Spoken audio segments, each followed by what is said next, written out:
Chapter 1, Unusual Things. You'll get used to it. Dazai glanced up from his hands, frowning.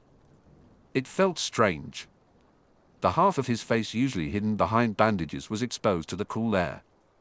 He didn't let the unusual sensation show on his face.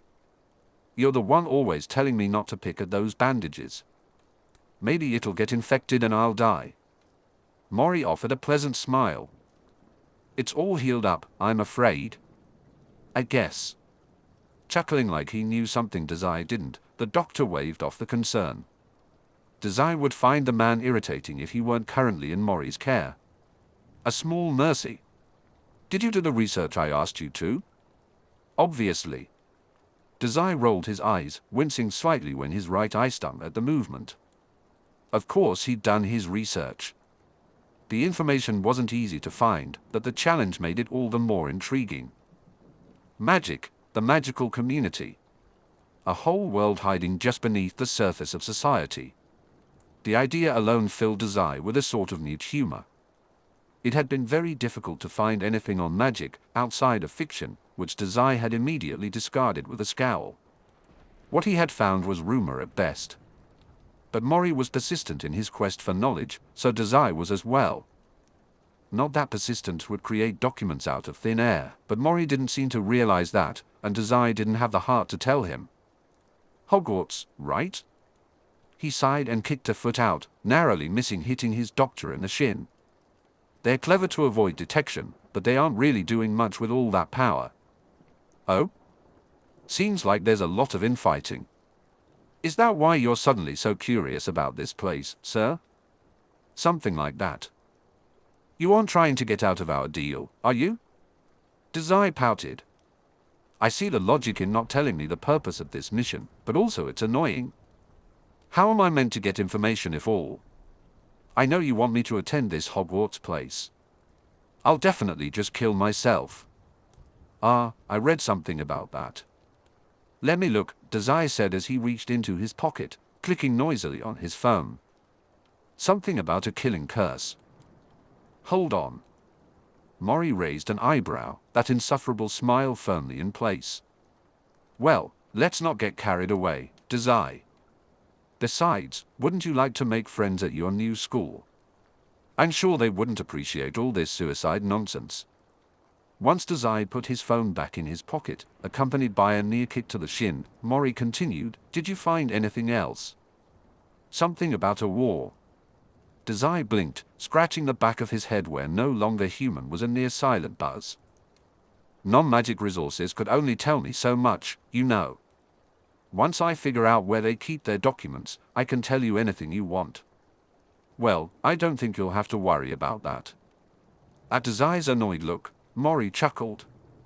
I've arranged for a Hogwarts representative to meet with you tomorrow. I'm sure you understand what would happen if this were to go poorly. Snapping shut the latch on his first aid kit, Mori beamed. Remember to act surprised. You've been practicing, right? You look so cute with a shocked expression. This time, Dazai's kick didn't miss. He thought, pretend like I don't know magic exists. I'm still not convinced it does, idiot doctor. Meanwhile, Snape's lip curled. Are you certain this is the correct place? The directory is never wrong. Although, Dumbledore said, his eyes twinkling behind the panes of his glasses, it is curious that a name from Japan should appear on the list. Certainly, whoever this child was, he should be going to a more local magical school. Snape didn't see why it had to be Hogwarts. Beyond that, he entirely failed to understand. To understand why he had to come along. It wasn't exactly traditional for both Dumbledore and the potions master to welcome every new Muggle student to Hogwarts. It didn't help that Dumbledore was determined not to reveal the specific details of this child's case. The headmaster seemed to sense his frustration. For such an unusual case, it's best to visit personally, Dumbledore said. What? Was Minerva too busy? Snape asked. Or Hagrid, for that matter.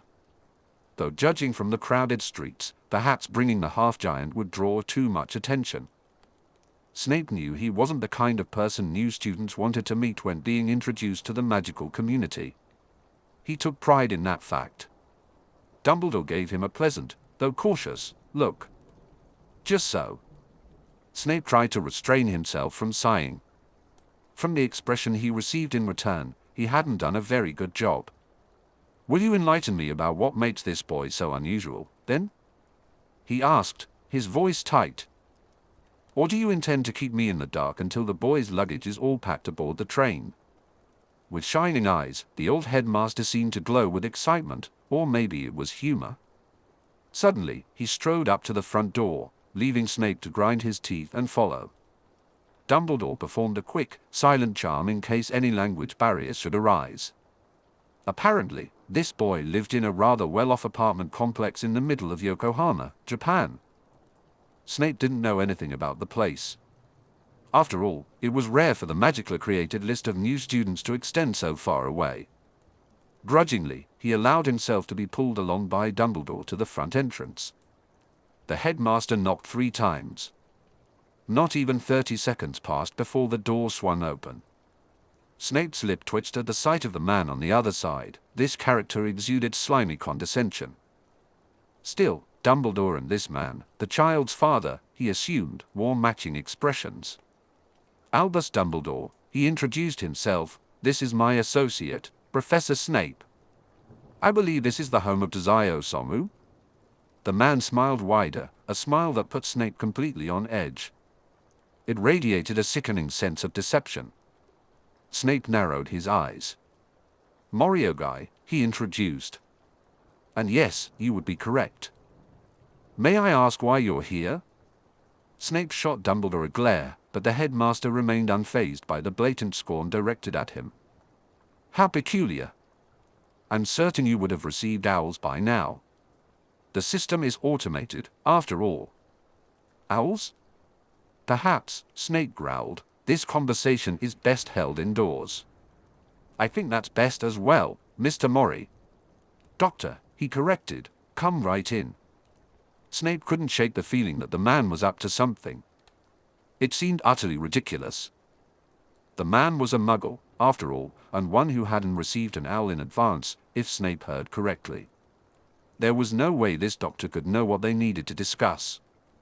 Snape almost smiled, imagining the shocked look on Dr. Mori's face once they revealed the reason for their visit. His first impression of the apartment was that it was incredibly bare and almost annoyingly clean. It wasn't the type of home he usually encountered on house visits. The presence of a child was completely absent. If Snape didn't know any better, he would think they had accidentally gone to the wrong address. Did anyone actually live here? Would you like some tea? Dumbledore asked, looking all soft edges and pleasantries. Just the sort of thing Snape found unbearable. That would be lovely, Dumbledore replied. No, Dr. Mori said, apparently not offended at all. He disappeared around the corner and returned a moment later with 1 cup of tea in hand. Snape's frown deepened when the doctor handed a solitary cup to her. Mori smirked at the headmaster. So, what will this be about, then? The way he spoke rubbed Severus the wrong way. It reminded him of Lucius, slimy. Ah, Dumbledore began, I'm pleased to inform you that your son has been accepted into Hogwarts School of Witchcraft and Wizardry. Mori blinked, his expression stunned enough for Severus to feel a sense of satisfaction. Snape cleared his throat. Perhaps you've noticed unusual things. Things that can't be explained.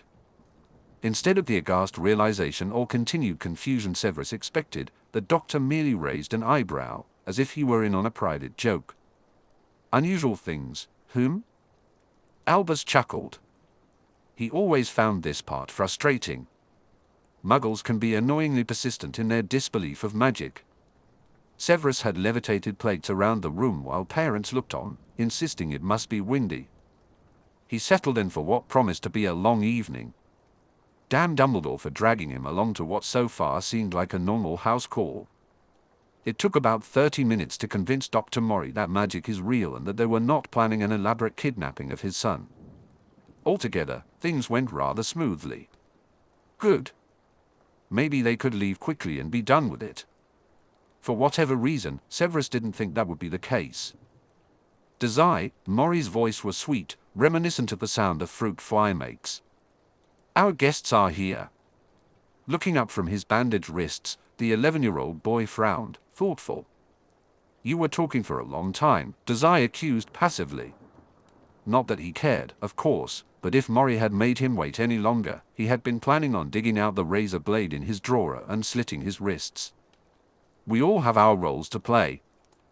I expect you'll put on an equally convincing show, Mori replied evenly, with a hint of threat in his tone. Dazai rolled his eyes. The bad one stung a bit, but he didn't let it show on his face. Obviously. Although I don't know how you expect me to actually do magic. If it's anything like abilities, I'll just nullify it before I can do any spells. Mori smiled. You won't have to do anything today. Besides, I think you'll find it won't be so challenging. After all, you are my prodigy, Dazai. He waved a hand vaguely, chuckling. Regardless. I'm sure our guests are tired of waiting. Introduce yourself. I'll be behind shortly. Rolling his eyes again, Dazai hopped up from his bed. Despite sitting there for a while, the sheets didn't look disturbed. As he walked to the living room, he mentally reviewed the script he had prepared. Regular boy discovers his magic, that was the plan for today. Dazai would love to impress the school representatives, or maybe even bully them, but all he really knew was that he needed to be at Hogwarts. For now, lying low was the safest option, even if it was the most boring one. Well, he could probably make a little fun of it, right? He turned the corner into the seating area. 2 pairs of eyes immediately shifted to stare at him. Dazai noticed their gaze wandering up and down his frame, taking in the bandages wrapped around his arms, legs, and neck. While they assessed him, Dazai took his turn to analyze them. The older man had a long, white beard. This must be Dumbledore, Dazai thought. He certainly fit the image of a stereotypical Merlin figure. The rundown Mori had given him suggested that this Dumbledore character was a significant figure in the wizarding world, someone involved in wizard politics for sure. Definitely someone to be cautious around. Beside Dumbledore stood a thin. Dazai noticed a man with long black hair who had a greasy appearance. At first glance, he seemed prickly, but Dazai sensed there was more beneath the surface. The fact that he couldn't immediately determine what the man was hiding meant 2 things. First, he was someone to keep an eye on. Second, Dazai realized he didn't know nearly enough about the wizarding world. This feeling of being out of his depth made him uneasy. He felt caged in by 2 strangers, though he knew Mori was likely nearby. I'm Dazai, he greeted, smiling easily, even though saying his name felt awkward. I hear something about a school? Sounds boring. Dumbledore's laugh was like the twinkling of stars or the rustling of feathers.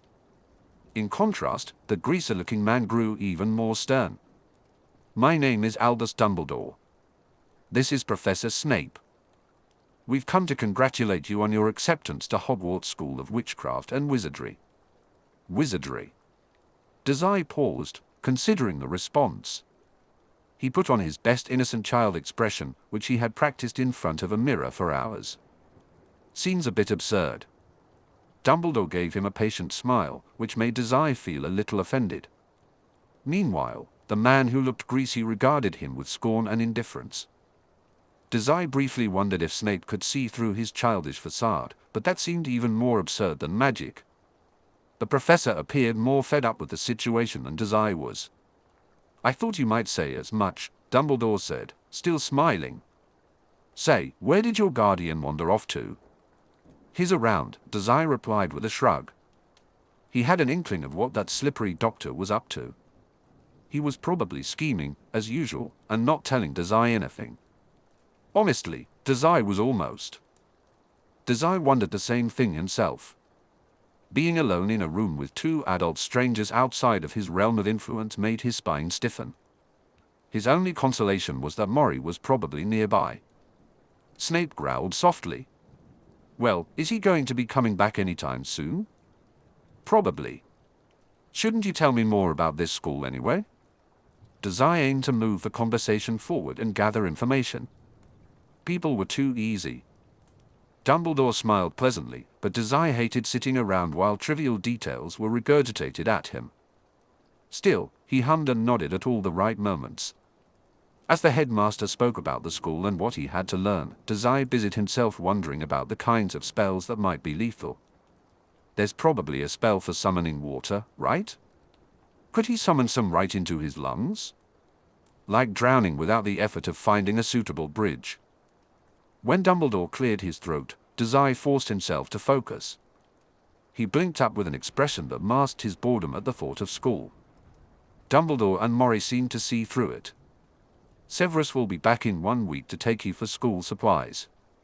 Until then, any questions, lad? Dazai really wanted to ask about the killing curse. Nope. He replied with a boyish grin. Dr. Mori, who had returned 5 minutes earlier claiming he had to take a phone call, placed his hand on Dazai's head and ruffled his fluffy hair. Dazai tried not to pout, but it was a losing battle. At least it was better than the flinch he had managed to hold back. Well, I think that will be all then, Mori said. I trust Dazai will be in safe hands. He said it like a threat, Dazai noted with idle humor. Of course. But these magic folks didn't rise to the bait. If anything, Dumbledore seemed more amused. Dazai noticed that Dumbledore was accommodating, while Snape seemed more annoyed. Without hesitation, the headmaster nodded and said, "We best be off then." Dazai? He blinked and added, "I look forward to seeing you at Hogwarts.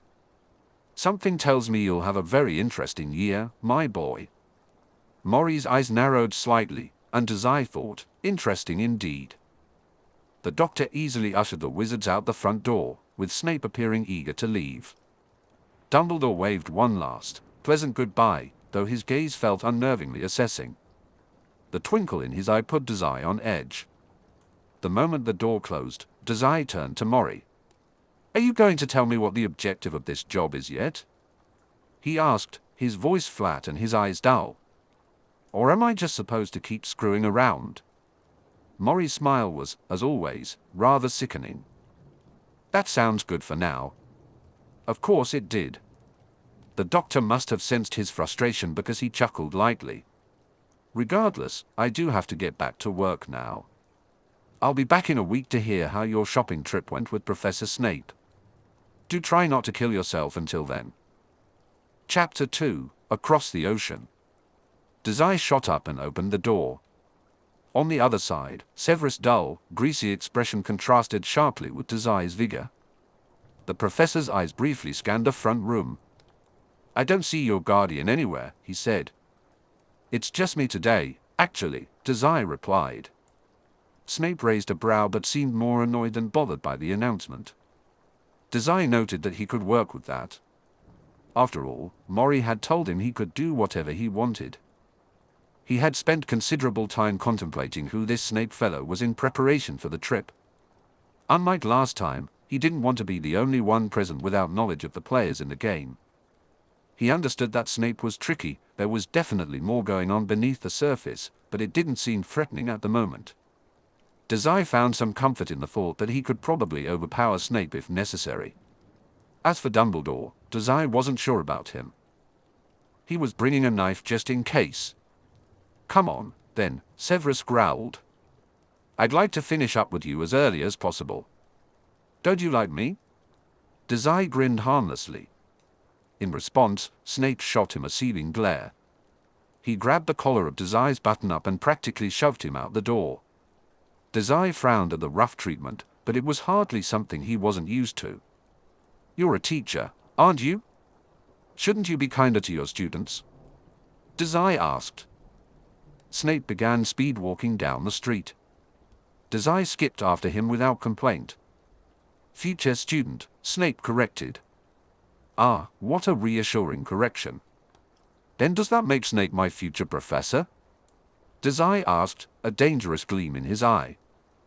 However, Severus immediately halted in his tracks and spun on his heels. Severus bent down to glare directly into Dazai's eyes.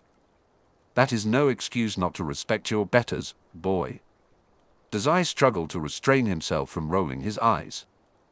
He wasn't sure whether the urge to flinch or to roll his eyes was stronger. It seemed that the rough disposition and disrespectful demeanor only applied to Snape himself. Adults, especially, were so hard to understand. Well, not really, but he found their temperamental hypocrisy annoying. "Yes, sir," Dazai replied. Snape blinked, clearly surprised by the half-hearted acquiescence to his verbal assault. The man cleared his throat and straightened up. "Good."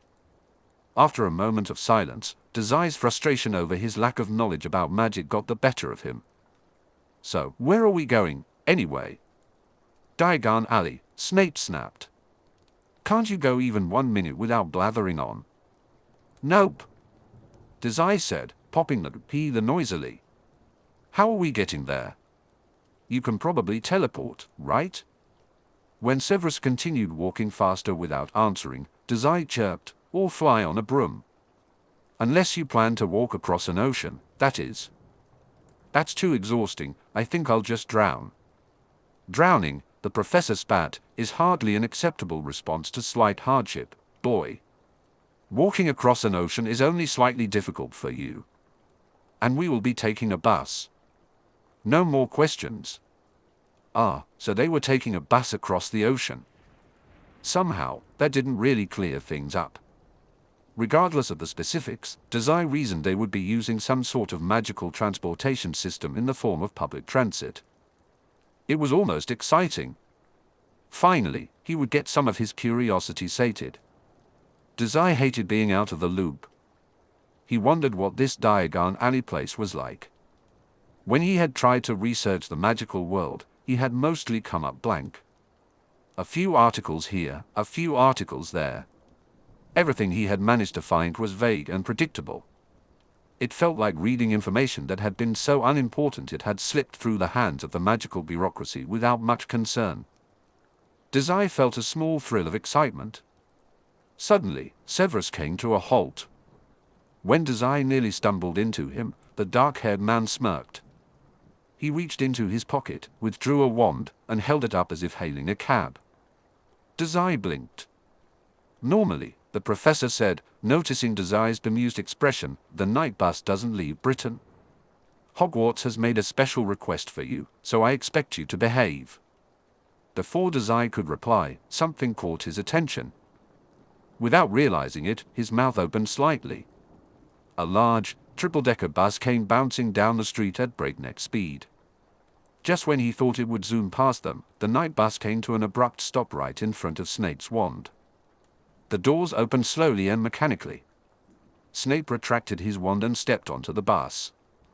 "Are you planning to gawk all day, boy?" he asked. With a grin, Dazai shook his head and skipped in beside his guide. "Nope. It's just," he hummed, looking around the bus curiously as he followed Snape towards the back. "Making a bus taller and faster seems like an odd thing to use magic for. Haven't you guys figured out teleportation yet?" Severus took a seat near the back of the bus and shot Dazai a glare. He waited until the boy had taken the seat beside him to reply.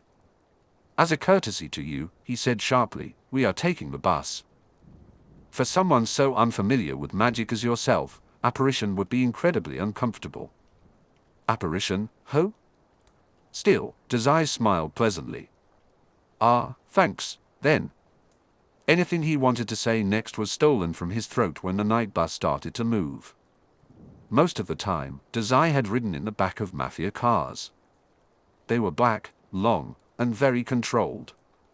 Even when driving over bodies, you could hardly feel the bumps. In contrast, the night bus, as soon as it started, drove in a way Dazai couldn't quite compare to anything else. He felt his fingers turn white from gripping the seat tightly, trying to keep from falling, while a heavy headache began to build. The bus sped down the street faster than Dazai thought was reasonable. With each blink, it shot from one road to the next. Snape raised an eyebrow at Dazai's tense frame. Dazai pretended not to notice the way the man's lips twitched upwards. "This is a pub," Snape said, barely glancing down at him as he headed toward the doors. "I mean, I wouldn't mind a drink, but isn't that irresponsible of you?" Dazai replied. "Shut up," Snape said, and Dazai's mouth snapped shut. He peeked up at Snape through his long, cinnamon bangs. The professor sighed, sounding as if dealing with Dazai were a form of advanced torture, which amused Dazai. The Leaky Cauldron is the entrance to Diagon Alley, where you will be buying your supplies for this year, Snape explained. Dazai made an appreciative noise. When Snape opened the pub's door, he followed obediently. The place wasn't especially busy, but even a few unfamiliar faces were enough to put Dazai on edge. The shabby atmosphere didn't help either, but Snape seemed more annoyed than worried. Severus made a gesture in greeting to some of the staff. No, the Leaky Cauldron wasn't very busy. This was probably the only reason Dazai noticed the person loitering in the back corner. The man wore a turban and had a stuttering frame, as if he weren't sure he had a right to be there. Dazai scrunched his nose. This stranger gave him a bad feeling, like he was looking at someone with no moral standards. However, Dazai was pretty sure he projected the same time a threat, "Stay away from me" aura as this man. Maybe he was the wizard version of the Mafia. The man looked up with wide, startled eyes, recognizing the gaze of a fellow monster. Dazai gave him a thumbs up, a gesture of solidarity. "What on earth are you doing?" Dazai turned to see Snape glaring at him. Looking around, Dazai replied. Snape's brow pinched. He looked from Dazai to the stranger and back again, his expression filled with barely concealed suspicion. Oops, Dazai thought.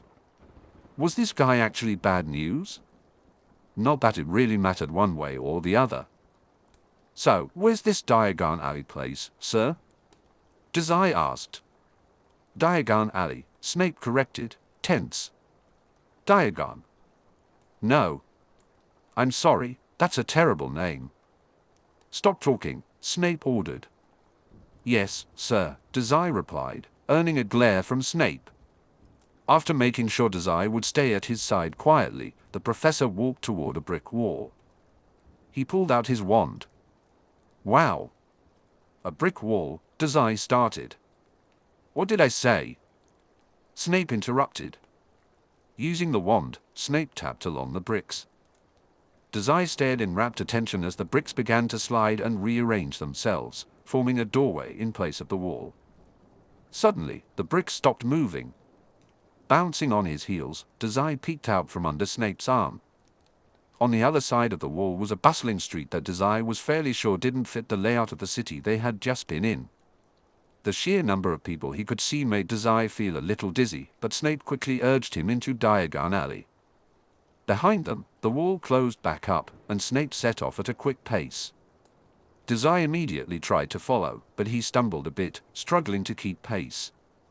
He was taking 2 steps for every one of Snape's. The crowd was overwhelming. There was no way he could keep track of every single person around him. The air felt thick with a constant threat. Dazai was on edge from the crowd, but there was something else in the air too. It felt like a quiet buzz in the back of his mind, as if the air itself was alive. It made his brain itch, reminiscent of the feeling he got when no longer human was in effect. He glanced up at Snape, but the man didn't seem to notice the energy surrounding them. Dazai noted that as a question for another time. For now, he just wanted to find somewhere quiet. He skipped ahead a few steps, half running side by side with Snape. The man barely acknowledged the change in pace. It was only a minute before their destination became clear. The large, white building before Dazai would have been the grandest thing he'd ever seen, if not for the oppressive height of the Mafia skyscraper. Still, by magical standards, the place was quite interesting. Dazai glanced at Snape and asked, "What is that place?" "It's where we're going, right?" Severus glared down at him, as if curiosity were something to be discouraged. With a pleasant smile, Dazai tried to understand why gathering information was a problem, unless there were secrets being kept. Despite his clear displeasure, the professor grunted, "Gringotts Bank. You brought money, didn't you, boy?" "Yes, sir," Dazai replied. "Good," Snape barked. "Exchange it with the goblins while I—" "Goblins are real," Dazai exclaimed. Snape grabbed the boy's arm, growling lowly as he forced Dazai toward the bank. He didn't seem to notice how Dazai stiffened under his grip. "Yes." and you'll do well not to spout such nonsense in their faces. Now, he pushed Dazai through the entrance. Dazai stood in front of the ajar door. He heard Snape say, "Behave." Dazai's eyes widened slightly. For all intents and purposes, it looked like a regular bank, albeit a bit ornate. Behind the desks and scattered about were what Dazai could only assume were the goblins Snape had mentioned. He had never seen a magical creature before. The concept of abilities had somewhat desensitized him to such absurdities, but still, goblins. He wondered what other sorts of creatures existed. He wanted to meet an omen of death. Rocking back on his heels, Dazai rummaged through his coat pocket and pulled out 3 pristine $100 bills, noting with pleasure that there wasn't a wrinkle in sight. Someone cleared their throat, and he tried not to startle at the closeness. Snape glared down at him, his lip curled. "We haven't got all day, boy," he said. Shuffling a foot away from the professor, Dazai made a small sound of agreement. He started toward one of the bank tellers, with Snape trailing a step behind him. Dazai stopped about a foot away from a particularly mean-looking teller. At the dull look the goblin gave him, Dazai merely grinned and set the bills down on the counter with a flair usually reserved for more interesting tasks. "You can exchange this for me, can't you?" he asked. The teller pulled a face, scrunching his nose as if looking at something unpleasant. He didn't reach for the money. Dazai glanced up at Snape, silently asking if he was supposed to do something else. When it became clear the goblin was content to simply glare at him, Snape cleared his throat. The professor placed his hand on the money and slid it further across the desk, wearing a look that suggested he was at the end of his rope. To Dazai's surprise, the goblin immediately nodded and set to work. The process was quick and efficient. A small pouch of coins was placed in front of Snape with a click barely a moment later. Dazai reached for the pouch, but the goblin quickly pulled back its hands, hiding them behind the counter. Magical creatures are strange, Dazai thought. He peeked inside the bag, frowning at the unfamiliar collection of coins. The coins jangled noisily when he closed the pouch. Dazai looked up at Snape and said, "I don't think they like me." Snape glared down at him, but there was a contemplative look in his eyes. Without a word, he walked toward the exit. Dazai followed, feeling a tickle of amusement beneath the buzz of magic at the base of his skull. "What's that look for, sir?"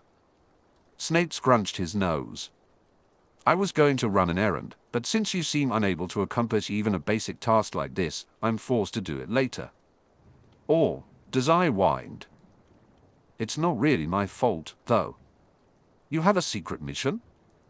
"Enough," Snape snapped, hurrying out of the bank. "I'd rather not spend all day babysitting you." Dazai raised an eyebrow but hurried after him. "Are they always like that, the goblins? Ignoring people?" "No." But the goblins had refused to help him. "How interesting." Dazai furrowed his brows in thought. "Perhaps they could sense how obnoxious you are and wanted nothing to do with it." "Is that a joke?" Snape asked. Dazai teased, "I thought you were a stick in the mud, but I guess even that type of person can joke every once in a while, sir." "Enough," Snape barked. "And hurry up, we need to get your supplies quickly." Dazai nodded seriously. "So you can accomplish your secret mission? So I can get back to work without you tagging along like a leech." Chapter 3, Wands. Dazai squinted at his supplies list before folding it and tucking it into his coat. He smiled blankly at the building where Snape had stopped. "Ollivanders?" he asked. "That's wands?" Snape shot him a scathing look. However, that kind of anger didn't seem as intimidating compared to the mafia members Dazai was used to. For now, he didn't mind following the professor's lead. Until he had more solid information on magic, obeying orders felt like the safer choice. He would make better decisions if Mori would just explain the plan. "Bastard." "Right," Dazai said, "I'll just go in then." He almost expected Snape to hurry off, but the man remained only a half step behind him. Dazai must have looked curious because Snape sighed. "It seems I can't trust you to shop on your own," he hissed. "Besides, the idea that anyone would willingly put up with you boggles the mind." It's not my fault that goblins don't like me, Dazai protested. Probably. Wait, does that mean the wands are sentient? Snape shot him another look just as he opened the door and entered the shop. Immediately, Dazai was greeted by towering shelves filled from end to end with small boxes.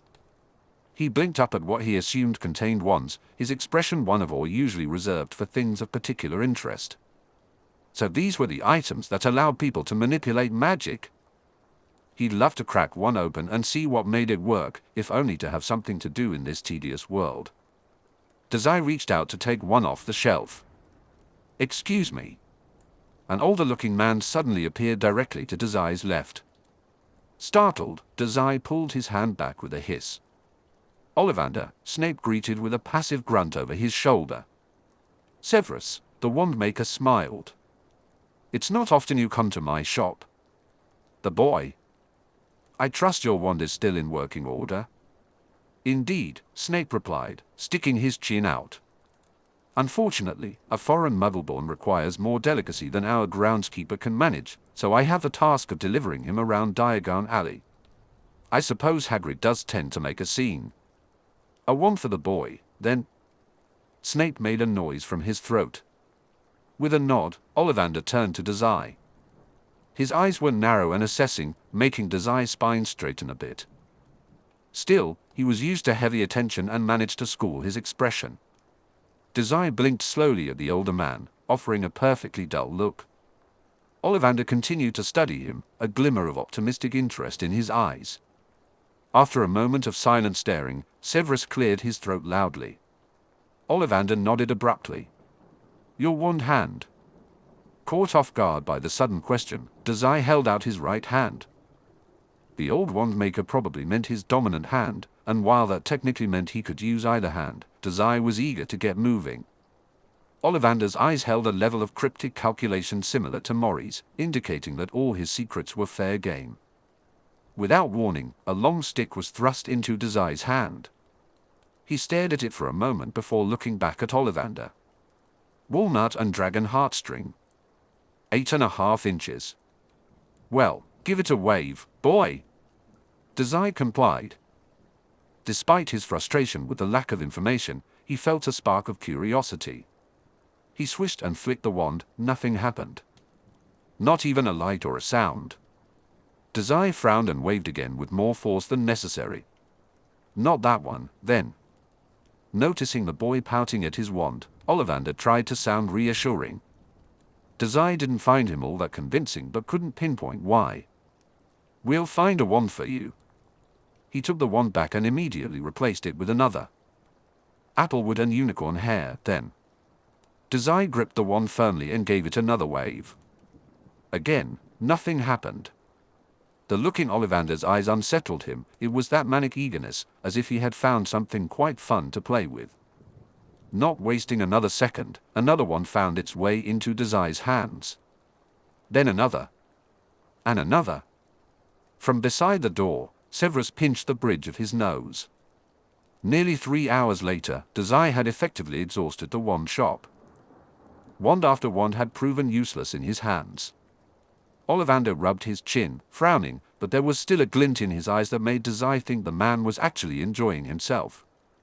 He supposed that working in the same business for so long must get boring. Dazai noted the pressure Snape was using to rub at his head. It looked like the man's head might explode. He almost wanted to tell Snape to just go home, but he was having his own fun driving the professor mad. Still, searching for a wand felt futile. With his magic the way it was, Dazai was nearly certain any of these so-called wands would become useless twigs upon contact. He still wasn't entirely convinced he even had magic. Despite what Snape, Dumbledore, and even Mori had said, Dazai had yet to see any proof that his magic wasn't nullified. He didn't understand what game Mori was playing by throwing him into this situation. It was frustrating. He'd rather be hanging from a noose than plunged into a world he knew nothing about. Squinting slightly at the wandmaker, Dazai felt a headache building at the back of his mind. I don't think your wand's like me. Hey, let's just give up and go home. Do you think they sell crab anywhere nearby? Ollivander scratched the bridge of his brow. expression tight. He easily ignored Dazai's tangent. It seems not. I haven't had a case like this in decades. So? Snape barked. Am I expected to just bring the boy to Hogwarts without a way to cast spells? There are no wands in potions, right? Don't you want me to hang around? Snape shot him a glare, even though Dazai was trying his best to seem pleasant. Maybe the potions professor could already tell that Dazai was a slacker at heart. No. Ollivander interrupted, waving his hand. He cast a scrutinizing gaze between the two, his eyes lingering on Dazai's teasing expression for nearly a minute. Well, maybe. It is strange though. If I didn't know any better, I'd say you didn't have any magic at all. Dazai's eyes narrowed. About that wand, then? Right, of course. I'll have to make one custom just for you. Very exciting, really. Not very often a case like yourself comes around. He paused for a moment. 3 weeks, maybe 4. And I'll need something of yours, of course. Hair always does the trick. How about blood? Both Ollivander and Snape startled, blinking at the bandaged boy with expressions of shock. The wandmaker dropped his hands midway through an exaggerated, demonstrative motion. For the core, yes, I suppose that would do. Severus' lip twitched. Good. Dazai nodded, reassured. Hair, he wasn't sure about hair. But blood could easily act as an extension of his own body, especially if Dazai could figure out how to channel his magic into it. He felt optimistic that if the wand contained blood from his still-beating heart, something might work. Even if that something was just him having a piece of wood filled with blood. While he was still positive this whole magic thing wasn't going to pan out, he had made a deal with Mori. He might as well try to get a functioning wand. Blood, yes. I think it will do just nicely. The man regarded Dazai with an unreadable expression. I'll need a vial, of course. I don't suppose. Have you got one, then? Dazai pulled a pocket knife from the pocket of his long, dark coat. A jar? Snape shot him a quick look, something almost challenging or annoyed. Dazai promptly dug the blade through the bandages on his left arm and into his skin. Both men froze, their expressions filled with shock. Severus wore a look that Dazai found hard to define, something jarred yet cautious. Seemingly too stunned by Dazai's sudden act of self-harm, the professor and the wandmaker stood in silent surprise until the white bandages began to stain red. A drop of blood fell to the floor. Snape was the first to react, rushing forward with a stony expression. What are you doing? Without warning, he grasped Dazai's arm and pressed on the stabbed wound. Dazai had to will himself not to flinch at the sudden, unwanted contact. Professor! Aren't you listening? I'm getting blood. Snape frowned and gave Dazai a blank, indescribable look. Spurred into action, Ollivander vanished behind a row of shelves. He returned less than a minute later with a small light blue cup.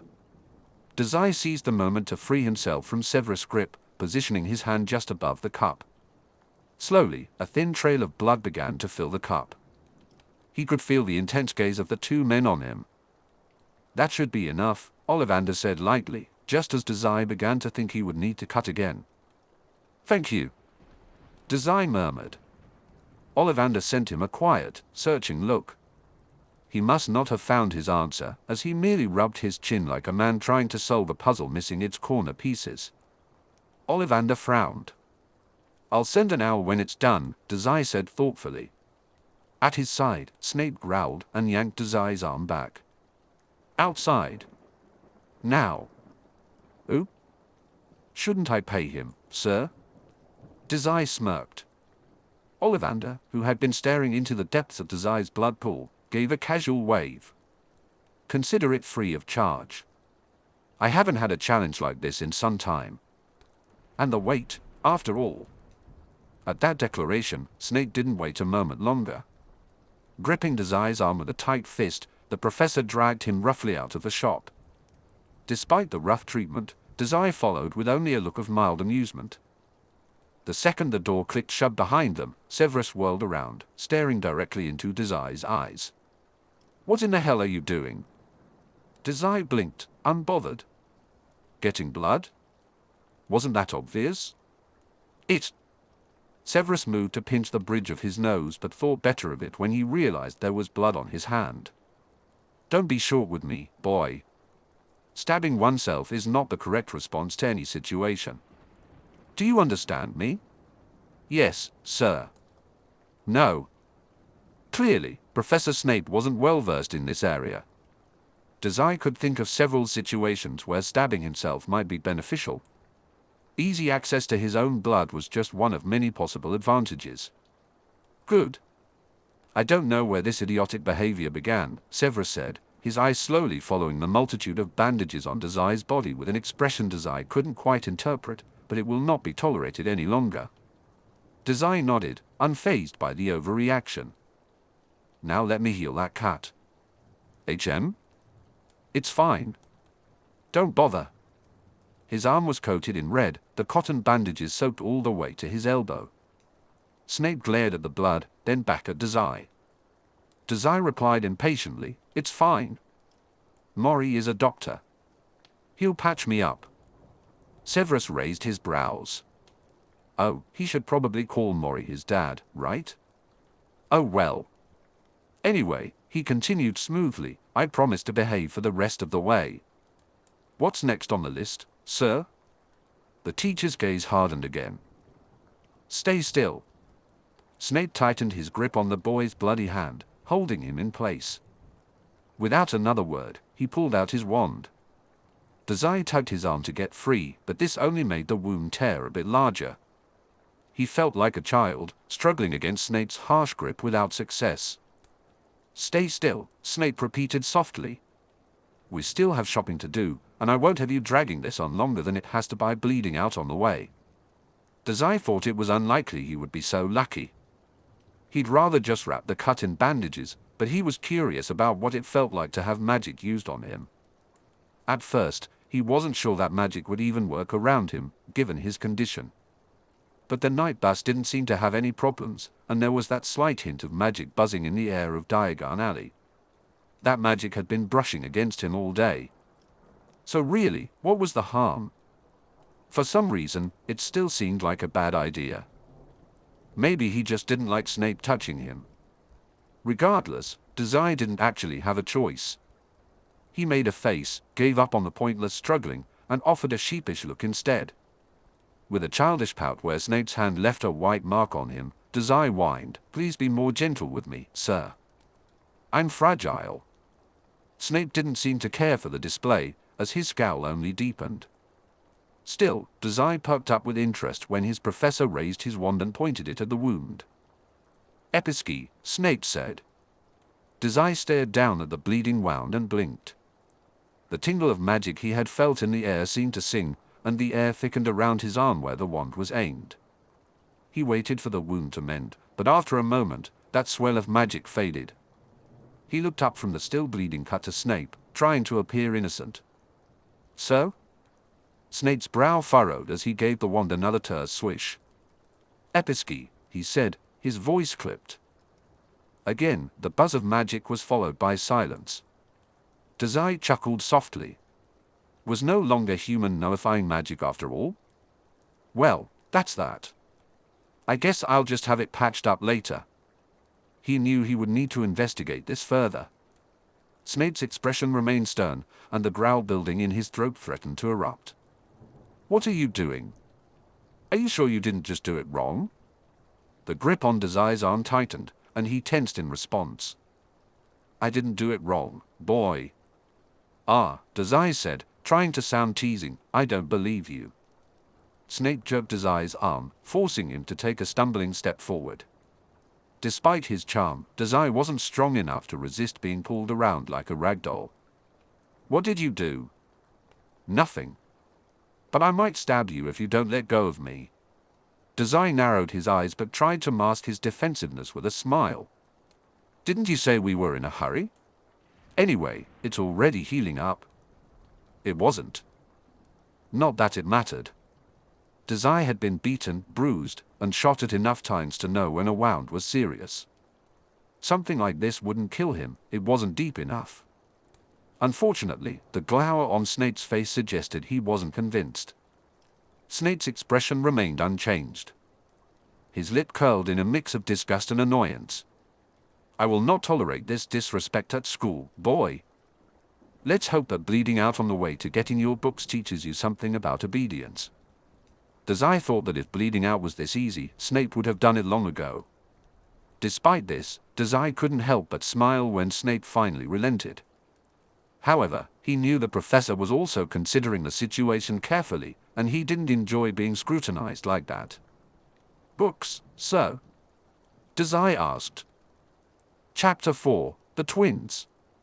The bookstore was crammed full of people. It was wall-to-wall books and back-to-back wizards.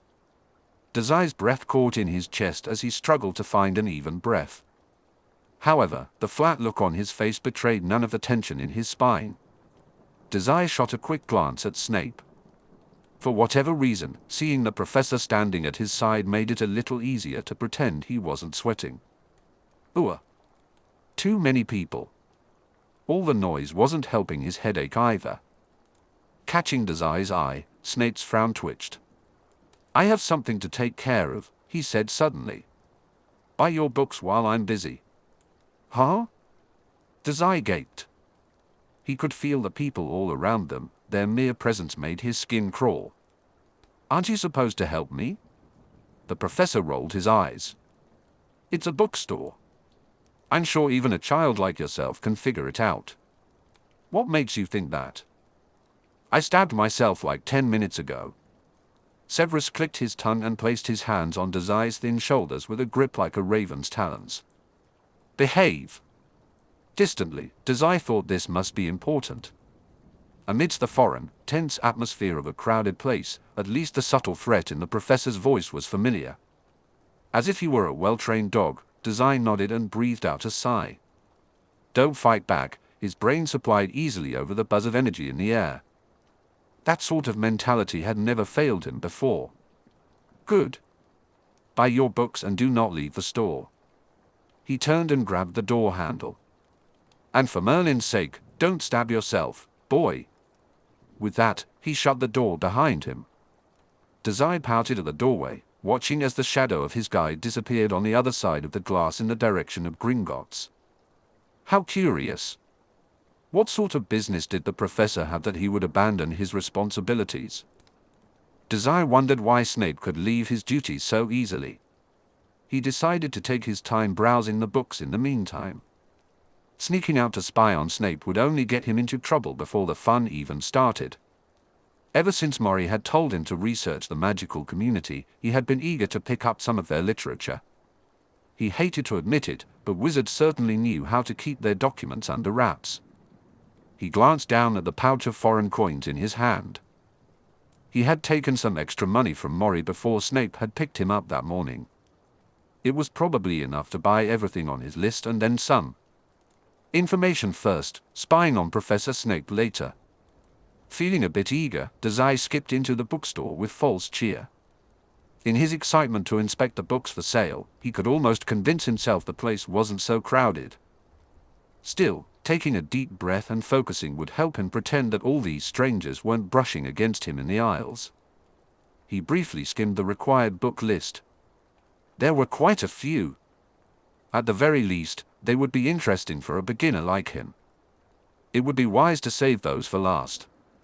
But before grabbing the books he needed, Dazai wanted to look at some of the high-level texts that weren't required.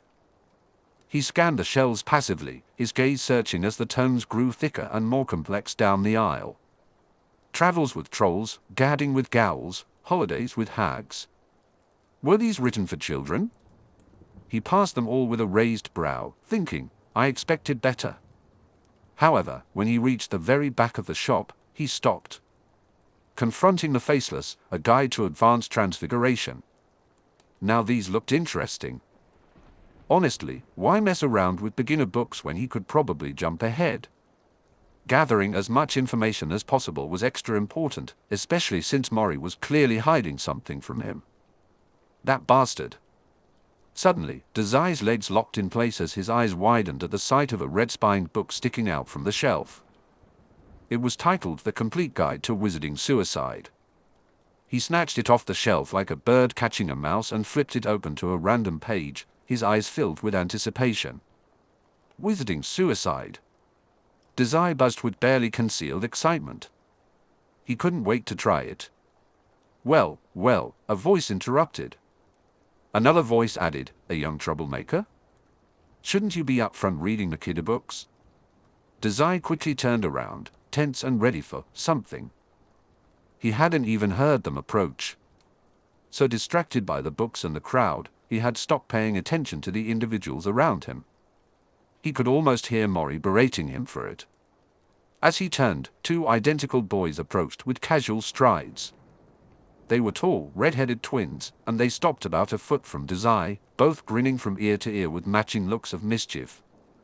Dazai blinked up at them and smiled emptily. Ah, I'm being harassed. Is this bullying? Come on, we're just playing around. One of them said. Although I do wonder why you're back here. Got lost? The other added. Holding up the book, Dazai chuckled. Looking at books, of course. This time, the boys looked caught off guard. A suicide manual? One of them asked, wearing an odd expression. I don't think that's meant to be for sale. Just my luck, then. Do you think it's free? For a moment, the boys shared a look. They seemed to come to a decision when one of them plucked the book from Dazai's hand while the other placed his hands on Dazai's shoulders, guiding him out from the back section. Flustered, Dazai let himself be pushed into the aisle for first-year books. Mom! The two brothers yelled in unison, we found a sad-looking kid. A plump-looking ginger woman turned from the shelf. Her eyes passed over the brothers and then settled on Dazai with a look of concern. Fred, George, what have I said about harassing other students? Let go of the poor boy, Fred. Ah, come on, Mom. Fred whined. Despite his protest, he released his grip on Dazai's shoulders. Dazai relaxed and put on a pleasant smile. We're just making sure he's not lost, George chimed in. Then, with a frown, he added, he was looking at some weird book in the back. Fred nodded enthusiastically. The woman's lip twitched down, and she gave Dazai a searching look. You're a first year, aren't you? Honey, all of your books should be up here. What's your name? Dazai Osamu, he replied, beaming. It's a pleasure to meet you. You can call me Mrs. Weasley, she said, looking pleasantly surprised by Dazai's manners. I assume the twins introduced themselves? No, But they did steal my book and kidnap me, Dazai said matter-of-factly, shooting a quick, sly smirk at Fred and George. Mrs. Weasley balked. Boys! As she scolded the twins, Dazai tried to stifle his laughter. Meddling was fun. Dr. Mori and the others at the Port Mafia were no fun to mess with, he had the scars to prove it. But regular people could be manipulated without much consequence. It's not like any of them were smart enough to know he was playing with them anyway. Despite their mother's reprimand, Fred and George returned Dazai's grin twofold. He would love to stay and mess around, but Snape would be coming back soon, and he'd rather stay in the man's good graces until school started. Dazai cleared his throat. I should get going then. Professor Snape will yell at me if I'm not done when he gets back. The twins startled. Fred coughed, looking surprised. Dazai looked quite shocked. You're here with Snape? Poor kid, George said, placing a hand over his heart. What did you do to get stuck with him? Did Snape have a bad reputation at Hogwarts? Dazai thought he was the only teacher he had encountered so far, probably because he was Muggleborn from Japan. Is he that bad? Is he that? Fred exclaimed. Yes, he's that bad. Absolutely terrible to every house except Slytherin. No fun at all. He takes pranks too seriously. Mrs. Weasley cleared her throat, looking every bit the reprimanding mother. Didn't I say not to prank teachers? I'm sure I've never heard that. Does that sound familiar, Fred? Not at all, George. She sighed and turned her attention back to Dazai, who had been snickering quietly to himself. Why don't you shop with us until Professor Snape comes back? I have another son your age starting at Hogwarts this year too, Ron. What? Dazai blinked, stepping closer to a bookshelf as another redhead appeared. This Ron character was a bit taller than him, Dazai noted with a pout. Oh. He furrowed his brows and greeted, I'm Ron. Ron Weasley. Dazai. He waved and offered a pleasant smile in return. There was no reason to be hostile. Besides, he had some time until Snape returned. Having a loyal follower at Hogwarts would probably prove useful, assuming he actually had magic, like Maury said, and he didn't get kicked out for being a fake. Mrs. Weasley cleared her throat, turning back to the twins. We still have your brother's old copies for most of these, but this one here is new. She pointed at something on her list. Go off and find it now, boys. And don't harass any other students this time. Never. They chimed before vanishing out of sight. Dazai watched them go with an empty, bemused smile. Don't worry about them, Ron said under his breath. Ron took a breath. You haven't gotten your books yet, have you? I have to use Percy's old first-year books, but I can still look with you. Percy? Yeah, Percy. He's a prefect this year. Won't stop talking about it. Prefect? Right. Ron blinked, and Dazai skimmed his letter. After a moment, he looked up to scan the shelves. You don't know what a prefect is, Ron said matter-of-factly. Well, Dazai double-checked a title and pulled a book off the shelf. It's a school thing. I don't bother with boring details like that. Ron nodded, as if this made sense. Right? I don't know why anyone would be so excited about being a prefect. I'm much more interested in learning spells. Dazai gave him a sidelong glance, smiling slightly in jest. Really? I thought history would be fun. Don't even joke about that. Fred once told me the history professor will cut out the tongues of any student who talks in class. Right. Are you sure he isn't messing with you? That's what I would do. Well, those twins seem like the type. Hey, help me find this book since you're just standing around doing nothing. Oi. I'm trying to be nice. Standard book of spells, where is that? Dazai spoke over him, looking around energetically. Realizing arguing was pointless, Ron sighed. Up front. Come on then. Dazai offered an easy smile and followed Ron like an eager dog. Here. Ron turned on his heels and dropped a book on top of Dazai's growing pile. 2 down, 6 to go. Thanks, what about this one? Dazai sighed heavily. Over here. I'm not just some dog to order around, you know. Magical theory could be an interesting read. Dazai took it, replying airily, Well, what are you then? Hey, what's the human equivalent of a dog? Ron blinked, feeling affronted. Someone who's loyal, obedient, and imprints quickly. Hey. Oh. Are we friends now? What sort of things do friends do? What? Friends are not the same as dogs. Are you sure? Dazai frowned and shot an assessing glance at Ron.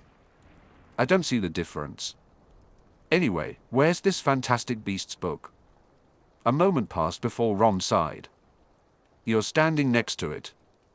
Oh, thanks, friend. Whatever. Dazai made a light humming noise, feeling vaguely triumphant, and reached out to run his finger over the book spines. Merlin! Ron suddenly shrieked. What's wrong with your arm? Dazai blinked, looking around for a moment before realizing who Ron was talking to. Oh, right. He plucked the correct textbook from the shelf and smiled aimlessly. Out of the corner of his eye, Dazai noticed the twins returning with their books. A gruesome tale. Maybe I shouldn't say. What? Ron paled. What happened? Dazai hummed, pulling a thoughtful face. He paused to grab another book, leaving Ron hanging for a moment longer. I was attacked, he finally said, speaking in a low, grim tone. There's a charming criminal wandering around with a knife, I guess. He's very handsome and very talented with a knife. He asked if I wanted to commit a double suicide, and I was going to agree, but I was a little busy. So he stabbed me. Really? Why didn't you report it? Let's go tell my mom. I'm kidding. The twins burst out laughing. Did you really believe that? Dazai chuckled. I'm just messing with you. Ron's mouth dropped open, and his brows drew together in a mix of amusement and irritation. What, then what really happened? Fred and George finally joined them. Fred and George wandered over from the end of the aisle, both wearing matching expressions of humor. If there was any concern in their eyes, Dazai didn't notice. Did Snape do that? Wouldn't surprise me. Fred asked. Oh. I wonder if a dragon got loose somewhere, Dazai interrupted, blinking amicably at George. Ah, guess not. Well, what did happen, then? Dazai waved them off as best he could with 6 textbooks in hand. People were often prone to overreacting. Back home, Mori would have simply rolled his eyes and pulled out the bandages. Who knows, Dazai replied evenly. There could be a stab-happy criminal around here. You wouldn't know. Ron raised an eyebrow. So, are you kidding or not? Beside him, Fred and George shared a look. Whatever passed between them, Dazai wasn't sure, but it didn't seem like a look of amusement. If only Dazai had someone he could silently communicate with like that. Maybe if he worked on this Ron kid enough, he could have a subordinate who picked up on telepathic cues. I'm always kidding, he said instead, laughing easily. That Ollivander guy wanted my blood for something. 3 pairs of eyes blinked back at him. 4, you know, a wand. Unless he's a vampire. Are vampires real? Yes. Ron answered. Don't you know that? Now that you mention it, Snape is pretty bat-like. Dazai reached for another book, rolling his eyes when Ron suddenly startled. Wait, are you a muggle? You sound surprised. Dazai snorted, then considered the question as he glanced back at Ron. Is that such a bad thing? No. Well. George chuckled lightly. I mean, Dazai isn't exactly a well-known family name for wizards. Right. Didn't you notice, little brother? He could be from a well-known foreign family. Dazai stifled a chuckle. Dazai couldn't help but laugh. Was the Mafia like a family? Port Mafia was a famous name back home, or rather, infamous. As Ron continued to flap his arms around noisily, Dazai thought about how surprisingly accurate the boy's guess was. He might make a good subordinate. If only they could work on that telepathy. Ron caught Dazai's eye and paused his bickering with the twins. Encouraged, Dazai narrowed his eyes, nearly glaring at the redhead while thinking, go find my last book, go find my last book, go find my last book. What? Ron squeaked, flinching back a step. Why are you looking at me like that? Was the thought too complicated? Book, book, book, book. Scary. At his twin's declaration, Fred leaned in close to Dazai, adopting the look of a hardened detective. He's really upset about that muggle thing, Ickle Ronikins. Have you considered apologizing? What for? Dazai blinked. I'm not mad. Then what are you doing? Ron waved them off, sighing too loudly as he shrugged toward the other bookshelf. Never mind. They would have to work on it. Or maybe this subordinate was no good. Either way. Here's my last book. Wait, wait, wait. Dazai tilted his head sideways. You can't just say Ollivander wanted your blood and leave it at that. Ron gasped. That's not a normal thing. For a wand. Fred and George chuckled. Your new friend is mysterious, Ron. Grinning broadly, Dazai allowed himself a small laugh at the Weasleys' antics. He opened his mouth to speak when a shadow suddenly fell over him. Immediately, Ron straightened and cleared his throat. The twins perked up at his side. Dazai felt a breath catch in his throat and his mouth go cold. "Who?" "Professor," Fred greeted. "How lucky we are to see you here today." "Indeed," the professor replied. Snape replied in a low voice, looking down at Dazai. "I see you didn't wander off." Dazai glanced up lazily, raising an eyebrow and still reeling from being caught off guard. He lifted the books without saying a word. "Did you finish your secret side quest, sir?" Snape responded. "What did I say about asking questions?" "Right," Dazai hummed. When he returned to Mori's home, Dazai cleaned and rewrapped the fresh wound with his eyes closed. Looking at the raised marks would only make him feel sick. Chapter 5, Angel. Dazai whined, rolling onto his back and tossing a textbook aside. "Please, I'm begging you. Shut up for 5 minutes." "Hoot. I'm trying to focus, you know." "Hoot, hoot." He groaned, planting both hands over his eyes in bitter defeat. Lazily sitting up, Dazai glared at the charcoal-colored owl preening on his dresser. It barely spared him a glance before hooting once more. Dazai fixed the skirt of his dress. "I could kill you. Mori wouldn't blame me. I'll just tell him it's a wizard thing. Or I could throw you in a dumpster and tell him you flew away." It blinked. "Hoot. You're right. He would never fall for that." Dazai pouted when the owl only continued to clean itself. "I don't even need an owl. Aren't you just here to make reading difficult?" "Actually, the owl is how we'll be communicating, Dazai. Please refrain from killing it." Mori waved amicably from the doorway.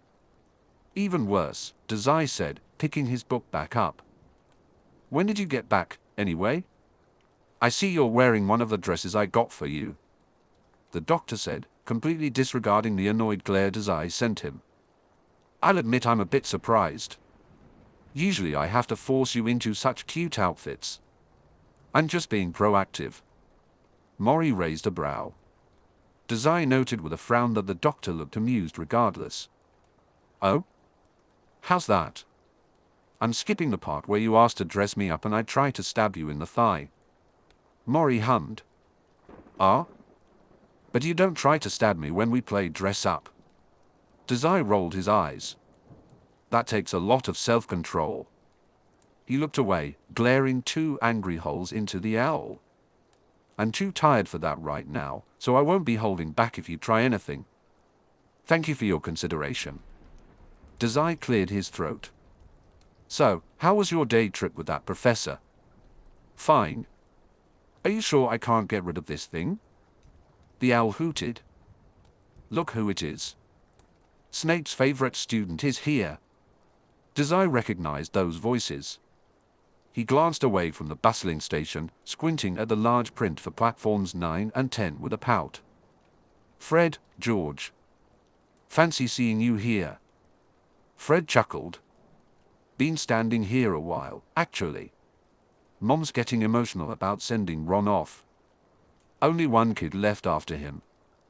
Dazai glanced behind the twins, where Mrs. Weasley fussed over Ron, mussing up his hair and holding him tight. He snorted at the affectionate gesture. "Is Snape not with you again?"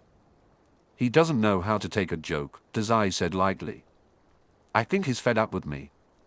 The twins laughed. After a moment, they started walking back toward the other Weasleys, and Dazai followed with a lazy gait. "Hello, Mrs. Weasley." Ron, the mafioso, greeted. "Oh, hello dear." When she finally let go of Ron, the boys shot Dazai a look as if he had just parted the sea. "Have you got all your things?" "Yes," Dazai beamed. Ron took a few quick steps toward Dazai until they were side by side. He shot a wary glance toward Mrs. Weasley's open arms. "Great. Dazai here has been very worried about getting a seat on the train, so we'll be going now." "I have been?" "Yes. Bye, Mom." By Ginny. Fred and George burst out laughing as their younger brother started pushing Dazai through the false wall. Dragged along, Dazai stumbled when, instead of smashing into brick, he fell straight through. There was a brief moment of disorientation, followed by Dazai's wide eyes searching the station. The train was surrounded by dozens of young wizards and their families. However, he only had a second to look over everyone before Ron guided him onto the platform. Dazai allowed himself to be pulled from one compartment to the next on the train. Finally, Ron opened a compartment door and fell into an empty seat. "Thanks, man," he said, breathing heavily. Dazai set his things down and took the seat across from Ron with a casual air. He blinked. "For helping you avoid your family?" "No problem." "Yeah. Mom can be really overbearing sometimes. And don't get me started on those hideous sweaters." "Sweaters?" Dazai asked, searching his suitcase for a book. After a moment, he pulled magical drafts and potions onto his lap. Maybe he could brew a poison to drink. Every Christmas, Ron whined. He watched Dazai flip through the book before adding, "Are your folks not like that, then?" He glanced up from an entry on herbicide potion, smiling slightly as he tried to picture Mori or his father knitting a sweater. "Not exactly." Ron grimaced. "That's right. They weren't at Diagon Alley, either." Dazai waved off the suspicion with a casual gesture. "Mori is busy, and I can't stand him, so it's not a big deal." "Right. Rotten luck getting stuck with Snape," then, Ron said, his expression tense. "You call your dad by his name?" "Sure." Below them, the train began to shift and move. Ron cleared his throat. "Say, you've got a pet, haven't you?" "Oh, right." Dazai hummed, making a face. "I've got an owl." "An owl? Lucky you. All I've got is this pathetic rat," Ron said, pulling a sickly-looking black rat from his pocket. The rat sat motionless in his hands, blinking up at Dazai with wide, violet eyes. "What's a rat going to do for you?" Dazai asked. When he reached out to pat the sorry-looking creature, it scurried up Ron's arm to perch on his shoulder. "Can't carry any letters," Ron replied. "You've got that one right. I was going to ask for an owl this year, but I ended up with this thing instead." Dazai watched the rat, and the rat stared back at him. It had intelligent eyes for such a pathetic creature.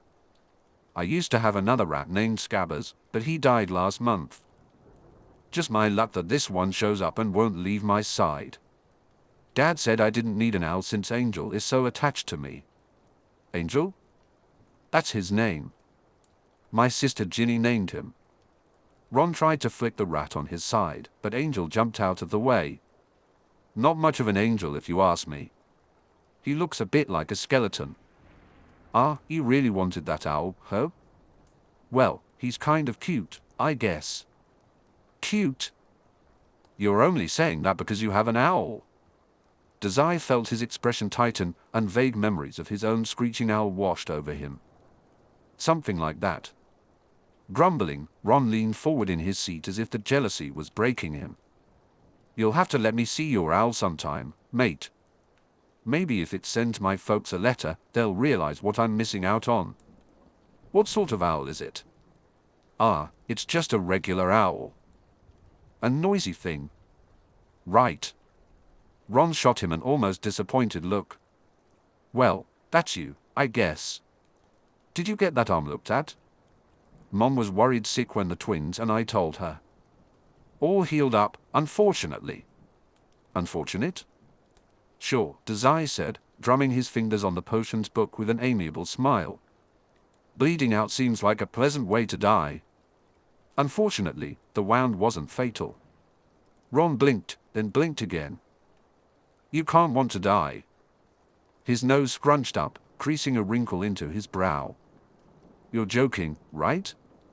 A pure, cheerful, and energetic suicide, those are the words I live by." Ron's mouth opened to say something. Probably something tedious, Dazai thought silently. However, before the pale boy could say anything of worth when the compartment door slid open. Anything off the trolley, dears?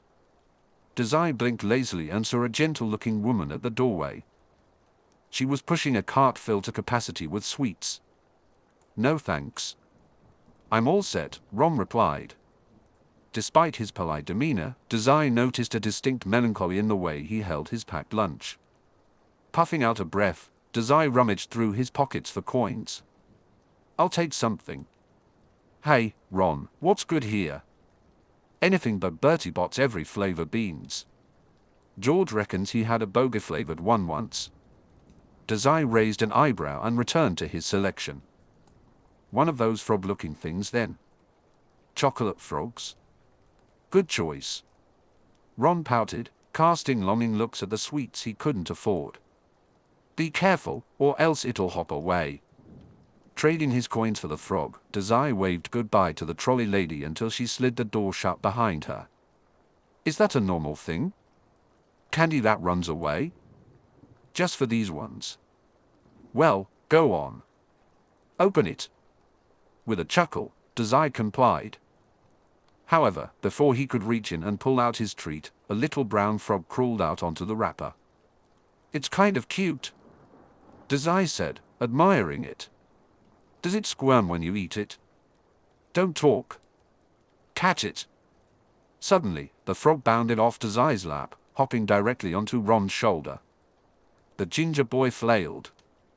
Despite both boys reaching for the chocolate, it was Angel who caught it, trapped beneath two flimsy, skeleton-thin paws. The black rat blinked lazily down at its captive prey. Hey! Get off that! That isn't yours, stupid rat, Ron said, shaking his head and making a face. Ah, never mind. You can keep it. I don't know where that rat of yours has been. Are you sure, mate? Positive, Ron replied. Dazai beamed as he pried the chocolate from underneath Angel by giving the rat a flick on its side. In his grip, the frog went limp.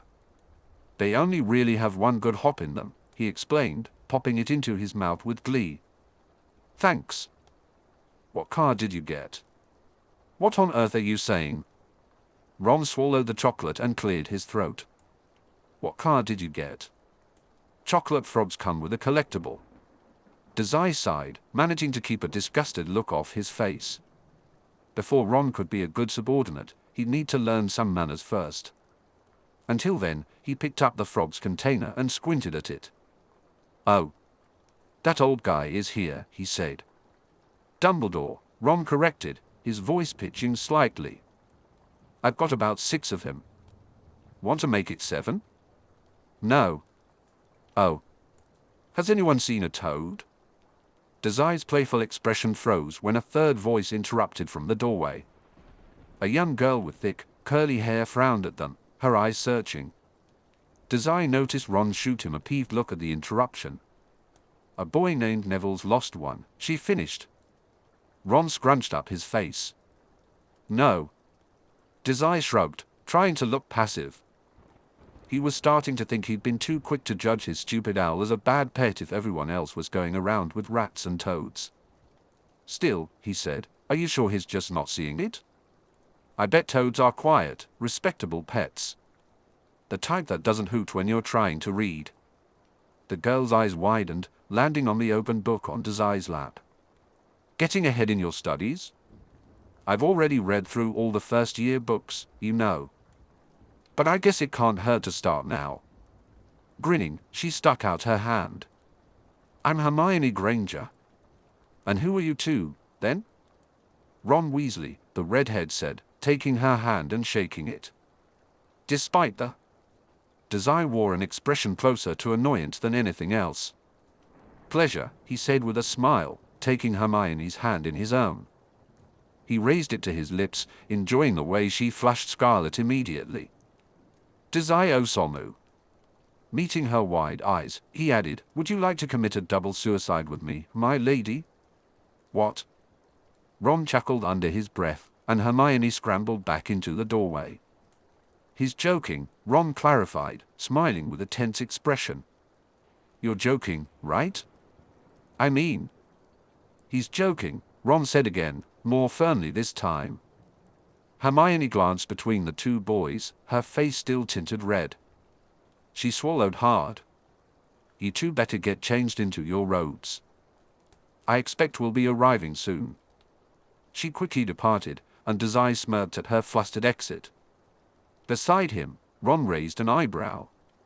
You shouldn't joke about things like that, Dazai. Besides, it's not right to tease a girl like that. She'll be fine. I thought she might appreciate a grand romantic gesture. That's how you make friends, isn't it? You can't be serious. Dazai shrugged. He took the book from his lap and returned it to his suitcase, regretting that he couldn't finish reading it.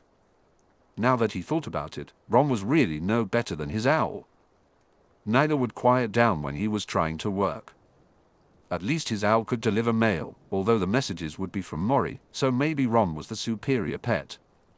Brushing off Ron's bewildered gaze, Dazai rummaged through his suitcase until he found his school robes. Seeming to take that as a cue to get moving, Ron stood up. Angel's little claws tightened on Ron's sleeve at the sudden movement, drawing a snort from Dazai. A toad, Dazai mused, glancing at the black rat. Almost as useless as a rat. Angel stared at him with amethyst eyes that seemed almost amused. Dazai felt as if the black rat was smiling. Do you want to trade? I'll take your owl, and you can have Angel, he suggested. No way. Besides, I refuse to call that thing an angel. It's glaring at me, see? Ron replied, blinking as he twisted his neck for a better look. What are you talking about? He's dumb, not evil. Ron protested. I don't know. It definitely stepped on that chocolate frog just so I couldn't have any. Right. Dazai thought any creature with such sharp eyes didn't deserve the name Angel. Maybe the name Demon was more fitting. Chapter 6, The Sorting Hat. Dazai's thin fingers tugged on the edges of his cloak until Ron shot him a dirty look. What? Dazai asked. Quit fidgeting. You're going to tear a hole in that and we haven't even made it into the school yet, Ron replied. You don't think the cloaks are weird? Dazai huffed, tucking his bandaged arms behind his back with a childish sound. What are they adding to the learning experience? It's a school uniform, Ron insisted. It's not practical. And really, it wasn't. Ever since he put the cloak on, Dazai had been imagining all the different ways wearing it was more of a hazard than anything else. For instance, what if he was running away from someone? It would be too easy for them to grab at his cloak and drag him back. When he tried explaining this to Ron, his no-good subordinate in training only replied, "Why are you planning to be chased? Just calm down, mate." It was hard to find a good subordinate these days. Ron rolled his eyes, practically pushing Dazai off the train. It was dark when they disembarked, and Dazai silently mourned how much time he wasted talking to his classmates instead of gathering information. Still, when he hopped off the train a step ahead of Ron, Dazai felt a thrill of excitement shoot up his spine. It was a strange feeling, not one he'd ever want to voice aloud. Dazai didn't really get out much. For maybe the first time in forever, his bedroom door was unlocked, and no one was watching his every move. Mori wanted him here for a reason, of course, but that old doctor wasn't present now, so there was nothing wrong with enjoying this freedom a bit, right? It wasn't like anyone back home had to know that for maybe the first time in forever, Dazai was feeling a positive emotion. Whoa! Dazai blinked back to attention, immediately tracking Ron's awed voice to the hulking figure before them. The man stood more than twice Dazai's height. Right then, the man boomed, startling some of the students around them. First years, this way please. Dazai felt pleased with himself for not flinching at the shout, barely noticing Ron shoot him an eager grin. Ron immediately trailed after the large fellow who had called for them, like a dog to its master. With a raised brow, Dazai followed his subordinate. This way to the boats, follow me. Boats? Dazai half whispered to Ron. The redhead shrugged, bounding along the path. We take boats across the lake to school, that's what I hear. After a quick look at Dazai, he added, just the first years, though. My brother said after that we take horseless carriages over. As he spoke, Ron seamlessly guided Dazai into a rickety old boat. Dazai regarded it critically before shrugging and taking his seat. If it broke apart and they drowned, well, that wouldn't be such a bad thing, right? A quick glance at that large, bearded fellow proved the boats could handle a little weight. Dazai was almost disappointed to realize they wouldn't be drowning this afternoon. Wishful thinking. He didn't voice this thought aloud, however. Mori had warned him against being too obvious about his willingness to die. Although Dazai couldn't care less about what that man had to say, he saw the merit in hanging around a bit longer. At the very least, he wanted to enjoy just one day without some mafioso breathing down his neck. An orange lantern lay out on the boat, and Dazai mindlessly took it and held it over their heads. It wavered only slightly when two complete strangers boarded the boat behind them. Actually, not strangers. The busy-haired girl from earlier was there. Their eyes met, shining in the swing of his lantern. "Oh. You don't mind if we sit here, do you? This is Neville Longbottom. I told you about him earlier." A quiet look passed between him and Ron. Dazai noticed that Ron, the redhead, didn't seem to appreciate Hermione's appearance. He waved Ron off with his bandaged hand. "Fellow with the lost toad, yeah?" Dazai hummed. "Why have ye seen Trevor?" Ron exclaimed. No. I was just thinking, is that a good pet? I bet it's not as annoying as an owl." Neville stared at him, wide-eyed. Without warning, Ron elbowed him in the side, causing Neville to pout. Dazai put a hand on his side and whined, "What was that for?" "Never mind that, look." Dazai turned his gaze out over the water as the towering castle came into view. Hogwarts was a castle. Okay, that was kind of cool. Oppressive towers and peaks lined the horizon, lit only by 1,000 open windows. This place was nothing like the cityscape of Yokohama. It felt strange and rustic, as if he were sailing into the distant past, a time of kings and queens. Still, Dazai was skilled at masking his expression. Gaping open-mouthed like the other first years seemed like a concession he wasn't willing to make. He kept his face carefully blank, allowing only the briefest looks of curiosity at the magical sight. Suddenly, he felt a buzz of energy at the base of his skull. Was no longer human activating? He didn't think anyone was using an ability on him, but this had happened at Diagon Alley too, hadn't it? The air seemed alive with the same power as an ability. Magic? Maybe this trip to Hogwarts would be interesting, even with Mori's stupid, secret plan at play. Dazai let out a silent sigh, feeling the beginnings of a headache. He was almost relieved when they finally docked on the other side of the lake, if only because seeing the other students so awed by Hogwarts was distantly annoying. Tossing the lantern aside, Dazai quickly readjusted to having solid ground beneath him. Dazai stood quietly as Ron, Hermione, and Neville stumbled slightly at the sudden change. Ron shot Dazai a glare that was more annoyed than subtle when Dazai simply chuckled in response.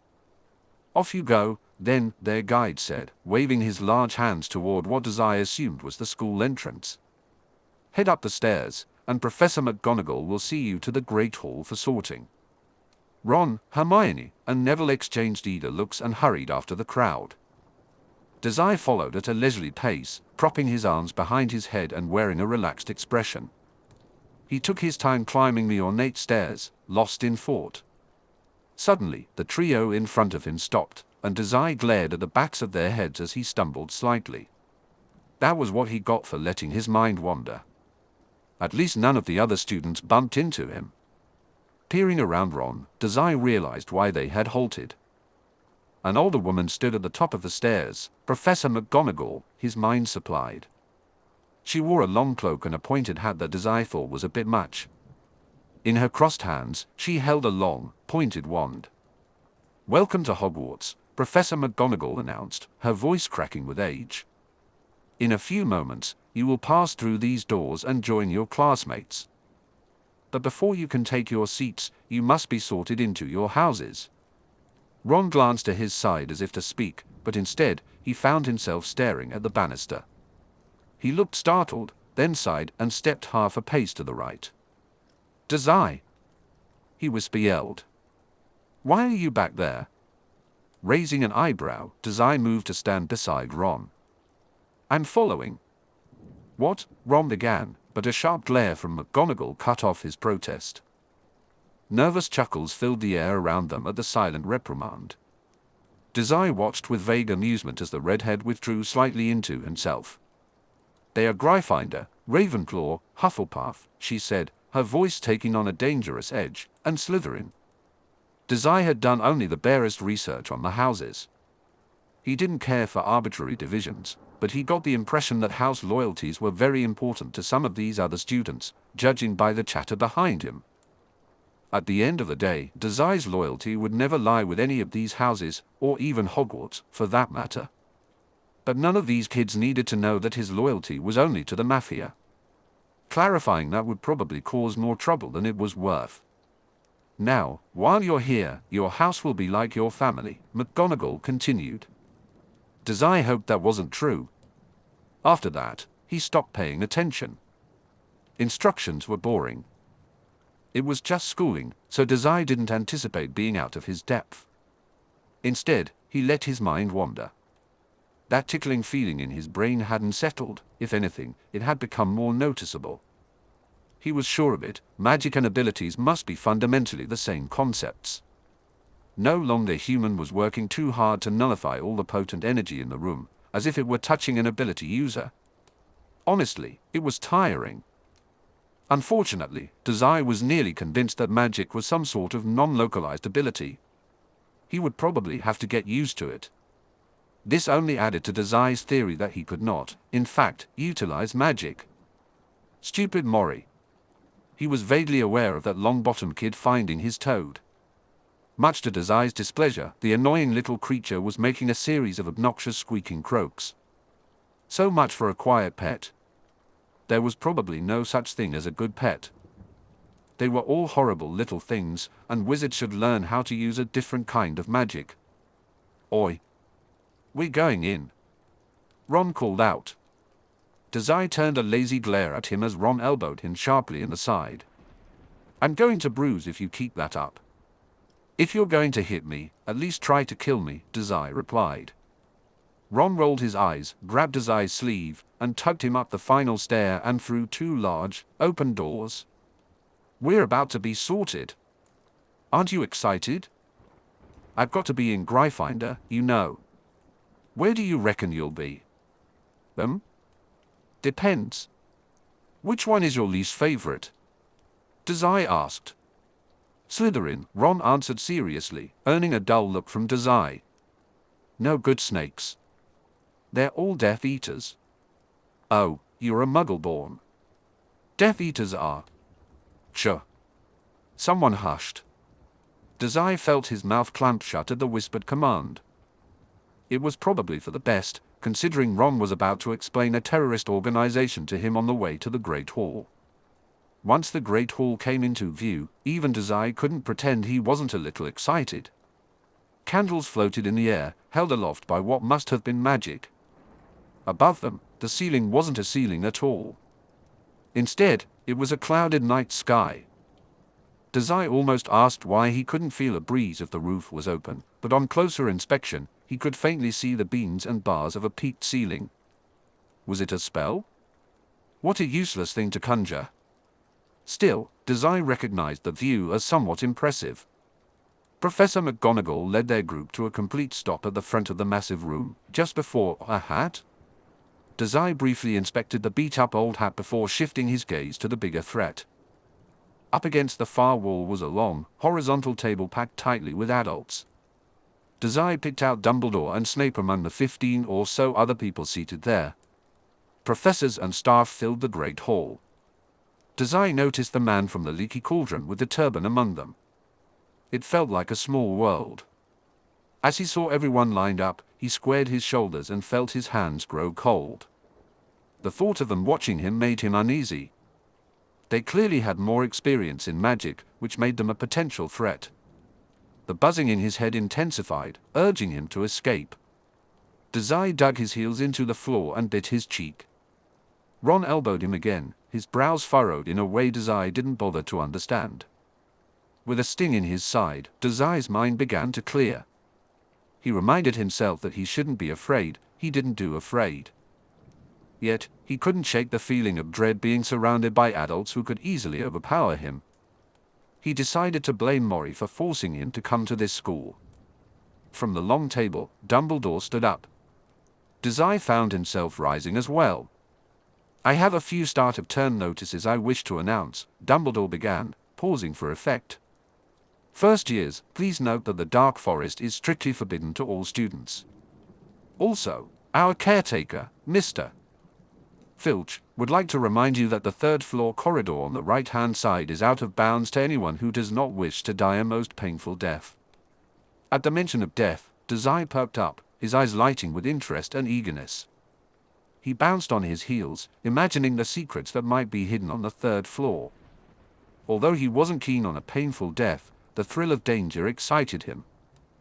Beside him, Ron must have sensed Dazai's barely contained fascination, as he shot him an indescribable look. "Thank you," the headmaster concluded simply.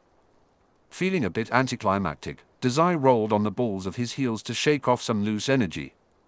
"Now," McGonagall said once Dumbledore was seated again, "when I call your name, you will come forth. I shall place the sorting hat on your head, and you will be sorted into your houses." Without further ado, she held the hat aloft. "Abbott, Hannah." Dazai watched the girl take a seat on the stool, intrigued by what the hat would do. The wrinkled, old hat fell slightly over Hannah's eyes.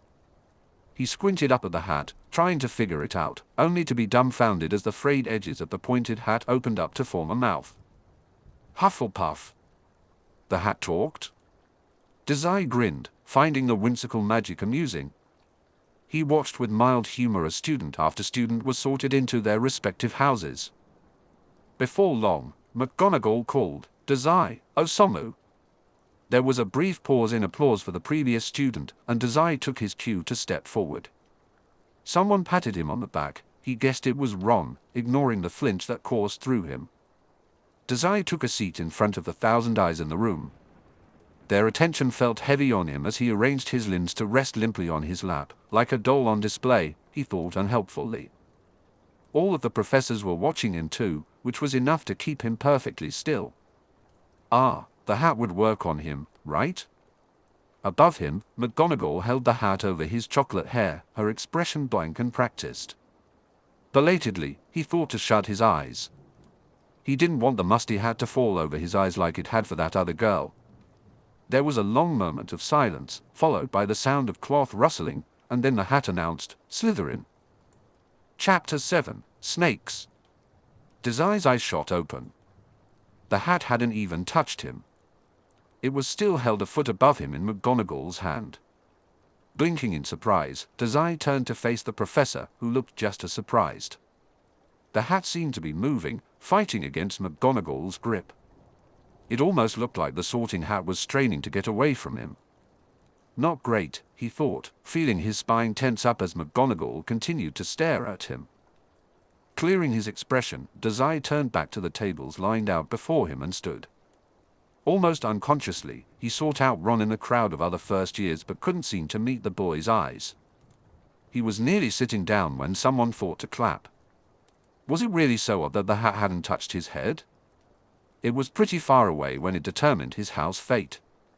Could the others see how hard the hat had fought to stay away from him? Oh well. It's not like Dazai cared, so that made it a problem for Mori. That sounded good. It felt even better to be sitting down at the tables and out of everyone's attention. He was distantly aware of Hermione, Ron, and Neville all being sorted into Gryffindor and felt a slight sting at the thought of his 3 potential subordinates being sorted differently. He'd have to make more allies in Slytherin, although having some connections to the other houses couldn't hurt. He had a feeling those Weasley twins wouldn't be hard to train either. He didn't seem to be lacking in Gryffindor support then. The only other thing that vaguely captured his interest was the sorting of a kid named Draco Malfoy.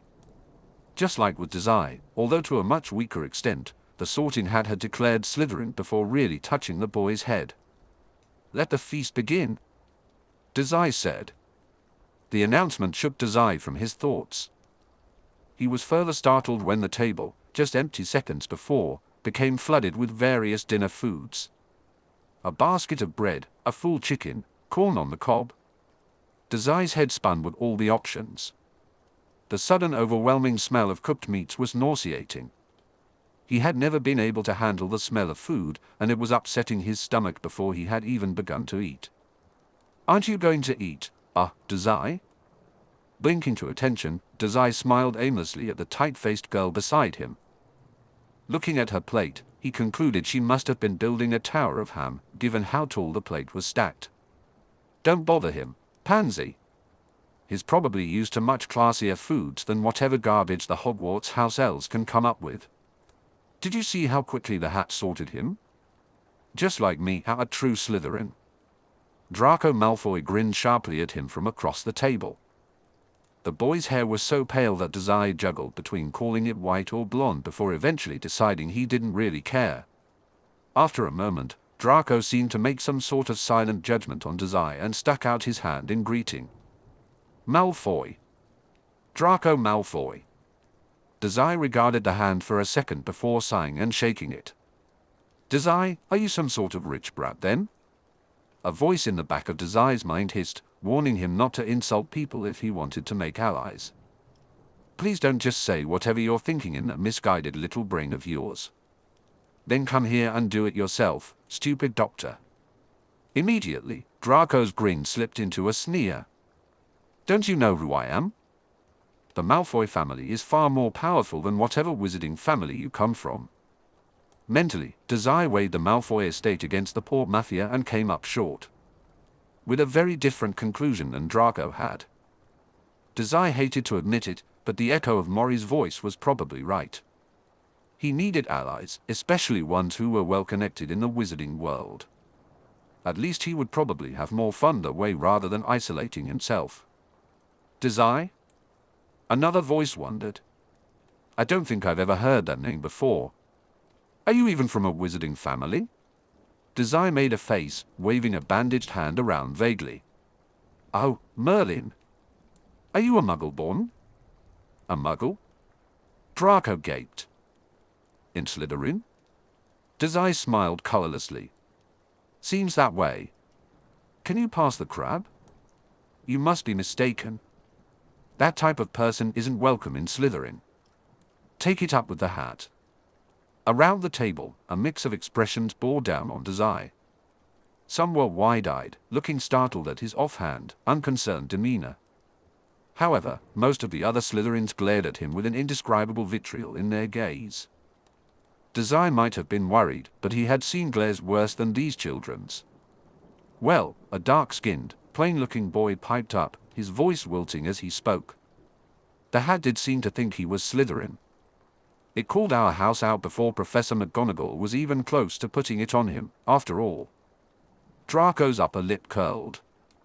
Still, Blaise, and mudblood in Slytherin. It must have made some sort of mistake. After all, what sort of impression did the hat get if it didn't even touch him? "I say we make Dumbledore sort him again." It took a great deal of effort, but Dazai restrained himself from rolling his eyes. Instead, he reached out for a plate of crab, feeling pleased to have found something edible for dinner. He took a bite while the others bickered. "Didn't it barely touch you too, Malfoy?" Everyone at the table froze. Dazai stared wide-eyed at Dazai, who simply waved a crab leg in response. "I mean, it's only fair. Maybe you'll be Gryffindor next time." He had sensed a rivalry between the two houses, thanks to Ron. Despite how little it meant to Dazai, these kids seemed highly motivated to show up the other houses. They didn't hide it, making it too easy to bully them. "Hey, maybe we'll be housemates again after we fix the sorting hat's mistake, HM? Don't you call me one of those no-good Gryffindors?" "Oh my god, you're so serious." Dazai snorted. "I saw him talking with a Weasley earlier," Pansy added helpfully. Speaking of Weasley, Dazai bent his neck to see around the other tables to the Gryffindor students on the other side. They needed to work on their telepathy. How was he supposed to train a subordinate when they weren't roomed together? It looked to be a bit challenging, but Dazai had done more with far less in the past. He wasn't really worried about the house divisions keeping them apart. After all, a dog always returns to its master. Was this what kids these days called friendship? Malfoy's sharp voice interrupted his thoughts. Hanging out with that blood traitor, too. Blood traitor? How curious. Wizards had many terms and classifications for one another, mostly seeming to benefit infighting. It was all a bit boring, honestly. With that outburst hanging in the air, Dazai decided he was finished eating. He couldn't stomach any more, despite barely finishing half a serving. As he pushed his plate away, he noticed Blaise giving him a curious look. He shrugged it off. Dazai quickly zoned out, growing bored of Draco trying to provoke him and unable to catch Ron's eyes through the crowd. He didn't consider Draco. Wasn't a huge threat, and he didn't feel motivated to sweet-talk Malfoy. Maybe later, when Dazai's headache had settled, he could deal with him. For tonight, it wasn't that important. It was just school, after all. He didn't need people to back him up for anything. At some point, Dazai got lost in his thoughts. He only became aware that the Great Hall was emptying when Blaise put a hand on his shoulder. "We're going to the dorms now," he said, his voice showing none of the vague humor Dazai read in his eyes. Around Blaise's shoulder, Pansy's obnoxious face appeared. "Draco wanted to leave you, so you should really be thanking us for staying behind." Dazai sighed. He hated being so spacey, but he couldn't seem to keep his thoughts in one place. With all the strangers around, he felt too wound up to focus. It was easier to zone out than to catalog the hundreds of possible threats his mind was supplying. "Dangerous," his mind hissed. "Keep your eye on the enemy, idiot." Shooting Pansy a hollow look, Dazai chose not to reply. He got to his feet and followed them to where the other Slytherins were gathered by the door. It wasn't long before the Slytherin group filed out of the Great Hall behind who Dazai guessed were the prefects. Beside him, Pansy sped up to walk side by side with Draco, and with a parting glance, Blaise joined her. Dazai let them go with little more than a raised brow. He trailed at the back of the group, trying to memorize the path they were taking, but he got bored after the 20th turn. He'd probably figure it out eventually. Instead, Dazai turned his attention to the strange things around Hogwarts. The walls were lined with paintings framed in gold and darkwood, filled with people and places Dazai wasn't familiar with. However, it quickly became apparent that the people in the paintings were moving. They stared down at the students, waved, and spoke. Dazai tried not to make eye contact with any of the paintings. Just how alive were those painted figures? He imagined what it must be like to live forever encased in oil paints and turpentine. He felt relieved when they entered the dungeons, where the walls were empty and cracked. The way those painted people watched him filled Dazai's stomach with a heavy unease. Abruptly, the group came to a stop. Dazai had to stand on his toes just to see their destination, an empty stone wall. "The password is Gillyweed," a young girl, the prefect, announced clearly. "It changes once every fortnight, so be sure to check the notice board inside. Otherwise, you'll have to spend the night out here. First years, students from other houses are not welcome inside. Under no circumstances should you invite someone like that in, including sharing the password. Understand?" A murmured agreement ran through the students. "Good. Now, our head of house is Professor Snape. If you have any concerns, his office is just beyond that set of stairs. Otherwise, we Slytherins stick together. Don't hesitate to turn to each other for anything. That will be all. Now, I Gillyweed." Though he had to peek around his peers, Dazai could hear the proceedings. The sound of stones moving, followed by footsteps, told him that some sort of passage had opened. Frowning, he followed the last of the Slytherins through the doorway and into the common room. He looked around with a dull expression. It was colder down in the dungeons than it had been in the Great Hall, and he was the sort to catch a chill easily. He just wanted to hide under a blanket until someone came to put him out of his misery. He noted a fireplace on the far wall, which felt like a small mercy. Aside from the fireplace, Dazai thought the design seemed relatively opulent: green lights, leather sofas, and a nice-looking decor. Dazai looked at the chess set. He wasn't sure if green lanterns were practical for reading, but he could complain about it later. Right now, he was tired. Maybe it was whatever made no longer human activate constantly, but he felt like he had been hit by a truck. His limbs were heavy, and his expression was drawn. He immediately headed toward the dorms. It wasn't like he cared to make nice with these Slytherins anyway. As Dazai retreated to the dorms, he was vaguely aware of Malfoy's glare on his back, along with everyone else's, but he was too focused on deciding which bed to take to respond. He shut the dorm door behind him with just enough force to make it close properly. He sat down on the bed furthest from the entrance and pulled his knees to his chest. The other Slytherins were still in the common room. He could hear them chatting excitedly through the door. They sounded happy, but Dazai couldn't find it in himself to share in that joy. Instead, he tried to picture himself chatting with them. Even though he rarely left his room, Dazai was well trained in the art of socializing. He knew exactly what to say to make every last one of these kids fall in love with him and follow his every command. He sighed and curled in tighter. There were too many people and too much noise. It felt strange to be sleeping in the same room as these other kids. Dazai was used to having a bedroom all to himself, and the thought of sharing made him uneasy. Being surrounded by so many people already had him on edge, and he didn't think locking the door would keep the others out for long. With another deep breath, Dazai fell onto his back and closed his eyes. In his mind, Dazai was sitting on the boss's desk, his face empty and emotionless. He didn't even move when a crack of thunder shook the building. Rain pounded against the window as if it were asking for entrance, but no one would let it in. Dazai was left to imagine what it would be like to drown and die for good. Having his head forced under water would hurt, so he figured it was not a pleasant way to go. Mori stood in the doorway, smiling pleasantly. Dazai found it hard to define that smile. He couldn't decide if it was kind or malicious, since most people around him didn't smile at all. Dazai had spent his entire life trapped within the four walls of the Mafia headquarters. It was a cold, steel barrier filled with lies and crime. He thought it was a nice frame, but the paintings at Hogwarts had intricate frames made of pure gold.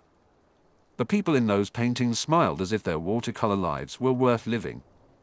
Mori waved him over, and Dazai smiled, feeling as though his face was drawn on. Those paintings held living people, and Dazai understood them well.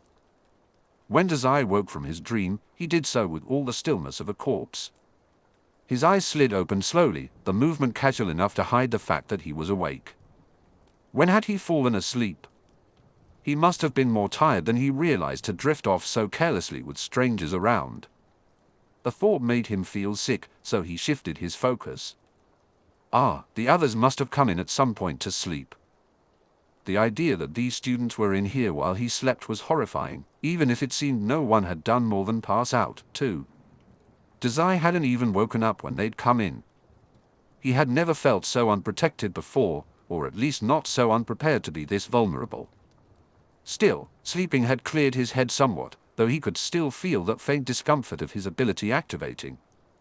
It wasn't unbearable, so Dazai rolled his shoulders and began his day.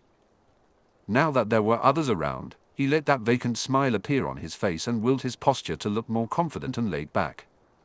Dazai let himself look haunted and afraid when no one was around. Idly, he wondered what time it was. He usually didn't sleep for long or consistently, but it must have been a few hours for him to feel this well rested. He changed into clean robes and freshened up in the restroom before entering the common room with a book bag in tow. He replaced his old bandages without glancing at the skin underneath. It wouldn't do to appear undone in front of these kids. Now that Dazai was working on a restful mind, he was even more cautious of Draco Malfoy. Last night, he had felt overstimulated by all the people and retreated almost immediately to the solitude of his room. Now that he had the mental capacity to think, however, he realized Malfoy definitely had a problem with him. The brat might be fun to mess with. Dazai hoped he would get used to the buzz and energy around Hogwarts so he could scheme a bit more without feeling so wound up, yet simultaneously exhausted. Just as Dazai settled into a plush chair beside the lit fireplace, a noise startled him from his thoughts. He felt his spine snap into place, but he kept his face neutral as he turned to see who was awake. They met his eyes evenly and wore a curious frown. "Young snake," they said. Dazai was startled somewhat by the hollow, echoing quality of their voice. "Did you know you have the strangest energy about you?" "Ah." Dazai tried for a smile. "Did you know you're covered in blood?" Chapter 8, Something About Ghosts. The man standing in front of Dazai was quite an image. Dazai took a moment to catalog what he was seeing, covered in blood, transparent, and floating 2 feet off the ground. "Ghost?" Dazai guessed. Yes, that's right," the man said. "You may call me the Bloody Baron." "As your house ghost?" "House ghost, huh? That seems like a trivial thing to have." The Baron's eyes narrowed, and his gaunt face pulled tense. "Watch your tongue, boy." Dazai shrugged and readjusted in the armchair, facing the Bloody Baron, with his legs dangling off the side. He squinted at the bloody wound the Baron wore. "That's self-inflicted, right?" "Congratulations." "What?" "Congrats on a successful suicide." "Ah, I'm jealous." With a whine, Dazai melted back into the armchair. He didn't see this ghost as a threat. If anything, he pitied the poor man. Committing suicide but still being forced to live on as a ghost? Horrible. Sickening. He wanted to die more than ever, but he wanted to stay dead when he finally kicked the bucket. Jealous and, wait, you wanted something, didn't you, Mr. Ghost? "Baron," he emphasized, practically spitting the retort. However, Dazai noted the lilt of shock in his tone in response to Dazai's open appreciation of suicide. The Baron seemed to shake himself, regarding the boy strangely and floating a tentative foot further from him. "And yes, I did. You have quite the peculiar aura about you, young snake. I take it you didn't realize?" Dazai hummed, kicking his feet out childishly. The ghost continued haltingly, "You see, as a ghost, I'm especially aware of magical energies. Yet I get a strange feeling from you, it's hard to say. Though I suppose if you don't know, there's no point in asking."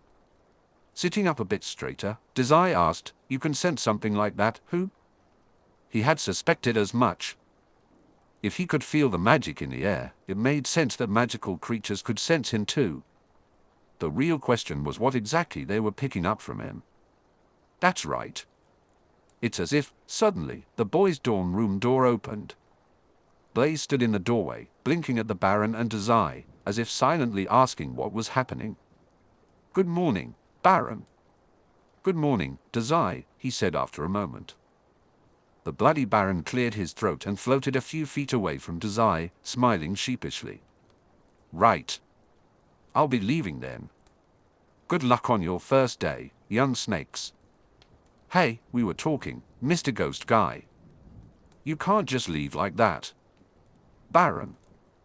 He emphasized the name and floated toward the front wall.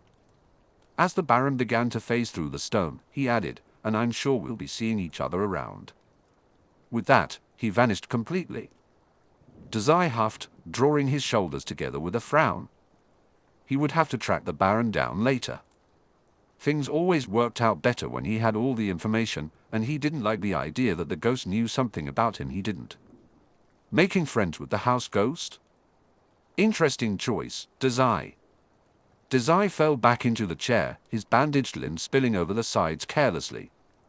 "I'm not sure anyone in this school is much good for company. Say, what time is it?" He raised a brow, keeping his expression mostly blank. He thought he saw a hint of humor in Blaise's eyes and counted it as a win. 6:30. Breakfast starts in about half an hour. Blaise frowned. "You went off to bed early last night. Some of the others thought you might have been sick." Dazai waved his hand dismissively. Dazai brushed off the concern with a loose gesture. He didn't want to explain that he had spent most of his life completely isolated and that the presence of so many people made him anxious. Instead, he shifted a bit closer to the fireplace. "Maybe. Hey, shouldn't you be trying to bully me or something?" "Why, because you're a muggle-born." Blaise scoffed. After a moment's hesitation, he took a seat near Dazai. Most of our housemates take great pride in their blood purity. I'm not one of them. I'd advise against letting anyone know you aren't pure, but it seems you've already burned that bridge. Just keep your head down. Are you giving me advice? Blaise is nicer than I thought. Blaise startled in his seat, blinking wide-eyed at Dazai, who had sprawled out in his chair. It's just a word of advice from one Slytherin to another and nothing more. Still, a haughty smile crept onto his lips as he stared into the fire. Right. Dazai thought maybe Blaise would make a good subordinate. The boy would take some work, obviously, but Dazai could use the challenge. Besides, it would be nice to have someone loyal to him in Slytherin, if only to have someone nearby to order around. Before long, the other Slytherins began to wake and file out of their dorms. Dazai noticed the glare some of them shot his way. Did being a Muggle-born really hurt his standing that much? He watched as the room grew more crowded, his lips pressing together in barely concealed distaste. Blaise shot him a curious look before getting to his feet. I'm off to find Pansy. Almost as an afterthought, he added in a muted voice, if you want to get to breakfast before it's too crowded, you should head out now. Friend. Dazai flushed. That was odd. He shook himself and rose to his feet, staring at Blaise's departing back with a lost expression. Dazai rolled his shoulders, wondering what it was about his body language that revealed his discomfort. Well, he decided to take Blaise's advice and go to the Great Hall for breakfast anyway. He looked forward to being in that place when it wasn't so crowded. Even though he wasn't sure he could eat much at the moment, Dazai noticed on the bulletin board that schedules would be passed out during breakfast. Maybe he'd find a Weasley while he was out. Breakfast wouldn't be so bad if he had someone like that to tease. Scratching the back of his head, Dazai maneuvered through a crowd of students and left the common room. Once in the dungeon halls, Dazai felt a shiver run up his spine.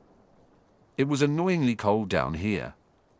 He'd have to start carrying a blanket around with him, but that might look silly, and he was trying to gather subordinates. He needed their respect, even if starting a little group was just a hobby for him.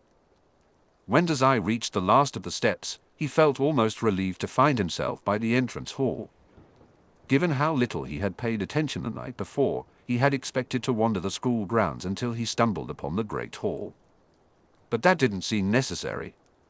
He recalled the path between the entrance and the Great Hall to be straightforward. That was for the best, though the idea of getting lost had some appeal. After a few minutes of walking, he pushed open one of the large doors to the Great Hall. Ah, he hummed, bouncing on his heels with a pleasant smile. I'm the only one here. Lucky me. Just as Dazai was about to take a seat, however, a voice interrupted him. Dazai felt himself turn to stone at the unexpected sound. Not quite, my boy. Good morning, Mr. Dazai, Dumbledore said. Morning, Dazai replied, his slim fingers tapping along the tabletop. He glanced toward the far door just in time to see Dumbledore walk in, followed closely by a tired-looking McGonagall. He forced a casual smile, even though their arrival made his skin crawl. Headmaster. Professor, he acknowledged. An early riser, are you? I'm afraid you'll have to wait for Professor Snape to arrive before you can receive your schedule. Dazai watched as Dumbledore settled into his seat near the front of the hall, feeling a sudden wish to have the Great Hall to himself again. The room was wide and empty, but he was already starting to feel caged in. Still, he offered a disarming, toothy smile in response. Dumbledore chuckled. Well, I won't keep you. Enjoy your breakfast. With that, the headmaster began to serve himself.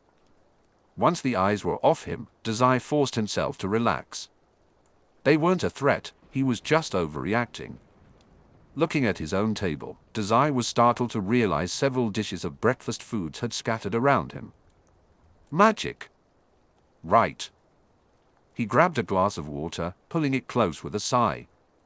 There were too many options, and the smell was a bit off-putting, with the sweet odor of cinnamon oatmeal mixing with the reek of burnt meat. Instead of eating, Dazai withdrew a textbook from his bag and began reading, listening to the sound of Dumbledore and McGonagall chatting among themselves. After a few minutes, students started to arrive one by one. At first, the disturbance barely registered, and when it did, he could easily ignore it. However, by the time each seat beside him was occupied, he knew ignoring the other students was a lost cause. Dozens of faces he didn't bother to name flooded the great hall, filling it with noise and conversation. Dazai struggled to focus amidst the laughter around him. He snapped his book shut, Magical Theory, when Draco sat down directly in front of him at the table. The blonde stared at him for a moment with a haughty expression before clearing his throat. "I believe we may have gotten off on the wrong foot," Draco said. Dazai glanced sideways at Blaise, who shrugged in response and flipped through a newspaper left on the table. The headline read, "Break-in at Gringotts." It was interesting, but not something Dazai wanted to dwell on. "It has come to my attention that the sorting hat must have placed you among us Slytherins for a reason. It sorted you nearly as fast as it did me, after all." "It sorted me faster than you, actually," Dazai replied. Draco spoke over him, seemingly not hearing the correction at all. "Because of this, I would like to offer a proverbial olive branch to you, Dazai. Clearly, a mudblood such as yourself was placed here for a reason. What other reason would a dirty muggle like you be put into Slytherin than for me to fix you? As such, I'd like to offer my guidance. You'll be following me around, maybe doing my homework, and in return, I'll teach you the ways of a true wizard." Malfoy's smile was sharp, and his eyes appeared deceptively kind. However, his wild, overdramatic gestures undermined the seriousness he likely intended. "You can thank me now. You want me to be your subordinate?" Dazai blinked, flustered by the unexpected offer. Under his breath, he mumbled, "I think you've got our roles confused here. Subordinate, yes, I like that word. Look at you, already doing your part in supporting pure wizards. Subordinate? Him? Dazai didn't do subordinate. Where did this Malfoy brat get off? He had come prepared to play nice. Dazai's expression must have conveyed his thoughts, because Malfoy continued with a self-assured nod. "Good. I'd like. Let me introduce you to Crabbe and Goyle," Draco said, gesturing to the two boys beside him. They. Wait. Draco, you already have subordinates. Dazai exclaimed. "That can't be. There's no way you did that faster than me." Draco smiled at the compliment, smoothing his tie with a slender hand. He glanced down at Crabbe and Goyle, his expression tight and searching. The more Dazai looked, the less he could tell them apart. He made a face of vague understanding. "Oh, you didn't. These are just mindless grunts. I feel better now."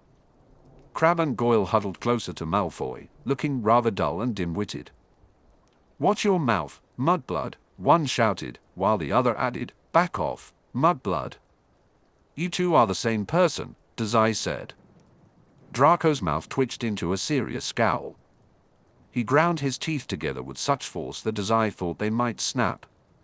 Dazai braced himself for a thorough reprimand, settling into zone out and stare at the wall for the next 10 minutes. "Can't you go one day without running your mouth, boy?" Dazai blinked up into the dull eyes of Professor Snape, forcing himself not to startle. Before he could respond, the greasy professor handed him a slip of paper. "I don't want to see any fighting. Am I understood?" Across the table, Draco shuffled in his seat and grumbled, "Yes, sir." Dazai could see in his eyes that the message hadn't quite registered. "Yes, sir," Dazai echoed. Satisfied, Snape turned on his heels and left. Dazai watched him go with a wary eye. He held back a final glare at Malfoy once the professor was gone and was mildly amused to see the other boy clamping down on his tongue instead of bickering. Dazai shifted his focus to his timetable. "Charms is first, ho." He glanced at Blaise, who was inspecting his schedule instead of reading the newspaper. Draco was also scrutinizing his own schedule with intense concentration. A quick look at Crabbe and Goyle suggested they might not even know how to read. All was well and good. Dazai looked forward to learning something before he dismissed the whole Hogwarts experience as a waste of time. After all, he didn't think Mori would appreciate a letter saying, "I don't have magic, I'm coming home," before he'd even tried anything. He planned to wave his fancy new wand first, then send the letter. Speaking of fancy new wands, Dazai thought, feeling around in his book bag. After a moment of searching, his hand bumped against the sleek black case sitting inside, unopened. Ollivander had sent it just days before he needed to catch the train, but Dazai had been so busy with mafia work that he hadn't had a chance to look at it. Still, he had tossed it into his bag that morning, unsure if they'd get a chance to practice magic in class. Draco, Pansy, Blaise, and the others stood up, and Dazai dropped his hands to his sides in anticipation. As the other students around them also got to their feet, Dazai began to feel a bit out of place. He grabbed the strap of his book bag and stood up as well. Malfoy cleared his throat, an odd smile on his face. "Well, Dazai, I best be off to class. Do think about that offer of mine." He tipped his head back and sneered. "Crabbe, Goyle, let's go. See you in class, subordinate." With that, Draco left the Great Hall. Dazai watched him go with an empty gaze, casually imagining all the ways he could break that boy to his will. He'd start with the fingers, then maybe pull a few teeth. Just then, Blaise appeared beside him. Dazai wore a dull expression on his face. "Subordinate, huh? You're really stepping up in the world," Blaise said. "I'm not," Dazai began, feeling his cheeks flush pink. "If anything, he's my subordinate." "Does Draco know that?" "You're less nice than I thought," Dazai replied. Blaise shrugged. Without warning, he stepped past Dazai and continued out of the Great Hall. "Maybe. Now aren't you coming to class? We'll be late if you keep dawdling." Chapter 9, Potions. "Chance," Dazai whined, dragging his arms behind him as they walked through the winding halls. "Is boring. All these classes are boring." Stepping onto the stairway just before it started to rotate, Draco raised an eyebrow and sneered. "You were barely paying attention. Are you sure that isn't your problem?" "True," Blaise added. "It's only a lecture day for most classes, of course. Though Professor Flitwick promised that tomorrow we could work on casting." "Whatever? Don't grumble at me. That's hardly how a subordinate of mine should act. I will push you off these stairs." Draco shot him an unimpressed look, and Dazai had to admit that Grunts 1 and 2 could probably punt him halfway across campus before he even reached out to push the weasel to his death. Still, something about Dazai's threat must have resonated, because Malfoy rushed up the last few steps and was the first one off once the stairway came to a stop. Dazai grinned. "Potions next," Draco announced, now a full 3 feet ahead of Dazai and sending the bandage boy a cautious glare. "We have it with the Gryffindors." I've never heard someone put so much disdain into one word before. "Dazai, shut up." "Oh, there it is again."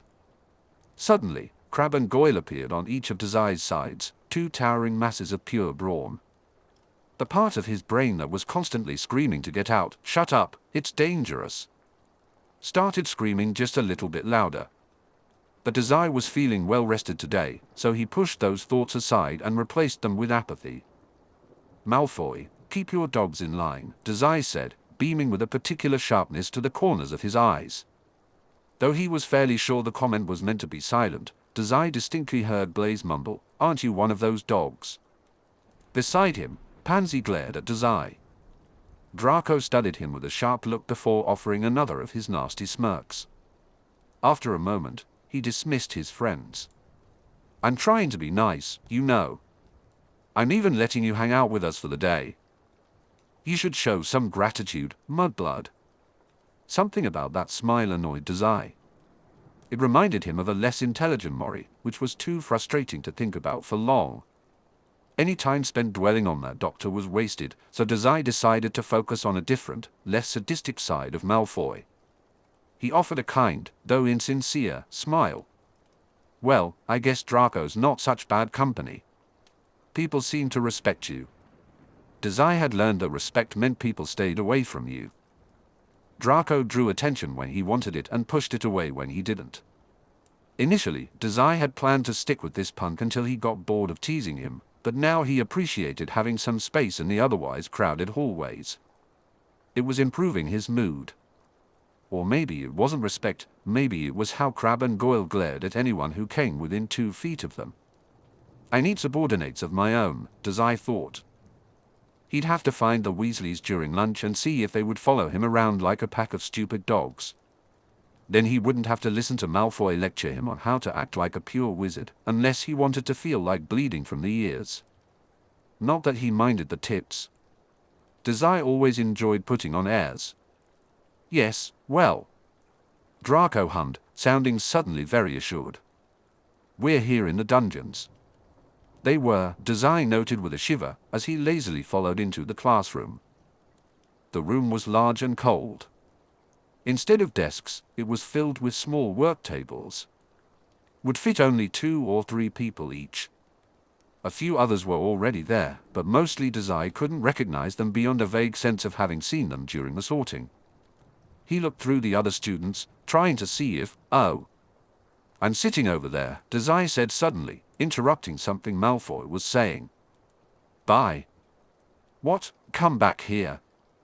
Draco called after him. Dazai waved off Draco's objection, feeling a small swell of humor at the thought of leaving his boss behind. He rounded the corner of one workstation and came to a stop, grinning. Ron. My dear friend, whom I haven't seen since yesterday, I found you. Dazai? The redhead startled, flailing back in his seat. He ran a hand through his hair and took a calming breath. Dazai was very good at predicting how people would react, but when Ron's expression hardened and his voice became steely, even he was a bit caught off guard. Get out here, Snake. Dazai blinked in surprise but took a seat anyway.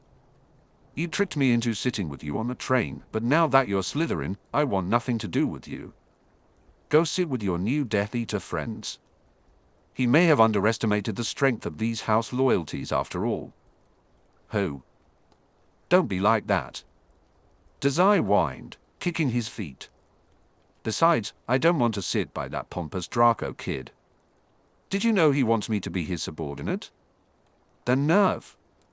Ron gave only a blank glare in response. How about this? Take your seats. Dazai's mouth clamped shut as Professor Snape entered the room with an aura that commanded respect.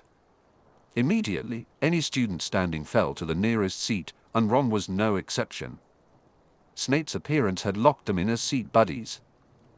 Curious, Dazai glanced to the other side of the room. Was every Slytherin sitting over there?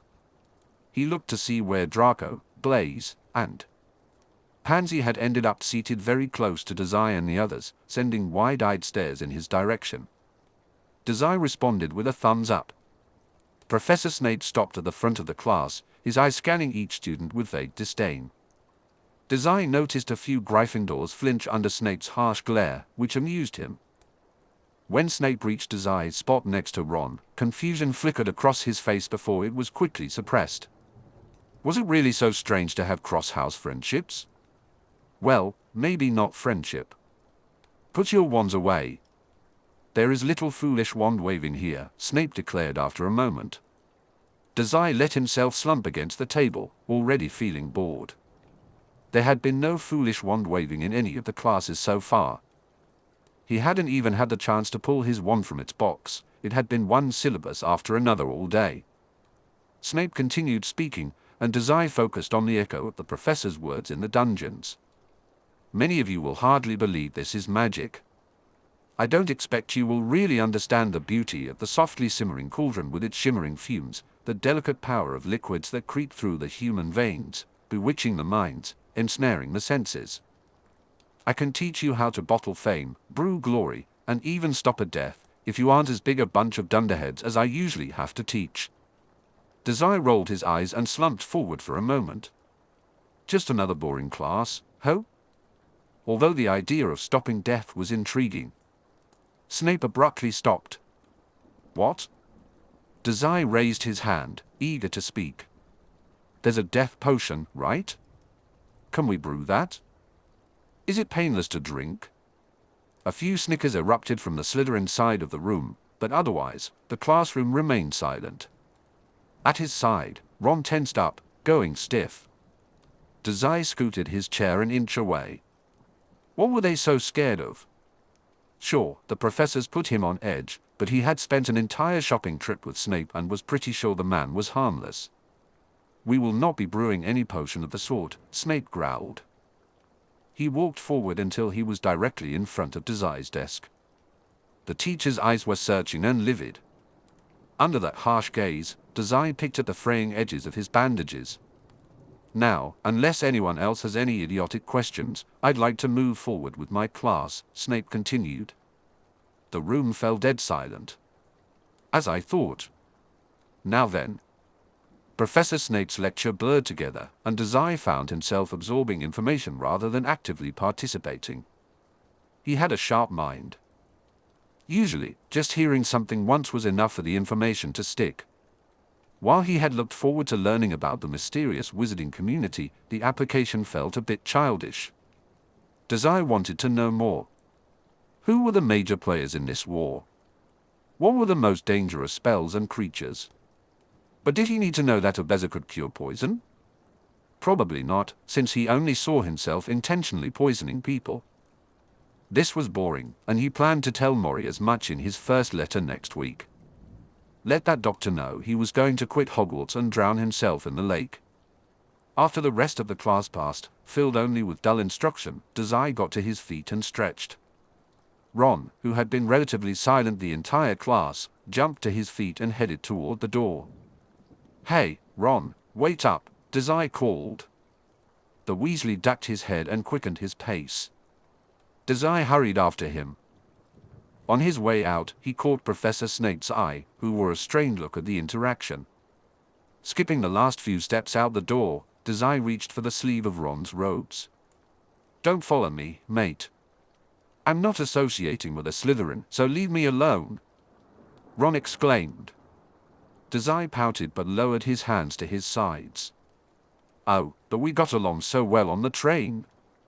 And you found all my books for me, too. Ron scowled. That was fine. Dazai had been thinking about this all through class, and he still liked the idea of training Ron as a subordinate. The kid had potential. Or something. Maybe he just didn't want to let Ron go so easily. Dazai put on a pleasant expression, hoping to ease Ron's distrust. It'd be a shame not to stay friends. And, well. What? Ron replied, suspicious.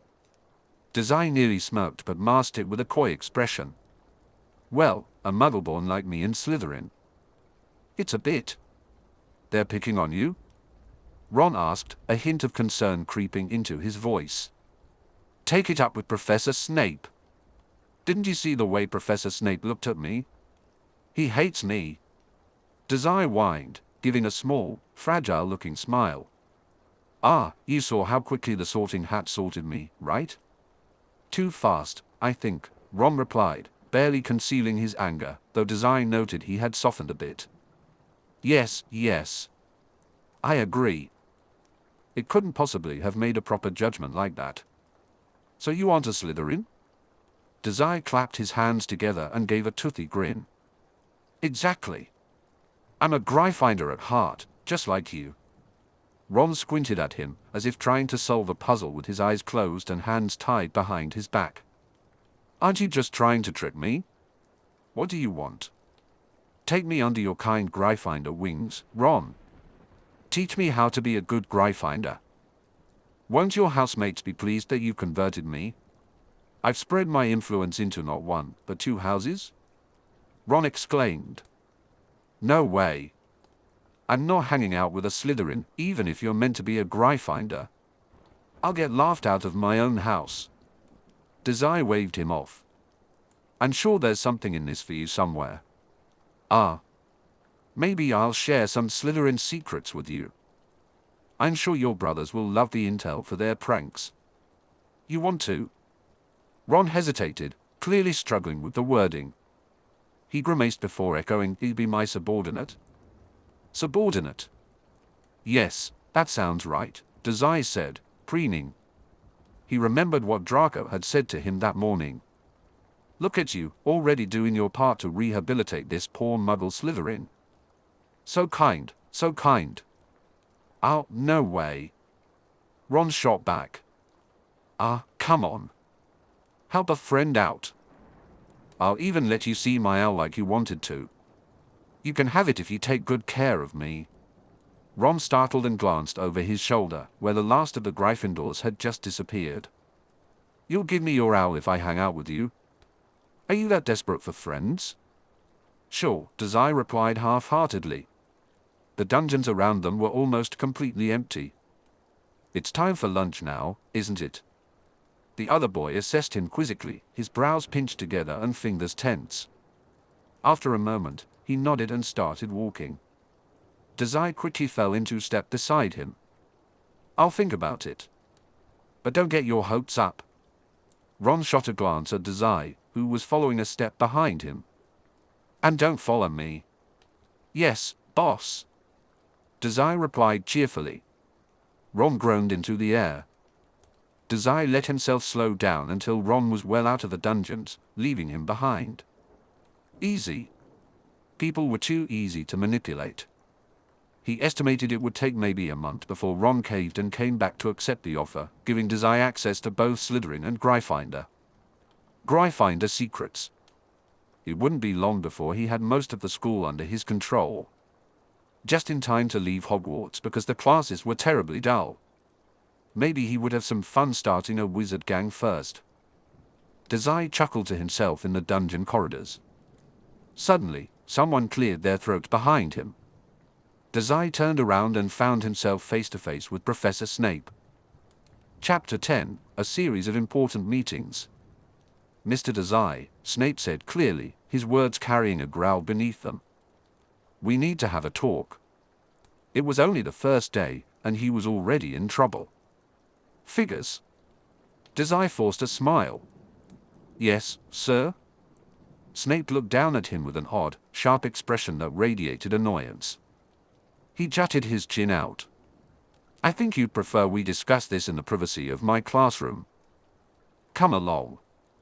Dazai shrugged and followed Snape back into the classroom, mentally reviewing everything he had done in class that day. Is this about asking an idiotic question, sir? He really should learn to keep his mouth shut. Even back home, when he was beaten and bloody, there was always a voice in the back of his head urging him to instigate further.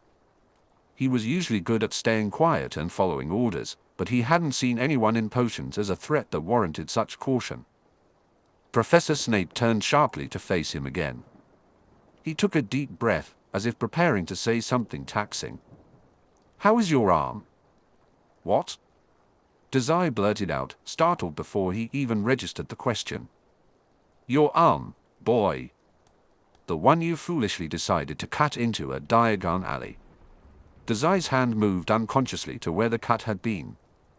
With the length of the Hogwarts robes, even the edges of his bandages were barely visible. Fine, he replied hesitantly. Dr. Mori took care of it. Well, Mori at least knew about it. Snape's eyes narrowed, though Dazai wasn't sure what that expression meant. I'll be the judge of that. Give it here. When Dazai didn't offer his arm, Snape's thin lips tightened. Perhaps my previous attempts at healing that injury failed, but that doesn't mean I trust Muggle methods. For healing? Especially? Snape's eyes scanned the bandages again, as if he were seeing something more. He cleared his throat. See Madame Pomfrey for it at the very least. Who? The Hogwarts matron. Sighing, Dazai let his posture slump slightly. Ah, there's no use in arguing, right? In response, Snape glared, making it clear that this order was not up for debate. Dazai's gaze drifted under the pressure, eventually landing on Snape's stock of potion ingredients against the far wall. Some of those had to be poisonous, right? Maybe something that could stop his heart or melt his brain.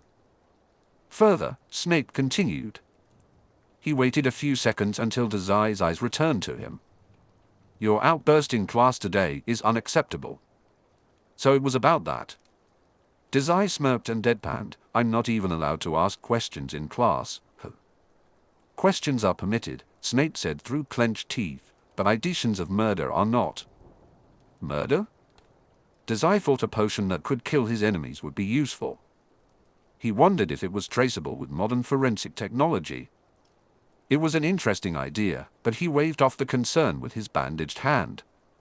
I was just curious. Anyway, if we aren't going to brew it, then that's that. Actually, he had been thinking about a new method of suicide via instant death potion, but Dazai wasn't sure how he felt about Snape knowing that. He didn't expect the professor to be concerned, but something about the way Snape was watching him now made him hesitate. Dazai decided to hold his tongue on the matter of self-poisoning and consider less honest endeavors, like running away. Is that all, sir? Dazai asked, watching as Snape's expression shifted in an unexplainable way. Finally, Snape let out a burdened sigh, filled with more anger than Dazai thought was necessary. Yes. Go see the matron now. I expect you'll. I have plenty of time before lunch, he thought, not really planning to follow that suggestion. Right away, sir, he replied. And Mr. Dazai? The bandaged student blinked. If your housemates are giving you trouble, I expect you to come to me for help. Understand? Had Professor Snape heard the nonsense he'd told Ron? Oops. Dazai paused, choosing not to answer.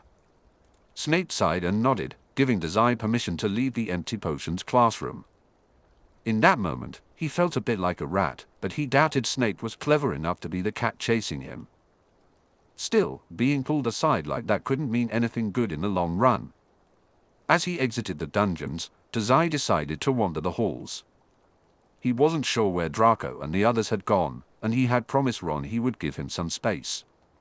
He didn't know where anyone was, but there were still 30 minutes left until he had to report for lunch.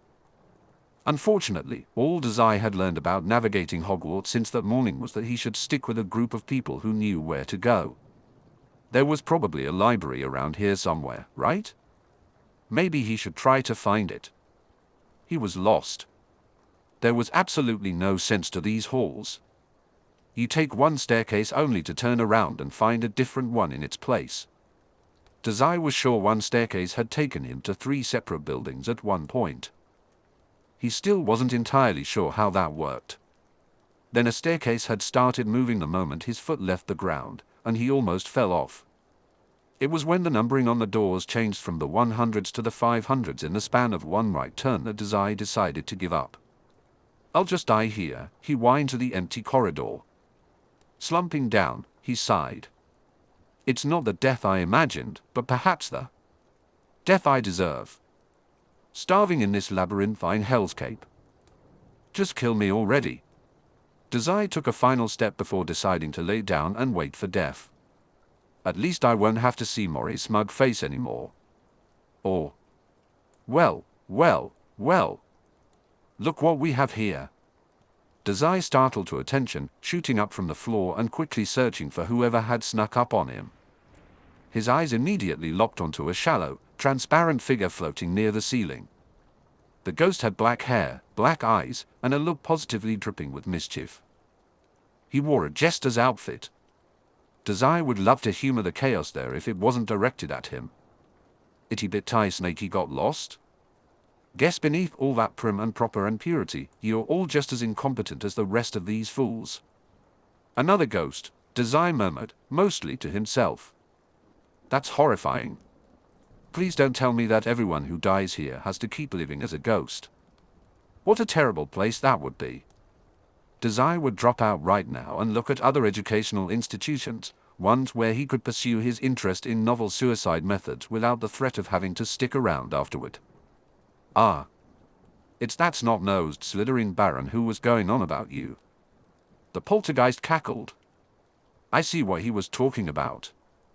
You are a weird little brat, aren't you? The bloody Baron was gossiping about him. He'd have to do something about that. In the meantime, however, it's that strange energy or whatever that Baron guy was talking about, right? He never did get around to explaining. Dazai commented, listlessly prying for information. One last interrogation before the winding, endless hallways decided to lead him straight to his death. He was almost feeling nostalgic. Of course, expressing curiosity turned out to be a mistake when the jester-like ghost guffawed. Wouldn't you like to know, baby snake? Isn't that cute? The little snake wants to know something. Dazai huffed. This ghost was incredibly annoying, even more so than the bloody Baron phasing through the wall during a conversation. When the spirit started miming something lewd above his head, Dazai made up his mind. He was going to kill the ghost. Somehow. He would probably torture him for information first. Dazai had dealt with worse and more annoying people before, but he had never been strictly allowed to torture and then kill them. Not all of them, at least. So, naturally, he should kill the ghost. Can you kill a ghost? Dazai thought. There was only one way to find out. Without warning, he reached out to grab the ghost's foot as it swooped overhead. He wasn't sure what he expected, maybe to catch a leg or to pass right through, but it wasn't this. The ghost shrieked, backpedaling midair as far from Dazai as possible. He stared blankly after the spirit, spreading his fingers in the air where he hadn't even come close. Dazai blinked, and the spirit vanished through a wall. What was that? He wondered. He turned to face Hermione with a grin, then shrugged. I'm starting to sense a trend. If one ghost could just answer my question before floating through a wall, then I'll gladly die in peace. Hermione blinked in a way that Dazai took as enthusiastic agreement. Well, I'll happily die either way, but I really don't like being left hanging like that. I'd hate to come back as a ghost with that as my unfinished business. Say, Hermione, when I die, will you help guide my ghostly soul into eternal slumber? What? Dazai chose to read that as agreement too. At the blank but supportive look on her face, he quickly changed the subject. So, what brings you down here? Anyway, where is here? He thought hard enough that if telepathy were real, someone would definitely get the message. Should you be talking to a no-good snake like me? Hermione seemed to puff up at the accusation. I, for one, don't believe in all that house segregation nonsense. She smiled as if her words were some grand overture. How gracious. Besides, we spoke on the train, didn't we? Slytherin or not, I think you may be nicer than most of these other students, if you don't mind my saying. Dazai? Nice? That was almost funny. Still, he could read the hidden words on the girl's lips well enough to let Hermione's poor character assessment slide for now. Gryffindor not treating you well? He asked. Oh, you're right. She cried. Neville will talk with me, sure. But to everyone else, they treat me like some sort of know-it-all? Freak. Hermione finished. She looked ready to continue when Dazai's interjection seemed to register. Hold on, know-it-all. As it happens, Dazai continued seamlessly, I don't think I'm getting on well in Slytherin, either. At Hermione's worried glance, he added, something about blood purity. I can't listen to a word out of Draco's mouth without falling asleep, but he makes it look important with all the hand gestures and threatening bodyguards and power plays. Something about what he'd said must have startled her, because Hermione's hands flew to her mouth. They didn't. Oh, you should have been in Gryffindor. They may be bullies, but at least they aren't pure-blood supremacists. I'm sure they're not. Well, they were, but Dazai found their supremacy nonsense vaguely amusing and very fun to mess with. Ah, it doesn't matter. You should talk to Ron about me being in Gryffindor, though. He definitely agrees, but he's being difficult. Hermione wore a look of vague confusion. Dazai let it slide because he already had his connection in Gryffindor, referring to Ron.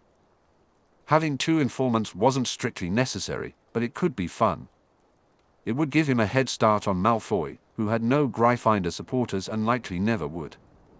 Dazai found Malfoy annoying, but he was starting to think he might actually have a chance of escaping these halls, and that felt more important at the moment.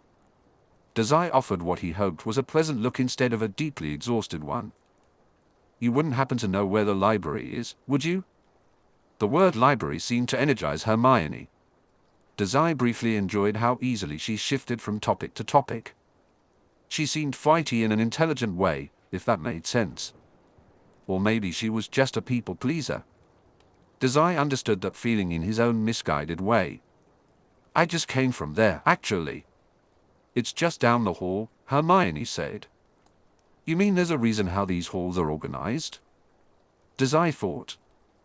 I can show you there if you'd like. And you can understand it? He almost said, but he didn't get the chance. Hermione interrupted his thoughts with a frown. But there's not really time for that now. It's lunchtime, we're a bit late. Don't tell me you've been looking for the library this whole time? Dazai was very good at lying. Do you know the way to the Great Hall? He asked. But what was the point? Hermione snorted, and Dazai followed her. He felt a bit like a dog in that moment. Did that mean they were friends? You're late, Draco commented idly, looking Dazai up and down. Don't tell me you were planning to spend your lunch with that Weasley. Hardly. I think he hates me, Dazai said. You're the one who ran off to sit with him during potions, Pansy replied confidently. What was that all about? Sitting with a blood traitor of all people. And asking such a stupid question. Do you want to lose us house points? Dazai shrugged, feeling lazy from all the boring classes. Information gathering. About poisons, Blaise said flatly. Among other things. Ah, no thank you. Blaise slid the ham and cheese sandwich in front of Dazai despite the refusal. His expression shifted to a curious frown. All right. Blaise's eyes seemed to analyze Dazai, but he didn't push. Dazai shrugged him off, not particularly caring. He let the gifted sandwich go ignored and instead smiled hollowly at Draco. The boy wasn't his boss, but it didn't hurt to pretend he was for now. And I spent my lunch wandering the halls. Draco left me behind, so I got lost. Only because you chose that Weasley over us. Malfoy ground out. To emphasize his point, he stabbed a fork into a grape. Information gathering, Dazai repeated, clicking his tongue. It's like you don't listen to a thing I say, boss. When Draco perked up at the title, Dazai added, I'd already laid some groundwork over in Gryffindor back on the train. I wanted to see if anything had paid off. 5 pairs of eyes blinked back at him, dumbfounded. It wasn't until Blaise whistled lowly that the others seemed to snap back to attention. Draco spoke first, ever the leader. Maybe you do have some Slytherin in you after all, Dazai. Cunning, sure, Pansy chimed in, but still a dirty muggle born. Blaise nodded, looking more amused than impressed, but impressed nonetheless. Almost eagerly, Draco asked, well? Does he trust you? Give it a couple of weeks, Dazai replied simply. Gosh, these brats were just too much fun to mess with. Until then, you've got me all to yourselves. Aren't you lucky? Chapter 11, Match to Needle. It's a match to a needle, Draco repeated slowly. The way he carefully enunciated each word, as if Dazai were a small child, felt condescending. Dazai wanted to stab the brat, preferably soon. But he was working on something called self-restraint. Ghosts, apparently, screamed when he tried to touch them. He was exuding so much malice that even creatures already dead were afraid of being dead again, and worse, it would be by Dazai's hands. So, he was practicing restraint. Dazai smiled. Draco smiled back. Neither smile was pleasant, but calling it malicious would only invite danger, so pleasant was the working term. Happy was a bit of a stretch. Match to needle, Dazai mined, still smiling pleasantly. Got it. Draco smiled back, also pleasantly, and said, you haven't even taken out your wand yet. Are you sure? He was practicing self-restraint because people are of no use to you if they run away faster than you can catch them. I don't know, Malfoy, Dazai replied in a voice that could be classified as cheerful somewhere on this miserable planet. Beside him, Pansy shivered for entirely unrelated reasons. Am I? He didn't wait for a response and pointedly ignored Draco when the boy attempted to give one. Maybe Professor McGonagall will do a special instruction just for you if you ask really nicely, Dazai. Instead, Dazai pulled a sleek black box from his book bag. His wand, he still hadn't seen it yet. Over his shoulder, he heard Blaise make an appreciative sound. "Classy," Blaise commented. "What's it made of?" "Not a clue." "Wood, probably," Dazai hummed, taking off the top. "Blood, definitely." "What?" Anyway, he withdrew the wand from its box and held it up to the light. Just like the box that contained it, Dazai's wand was long, slim, and dark. The tip of Dazai's wand was sharper than the other ones he saw around him. It was probably good for stabbing someone if it came to that. He knocked it against the table once, humming curiously when it produced the sound of thin, hollow wood. He appreciated the polish for a moment longer before turning his attention back to Malfoy. "What was that spell again, boss? What kind of wood is that?" "Blackthorn?" Draco asked instead. "Pine." "Oak," Dazai replied aimlessly. "Cherry." "Cedar." "I thought all woods were the same." "Mine's hawthorn." "It's very hard to master, so I can see why you wouldn't have it." Draco buzzed with the annoying energy of a mosquito as he flaunted his wand for everyone to see. Crab and Goyle made sounds of awe at all the right places. Dazai smiled pleasantly, and Draco beamed right back. He didn't roll his eyes because he was practicing self-restraint, but he did smile just a little bit wider. "Since it's hard to master, won't you have to work twice as hard as everyone else?" "I'll take my pine oak cherry cedar wand, thanks." "It can't be made of all of those," Dazai, Blaise hummed non-committally. Someone cleared their throat, and Draco's little gang paused to look up. Professor McGonagall was glaring down at them with obvious annoyance. Her nose scrunched up, and Dazai imagined a cat trying not to sneeze. "Matched a needle, students," she said, possibly loud enough for the whole class, but certainly loud enough for 6 bickering Slytherins. "I want each and every student to make at least one solid attempt before class is over, or I'll start deducting points." Dazai nodded, glancing down at the matchstick sitting untouched on his desk. "You'll have to excuse me, boss, but for the rest of class, my pine-oak cherry cedar wand and I are going to do the bare minimum to turn this match into a needle. It's clearly just blackthorn." They had spent the last 30 minutes taking notes on how to transfigure this one object. It was boring, and Dazai spent the whole class wondering if he could transfigure himself into a corpse. He was present and sort of listening. Professor McGonagall had told them to practice changing the matchstick with an air of expectation. She seemed to think they would fail, but they still had 15 minutes left, and she was determined to use that time. Dazai had wanted to do something more practical anyway, assuming he had magic. He was still fairly certain that was a lie Mori had concocted. But he held out his wand and gave it a little spin. The matchstick did not seem amused.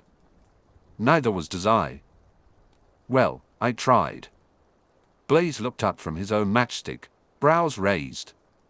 "You didn't do anything." Blaise swished his wand, and though the matchstick didn't outright change, it did roll on the desk. "You blew on it." "Shut up," Blaise countered, trying again with no obvious results. "I thought you wanted to do some real magic. You've been whining about it all day, but now you won't even try." Dazai shrugged. "She obviously expects us to fail." "I'm pacing myself." As if to prove a point, Dazai flicked his wand at the matchstick again. Nothing happened. Looking around, Dazai saw mostly the same results, frustrated classmates waving their wands at their desks. Was he entirely sure this wasn't a prank by Mori to make him look foolish pretending to have magic? Maybe. But he could feel something. Every time Blaise tried again, Dazai sensed it. It was as if the air around his wand had grown dense for a moment with something. So, yes, something was happening, but it wasn't enough to perform the spell. To his side, that something, magic, suddenly burned bright before flickering out and dying. "I did. Look at it." Draco cheered. Blinking, Dazai leaned over to see what Draco had done. The matchstick was still a matchstick. But that wasn't quite right. No, it was a matchstick that was just a little bit pointy at the end. While Draco proudly showed off his semi-pointy match, Dazai mused. So that was what a successful spell felt like. Well, mostly successful. He tried to focus on what that sensation had been like. The air around Draco had seemed to buzz, to burn. It was as if he was tearing something from the air and forcing it into the match. Dazai could feel it, just like he could feel any ability, be it Mori's, Hirotsu's, or anyone else's. But this felt different in a way he couldn't quite place. It was all sorts of annoying because Dazai didn't really do abilities. He usually undid them. While he couldn't pinpoint exactly what this magic was, it was definitely ability adjacent. That meant he would nullify it if Snape failing to heal him hadn't made that clear enough. It also meant he wouldn't be able to do magic. Which meant Mori was an idiot. Dazai already knew that, and that the old doctor had something else in mind by sending him here. It was a given, really, but this was all new levels of obnoxious. Congratulations, Mr. Malfoy, Professor McGonagall said after analyzing the partially transfigured needle. 5 points to Slytherin for the impressive display. Though I'll remind you that a complete transfiguration will be necessary for our practical exams. Figures. He guessed he would just fail all of his classes. Once the professor had wandered off to help another student, Dazai gave his wand another experimental flick. None of the magic in the air drew together for him, and it certainly didn't do what he was asking. It was just buzzing around him like before, kind of giving him a. Dazai felt a headache coming on as the air around him seemed to activate his inability to perform magic. It had been a hunch before, but now he was nearly certain. Blaise. I'm bored, he called out. Practice your spell, Dazai, Blaise replied. Dazai whined, eyeing the matchstick lazily. Maybe it would be better if he appeared lazy rather than completely incapable of magic. He couldn't understand why he had even been accepted into this school. To appease Blaise, he drew stars in the air with his wand. Draco turned to face him, a smirk on his face that said he thought he was better. Can't figure it out, he asked, humming. As your boss, I suppose I could lend a helping hand. Consider it your first lesson in being a good wizard. What's that? Dazai asked. How to take instruction from your betters, Draco said with a pleasant smile. As a pureblood, I'll always be your better. Gee, thanks, Dazai muttered. Still, he sat up straight and gestured for Draco to continue. Even if he couldn't perform the spell, it was worth understanding how magic worked and how he could manipulate it. You'll remember from our notes. Oh, you were taking notes, weren't you? I know it can be challenging for someone like you. Dazai stopped listening at that point. He should probably work on that, but Draco never seemed to stop talking. Dazai had plenty of practice pretending to listen to Mori while getting patched up after training, just picking out the important details. He knew when to nod along, too. Speaking of which, Dazai nodded and made a small sound of comprehension.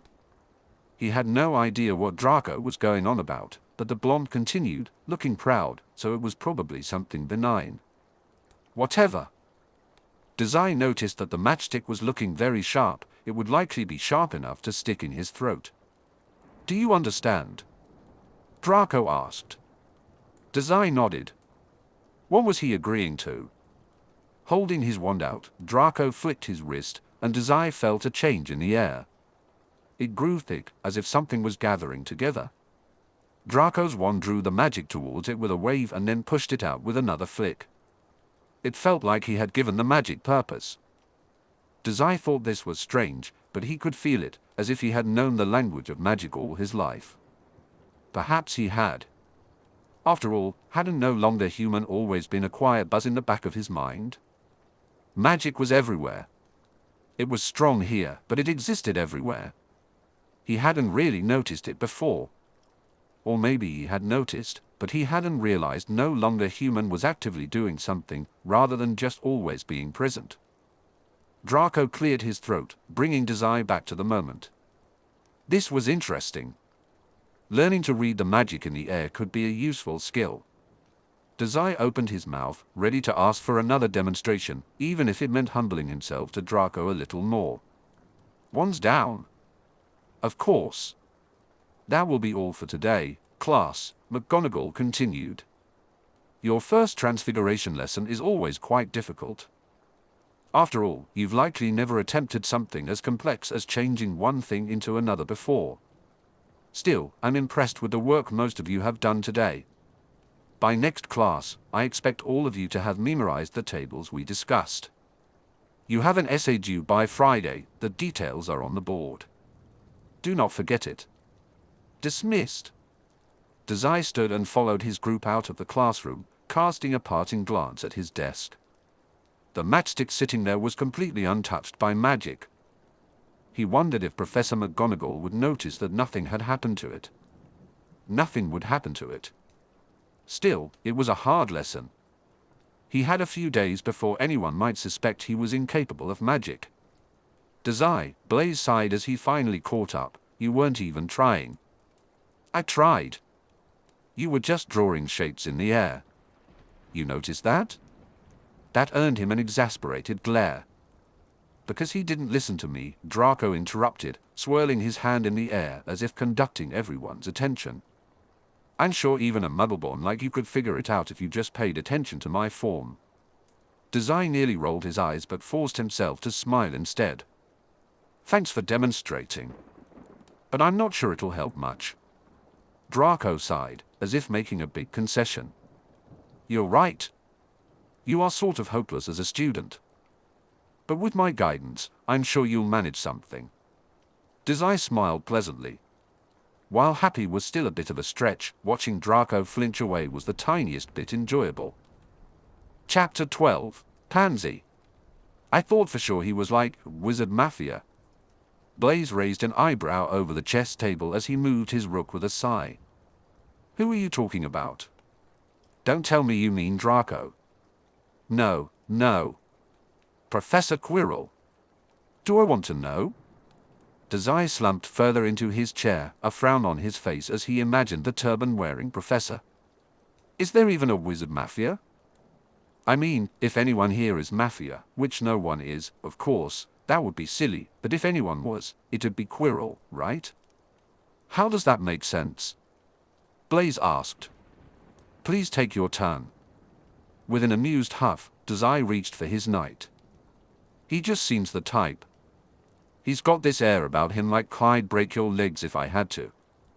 Are we talking about the same professor? He stuttered through the whole lesson and almost cried when you refused to answer a question. Yeah, that guy, Dazai whined. All class he talked about his travels, which is boring since none of them involved kidnapping or drug sales or whatever. He really seems like a criminal to me. You see it too, right? Blaise stared at him, not even registering the piece he moved on the board until he snapped it down onto the table. I don't get you sometimes. Me neither. Dazai's hand stilled at the interruption. I can't believe you're hanging out with him, Blaise. He rolled his neck, staring blankly at Pansy's pout. After a pause, he turned back to the chessboard, resting his head on his arms.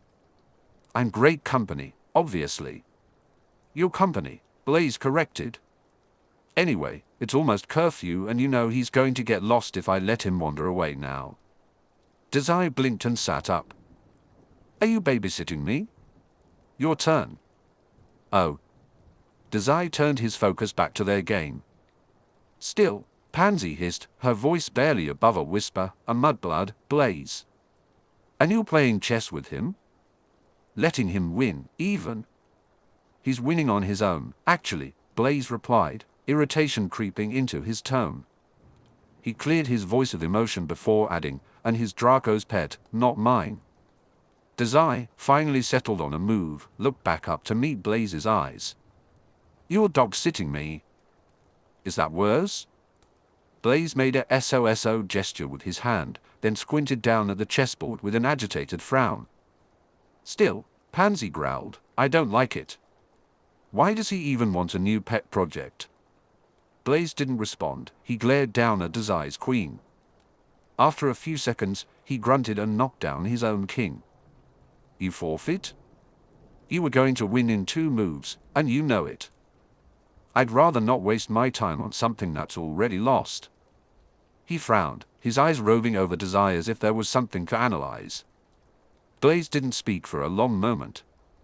You know, I don't think Draco realizes how clever you are. Maybe he's just not paying attention. Or you're playing the idiot. That was said like an idle observation, not a threat. If anyone at the Port Mafia had said that, it would have been a threat. If his father had said that, it would have been a death sentence. People are such curious little things, always saying one thing and meaning another. Dazai hummed, picking up his triumphant black king and rolling it between two fingers. Well, maybe that too. He heard Pansy scoff from the sofa, clearly disagreeing with Blaise's assessment. Well, you can't win them all, and it was only because Blaise seemed relatively neutral about most things that they could even have a civil conversation. With Draco, it really was like dog sitting. Draco realized just whose neck the collar was being slipped onto. With eyes shining dangerously at Pansy, Dazai allowed himself a chuckle. I'll win you over eventually, you know. People say I'm very charming. No one has ever said that about you, Pansy shot back. Dazai pouted and kicked his feet out under the table. Before he could come up with a suitable comeback, Blaise got to his feet. He stretched, arching his back dramatically with a pop, then sighed and relaxed again. I'm turning into bed early tonight, he announced. You trust me not to run away? Dazai asked, amused. Blaise fixed the robe on his shoulders and gave his friend a pointed look. Unlike you, I don't have to do everything Draco says. If he wants someone to watch you, he should have one of his goons do it instead. Ah, Blaise is so irresponsible. Dazai exclaimed. Good night. Blaise left, and Dazai stared after him until the door to the boys' bedroom snapped shut. A few Slytherins were still awake, and while Dazai didn't think any of them would want to start a game, he reset the chessboard anyway. He was pretty sure everyone here basically hated him, but that didn't bother him. He had been avoiding everyone else, having deemed them not interesting enough to mess with. He rolled the black king on its pointed head when Pansy sat down across the table from him. You want to play? He asked. Pansy glared at him. Not with you. I wouldn't want to play a losing game either if I were you. So, he smirked at her flustered growls. What did you want, then? She stared at him for a second, her face scrunched up as if she were battling her thoughts. You think you're hot stuff just because Draco is letting you hang around? You're not. Dazai almost started laughing, almost. Was she trying to threaten him? As if he didn't know 20 different ways to handle someone like her. Dazai toyed with the chess piece between his thumb and index finger, imagining ways to defeat Pansy. He chuckled at the thought but soon met her glare. You're jealous, he said. Of what? Pansy replied, her voice laced with disgust at being compared to him. Dazai laughed again. What's so funny? I'm not jealous of a mudblood. Sure. Pansy took a white pawn, slamming it down 2 spaces ahead on the board. That was a challenge if he ever saw one. Dazai exhaled a mildly amused breath and returned his king to its spot. After a moment's pause, he made his first move. He glanced up at Pansy, who was leaning over the table in concentration. We better not be fighting over who gets to spend time with Draco, because I will literally throw myself into the fireplace if we are. Another piece advanced on the board, and Dazai sighed. Knights, rooks, bishops, the 2 armies moved in silence for nearly 5 minutes before Pansy broke the quiet. Muggleborns don't belong in Slytherin. So I've been told. Dazai felt relief. They weren't arguing about Draco, they were debating this blood nonsense. That was a relief because he had been thinking about throwing the game if winning meant admitting he liked Draco. Armed with this new insight, Dazai prepared to defeat Pansy at chess. He had a streak to maintain, after all. Pansy glared at him, as if she knew he hadn't been serious about their game and was deeply offended. Muggleborns should stay in those other lousy houses where they belong. Her queen moved forward. But here you are. And Draco and Blaise are just okay with that. Like you aren't a plague on our house. Being labeled a subordinate was considered a warm welcome? by Port Mafia standards, he thought. Dazai considered the situation. Was this really mercy, keeping him at a school? He took a breath, practicing his self-restraint, and said something much less threatening than what was on his mind. You realize they're just keeping me on a leash, right? Draco seems like the type to enjoy controlling pests. Damage control? Sure, Pansy replied, mostly to herself. She moved a knight without thinking, and Dazai seized the opportunity to capture the exposed queen. I still don't like it. There are better ways to deal with someone like you. Dazai shrugged and examined the stolen queen. It matched perfectly with its darker counterpart, which was still in play. He had always enjoyed chess, but it was a shame that no one here seemed skilled enough to challenge him. Children could be dull. Mori would have at least put up a fight. Pansy watched him for a moment longer before letting out a breath. She had been angry when she challenged him earlier, but the need to sit still and calculate her moves seemed to calm her. At least she wasn't growling anymore. Prove it, she said. Dazai blinked. I don't trust you. I think you snuck into Slytherin because you're a dirty mudblood who's up to something, Pansy said quietly. But Draco wants you around. He wants to use me, Dazai thought indignantly, but he held his tongue. It wasn't like they were friends. Prove you're loyal to Slytherin. Prove you're loyal to Draco. He placed the White Queen beside her fallen comrades. Dazai frowned at the chessboard. He was clearly winning. There was a straightforward path to victory that Pansy was missing, spelling out her loss in 3 easy steps. But Dazai was just playing. That's all he had been doing since arriving at Hogwarts. Hearing Pansy's blood-red voice demand proof, he thought again, these kids take house loyalty far too seriously. Dazai considered what to do about Pansy while he pretended to think about his next move in their chess game. She was not like Blaise, who didn't care what Dazai did. She was not like Draco, who was too blinded by his own self-worth to realize that Dazai would only be a subordinate as long as it was entertaining. Pansy was cautious. She thought he was an idiot, but she understood that didn't stop him from being a threat to the house values she wanted to protect. He moved a piece forward, chuckling silently. Pansy was perhaps the only person here who had a reasonable amount of fear for him, even if it was misplaced. What did you have in mind? He asked. For a moment, Pansy was silent. She glared down at the chessboard before her head snapped up. I'm sure you'll figure something out. With a growl, Pansy gripped her king in her fingers and, without warning, tossed it across the board. It slammed into some of Dazai's pawns, knocking them over. She watched the pieces clatter together before speaking again. Give me a show of loyalty, mudblood. Or? Dazai asked, curious.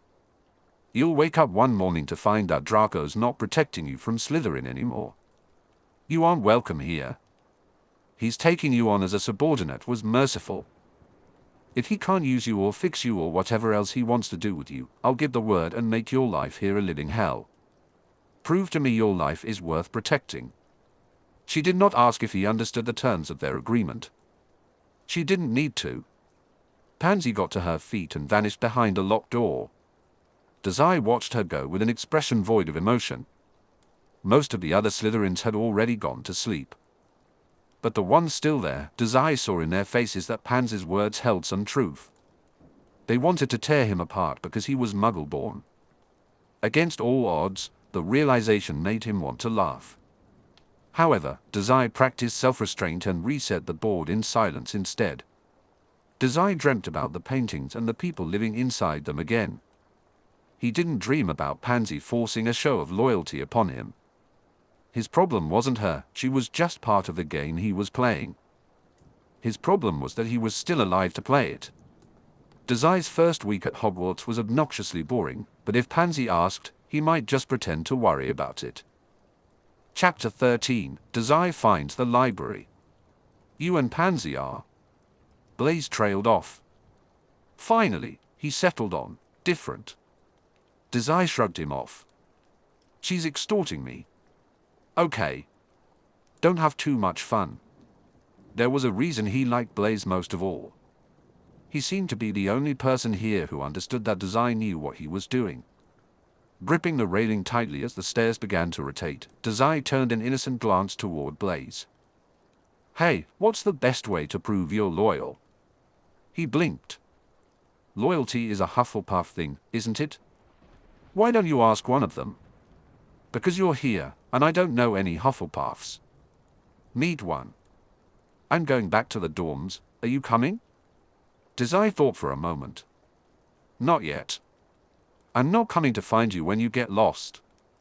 "If I get lost?" Blaise quirked a brow. "Don't give me that, oh. Look, I'll be fine. Hermione will escort me."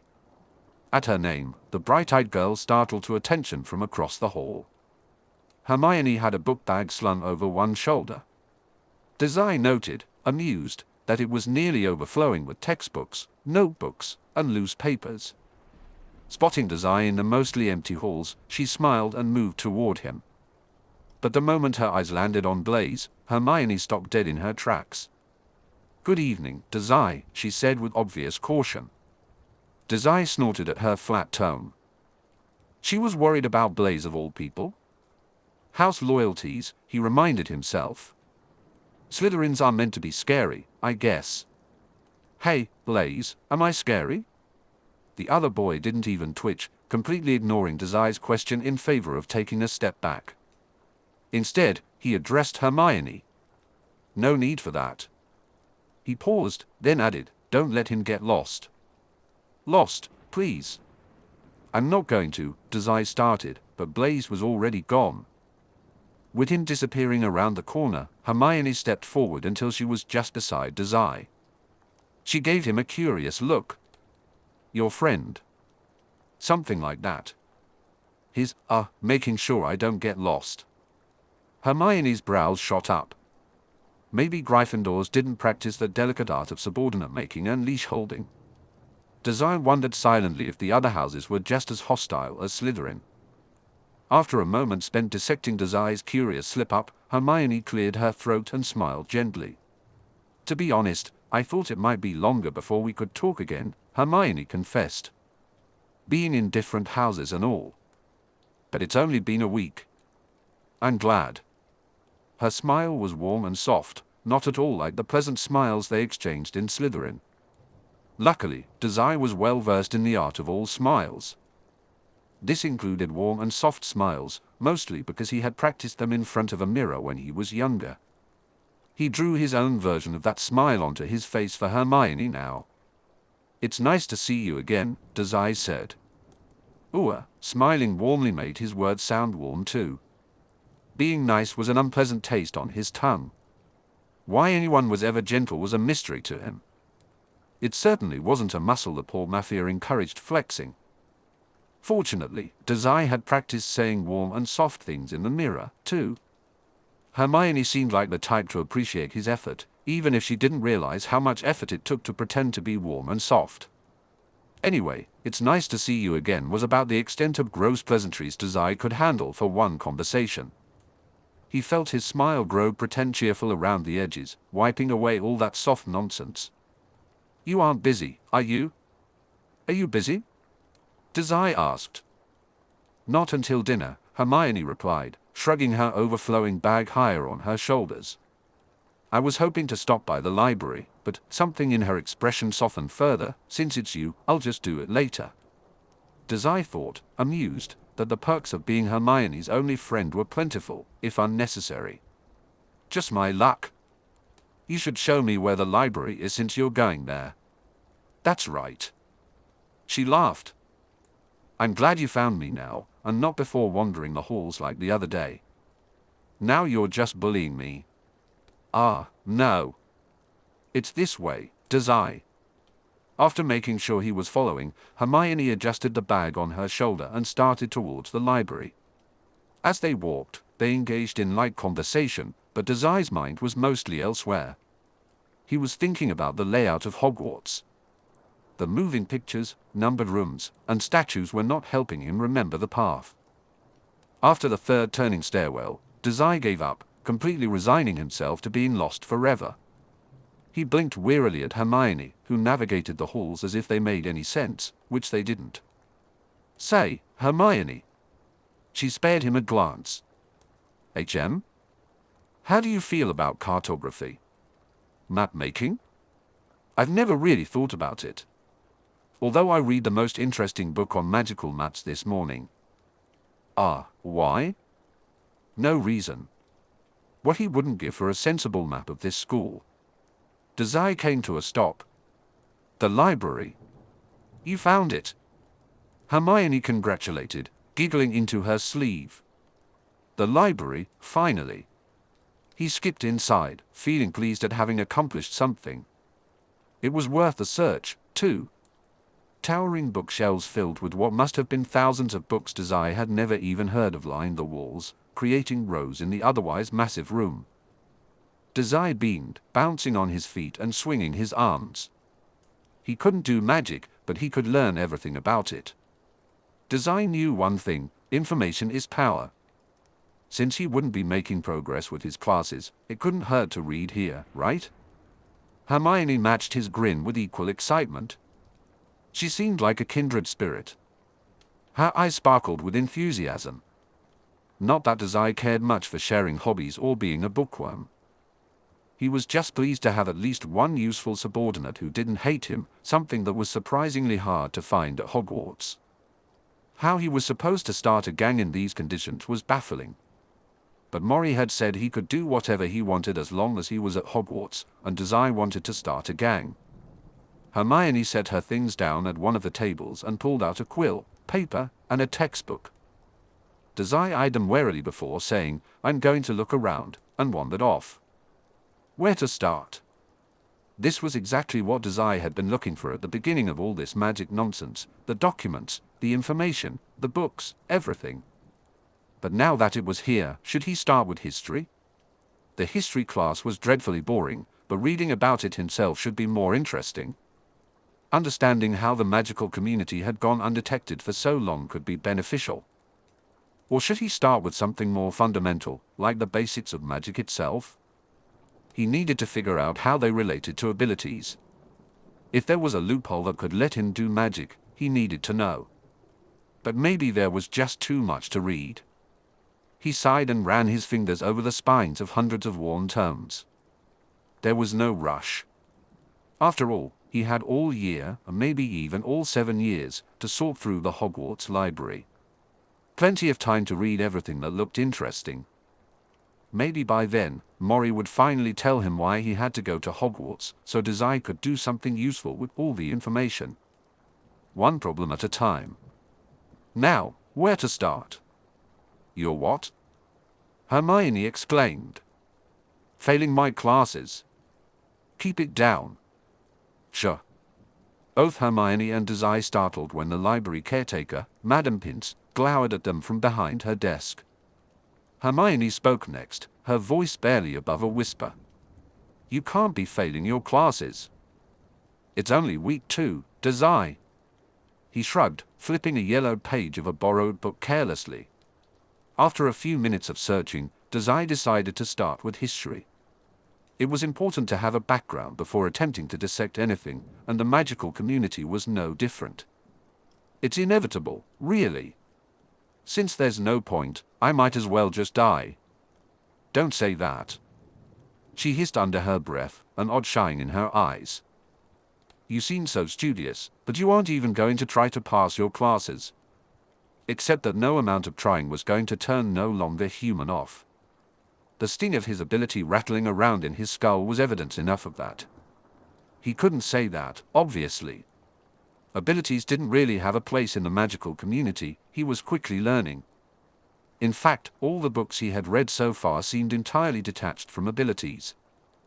It was curious, especially since Dazai was fairly certain they both came from very similar powers, considering he could nullify both. For how hidden magic was to him, it seemed abilities were just as hidden from magical society. That was the next topic he intended to explore. There was definitely a history there. Now he just had to find it. You're just... Hermione struggled to find the right words. I've seen you sleeping through classes. Can't you at least try to stay awake? I'm sure you'll feel more confident if you actually take notes. Taking notes is for people who can't just remember stuff. When Hermione shot him a glare, he added unhelpfully, or nerds. Dazai sighed again and snapped his book closed. And it's not the content I'm failing. It's the magic. Hermione's lips curved into a perfect O. Are you sure you're saying the spells right? It's about enunciation. I'm saying them fine, Dazai replied, humming in frustration. He was, after all. If Draco gave him one more pointer on how to properly say lumos, Dazai's waning self-restraint would snap. He didn't care how much Draco insisted, he was saying it right, and anyone who said otherwise could shove it. Well, it couldn't hurt to stay awake during class, could it? I mean, Dazai, you have to do well in your classes. If you fail now, you won't be able to get a good job in the future. Oh, good. I'll just find a nice bridge to jump off then. Without warning, Hermione slapped her quill down on the table, sending a few stray splashes of ink over her homework. The look in her eyes, anger? Dazai didn't flinch back. That would be stupid, and he wasn't afraid of her. Don't joke about something like that. It's... Sure. Hermione took a breath. I'm sorry for yelling. Whether she was addressing the librarian or Dazai was anyone's guess. But you shouldn't joke about suicide, Dazai. That's a really serious thing. A serious thing. I'm not supposed to laugh, right? The touch of cotton bandages on his skin suddenly felt a bit too tight, as if they were trying to smother the fight out of him. Underneath, the scars Dazai refused to look at seemed to burn. Even in a place like this, he was really nothing like his peers. His greatest desire in the world was taboo to everyone else. Dazai swallowed the thought and smiled instead, because he had practice with that. Dazai often found himself telling jokes, even when he didn't mean to. He was grateful that the sleeves of his robes covered his fingers. I'll try to restrain myself, then, he said. Hermione nodded, her lips pressed into a thin line. You. She hesitated, stopping herself before the words could go too far. With a sigh, the tension seemed to drain from her. Everything is okay, isn't it? Dazai didn't answer. He wasn't sure how to express that wanting to die felt as normal to him as reading did for her. He scratched at his wrist absent-mindedly. Oh, you aren't in trouble with your housemates, are you? You mentioned you weren't getting along, but it's nothing dangerous, right? Dazai blinked, feeling a tightening in his chest under her intense gaze. He remembered telling her he was being bullied, which now felt more like a reality. Pansy's ultimatum had certainly made it seem like a real threat. Not yet, he replied, deciding to be honest. Hermione was part of his circle, so she should be kept informed. Not yet? You should tell a professor, she urged. Snape knows, he said, somewhat truthfully. It's fine. I'm just messing around. Anyway, how's your essay coming along? Hermione blinked, clearly caught off guard and dropping the subject. I'm almost done. Can you believe there's a 10-page limit? How am I meant to fully discuss the implications of precise wand movements in only 10 pages? That sounds like a you problem, he replied. She huffed and began gathering her books and papers into a pile. You're only saying that because you refuse to do the homework, which I don't agree with at all, mind you. I remember all the important stuff. Writing it down just feels like a waste of time. Please at least try to pass your classes, she said, putting the rest of her things back into her book bag, which was thankfully lighter now that some textbooks had been returned to their shelves. It's almost time for dinner. Are you coming? Actually, I'm not that hungry. I think I'll just go to bed for the night. Hermione looked concerned again. Are you sure? It's still early, and lunch was hours ago. You know you can go over a month without eating and still live? It's concerning that you're using that fact to justify skipping dinner. Dazai shrugged. I had a big lunch. He didn't eat lunch. I'll see you tomorrow? Chapter 14, Best Friends. I want to never wake up again. It's a cheery thought to start class with. Promising? Maybe. I had been considering attempting suicide tonight. It had been too long, really, and the allure of magic was starting to lose its touch, even just a week and a half into the school year. Dazai glared emptily at the wall, wishing he had thought to pack some rope for a noose. Don't give me that look, Draco hissed. I wouldn't have to bother you if you'd just stop falling asleep in class. Make class exciting, Draco, I droned, flicking the rim of my cauldron listlessly. I'm at my limit for tedious things. What are you on about? Just start making the forgetfulness potion already. You aren't a very good subordinate if I'm the one doing all the work here. From his own workstation, partnered with Pansy today, Blaise shot Dazai a silent good luck with his eyes. Dazai returned the thanks, wishing Blaise good luck working with that monster Pansy, but the message might have been too specific to send via a look. Blaise turned back to work on his potion, so Dazai considered it a solid maybe as to whether his message passed the silent void between them. He should find the twins and ask them about their twin telepathy. It was looking to be an exceptionally helpful skill to have. The instructions for the potion were spelled out on a chalkboard and again in his textbook. Dazai squinted up at the ingredients list. And, step 5, wave your wand. Dazai blinked. Could he even make a potion? He had thought maybe he could at least pass this class, since it looked like it was mostly just the wizard equivalent of science. But if not... Dazai glanced at Draco, who was dropping something into their shared cauldron, and silently considered suggesting his boss get a new partner to work with. Then again, it was only Draco who would be failing by association. A small idea tickled the back of Dazai's skull. You could probably make one hell of a poison. With this stuff, who? Dazai had skimmed the potion's textbook earlier. These ingredients seemed very temperamental. Just one clockwise turn that should have been counterclockwise could result in an explosion. Honestly, he liked those odds. He would spin that wheel of how dangerous can I make this assignment. Poor Draco would probably fail. Why, a subordinate, aren't you going to do anything? Never mind. Dazai resolved to make the most atrocious potion possible. If he was really lucky, he might even get to drink it. Can I drink it? Professor Snape gave him a look. It was a sort of I thought you were on my last nerve 5 minutes ago but you've made me realize there are whole new nerves to pick on look. Or something like that. Draco also gave him a look, but Dazai chose to ignore the aghast anger there. Ignoring him made the expression more intense, and it was amusing to watch how pinched together Draco's face could get. He could look pretty angry, it turned out. Tell me, Professor Snape said, steamrolling over Dazai's question easily, does this look anything like the potion you were meant to be making? Fair question. The answer was objectively no, but Dazai wasn't just going to say that. Their potion was decidedly not what they had discussed in class the last few days, nor did it resemble the sample Snape had on his desk. It was not something any respectable living creature would ever look at and willingly ask, "Can I drink it?" Something bubbled to the surface. Maybe it was one of the extra ingredients he'd dropped in there. There were many items on the shelves that Dazai couldn't recognize, so he had taken them all and promptly dropped them into the cauldron.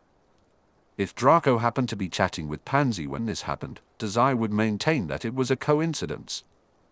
Blaise, who happened to be watching all of this unfold, remained silent. With growing horror, Dazai would not stop. Another bubble popped and sizzled over the cauldron's rim. Snape continued, his expression boiling almost as much as Dazai's potion. The forgetfulness potion, upon completion, should be orange. Can you tell me what color your monstrosity is? He spoke as if addressing children. Dazai understood that feeling. Sometimes he felt surrounded by idiots too. He would have more sympathy if he wasn't the idiot child in this situation. You win some, you lose some. Black, Dazai guessed, squinting down at the bubbling, viscous mess. Green? It's kind of hard to tell. Hey, Draco! Draco jumped, glaring as if to say, I was trying to hide, you idiot. Don't call attention to me. What color do you think it is? The look he received in return was likely the most pinched and angriest expression Draco could manage. Dazai tried not to feel too proud. Suddenly, Snape hissed, "The color is hardly the point, Mr. Dazai, Mr. Malfoy." "Ooh. That part has a bit of pink in it." "I didn't see that." "Mr. Dazai." Dazai blinked. "Quite frankly," the professor ground out, "I'm not even positive what went wrong with this potion. If I weren't so furious with how little respect you paid my instructions, I might ask just what exactly you even did. Throw everything in sight into a pot and ask Draco to throw some magic in too." Dazai mused, somehow managing to mask a smirk. "Probably for the best. Truly appalling work. Clean your cauldron out before it explodes." Snape walked away, wearing an expression Dazai was starting to associate with speechless horror. With the professor gone, Dazai turned to offer Draco a pleasant smile. "That went well, I think." Draco looked positively enraged, which was kind of a good look for him beneath all that pompous snark. "What in Merlin's name? What did you do?" he hissed. "I followed the instructions to a T. This must be your fault." The potion sizzled in agreement. "Rude. And you were doing such a good job guiding me too," Dazai lamented. "I'm hopeless. Even as a Slytherin, a no-good muggleborn like me will always fail." His light-haired companion stilled, then cleared his throat. "Well, at least you know your place." The look on his face was more deeply irritated than happy, as if he recognized a lost cause. "And since you know your place so well, you'll be the one scraping this cauldron clean." Dazai hummed, sinking a little. He looked to Blaise for help, but his friend was watching their exchange with a smirk, as if it were funny. Turning back to his potion, all he heard was something burning that shouldn't be added to a potion. "I'll just drink it, after all. After all that work cleaning, I think I'll just die instead." Draco slapped a washcloth into his hands. "You made me fail this assignment and almost cost us house points. Had you not been a Slytherin, at least clean up before you kill yourself. Isn't that your fault for partnering up with me?" Dazai thought belatedly about self-restraint. He realized Draco could look even angrier. When Dazai left the potions classroom, it was with a heavy sigh and tight shoulders. He couldn't believe Draco had actually left him there to clean out the cauldron. With Snape breathing over his shoulder, he couldn't even test out his potion. What a waste. Professor Snape watched him leave with a scowl, saying, "That was quite possibly the worst potion I've ever seen, and I'm honestly appalled that it didn't explode." Neither comment was promising, yet somehow both made Dazai want to try again. "Worst potion next class," Ron said. Dazai startled, glancing up from the floor. Was that Ron approaching him? "What the hell did you do to your potion, mate? What was with all this familiarity?" "I was trying to make a poison, but apparently that's frowned upon." He blinked. "Did you need something?" Is this about my offer on Monday?" At the question, Ron flushed but didn't pull back. Instead, he walked alongside Dazai until they were out of the dungeons. "I've been thinking about it." "And what did your kind little Gryffindor heart decide after all that soul-searching?" What?" "You helped me fit in with Gryffindor, and I spill Slytherin secrets. It's a good deal. You should take it."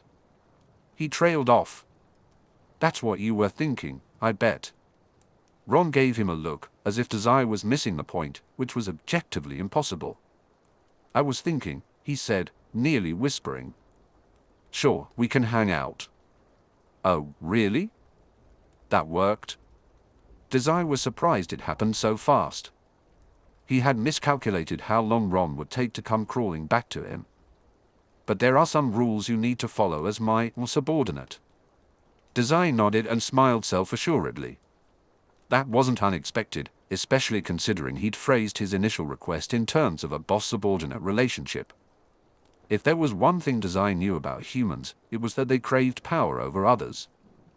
He didn't mind letting others think they had control over him if it got him what he wanted in the end. Dazai was still deciding what he actually wanted from all these people, but tricking them into trusting him was fun in the meantime. he was still considering the idea of starting a magic gang. First, Ron started, his voice growing steadier, and Dazai blinked to attention. I won't be seen with a Slytherin in public. We can hang out, but only if no one else is around. Sure, Dazai replied. Dazai replied easily. He was still a bit confused about how important house reputations were to these students, but he thought it best to keep that to himself for now. Maybe he'd ask later. Self-restraint and all that. Second, never, ever partner with me in potions, Ron said. That's reasonable, actually, Dazai responded. And finally, Ron said, his brows furrowing as if the words required great effort, I'm not calling you my subordinate. That's messed up. Dazai blinked in surprise. Call me your friend or the deal is off. Oh. I thought you'd like that. Dazai felt a strange surprise welling up inside him. He had never known anyone who wasn't driven by the need to dominate others. That was definitely the case with Draco and his gang. Although Hermione also seemed to just want someone nearby to call a friend. Maybe that was a Gryffindor thing? Ron's nose scrunched up.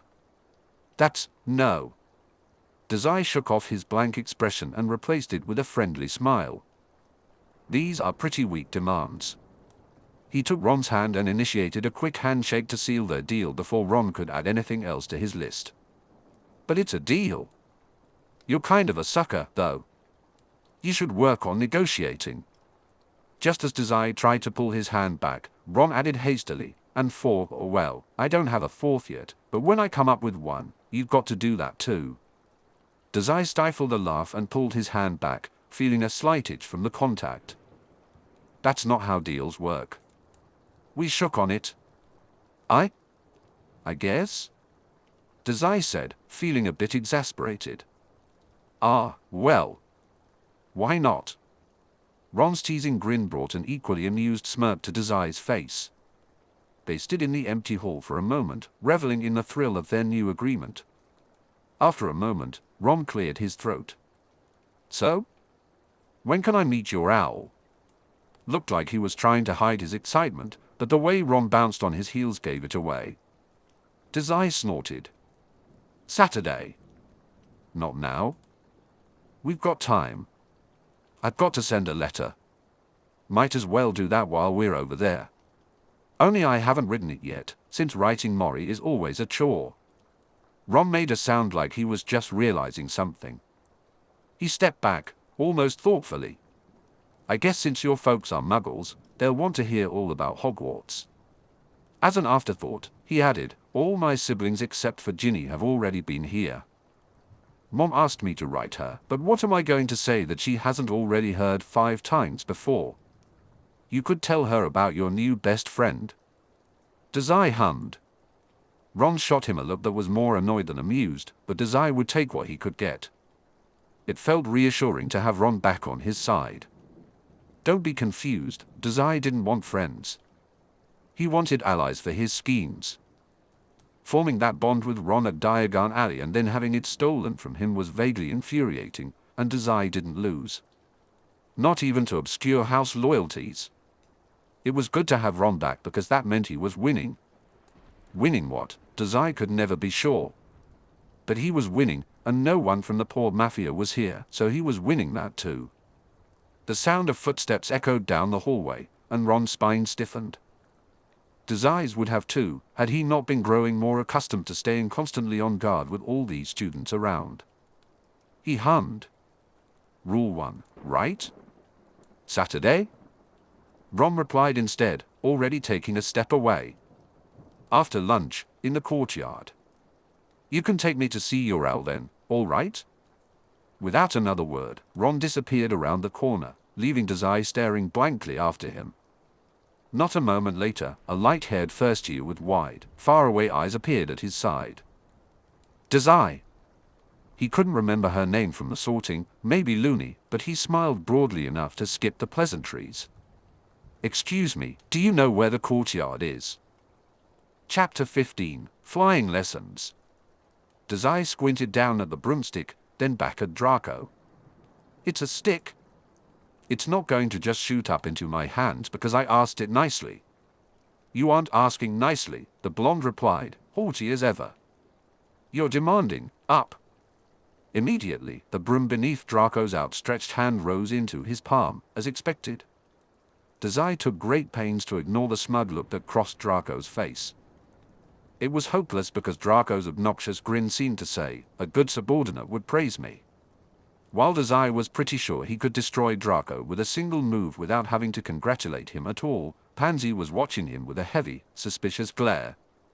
Even though he didn't really care if Pansy made him public enemy number one in Slytherin for disrespecting Malfoy, the loyalty she demanded was giving him something to do. It was best not to ruin her just yet. At least, it was best to stay on her good side until Dazai had his gang all put together. As it stood, though he hated to admit it, he really wasn't all that far off from the pathetic, helpless muggle-born Pansy thought him to be, not without his gang. He did have a knife, though. Dazai smiled in a pleasant way that was just fake enough to stay on this side of maliciousness. Ah, boss is too good. He hummed.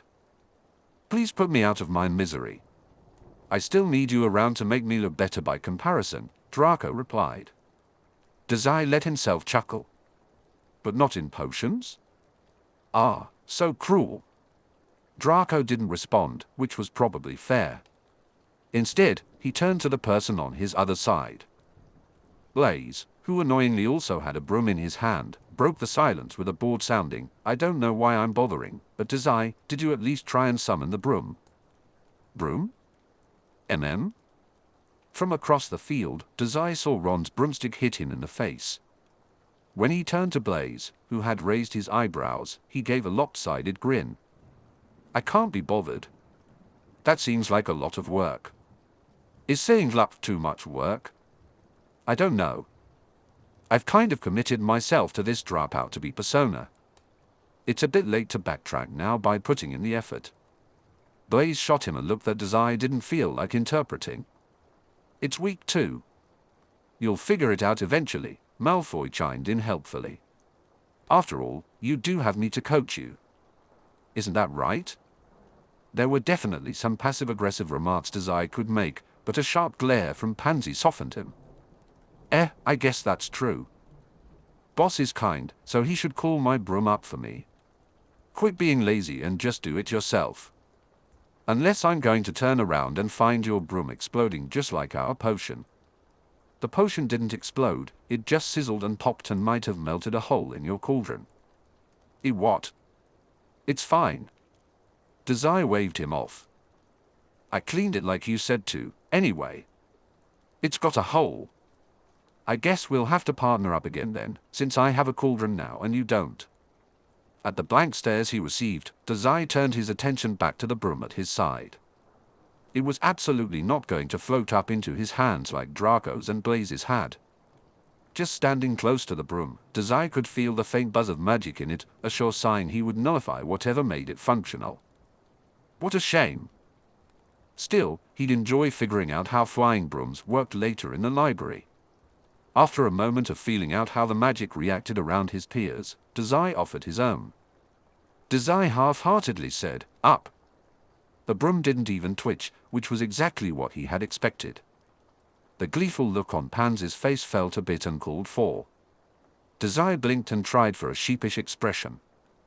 Do you think it's just shy? Do you need me to show you how a proper wizard does it again? Before Dazai could think of a clever response, the flight instructor, Madame Hooch, stood in front of them. She looked tense, or maybe annoyed, and when she spoke, there was an air of authority about her. A proper wizard, she practically hissed, should know how to hold a broom correctly. Which, Mr. Malfoy, you are not. Draco's mouth dropped open in disbelief, and Dazai tried to restrain his amusement. As for you, Mr. Dazai. Let's try again, with more feeling this time. At his side, Draco didn't even bother hiding his amusement. Up! Dazai's broom remained unimpressed with his idea of more feeling. It stayed as unmoving as during his last attempt. He looked at Madame Hooch with a dull expression, feeling tense under her watchful gaze. For a moment, Dazai wondered if she had realized he didn't actually have magic, but all she did was sigh. These brooms are getting a bit old. Seems this one has finally bit the dust. Maybe Dumbledore will finally listen when I tell him we need some newer models down here now, she remarked. Mr. Malfoy, switch brooms with Mr. Dazai. He'll need something to practice with until I can pull an extra broom from storage later today. What? I'll be instructing the other students on how to float on their brooms.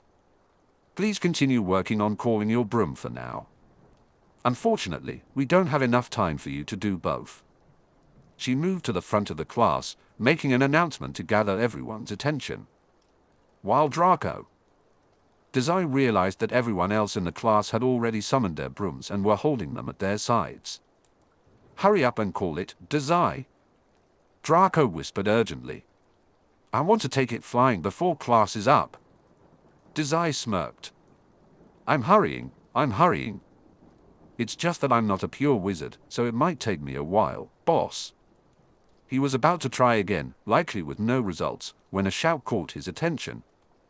Mr. Longbottom! Come back down this instant. Dazai blinked. Neville was flying away and looking worse for wear. Madam Hooch called after him, but Neville's broom continued to shoot him across the campus wildly. Just inches from smashing into the castle walls, it spun off in a random direction. Shouts and cries filled the air until Neville finally fell from his broom and landed hard on the ground. Dazai whistled. He knew before Madam Hooch rushed over that Neville's wrist was broken. He recognized the unnatural bend of bone from his own experiences. Dazai offered silent sympathies as whispers spread through the crowd.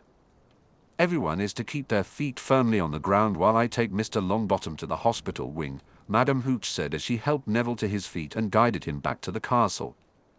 If I see a single broom in the air, the rider will find themselves out of Hogwarts before I can say Quidditch. Hey, boss, what's Quidditch? Oh, you have a thing. Draco clutched a small, clear orb in his hands, wearing the sharp grin he usually reserved for bullying. It's Longbottom's Rememberall. It turns red when you forget something. Maybe if he had given this a squeeze, he'd have remembered to fall on his fat ass. Most of the Slytherins laughed, which only made Draco's grin grow wider. Dazai held his tongue but watched with idle humor, relishing human cruelty like one might enjoy a lovely painting. He observed as Hermione's features pinched together in anger, while Ron became offended on Neville's behalf. Insulting Neville had turned into insulting Gryffindor. Dazai was starting to understand the whole "your house is your family" sentiment that Professor McGonagall had shared on sorting day. Back in the poor Mafia, this kind of disrespect could lead to serious consequences if you spoke ill of the wrong person. As Draco flaunted his stolen Rememberall, Dazai silently considered whom he should support. He had ties to both Gryffindor and Slytherin, after all. After a moment of listening to Draco ramble on about hiding the ball on top of one of the towers with a broom, Dazai made his decision. He plucked the Rememberall straight from Draco's hands, ignoring the shocked annoyance that flashed across Draco's face. The instant the magical item was in his palm, Dazai felt no longer human, awakened from its resting state. Whatever magic had powered that item withered and died immediately, leaving only a glass ball behind. To his surprise, no longer human returned to its passive state, even though the Rememberall remained in his hands. This meant the magic that had once animated the ball was truly gone. Dazai tossed it up and caught it again. Was this now just a regular glass ball? How curious. He hoped Neville wouldn't mind that his Rememberall no longer worked. Dazai gave it another toss, but the magic didn't flicker back to life. It was just a regular ball now. Oops. What do you think you're doing? Draco hissed. Crabbe and Goyle bumbled into place beside him, looking as indistinguishable and dull as ever. Just taking a look. I think it's broken. The implication that he had just broken it was left unsaid. It's charmed. It won't break from a fall.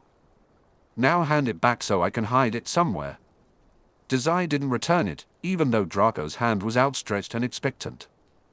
Instead, he grinned his own version of the bully smile and pseudo-whispered, I have a better idea, boss. Why not give it back? Draco's frown turned outright vitriolic, which was amusing to Dazai. He tossed the Remembrall to Pansy without warning, smirking when it almost hit her in the face before she caught it. It's broken, see? It should be turning red. I'm pretty sure Pansy forgot we have an essay due tomorrow in history. We have a what? See? Dazai asked under his breath, smirking. Wouldn't it be so much more fun to give it back and make him think it was still working? You can bully him about being too stupid to notice later. Draco blinked, dumbfounded. After a moment, he pasted a sloppy grin onto his face and snatched the Remembrall back from Pansy. Listen up, you stupid Gryffindors, he declared. I'm going to give this back because I'm feeling generous. You can thank me now. There was stunned silence for a few seconds before Hermione took the Remembrall and pulled it close to her chest protectively. Blaise caught Dazai's eye over Draco's head while the blonde demanded a thank you. His gaze seemed to say, aren't you clever? Or maybe, still playing the idiot, aren't you? Dazai discovered that Blaise was very adept in the language of gazes and eyebrow raises. He tried to send a look back saying as much, but couldn't manage to coordinate his face that well. Dazai found a nice, private seat in the back of the library and glared down at the empty paper before him.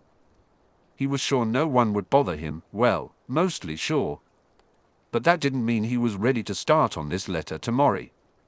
Not his history essay. Dazai wasn't going to bother with that. Talking to Mori always made his stomach turn, and writing to him wasn't much different. Dear Mori, he began, but that felt too polite. It implied he liked his doctor, and he couldn't have that. He scratched it out and tried again. Mori, if I knew what information you wanted me to collect, this letter would be much easier to write. I won't forgive you for that. He wouldn't. This whole assignment annoyed him, especially since he had no idea why he was even here. I don't have any magic. No longer human nullifies everything here, but you probably already knew that. I'll be failing all of my classes, but I'll stick around because you can't stop me from killing myself while you're still back in Yokohama. That sounded good. Concise and to the point. Just insubordinate enough to show how tedious he found Mori to deal with. It also included a not-so-subtle prod asking for the objective of this assignment. Dazai wasn't sure what these bi-weekly updates were supposed to include otherwise. He sighed. There was still. Dazai felt his chest clench and his breathing stop. He had to know, even if he didn't want to. That thing he had been avoiding since he made a deal with Mori to come to Hogwarts in the first place. He put the quill back to the paper and wrote in perfect script, "How is my father, Doctor?" Chapter 16, Ron finally sees that owl. Dazai didn't eat dinner. More specifically, he didn't even go down to the Great Hall. It was always too crowded, and the smell of food made him nauseous. Also, if he didn't start looking early, he would never find the courtyard. Dazai had learned quickly that even if he figured out the path one day, it didn't mean it would be the same path the next. Moving staircases were not practical, but apparently that wasn't an acceptable excuse for being late to class 5 days in a row. On a totally unrelated note, Dazai was racking up detentions quickly. He sat on a stone bench and read while he waited for Ron to show up. The library had all sorts of books, but until Dazai could figure out the official relationship between abilities and magic, he was stuck reading history books. The relationship between magic and abilities seemed clear to him, but none of the books he'd read at the library mentioned abilities. It was curious. Dazai had checked out a few books that seemed useful on the subject, but still to no avail. The only upside to all this reading was that Dazai now knew practically everything about magical history, even if none of it involved abilities as he'd hoped. With a sigh, Dazai shut the tome he was reading. Next, he'd move on to books about the foundations of magic. Maybe that would prove more helpful. Dazai! Ron, he perked up at the whispered shout and returned the book to his bag. You're sure in a rush, Ron panted, hand sinking to his knees. A thin sheen of sweat glistened on his brow, which he wiped off with the sleeve of his robe. I had to run all the way here. Everyone else will be coming out soon. And you won't be seen with a Slytherin, Dazai surmised, amused. Rule 1. I remember. Right. Ron took a deep breath. Let's go see this owl, then. So eager. I guess just hanging out with your best friend isn't good enough if I have to bribe you to see me. Ron made a face that seemed a mix of shame and caution. Dazai noted the expression but didn't dwell on it as Ron stood from the bench and adjusted his book bag. It was a curious look. Gryffindors were quite different from Slytherins. Maybe Ron was right not to want to associate with his kind. So, Dazai grinned. Where are the owls, anyway? What, haven't you been down to see your owl at all? Visit his annoying owl? No thanks. Why would I? I only just finished my letter home anyway. Still. Ron pouted. They're your pets. You ought to care for them properly. Don't you hate your rat? How is this any different? Almost as an afterthought, he added, where is that rat of yours, anyway? After a moment of blank staring, Ron sighed, as if dealing with Dazai was a lost cause. Dazai chose to take offense at that. It's this way, come on. With that, Ron started walking in what seemed like a random direction. Knowing this school, it might as well have been random. Dazai would never be able to tell the difference. An angel is fine. Probably. Probably? That's promising. Ron shot him a look over his shoulder until Dazai skipped half a step to catch up. He's always wandering off. He's just as bad as you. I don't wander off, Dazai huffed. And don't compare me to your creepy rat. Don't you? You're always late for class. Except when that no-good Draco is with you. You're welcome to walk me to class yourself. Ah, I didn't peg you for being the jealous type. Ron flushed. I'm not jealous. I just don't think you should be hanging around with a slimy guy like Draco. Besides, I thought. HM? Dazai blinked and skipped ahead, putting a few feet between himself and Ron. The other boy remained silent. Dazai turned on his heels, continuing to walk backward. Well, that was ominous. You thought what? Nothing.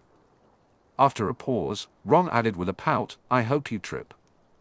Dazai rolled his eyes but paid attention to his step as they started up a flight of stairs. As they climbed higher in the tower, he fell back in step beside Ron, just in time to hear hooting and cooing from above.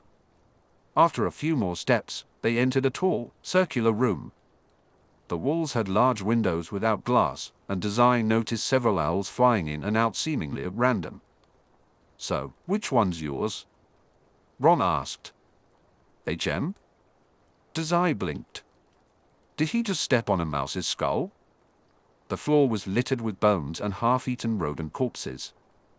Someone needs to clean this place. Ron gestured toward what must have been 100 owls lining the walls. Your owl, mate. Kicking over a small pile of old bones, Dazai resigned himself to Ron's clear excitement. It was a small act of gratitude for showing him where the owlery was, knowing he would have gotten lost otherwise. Hermione still hadn't made him a map. Maybe he should bring that up again. I don't know. Which one seems most annoying to you? Ron's brow pinched together, and Dazai convinced himself that expression was amused and not annoyed, if he tried hard enough. It's grey, Dazai said. It likes to scream when I'm trying to read. Oh. I brought a book. I bet it'll show up if I'm trying to do something important that requires concentration. His stupid owl would be like that. It was a universal law that Dazai wasn't allowed good things, and that included pets that stayed quiet while he was trying to work.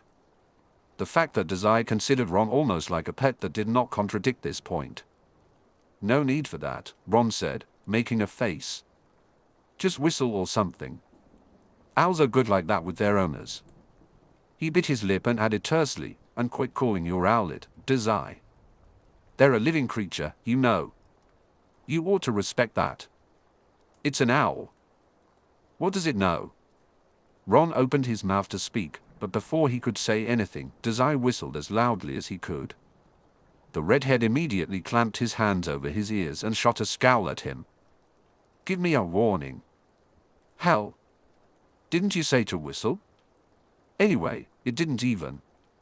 A dark grey owl fluttered down onto Dazai's head, talons folding into his chocolate hair as if it had a right to be there.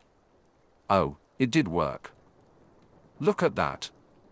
Ron might have glared at him, but there was an owl, and Dazai was quickly coming to understand that saying, "I want to see your owl," was Ron's defining character trait. Instead, his face broke into a cheery grin, and his eyes sparkled. A hooked claw dug into Dazai's scalp. At least his pets were getting along just fine.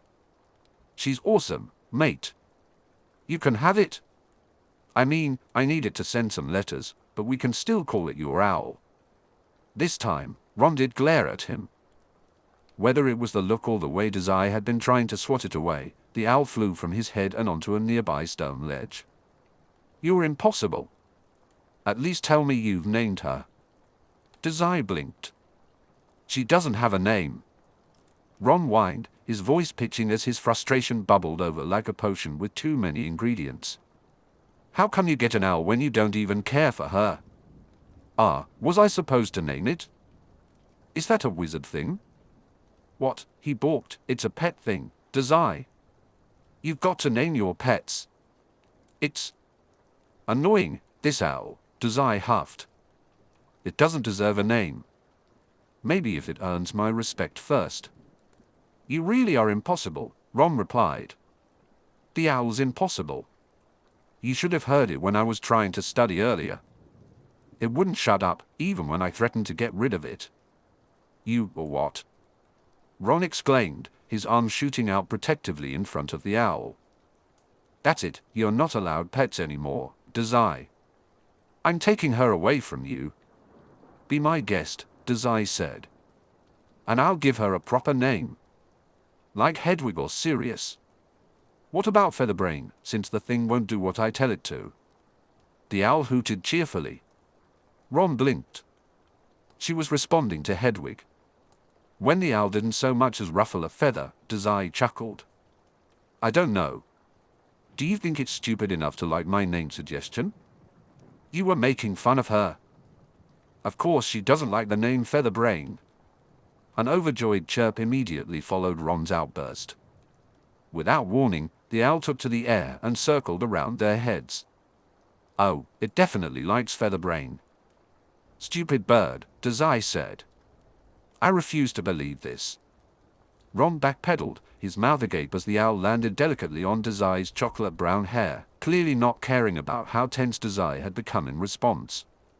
"I refuse to believe any animal could ever like you," Ron added.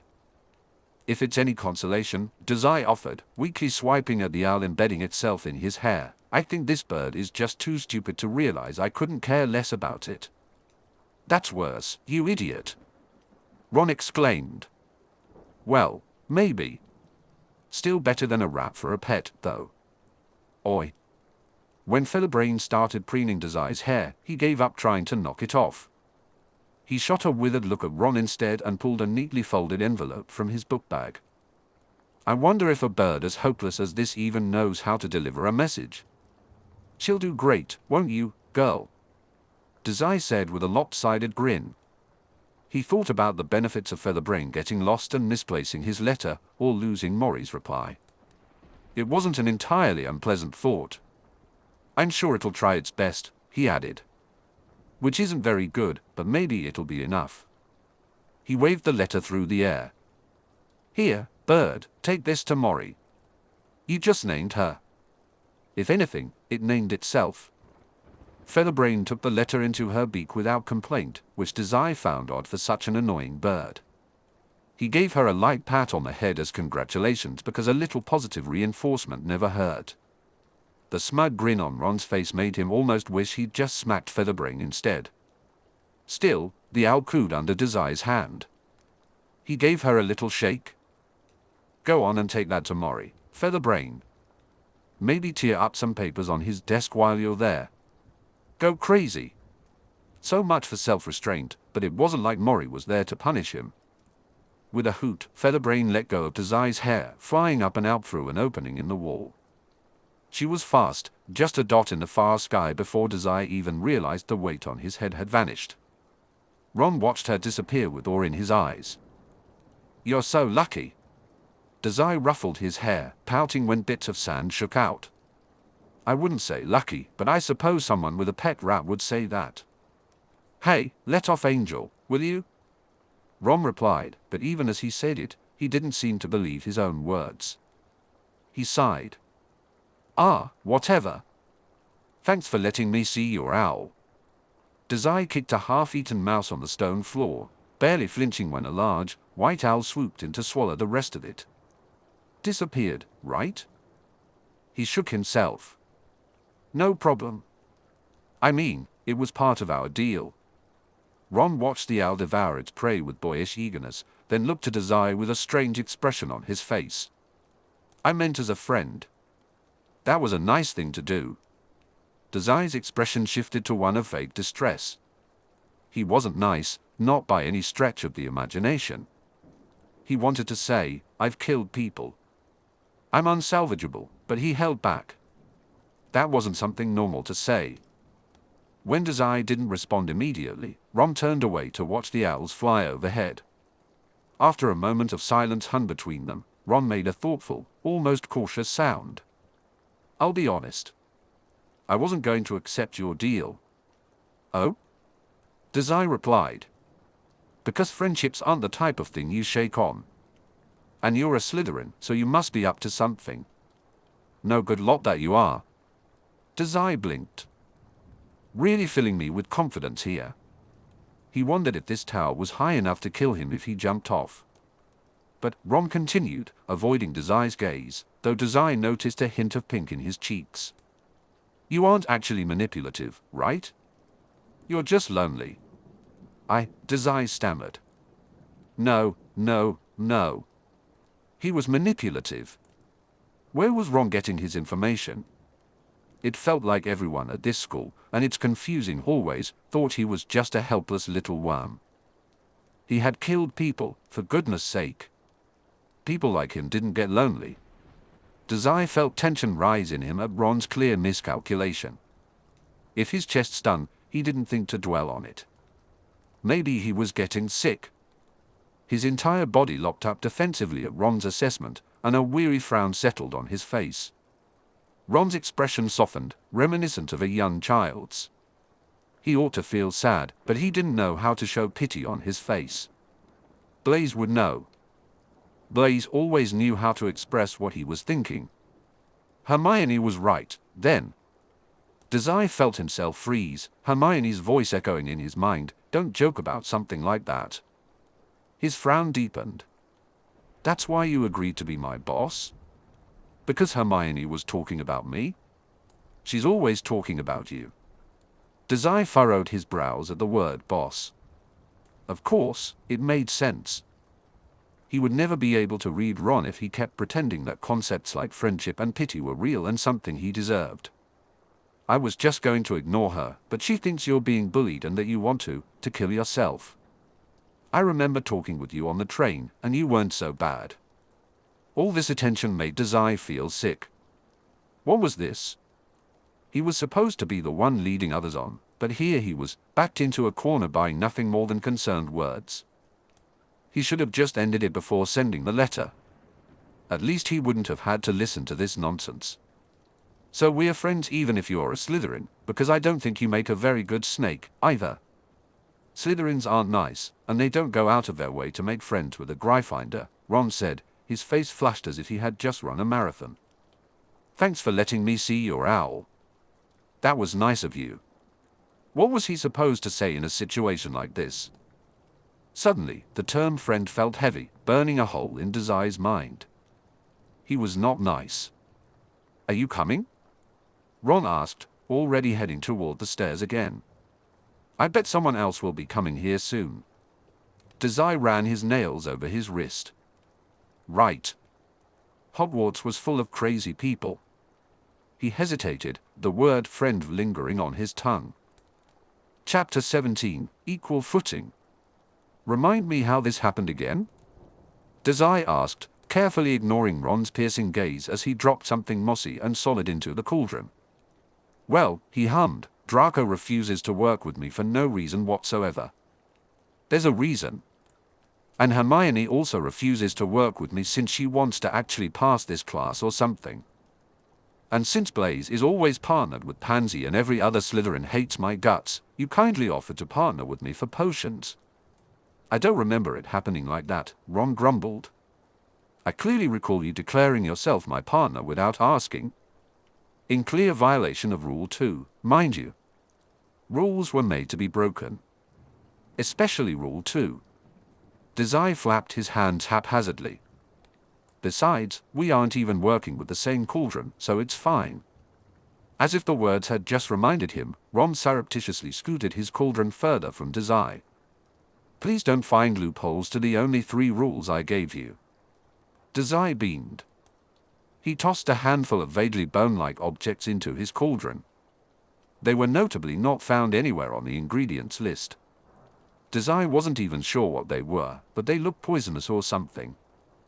Ron seemed to be trying very hard not to look his way. He picked a few slugs off the table and inspected them. Yes, these would do just fine for his poison. Dazai had a general idea of what was meant to go in which first-year potions. Really, any deviation from that standard was liable to be excessively deadly.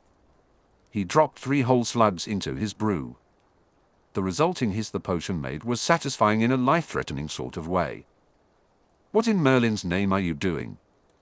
Dazai didn't glance up, preoccupied with chopping up something that looked slimy and unappetizing. Still, he could feel the glare of Snape and his potions, the professor said, making a noise of disapproval. Not by traditional standards. Need I remind you what happened last time you made up a recipe, boy? No, I remember. Suddenly, the potion he was mixing vanished before him. Dazai pouted, giving his best-kicked puppy expression to Snape. The man glared at him, unfazed. Talk to me after class. And he slammed his hands down on the edge of the cauldron. Do not attempt another potion this period. Are you telling me to slack off? Ron harshly elbowed Dazai at his side. Snape, noticing the rough exchange, grunted and turned to leave, throwing a final scathing glare over his shoulder. Ron nudged him again. Are you trying to get a detention? Talking back to Snape like that? Who? I'd tell him you told me to say it, then. Dazai shrugged. He believed one of his snakes. Oi. Ron barked. I don't have to hang around you, you know. I'd certainly be better off working with Gryffindors. Rolling his eyes, Dazai leaned back against the table. Oh, but you love me. I most certainly do not. Dazai heard footsteps just a second before a hand settled on his shoulder. He tried not to flinch, but the pinched look Snape wore while standing over him wasn't very promising. Enough distracting your classmates now. Sorry, sir. Sir, Ron echoed. Once Snape was gone again, Dazai whined quietly, another failed suicide attempt. Ron shot him a barely concealed glare, mixed with just enough concern that Dazai opted for a closed-eye smile to avoid seeing it. Say, Ron, can I test your potion? This is definitely wrong, mate, Ron whispered, a hint of bitterness in his voice as he observed the bubbling, puke-green potion with suspicion. You'll get sick for sure. Or die, right? The long-suffering sigh Dazai received was almost loud enough to catch Snape's attention. Luckily, the sound of Neville's potion exploding was just slightly louder. Once the rest of the class had cleared out, with Ron beside Hermione casting a glance back at Dazai and Blaise beside Pansy giving Dazai a look that conveyed far too much, Snape cleared his throat. Dazai straightened up. You wanted to speak to me, sir? Professor Snape's eyes were like little beetles boring into Dazai's skull. Whatever that stare was trying to communicate, Dazai could only think of danger. That was a punishment stare, right? Like when he did something wrong at home and ended up with broken fingers or caved-in ribs, or had to sleep with the dogs. His heart stopped, and he held his breath, feeling the tension of standing beneath someone more powerful. This wasn't Hermione's concern or Ron's friendship, this was something genuine. For once, something in this school made sense. Dazai was going to be punished. It was an honest relief to see Snape's expression and understand his intentions. Danger screamed in Dazai's mind. Somewhere along the way, terror and relief had become intertwined. Dazai braced himself for the blow Snape would surely deliver, feeling an unsettling satisfaction. I spoke with Madame Pomfrey yesterday. His crime laid bare, Dazai braced for the swift reprimand. Care to explain why you failed to heed my instructions to see her as soon as possible? The reprieve of not being hid had lost its effect almost immediately after arriving at Hogwarts. Surely, these kids were being put in their place somehow. Sir, Dazai began, feeling the familiar script put him at ease. The crooked beating of his heart was surely unrelated. I'd just forgotten. With how busy classes have been. Is that right? Professor Snape raised a solitary brow and glowered. Perhaps your other classes are different, but I seem to recall you not completing a single assignment I've given you. Dazai decided to try a different tactic. My arm is fine, anyway. It's been a long time. It had been, and he was quite skilled at stitching things up. Besides, that cut had been shallow compared to some of his other wounds. Would saying that put Snape at ease? It healed up after a few days, he offered instead. Snape's stare didn't relent. It was an odd stare, really. When Mori or Father were punishing him, there was eye contact, piercing eyes that conveyed, I'm looking at a dog. But Snape's eyes weren't speaking, they were simply looking. They examined his bandages and the little scars on his face that Dazai didn't bother to cover, as well as the gauntness of his cheeks. Dazai found himself trying to figure out what looking eyes did for punishment that speaking eyes did not. It was difficult to say, really, because those eyes conveyed nothing except for the act of looking and watching, perhaps suggesting he should go to the nurse when ordered. But that was neither here nor there. Dazai offered a smile. It was an absent sort, because if Snape was going to have eyes that didn't say anything at all, then Dazai would smile as if he were just as empty-headed. I do not mean to imply anything, Snape finally spoke again, his voice tight and tense. He said something without really saying anything, and his gaze was caught on Dazai's sleeve. But I would encourage you to see Madame Pomfrey regardless of whether you've healed. Although I am beginning to see that simply asking may not be motivation enough. Oh, the punishment. Finally. Dazai was almost starting to think Professor Snape had become so distracted by looking at Dazai's bandages that he'd forgotten about it. Dazai braced himself for the hit. For each day you do not visit the matron, I will be taking off 5 house points. What? That can't be his punishment. House points? Dazai hadn't even paid attention when those boring things were explained after the sorting. Draco had to explain it to him afterward, and even then, Dazai hadn't really listened. What kind of punishment didn't involve begging for mercy? Should he beg? Sir, Dazai steeled himself, almost anticipating a slap. But what came out was not confident, it was a flustered sound. Are you, that is to say, house points? Unless you'd rather I escort you over to the medical wing right now, boy. Or add another detention to your impressive collection thus far. He was going to spend the rest of his year hopping from one detention to the next. It was unnerving.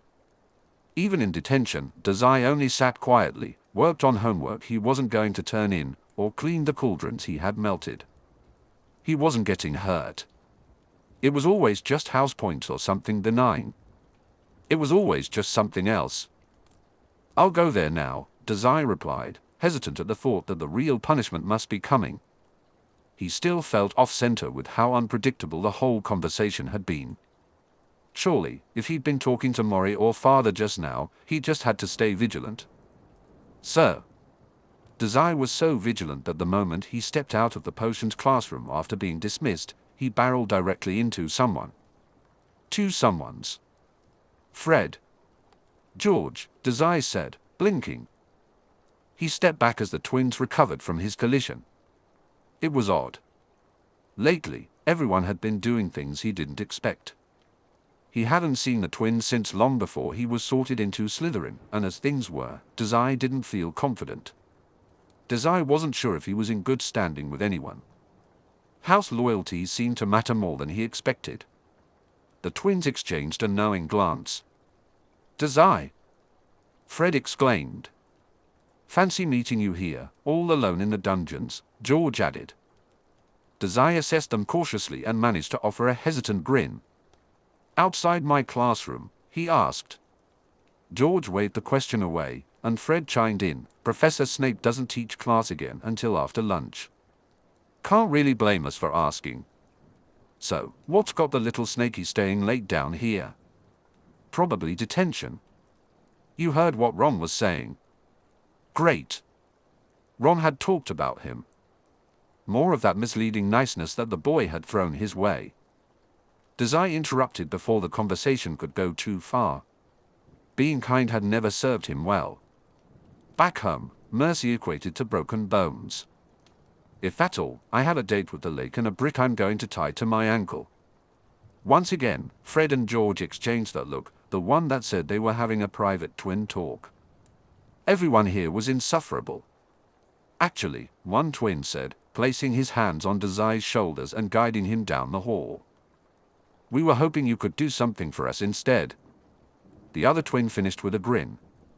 Dazai shrugged off their hands but continued to follow them out of the dungeons. A trickle of suspicious curiosity ran up his spine as he glanced back at Snape's office disappearing behind them. And that something is, he asked. Fred beamed. Ron informed us. Well, not us, per se, but he and Hermione were awful loud, George interjected. That you were looking to get in the business of selling Slytherin secrets. For pranking, George amended. Or other things, Fred added. Or other things, George agreed, but mostly just pranking. Oh. Dazai blinked. He could do that. Just more people wanting him as their subordinate. He hid his thrill of excitement beneath a carefully composed expression. Dazai wore a pleasant expression. He was finally making connections with the other houses. As his influence spread throughout the castle, so did his group. It wouldn't be long before everyone accepted him as the boss of Hogwarts. Dazai stifled a laugh. When he smiled, the twins' grins widened significantly. Well, if that's the case, I'll give you this one for free, he said, bouncing on his heels with a hint of excitement. Rumor has it, Draco did something to Neville's Remember-All. It felt good to be on equal footing again. If only everyone would stop pretending to be concerned about him, he could really start building this magic gang. And he couldn't forget about Pansy's show of loyalty. Chapter 18, A Plant Analogy. The presence of Fred and George was reassuring in a way that Dazai found both comforting and unsettling. He wasn't keen on analyzing why, but it seemed they possessed an absurd amount of knowledge about navigating Hogwarts, far too much, in fact. Since reuniting with them, Dazai had learned about 5 secret passages. He loved knowing about secret passages. For one, he could remember their locations. 2, he appreciated having the option to hide at a moment's notice. But wasn't knowing about even just one secret passage a bit excessive? He had broached the subject with them only once. Do you have a map or something? Ha ha? What's this secret of Goyle's again? Why did you laugh like that? Things were a bit awkward, but Dazai genuinely enjoyed having the twins around. They were fun and included him in their pranks rather than simply running off. It was a bit strange, but he liked it. He always enjoyed casually sabotaging Draco, but that was a different matter. They could not, however, distract him from the weight of Mori's letter in his hands. Your owl, someone hissed, is standing in my dinner. Dazai masked his nervousness and kept a blank expression as he raised an eyebrow at Draco's scrunched-up face. He slipped the letter into his book bag. How is that my fault? Draco shoved Featherbrain, smirking when it squeaked and took off into the air. A pure wizard keeps their animals in check. I guess I'll have to teach you basic pet care, too. I think Ron's already got that one covered. Thanks. Oh, you do that for me? Draco is so generous. Draco somehow managed to display an expression that was both insulted and proud at the same time. Dazai took it in stride. The dining hall was beginning to feel a bit stuffy, and he found himself distracted by Draco's antics. Condescension wasn't as effective as it usually was. The letter in his book bag weighed heavily on him, making it hard to maintain an apathetic expression. He had asked about father. "Well, that's it for me," Dazai said with an exaggerated yawn as he got to his feet. Blaise looked at him oddly. "You didn't eat? He's just going to hang out with those Weasley twins again, aren't you?" Draco spat, as if the words were poison on his tongue. Dazai shrugged. Maybe he would go find Fred and George to clear his head before seeing what Mori had to say. He tilted his head down at Draco. "I'm only gathering Gryffindor secrets for you, boss."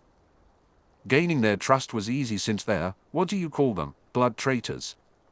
"Well, all this snooping you do looks a lot like pawing around," Draco grumbled. "And it hasn't paid off, has it?" "Only because there's nothing going on." Dazai made a thoughtful sound. "Oh, I guess Neville knows his rememberall is broken, so you won't be able to tease him about it later." He threw it out. Blaise raised an eyebrow. "Wonder how that happened." "Me too. It's a real mystery." "You know what the real mystery is?" Pansy interrupted.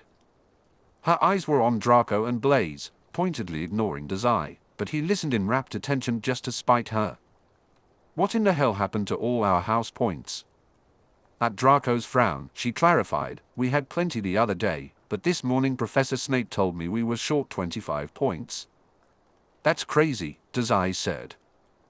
"Is it Saturday already?" Blaise made a choking noise and looked him over with a curious downturn to his lips. "What? What do you think, Draco?" Pansy spoke right over him, desperate to exclude Dazai from the conversation. "Slytherin."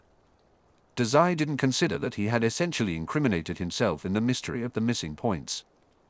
Draco paused to think, though Dazai suspected the pause was mostly for show. After a moment, Draco suggested, "I bet it was Dazai.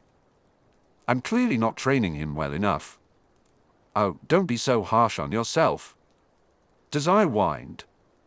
"It wasn't me, boss. It was totally him." Not that Dazai ever intended to go to the nurse for a checkup to solve this mystery. Slytherin would be in the negatives by next week if he had anything to say about it. The thought of anyone looking under his bandages filled him with almost as much dread as the letter in his book bag did now. Dazai didn't want to waste any more time standing around and chatting. He was eager to get out of there and read Mori's reply, or at least find a better distraction. Either way, he didn't care, but talking with Draco had become more of a chore than a distraction at this point. Draco was fun to mess with, sure, but he was also a special kind of annoying. Blaise waved a cool goodbye, and Pansy glared at him with enough intensity to push Dazai out of the Great Hall. He decided to head to the library to read his letter. It was quiet and private, and he had finally figured out how to get there thanks to one of the twins' secret passages. Without a care for who might think it odd, Dazai fled the Great Hall halfway through dinner, his stomach just as empty as when he had arrived. Reaching the library was much easier these days. Granted, the library was just about the only place outside of the dungeons that Dazai knew how to get to, but it was an improvement. Thanks to a few shortcuts the twins had shown him, Dazai reached the library in record time. Once inside, he beelined straight for the private nook in the back of the library. The place was still very quiet. The library was quiet since it was dinner time, but Dazai didn't want to risk being disturbed later. Once he was sure he was alone, he unpacked Mori's letter from his book bag. He took a deep breath and unfolded the freshly sealed Port Mafia stationery. It was best not to put this off. "Dazai, I've missed you." Dazai paused. Mori had dotted his eyes with hearts. "I'm sure everything will work out, whether I tell you the assignment or not. But aren't things more genuine this way? Just as I'm sure you'll work out this magic thing eventually. Are you making friends? And Dazai, I expect you to train that owl of yours better. It started tearing up all my files the second it flew in through the window. Please train it properly, otherwise I'll be forced to train it for you." Dazai chuckled to himself. Maybe Featherbrain wasn't so bad after all. He'd feed it a treat next week as a reward and kindly described some other ways to mess with Mori that weren't so obviously his fault. But that was it? He'd asked about father, right? He hadn't just forgotten about that? Mori hadn't even mentioned the man. Dazai bit his lip and read the letter again. Hand it to Mori to only write what he wanted to. Dazai got the message. He wouldn't ask again. With a sigh, Dazai leaned back against the chair. Mori was just as annoying in letters as he was in person. Now, Dazai couldn't even pressure his doctor for more information. He'd just have to wait until Mori was ready to share. Dazai folded the letter and slotted it between two random pages of his potions textbook. He'd look at it again later when it was time to draft his second letter home updating Mori on what he was up to. Not that it really seemed to matter what he said anyway. You'll work out this magic thing eventually. Was Mori purposefully trying to annoy him? Well, he was annoyed. Dazai had some time to spare before curfew. Dazai glanced around the empty library with two searching eyes. Surely there was something here to distract him from Mori's annoying letter. He could find the twins, they always seemed to have something fun going on. But he felt he had bugged them enough lately. He could sit with Ron and Hermione, but they would just lecture him about being a good, lonely person again, and he didn't want to deal with that. He could annoy Draco, but Pansy was always nearby to stop his teasing from going too far. Then he had an idea. He would do Pansy's thing. Blaise had suggested talking to a Hufflepuff about loyalty, and that seemed like the mindless task Dazai needed to get his mind off Mori's letter. A part of Dazai actually preferred Pansy to Ron and the others. Her aggression and power playing felt familiar. However, she refused to help him find his way around the school, so maybe the twins still had her beat. That was a relief because, for all Pansy was familiar, Dazai still kind of hated her. She wouldn't stop talking about blood purity. Trying to manipulate someone like that was like trying to wash garbage. You could clean it as much as you liked, but at the end of the day, it was still trash. Familiar but unwelcome. Just like his life. Still, Dazai didn't really know any Hufflepuffs. He needed to change that. Mr. Dazai. Professor Sprout blinked, folding a pair of gloves over her hands. I have to admit, of all the students to come to me outside of class, you were not the one I would expect. What can I help you with, dear? He smiled, amicable and submissive. Professor, you're head of Hufflepuff, aren't you? That's right, she replied, motioning for Dazai to follow as she began her rounds around the greenhouse.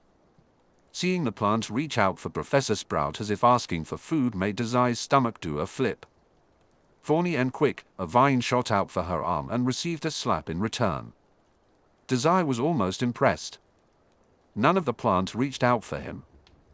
If this is about the homework you've been neglecting to turn in, I'm afraid I don't take assignments late unless you have a note from the headmaster or matron, Professor Sprout said. Dazai watched with a furrowed brow as a leaf seemed to purr under her gentle touch. That's not it, he replied. She didn't pay him much attention, only turning to him curiously once she had tended to all the reaching plants. Professor Sprout smiled gently down at him. Well, what brings you here then? He was starting to like Professor Sprout. Unlike a certain obnoxious mafia doctor, she might actually be willing to answer his question. He smiled empty-handed.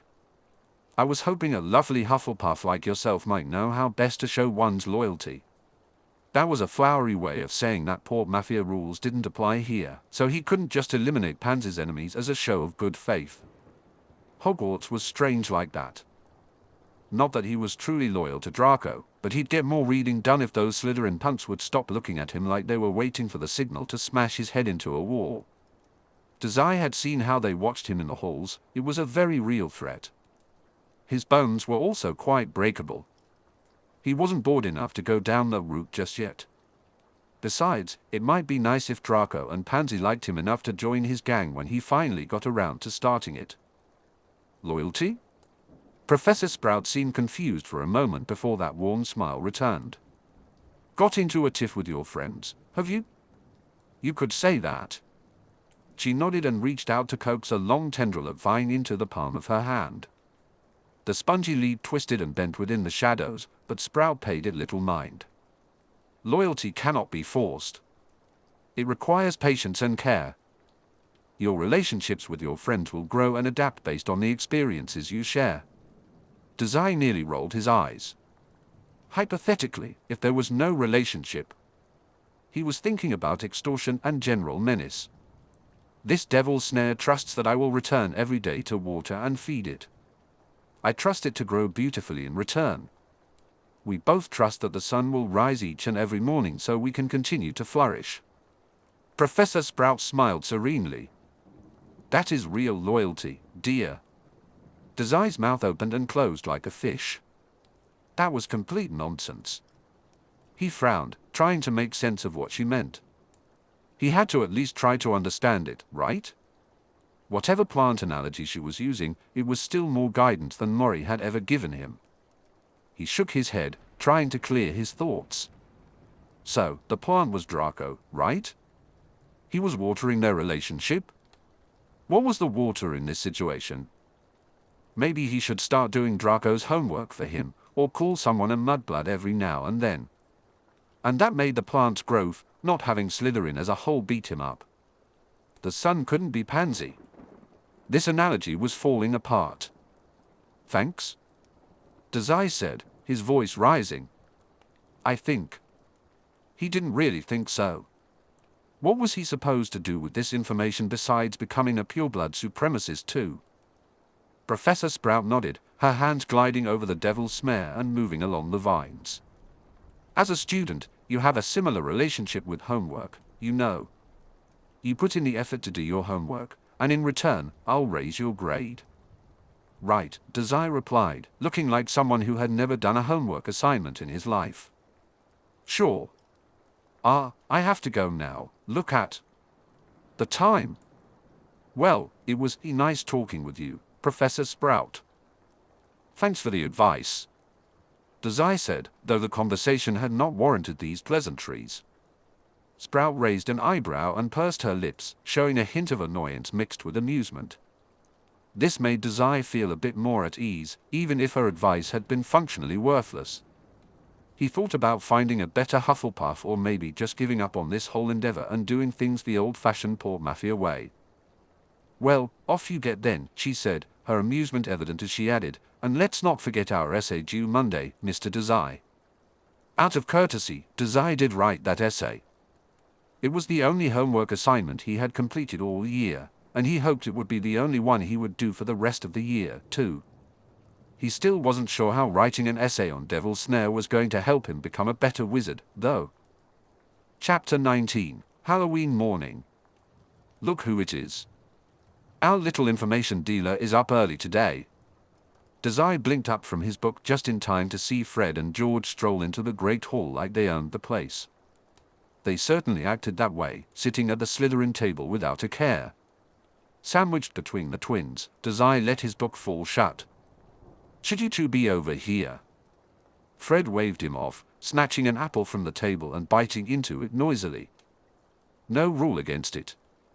Not like that would stop us. Well, that much was certainly true. Dazai was starting to think he might as well break some rules too.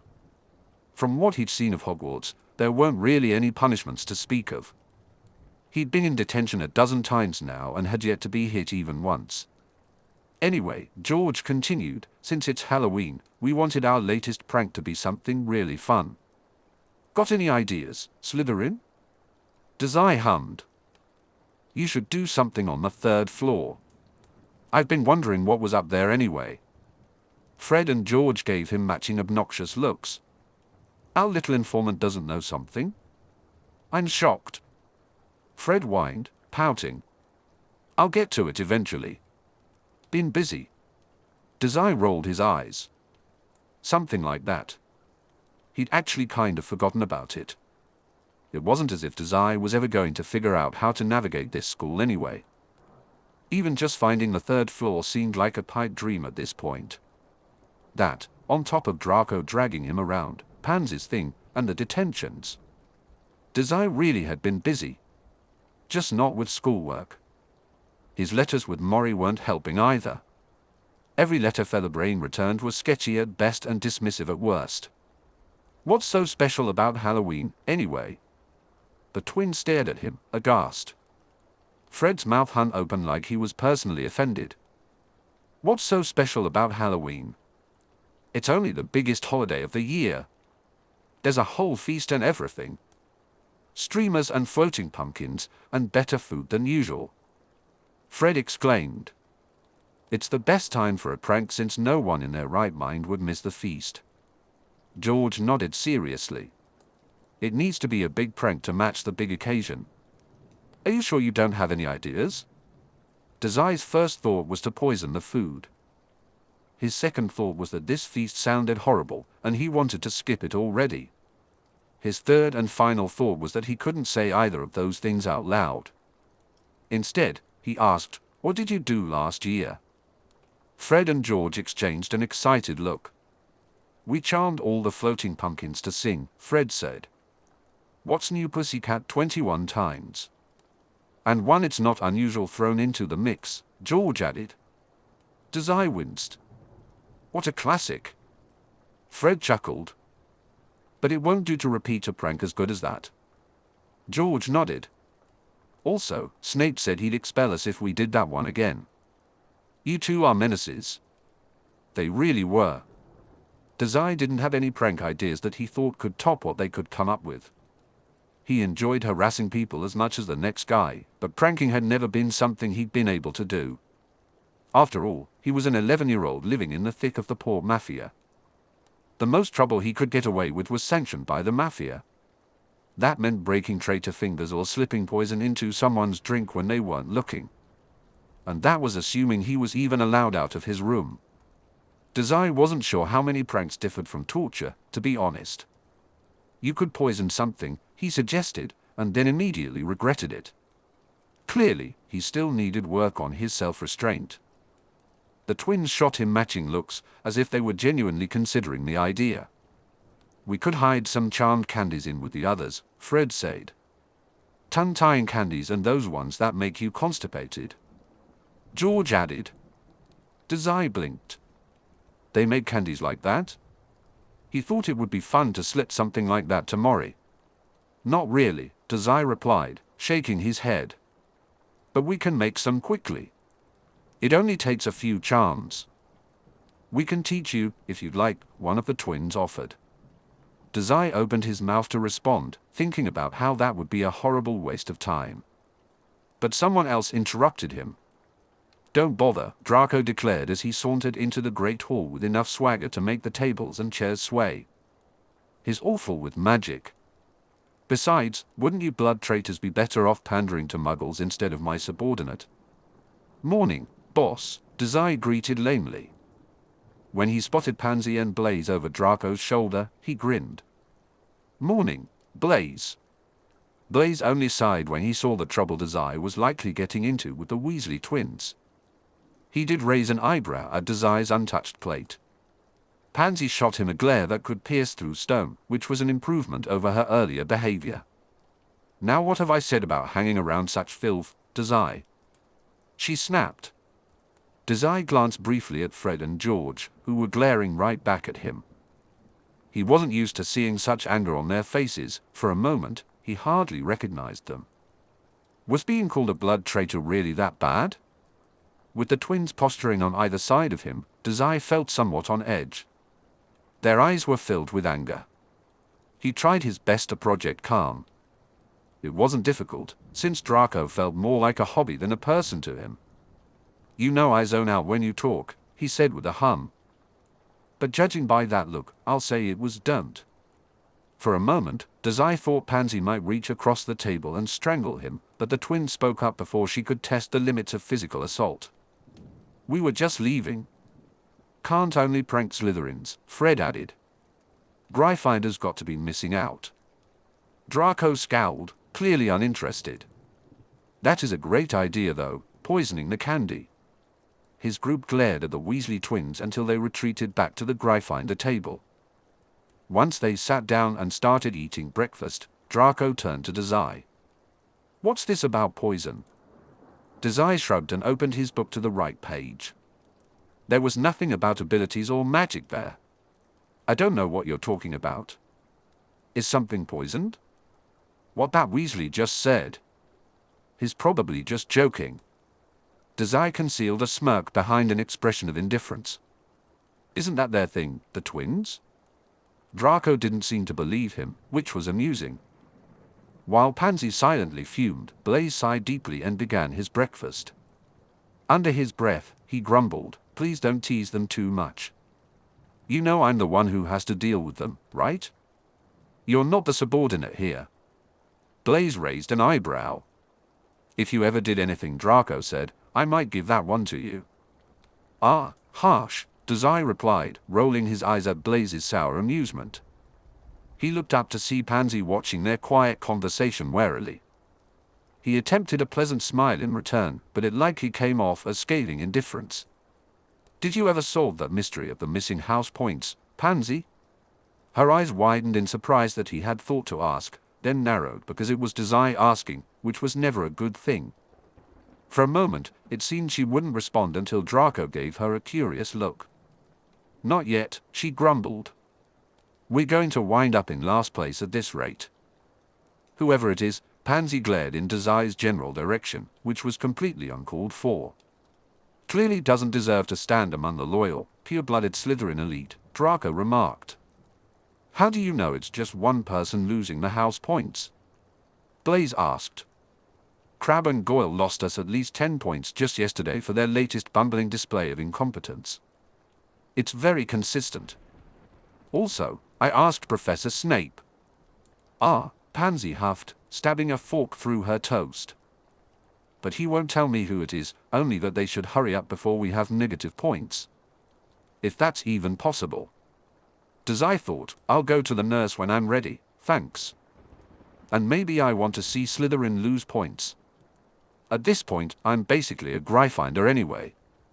Speaking of Gryffindor, Fred and George huddled together at the lion's table, apparently talking so quietly under their breaths that Dazai couldn't hear a whisper. Occasionally, they shot identical glares at the Slytherin table. "How promising." Dazai rolled the quill between his fingers, careful not to get any ink on his bandages. He'd been mildly successful so far, managing to get about as much ink on his bindings as he did on the piece of parchment laid out before him. Dazai would have to change his bandages later tonight. The thought brought a sick feeling to his stomach. The paper seemed to stare back with all the intensity of a barely written letter. There were really only so many ways to say, "Please tell me what you want me to be doing because I don't think you understand that I'm taking just do whatever to mean fail all my classes and start a gang." Somehow, Mori still hadn't gotten that particular message. "Mori," the letter said. It did not say anything else. Dazai didn't have anything else to say either. He was also getting tired of telling the doctor he did not intend to make friends, despite the fact that Dazai felt like he had done nothing but watch others make friends since arriving at Hogwarts. He viewed these friends as loyal subordinates, not equals, but he was sure Mori would be just as obnoxious regardless. Fortunately, Dazai was relieved from writing any more. "Oh, Dazai. What are you doing here all alone?" He looked up to see Hermione approaching him, a history reference book in hand. She was smiling pleasantly, and he tried not to focus too much on how his tense spine relaxed a little. He folded the letter and tucked it away to finish later. "Ah, I was considering getting some homework done, but since you're here, maybe I'll just chat instead." "No," she squeaked. "Do your homework, please. Here, I'll even help." Hermione hurried to set her things down on Dazai's table. She frantically started flipping through pages, as if that would solve the problem.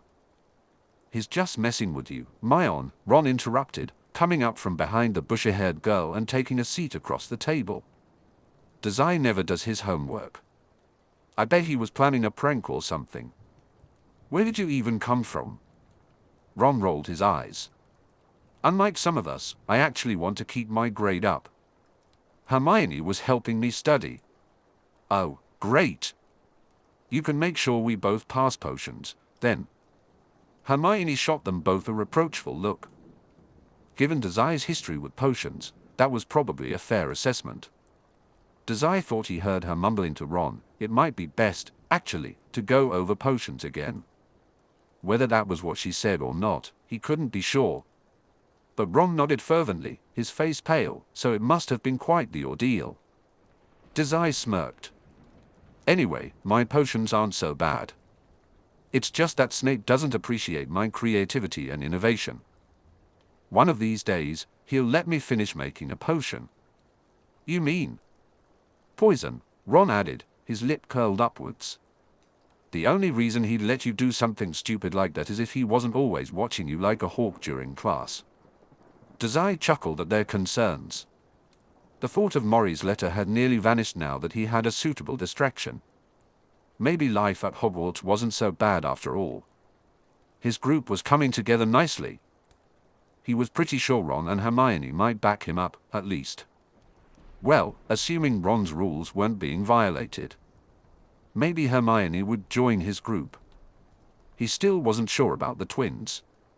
They had seemed pretty upset with Slytherin that morning, and he couldn't be certain who all that rage was directed at.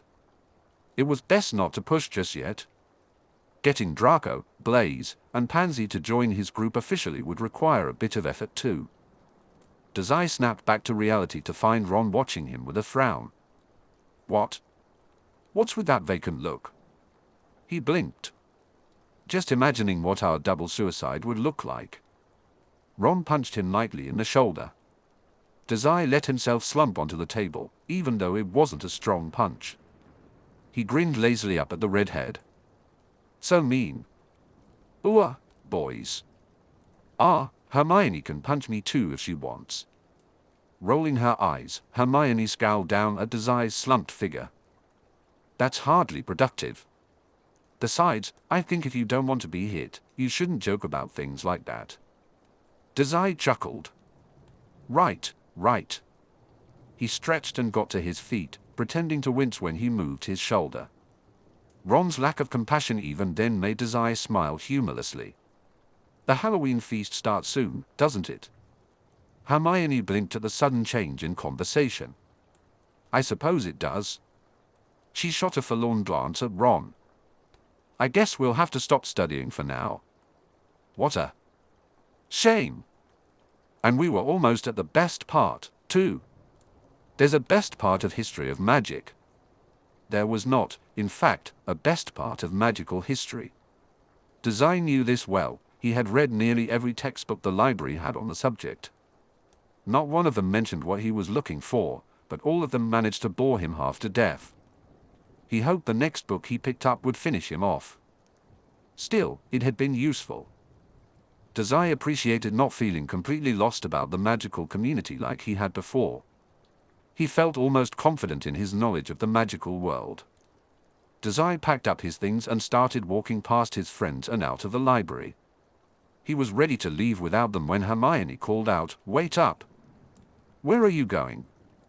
The feast, he hummed, spinning on his heels. I meant without us. You can't just leave in the middle of a conversation. I'm only being courteous, he replied, looking at Ron with a smirk. Of someone's rules. I won't be at the feast long, anyway. I just wanted to see how Fred and George's prank went before I head back to the Slytherin common room. I knew it.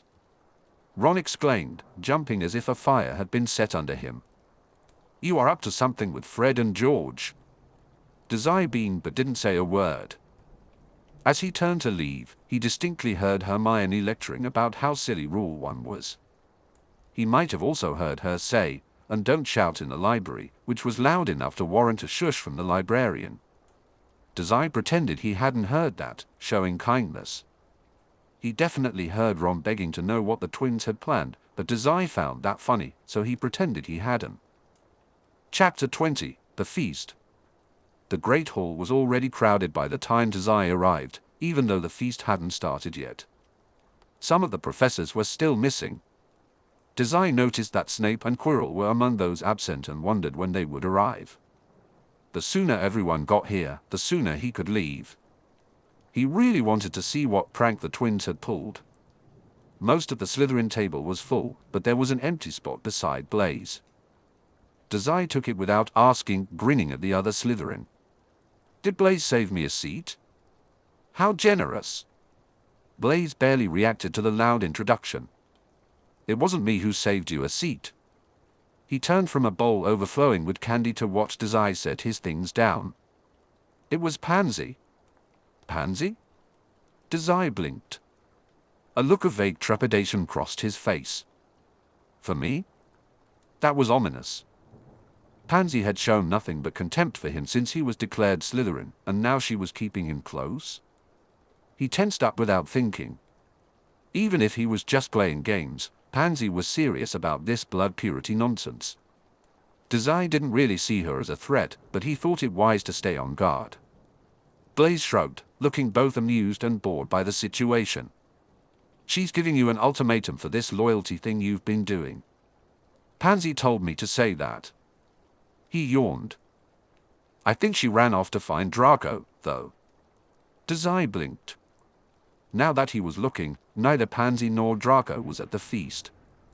Granted, it was a bit early, but almost everyone else had already filtered in. He could see why. The Great Hall was a colorful mess of pumpkins, streamers, candy, and ghosts. When the food arrived, Dazai thought the place might look even more magnificent. Just like the twins had planned. The feast was buzzing with excitement. Dazai shifted in his seat. He wasn't really a fan. He glanced quickly at the entrance and then back to Blaise. Maybe she'll forget about it. I thought you were having fun messing with Pansy. I've been busy, Dazai grumbled, quietly taking a taffy from the candy bowl. Besides, I'm not even sure I want her in my gang. She's annoying. Blaise didn't respond for a moment. He stared silently, captivated, as Dazai unwrapped the taffy and began to chew. Dazai felt no longer human flare-up and wondered if Blaise's intense gaze was some sort of curse. Regardless, Blaise bit his bottom lip, looking like he was waiting for something to happen. What? Ah. Blaise started, glancing back at the candy bowl. Draco mentioned the candy might be poisoned. He told everyone in Slytherin not to have any. Poisoned? Oh. The twins' prank. They had done what he suggested after all, or at least Malfoy thought they had. But as Dazai continued eating his taffy, he couldn't be sure. Even if the candy was charmed, it wouldn't affect him, thanks to no longer human. He grinned and grabbed another piece, enjoying the fact that no one else in Slytherin would. Blaise sighed, a long and suffering sigh that made Dazai's grin widen. Is that right? Dazai eventually said, putting effort into chewing his taffy as obnoxiously as possible. He caught the wide eyes of a few nearby Slytherins. He relished how the Slytherin table fell silent, everyone waiting in anticipation for him to explode or something. Dazai wasn't really sure what exactly the twins had done. At the Gryffindor table, Neville ate. A butterscotch had turned his hair neon blue. Dazai lifted his hand to inspect it. With all those eyes on him, he thought about having another piece of taffy, even if it would give him a stomach ache. The shock and trepidation on everyone's faces were amusing to him. No longer human buzzed under his skin as he picked through the candy bowl for something good. In the end, he decided against another taffy. Although that chocolate bar looked acceptable. He was going to be so sick tonight. Maybe he could write to Mori about it. Dear Mori, I ate too much candy as an act of psychological warfare, then threw up for half an hour. The doctor would probably hate that, but Dazai was unsure what else to write. It might be funny to see Mori's response. He turned to Blaise to see his expression, but found only relief and a vaguely amused frown. Dazai thought about telling Blaise to have some candy, just to see if he would change color too, but he decided against it. All things considered, he kind of liked Blaise. Well, he tolerated him. Dazai didn't like many things. Okay, he liked chaos, just a bit. He spun to face his audience. Hey, Goyle. You should try one. That's crab, Blaise murmured. Good sir, Dazai continued smoothly, they aren't poisoned, see? To demonstrate, he helped himself to a piece of fruit-hard candy.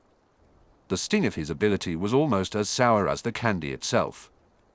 I saw you eyeing that candy earlier, you should have some. Prove to your fellow snakes that it's safe to enjoy themselves tonight. Lies, lies, and more lies. Blaise was giving him a curious look, probably trying to figure out how Dazai had avoided being affected. Dazai thought it was charming. However, he was having too much fun to dwell on it. He figured only Blaise and Pansy were clever enough to notice his confidence with candy picking. He tolerated Blaise, so it was fine if he was suspicious, and Pansy wasn't here yet, which was always a good sign. Crabgoyle, on the other hand, wasn't very attentive. He plunged his entire hand into the bowl and emerged with a fistful of candy that made Dazai's stomach flip just to look at.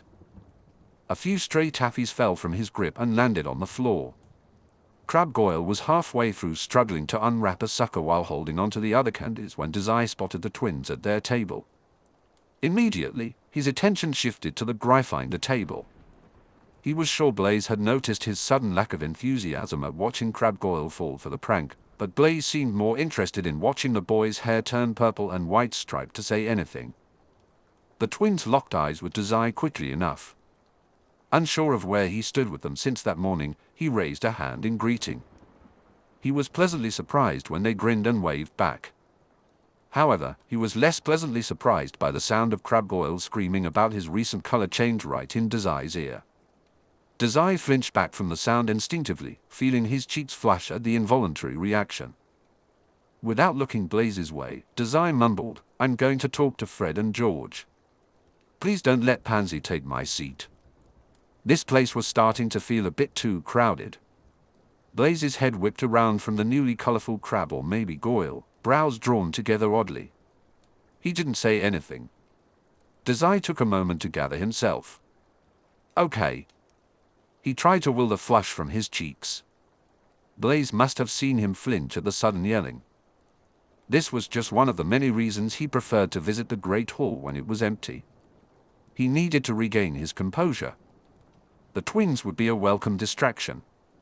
Dazai quickly got to his feet and navigated through the crowd toward them. Fred and George must have spotted him as they rose from their seats to meet him halfway between the Slytherin and Gryffindor tables. They wore matching expressions of glee and humor. "Glad to see you again, little snake," George said casually. Fred nodded enthusiastically. "It's been all day. We were starting to think you'd forgotten about us." Dazai blinked, surprised by the warm reception. He bit his tongue, wondering if they had been upset with Slytherin that morning. As a Slytherin himself, he assumed that would include him. The twins seemed to read his expression. All these people around were throwing him off his game. He was usually much better at concealing his emotions. They nodded in perfect synchrony, making Dazai consider his telepathy theory. "I see that Draco isn't here yet," George said. "I wonder where he's gotten off to." The twins were absolutely beaming. Dazai stared at them blankly for a moment before realizing the mischief behind their looks. His first thought was, "What have you done?" His second was, "Don't tell me you killed Draco." "We thought about it," Fred and George replied in unison. George chuckled. "Nah, we're public menaces, not public dangers. We really pulled out all the tricks for this one. We had our good friend Lee Jordan convince him there was a secret elite party on the 3rd floor. He'll spend the whole feast wandering around up there looking for a party that doesn't exist." Dazai nodded. "Or maybe he'll get picked up for a detention for being up there. Good stuff, either way." Who?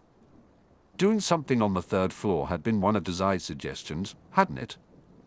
That, and poisoning something, which the twins had clearly taken a liking to. A warm, appreciative feeling settled in Dazai's chest. The candy thing wasn't enough. Who? Dazai asked, trying to keep the corners of his smile from turning lopsided. A shout from the Ravenclaw table made Dazai's spine snap straight. He barely registered a second-year girl's hair turning bright yellow with polka dots. For some reason, the twins exchanged a look at that. Once again, Dazai wished he could understand their silent communications. Well, one of the twins said, it was 2 good ideas from an equally good friend. Of course we did both. Dazai tried not to focus on how their voices were low and growling when they spoke. He also tried to ignore the way the crowded room was becoming overwhelming, making it hard to keep the blush off his face. At least the twins didn't press on that particular shortcoming. "While we've got your attention," George continued, "you should be careful around the candy. I hear some local hooligans charmed most of it.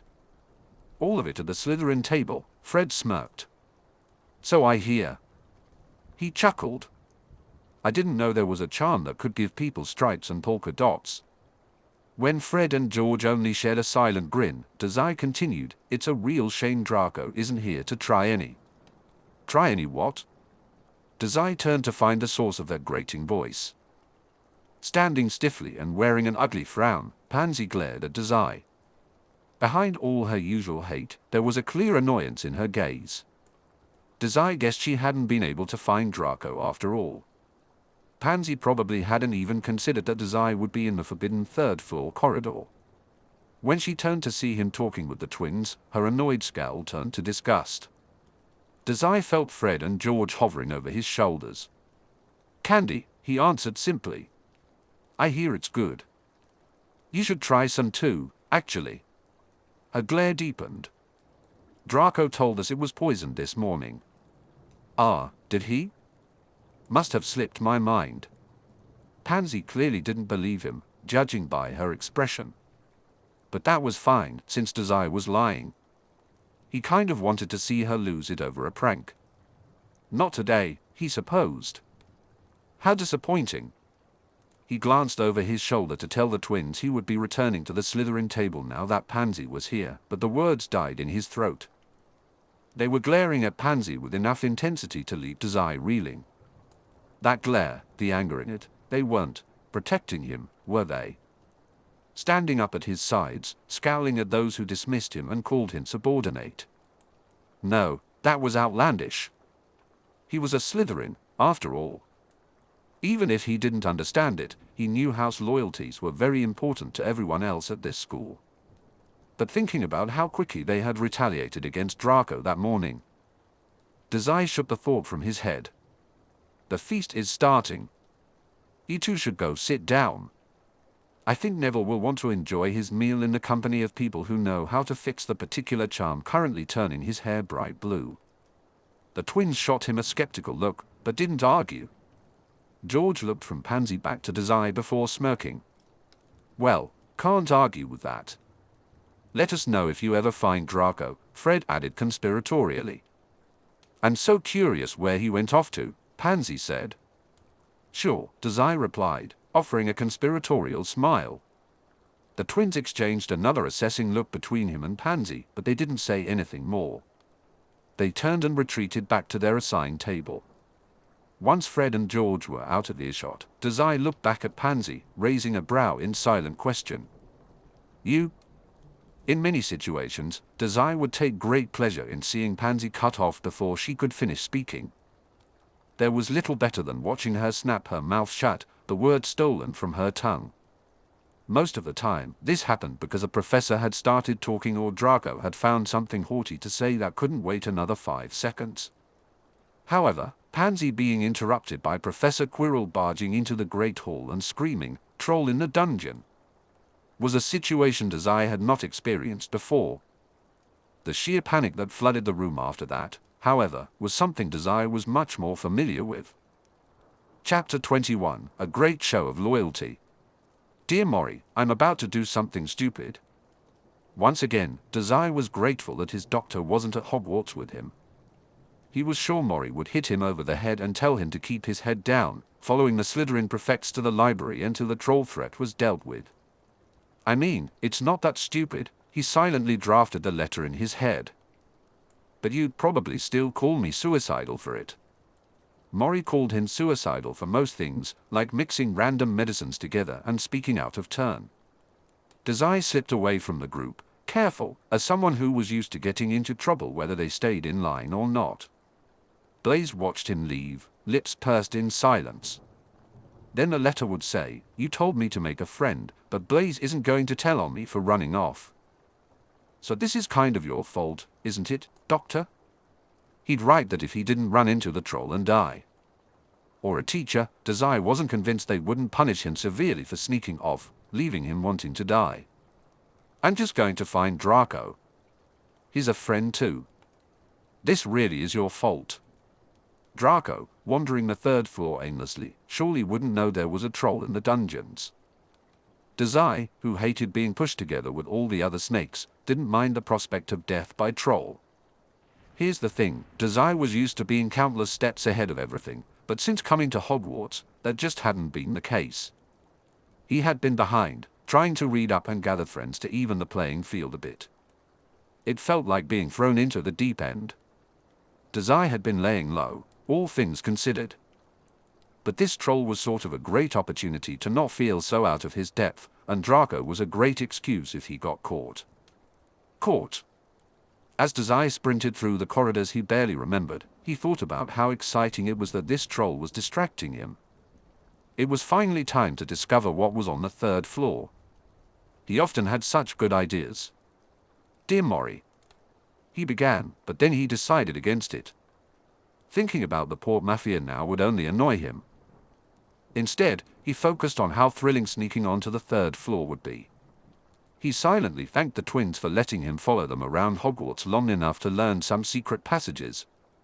Dazai was confident they didn't know he was using this information to sneak around while a troll was on the loose. Still, he suspected they might enjoy the trouble he was about to cause. Unfortunately for the twins, winning over Draco was the main goal of this little adventure, so they couldn't join him, even if Dazai was willing to spend time looking for them. So much for self-restraint. He bounded up the stairs with the eagerness he usually reserved for sneaking around. He was pretty sure this was the 3rd floor now. Dazai was the last person to know how to navigate Hogwarts, but this felt right. He had never been here before, and he was certain no one had classes in this hall. It was silent up here. Everyone else was hiding. The hallway stretched on in that endless way most of Hogwarts did. Despite much of this floor being out of commission, plenty of doors lined the walls. If there weren't any classes up here, what were the professors using all these rooms for?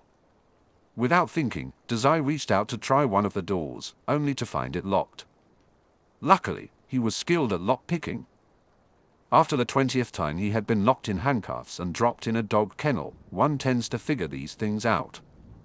Even as the unpleasant memories washed over Dazai, but he forced a smile onto his face. He was proud of this skill, no matter where it came from. It was best to stay in practice anyway. When he finally went back home, well, it was best not to think about that for now. After a bit of maneuvering with one of the bobby pins he always carried with him, just in case, the metal lock gave a satisfying click. He slipped the pin back into his coat and took a careful step toward the now unlocked door. Just as Dazai was about to pull the handle, he heard a voice. "What are you doing up here?"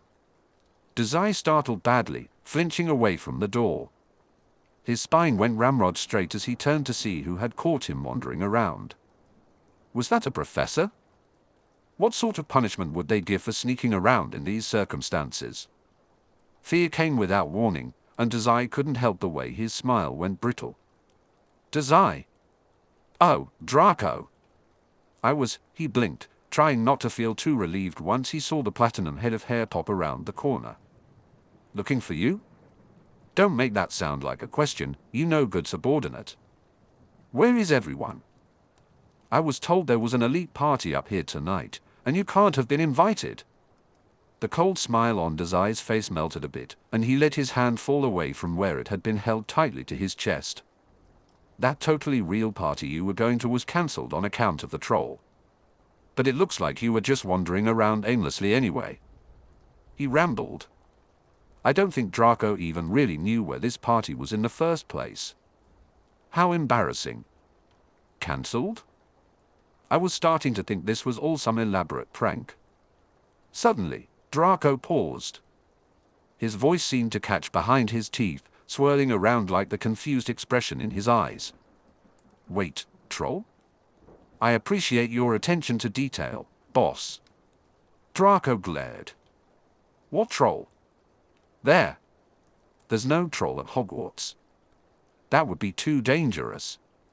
My father would never allow something like that to happen." Dazai raised an eyebrow. He must not be trying very hard, then. The look Draco gave him was a mix of anger and panic, likely more about the loose beast Dazai mentioned than his usual disdain for anything Malfoy. Still, Dazai grinned lazily. Right, he said, trailing off coyly. I'll just cut to the chase. There's a troll loose in the castle. I came to warn you, since I'm such a loyal subordinate. Draco's face lost what little color it had. You aren't serious. Dazai thought, this brat is kind of gullible, amused. You're welcome to wander down to the dungeons and see for yourself. Or you could sneak back into the library with me. As a fellow truant, I would suggest the latter. So much for wandering the third floor. He had hoped to find Draco after figuring out what made this corridor so dangerous. Not that it mattered, really, since Dazai could sneak up here whenever he wanted now that he knew how to find the place. With all the time he spent avoiding homework and getting lost, he would surely find time somewhere. But the frightened look on Draco's face took precedence, especially since Dazai was so used to seeing him sneer or scowl. The difference would be more amusing if he wasn't in danger of being caught sneaking out at that moment. You pal around with those twins a lot, Draco huffed, uncertainty lacing his voice with desperation. This is just a prank. Dazai blinked. Draco was an idiot. It was almost an endearing quality, up until the moment he spoke. His first words were always some variation of idiot, pure blood, and stop adding things to the potion, Dazai. Dazai rolled back on his heels. Heels? They needed to hurry before someone noticed they weren't safely locked in the library with the other Slytherin students. Dazai didn't have time for Draco to start doubting his honesty. Astute observation, boss. I was saving my unleash a beast on the student body prank for second year, he said, pouting. I'm really risking a lot to warn you, you know. The least you could do is praise me. For a moment, they locked eyes. Draco seemed torn between the idea of a fake party and the threat of a troll, but fear quickly took over. With a mock-serious expression, Draco sniffed down at him. If you're lying and we get caught up here, I'm telling Professor Snape this was your fault. He rushed to bridge the last few steps between them. My boss is so mean. I should just die. As a pureblood, thud. They exchanged a glance, then, thud. Hey, boss, you don't think that was the sound of your totally real party, do you? Draco shot him a glare, but it quickly faded when another thud echoed down the long hall. Dazai suddenly became aware of a putrid stench filling the corridor. His nose wrinkled, but that did nothing to stop the smell of unwashed bodies from lingering in the air. Me neither. The thudding grew louder, closer, a steady thud, thud, like a stumbling walk. It sounded like something massive was approaching. While Dazai quickly scanned the far end of the hall for whatever could make that much noise just by walking, Draco subtly moved a step closer to his side. Dazai stood up a bit straighter. It didn't take a genius to guess what kind of creature could make walking sound like an earthquake. A hand larger than Dazai's entire body wrapped around the corner of the wall. The force of this creature pulling itself forward cracked the ground beneath them. Rubble and stone clattered onto the floor. Draco tucked himself behind Dazai with a squeak. Dazai felt himself tense up in anticipation. The smell came first. From behind the wall, a blue humanoid monster stood at its full height, towering 10 feet over Dazai's head. Its legs were thicker than Dazai was tall, and it clutched a massive wooden club between clawed, meaty fingers. Its small, black eyes found them from across the hall. Dazai felt himself start to sweat. The troll cast a shadow longer than the hallway, plunging the boys into darkness until the only light left was the whites of Draco's eyes. For a moment, they did nothing but stare. I thought the troll was in the dungeons, Dazai murmured under his breath. Draco's fingers clutched the overlong sleeve of Dazai's cloak, shaking with fear. Just as Draco opened his mouth to suggest something, the troll sprang to life. It let out a raucous bellow that shook the walls and sent a cold shiver down Dazai's spine. The force of that booming voice rained dust and debris from the ceiling. With a roar, the troll charged towards them, club bent back as if preparing to strike. Dazai felt frozen in place. What good would moving do? He was going to die a horrible, troll-induced death instead of the lovely suicide he deserved.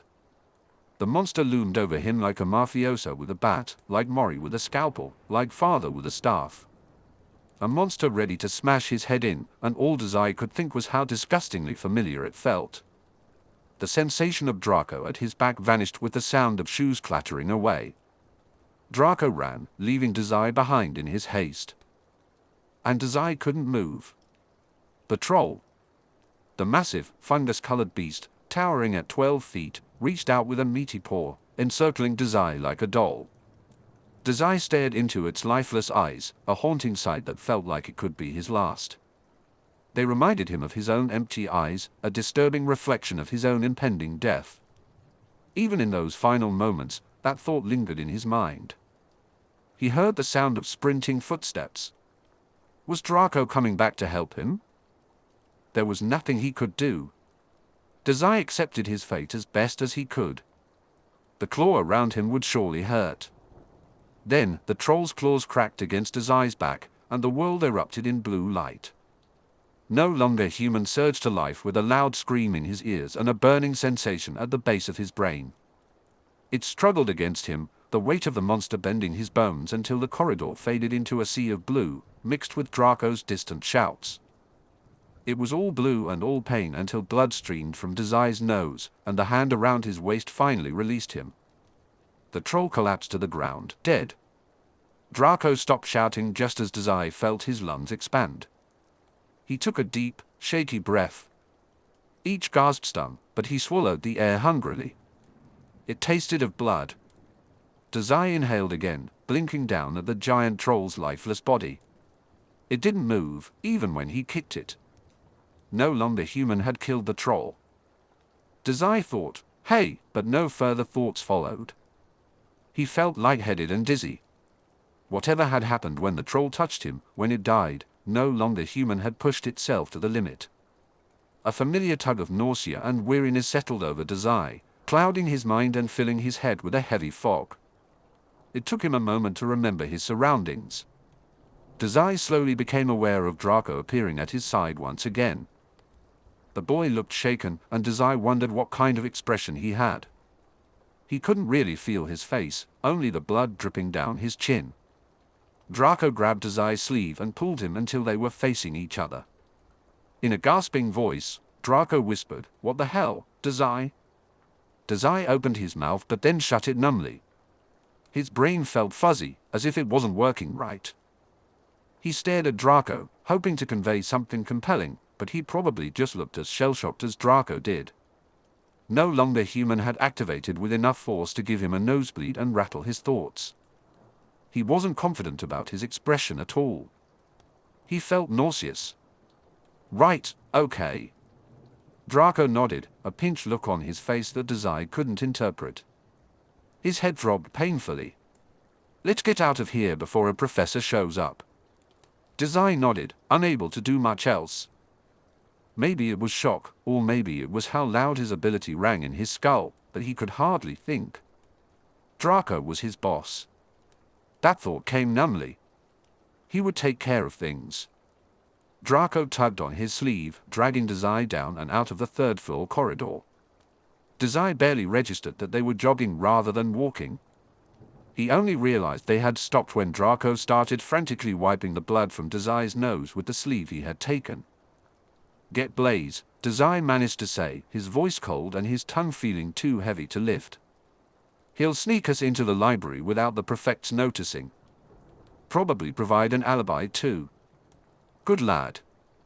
Draco nodded and disappeared around the corner. Dazai frowned at Draco's easy compliance.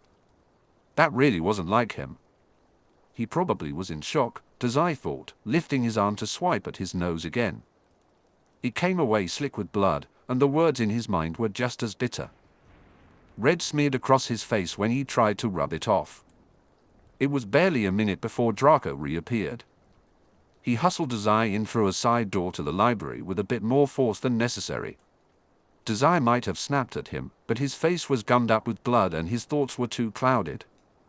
They shuffled behind a row of bookcases until they were tucked at the very back of the Slytherin crowd. Good, they were still here.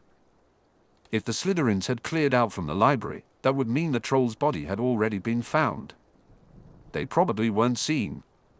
"Get the blood off your face." Draco hissed under his breath, only looking away from Dazai's frown when Blaise snuck up behind them. "Can't," Dazai replied. His voice slurred oddly, his pounding skull making it difficult to think clearly. "Still bleeding." A thick stream of blood spilled over his parted lips. Dazai couldn't remember any other time when no longer human had affected him this badly. "Oh, that looks bad," Blaise commented, a deep frown on his face. "It doesn't look broken." "What happened?" Dazai swirled his tongue in his mouth, pouting. "Draco didn't tell you? He said you caused a distraction, then ran off to get you." Blaise hummed.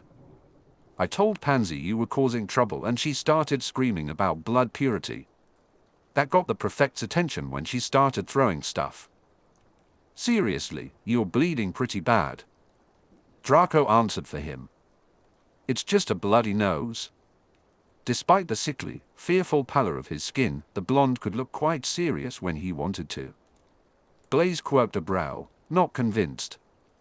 He was not off-put in the slightest. He shot a meaningful glance at Dazai, but it went entirely ignored. Then he shrugged and said, "All right. He came to warn me about the troll, even if it was a risk. He's proven himself a trustworthy subordinate. That's all you need to know." Dazai blinked. Pansy blanched. "Dear Mori," the thought came unbidden, so, funny story. Chapter 22, Slytherin Loyalty Club. "We trust him now?" Pansy sneered, trying to wipe the shocked rage from her face. She flailed her arms. "Him? I, for one, completely trust him," Dazai said, humming as he kicked his feet up onto the sofa. Blaise, looking bored, knocked them off. About half an hour after Draco and Dazai had snuck into the library with Blaise's help, Professor Snape informed them that the lockdown was over and the troll had been taken care of. Dazai noted the curious wording, knowing the staff hadn't actually done it. He had. Somehow. The four of them immediately locked eyes but did not speak as they trudged down into the dungeons. It was a silent pact, disturbed only by Pansy's glares every few seconds. Once the Slytherin common room cleared out, they commandeered the space for themselves and huddled beside the roaring fireplace. "You can't vouch for yourself," Pansy said. "You can if you're not a coward, Blaise," Dazai shot back. "Enough," Draco snapped. He ran a hand over his face, looking weary but certain. Dazai grinned lazily. This time, when he tried to rest his legs on the sofa, Blaise only sighed. Victorious, Dazai let his feet sit on Blaise's thighs. "Sure thing, boss," Dazai said. Most of Blaise's acquiescence, Dazai thought, came from concern. He shuffled under the gaze. Now that his nose had stopped bleeding and his thoughts had cleared, he found all the worried glances grating on his nerves. He was fine now, none of that doting was necessary. "He's a muggle-born, Draco." Pansy's voice was nearly a whisper, but it held the venom of a scream. "There's nothing he can do to prove himself loyal to a real wizard." Dazai winced at the volume. Maybe he wasn't completely fine just yet. "Slytherin. We're doing what's best for Slytherin by not trusting him. I still don't know why you even bother letting him hang around." Something Pansy said must have struck a nerve. Draco's mouth snapped shut as if his teeth were protesting. Dazai found it curious, something to think about later when his brain wasn't pounding. All this bickering wasn't helping his no longer human-induced headache. Dazai sighed and fell back into the sofa, letting his arm cover his eyes. The light hurt. His sleeve was crusted with dried blood, so he let it fall to his side with a pout. "We ran into the troll," he said dryly. Maybe that would shut them up for a while. Silence followed. Even the ambivalent Blaise tensed beneath him, and Draco, who shouldn't have been surprised since he was literally there, appeared taken aback. Was he surprised that Dazai had brought it up so casually? It didn't matter now. After a moment, Draco cleared his throat. "He did something to help me run away," he explained, shooting a pointed glare at Dazai. "So I trust him." End of discussion. "Shit," Blaise breathed. Facing down a troll.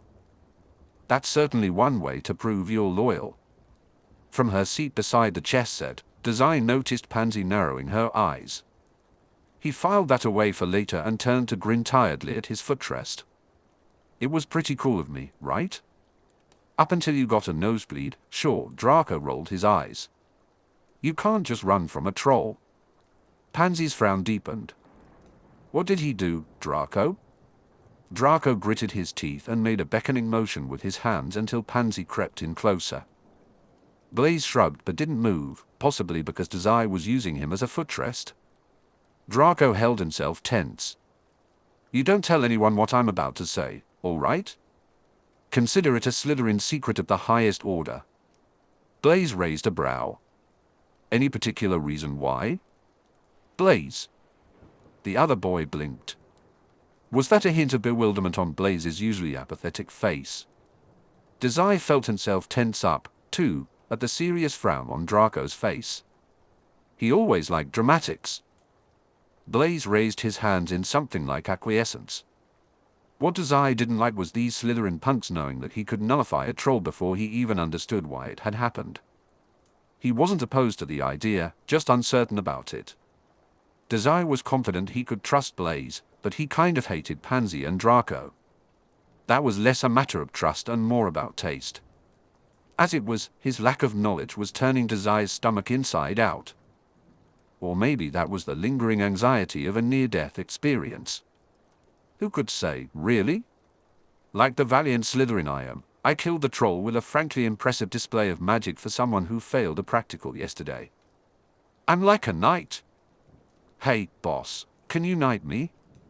Dazai traced a vague shape in the air. Or, something like that. Pansy rolled her eyes and turned to Draco, a persistent scowl etched into her features. Right. Draco? What actually happened?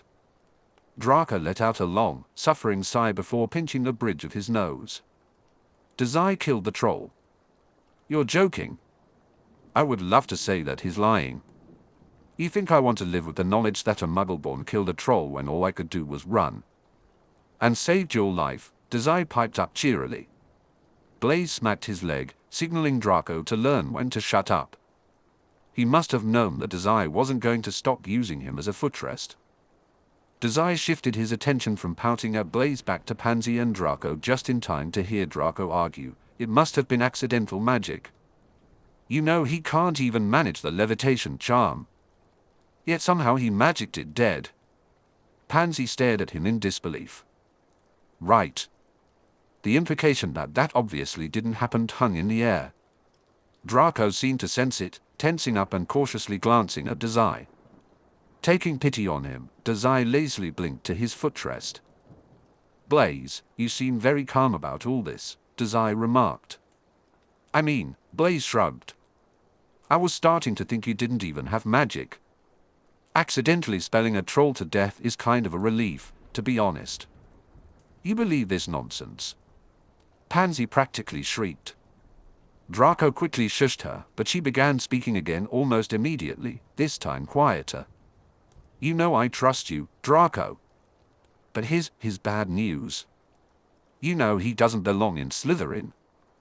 How do you know it wasn't your magic that killed the troll? Dazai groaned silently into his sleeve as a spike of pain lanced through his head. Goodness, couldn't they fight over him tomorrow?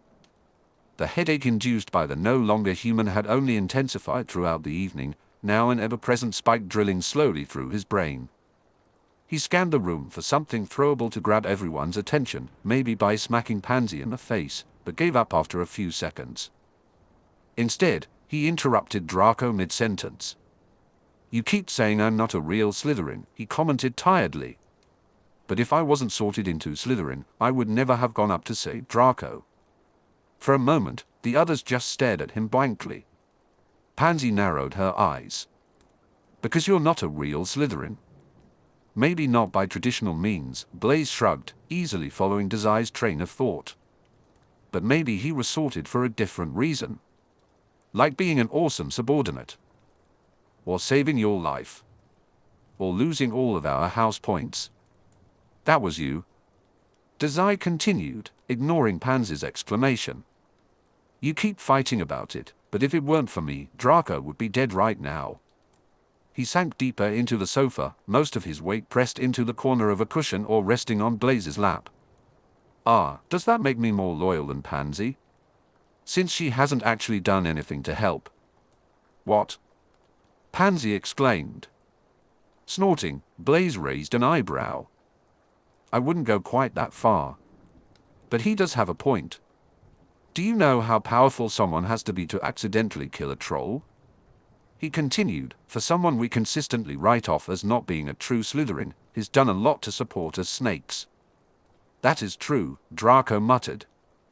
You could almost see the gears turning in his brain if you looked closely enough. He gathered himself. He saved my life. I'm not going to bully him out of Slytherin.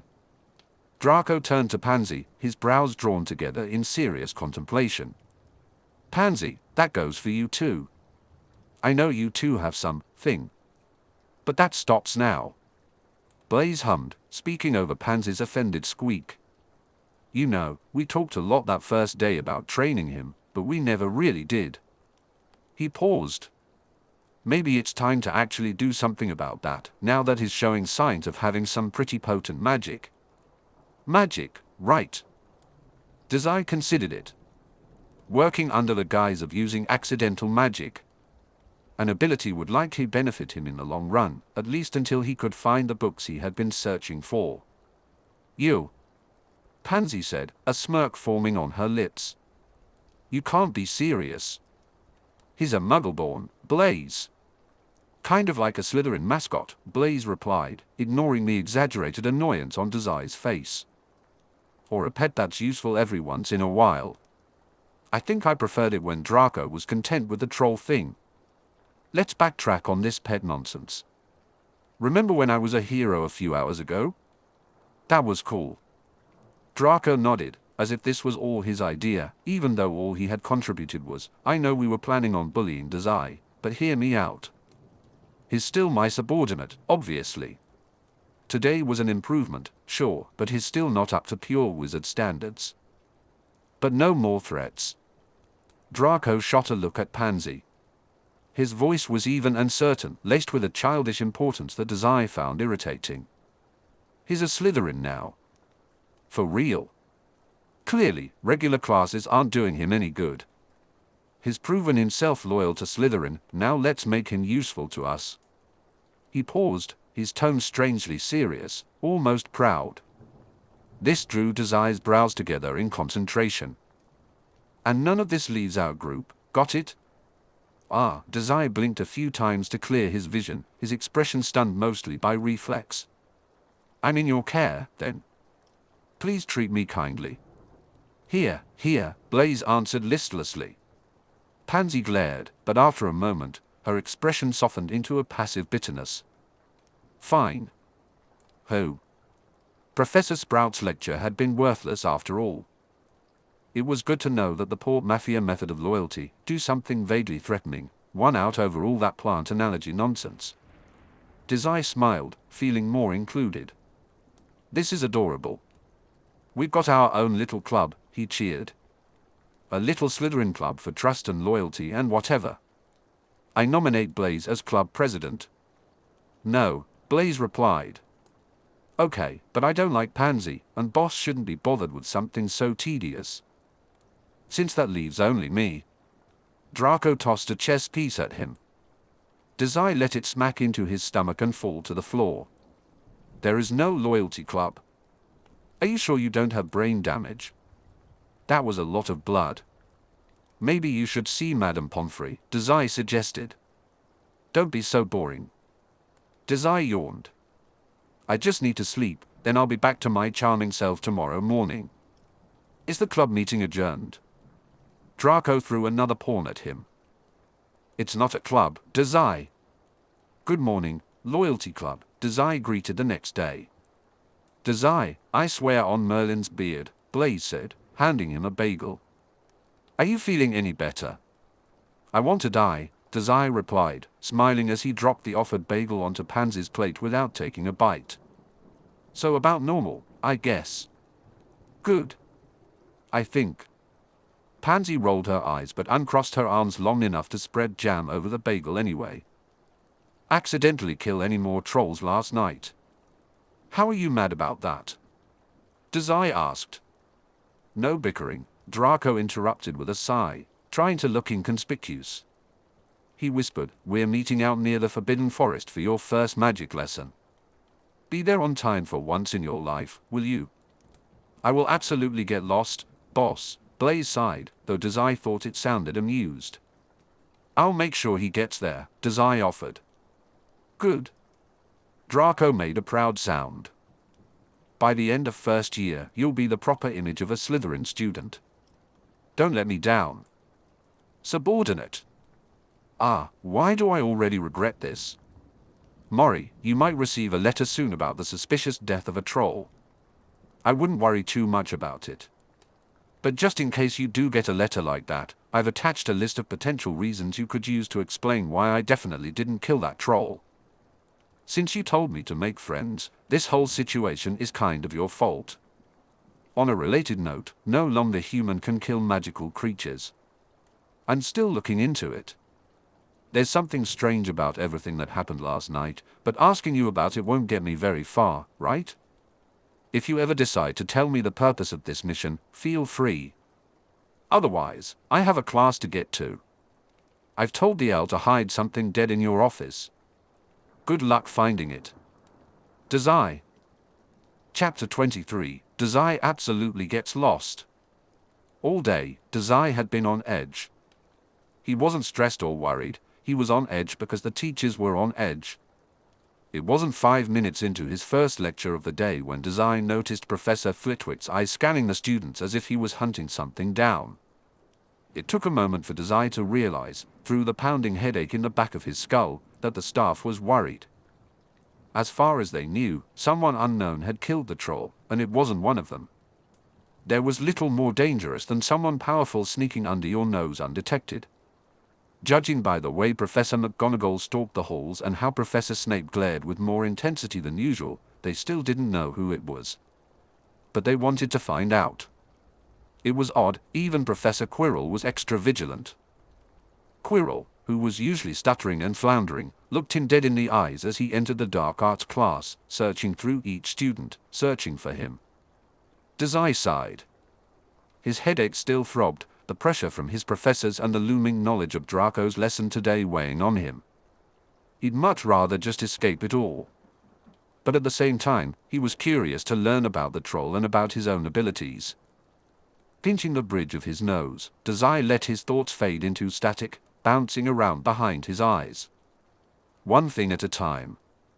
The Loyalty Club's latest efforts to indoctrinate him into Slytherin ideals were going to include magic training. This was bound to be disastrous, but maybe a little funny. Dazai wasn't sure what Draco thought they would gain from this whole endeavor.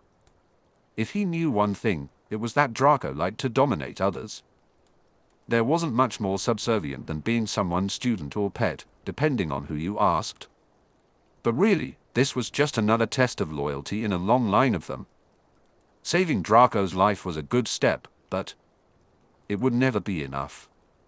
He would always just be the Muggleborn to them, which was fine. Dazai didn't care. He found it amusing that his magic show last night shocked the Slytherin gang enough for them to realize they couldn't just let him run around doing whatever he pleased. If this had been the Mafia, he would have dealt with someone like that by now. Sneaking out, even if he had killed the troll and saved Draco, would stain the Slytherin name. You don't damage the poor Mafia's good name and walk away unscathed. Dazai? Are you sleeping with your eyes open again? He blinked. HM?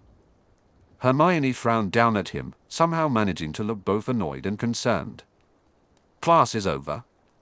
She glanced over at his notes. You know, you're going to fail if you don't start writing things down.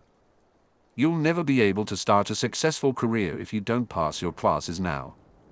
With a hum, Dazai started to gather his things. His brain throbbed painfully at the movement, but he tried not to let that show. I've already got a job lined up. What, already? You're 11. Oh dear, am I falling behind? It's a family business. With all of his supplies in his bag, Dazai got to his feet. As they started to leave the classroom side by side, she asked, "Oh? What do your parents do?" His nose scrunched up. What was the best way to explain the mafia without describing all of the backhanded deals and assassinations?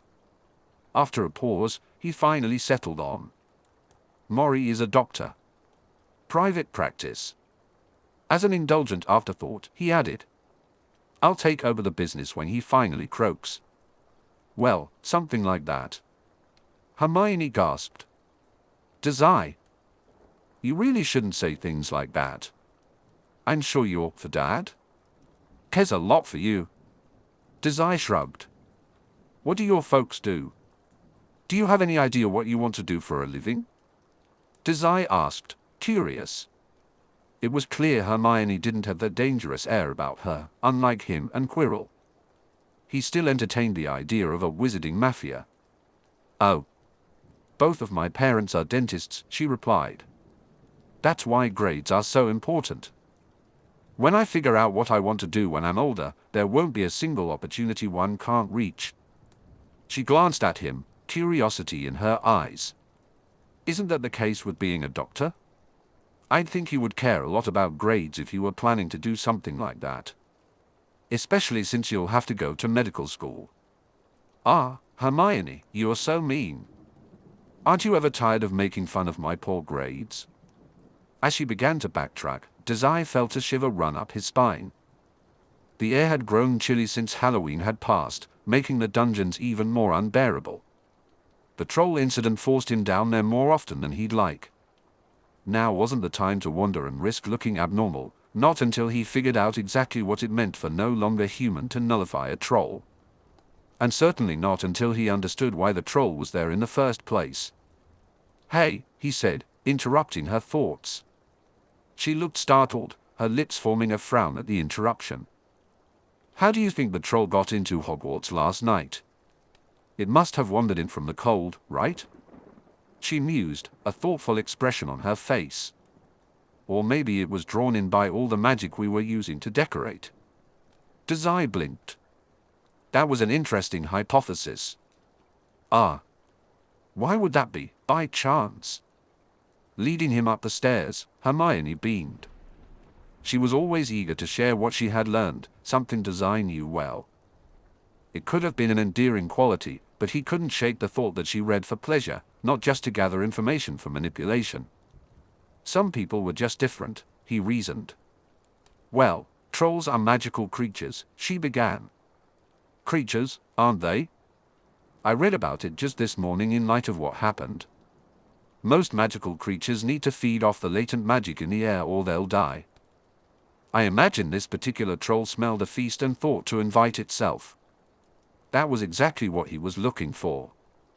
If a troll needed magic to survive, then touching Dazai would have nullified what was essentially its lifeblood. What other creatures worked on that principle? If he were a betting man, and he'd say goblins and ghosts probably operated the same way. Dazai could easily recall his earlier experiences with both of those creatures. They had both gone out of their way to avoid touching him, hadn't they?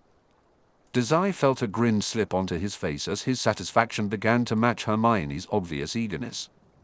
"I don't know why we don't talk more. You're the most helpful person here." "Oh, well." She flushed. "Thank you. Always, my lady." Dazai couldn't help but snort when Hermione's face bloomed an even deeper shade of crimson. He guessed his library readings would be moving from history to magical creatures. Dazai was going to wear a hole in his seat at the library if he kept finding interesting things to read like this. Still, it was almost nice to have something like that to keep him busy. He always preferred feeling overwhelmed to feeling listless. There was plenty of lying around and doing nothing back home. Dazai scratched at his wrist, frowning at the uncomfortable thought. Abruptly, Dazai stopped dead in his tracks. Hermione startled and turned back to face him after a moment, realizing he was no longer following. Her lips quirked into a curious frown. "What's wrong? Did you forget something in the classroom?" Shaking his head, Dazai quickly assured her, No. That's not it. Well then. I'm lost. Hermione's face went blank for a second before quickly being replaced by a look of mortal confusion. You're lost? You're following me? How can you be lost? I mean, Dazai said, glancing around the hallway. It was a long corridor, like any other part of the school, really. It was lined with doors, moving paintings, and sets of armor.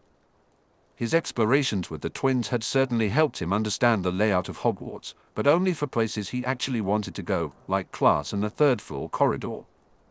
If Dazai had seen this particular hall before, he had wiped it from memory until it was just a blur among the other identical, winding hallways. Where are we going? What's even over here? She sighed fondly. Only you could get lost while following a guide, Dazai. There are quite a few things this way.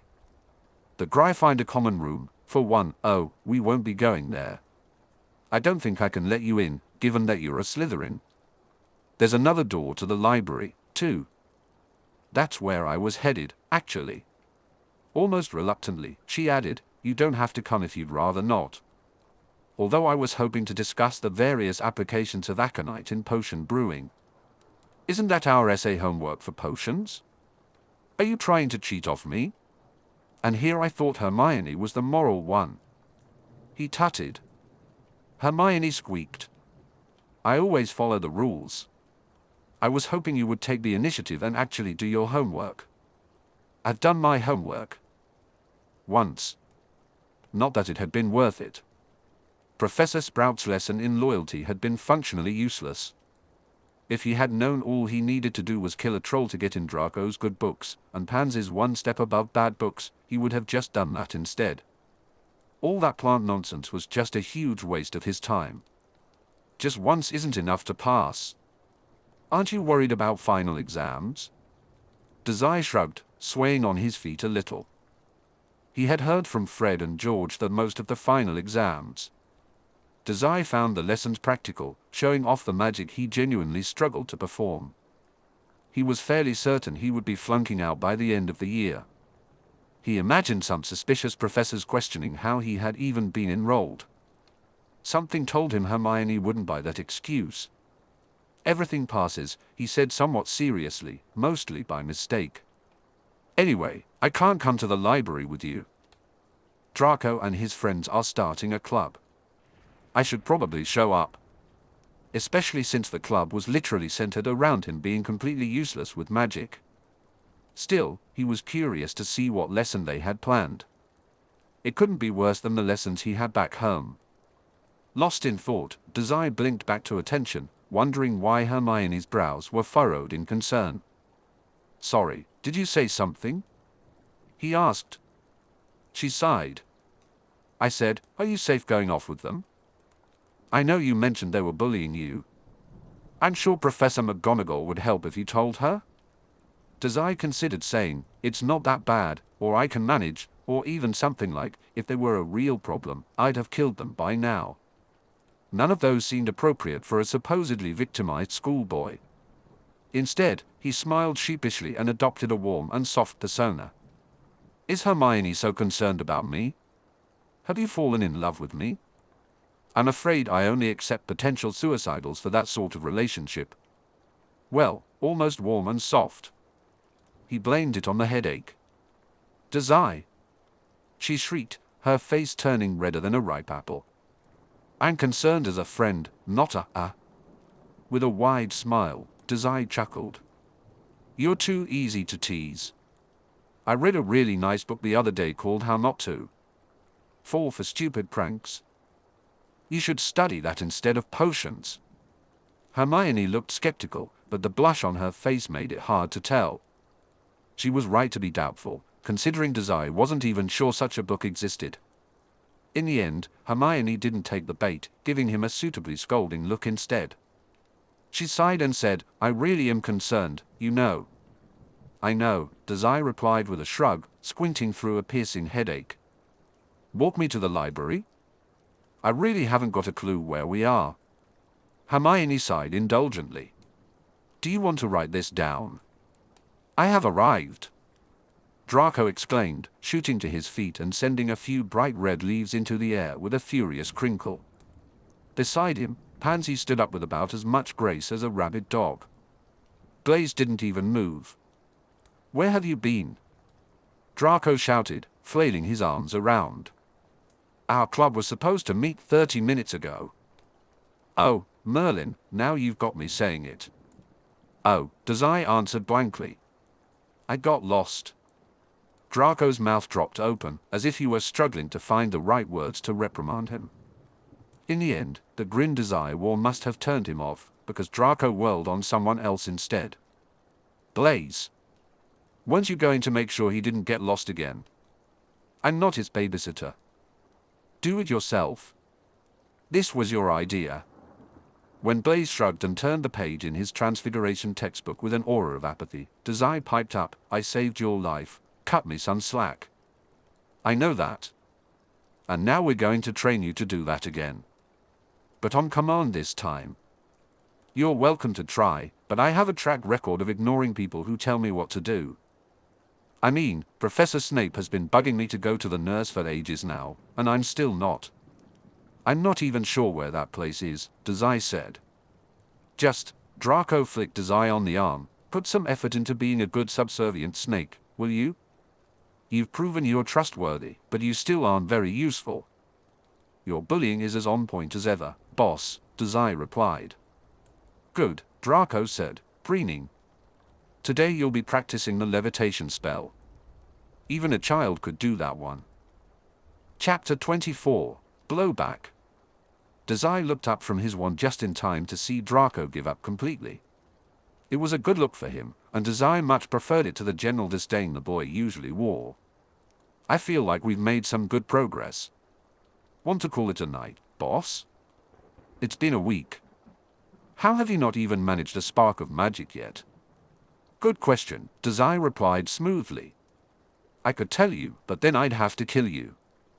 Blaise glanced up from his book. "Well, last time Dazai did magic, he was in mortal peril."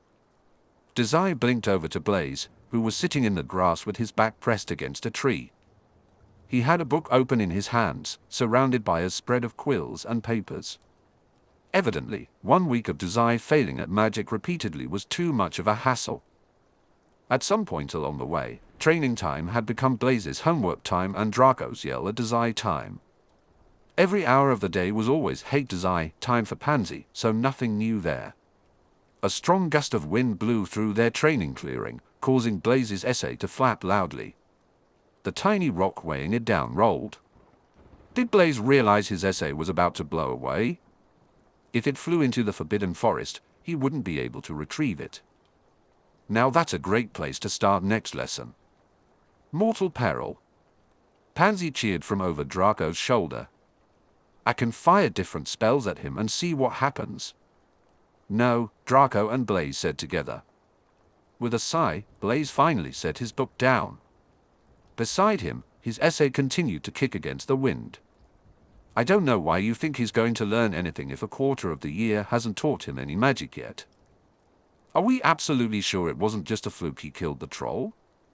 I know the professors have all but given up on him, but I'm sure that with my expert tutelage, Dazai will get it right soon, eventually. After all, I've had elite tutors long before coming to Hogwarts. I'm confident I can teach him something." He frowned, looking thoughtful for a moment. "And fluke or not, even accidental magic can't kill a mountain troll unless the wizard is incredibly powerful.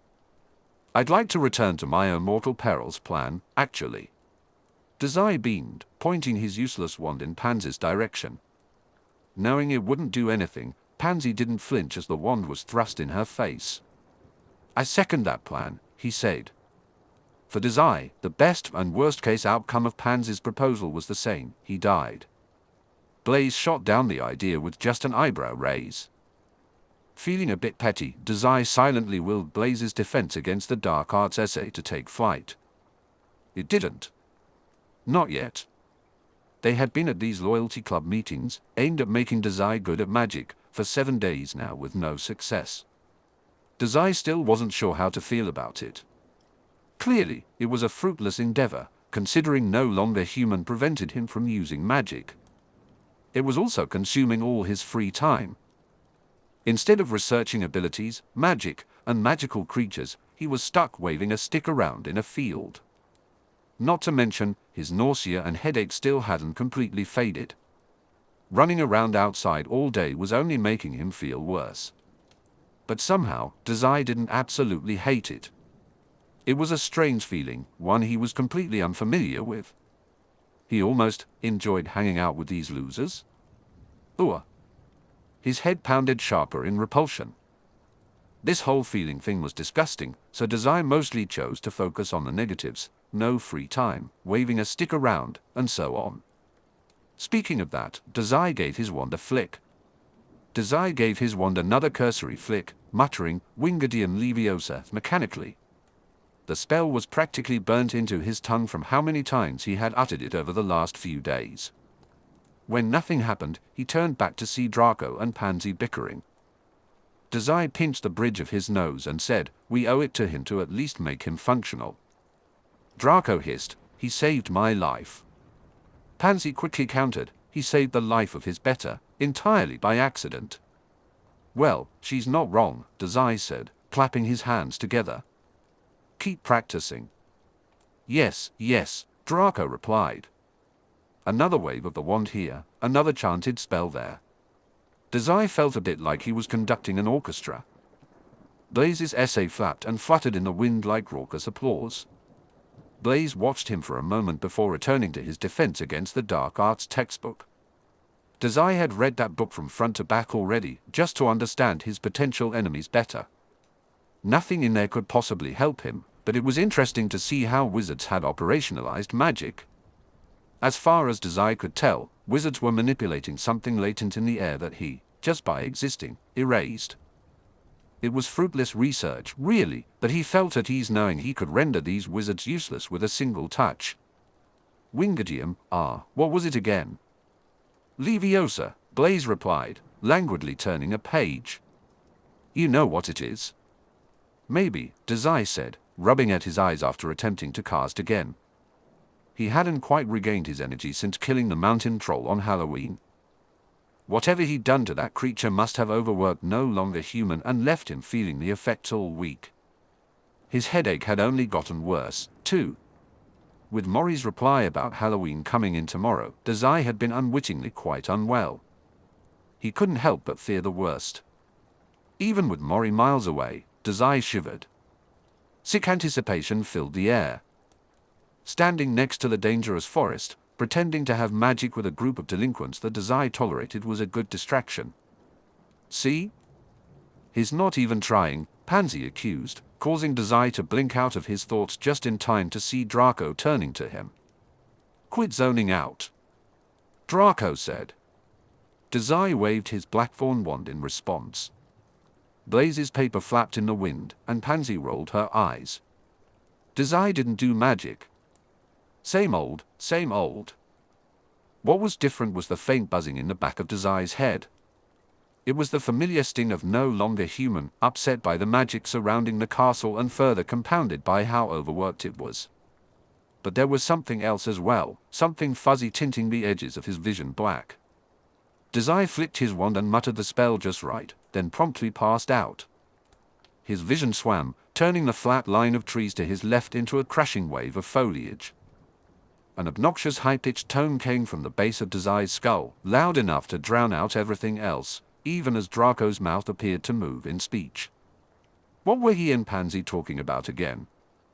Dazai couldn't tell, as everything had suddenly become dizzying. Even his thoughts were blanking out.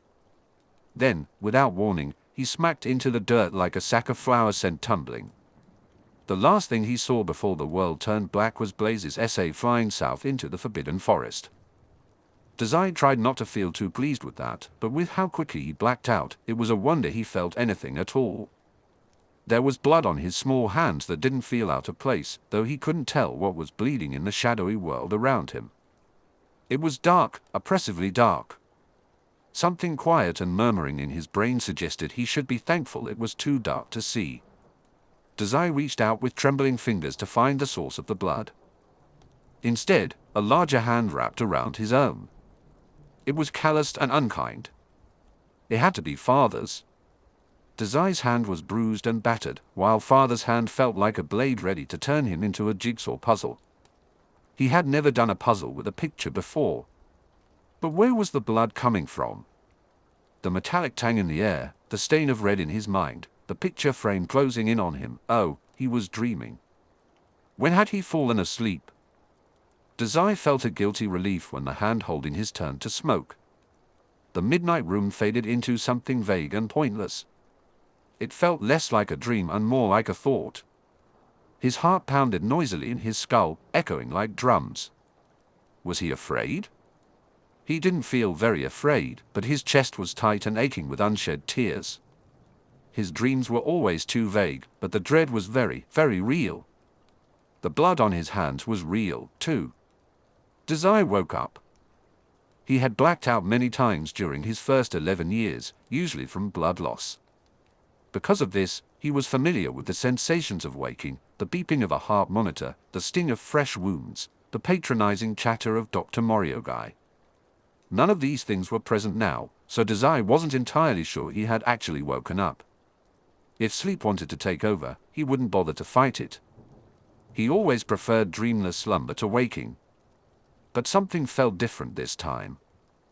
Was it the pressure of a thin cotton blanket tucked over his arms like a tight coffin? Or maybe it was something else. A voice he didn't recognize at all. The foreign voice was warm and gentle, like water flowing over stones. Each word had a touch of age to it. Dazai found himself melting into the voice almost accidentally. The hum was quickly followed by the sound of clicking heels and thoughtful breaths. I see. You must be more careful when practicing magic. Make sure everyone is feeling well before doing anything outside of teacher supervision. Yes, came the response. He recognized those voices. Draco, Blaise, and even Pansy's reluctant grunt. Everyone from the Slytherin faction of Dazai's group was there. Now, the mysterious voice continued, edged with quiet stubbornness. All of you, get out. Dazai, with his eyes resolutely shut, took pleasure in imagining the affronted look that must have accompanied Draco's gasp. He almost opened his eyes just to see, but he felt the allure of pretending to be asleep was more profitable. After all, he still wasn't quite sure where he was, or why, for that matter. He won't get any better with you lot standing around. Out! Out! He needs his rest now. As the loyalty club, minus Dazai, shuffled resignedly out of the room, Dazai began to dissect everything that had just happened. The sound of a door clicking shut told him it was just him and the stranger left now. He stared at the blackness behind his eyelids, searching for answers. He had passed out. Why was a mystery? No longer human had been acting funny since Halloween, but that shouldn't have been enough to knock him out a week after the incident. Something else must have been at play. But what? Dazai squeezed his eyes shut, trying to force a realization. When none came, he shifted his attention to a more pressing matter. Where was he? He rolled the facts through his mind. He had passed out. Draco and the others had brought him here. They felt comfortable enough to leave their sick friend unsupervised. And that meant... Was he finally at the infirmary like Snape had suggested? Dazai's rust-colored eyes opened wide, sharp and alert like a fox spotting its prey. The voice that stirred him was that of an older woman, her sun-kissed skin framed by curly gray hair peeking out from beneath a white cloth. She had thoughtful blue eyes that seemed to pierce through him. Looking around the room filled with corked potions and various medical equipment, Dazai realized this must be Madame Pomfrey, the healer Professor Snape had mentioned. It seemed that the Slytherin faction's streak of losing 5 points every day was finally over. Dazai had hoped to extend that streak a little longer, at least until Pansy finally snapped and tried to strangle him. He had come so close to provoking her. Involuntarily, Dazai groaned at the bright light that accompanied his wakefulness. Just like Dr. Mori's infirmary, places like these were always painfully bright. He was starting to think that it was a requirement for medical facilities to be unbearable. or perhaps it was just that the idea of wanting to be healed, of living longer, made him feel sick to his stomach. Normally, he was better at hiding such weak sounds, which made him wonder if he really was unwell. "Oh, you're awake, dear," Pomfrey said as she hurried to his bedside. "How are you feeling?" Dazai blinked a few times to clear the fog from his vision. Once he was certain he could see clearly, he pulled his legs up to his chest under the thin blanket and stared at her through half-lidded eyes. "Fine," he replied. Madame Pomfrey shot him a look that clearly conveyed her disbelief, but Dazai chose not to take offense. Doctors were annoyingly perceptive. She didn't say anything, only replied softly, "I'm sure." Pomfrey observed him for a moment longer before silently drawing the curtain tighter around his cot. He took a deep breath. Dazai felt a sense of claustrophobia as he breathed in. The curtain surrounding him buzzed with a faint tickle of magic. Was it some kind of privacy charm? He would have to investigate later, when he wasn't feeling cornered. When Madame Pomfrey stepped closer, Dazai's spine tensed instinctively. "It's just us here," she said. "But things like this are more delicate than the scrapes and bruises you kids usually come to me for." Her smile was fond for a moment before it transformed into genuine concern. Dazai narrowed his eyes. The matron radiated compassion, which felt warm and slimy, giving him a stomach ache. Hermione should take notes on this. Madame Pomfrey's gaze assessed Dazai's curled-up figure before she spoke. At that moment, Dazai realized she had unwrapped his bandages. "Do you feel comfortable talking to me about this?" she asked. Chapter 25, Only with Your Eyes Closed. The scars stared back at him with an unfortunate intensity, creating a pit of buzzing panic in his skull. Dazai almost couldn't breathe from the shock that ran through him. Countless thin white and pink lines raced across his wrists and snaked up toward his elbows. He didn't want to see the patchwork spider's web of cuts marring his flesh, marking him as something incomplete. They looked quite damning, and it didn't take a trained professional like Madame Pomfrey to see that many of them would have been deep enough to kill. If only. What she must not have noticed, however, was that not all of the scars were made by Dazai's hand. He recognized the precise marks in his elbow as Mori's love, the brutal, thoughtless dents as father's gifts, and the layered slashes as his own desperation. He could try to give each scar a name, but he'd get lost in the grave of memories too easily. Even when he was cutting, Dazai didn't look. It felt like looking at someone else's arm, a human's arm, a demon's. Looking at it now, even with the caution that came from having an audience, Dazai's brain just stopped. It short-circuited. He didn't want to see it. He never wanted to see it, this thing he had become. And he never wanted anyone else to see it either. The headache pounding out a steady beat went silent behind the crash of an untamed heartbeat. The marks on his arms were improper and unsightly, stinging with the weight of all the horrible things Dazai didn't like thinking about. What sort of feeling was that? "I truly want every student here to feel at home," Madame Pomfrey continued sedately, seeming not to notice the strange panic coursing through the boy before her. She pointedly looked away from Dazai's arms, offering a skewed sort of privacy. "I don't mean to overstep any boundaries, dear, so I won't pressure you to talk. Just know that if you ever need anything, you are welcome to come straight to me." To me. She wanted a response, but Dazai couldn't find the words. A childish shame burned within him, yet he was so focused on the scars on his arms that speaking felt impossible. The weight of the scar on his arm and the one on his wrist reminded him of his father's angry voice, echoing in his mind. The matron sighed, her voice soft yet louder than his memories. "I have to tell your head of house about this. I'm sorry, but I need to know that you'll be safe." Her smile was bittersweet as she placed a roll of fresh cotton bandages on the side table. "There are a few things we need to discuss before I can send you on your way, but I imagine you'll want to cover up first. Would you prefer to do it yourself?" "Yes." Madame Pomfrey smiled oddly and excused herself beyond the charmed curtains. Dazai wondered if she noticed the way his voice trembled. He hoped not. Now that he was alone, at least somewhat, he closed his eyes and began applying the fresh bandages. He kept his eyes shut until the memories, pain, and feelings of inhumanity faded away, leaving only a sense of distance. Perhaps it was apathy. Dazai had always excelled at suppressing his emotions. The anxiety and shame felt no different. He wrapped his panic beneath the cotton gauze. Over the years, Dazai had bandaged himself so many times that he could do it perfectly without needing to see. Even now, with his fingertips numb, he worked. Taking a deep breath, he opened his eyes. He was relieved to see only the second skin of cotton and cloth when he finally mustered the energy to look. The bandage felt scratchier than he was used to. Enduring a body at all was a special kind of torture for Dazai. But it didn't matter, Dazai was practiced at this. Self-restraint made managing his emotions relatively easy. A deep breath and a drag of his nails over his thin wrists drowned out any lingering panic. He was good at compartmentalizing, good at not feeling anything at all. Dazai blinked, staring down at the rest of his body hidden beneath the cloth. Madame Pomfrey hadn't removed any of his other bandages, only the ones on his arms. He felt a momentary relief that she hadn't seen everything. He was even more relieved that he didn't have to see everything himself. To prove his inhumanity to himself, Dazai drew a sly smile onto his face and readied a sharp comment. It all felt a bit hollow now. He should just get up and leave. If he was quick enough, Pomfrey might not even notice. Her concern felt suffocating.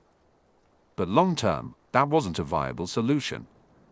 While he was at school, he had to sacrifice a certain level of control.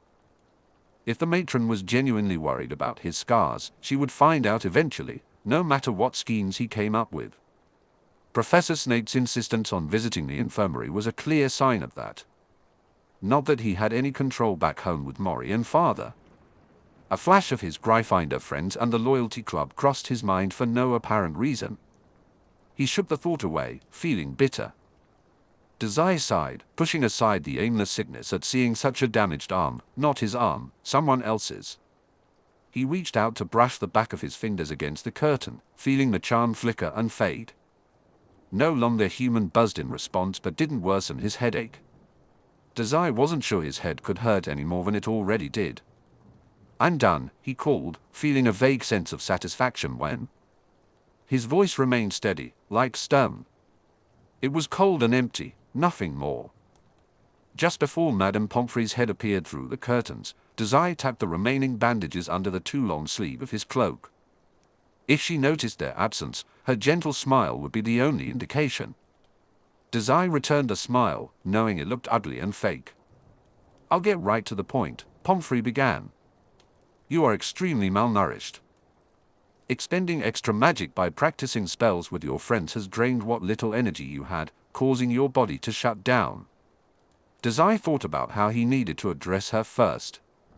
If Pomfrey dug too deep, she would eventually uncover the poor mafia. He couldn't let that happen. He frowned, lost in thought. Using magic had taken a toll on him. Nullifying the troll had really drained him. Damn, he hadn't realized it was that bad. He instinctively brought his hands together to scratch at the skin, but pulled back when he felt the fresh bandage tugging at his arms. "Unfortunately, there isn't a spell I have that can fix this." "Are you eating all 3 meals every day?" "Well, I had candy last week." "Does that count?" He replied, "When I remember to." The pitying look on her face suggested she expected that answer. "It might be difficult, but you need to eat more. Otherwise, you'll only grow weaker." Something shifted in her expression. "And you're too thin already, dear. That young man carried you all the way here like you were nothing more than a stuffed doll." Dazai winced at the thought. 3 meals a day, remember. If it's too hard, you can start with something small.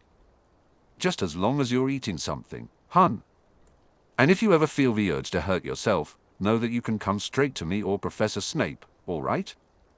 Dazai looked away. His scars stung. When he replied, his voice was hollow around the edges. "Yes. Good." Pomfrey frowned. It seemed like there was more she wanted to say, more she wanted to fuss over. Perhaps it was the mask of horror and shame dawning on Dazai's face that held her back. Instead of pushing, she said, "I suppose you can be on your way, then. Curfew is soon, so be sure to hurry straight back to your dormitory." "Oh, is it that late already?" Thank you, good night." Madame Pomfrey gave him a somber look and stepped back so Dazai could get to his feet.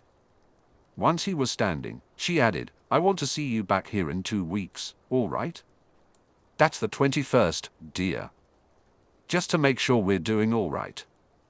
Dazai smiled pleasantly. "Is that all?"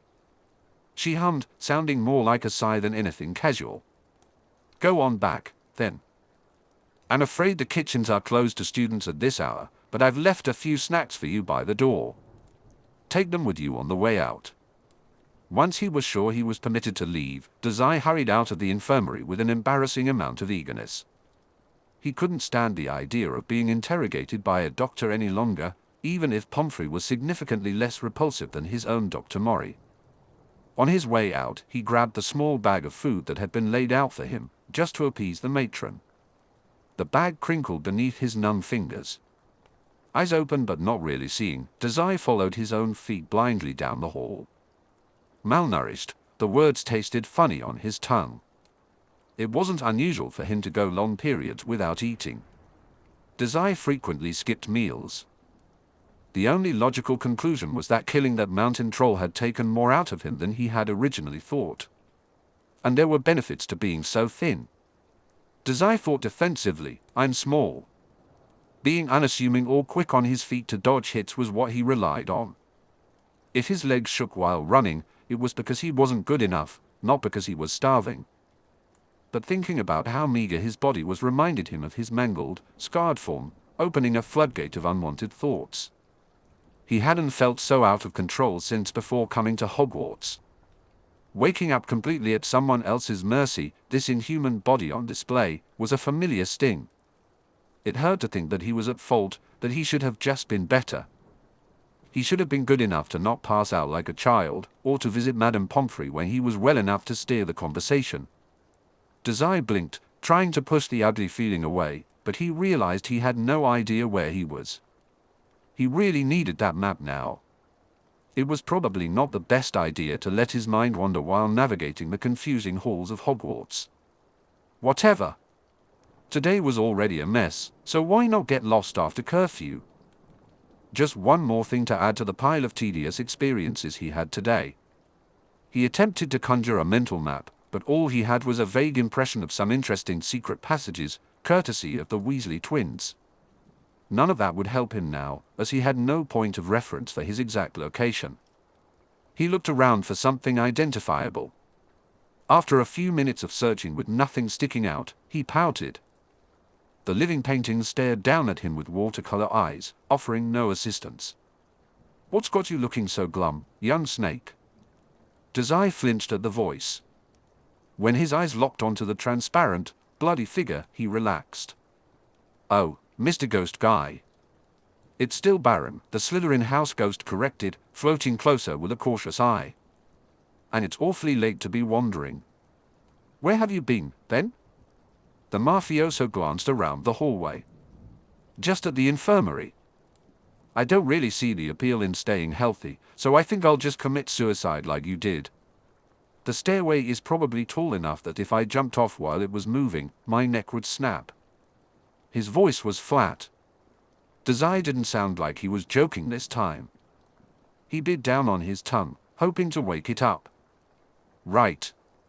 I'd say you should hurry back to the dungeons before Filch finds you out this late, but perhaps it's best if I escort you." "Oh, Mr. Ghost is no fun." That was better.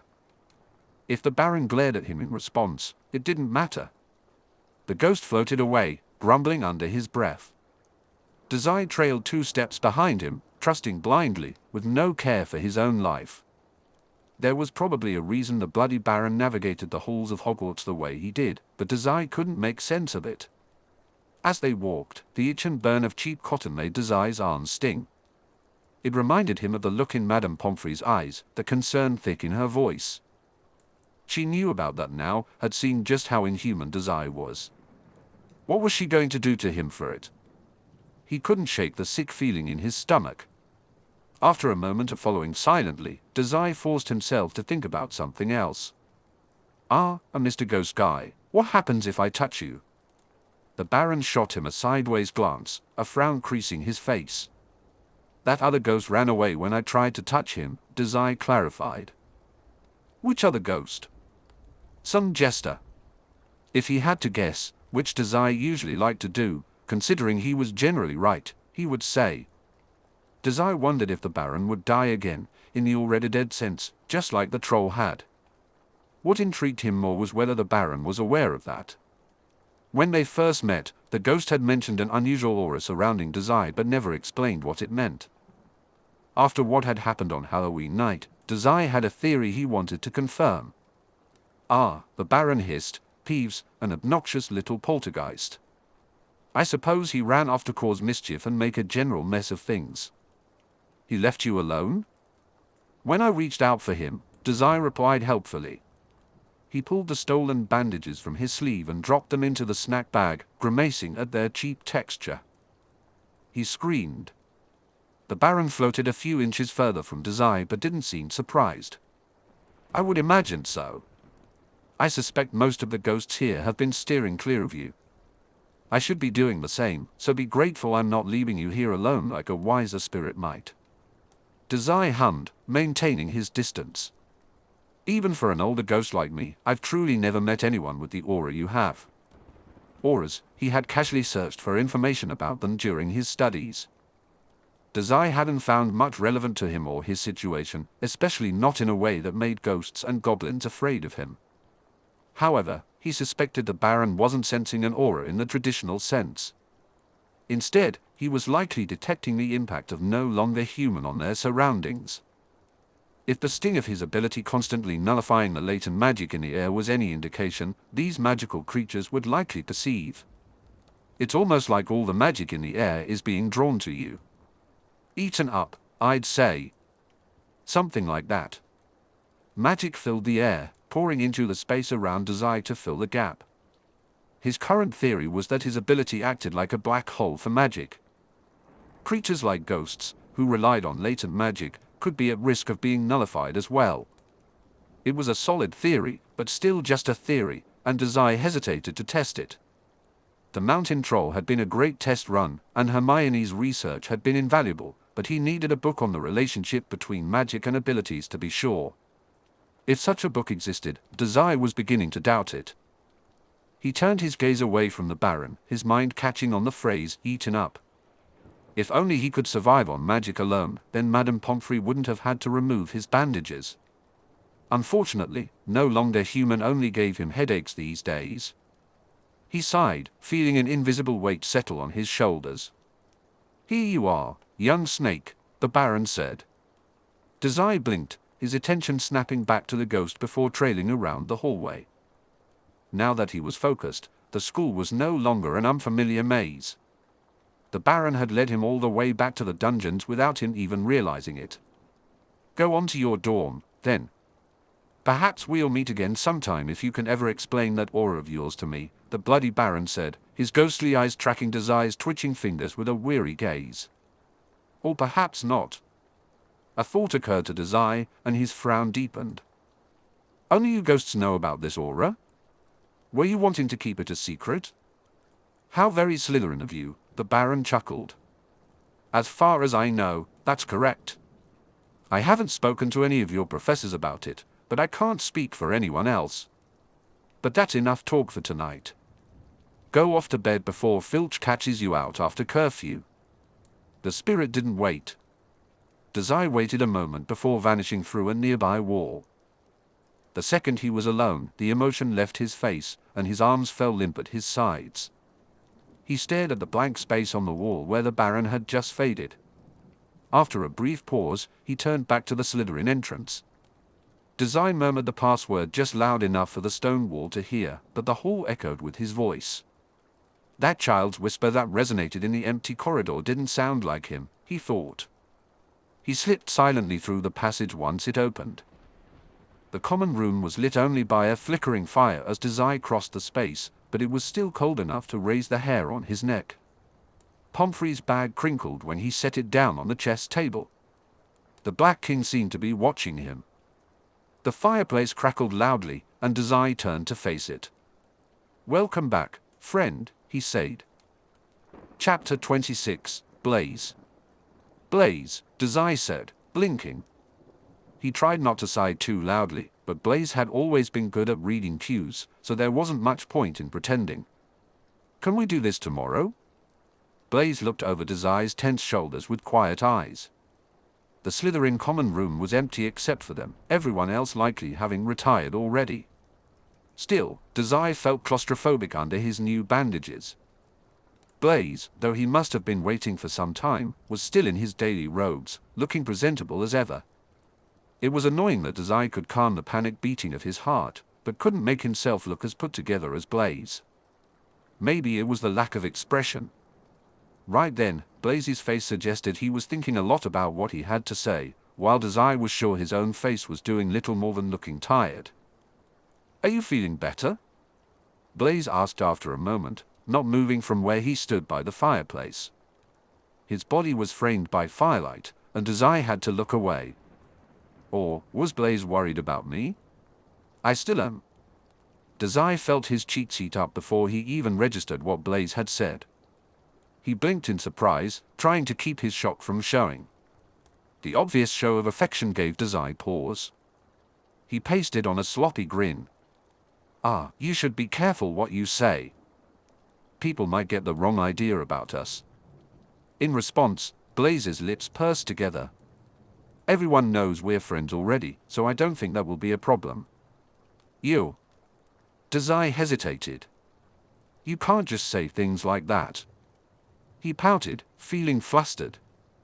He should have known that Blaise's serious expression and genuine demeanor wouldn't be easily deflected by his jokes. "Not very nice," he finished lamely. "You've mentioned." "It's true," Dazai grumbled, changing the subject. He walked a finger along the edge of the chess set. "The others went up to bed already." "Who?" "I guess you're my most loyal subordinate after all." Blaise sighed, carefully following Dazai's fingers as they moved, as if their stroll held some significance. "There aren't really any benefits to being your subordinate, though. It's all a bit confusing, considering you're Draco's subordinate." "Only in name," Dazai replied. "And Ron's, and the twins. He just hasn't realized it yet. Besides, it's a subtle takeover. In a few months, everyone will recognize me as their boss one way or another." "Maybe. Anyway, I'm going to bed now. Don't have too much fun brooding in the dark, okay? I'm only out here to talk to you, so don't just run off like that. You drive a hard bargain." "Fine, you can be my second-in-command once I get my gang put together." "Good night then." "Stop joking around," Blaise interrupted sharply. "I'm being serious." Dazai paused. Even his fingers halted their movement across the board and rested beside a black bishop. "So am I. It's only a matter of time before I decide to get moving on this whole gang thing. Calling Draco boss will get boring soon." "Dazai." "What?" Blaise's face was tense, brows furrowed, lips thin. Dazai felt a moment of hesitation. There was a depth to Blaise's concern that went beyond mere surface emotion. "You passed out today. Don't brush that off like it's nothing." "I'm worried about you." Dazai bit his lip, fingers twitching as if to scratch or pick at his skin. What was it about these Hogwarts students that he just didn't understand? Why was everyone so concerned for his well-being? Pomfrey, Blaise, and Hermione were all clearly worried, even though they didn't gain anything from looking after him. Healthy, Dazai thought. Ron's insistence that he was a good person, just lonely, didn't make any sense. What were they all seeing that he wasn't? The twins including him in their pranks, the loyalty club trying to make him a better wizard. It was almost like they considered him a fellow human. He wasn't.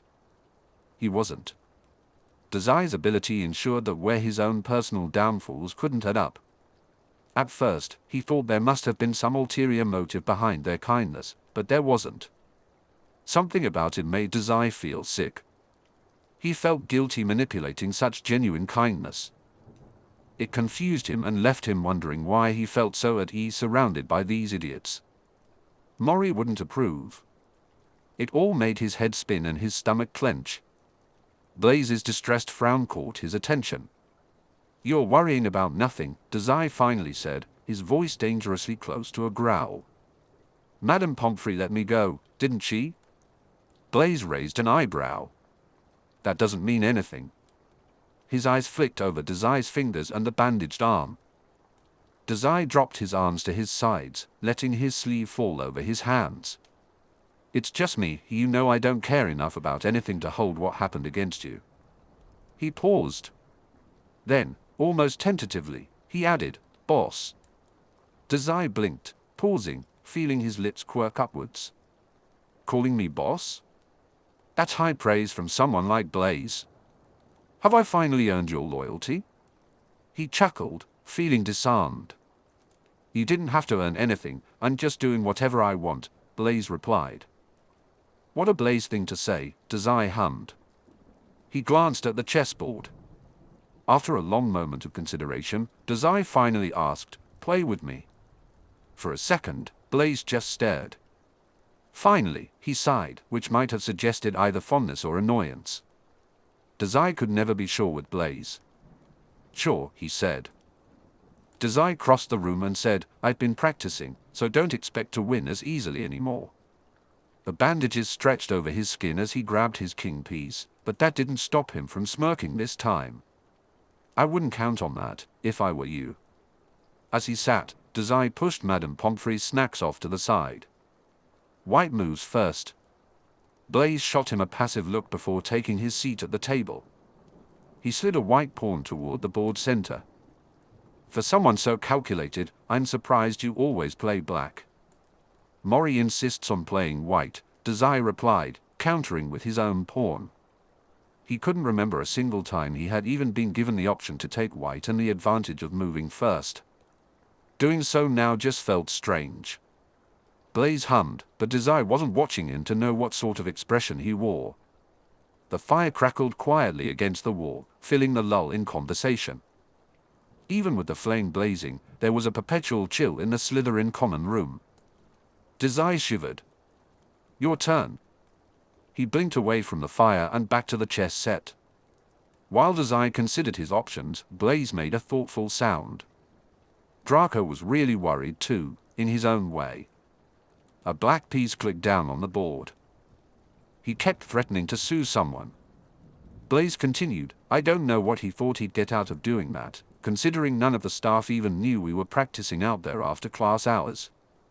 But he was very emphatic about it." "Ah, that does seem like him," Dazai admitted with a chuckle. "It's your move." Blaise squinted down at the board for a moment, resting his cheek on a fisted hand thoughtfully. Even Pansy seemed worried. "Maybe I finally won her over?" Blaise gave him a look. "Well, probably not. I can't really picture that sort of expression on her." Pansy's face came to mind. "I think she was mostly worried we'd get in trouble for pushing you too hard." Dazai paused and asked, "Did you?" Blaise fiddled with a white knight on the board, considering his move. After he placed it down, he looked up to meet Dazai's rust-colored eyes. "No." "Oh. Good." Dazai added cheerfully, "You're no use to me as a subordinate if you all have detention. Says the student with detentions every week." Blaise sighed, a sound filled with fondness. Dazai pouted and glared at his rook. "You're really not nice at all." Blaise laughed softly, a sound that tugged at the corners of Dazai's lips. However, the moment passed, and Blaise grew serious again. Dazai struggled to keep his lopsided grin as Blaise said, "You haven't been eating." Dazai felt a chill. It was as if he were being watched, even though Blaise's gaze remained on the chessboard. His heart raced, as if his secrets had been exposed. The careful facade Dazai had built around himself shattered for the second time that day. Not eating had never been a big deal before. In the Mafia, his lack of appetite had been encouraged. But now, with a visit to the nurse, a professor's watchful eye, and a friend's serious question, it felt different. It's your turn, Dazai. Right. Dazai steeled himself for a reply, even though he wasn't sure why he felt so defensive. So? Was all he managed. There was no point in denying it. As Dazai sifted through his memories of Blaise, it became clear the boy wouldn't believe him if he insisted otherwise. Blaise had been watching him around food this whole time, Dazai realized belatedly. His stomach did a nervous flip. He had been so focused on himself and his studies that he hadn't given Blaise's watchful eye a second thought. Blindly, Dazai moved a piece across the board. I don't see the big deal, he said, trying to convey with his expression that it wasn't like he was dying from starvation, so who cared? Blaise hummed and pondered over his moves while Dazai contemplated whether to meet the other snake's eyes. When Blaise finally glanced up from the board, Dazai was offering a sly smile, the kind one can practice in front of a mirror. Who's going to run your gang if you spend all year in and out of the infirmary? Blaise intoned. His voice was just south of bored, which could mean any number of things for someone like Blaise. My loyal second in command? Dazai joked lightly, watching as the light from the fireplace turned Blaise's pawns a sickly orange color. It hurt his eyes more to look away. That won't happen again, anyway.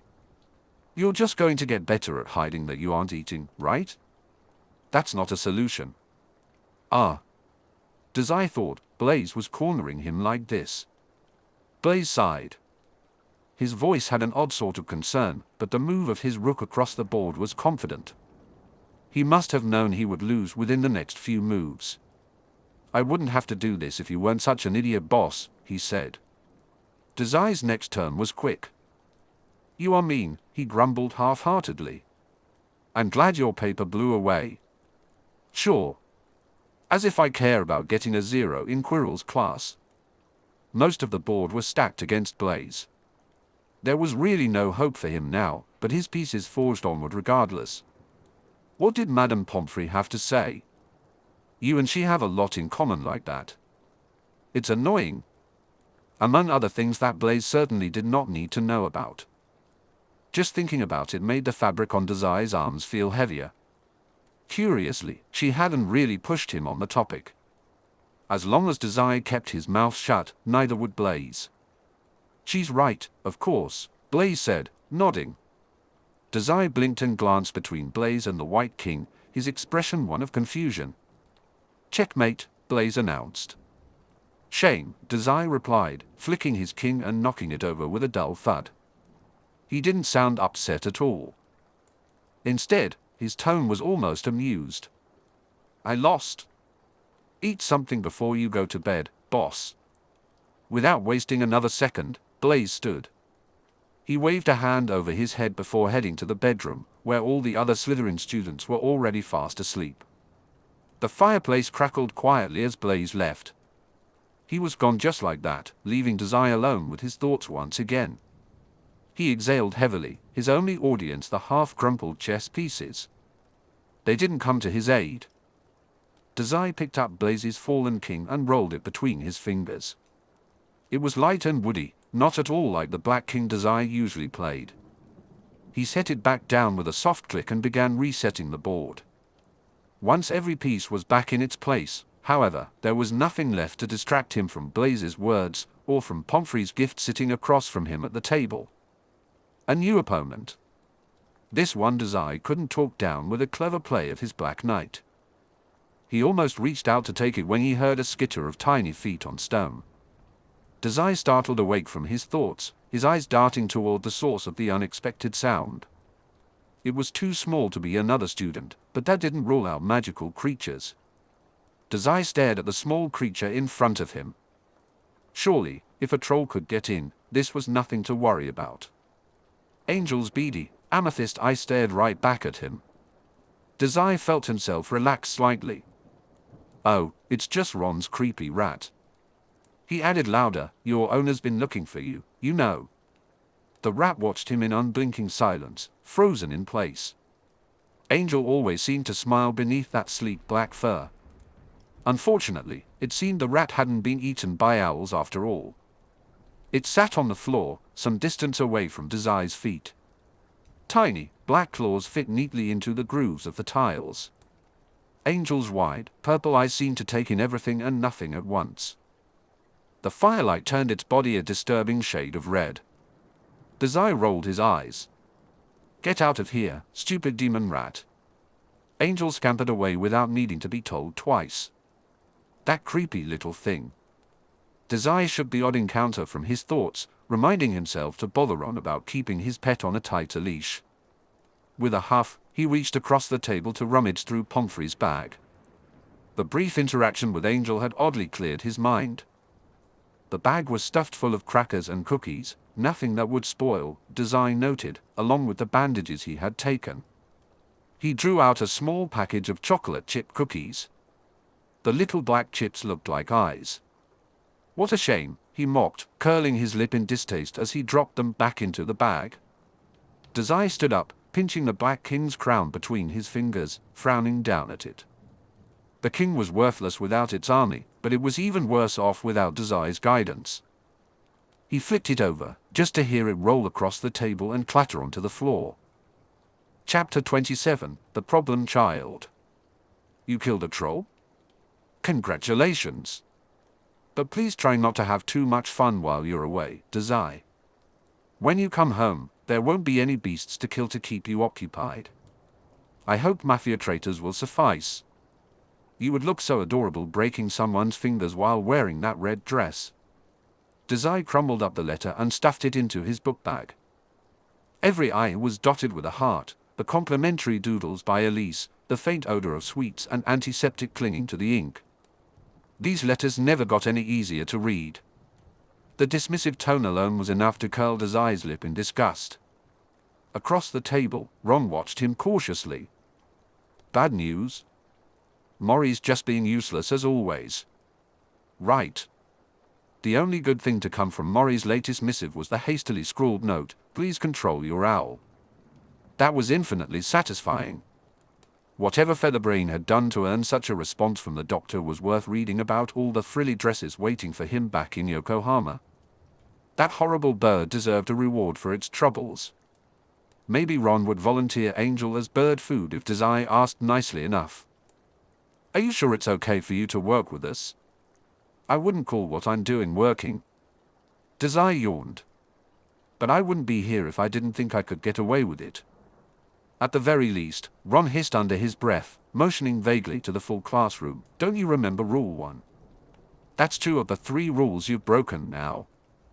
Hermione perked up beside them from where her nose had been stuffed into her Defense Against the Dark Arts textbook. Somehow, she managed to blend irritation and concern into one look. "Please, you two. We have to finish this assignment before class is over if we also want to have time to write the potions essay later today." Ron raised a brow. "You know Dazai isn't going to do either assignment." "Mion, aren't you the one always worrying about him being bullied?" "Oh," Dazai interrupted pleasantly. He glanced lazily at Blaise, Draco, and Pansy huddled over their textbooks on the other side of the classroom. "They actually said it was okay to work with you all today." "They did?" Even Hermione turned away from her work. "That doesn't sound like something Draco would just do." He beamed. "Maybe I'm growing on him." That was at least partially true after the events of Halloween, though he couldn't tell anyone that. For all intents and purposes, Draco preferred when Dazai stayed with Slytherins and avoided Gryffindors. Not that Malfoy had any real control over what the mafioso did. But that was neither here nor there.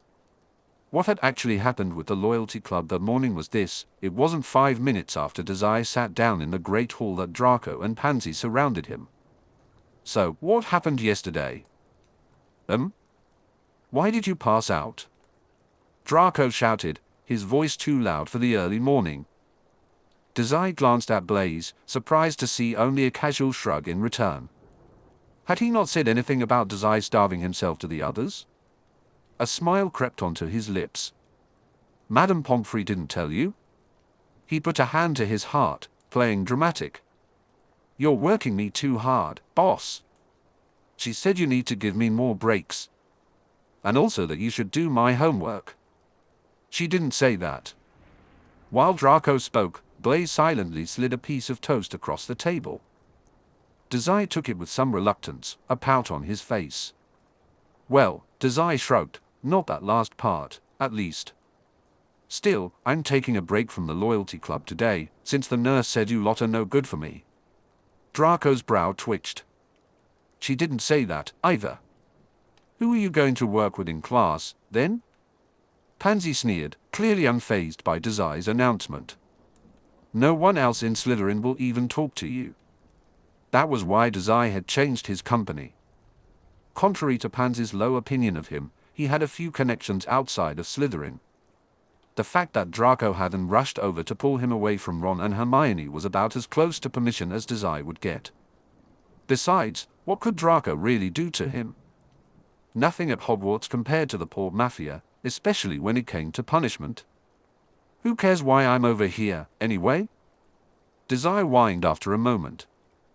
You love hanging out with me. Ron flushed and turned to Hermione with a look that made Dazai smirk. I like your owl more than you. Its name is Featherbrain, Ron. No, it's not, he groaned. The book he had been skimming was forgotten now. How is she doing, anyway? Last time I was visiting the owlery, she wasn't there. Ooh. Dazai sunk lower in his seat at the reminder. Featherbrain, he emphasized jokingly, is back now. With Maury's letter, unfortunately. Just take the stupid owl from me already. Maybe Maury will think it died and he'll stop trying to send me things. Hermione perked up from her assignment, her quill paused over the 5th page of her essay. You really should be on better terms with your guardian, Dazai. I'm sure he's just concerned as a parent. I know my folks are worried about me being in such a foreign place. She blinked. Now please work on your assignment. Instead of replying, Dazai yawned. He tried not to bristle at Hermione's words, but he only managed not to flinch as if he'd been hit. Talking about Maury and parents never failed to make him uncomfortable. Dazai was certain his father had never felt anything. Concerns for him were not as Hermione had intended. It was better this way. Dazai cleared his throat, but the tightness in it remained. Ron glanced at him before returning to his assignment. Hermione really was a positive influence on Ron. Still, Ron only half-heartedly flipped through his Dada textbook. His paper was nowhere near the 5 pages that Hermione was currently bragging about. Dazai had left his own book back in his dorm. There was no point in carrying it around when he had already read it thoroughly. Thanks to his near-perfect memory, the book was almost useless to him now. It had been an interesting read, but not particularly practical. After all, the only defense against dark magic Dazai needed was his own hand and the sting of no longer human. Speaking of no longer human, Dazai's gaze drifted over the heads of every student in the room until it landed on Professor Quirrell, who was grading papers with trembling hands. The professors posed an interesting problem. It was hard not to notice how their eyes lingered over the crowds of students, especially those who spoke too loudly. They were still searching for the one who had killed the troll. They were looking for him. But claiming the kill was not feasible for Dazai, not yet. Not now, when he was still unsure how his abilities fit into the magical community. Not now, when this secret was only making him a more integral member of Slytherin. Certainly not now, when there was still a crucial piece of the puzzle missing. Why had the troll been on the 3rd floor? That question had been bothering him since Halloween, but Dazai had been too wrapped up in Slytherin politics and a nasty headache to investigate. However, Pomfrey's intervention yesterday had shifted the balance a bit. Draco was more than willing to ease up on practicing magic for a few days after her warning, and even his. The headache had faded somewhat. It became significantly less intense after he ate Blaise's toast that morning, a fact Dazai chose to ignore. With the 2 biggest distractions momentarily taken care of, he could finally investigate what had happened during the Halloween feast. Dazai's cinnamon eyes shifted away from Quirrell, not wanting to be caught staring. The panicked shout of troll in the dungeon echoed in his mind. How could the troll get from the dungeons to the 3rd floor so quickly?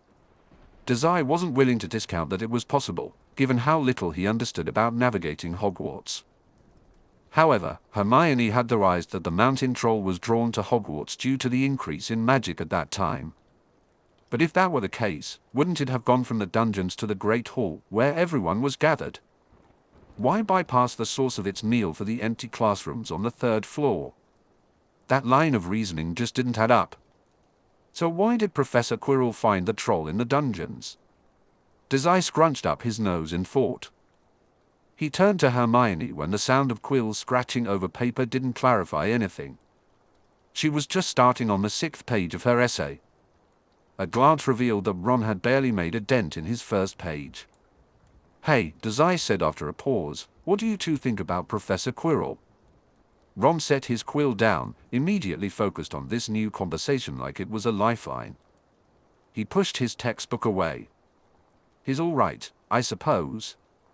He used to teach Muggle studies, you know. I hear he was a lot better at it too."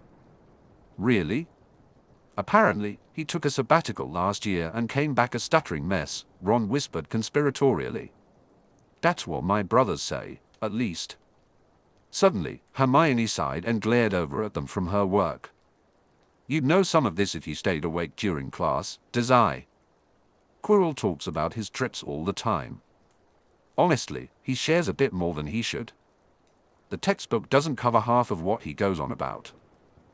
"Hey," Dazai hummed, blatantly ignoring Hermione's jab as he leaned into his palm. "I wonder what happened. Maybe Professor Quirrell ran into some foreign mafia while traveling. That could explain the dangerous vibe Dazai sensed from him, along with the stuttering. He knew from experience that involvement with the mafia tended to leave people shaken. Or maybe that was just the effect on those Dazai had interrogated." Dazai considered two possibilities for why the anxious Quirrell reported finding the troll in the dungeons. First, he could be telling the truth, and the mountain troll had wandered to the 3rd floor for some strange reason. It was possible, given the number of secret passages it could have used to get that far. Dazai would have to ask Fred and George about that. If true, it might explain why students weren't allowed in that part of the castle.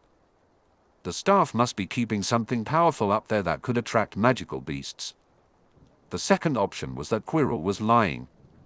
The troll had never been in the dungeons, and Quirrell had some unknown motivation for causing panic during the Halloween feast. Dazai couldn't entirely dismiss this possibility. No matter how many times Blaise rolled his eyes, he believed Quirrell lose danger like a second skin. But what would be gained by sending all the staff down to the dungeons? Unless he needed to do something secretly on one of the higher floors. Could he be a little bit of both? Dazai mused lightly. He stole another quick glance at Quirrell. Chuckling to himself, the mafioso let his head fall into his arms on the desk. "Ah, I should take a sabbatical, too." "From what?" Ron snorted. Hermione nodded in agreement but didn't lift her head from the desk. "You can't take a break if you were never working," Ron said. "I'll take a nice vacation from the land of the living, then. Maybe I'll enjoy a swim in the river Styx." Dazai replied, feeling Hermione's vexed huff more than hearing it. He turned to Ron and said, "Speaking of the underworld, I saw your rat yesterday, Ron. You should keep a closer eye on it." Ron perked up. "Angel? You found him?" "In the Slytherin common room," Dazai nodded lazily. "It went there just to taunt me. I haven't seen him in weeks.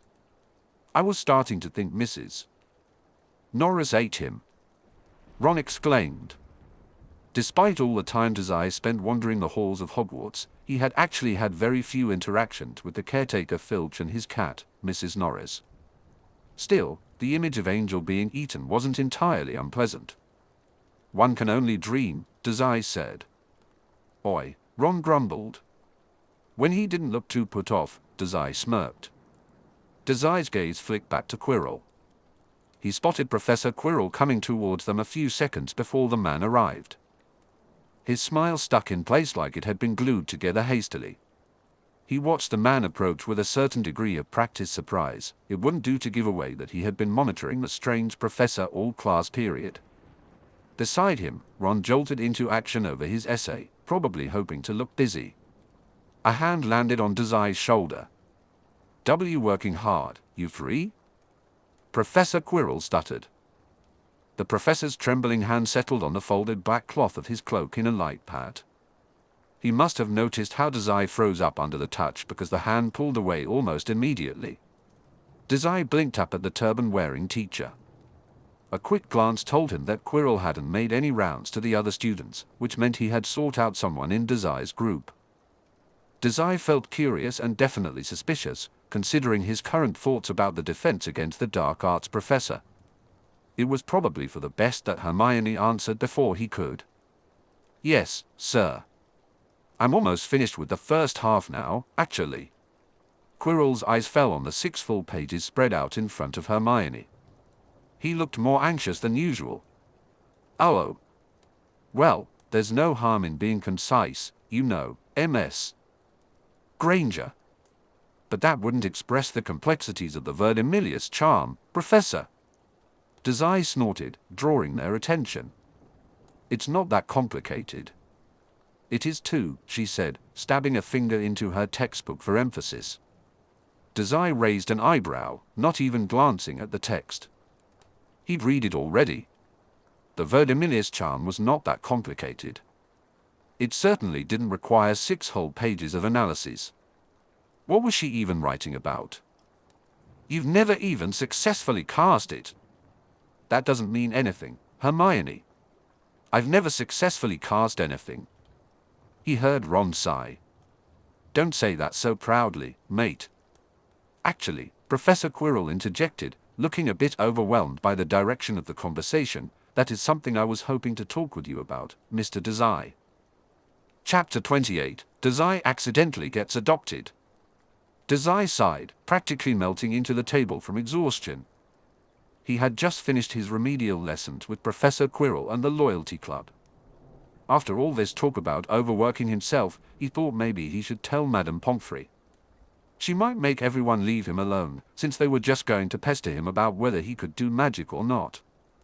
But thinking about how invasive she had been last time, Dazai shook his head. Definitely not. It seemed his overall lack of magical skill was finally being recognized. I'm worried that you'll fail, Mr. Dazai, Quirrell had said. So I would like for you to attend some remedial lessons with me starting this week. Dazai huffed. Quirrell, of all professors. The one person in this school he was most suspicious of was reaching out to help him. He wasn't sure whether to feel threatened or amused. He felt threatened because Quirrell might actually be bad news. Keeping a closer eye on Dazai could only spell trouble. Or he felt amused, because this gave him an opportunity to scope out the Halloween situation firsthand. Well, maybe it was a little of both. Regardless, it was certainly an interesting situation to be in. Dazai thought about writing all of this to Mori, but in the end, he decided to hold back. He had some time before his next letter was scheduled, and a lot could change in even a small amount of time. Or not. But any time spent not writing to Dr. Mori was time well spent. In the meantime, Dazai focused on reading in the library. Magic lessons with the Loyalty Club were one thing. He could easily blame his lack of magical ability on incompetence or even just on being a Muggleborn. With how rampant Muggleborn prejudice was in Slytherin, Draco and Pansy accepted that line of reasoning. Reasoning without much complaint. However, magic lessons with a professor were a completely different challenge. Dazai could only hide so much from a trained wizard. Surely, Professor Quirrell would eventually realize that Dazai wasn't just struggling with spells, he was entirely incapable of performing them. Dazai felt conflicted about the possibility of Quirrell discovering his connection to no longer human, especially since the books he had still offered him no clarity on the matter. With a long sigh, Dazai shook his head. He decided to take things one step at a time. Fortunately, he had managed to convince Draco to give him a few more days off from Loyalty Club lessons by paraphrasing some of Madame Pomfrey's concerned remarks from the other day. For now, Dazai was hunched over a large blue book in the library, surrounded by stacks of other tomes he had chosen. While a few of the books focused on magical creatures, Dazai felt satisfied with what he already knew. He didn't need to learn about different types of creatures, he needed to understand why he could harm them with a touch. For the moment, Hermione's explanation seemed valid. His readings had also revealed a rather humorous notion that some considered humans to be magical beasts rather than beings, which Dazai found infinitely amusing. The book he was currently examining discussed complex theories behind magical incantation and spell casting. Although he was nearly 300 pages in with no mention of special abilities, Dazai remained hopeful that it would eventually prove useful. He flipped a page, eagerly kicking his feet under the table. The theory he was reading was fascinating. It outlined the basics taught in class but went beyond that. Everything discussed in the book accurately described what Dazai had been experiencing all along. Every time no longer human reacted to nearby spell casting, he felt how the latent magic in the atmosphere responded to it. With a flick of a wand and a muttered word, the book propped open before Dazai described it in perfect detail. He could mentally return to his previous experiences with others' magic and dissect exactly what they had done. He almost looked forward to class on Monday, eager to experience it again with this new knowledge. What puzzled Dazai, however, was that everything in the book was strictly theoretical. Wizards seemed to understand that they had the ability to manipulate magical energy, but the mechanics of how were entirely guesswork for them. With no longer human, Dazai could feel every shift, every push and pull, every spark that indicated the incantation of a spell. If only he wasn't nullifying everything he touched, he would know exactly how to shape a spell. Any spell, really. Dazai wondered how much better wizards could be at magic if they could feel what he could feel. If they could sense the magical mechanics of their casting, surely they could twist it however they liked, outside of the constraints of wand-waving and pseudo-Latin speaking. Damn, Dazai thought, he would have made a great wizard. But still, there was no mention of how abilities factored into the magical community. It was almost annoying that there was absolutely no reference to abilities in any of the texts he had read so far. Nothing.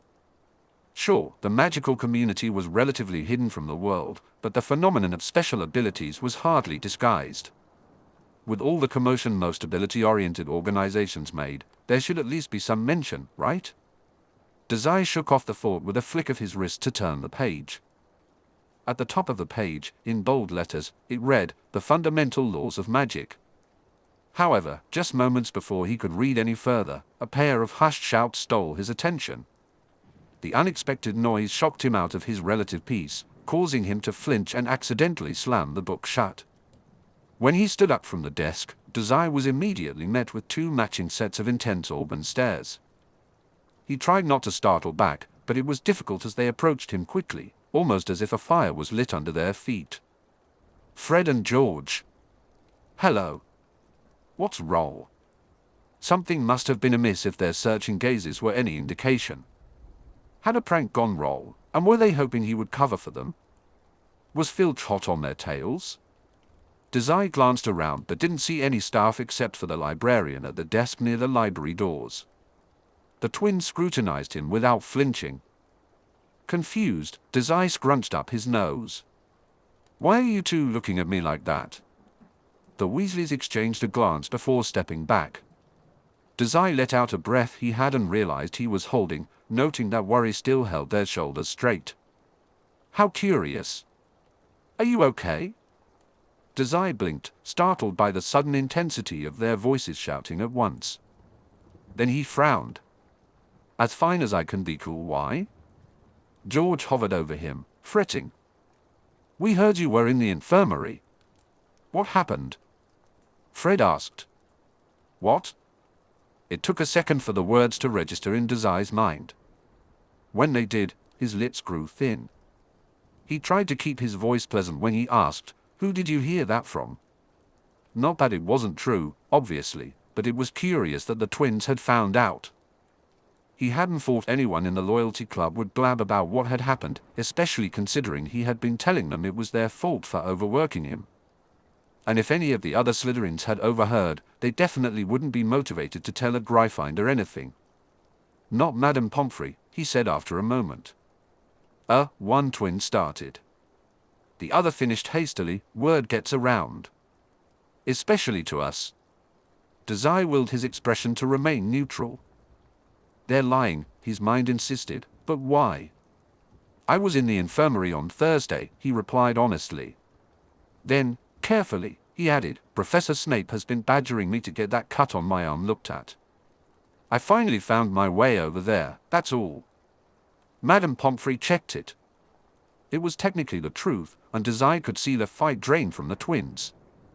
They believed him. No mention of his malnourishment, no mention of his other cuts. Perfect. Just the kind of lie by omission that even Mori might accept if Dazai was careful with his delivery. He mentally congratulated himself. Just thinking about the other night made his cuts throb beneath their rough bandaging. Dazai scratched at his wrist while the twins silently deliberated. After a moment, they seemed to reach a conclusion, relief. It was a little jarring to see that expression aimed at him. Relief meant they were glad he wasn't hurt in a way that went beyond being useful to them. No, this expression lacked the possessiveness he was used to. Had Mori ever felt this kind of relief when he realized Dazai wasn't hurt too badly? Did Father? Dazai. Dazai blinked, startled out of his thoughts. What? Oh. Oops. Without realizing it, he hadn't stopped scratching at his wrist. While his mind wandered, he had started picking at the dry skin with more intensity. He absently dug his nails deeper into the flesh of his scarred arm. There wasn't a reason for it, he just happened to dig deeper when thinking about going home. Dazai's nails broke through the pale skin. His bird-thin wrist had welled up with blood. He drew the offending limb back as if he had been stabbed. In a way, he had. A few stray drops of crimson snaked out of the claw marks, but Dazai quickly wiped them away. He shot a numb look at the twins, curious about their expressions. The relief had vanished from their faces, replaced by wide eyes. Their concern was palpable. Before they could start floundering over him, Dazai did what he did best. Well, that's unfortunate, he said, attempting a joke. Hey. It was actually difficult to joke about accidentally scratching your arm open.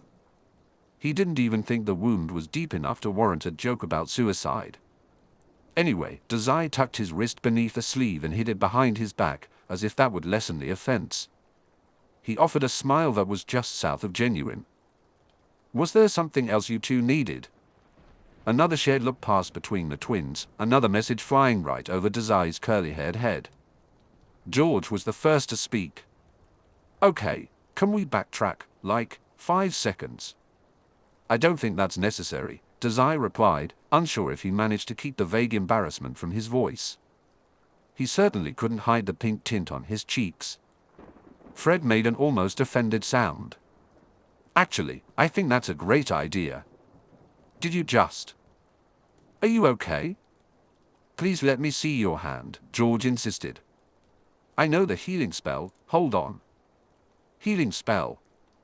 Healing spell, oh. What was it? Episky? Whatever the verbal cast was, it wasn't going to work. Snape had already proven that during their trip to Diagon Alley. Fantastic. He should definitely stop them before they actually tried to heal his new wound, but damn if Dazai didn't want to feel them cast the spell now that he knew what to focus on. Dazai chuckled weakly, dodging to the left when George tried to move around him. Fine. It's fine. It's not fine, they said in unison. You're bleeding. Only a little. And be quiet, we're in the library. He didn't want Madame Pince coming over and seeing him like this. I'll wrap it up later, if it's even still bleeding. Just tell me why you were looking for me. It wasn't just about Thursday, was it? How annoying.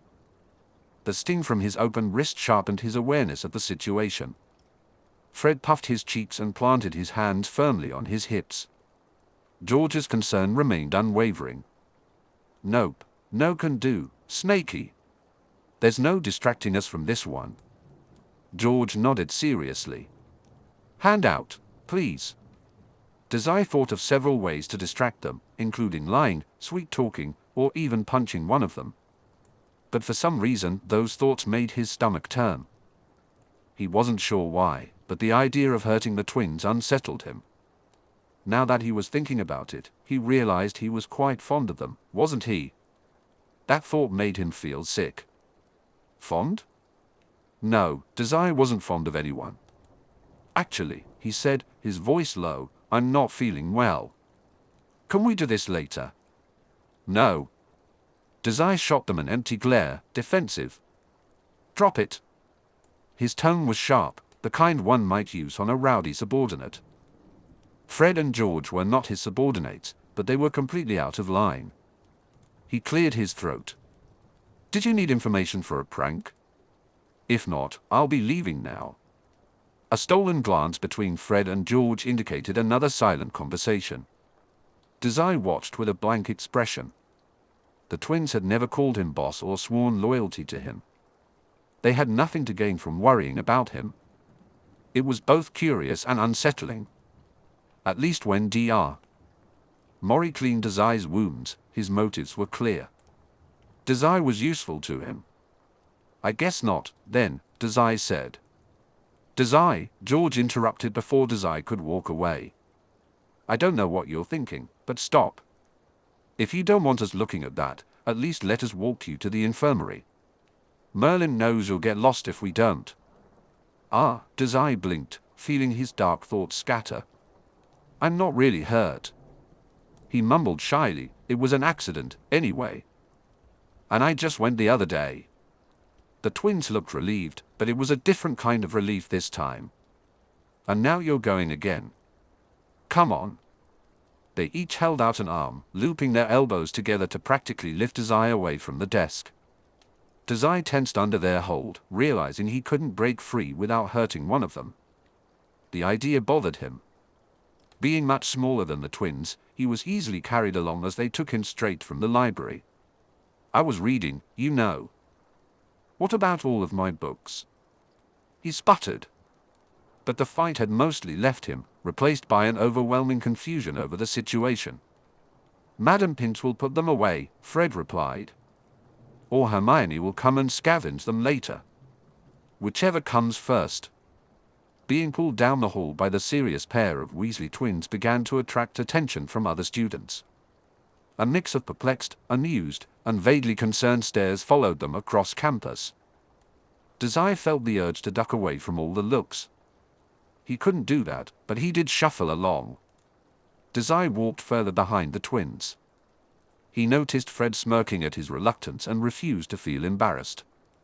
After what seemed like an eternity under so many stairs, they finally arrived at the infirmary. The twins quickly guided him through the door. It looked just as it had 2 nights before, obnoxiously bright. He didn't feel as panicked as he had then. Now, he mostly felt numb, which was good. Neither Fred nor George had released their hold on him yet. Madame Pomfrey, Fred called. You remember Dazai, don't you? Just then, the matron appeared from behind a bed curtain. Her expression was a mix of amusement and concern. Dazai, oh, did you need something, dear? Perhaps more snacks? Dazai bristled at the mention, but George spoke over his discomfort. He scraped his arm. Could you talk to him about getting help when he needs it, please? I don't think our favorite little snake is willing to listen to us. Madame Pomfrey's face reflected both amusement and concern. Without hesitation, she rushed forward to make room for Dazai on the cot. The twins guided him to it despite his grumbled protests. Pomfrey must have spotted the blood, as she was already inspecting his wounded wrist before Dazai even realized he had sat down. Oh, hun, she sighed, her voice soft and disapproving. Dazai tensed as she began to wipe away the blood. You're very troublesome, you know, Fred said lightly. Then George added, you don't have any older siblings, do you? Dazai blinked, confused.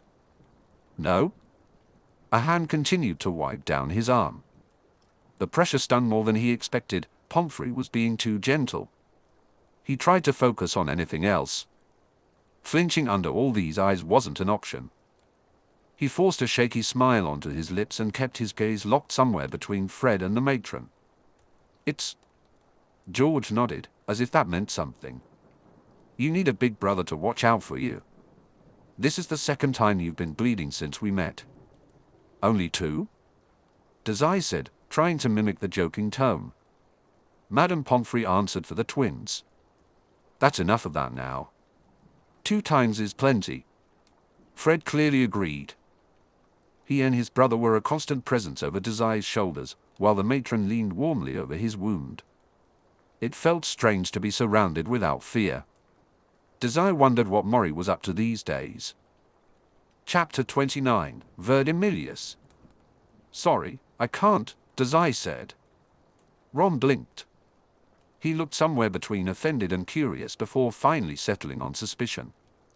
Given Dazai's track record, that was probably a fair assessment. He crossed his arms and puffed out his cheeks petulantly. Dazai offered the redhead an apologetic, if fake, look. You'll have to visit Featherbrain without me. I know it can be tough, spending time apart, but I'm sure you can manage. Oi. Ron barked. Then, almost subdued, he asked, what's keeping you busy, anyway? Not some chore one of those nasty Slytherins has for you, I hope. Ah, nothing like that, really. When Ron clearly wasn't satisfied with such a general answer, Dazai laughed. My extra special bonus lessons with Professor Quirrell start today. Oh. Good luck with that. I'm glad he's not just taking anyone for extra lessons. Dazai chuckled. He patted his book bag, feeling for his wand. Just for those of us who have never cast any spells, I'm afraid. After a pause, he added, you'll get sick of me eventually. Until then, you'll have to keep Featherbrain entertained yourself. Well, barring his trips to deliver Mori letters. Ron deflated a bit at the explanation. Maybe if you actually put a bit of effort into your spell casting, you'll be free in no time. But I guess you're just going to laze around, aren't you? Actually, that was one of the problems Dazai was currently debating with himself. He couldn't do magic, so slacking off during class was exceptionally beneficial. This way, he gave off the appearance of someone who couldn't be bothered to try rather than someone who probably shouldn't have been accepted into Hogwarts in the first place. But one-on-one lessons with Quirrell posed a certain threat to that persona. He'd have to do something during their lessons. It was really just a question of what. His current plan involved recalling some of his readings and, hoping for the best, Dazai considered the worst-case scenario. If Professor Quirrell realized he didn't have magic, he could get expelled. Dazai would get to laugh in Mori's face, and Hogwarts wouldn't have to deal with him. It was kind of a win-win. But staying a bit longer away from home had its appeal too. Dazai shrugged and smiled emptily. I have to go now. You're welcome to steal Featherbrain while I'm gone, of course. Just go already, Ron laughed. I already know you're going to get lost on the way. Better get a head start, mate. In response, Dazai simply smiled. That much was true. He waved pleasantly as Ron turned toward the owlery. Once the redhead was around the corner, Dazai dropped his hand to his side. How tedious, these remedial lessons. At least he was looking forward to talking with the only other person who had seen the mountain troll alive, aside from himself and Draco. Currently, Professor Quirrell was the only unknown in that equation. How interesting, Dazai thought to himself. He twirled on his toes and began walking in the opposite direction Ron had taken. It was also a bit dangerous, but that thought didn't lessen his excitement.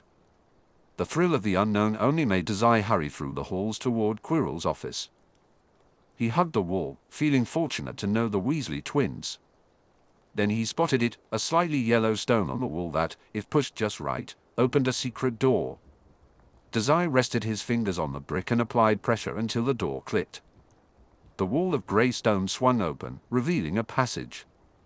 It led straight to Professor Quirrell's classroom and was quite possibly the only reason Dazai hadn't completely given up on attending class every day. How the twins knew about this secret path, among all their other secrets, remained a mystery. Dazai felt a sense of mystery, but he wasn't complaining. He skipped through the dark tunnel, humming a light tune as the door slid shut behind him. Once both ends of the passage were closed, it was blissfully quiet. In less than a minute, Dazai emerged on the other side. Quirrell's classroom was directly across the hall. He took a deep breath and approached the door, knocking with the backs of his knuckles. The sound echoed in the mostly empty corridor. From behind the door, he heard a shuffling noise followed by a muted, "CC coming." This brought an amused smirk to Dazai's face. He stood with his hands behind his back, swaying on his feet like a child. Then, he heard a thud, as if something had fallen over in Quirrell's haste. Dazai stepped back just in time for the door to swing open, revealing Professor Quirrell's anxious face. It took him a moment to recognize who had come to visit. Quirrell's worry melted away. "Mr. Dazai." "See, come in," he said.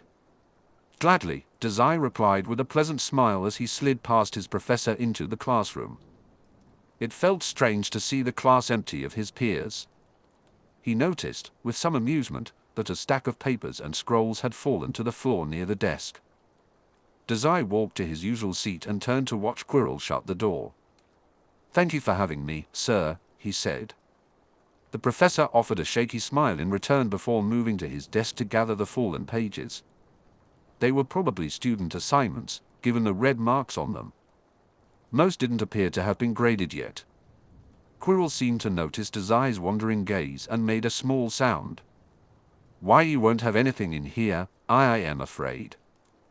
"Having never done one of my assignments, after all," Dazai said. "Writing all that down just seems boring," Quirrell replied, humming as he returned the completed assignments to what must have been their original position.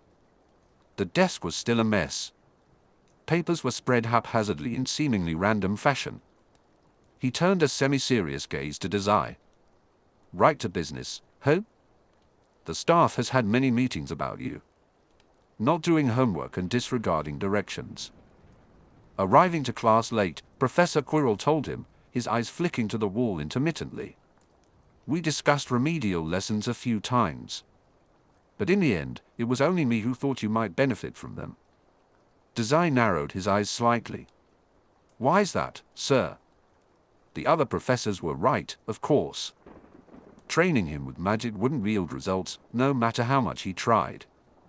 That sort of thing was just unreachable. Probably what had him on the professor's bad side was his refusal to do homework." Still, Quirrell hadn't fallen into Dazai's manipulation, which was curious. "Maybe I'm just a fool," Quirrell answered. Dazai forced himself to relax.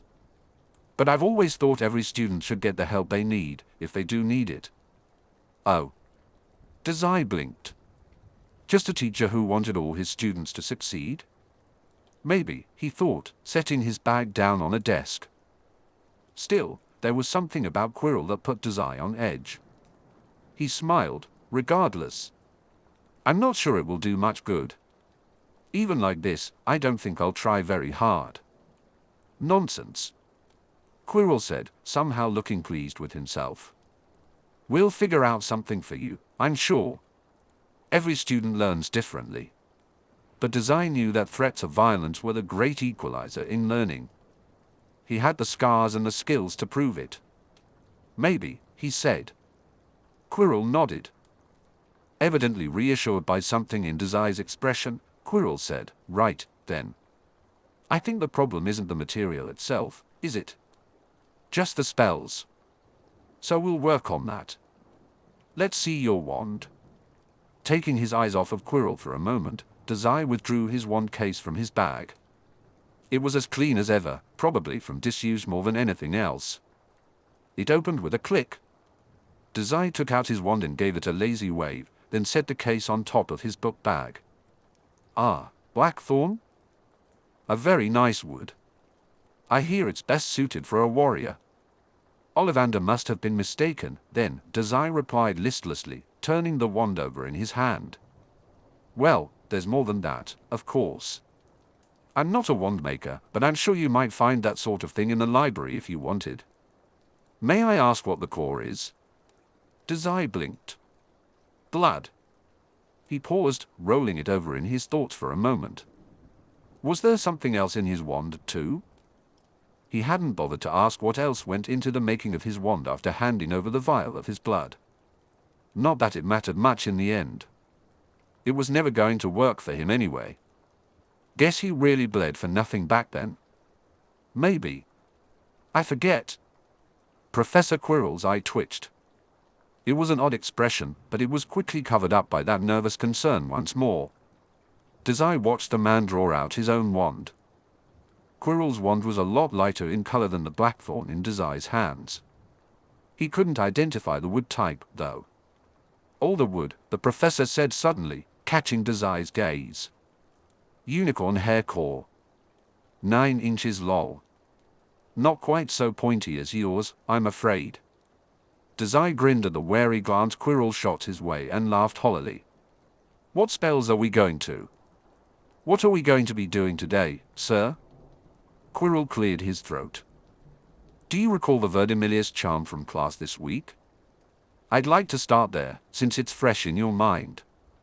The Verdimillious charm was quite simple, Dazai remembered. A flick of the wand and saying the spell's name produced green sparks.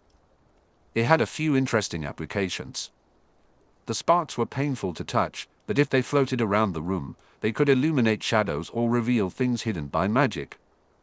Interesting, but still not worthy of more than 6 pages, Hermione. Nodding, Dazai rolled his wrist experimentally. Based on his lessons with the Loyalty Club, he figured he would be standing here for hours, waving his hand around without success. Eventually, his wrist would get sore. When Quirrell gave him a look to continue, Dazai pointed his wand at the empty room. Verdimillious. Nothing happened. Even though Dazai had a better idea of what the latent magic should be doing, there was nothing to observe. It continued to buzz around him, undisturbed except when it wandered too close and was nullified.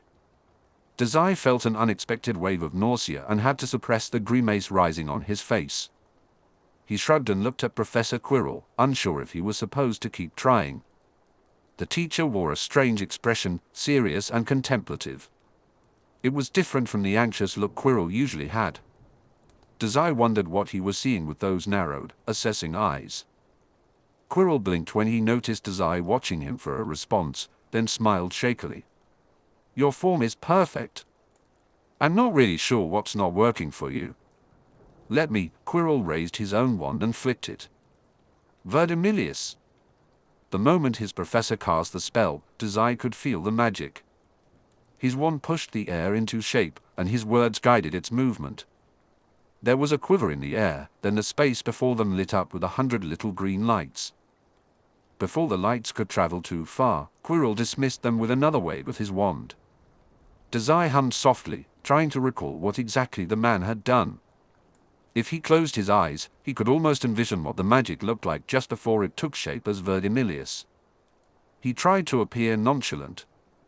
So? You said the core was blood? Quirrell frowned, looking thoughtful. I'm not sure I've ever heard of such a thing before. Blame Ollivander. Dazai shrugged and waved his wand again. This time, he focused on the sensation of Quirrell's magic, still a lingering image in his mind, but it yielded no results. With a sigh, he dropped the wand back to his side. A feeling of unrest curled in Dazai's stomach. I'm just no good with magic like this. He paused, then added, I'm more interested in other things, I guess. Such as? Magical theory, chess, Dazai counted off on his fingers, pranks. What an interesting range. Not particularly useful in my class. Quirrell made a thoughtful noise. Maybe not. Although perhaps you know a bit about magical creatures from your travels, Professor? I've been wanting to look into that topic ever since Halloween, with the troll and all. Professor Quirrell regarded him for a moment and smiled thinly. Yes, well. We can't just talk all hour. Try one more time for me, please. Dazai blinked, feeling his lips turn up at the corners involuntarily. A non-answer like that was suspicious. He tried not to feel too amused by the casual dismissal. You got it, sir. I wouldn't expect much, though. I suspect that. You are much better than you think, Mr. Dazai. His fingers twitched over his wand, but Dazai only smiled. Suddenly, the room felt too small. As instructed, he tested the charm once more, but there was no result. The feeling of being no longer human lingered with the attempt. How curious. Professor Quirrell trailed off. Something about the man's interest made the hair on the back of Dazai's neck stand straight. Another perfect cast. Another perfect failure, Dazai thought, unsurprised. Quirrell seemed to want a reaction, so Dazai beamed at him. Twirling the wand between his fingers, the mafioso mused, "You can't fix everyone." "Perhaps not." "Perhaps not," Dazai echoed lightly. "Shall I try again, sir?" Quirrell smiled pleasantly. "I should think so." Before the night was over, Dazai's headache had returned in full force, and not a single successful cast was there to show for it. But the sharp glint in Quirrell's eyes as he watched his student cast over and over again. Dazai tried not to find the whole ordeal too exciting. Hogwarts was too boring without something to investigate, after all. Chapter 30, Blackthorn Berries. Dazai skimmed the book in front of him, staring blankly at its pages. Why was he looking at this again? Knowing how wands worked wasn't going to help him at all. Dazai couldn't even do magic. He huffed as loudly as he could for the library and flipped the page. Stupid Quirrell and his talk of wand making. It was as if he knew that once Dazai was focused on an idea, he had to see it through. He stared at a page titled, Blackthorn, Part 4. Dazai was starting to think the author might be a distant relative of Hermione's for how easily they spread a paragraph's worth of information into 4 chapters. "I told you to he'd be here." Dazai blinked at the interruption but kept his eyes locked on the book. People could be so noisy, even in the library. Wasn't there anywhere in this miserable school where Dazai could study in peace? He sunk further into his seat, reading over the line, "The average blackthorn flower is 1.5 centimeters in diameter, which is vital to the wand-making process for a number of critical reasons." Dispassionately, Dazai willed the students to shut up and go away with a stiff hold of his shoulders. At least back home, he had the quiet of his room for studying. Whether it was the library or the bedrooms at Hogwarts, someone was always chattering. "Hey Dazai, aren't you listening?" I said, "Good evening." Dazai's eyes shot up from the book to see a blonde Slytherin leering down at him. "Draco!" He slid the book across the table. "It was probably better over there, anyway. I don't think I've ever seen you in the library. I was starting to think you were allergic to studying." The boy bristled but looked amused behind all his rich kid exterior. "Don't you have that the wrong way around?" Goyle held none of the vague humor of Draco. They were protective, with dim-witted anger hovering over Draco's shoulder. Dazai didn't even spare them a glance. "I seem to recall someone failing their last potions assignment." "That's not very studious of you, boss," Dazai said. Draco smiled thinly. It wasn't really much of a smile. "Exactly how many potions have you exploded again?" Dazai paused, then shrugged. "Anyway, that's what I thought. Did you need something?" Dazai clapped, his voice pitching childishly. "Oh. Did you come to wish me luck in my studies? Thanks for cheering me on. But I'm planning to fail, so it won't do either of us much good." "I know a pointless endeavor when I see one," Draco barked. He waved off his thugs when they took a menacing step forward. For a moment, Draco let his eyes wander over Dazai's frame, assessing. Dazai wondered what the other boy was looking for. "You've been at the library a lot lately," Draco observed idly after a moment. "I like it here. Sometimes it's quiet. And I like it when boss comes to visit me," Dazai replied. Draco ground his teeth together and averted his gaze. "You know, if you put half as much effort into your practice as you do into researching whatever it is you're always looking into, then you'd be casting whatever spells we throw at you." "You mean with the loyalty club?" Dazai teased, wiggling his brows. "It's not a club." "For Merlin's sake, Dazai," Draco said, annoyed. Really, it was more of a boot camp, but the peeved look on Draco's face was worth the extra hassle. Speaking of clubs, maybe Dazai should invite Professor Quirrell to join. That guy was just as interested in Dazai figuring out magic as the rest of them. Maybe they'd bond over tormenting him and making his poor wand hand ache. Although, Quirrell was probably involved in the whole Halloween event. Dazai considered the situation, realizing it may not have been the best idea to approach it in that way. I've always wanted to be part of a club, though, he said. Draco snapped his tongue against the roof of his mouth and scoffed. If it were a club, which it isn't and never will be, you would actually have to show up to be a member. It's been 5 days. Aren't you better yet? Dazai's eyes ached in response. The burn from all the nullifying he had done during Quirrell's lessons the day before lingered. Spending time at Hogwarts had dulled the constant sting of no longer human a bit. There was so much magic around that he had grown accustomed to the headache. After dealing with the troll, the lessons with Slytherin, and now Quirrell, the effort was starting to add up again. But that wasn't really what Draco was asking about. Whether he realized it or not, Draco was inquiring about something deeper. Dazai beamed. Did you miss having me around?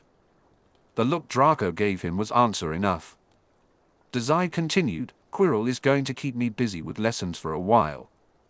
He gestured to the book laid out in front of him.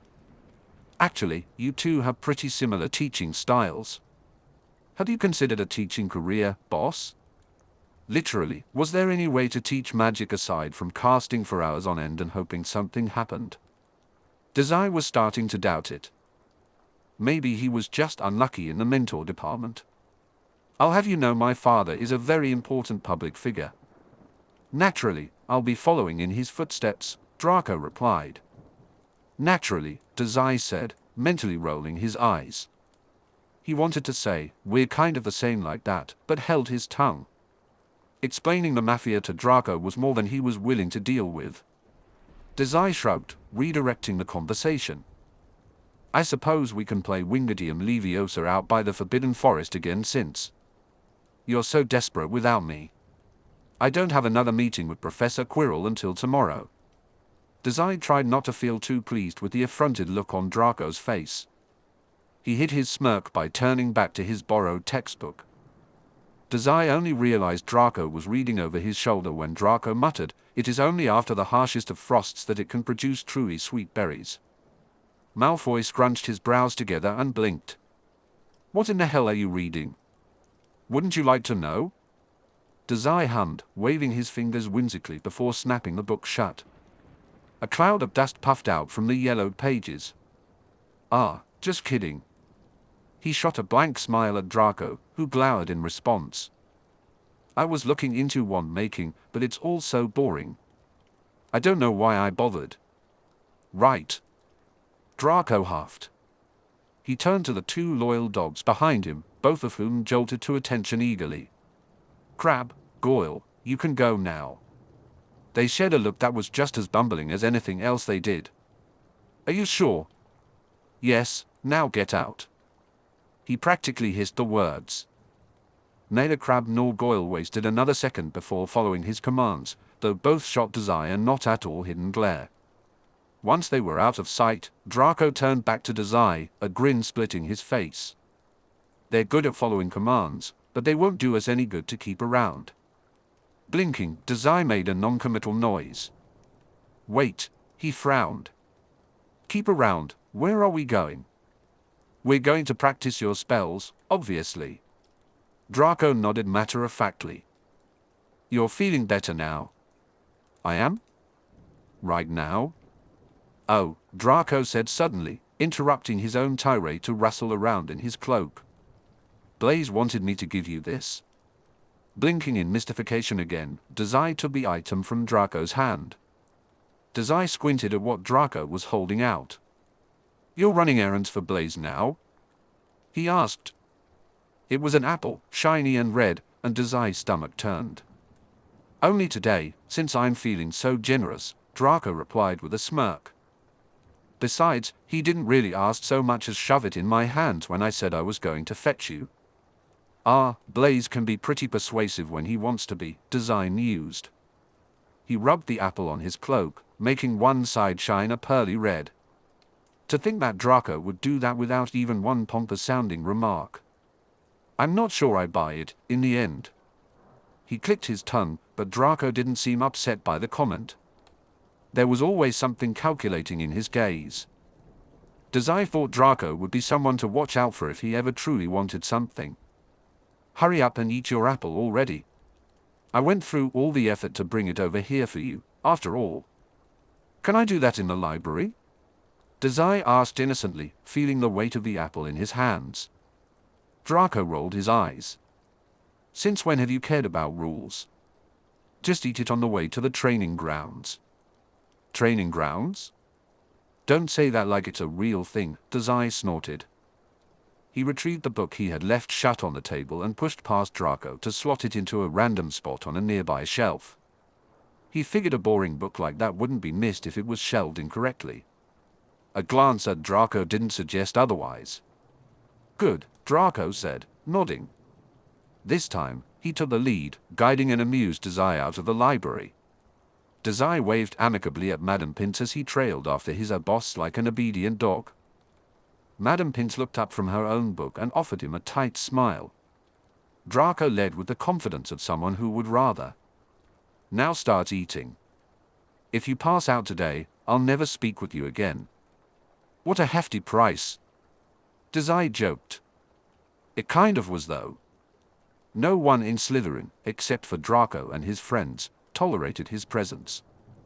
Dazai was still a little unclear on how far that hate went, but he wasn't optimistic. He was pretty sure Crabbe and Goyle would attack him if Draco wasn't around to keep them in line. Regardless, a smile crept onto his lips. I'll be on my best behavior then.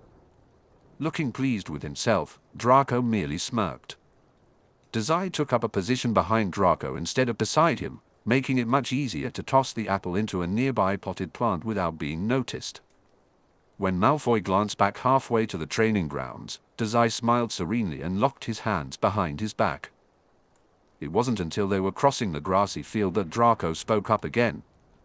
Speaking of wands, he hummed, have you considered that your wand is broken? Surely wandless accidental magic can't be all that you can do. No. Dazai shivered against a sudden gust of wind and waved to the blurry figures of Blaise and Pansy in the distance.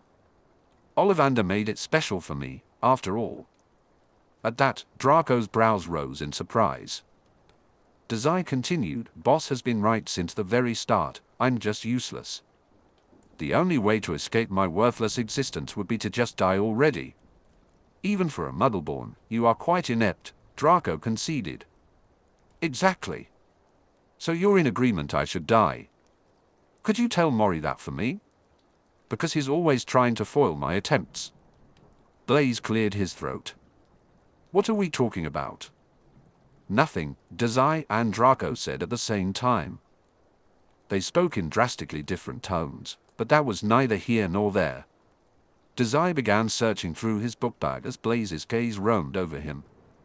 Whatever he saw, Blaise nodded in response. Dazai pulled out his wand and flicked it a few times before glancing back at Draco. It was time for another lesson. Dazai would never admit it out loud, at least, not seriously, but he didn't actually dislike these sessions. Occasionally, he even found Pansy's annoying presence somewhat entertaining. Recently, with his new understanding of magic theory, watching his fellow Slytherins cast spells had become oddly engaging. Understanding how magic worked put Dazai in a unique position to grasp much of what happened at Hogwarts. Until he uncovered the true connection between abilities and magic, he wouldn't let any magical observations pass him by, even if that meant dealing with Pansy and Draco. Blaise was fine, though. Are you just going to stand there all day? Pansy's voice was as grating as ever. I can't believe you still haven't managed even one spell yet. It's been ages. He's just a slow learner, Draco interrupted, sounding indifferent. He sat down on the grass and yawned against the chilly wind. Winter would arrive soon. Besides, I owe it to him to make him semi-functional. He'll be more useful that way. Yeah, Dazai whined. He attempted a half-hearted and completely unsuccessful Wingardium Leviosa on Pansy's book bag. Not that I think you'll cast anything successfully, but keep your wand away from my stuff, will you? Dazai grinned and pointed his wand directly at her.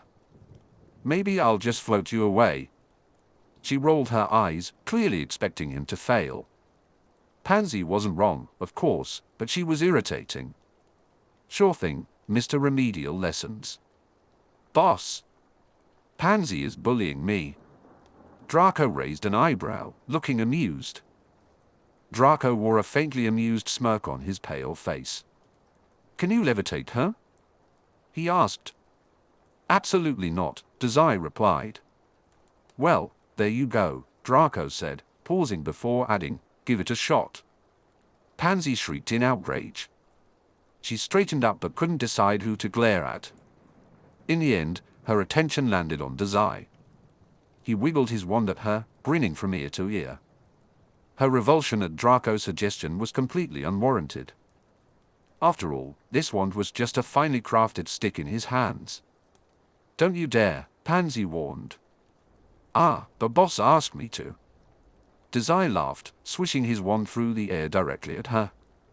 With a mischievous grin, he called out, Wingardium Leviosa. Pansy didn't levitate. The magic in the air remained still. But something else happened. No one else seemed to notice. Dazai hadn't cast the spell, but it felt, faintly, as if something had shifted. It was like the vague feeling of magic stirring but not quite manifesting. No longer human writhed aimlessly, and Dazai's stomach twisted in protest as dizziness and nausea washed over him. Across the field, Blaise caught his wary gaze, raising an eyebrow and tilting his head curiously. Dazai let out a breath. While the strange sensation in the air began to fade, the tightness in his head and stomach lingered. He was just tired. Maybe he should have eaten that apple after all. You're an idiot, Pansy said. Dazai beamed. Well, that was never really under question, was it? Surely, that was what he had felt, right? Chapter 31, Magic. There was quite a bit that went into a good lie. For instance, saying, I'm going to kill myself, was only a believable distraction if you actually wanted to kill yourself. As a principle, Dazai was always willing to kill himself. This made lying about it especially easy. Other reliable lies included, I'm not feeling well, or, I don't have time. Dazai didn't think Mori would believe any of those, though. There wasn't a believable or kind way to write, I don't want to deal with you, so Dazai didn't write anything at all. Instead, he wandered the halls of Hogwarts. Professor Quirrell would be seeing him soon, but until then, Dazai was too wound up to lay around and wait. Thinking about Mori wouldn't do him any good. He was certain that the annoying doctor wouldn't have any information for him, so there wasn't much point in asking. The most he could do might be to ask for drugs, something to help him with his headaches and the more recent dizzy spells. Dazai didn't get sick, of course. He existed in a general state of perfect health, much to his annoyance. But he wasn't deluded enough to pretend he wasn't feeling different. It was a whole week after killing the troll before Dazai had started to feel better, and he had thought that was that. No longer human had calmed down, his energy had been restored, and he'd even started eating a little, only when Blaise was watching, of course. But it was getting worse again, somehow. During his lesson with Quirrell on Wednesday, Dazai had 3 dizzy spells before the professor finally let him go for the evening. The first wave of nausea from when Dazai had tried to Wingardium Leviosa Pansy into space had faded quickly, but now they were rising up all the time. It had only gotten worse since. Hell, in McGonagall's class the other day, trying to cast a transfiguration spell had nearly overwhelmed him. Blaise had frowned with concern over Dazai throughout the class. He clearly suspected that Dazai wasn't well when he had to sit down halfway through the hands-on lesson. Ever since then, Blaise had been piling more and more food onto Dazai's plate. Dazai felt a bit annoyed with this new protective side of Blaise, even if he did make a good subordinate. Just thinking about it made Dazai smile briefly. But that smile faded quickly. He needed to figure out why he was feeling so lightheaded before he could delve into anything else, including the mystery surrounding Quirrell. If he nearly passed out every time he practiced magic, he wouldn't be well enough to investigate anything interesting. It was strange, it only happened when he tried to cast a spell that his stomach would twist uncomfortably. Dazai still wasn't sure what that meant. Was he becoming more sensitive to nullifying magic? For now, it just left him feeling annoyed. Whatever this was had to sort itself out before he had to see Madame Pomfrey next week. Dazai was only about 50% sure she would believe him if he smiled wordlessly during their meeting.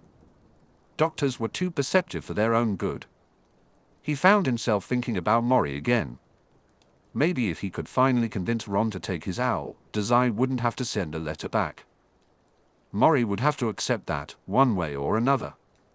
With a resigned sigh, Dazai hunched over slightly and skirted around a corner.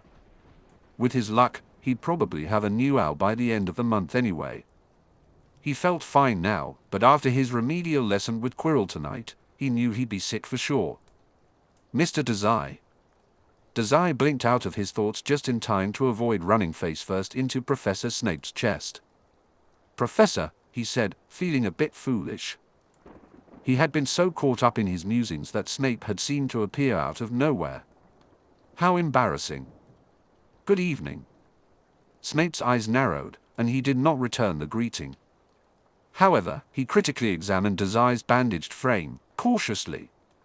Dazai recalled that Madame Pomfrey had informed Snape about his habits. Standing under those cold black eyes made the uneasy feeling in Dazai's stomach twist. When Professor Snape spoke, his voice lacked some of the usual harshness. The presence of any vitriol at all was somewhat reassuring. "Feeling better, are we?" Dazai's lips curled into a thin smile in response. "I'd be feeling better if you cancelled that dragon blood essay due next week, sir."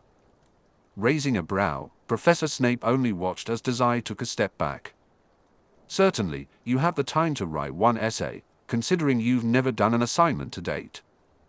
"Ah," Dazai started, turning away to laugh. "That's mean.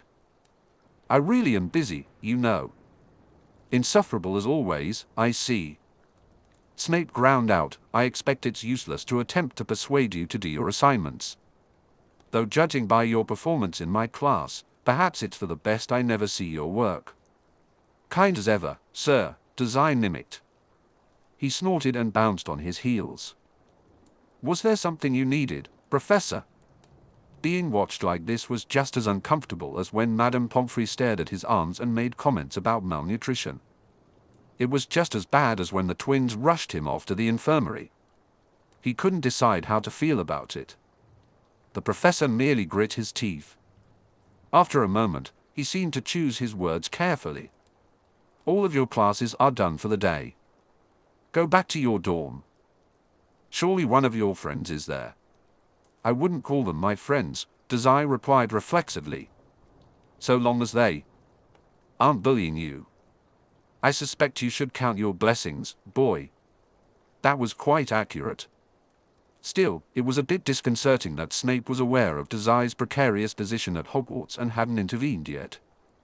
The fact that Slytherin was mostly filled with pureblood supremacists was just as well known as Dazai being Muggle-born. There wasn't much to be done except to play politics, after all. Dazai smiled. Maybe. At the very least, he trusted Blaise. "But I'm not just wandering around. And Fred and George aren't with me, so you know I'm not getting up to any trouble." Snape seemed to pause at that. "That is an unfortunate friendship." Dazai nodded, encouraged by the reaction. He was well aware of the numerous pranks Professor Snape had been a victim of. He'd even planned a few of them himself. "Besides, I still have a class tonight. I'm only a little turned around." No surprise there. Gallivanting around campus with Mr. Malfoy, Miss Parkinson, and Mr. Zabini does not constitute a class. Snape's gaze caught on Dazai's bandaged arms. "Damn. Ah, you know about that. I am not the idiot you take me for, Mr. Dazai." Dazai half chuckled and shook his head. At the movement, his curly, chocolate bangs fell into his eyes. They were starting to get too long. "You're plenty smart, sir. Just a bit of a stick in the mud." Letting out a melodramatic sigh, Dazai willed himself to deflate a bit. "I really am turned around, you know. Aren't you going to help me out? And stop watching me like that." Snape's eyes immediately snapped away from the bandages wrapping around Dazai's neck, as if he had heard the unspoken words. The professor cleared his throat. "I suppose I could walk you back to your dorm room." "We should." Snape paused. The words caught in Dazai's throat, fighting to be spoken.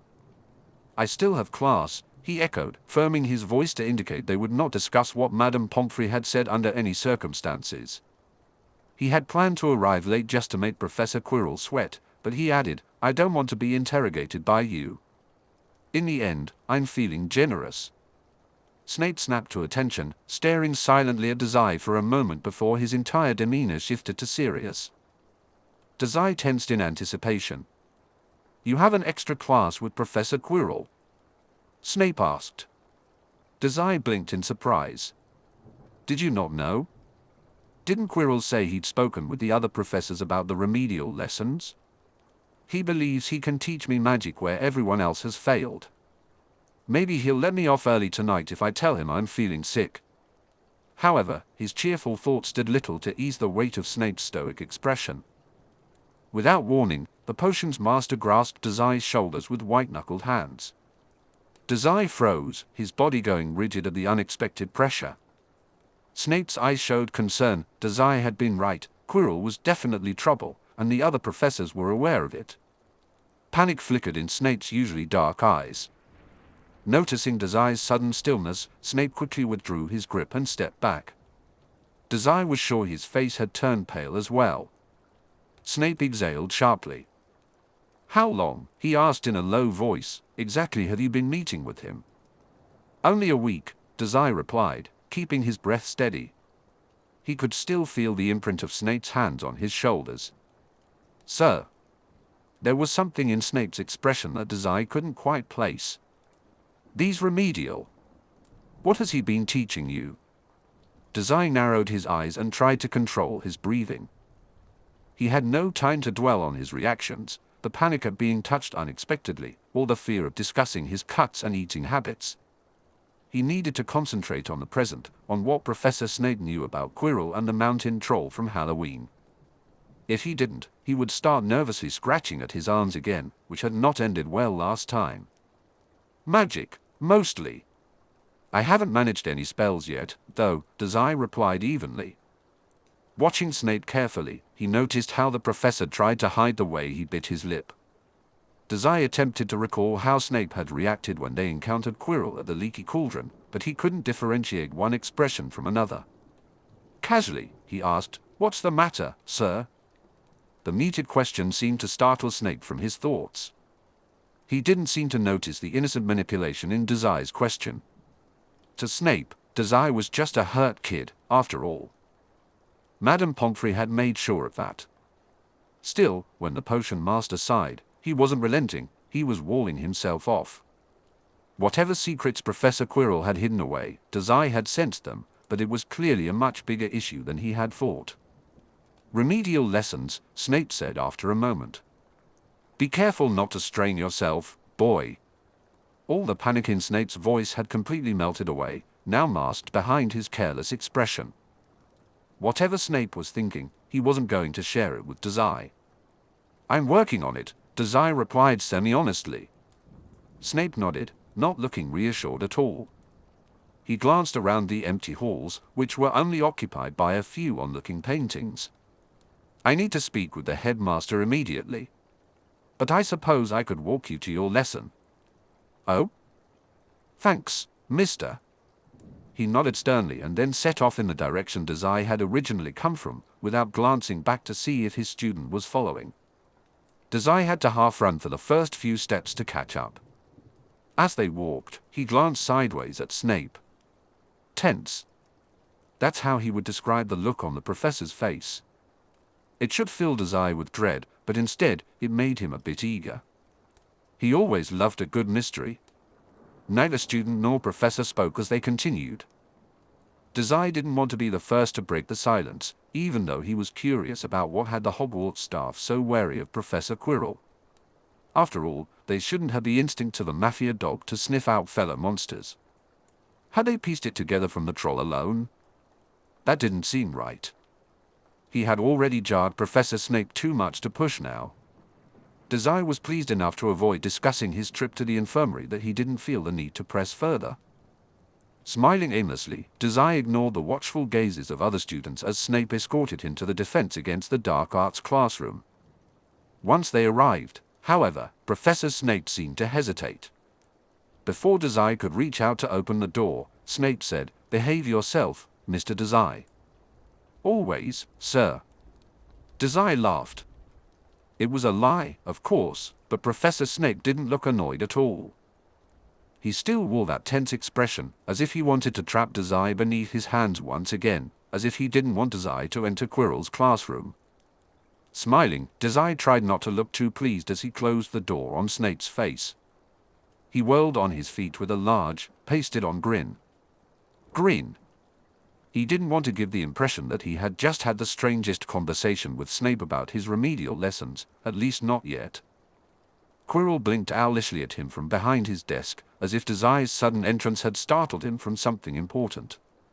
Dazai watched his professor frantically tuck the edges of his turban. "Professor Quirrell, I'm here for my lesson." Quirrell stumbled. "I see that, Mr. Dazai. Why you're certainly eager. Was that Severus Snape with you?" Dazai hummed, rolling back on his heels. "He was nice enough to show me the way after I got lost." Then, with a vague smile, he added, "Though I think he just wanted the excuse to yell at me about potions." "All right," Quirrell said, haltingly. There was definitely something there. He shot a sideways glance at the front door. When Snape didn't follow Dazai inside, Professor Quirrell smiled in that untrustworthy way he always did. Dazai smiled too, sharing the same sentiment. "Have you been practicing the Verdimillious charm since Wednesday?" "Nope." Even if Dazai had seen any merit in practicing, it would have just made him sick to try. When Professor Quirrell started to speak again, Dazai pulled his wand from his book bag. What you need is perhaps a bit of motivation. Try for me now." Dazai nodded. His wand was as pristine and useless as ever, but raising it into the air now gave him a stomachache. Holding back a grimace, he thought that after enduring another lesson, he would have no choice but to write to Mori for medicine. He would never get anything done if he was always on the verge of throwing up. But even before the charm left his mouth, a wave of vertigo rocked through Dazai's body. It felt like his insides.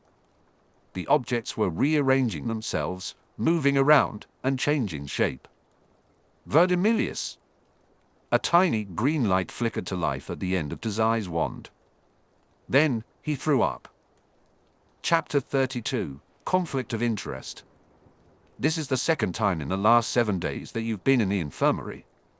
Draco's voice was a mix of annoyance and concern. Dazai nodded absent-mindedly. It would probably be rude to correct Draco by saying it was actually 3 times. "What can I say?" Dazai said, returning a quill to his book bag.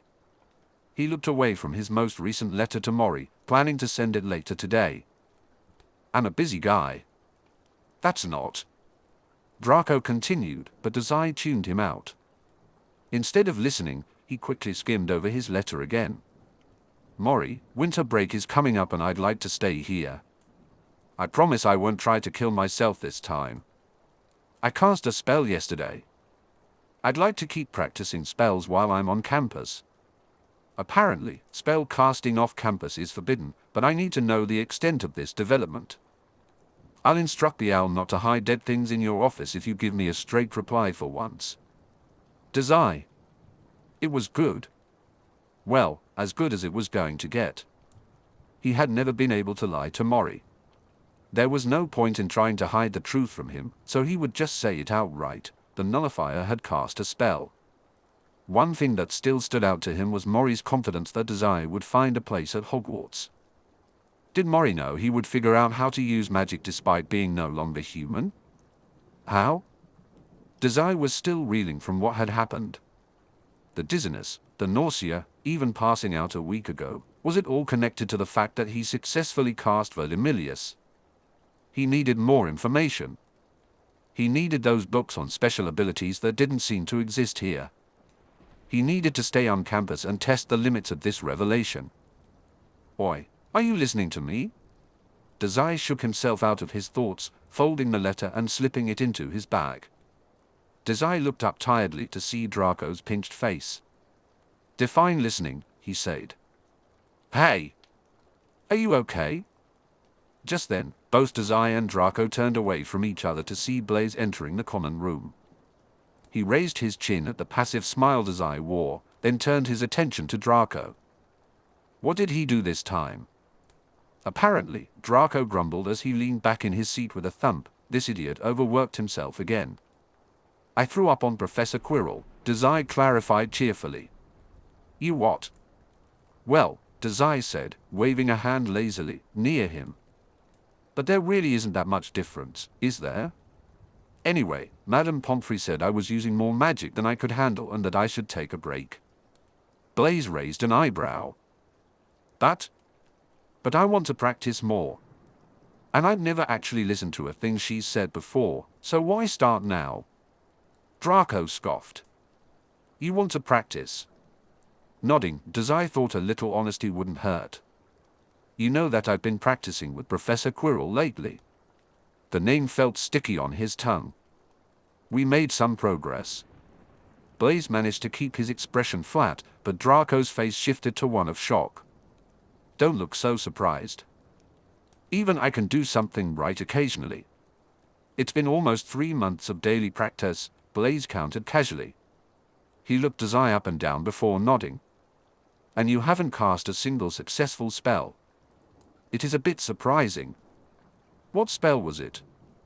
Verdimillious, Dazai said, glancing sideways at Draco. But I need my dear boss to help me with all the other spells. Since he's much better than Quirrell. Or something. Draco clicked his tongue. Don't or something me. But Professor Quirrell isn't a pureblood like you, right? So clearly you're the better teacher. Leaning back in his chair, Dazai let his head flop to the side. Blaise looked down at him with a quirk of his brow. See? I do listen, Blaise said. Sometimes, Dazai replied, but he could see the hidden twitch of Draco's lips turning into a smile. It was easy to manipulate Draco. Although he could practice spells alone, there was something almost pleasant about having the club with him. He would never say that out loud, of course. The look Blaise was giving him made Dazai wonder if the other Slytherin could read his thoughts. All right, fine, Draco said with a sigh that sounded less annoyed than he intended. We can practice spells today. I already have my homework done anyway. He looked away, amused. And I know a lost cause when I see one, so I won't ask if you've finished any of your assignments. Blaise? Blaise shrugged. I'll come with. My homework can wait.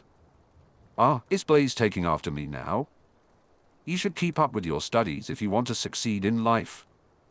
Dazai chastised in a tone similar to Hermione's. I'm bringing snacks, Blaise said. Dazai immediately snapped his mouth shut. And you're going to eat something on the way to the training grounds, otherwise you won't be practicing. He balked. Oh? You can't just make up rules like that. Don't be so stupid, Blaise. Looking to Draco for assurance revealed the Malfoy nodding in agreement. That's a good idea. Food will help keep your energy up.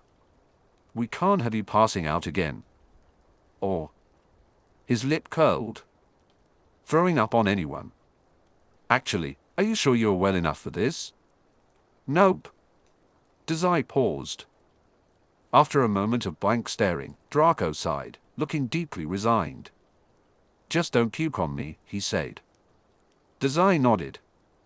Draco stood up, clearly unfazed. He stretched an arm over his head, and the tension in his body seemed to ease. Let's get going now, then. I'm not waiting around for you to change your mind. Taking charge, he grabbed Dazai's book bag from the floor. Just as he was about to throw it over his shoulder, he realized the implications of carrying his subordinate's bag. Instead, he tossed it to Blaise. Thanks, Blaise said, dropping the bag onto Dazai's lap. Dazai accepted it, rising to his feet with the bag held against his stomach. Blaise, Draco said, nodding. His tone was serious, as if to assert his superiority. Go fetch us some snacks from the kitchens, would you? You can meet us down by the training grounds.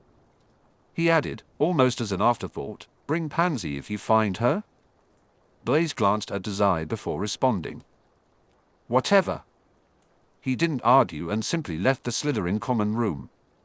Dazai knew that Blaise would have gone for snacks even if Draco had said no. He wondered if Draco realized that Blaise wasn't loyal to him at all. Blaise was loyal to himself, and perhaps to Dazai as well. Dazai tried not to feel too pleased about that. Are you coming? Draco snapped, pulling Dazai from his thoughts. The platinum-haired Slytherin was glaring at him, but there was a friendly tone in his expression. Actually, boss, he'll be a while, won't he? Draco blinked and squinted at Dazai. I guess. Why? He laughed lightly. Don't sound so suspicious. Dazai pulled the bag up and Dazai wrapped his hands around his head and patted it twice. I was just wondering if I had time to walk Mori's letter over to the owlery. Best not to stall any longer than I already have. I was supposed to send it yesterday. For a moment, he thought he would be shot down. After all, if he was the boss here, in some ways he would tell Draco where to shove it and maybe break one of his fingers for speaking out of turn. Nothing like a little pain to put a subordinate in place. But that was Mafia boss rules. That sort of thing didn't really apply to Hogwarts, did it? He was caught off guard when self-centered, pompous Draco merely nodded in agreement. You shouldn't put off your duties, Draco said confidently. A pure wizard like myself would never neglect to send a missive on time. Especially if it were to my father. I was in the infirmary, but okay, Dazai replied. Draco spoke over him. I suppose we have time. Since I'm feeling so generous today, I'll walk with you so you don't get lost. Taking the unexpectedly easy agreement in stride, Dazai grinned. He walked up to the door, following Draco out while expressing a string of exaggerated thanks. Almost immediately, Draco took the lead. Dazai followed him like a baby duckling. He was eager to practice spells, but he supposed Draco was right, correspondence with Mori would always take precedence. How boring. They walked mostly in silence. Draco's condescension often inspired silence in others. Not that Dazai bothered with that sort of thing outside the Mafia, but he held his tongue for now. Yesterday's revelation was still buzzing around noisily in his brain. Magic. Him. It just didn't make sense. He had never managed a spell before, no longer human was proof enough of that. So why could he cast Verdimillious at all? And why now? Dazai spared a sideways glance at Draco. The other snake's shock had completely faded. Draco didn't have the full picture. Sure, it was surprising that Slytherin's least favorite idiot had finally managed to cast a spell, but Draco didn't realize that even that much should have been impossible. It had been impossible, up until yesterday. Draco must have noticed him staring, because when Dazai blinked out of his thoughts, the boy was watching him with a raised brow. Dazai glanced away, feeling put on the spot, even though Draco couldn't possibly know what he had been thinking about. What? Dazai smiled. He ran a hand through the hair at the base of his neck. Just thinking about my newest idea for suicide. Draco's expression shifted to quiet annoyance, and he dismissed it with, never mind. Too easy. Dazai shrugged mentally. Out of spite for something, he started walking a step faster, forcing Draco to speed up as well to keep pace. It wasn't long before they reached the owlery. Dazai stepped past Draco and entered before him. As usual, the place was a mess. Bones littered the floor, and feathers were strewn about the windows and caught in the air. It was chilly now that the seasons had changed. With the windows open at all hours, the wind whistled noisily around the tower. Dazai shivered. Perhaps startled by their entrance, dozens of owl eyes turned to Dazai and tracked his movement up the tower. He ignored them. Dazai scanned the birds, searching for the one familiar owl among them. A shine of dark feathers caught his attention, and he turned to his owl. Featherbrain wasn't alone. A familiar red head was hovering over the bird, petting her feathers. When Dazai halted, the scuff of his shoe alerted Ron to his presence. Oh, Ron jumped slightly, clearly not expecting someone to interrupt him. Dazai hadn't expected to see Ron here either. This was unfortunate. Still, he grinned. Finally come to take care of her? Ron gestured to Featherbrain, who was picking at the spot where Ron's hand had stopped petting. The echo of footsteps on the stairs indicated that Draco wasn't far behind. What could he do when his two friends hated each other? Should he convince Draco to leave before spotting the blood traitor? The part of Dazai that enjoyed chaos wanted to see what would happen if they interacted. However, the part of him that wanted to maintain order wondered if keeping his friends from killing each other was a better choice. Truly, it was a conundrum. Something like that, he said instead, smiling emptily. I have to deliver a letter. Featherbrain, get over here. The dark-feathered owl fluttered to him without hesitation, which drew a peeved look from Ron. Dazai wasted no time pulling the letter from his bag and tying it to Featherbrain's talon.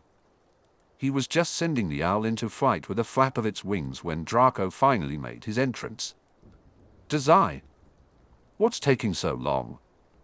You could see the exact moment Draco realized they had a guest. A scowl quickly replaced the amusement on his face. Ron's expression shifted in a similar way. They locked eyes just over Dazai's head. You didn't tell me that blood traitor was here, Ron bristled. At least my family isn't a bunch of Death Eaters. Dazai noticed how those words briefly paralyzed Draco. He watched the exchange warily. It wasn't long before Draco barked back more insults. Well, aren't you full of yourself, he said, taking a step closer to Ron and pushing past Dazai thoughtlessly. For someone who can't even cast Wingardium Leviosa properly, that is. Sneering, Ron's fingers twitched in the air behind him. Dazai's eyes narrowed. I can cast it better than you can. Then you can, mate. Draco stuck his nose out. Typical Bryfinder, always thinking they're better than everyone else. Come on, Dazai. It's best not to stay in the presence of someone like that for too long. He's not your pet, Malfoy.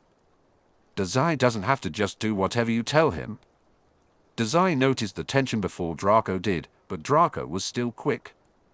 Ron withdrew his wand, his eyes glaring, a flash of teeth showing. Before Ron could even begin to form a spell, Draco's wand was already ready. They were about to charm each other. This was what Hogwarts got for giving magically charged wands to 12-year-olds. The moment they started bickering, sparks flew. Ron's wand pointed quickly, and Draco's was just as fast to respond. But Dazai was faster. Wingardium Leviosa. Dizziness hit him first, followed by sickness, and then the realization that both Draco and Ron were held perfectly still, about 2 inches off the ground. What?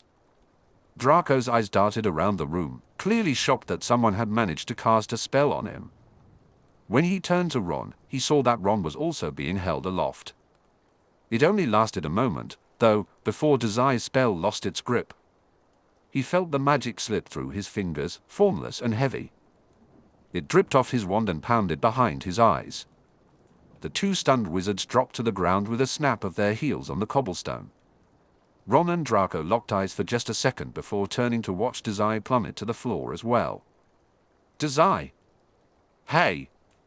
They rushed to his side without hesitation. Dazai tried to catch their expressions, but his vision was spotty, black around the edges. He was unaware of anything outside the sickness roiling in his stomach until a hand settled on his back. Are you okay? Ron asked. Dazai recognized the voice and pushed himself up a bit. Just great, he replied, trying to smile, though he wasn't sure how successful he was. Only a little dizzy. Dizzy? More like nauseous.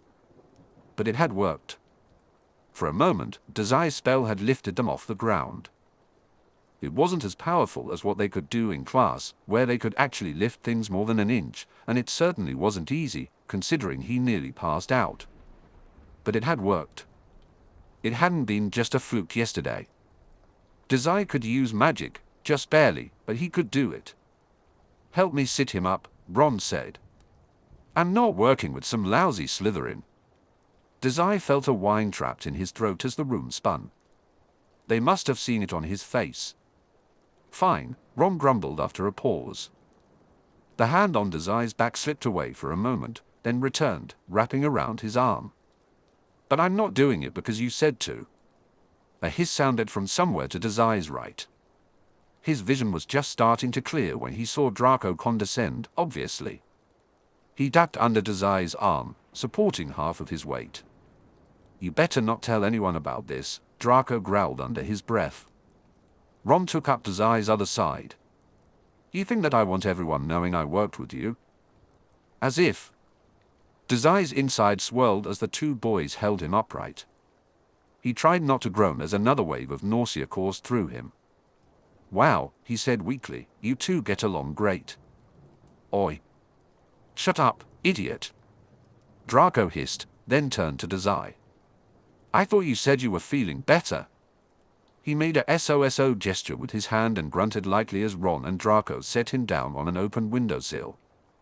Leaning his weight against the wall, Dazai took a moment to catch his breath. Dazai felt his skin grow pale and clammy against the wall. I don't think that's what I said. Draco clicked his tongue against the roof of his mouth, like he was snapping gum. Both he and Ron were watching over Dazai with tense expressions. Their lips were pressed together, brows furrowed. Looking between them, Dazai couldn't help but smile. For two people who supposedly couldn't be more different, they were reacting the same way to his illness. Maybe he could make a decent gang out of them yet, but that thought faded as they started glaring at each other again. Dazai's fingers twitched over his wand, which he had clasped too tightly. He set it down on his lap and sighed thoughtfully. Magic still didn't fully register for him. The thoughts of being no longer human were swirling in his mind, but they weren't nullifying his spells, at least not today. He really needed to find that non-existent book on abilities now. When he felt his sickness easing a little, he looked up from his lap. Neither Ron nor Draco was throttling the other, so he counted that as a win. He chuckled softly. Thanks. Or whatever. Or whatever, Draco mocked, poking Dazai's cheek. Well, I didn't throw up on you. Consider that my thank you gift. Ah, Ron said, watching them with wide eyes.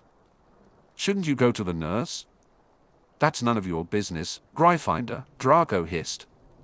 At the same time, Dazai hummed. Madame Pomfrey has got to be sick of me by now. They shared a brief look, which ended when Dazai leaned back to rest his head against the cold stone wall. He smiled lazily, eyes half-lidded.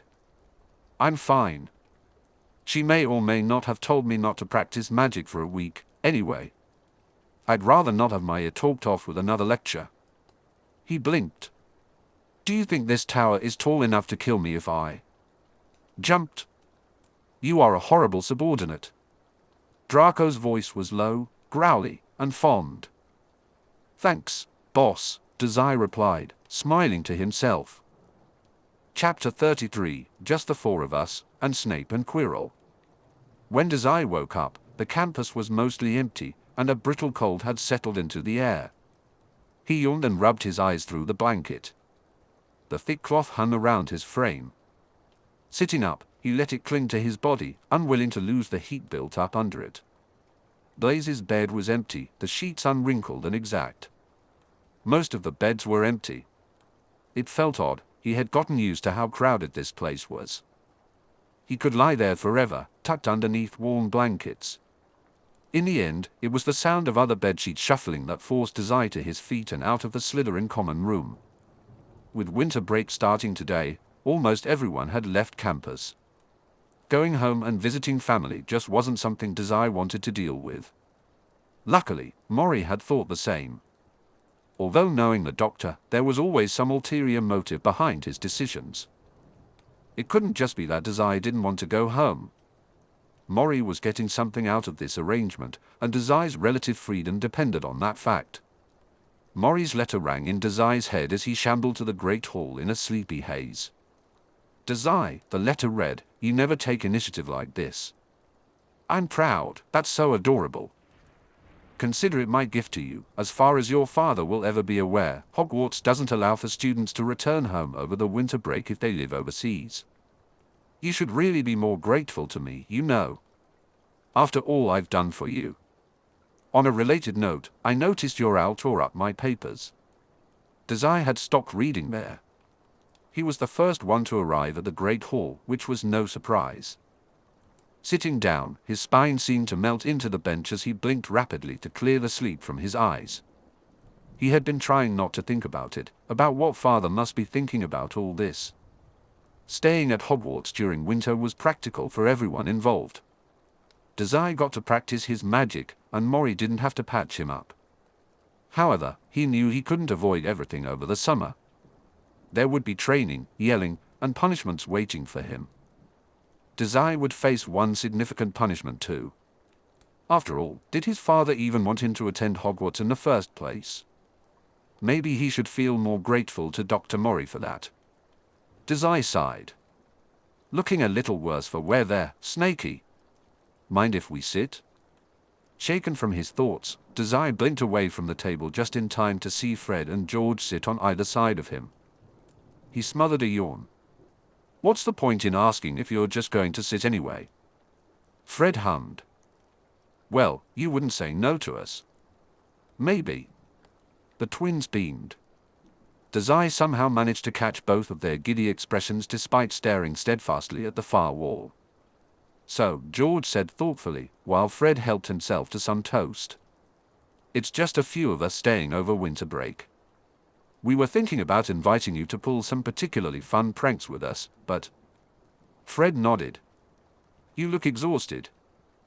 Got a bit of bedhead just, he gestured to Dazai, there. Thanks, Dazai grumbled, running a hand through his hair. It flopped down over his eyes. Is there a reason you're so tired? George inquired, stealing a strawberry from its dish. Partying late last night before all of your snake friends left. Practicing, Dazai corrected. Oh, what happened to all that resolve for not doing any magic? He snorted. That was the plan. But retroactively, I decided to maybe master one spell. For the past few weeks, Dazai had been spending more and more time split between Quirrell and the Loyalty Club. It was important, but it was also dreadfully exhausting. Draco had insisted that they pull back on training sessions. That only prompted Dazai to ask Quirrell for extra lessons. The circumstances surrounding his use of magic were too unusual to ignore, and he refused to let a little nausea prevent him from exploring his new magical abilities. At least he wasn't throwing up anymore. He was exhausted, though. If there was any energy left in Dazai's body, it was going straight into practicing spells. Despite all his efforts, he could barely make things float with Wingardium Leviosa. It wasn't for a lack of trying. Whenever he expressed a desire to practice more, Draco and Blaise would worry about him getting sick again, but Quirrell would just smile. Dazai didn't trust the professor at all, but he needed someone to guide him in practicing magic, and Quirrell was willing. He would take what he could get. Ultimately, understanding why he could suddenly perform magic was more important than figuring out whatever nonsense the troll had been about. Slumping at the table, Dazai ignored the twin banter above him.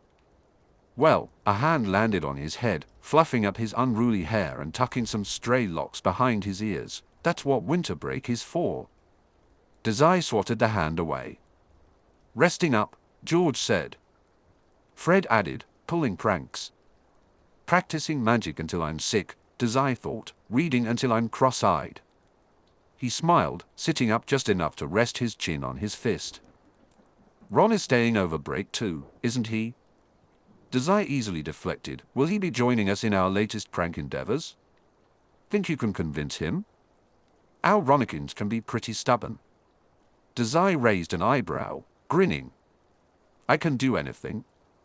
Even magic, apparently. That thought always amused him when it crossed his mind. The twins seemed to enjoy that line, giggling between themselves for a moment. Dazai considered them briefly before sitting up straight. Dazai picked up a blueberry from the table. It didn't have much flavor. He hummed absent-mindedly. We should prank Professor Quirrell. Fred and George perked up. We were planning on throwing some snowballs at him, actually. Great minds, and all that. Eh? That's all right, I guess. Dazai's dull voice faded as some of the staff began to arrive in the hall. Professor Snape gave him a brief nod before settling into his seat at the head of the room. Beside Snape, Professor McGonagall's eyes widened at the sight of two Gryffindors chatting amicably with a first-year Slytherin. Rolling his eyes, Dazai turned his attention back to the twins.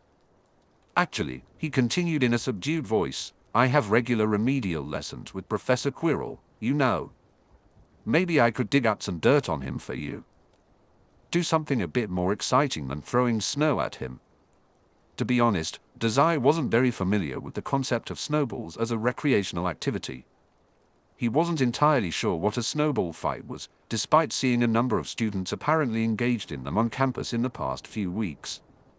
He had it narrowed down to either an act of soft warfare or a tactic to rule out the weak links in a group. Regardless, Dazai had no desire to dirty his hands with something like that. He let some of that boredom show on his face. The twins looked amused at the prospect. Dazai felt a spark of humor in response. He stole another tasteless blueberry from the table. I'll keep you posted. Speaking of Ron, he said with a smirk, I have a great idea. Could you cast a spell for me? Dazai. Ron squeaked. Why are my books flying? I have absolutely no idea, Dazai lied, smiling passively. Why do you think that? Ask. Ron exclaimed, his expression frantic as he gestured wildly at his textbooks flying in circles above his head. Dazai struggled to hide his smirk behind a pout. The books flapped their covers like wings. Dazai had to admit, Fred and George were great friends. They immediately jumped on his idea to animate Ron's books as soon as he suggested it. Once he understood magic better, he would have to ask the twins where they found their cool pranking spells. Oh, I hadn't noticed, Dazai said casually. You hadn't noticed? Ron replied incredulously. As he spun around to catch some of his charmed books, Dazai reached out lazily. The moment his finger touched the spine of a textbook, it collapsed. He caught it in his palm.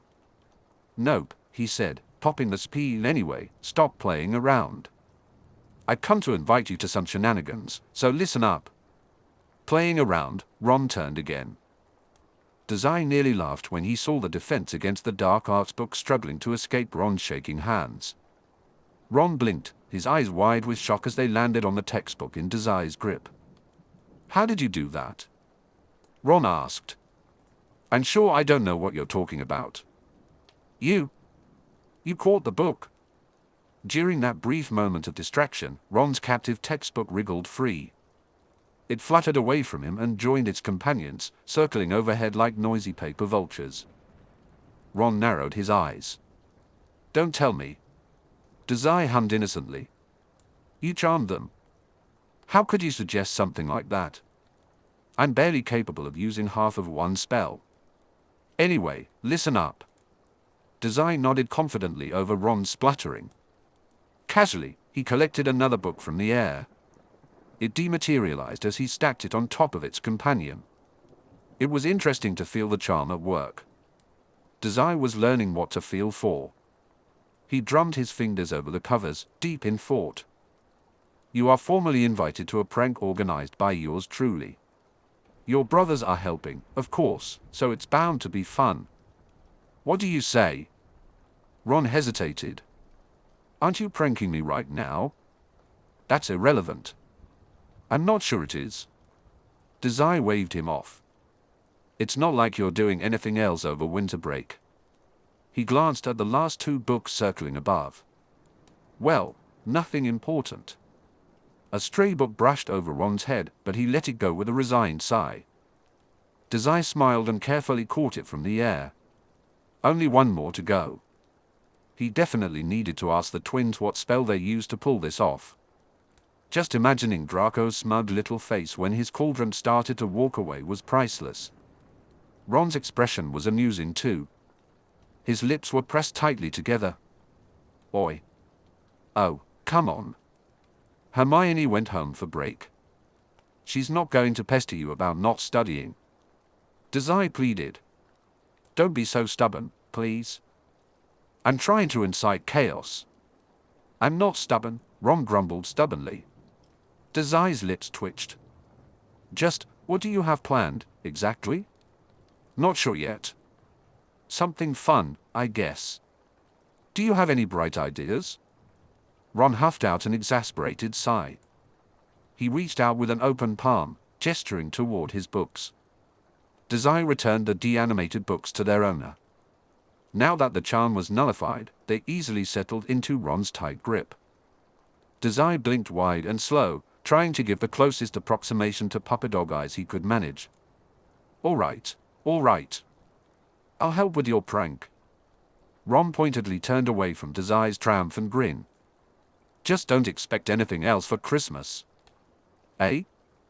Why would I do something like that in the first place? Ron said. As he opened his mouth to counter, Dazai spoke over him. We're meeting up tomorrow during dinner to plan. Dazai took a step back and spun on his heel. He reached out and caught the last book mid-flight, collapsing it into his palm with a flutter of yellowed pages. See you then. With that, Dazai began skipping down the hall toward Professor Quirrell's classroom. Wait, and Dazai! Give me back my book! Ron shouted. Dazai snorted and twirled around as he walked, the cape of his winter cloak flashing around him. Consider it insurance, he called, waving the charm's textbook in farewell. Tomorrow evening, don't forget. Hey! Ron exclaimed. Between learning magic with Quirrell and planning an elaborate prank with the Weasleys, maybe this winter break wouldn't be so bad after all. Dazai found himself humming all the way to Quirrell's office, excited to tell Blaise about whatever nonsense was going to unfold next. Chapter 34, Attachment. Dazai gave his wand a little twirl, and a small trail of green lights flickered to life at the end. Immediately, his insides twisted in protest. He cut off the flow of magic from the spell with a grimace, and the Verdimillious charm dissipated abruptly in the air. Very good. Eh, you think? Dazai asked casually, turning to see Professor Quirrell's curious expression. He waved the wand around once more, only to feel his stomach clench up in anticipation. Damn! At this rate, I won't pass first year. Quirrell's smile twitched as Dazai maintained his bored expression. Well, I'm sure something will work out. Just a bit more practice and now. A bit more practice. Dazai wasn't that optimistic. Still, he pasted on a thin smile. He let his gaze wander around the room. Professor Quirrell was a tough nut. While most of the other students were easy enough to prank, pranking a teacher had to be something special. Granted, he'd done his fair share of tormenting Professor Snape, but Dazai actually kind of tolerated Snape. Meanwhile, Quirrell was clearly someone with ulterior motives. Besides, it was winter break. Why not do something more exciting than casually destroying every cauldron Dazai ever touched? His gaze flitted across a stack of ungraded essays on the professor's desk.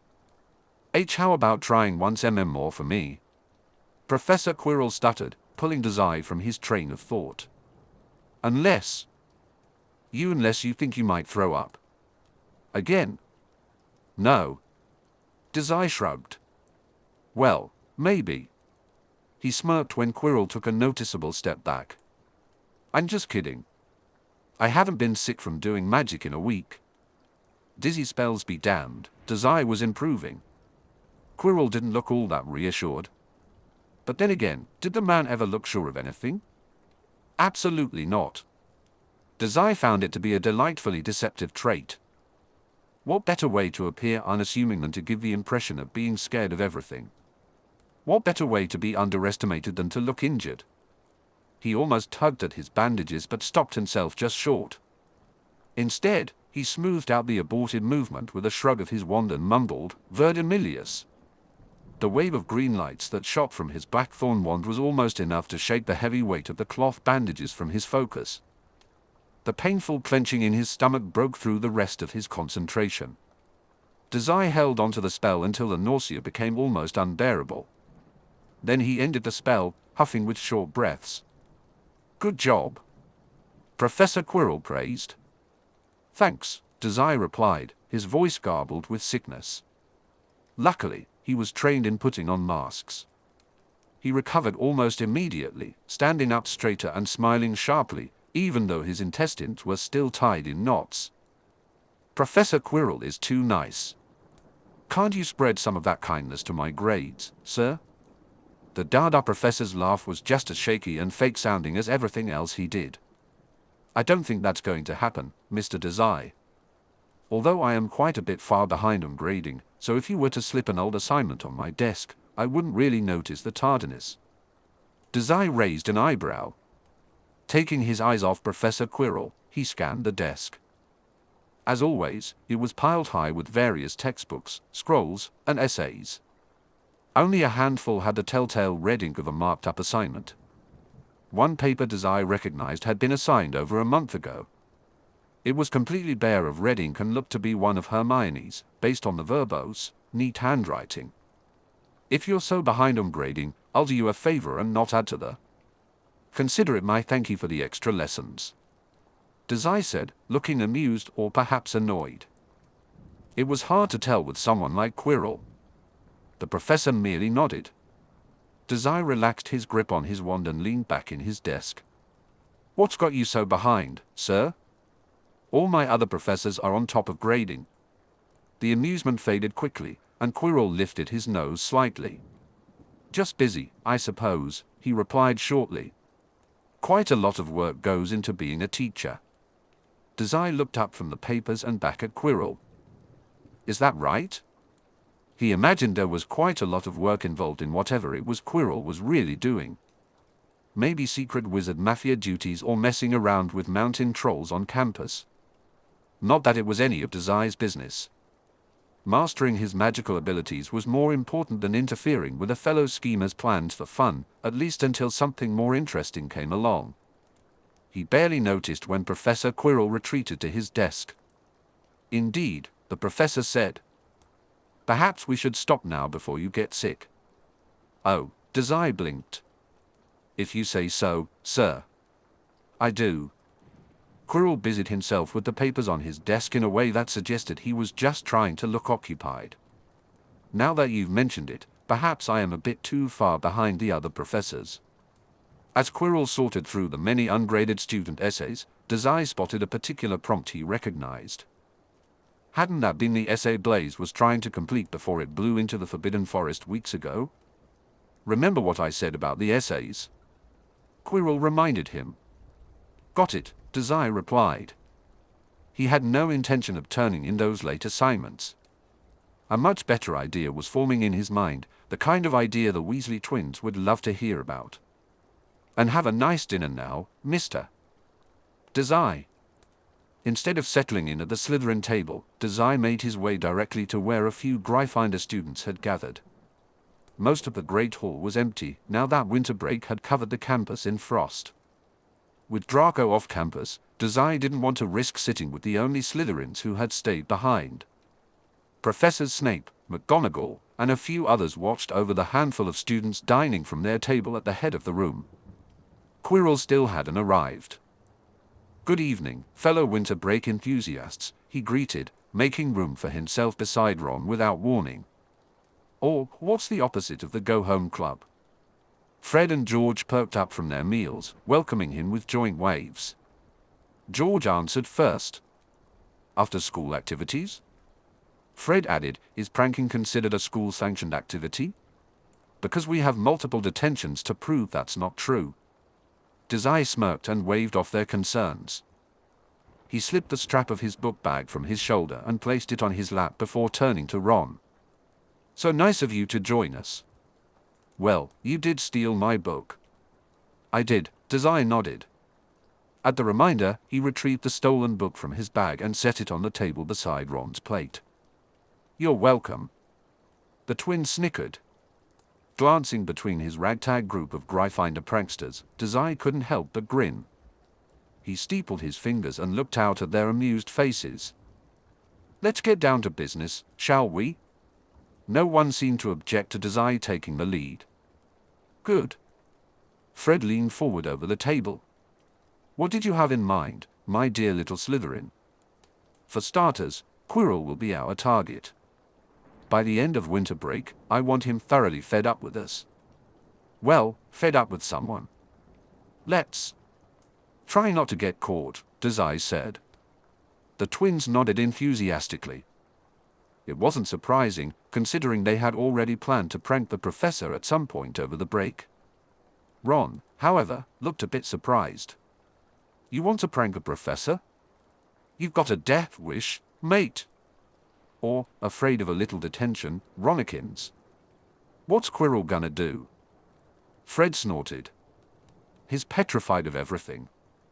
Ron crossed his arms tightly. I'm only a first year. I can't just go ruining my life by screwing with a teacher. Dazai snorted. You've really been listening to all that stuff Hermione's always going on about, huh? Anyway, there are plenty of good reasons for targeting Quirrell. Also, I'm like 90% sure he won't have us expelled. Once he had everyone's attention again, Dazai began, things we know about Professor Quirrell. He counted off on his fingers. He's a bad professor, he makes me do extra work, he's almost definitely in the wizard mafia, and he patted my shoulder once, and I still haven't forgiven him for that. I'm sorry, things we know. Wizard mafia. Fred and George watched him with matching looks of humor and amusement. Ron looked like he was seriously reconsidering joining this meeting. Pointedly ignoring the interruptions, Dazai continued, these are all very good reasons why we should prank Professor Quirrell with something much more exciting than a few stray snowballs. Anyway, he gestured vaguely, it's a mutually beneficial prank. Now he had their attention again. Never say Dazai wasn't good at keeping his friends engaged. He smirked. Here's a fun tidbit, Professor Quirrell is months behind on grading papers. Wouldn't it be such a shame if something were to happen to all of those ungraded essays? Dazai tutted. There it was, the spark of interest shining in Fred and George's eyes. Even Ron had started to look intrigued. Dazai poked up slightly and fanned out his fingers, smiling serenely. He almost tried to channel some of Mori's obvious superiority, but it didn't seem necessary. Not with how closely his friends were hanging on to his every word. When Dazai leaned across the table, the group of red-headed Weasleys leaned in as well. So here's the plan. I don't like it. Minerva McGonagall looked up from her pasta with a blank expression. She raised an eyebrow. You don't like anything, Severus, she added. Severus Snape ground his teeth and gestured to the far corner of the Gryffindor table. Dazai and 3 of the Weasleys were hunched over their meals, chatting quietly among themselves. Every so often, one of them made a vague gesture that Severus was almost afraid to identify. When Minerva followed his gaze, she sighed. They're conspiring. They're friends, she replied, listlessly. It's not often you see a friendship between Gryffindors and a Slytherin. Despite how prickly and frightening most Hogwarts students perceived him to be, Snape cared a great deal for his Slytherins. He had noticed the unusual friendship that had formed between one of his students and some of Minerva's. That kind of inter-house relationship was rare enough, but for it to involve Dazai Osamu of all people. Severus Snape didn't play favorites. He had found a balance between caring for his Slytherins and remaining detached. It was a careful division between I'll do what I can to help you succeed and if I know your favorite food, I've gotten too attached.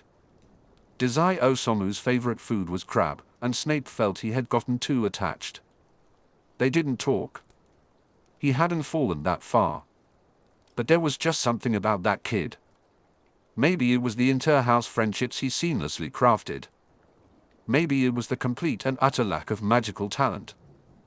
Madame Pomfrey knocked on his office door 20 minutes after curfew. She was telling him about scars and starvation. Or perhaps it was the fact that Quirinus Quirrell had also taken an interest in the boy. As he had promised Poppy, Snape had begun to watch over Dazai more closely. He had noticed how the boy barely touched his meal unless it was crab, in which case he devoured it as if his life depended on it. Snape had seen Dazai scratching at his arms and staring blankly at the walls. He had witnessed his eyes harden when he thought no one was looking. Everything Snape observed, he filed away, locking it up with a big, bright red flag that begged for attention that never seemed to come. Evidently, Quirrell had been watching too. What that man had seen, Severus couldn't be sure. The boy was utterly lacking in skill.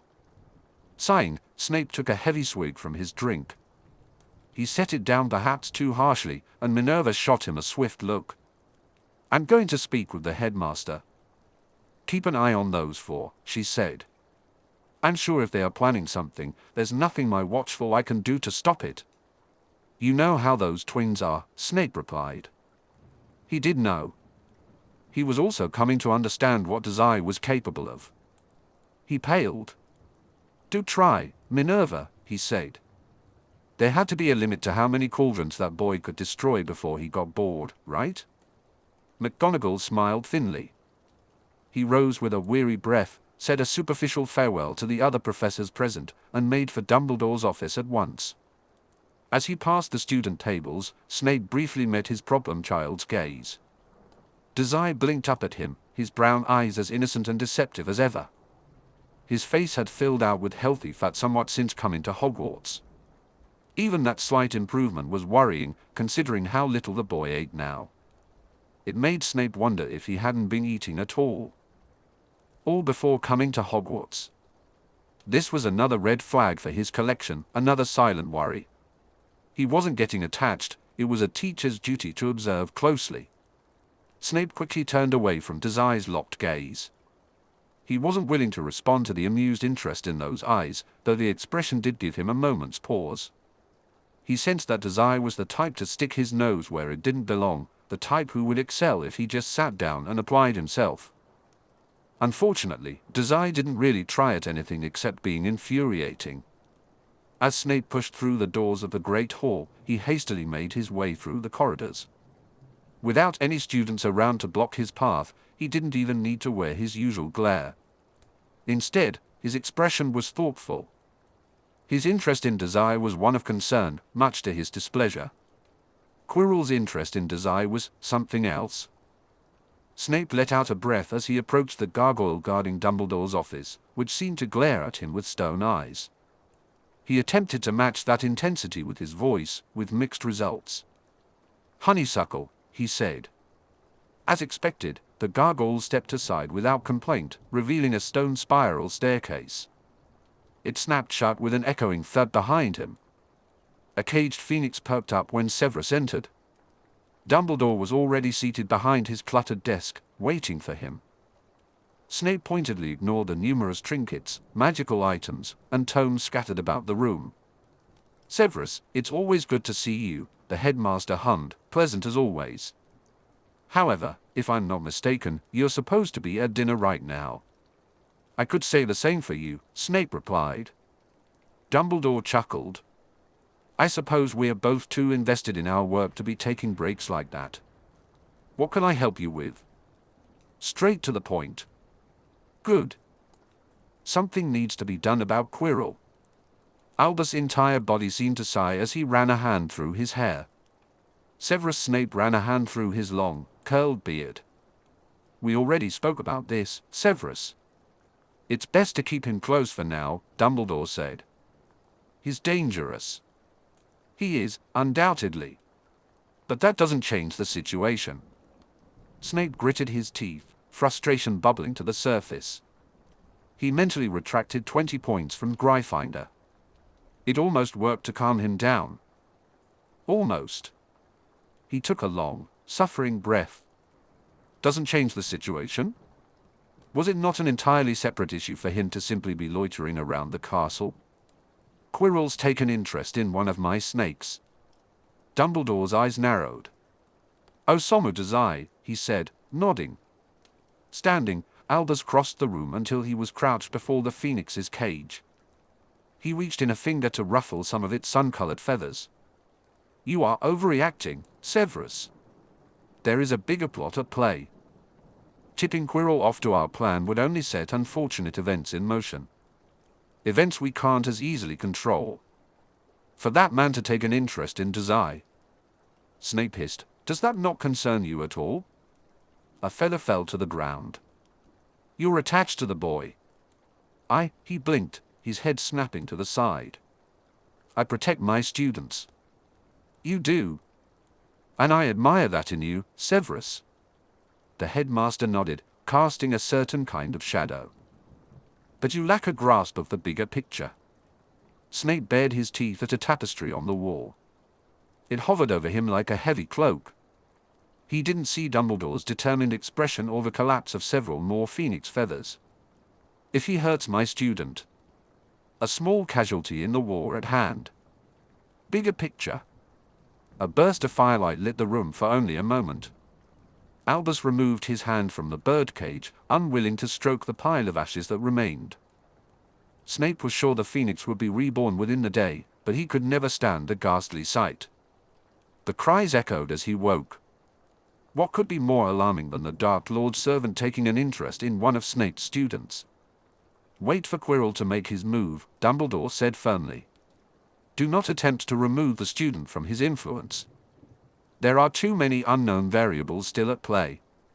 What had killed the mountain troll? Why was that door unlocked? Until we have answers, it is more important that our counter-movements not be detected. Tell me, Severus. He turned back. The phoenix was dead. What's the worst that one boy can do?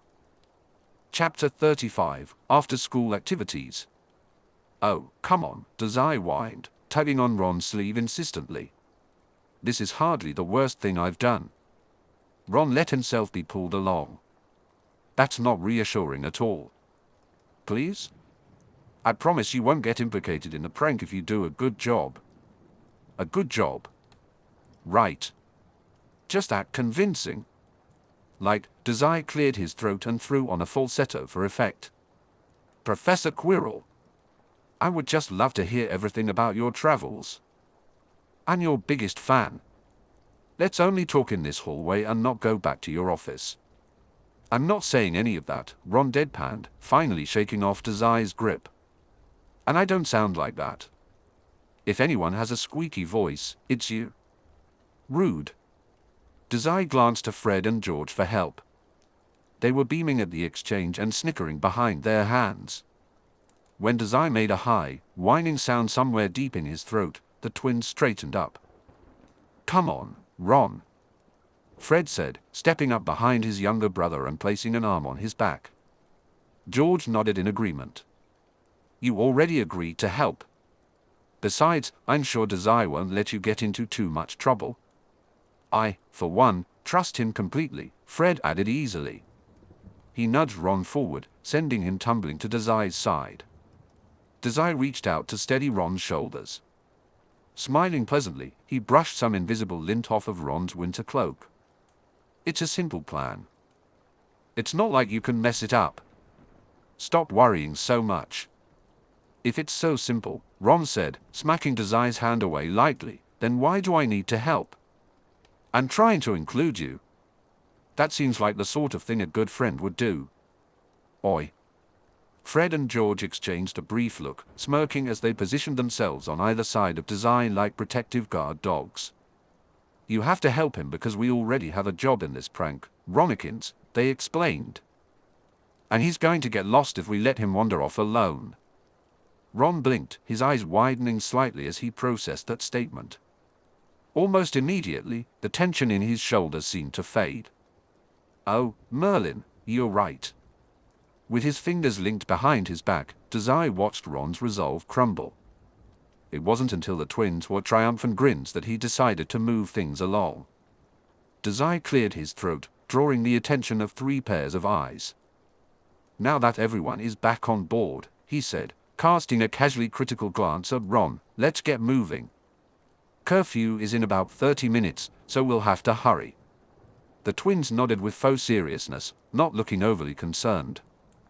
Dazai figured that was fair enough. If Fred and George had ever cared about breaking rules, it had been long before his time. Ron shuffled on his feet but remained silent. Good. A decent subordinate knows when to hold their tongue. Ron and I are going to check Quirrell's office first to make sure he's not there. We'll distract him and get him out of the office so you two, the Weasley twins smirked, can sneak in and finish the job. Roger that, Snakey. They saluted. Good. Wait a few minutes before you follow us to the office. We should have it cleared out for you by then. Again, the twins nodded in agreement. Dazai felt a thrill of excitement surge within him. Was this his first big job as a gang leader? It was starting to feel like it. Was not there to enjoy the thrill of a successful job. Dazai thought it wasn't really official until they had a gang name. It probably wasn't official until he actually told his gang members they were in a gang. One thing at a time. Whirling on his feet, Dazai offered a wide smile to Ron. All right. Lead the way, friend. Drawing himself together, Ron gestured for Dazai to follow. Dazai grinned and did just that. With a final wave goodbye to the twins, he scampered down the halls, presumably heading in the general direction of Quirrell's office. Once they turned the corner, leaving Fred and George out of sight, Dazai skipped ahead to match Ron's pace. They walked in relative silence for a few minutes. Ah, we're here. Dazai hummed. He took a few steps ahead of Ron to grab the office door handle. Great job, Ron. It's not that impressive, the redhead replied, scratching the back of his head. You're just bad at this. Well, that's true. Hey, do you think Professor Quirrell is in? To be honest, I don't have a clue how to get him out if he is. What?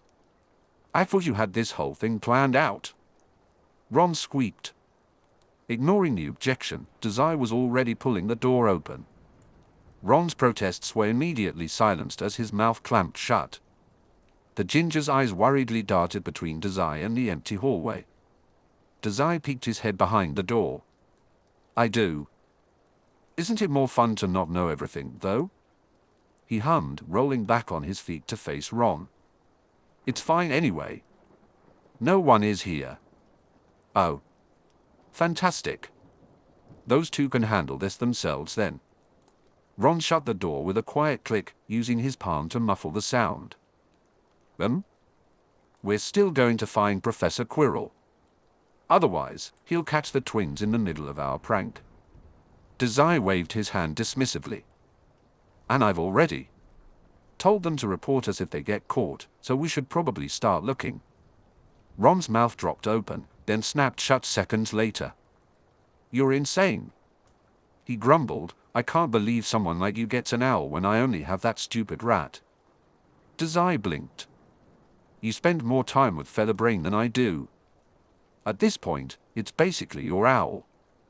Maybe you can feed that rat of yours to it. Maybe. Ron grinned. Okay. Where do you think Professor Quirrell is hiding? Ron huffed and took a step back. In bed like we should be? Curfew isn't too far off. I bet he's prowling the halls, Dazai wondered aloud, speaking over Ron. Or settling some shady deals. Or he's asleep. Or he's a sleeper agent for your magical terrorism group. Good point, Ron. That is not what I said. The ginger pinched the bridge of his nose, then paused. Dazai startled from his ramblings when Ron suddenly speed-walked to the other end of the hall. Angel! There you are. Where have you been, mate? Dazai followed Ron at a slow pace, craning his neck to see the thin black rat perched on a window sill. It blinked its languid eyelids at him. Gross. Angel tilted its head back as if in greeting. Oh, great. Angel is here. Dazai groaned. Good evening, stupid rat. He turned back to Ron. Let's get a move on. Your rat isn't invited. Oi. Ron barked. I've been looking for him for ages. I thought for sure he was never going to come back. Dazai quirked a brow, but Ron stood his ground. He's coming with us while we look for Quirrell. I'm not letting him out of my sight until we get back to the common rooms. Angel seemed to smirk, which was just as obnoxious as Ron's triumphant grin. Dazai felt his lips twitch. To be continued. Clear. I'm only agreeing as a great kindness on my part, Dazai said. Sure, Ron replied. I don't like Angel. I want that on the record. Ron shot him a look, hugging Angel between his palms. There is no record, Dazai. It's just us here. I don't think Angel even knows what you're saying. He's pretty dumb. As if in response, Angel blinked again. Its body was eerily still. If Dazai wasn't glaring down at it, he was sure it would be impossible to tell if the rat was even breathing. With an overdramatic sigh, Dazai relented. Fine. I'll carry him so he doesn't wander off again. Ron smiled, looking amused. The fondness on his face drew a grin from Dazai. Striding forward, Dazai reached out to pinch Angel's fur and pluck him from Ron's grip. However, just before he could touch the rat, it shot out of Ron's hands and scampered noisily onto the floor. Angel! Ron stumbled as he bent over to try to catch the black rat again. Angel sidestepped the attempt with nimble feet, quickly scurrying across the cold tile further away. Dazai blinked. Your rat is so weird. Help me catch him. Ron shouted. Dazai hesitated for just a moment as Ron ran down the hall after Angel. When they reached the end of the hall, Angel stood on its haunches and turned, as if watching and waiting for a response. But it was just a rat, a stupid one at that. He glanced at Professor Quirrell's office. Fine. But make it quick, Dazai said. His first job as a gang leader wouldn't be a bust because of some stupid rat. Dazai followed after them, moving faster than his lazy expression suggested. Ron reached Angel before Dazai did, but once the Gryffindor was close enough, Angel scurried off again. Dazai huffed and had to skip to catch up once they rounded the corner. You two slow down. Suddenly, Dazai's face was smothered by black cloth. He stumbled backward quickly, slipping into a defensive stance without thinking. His hands were halfway to shielding his face when his brain caught up to his eyes. Ron was standing just to his left, looking worried but not afraid. At his feet, Angel was sitting primly and watching Dazai with cold eyes. They seemed fine. They weren't hurt. But then, who had Dazai just run into while turning the corner? Dazai blinked and lowered his hands. Oh. He had run straight into Professor Quirrell. The mafioso mumbled. He willed himself to look more composed than he felt at that moment. They had just bumped into each other, it wasn't an attack. The thought stung. Sir. The Dada professor frowned down at him, his expression a mix of confusion, uncertainty, and concern. So, that was normal. He ran a shaking hand over his chest where the cloth had been wrinkled by Dazai's face smashing into it. And Mr. Dazai. And Mr. Weasley. He hesitated, looking around nervously. Finally, his eyes settled back on Dazai, whose nose was turning an impressive shade of red. That's stunned too. Are you all right, my boy? Dazai resisted the urge to rub at his face. I'm fine, sir. I should be asking you that, considering it was me who ran into you. Not entirely true, of course. But Dazai was always willing to suck up to someone if he needed to, especially if that someone was also the victim of his latest prank. Speaking of that, Ron. Dazai barked, bouncing on his heels and smirking when the Gryffindor jumped. Why don't you tell Professor Quirrell? Why are we out so late? I'm sure he's thinking about giving us a detention since curfew is in 20 minutes. Yes, exactly. Ron? The redhead hesitated for a moment. My rat. Angel wandered off and we were just looking for him, that's all. While Quirrell was briefly distracted by Ron's flimsy excuse, Dazai scanned the hall. Professor Quirrell's office wasn't in sight. Good. Still, it was a precarious situation. Dazai stood at the edge of where the hall turned. If Professor Quirrell tried to step past him, he would easily see his office. The twins were experts, and he trusted them to be quiet about sneaking into Quirrell's office. But if Dazai gave even an inch here, they would be spotted right away. The success of the entire plan depended on Dazai keeping Quirrell from taking one step forward. He shuffled a bit closer to Quirrell, consciously closing the gap. Dazai tuned back into the conversation just in time to see Ron finally recapture Angel, letting the rat rest on his shoulder. Professor Quirrell listened to Ron's explanation with a look of abstract bewilderment. So that's why we're out, around here. Oh. Yup. Dazai cheered when Ron sent him a pleading look.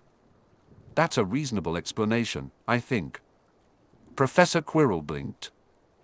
It didn't seem like he fully believed the excuse. All right, well, you two head back to your dorms now that you have the rat. It is getting rather late, isn't it? He made to step past Dazai. Thinking quickly, Dazai sidestepped into the teacher's path. He briefly caught a flash of irritation on Quirrell's face before it transformed into bumbling uncertainty. Curious. Ah, Professor, there was actually something I wanted to talk with you about, Dazai interrupted. And Quirrell was forced to stop in his tracks. Can't this wait until tomorrow? About the Verdimillious charm, Dazai deflected easily. I think I pretty much mastered the basics, don't you think? I mean, I haven't thrown up in a while, and that feels like good improvement. I was wondering if we could move on to some other spell. Like a killing curse? I really don't have time tonight, Mr. Dazai, Quirrell snapped. He attempted to push past Dazai once again. In the corner of his vision, Dazai noticed Ron go still. It was brief, and moments later, Ron bit back. You don't have time for your favorite student. Both Dazai and Quirrell turned to stare at him. He's not my favorite, Quirrell stumbled. I don't play favorites with my students. Ron, somehow, looked equally surprised with himself for snapping at his professor. Still, he barreled on. Well, Dazai is the only one you give extra lessons to, right? I know Hermione's been hounding all of our professors about it. But she's not getting remedial lessons practically every night. Oh. Ron was much more clever than Dazai had thought. He'd not only picked up on the fact that Dazai was the only student getting remedial lessons, but also on the distinctly unusual nature of the scenario. Dazai felt himself grinning unwittingly. Not only that, but Ron had completely shaken what confidence Quirrell had managed to scrounge up. He was shaping up to be a promising subordinate more and more every day. Ron had aimed his unexpectedly sharp intellect in Dazai's defense without any extensive manipulations on Dazai's part. How interesting. Dazai could see Professor Quirrell running an assessing gaze over Ron. He quickly gathered the attention back to himself with a wave of his hand. Oh, Professor, you can say I'm your favorite. I'm sure Ron won't be too jealous. Quirrell merely stared at them. After a moment, he said, just go to your rooms, boys. I have important work to do. Dazai was too focused on the easy dismissal to prepare for when Professor Quirrell shoved past him. He stumbled back a half step and fell against Ron's chest with a light thump. Oh no, Dazai thought. Once Ron regained his balance and steadied Dazai, he hurried after the professor, an objection heavy on his lips. Quirrell rushed down the hall toward his office. The twins were surely already inside, just seconds away from being caught. That was not good. Ron's mouth was half open, ready to call out Professor, when Dazai held out his hand. Ron stopped immediately. Dazai gestured toward Quirrell. The professor was still hurrying away, clearly in a rush to get to his office. But he was walking straight past it and down the hall. Dazai blinked and relaxed his stance. Beside him, Ron also loosened up. At the other end of the hall, Professor Quirrell disappeared around a corner. Ah, Dazai exhaled, I thought our prank was foiled for sure. But he wasn't even going to his office. Ron's whole body seemed to deflate. I'm really going to get suspended for hanging out with you, he lamented absently. A moment later, his own words seemed to hit him. Without warning, he punched Dazai in the arm. That's for nearly getting us expelled. And for not having a plan at all. I had a plan, Dazai muttered. It was to distract Quirrell. Well, you didn't execute the plan. Angel's whiskers twitched. He had already distracted himself. Doing whatever he's doing right now. 20 minutes to curfew. Dazai trailed off. What is he doing this late? Ron huffed, raising his finger. Dazai rubbed his finger under Angel's chin. Who cares? You remember the rules of our friendship, don't you? Sure. I try my very best to ignore all of them. Fantastic, Dazai replied deadpan. Rule number 4, please never make me do a prank with you again. No. Dazai smirked. You looked like you were having fun. Didn't it feel nice to bully your teacher? Well. For a moment, it seemed like Ron might agree. He steeled himself. Rule 4. Dazai waved his hand dismissively. Yeah. No more pranks with you. Come on, let's go see what Quirrell is up to so late. What did I just say? Ron grumbled. He shot a sideways glance at Angel, who merely watched with empty violet eyes. Can you believe this guy? This isn't a prank. Call it reconnaissance.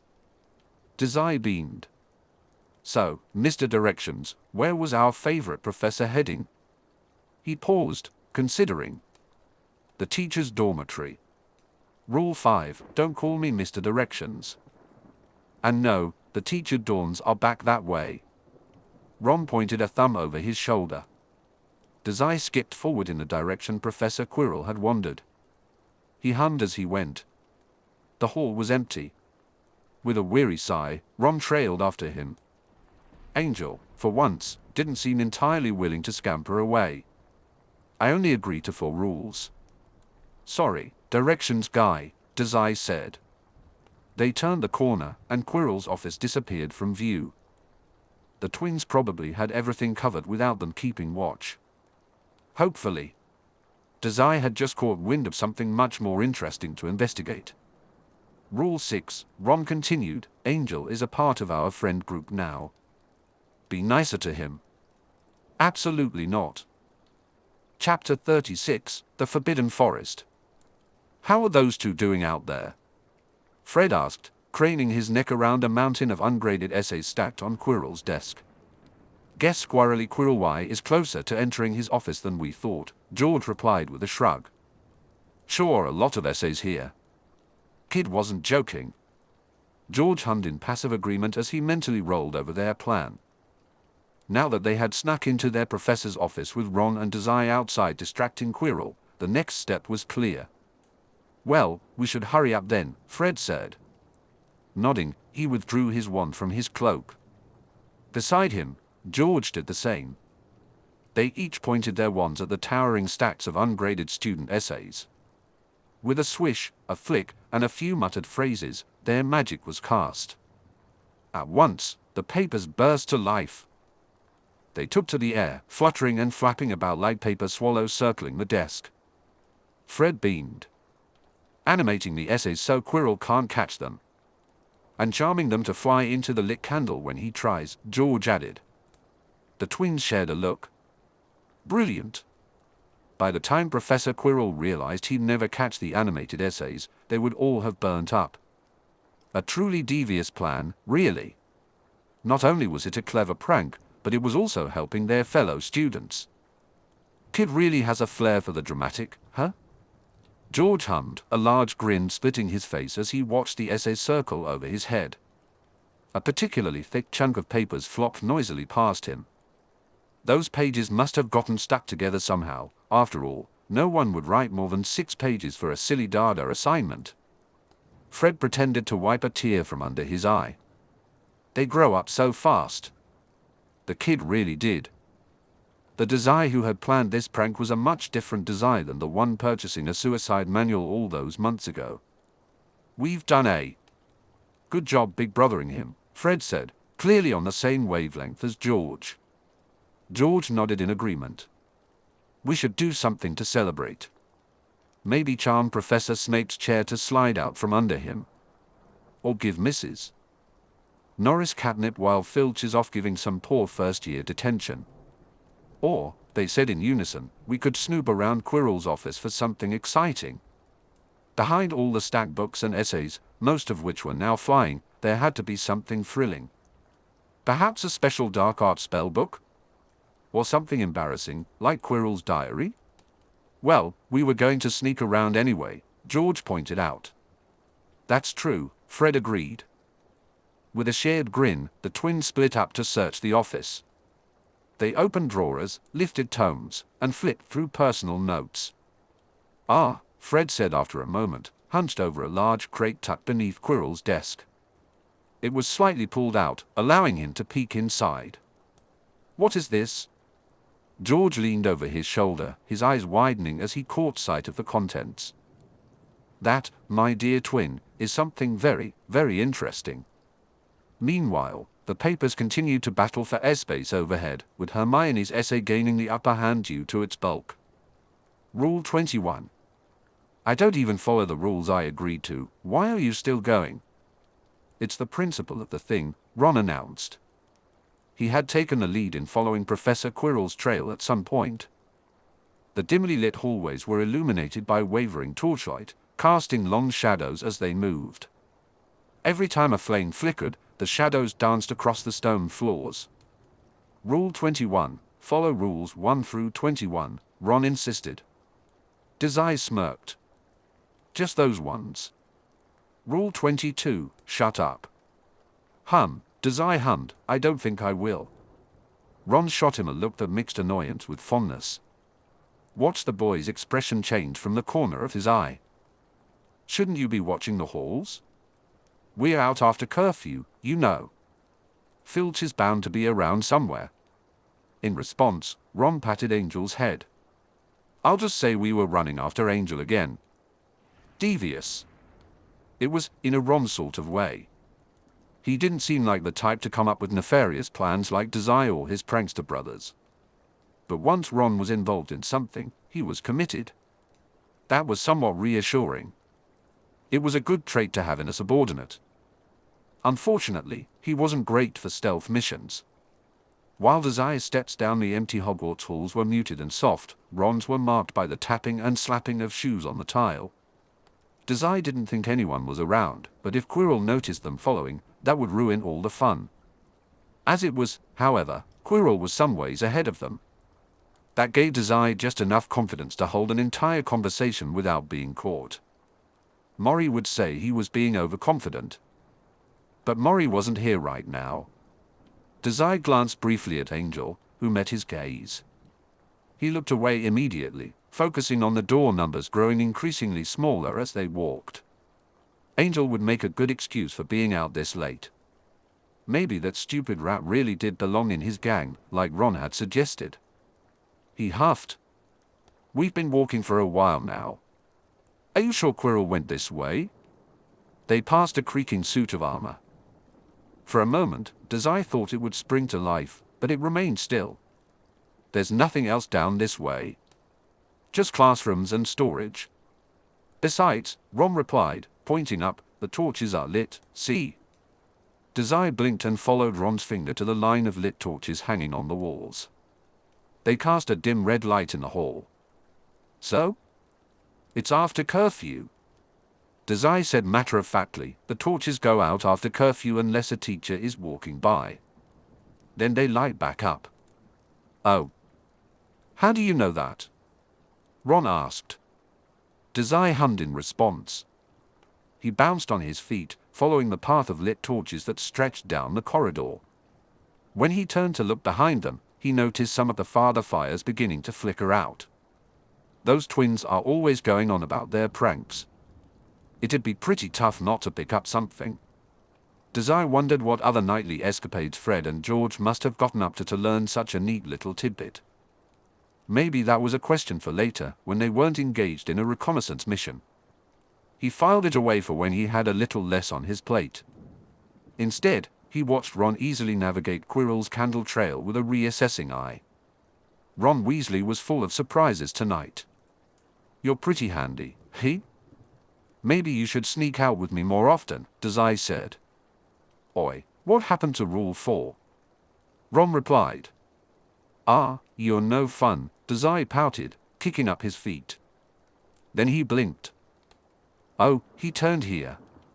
Sure enough, where the hallway diverged into two paths, only one side was lit by torches. Ron hummed, and they took the red-hued right path over the dark one to the left. What's down this way, Ron? More classrooms? Dazai asked, realizing he needed a map. A few. Also. Ron hesitated. Also. Dazai prodded, poking Ron in the side. Also, Ron snapped, slapping Dazai's finger away, an exit that leads outside. No one really uses it since it only goes down to Hagrid's hut. Hagrid? Dazai had only seen him in passing and heard about him from chatter. Was Quirrell going to meet the groundskeeper out this late? And in such a hurry? Dazai had written Hagrid off as a relatively unimportant player, but it was possible he had been mistaken. The thought twisted in his stomach. He hummed. Okay. The torches led them to the door. I guess we're going outside. What? Ron exclaimed. Dazai beamed and pushed the doors open. A gust of cold, brittle air rushed into the corridor, flickering all the lit torches overhead. They extinguished, plunging the hall into darkness. Dazai shivered. It was snowing. We aren't following him outside, are you crazy? Ron squeaked, his voice barely above a whisper. As Dazai stepped into the winter night, Ron hurried to catch up. Behind them, the doors slammed shut against the force of the weather. Dazai shot him a wry grin. A little. He tucked his hands into his sleeves as a sudden gust of snowy wind bit at his nose. And so are you for following me? Is your rat going to be okay? Angel didn't look his way, staring blankly into the distance. Ron answered for it. He can sit in my cloak if he gets too cold. Or maybe he'll just run off again. With any luck. Oi. Chuckling, Dazai turned his gaze from Angel's frozen frame to the snowy landscape around them. Sure enough, there was a trail of shoe prints in the snow leading down the hill. He traced the path as best he could in the darkness. HM.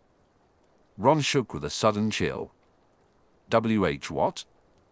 Hagrid's hut is that way, isn't it? A plume of chimney smoke signaled the groundskeeper's building. The cold that hit Dazai's face stung a bit more at the thought of sitting by an open fire. When Ron followed Dazai's pointing finger, Dazai continued, I thought so. Look, Quirrell didn't go that way. He went. It was hard to see in the dark. Luckily, Dazai had fairly good vision, a skill honed from hours of practice aiming a gun at incredibly small targets. Dazai felt a rush of excitement as he realized their destination. Oh, he exclaimed, but then regretted it when the cold wind stung his neck. He huddled deeper into his cloak. He went into the Forbidden Forest. My Slytherin friends and I hang out near here all the time. I didn't know there was a door so close, though. Ron glanced at him, then back at the forest, grimacing. I have the distinct feeling that I know where this is going. The Forbidden Forest is forbidden, Dazai. Thanks for the recap. You're coming in with me, right? Dazai asked, overlaying his snowy tracks with Quirrell's. He hopped into the next one and glanced over his shoulder, smiling at Ron. Why are you so insistent on following Professor Quirrell? Ron questioned. A rough gust of wind blew past, prompting Ron to put a protective hand over his shoulder where Angel was perched. The rat crawled into Ron's sleeve. You don't have to make trouble out of everything, Dazai. 1, I absolutely do. Ron huffed. And 2. Dazai lowered his voice into a thoughtful whisper as they neared the tree line. Some things are worth making trouble over. Quirrell is one of them. Probably. I have no idea what that means. Dazai waved him off, a grim smile on his face. That's fine. Are you coming? Unfortunately, Ron grumbled. His grumpy demeanor only intensified when Dazai's red face broke into a grin. I already know I can't stop you. If I don't follow you in, you'll just wind up lost out here. Then I'll have everyone on my back for getting you killed by whatever sort of monsters live out here. The snow tracks they were following vanished into the shadows of the forest. Dazai crossed the barrier, and Ron followed. A moment of silence passed, perhaps to appreciate this new treachery or to question their life choices. The bare trees rattled as if in congratulations. After a moment, they picked up Quirrell's trail again beneath the shadows of the coniferous trees. Dazai made a curious sound. "I don't think any monsters will give us problems, Ron," he said. "We're going to die," Ron replied. "You think?" "Please don't sound so excited." Ron groaned and rubbed a hand over his face before dropping it to his chest. "Let's hurry up. I want to go sit by the fireplace and never think about your stupid pranks ever again." "Reconnaissance," Dazai corrected absently. What could Quirrell be doing out here so late? And in such horrid weather too? Dazai was seriously starting to consider Ron's idea of sitting by a fire. Even the Slytherin dungeons would be an improvement over whatever nonsense this was. Whatever had drawn their most mysterious professor to the Forbidden Forest tonight must be very important. Dazai blinked owlishly into the woods. The thick undergrowth tugged at his cloak, and shadows obscured his sight. "Merlin's beard, it's dark," Ron hissed, a hint of fear in his tone. I can't see the tracks anymore." "Me neither," Dazai said, squinting. "What kind of things happened in a dangerous forest? Clandestine meetings, hiding secret things, getting killed by scary monsters. Oh. I wonder if there are any mountain trolls native to this area." "What?" Just thinking aloud." "Don't worry about it." Ron stared at him with wide, terrified eyes. "I am very much worrying about that." "Don't bother." Granted, killing the first troll had really knocked Dazai's brains around. But, well, magic got easier the more he practiced. Of course, easier meant physically capable and not practically capable. Maybe killing magical creatures with no longer human worked the same way. Dazai came to a halt, and Ron stumbled into his back, clearly not having noticed. The dark forest loomed ominously around them. The howling wind and swirling snow made it nearly impossible to hear anything except their own conversation. Dazai realized there was no way he could listen for Quirrell's footsteps or conversations in these conditions. With their shoe prints invisible in the thick undergrowth, he turned to Ron and asked, "Do you know the wand lighting charm?" Ron startled for a moment before nodding. "Of course I do. We learned that in the first week." He fumbled around in his cloak and retrieved his wand, his hand shaking. "LLL Lumos." Nothing happened. Dazai pouted. "Don't stutter so much if you want it to work. You sound like Professor Quirrell. It's bloody sea cold out here." "You do it," Ron replied, his frustration evident. "I'm fairly certain you'll have to carry me back to the castle if I try anything like that," Dazai said, noticing Ron's face pale. He guessed Ron was recalling their last experience with magic at the owlery.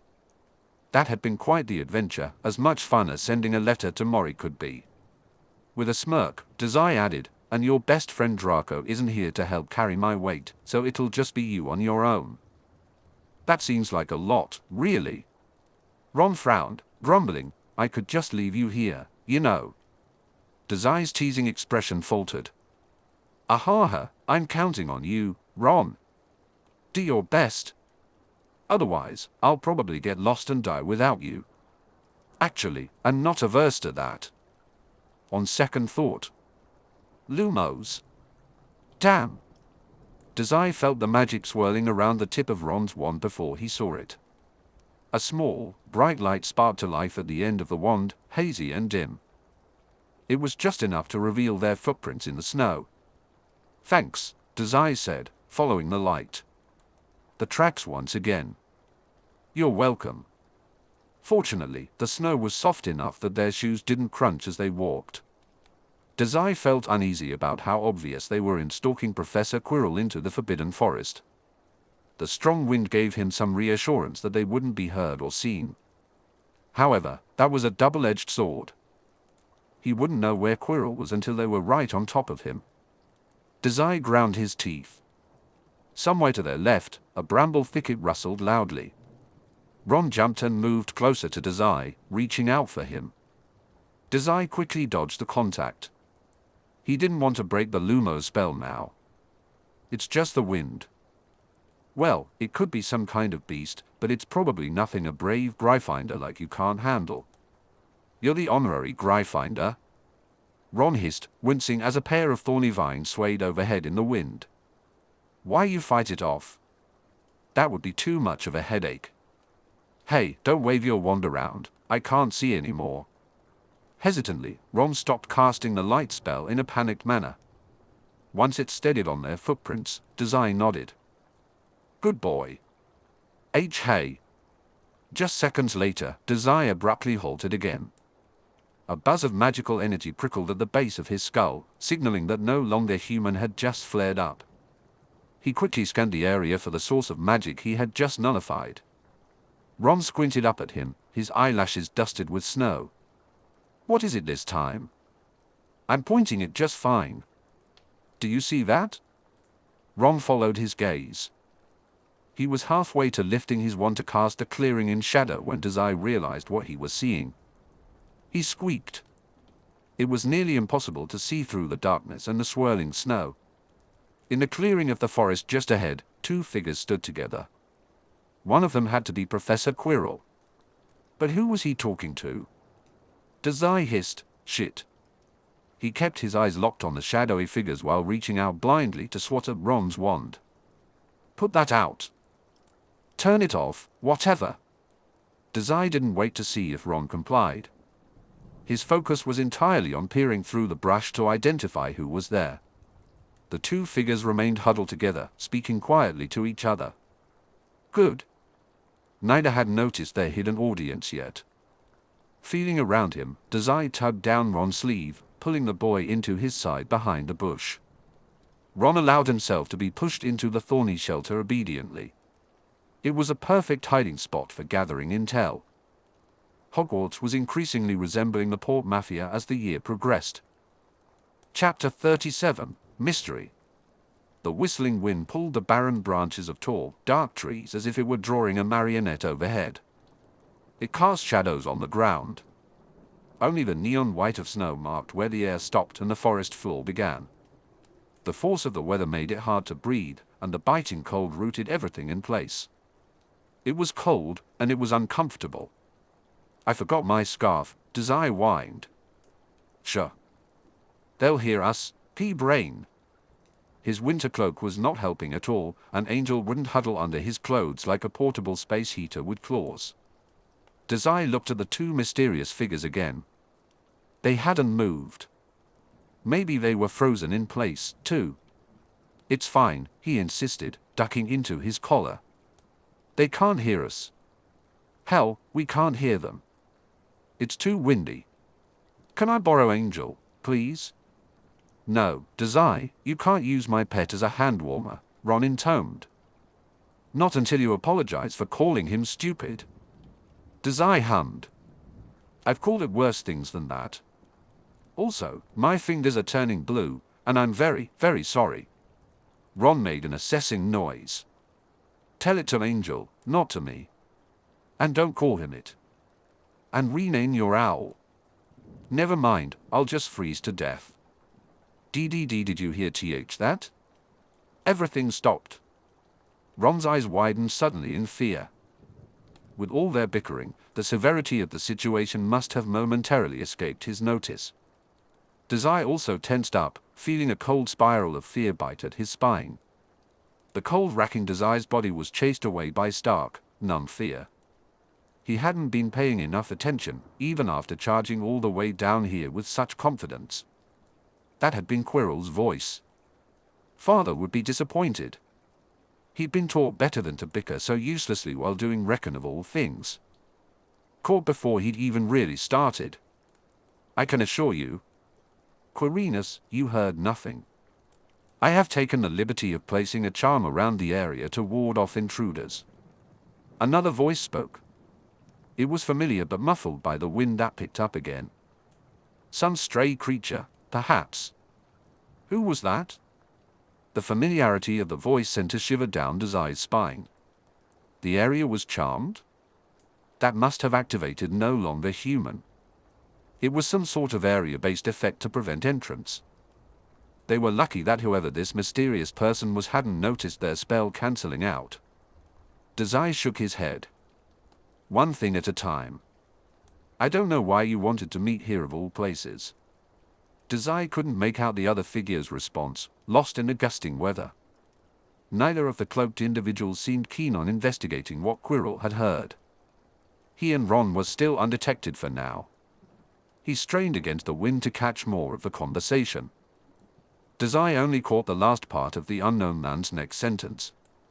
Students aren't supposed to know about the Philosopher's Stone, after all. Philosopher's Stone? Dazai glanced at Ron, seeking an explanation, but only found confusion reflected in his friend's eyes. Distracted, he caught only the final few words of what the stranger said next. How to get past that beast of Hagrid's yet? Something tickled at the base of Dazai's head. That was... Oh. He recognized that voice. Quirrell's voice was hidden behind a sudden gust of wind, but the other man's oily reply was clear. You don't want me as your enemy, Professor Snape growled. Another string of conversation was lost in a flurry of snow. Dazai felt his brows pinch together. What was going on out here? And why was Snape meeting with Quirrell? He had been under the impression that Snape barely tolerated the stuttering professor. Dazai leaned forward, eager to hear more information that might piece the situation together. In the snowy clearing, Snape's frame grew tense and his voice became heated. His words were indistinct beneath the stormy winds.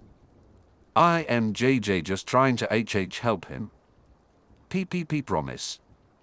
That student is one of my... The black branches clattered overhead loudly, and Snape's voice was lost behind it.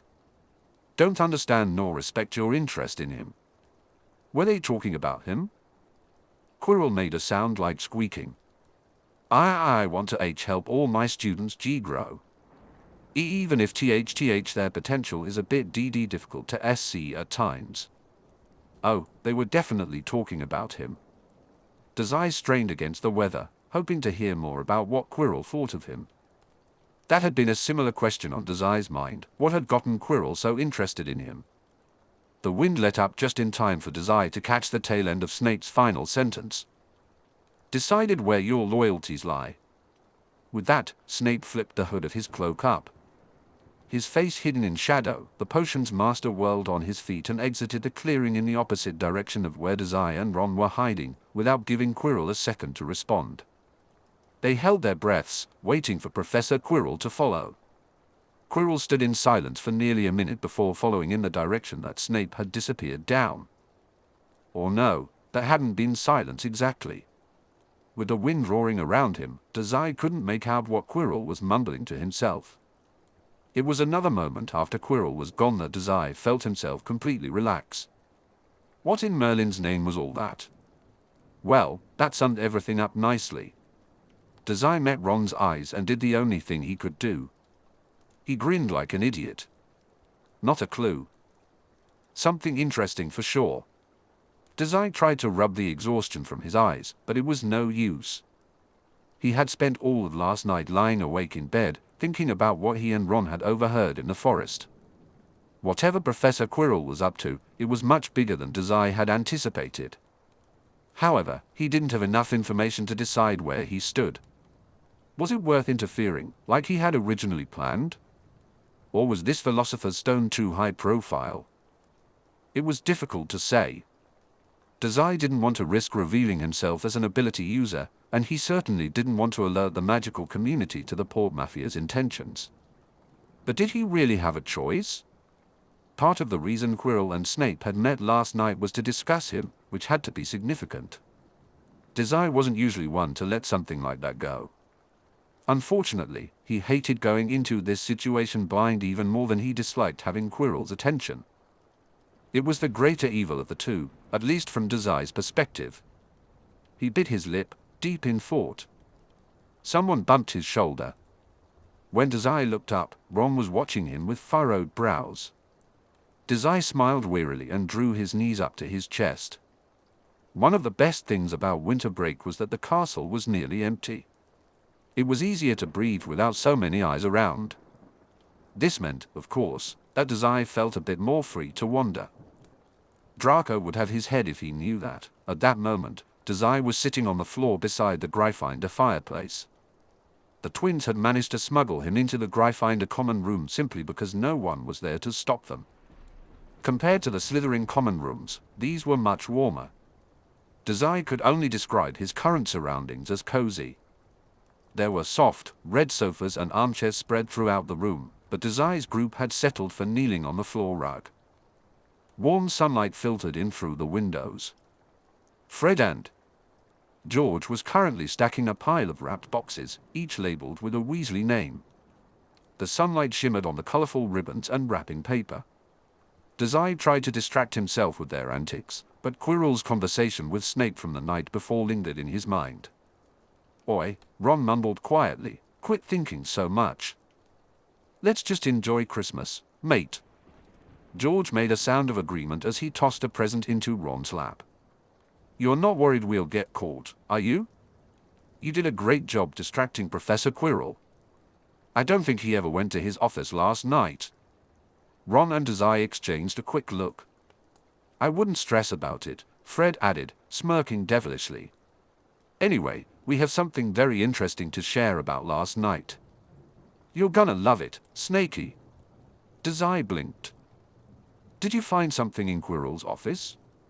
Maybe this Philosopher's Stone thing?" The twins just grinned. While they finished picking out their presents, Dazai turned to Ron. "Is that stupid rat of yours around?" he asked, leaning over his knees. Ron sighed. "Ran off again after last night. Once I got back to bed, he scampered off to Merlin knows where. You don't think he's raiding the kitchens, do you? I could get in serious trouble for that." Dazai shrugged. "I wouldn't put it past Angel." So, he gestured to the presents scattered around. "What's this then? Don't tell me it's the infamous Weasley Christmas sweaters I heard so much about?" Ron grinned sheepishly. He waited until the twins had settled in, then tore off the wrapping paper with enthusiasm. In unison, all three Weasley brothers pulled out an oversized red sweater from their boxes. Each shirt had a letter stitched on it, R for Ron, F for Fred, and G for George. Dazai smirked at the weary expression on Ron's face. "It's nice," he said pleasantly. Fred chimed in, "Is the so you don't forget your name?" George grinned, "I think it's so Mom doesn't forget ours. Isn't that right, Gred?" "Sure is, Forge." The twins eagerly put on their new sweaters, a look of mischief in their eyes. Beside him, Ron donned his with more care. He shot Dazai a dull but accommodating look. Dazai rubbed his hand self-consciously over his plain school robes. He shook himself and watched, amused, as the boys went through the presents their parents had sent. Fred and George flipped through stacks of candy and various items that Dazai was fairly sure would be used for pranks at some point. To his surprise, even he received a single chocolate frog from Hermione. He let it hop away dispassionately, thinking Angel might come around and choke on it.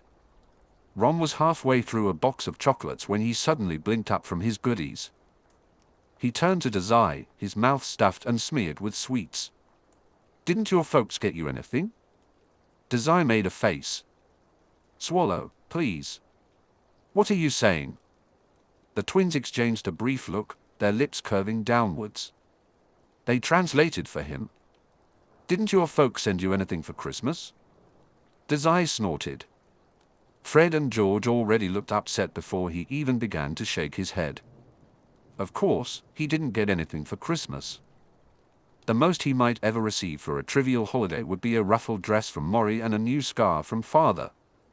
Honestly, being high up in the Mafia didn't leave much room for silly traditions. But the Weasley kids wouldn't want to hear about that. So, Dazai pasted on a smile instead. "Ah, well, I did. I got a letter from Maury," Dazai said, patting the chest of his cloak where the folded parchment was tucked away. "I haven't read it yet, though. It's probably something tedious." The twins caught each other's eyes, sharing a silent message. After a moment, they turned their full attention back to Dazai. Their expressions were heavy and protective, which felt a bit overwhelming. It was also the kind of loyalty Dazai appreciated in his subordinates.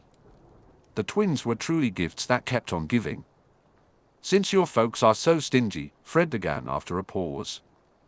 George finished. We'll just have to give you a very special gift instead. Dazai felt his lips twitch upward. Remember what we said about something interesting happening last night? When Dazai nodded, George continued. Everyone's favorite squirrel, Quirrell, was hiding something in his office. Fred T-scared playfully and winked. Well. With one smooth motion, both twins reached behind the pile of discarded presents. They grabbed something and lifted it with concentrated expressions, as if it were somewhat heavy. They held the item aloft for just a moment before setting it down on the rug between them. Fred and George wore matching proud grins, beaming at Dazai as if waiting for a reaction. The item they found in Quirrell's office was a medium-sized black object, big enough to fill all four of Fred and George's combined hands. Though Dazai didn't reach out to touch it yet, the item seemed to radiate heat. It looked like a large piece of shiny charcoal.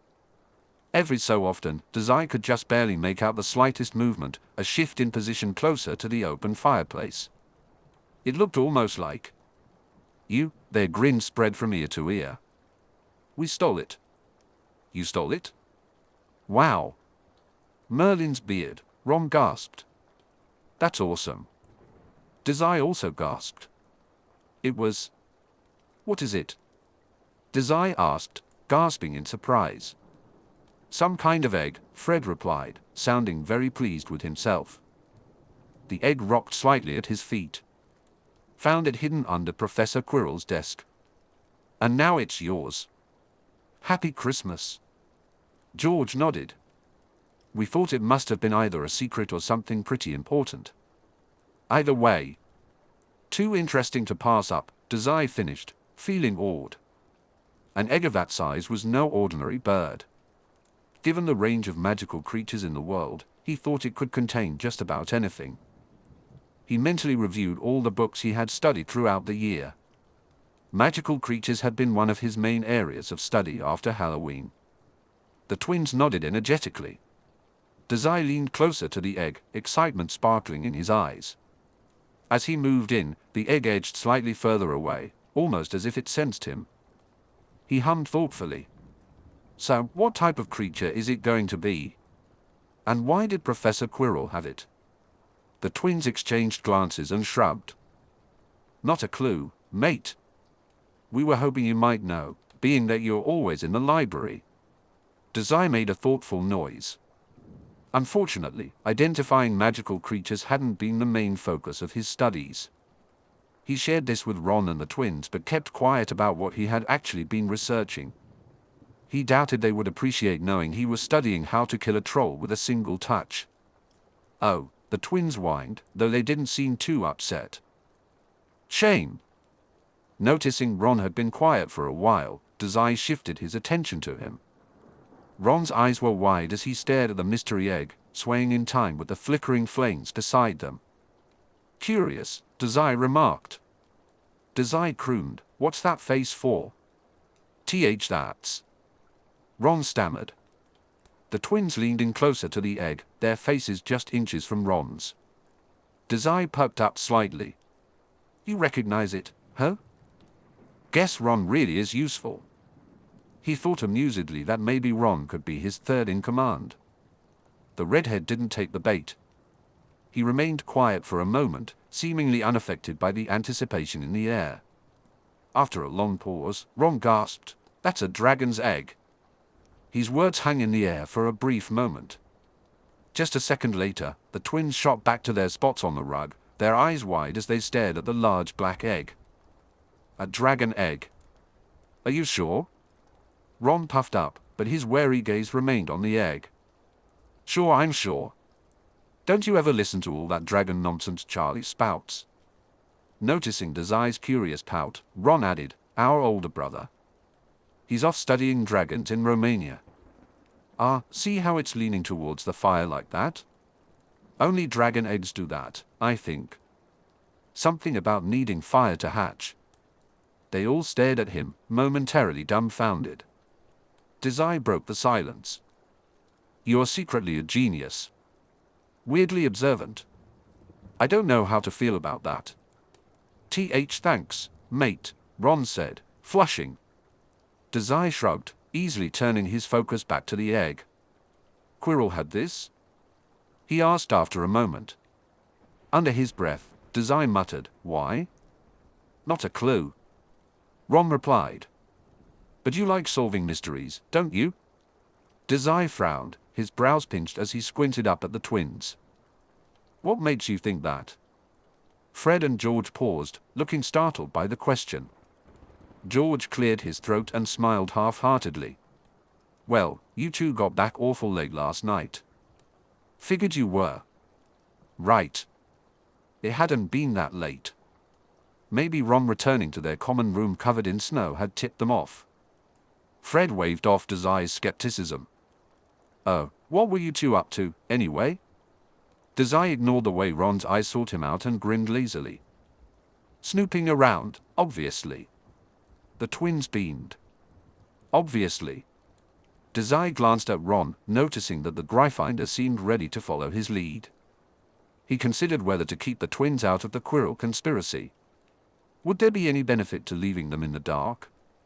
Fred and George smiled at him, their eyes shining with mischief and curiosity.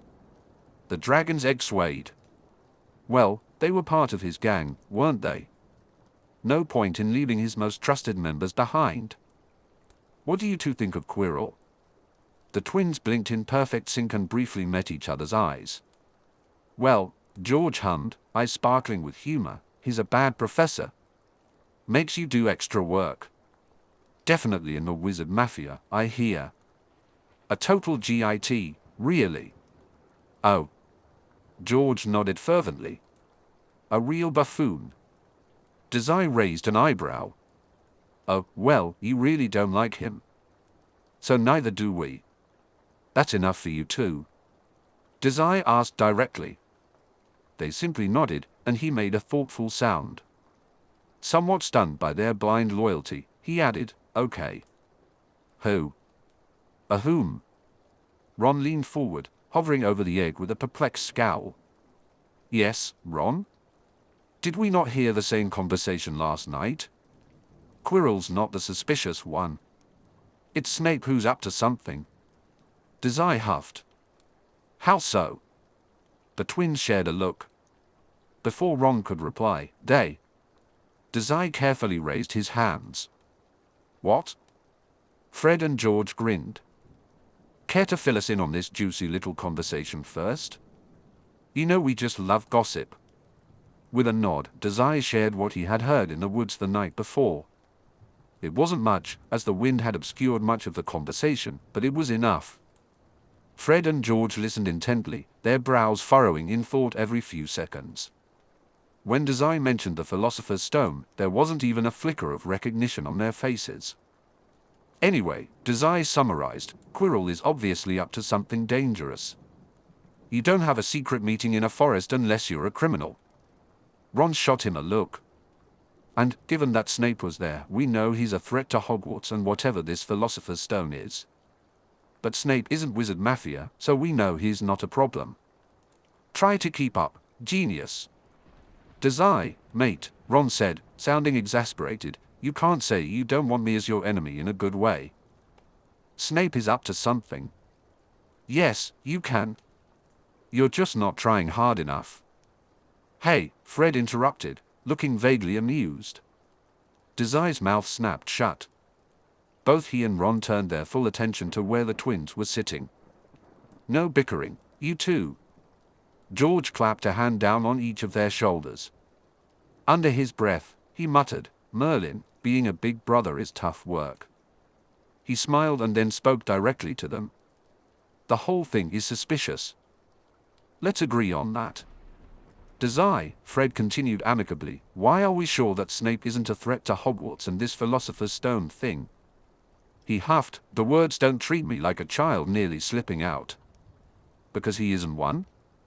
He's investigating Quirrell too, along with the rest of the staff, if I had to guess." Dazai noticed the blank surprise on everyone's faces and bit his lip. "I'm not sure of all the pieces at play here, but it's serious enough to get Snape worried at least. That guy doesn't even get worried when I blow up potions every day." Ron opened his mouth, then closed it again, looking unconvinced. Shouldn't we leave this to the professors then? No. I'm an insufferable bastard. I want a medal. Dazai felt a surge of frustration. Quirrell had picked him out for some reason, and he couldn't just ignore it. Why? Aren't you having fun, Ron? Dazai asked with a pleasant smile. You have a pet dragon now. That's pretty cool. Ron paled. It's not my dragon. Oh, why not? A dragon is sort of like an owl, isn't it? It's all you've ever wanted. Because dragon breeding is illegal, obviously. It was outlawed by the Warlocks Convention of 1709. Everyone knows that. Ron shot a pointed glance at Dazai. Well, maybe not everyone. I resent that. Dazai shrugged, not looking at all apologetic. Fred poked the egg, knocking it back and forth. That is a good point, he said. George hummed. How did Quirrell get his hands on something like that? Because he's a criminal with shady connections. Dazai smirked. As I said, wizard mafia. Suspicious, the twins chimed in. Point one for Dazai's wizard mafia theory. He'll notice it's missing, Ron insisted. I don't want to get in trouble for having Quirrell's dragon egg. As the fire danced, the egg danced with it. Dazai felt his grin shift. If he tells the professors about it, we'll just tell them who we got it from. They're already suspicious of him, so they'll obviously take our side. No, he wouldn't be that stupid. He'll know that we have it, though. That was true. Their prank hadn't exactly been subtle. Parading Quirrell away from his office had clearly revealed at least half of the culprits. Honestly, it wasn't hard to figure out that the twins were involved. It was only a matter of time before Quirrell confronted someone about the theft. But Dazai understood criminals well, as he knew the back of his hand, because his hand had seen its share of criminal activity. Quirrell wouldn't risk drawing extra attention to himself, especially when he was already in deep trouble with Snape. Whatever was happening was serious business, Dazai realized. No, he would go straight for the thieves responsible. Well, if he wants it back, he's going to have to catch it first. The Weasleys frowned at him in obvious confusion. What does that mean? Are we going to hide the egg from him?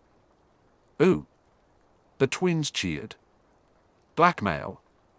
Hide it? No, no, no. Dazai's teeth looked sharper in the firelight. We're going to hatch it. Chapter 38, The Honorary Gryffindor. Dazai, you've made so much progress. I'm so proud. I'm a bit worried about you getting sick so often, though. You've always been such a fragile child, haven't you? I'll have to give you a nice, long checkup once you're home, okay? Although I'm afraid I may have to vie for your father's attention for you. He misses you very much, so hurry home. Honestly, if he threatens to wage war on Hogwarts for stealing you away one more time, I may have to usurp his position myself. I'm just joking. Please don't have your owl do something horrible to my office again. In the meantime, keep practicing your magic. I'm sure you'll have something impressive to show me by the time you return to Yokohama. And keep pursuing this Philosopher's Stone business. It all sounds very interesting to me.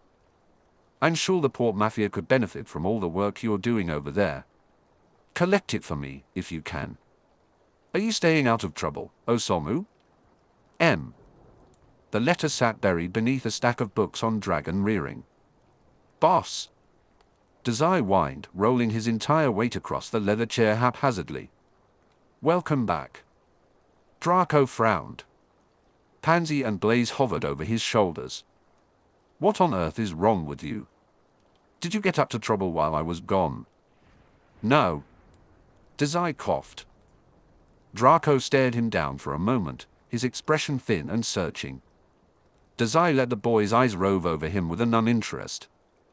Draco's nose scrunched up as he took in the scene. Dazai, sprawled messily across a leather chair, face pale and clammy, eyes glassy and unfocused. You're sick, Draco observed after a minute. I'm not sick. I'm... Dazai gestured helplessly. Drained. I'm a bit drained. From practicing like the good subordinate I am. He paused. Also maybe from standing out in the cold. Dazai sat in a chair, feeling the chill of the snow that had fallen for an hour without a coat. He looked up at the members of the Loyalty Club, who frowned down at him with tired expressions. Blaise was the first to step forward, positioning himself firmly at the arm of Dazai's chair. Didn't I tell you to take care of yourself while we were gone? I don't remember that, Dazai replied. Blaise huffed, reaching the back of his arm toward Dazai's forehead. He quickly pulled back at the heat radiating from it and turned back to Draco without saying a word. Well, Draco said, his brows knit in consideration, you wouldn't have gotten sick if you'd just gone home for winter break. Then you could have come to this year's famous Malfoy holiday party with the rest of us. That way, we could have kept you in line. Parties are boring, boss, Pansy retorted, making a haughty noise. As if your father would even let mudblood trash like him through the doors. Boo, Dazai whined before Draco could respond. Pansy is boring too, boss. He threw an arm over his eyes, wishing for relief from the flickering light of the fireplace, which was giving him a headache. At least Dazai knew that Ron was faring better. After all, Ron didn't have remedial lessons with Professor Quirrell every other day, nor did he have a nullifying ability to contend with. Kudos to him. Though, given recent events and a particular stolen egg, Dazai figured Ron was busy enough as it was. Someone poked his side. Dazai curled away from the finger and glared from under the shade of his sleeve. Go to the nurse if you're not feeling well, Blaise advised. Why were you wandering around outside anyway? Draco interrupted, taking a seat near the roaring fireplace. I thought you would stay in here the whole break, considering every time you leave the room, you inevitably get lost. He paused. Wait. Don't tell me. You got locked outside. Dazai completely ignored Draco's question. That's a part of my charm, he replied. Pansy scoffed. Being insufferable. Don't tell me you don't love it. I won't believe you. She sighed. Dazai reveled in how displeased she sounded. Then he choked on another cough. You should go to the infirmary, Draco said, his voice thoughtful. I don't want you getting me sick. Dazai let out a long, grumbling moan. I'm not sick, boss. Right. You're drained, whatever that means. Go to the nurse. I'd rather just lie here forever. Sleep is nice. Draco took a breath, sounding pleased with himself as he shifted his focus. Okay. Blaise, take him to the infirmary. Blaise placed a hand on Dazai's shoulder. I was already planning on doing that, obviously. What? Dazai blinked, shooting up too quickly and feeling dizzy. The little weasel smirked at him. Get a move on. Madame Pomfrey has potions for this sort of thing, you know. You'll be better by dinner so we can get back to practicing spells. I want to see if you've actually improved over the break. I have, he whined, flopping further down in the chair and glaring half-heartedly in Draco's direction. Dazai was fairly sure that potions wouldn't work on him. At the very least, he didn't want to test that theory with an audience. Which is why you should let me sleep in. Blaise. Yeah. Blaise hummed as he grabbed Dazai's arm and pulled him to his feet. When Dazai stumbled, a hand caught his shoulder to keep him upright. Once the world stopped spinning, Dazai grumbled, she's just going to tell me to sleep it off, idiot boss. Come back when you're done coughing. Blaise gently nudged Dazai's back, urging him out of the common room. Draco is boring, too. You're all no good to me. Dazai heard Draco snort as the entrance closed behind them. Blaise quickly guided him down the corridors. Once they were alone in the hallway, Blaise shot a blank look at Dazai. Are you feeling ill? I don't really get sick, Dazai shrugged, though a cough tickled the back of his throat. That doesn't answer my question. I know. Most students were back on school grounds, but the corridors were still mostly empty.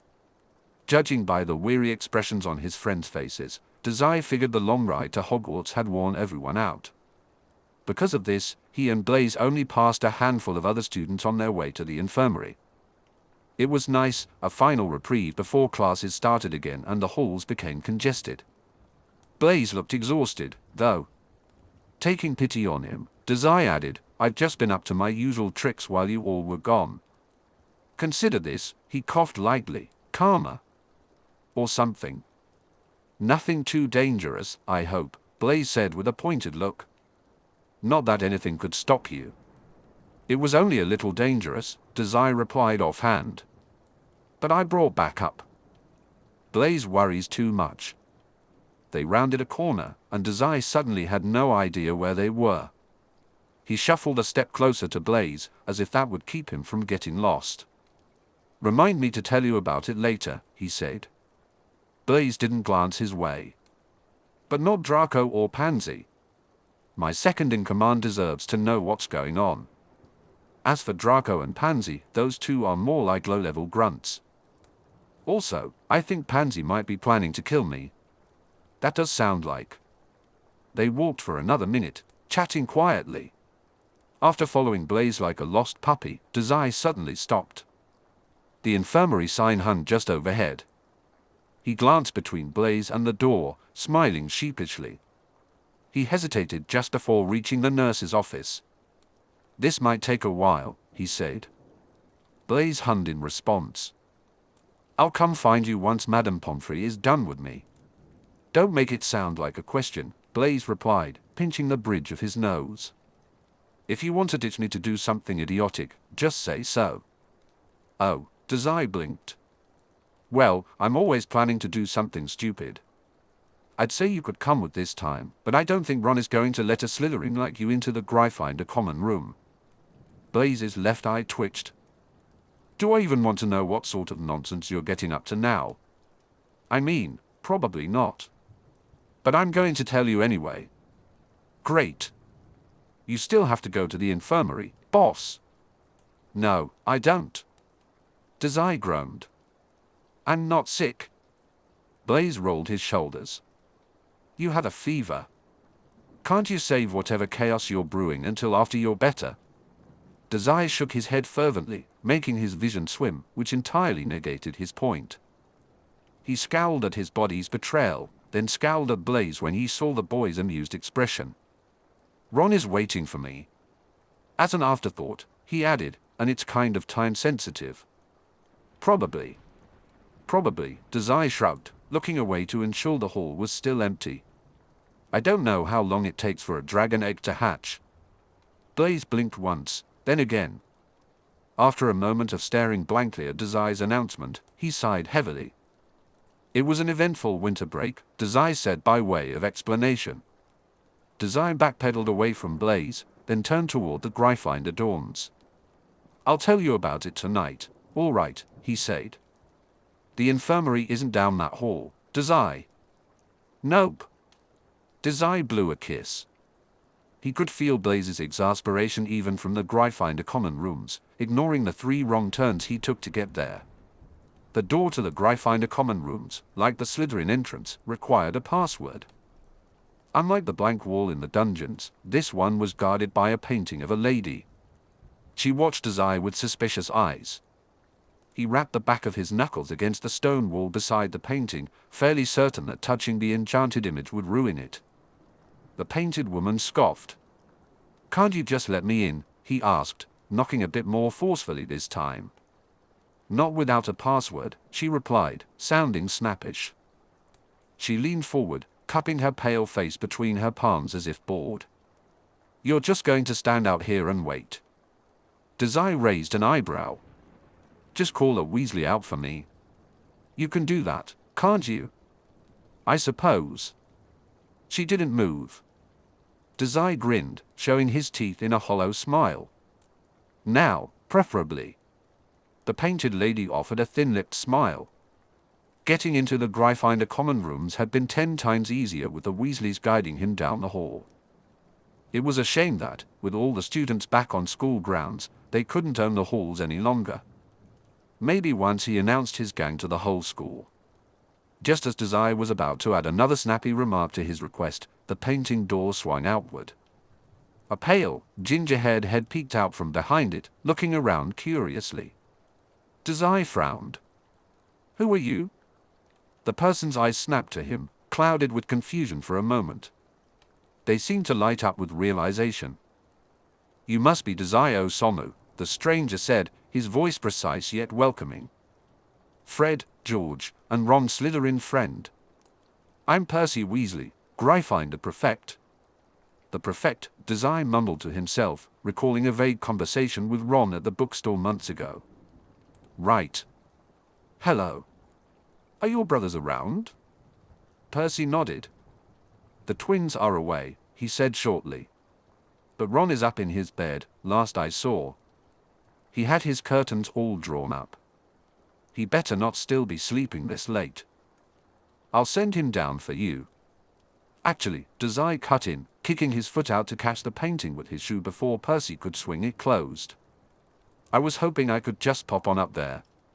Say hello. All that." "I'm afraid that's not permitted," Percy said after a moment. "Only Gryffindor students are allowed past here." Well, the twins certainly hadn't cared about that little rule.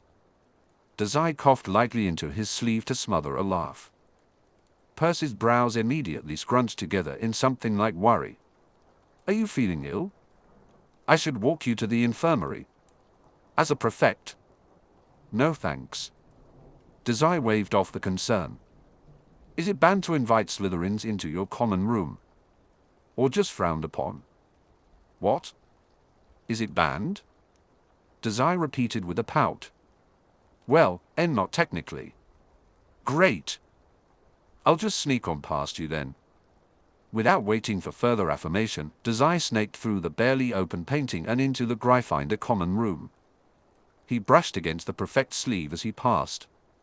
"Thanks, Percy. You're a real swell guy." Behind him, the elder Weasley made a sound as if he were utterly perplexed. He seemed to flounder for a second, gaping at the unexpected entrance. Dazai didn't care as he moved further into the room. Dazai skipped across the Gryffindor common room and made his way toward the bedrooms. He pushed through a crowd of Gryffindor students. Was the whole house loitering in the common room right now? He ducked around a few tired-looking Gryffindors and offered them a disarming smile. They blinked back at him, clearly surprised. Percy's voice called out a moment later. "Mr. Dazai." All the eyes of Gryffindor were on them now, watching the snake slithering into their lion's den. Dazai mostly saw confusion, anger, and maybe even hate. Being a Slytherin certainly came with some negative implications.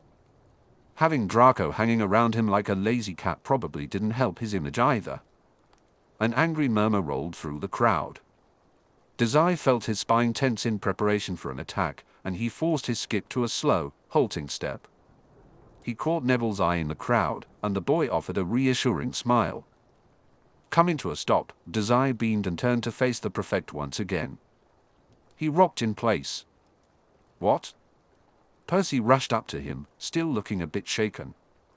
"Please don't just invite yourself in." The mafioso rolled his eyes. "You're no fun." Under his breath, Percy mumbled, "I can see why the twins like you so much." Dazai grinned. Realizing he had been overheard, Percy straightened up self-consciously and cleared his throat. "That is to say, you seem to be quite the free spirit. You would have made a good Gryffindor with that nerve and daring."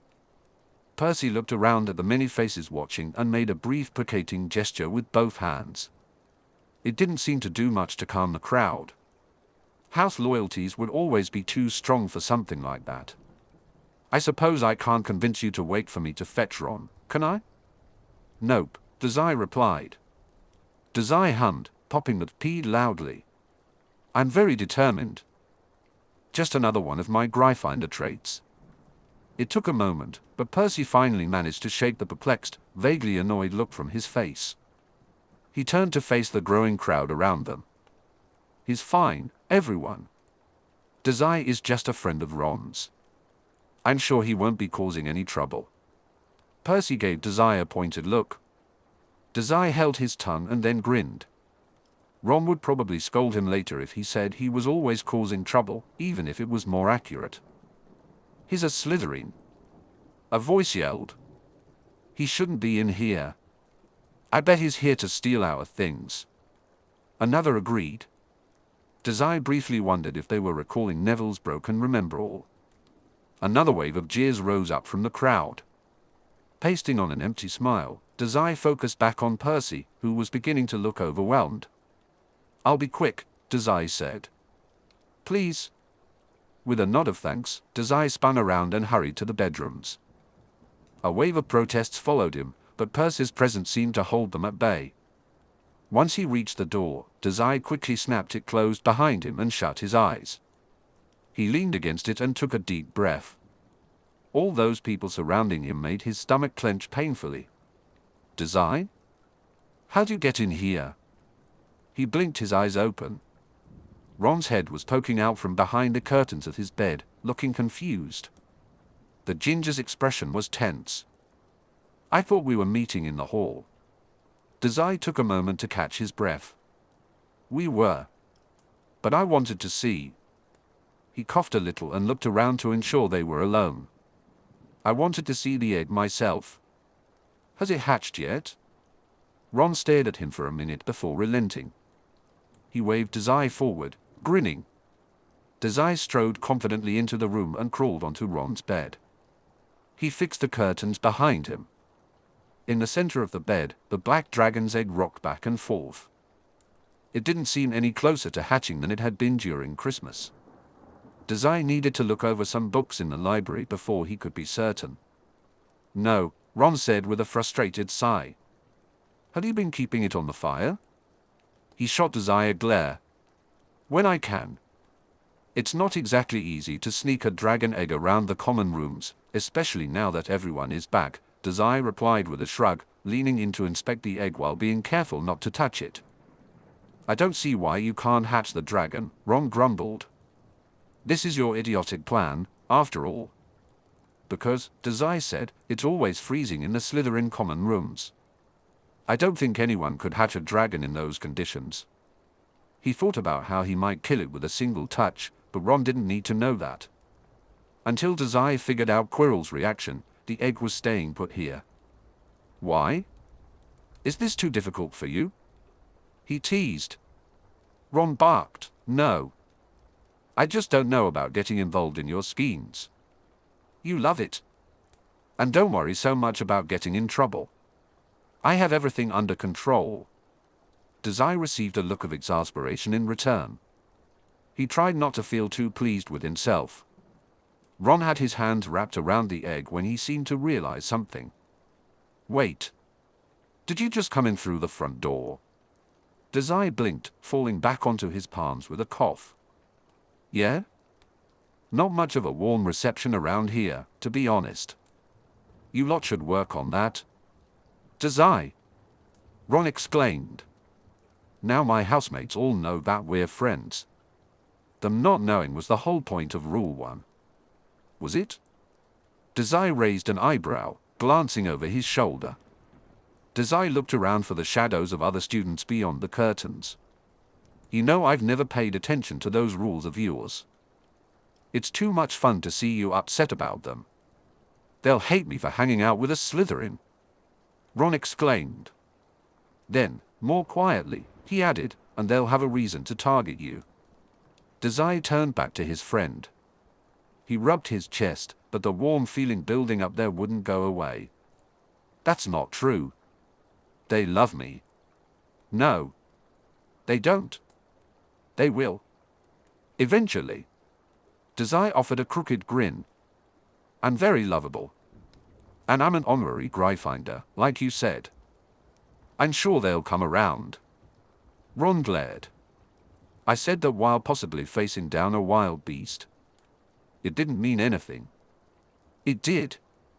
Anyway, I'm pretty sure everyone already knows we hang out." Suddenly, Ron socked him in the arm. It was more of a tap than anything else. Feigning hurt, Dazai puckered his lower lip. "You're an idiot," Ron grumbled, not unkindly. The egg wavered in agreement. Remembering their primary objective, Ron reached for a stack of blank papers on his bedside table. Usually, yeah. With the air a little less tense, Ron deflated into his bed. He withdrew his wand and offered Dazai a brief glance. "Shame you're horrid at magic. I'm going to tire myself out casting Incendio all day." Dazai hopped off the bed and stood up, following the wand's movements. "The fire-making spell? The twins can probably help with that." "Probably," Ron hummed. He flicked his wand. Incendio. A small yellow blaze began eating up the papers slowly. The kindling crackled and snapped. Ron set the egg down over the flames. "Is that not going to spread?" Dazai inquired, eyeing the curtains warily. "Nah," Ron said, shrugging. The tiny fire lapped at the egg. "Too small to catch anything else." "Small for that." "Anyway, Eggy likes it, so it's no big deal," Dazai said. "Eggy?" Ron flushed. "Like you could come up with anything better." "I'll have a better name for it once it hatches and we can see what sort of dragon it is." "Still, Eggy?" Ron huffed, wearing a scowl. Dazai smirked. "If that's your standard for pet naming, I don't know how you can be so upset with my owl being called Featherbrain," he joked.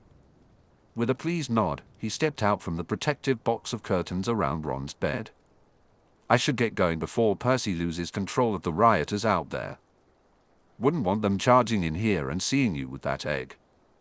Though Ron paused at the mention of his brother's name, he merely nodded. "If Percy loses control of them, they'll be tossing you out the window." "Ah, is that something I should be worried about?" "I thought Gryffindors were meant to be the good ones," Dazai replied. "Not a Slytherins," Ron answered succinctly. Dazai chuckled lightly.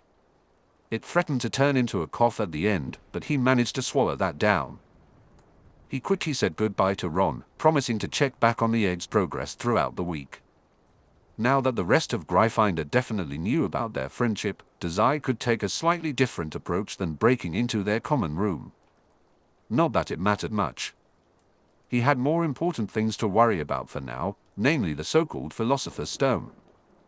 If there was ever something Dazai wasn't supposed to know about, he was obviously going to investigate it with all of his cold, dead heart. Whether it was something Quirrell had or something Quirrell wanted, Dazai wanted it too, if only so Quirrell wouldn't have it. With Mori finally giving him an objective to collect the Philosopher's Stone, Dazai gave a friendly wave to Percy as he passed through the common room. The prefect's hand rose slightly to wave back, though he wore a slightly dumbfounded expression. Around Percy, the dozen or so faces of Gryffindor students watched with equal bemusement. Dazai was pleased to see that mostly the older students looked upset. The first-year faces he recognized seemed almost resigned to this level of chaos from Dazai, enough not to chase him out with pitchforks and flames, at least.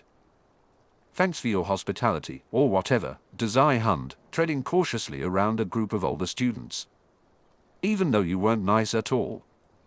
A ripple of offended and perplexed murmurs ran through the crowd. Dazai shook off their quiet conversations. He'd win them over eventually, one thing at a time. Without looking back, he gave a final wordless goodbye. His hands were faced out to push open the exit when a sudden voice caught his attention. Dazai halted. "Where do you think you're going without saying hello first?" His eyes snapped to attention, searching the crowd for Hermione, who stood just outside a second dorm room with a wide, honest smile. Upon seeing her, Dazai's face split into a grin as well. "Hermione," he greeted, spinning on his heels to face her as she approached. "It's a shame you went home over break. No one here would sit in the library and pore over research with me." She laughed. "I missed you, too." Someone cleared their throat, and Dazai was suddenly reminded of his surroundings. The mix of Gryffindors shuffled tensely around them. "Ah," he coughed into his sleeve. "Maybe we should talk somewhere else?" Surprisingly, Hermione's face morphed into something like anger. "Oh, you lot!" she shouted at her housemates, whirling on them aggressively. "Dazai isn't trouble. He's not like those nasty Slytherins with their supremacy nonsense." "It's true," Dazai smirked. Ron says. I'm an honorary Gryffindor, Dazai said. Ron looked like he was about to throw something at him for saying that. Dazai noticed some of the first-year Gryffindor students nodding in vague agreement, which was odd since he had barely interacted with anyone there. It was probably more nonsense from Ron and Hermione about him being nice and lonely, something Dazai was still pretending never happened. Percy watched them with a curious expression. Dazai opened his mouth to explain that he would leave anyway when he was interrupted. Actually, the prefect said, it's about dinner time. I'm afraid you'll have to continue this conversation later. I can't leave a non-Gryffindor student unattended in our common rooms. Dazai, he said seriously, turning his attention to the Slytherin, I can walk you to the infirmary if you need. Dazai waved him off. I can manage. Thanks. Dazai, Percy started. Dazai blinked at Hermione, smiling slightly at the worried look on her face. Don't look like that. Anyway, Blaise will yell at me if I don't show up for dinner. He's like an overprotective dog sometimes. Whether Hermione was convinced or not, he ignored. It was best not to push his presence in the Gryffindor rooms before he had time to establish himself as their leader. For now, he simply smiled pleasantly. Dazai pushed the door open. Before I go, he said, with his foot hanging out the door, Hermione, there's a topic I need to look into. I need your expertise in library navigation to find it. Care to lend a hand? The tension melted from her face, replaced by excitement. Always. Great. He snapped his fingers. I'll see you later then, Hermione. Dazai hopped out of the open painting, giving a final nod to Percy, who was staring at them in confusion. Hermione's response was muffled beneath layers of noise. Dazai ignored the murmurs from Gryffindor as he skipped down the hall toward a shortcut the twins had shown him. Although the egg was still not closer to hatching, catching up with Ron and Hermione felt like a significant step forward. Dazai was confident that having Hermione by his side to sift through textbooks would make it much easier to find relevant books on dragon identification. He also hoped to finally locate a book about the Philosopher's Stone. As Snape had mentioned, it was nearly impossible for a student like him to learn about it. However, Hermione spent more time in the library than he did. Perhaps she would have better luck than he had.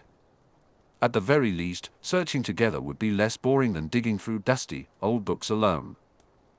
Chapter 39, Bluff. Now that the second semester has begun, the history professor, Binns, said, it is time to start preparing for your final exams. I expect all of you will be completing your essays on time in order to best prepare yourselves. Dazai slunk further down into his seat until only his hair was poking over the table. He might as well be directly talking to you, he murmured. Draco was staring down at his scroll, writing a note intermittently. Dazai could just barely make out the slight quirk of amusement on Draco's lips as he spoke under his breath. He's not. He probably doesn't even realize I'm in his class. Draco's quill scratched something down in clean, exact cursive. He whispered, he was staring straight at you when he said that. All the professors agree that you're going to fail every final exam. Oh? Are you all close friends now? Dazai asked quietly. I bet Professor Quirrell didn't say that. You hate Professor Quirrell. That's true. But he likes me. Whom? Dazai and Draco both looked up. Professor Binns glared them down from the front of the classroom. Draco looked away sheepishly. Dazai waved a hand coolly. Not looking at all content, the ghostly history professor nodded. He continued, as I was saying, class. Boring. Dazai melted back into the hard, wooden desk chair. A small glance at Draco showed that the other Slytherin was still silently taking notes. I don't have to write the essays to know that I'm not going to pass any of my finals, Dazai whispered after Binns' eyes finally left their corner of the classroom to lecture someone else. Aren't they mostly practical exams?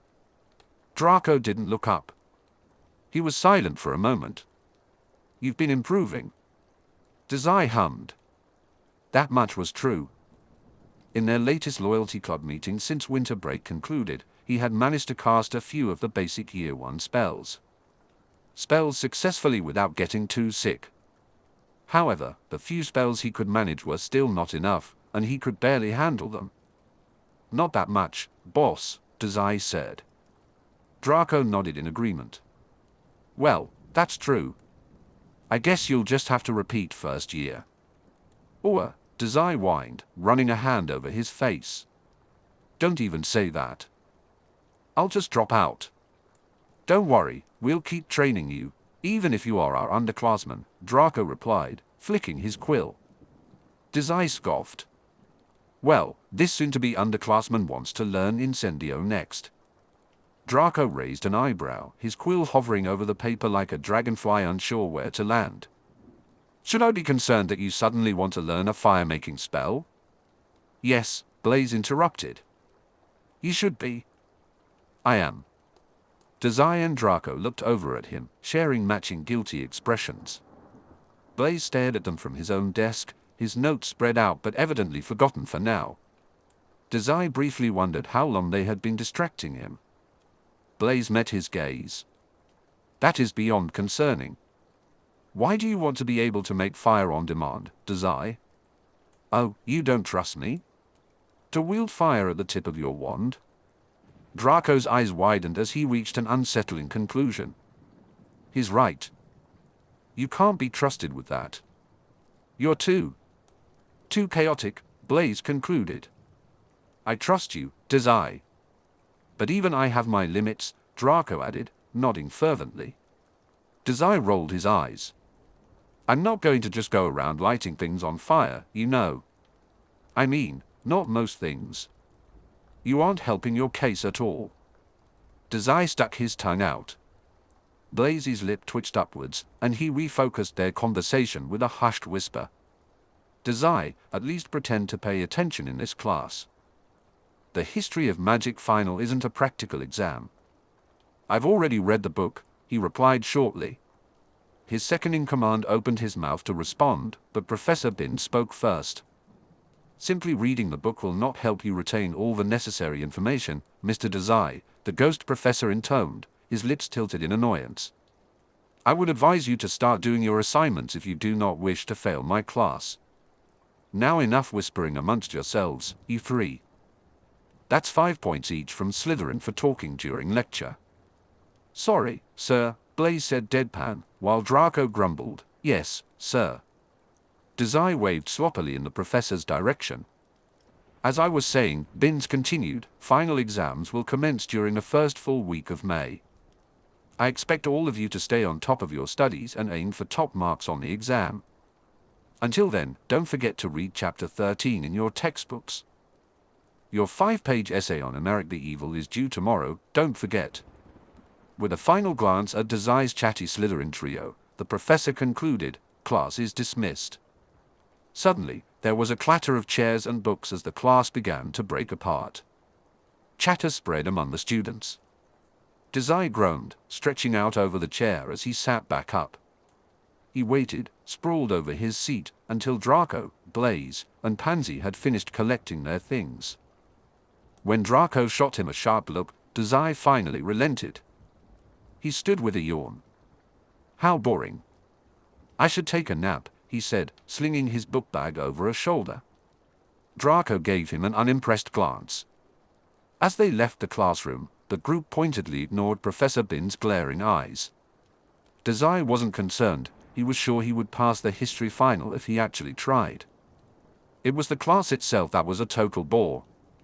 Dazai considered the class a waste of his time. The material was fascinating, especially given how closely guarded the information was outside of the magical community.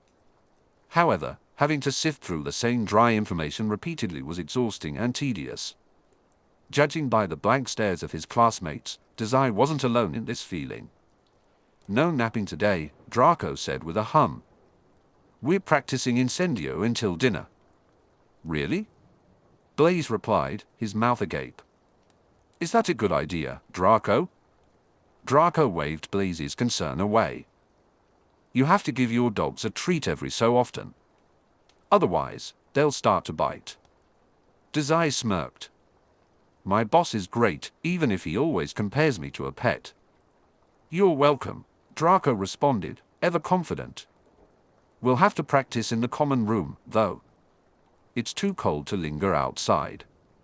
Dazai frowned, already disliking the idea of practicing where all the other Slytherins could walk in on them. He opened his mouth to speak, but Pansy interrupted. He's just going to get sick again, she said, her face set in a deep scowl. Honestly, Draco, I don't know why you even bother with him. Dazai wondered if explaining that he hadn't thrown up while doing magic in weeks would improve his reputation. Probably not. After all, he had caught a cold partly from practicing so much over break. That wasn't exactly normal wizard behavior. Draco was in the middle of explaining himself, with a few too many references to dogs and leashes for Dazai's liking, when he spotted him. Quirrell. The Dada professor approached from the end of the hall, weaving through students like a salmon swimming upstream. Professor Quirrell had his eyes fixed on Dazai, clearly searching for him. An odd shiver ran down Dazai's spine. There was something unusual in the professor's gaze that made him uneasy. Dazai felt completely on edge. It was as if Quirrell was silently conveying, "I know you know about the dragon egg." He steeled himself as Quirrell finally approached within speaking distance. It seemed it was time for them to have a real conversation. Anticipating Quirrell's greeting, Dazai interrupted Draco's rant, calling out, "Professor Quirrell, didn't your class just end a moment ago? If you wanted to chat, you didn't need to sprint all the way down here to see me." Draco's mouth snapped shut as he realized they had an observer. Both Blaise and Pansy fell silent, turning their full attention to Quirrell, who looked a bit surprised at being called out. Mr. Dazai, that's not." Quirrell stammered, trailing off. "I need to speak with you a moment. About our lessons." Dazai already knew what they needed to discuss, and it wasn't about his remedial lessons. Beside him, the rest of the Loyalty Club exchanged blank looks. "I was just thinking the same thing, sir," Dazai replied with a calm smile. He noticed Blaise giving him a subtle glance, but his full attention remained on Quirrell. Draco frowned. "We have plans today." As entitled as ever. Dazai figured he should probably fill Draco in on his suspicions about Quirrell before he got himself into trouble. "Sorry, boss," Dazai said without turning to face Draco. "Some other time, I guess. Maybe Professor Quirrell can show me the basics while we chat." For a moment, Draco looked like he might protest again, but a hand on his shoulder from Blaise stopped him short. Blaise shook his head. "Draco," he said, "I don't think we're equipped to teach someone like Dazai Incendio. Let's leave this one to Professor Quirrell." Pansy scoffed in clear agreement. "I'd rather he not light me on fire." Dazai glanced at Blaise, feeling a surge of appreciation for his loyal second-in-command. After sharing the details of his investigation, Blaise remained confident that Dazai knew what he was doing. That confidence was a good feeling and promising for a future gang leader. "Glad we're in agreement," Dazai said with a flourish. "I'll be back for dinner." The Loyalty Club nodded in response, each with varying degrees of certainty. Quirrell nodded too. His boldness in approaching Dazai like this suggested that they would only be talking. Dazai didn't think Quirrell would risk blowing his cover at Hogwarts just to eliminate him over a dragon's egg. So, it would be talking, a mutual interrogation between Mafia members. Dazai could work with that, somewhat. After a moment, his friends walked back down the hall. Only Blaise looked back as they passed. Dazai waved a cheerful goodbye. Once they were out of sight, he turned back to Quirrell. "Let's talk in my office," Quirrell said. As they walked through the halls, Dazai and Quirrell attracted curious glances from several students. Dazai tried not to let the attention bother him too much. He had bigger things to think about, but the stares still made his skin itch. It was clear that Quirrell had sought him out, which could only mean one thing. However, Dazai felt woefully unprepared for this conversation. He had known it was only a matter of time before his Dada professor cornered him about the missing dragon's egg. Despite all his searching, his knowledge of the Philosopher's Stone and the dragon was still too limited for him to feel comfortable leveraging his position. He couldn't fish for information too much without revealing that he was just stumbling into this investigation. Dazai needed to act innocent while trying to understand Quirrell's motivations, but bluffing was a more tempting option.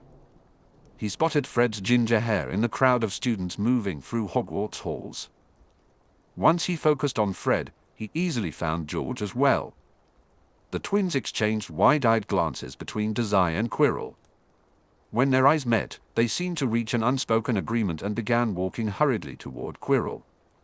Dazai shook his head slightly. "I've got it handled. Stay out of this." The twins halted, their faces shifting to confusion. Unfortunately, he didn't have time to address their concerns. He hurried after Professor Quirrell before the man noticed he was lagging behind. The twins disappeared into the throng of students, and soon the students vanished as well. Quirrell shut the office door behind Dazai as he entered. The air felt tense, more so than during their regular lessons. Dazai refused to let it affect him. He might not have all the information, but his experience with interrogations would serve him well. When Quirrell turned from the door, his expression was grim and serious. Dazai sensed a hint of intrigue in Quirrell's demeanor. Quirrell got straight to the point, as expected from someone with a supposed mafia background. There was no room for drama among the lower ranks. "Something has gone missing from my office," Quirrell said. "I can't help but wonder, seeing as you were wandering near my office that night, if you might know something about that." Dazai hummed, feigning contemplation. Dazai paused, appearing to deeply consider Quirrell's concerns. Then, with a voice full of innocence, he asked, "Will you show me Incendio, Professor?" Quirrell blinked, caught off guard. His face then shifted to a look of irritation. It was an expression that seemed out of place on the anxious professor but fit perfectly on a mafia executive. Quirrell quickly composed himself, wiping the irritation from his face without a word. He withdrew his wand from his cloak and swished it.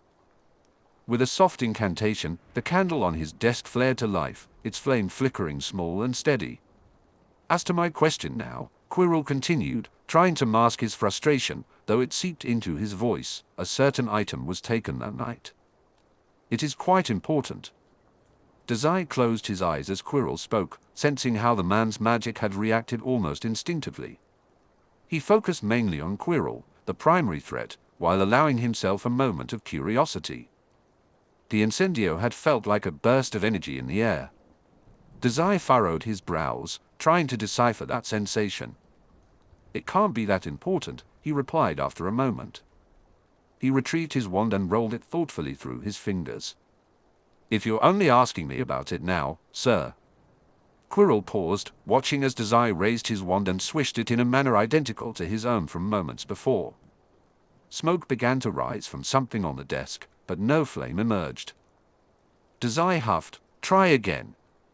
He did, the motion of his wand arm becoming almost automatic, alongside the surge of pain under his skull.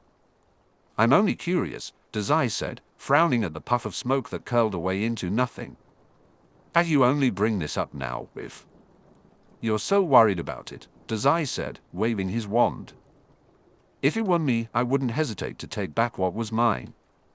Out of the corner of his eye, he noticed that Quirrell hadn't expected the conversation to shift in this way, nor the implicit threat that lingered in the air. The professor took a step back, startled by the boldness of Dazai's inquiry. Whatever had piqued Quirrell's interest in him, it clearly wasn't his intellect. Quirrell studied him for a moment, his brows knitted in thought. "I had hoped the thief might turn themselves in once they realized the scope of what they had stolen. That they might recognize what would happen if the item was not returned." "What are you going to do, break my fingers?" Dazai asked, smirking. He thought of his father, who might take such measures if Dazai stole from him. "I guess mafia types are the same everywhere." Mafia?" Quirrell began, but Dazai cut him off. "Say, Professor Quirrell," he said, smiling innocently. He waved his wand in a tight circle, suppressing a wince as his stomach churned. "How come the other professors hate you so much?" The room fell silent. Dazai felt as if he could hear the skittering paws of that annoying rat, Angel, if it had been present. Quirrell took so long to respond that Dazai tilted his head back to gauge his professor's expression. It was blank, completely devoid of emotion. A grin spread across Dazai's lips. This was going to be entertaining. Isn't it more accurate to say that you were at a bit of a crossroads? Dazai asked, feeling smug. You can't silence me about the dragon's egg. Quirrell flinched. Because I could just as easily report to the staff about you threatening me. Telling anyone that I had a dragon egg would just lead to me. You can't just let me go either, can you? Dumbledore will have to take action against you if a student makes any sort of accusation. You haven't finished what you came to Hogwarts to do, so you can't risk it all now by getting back at me. Dazai's words were a guess, but judging by the look on Quirrell's face, it had struck a chord. Quirrell looked startled, completely caught off guard. Dazai took a moment to savor that expression. It was unfortunate that he had no real context for the claims he was making, aside from a vague hunch and Snape's overprotectiveness. With any luck, Quirrell would let something slip. Dazai was desperate for an explanation as to why his least favorite professor was dealing with highly illegal dragon contraband. That might help him piece a few things together. He knew he couldn't be too demanding. For the same reason Quirrell wouldn't break cover at Hogwarts, Dazai wouldn't break his. This interrogation was built on the fact that neither of them was willing to risk exposing their true identities and having to run back to their mafia backers. I am curious why you waited this long to talk, though. Were you waiting to see if I would tell the headmaster? I'm offended you think so little of me, sir. Dazai continued, or were you feeling me out, testing what you think I'm capable of? There's no way you know I'm mafia. Clasping his hands behind his back, Dazai smiled serenely at Quirrell's blank expression. You could always just kill me, of course, he said cheerfully, but your position is quite a bit more precarious than mine. I probably wouldn't risk it if I were you. He didn't say it, but the implication was clear. If you take me out, that's game over for you. It's one thing to take the fall for something.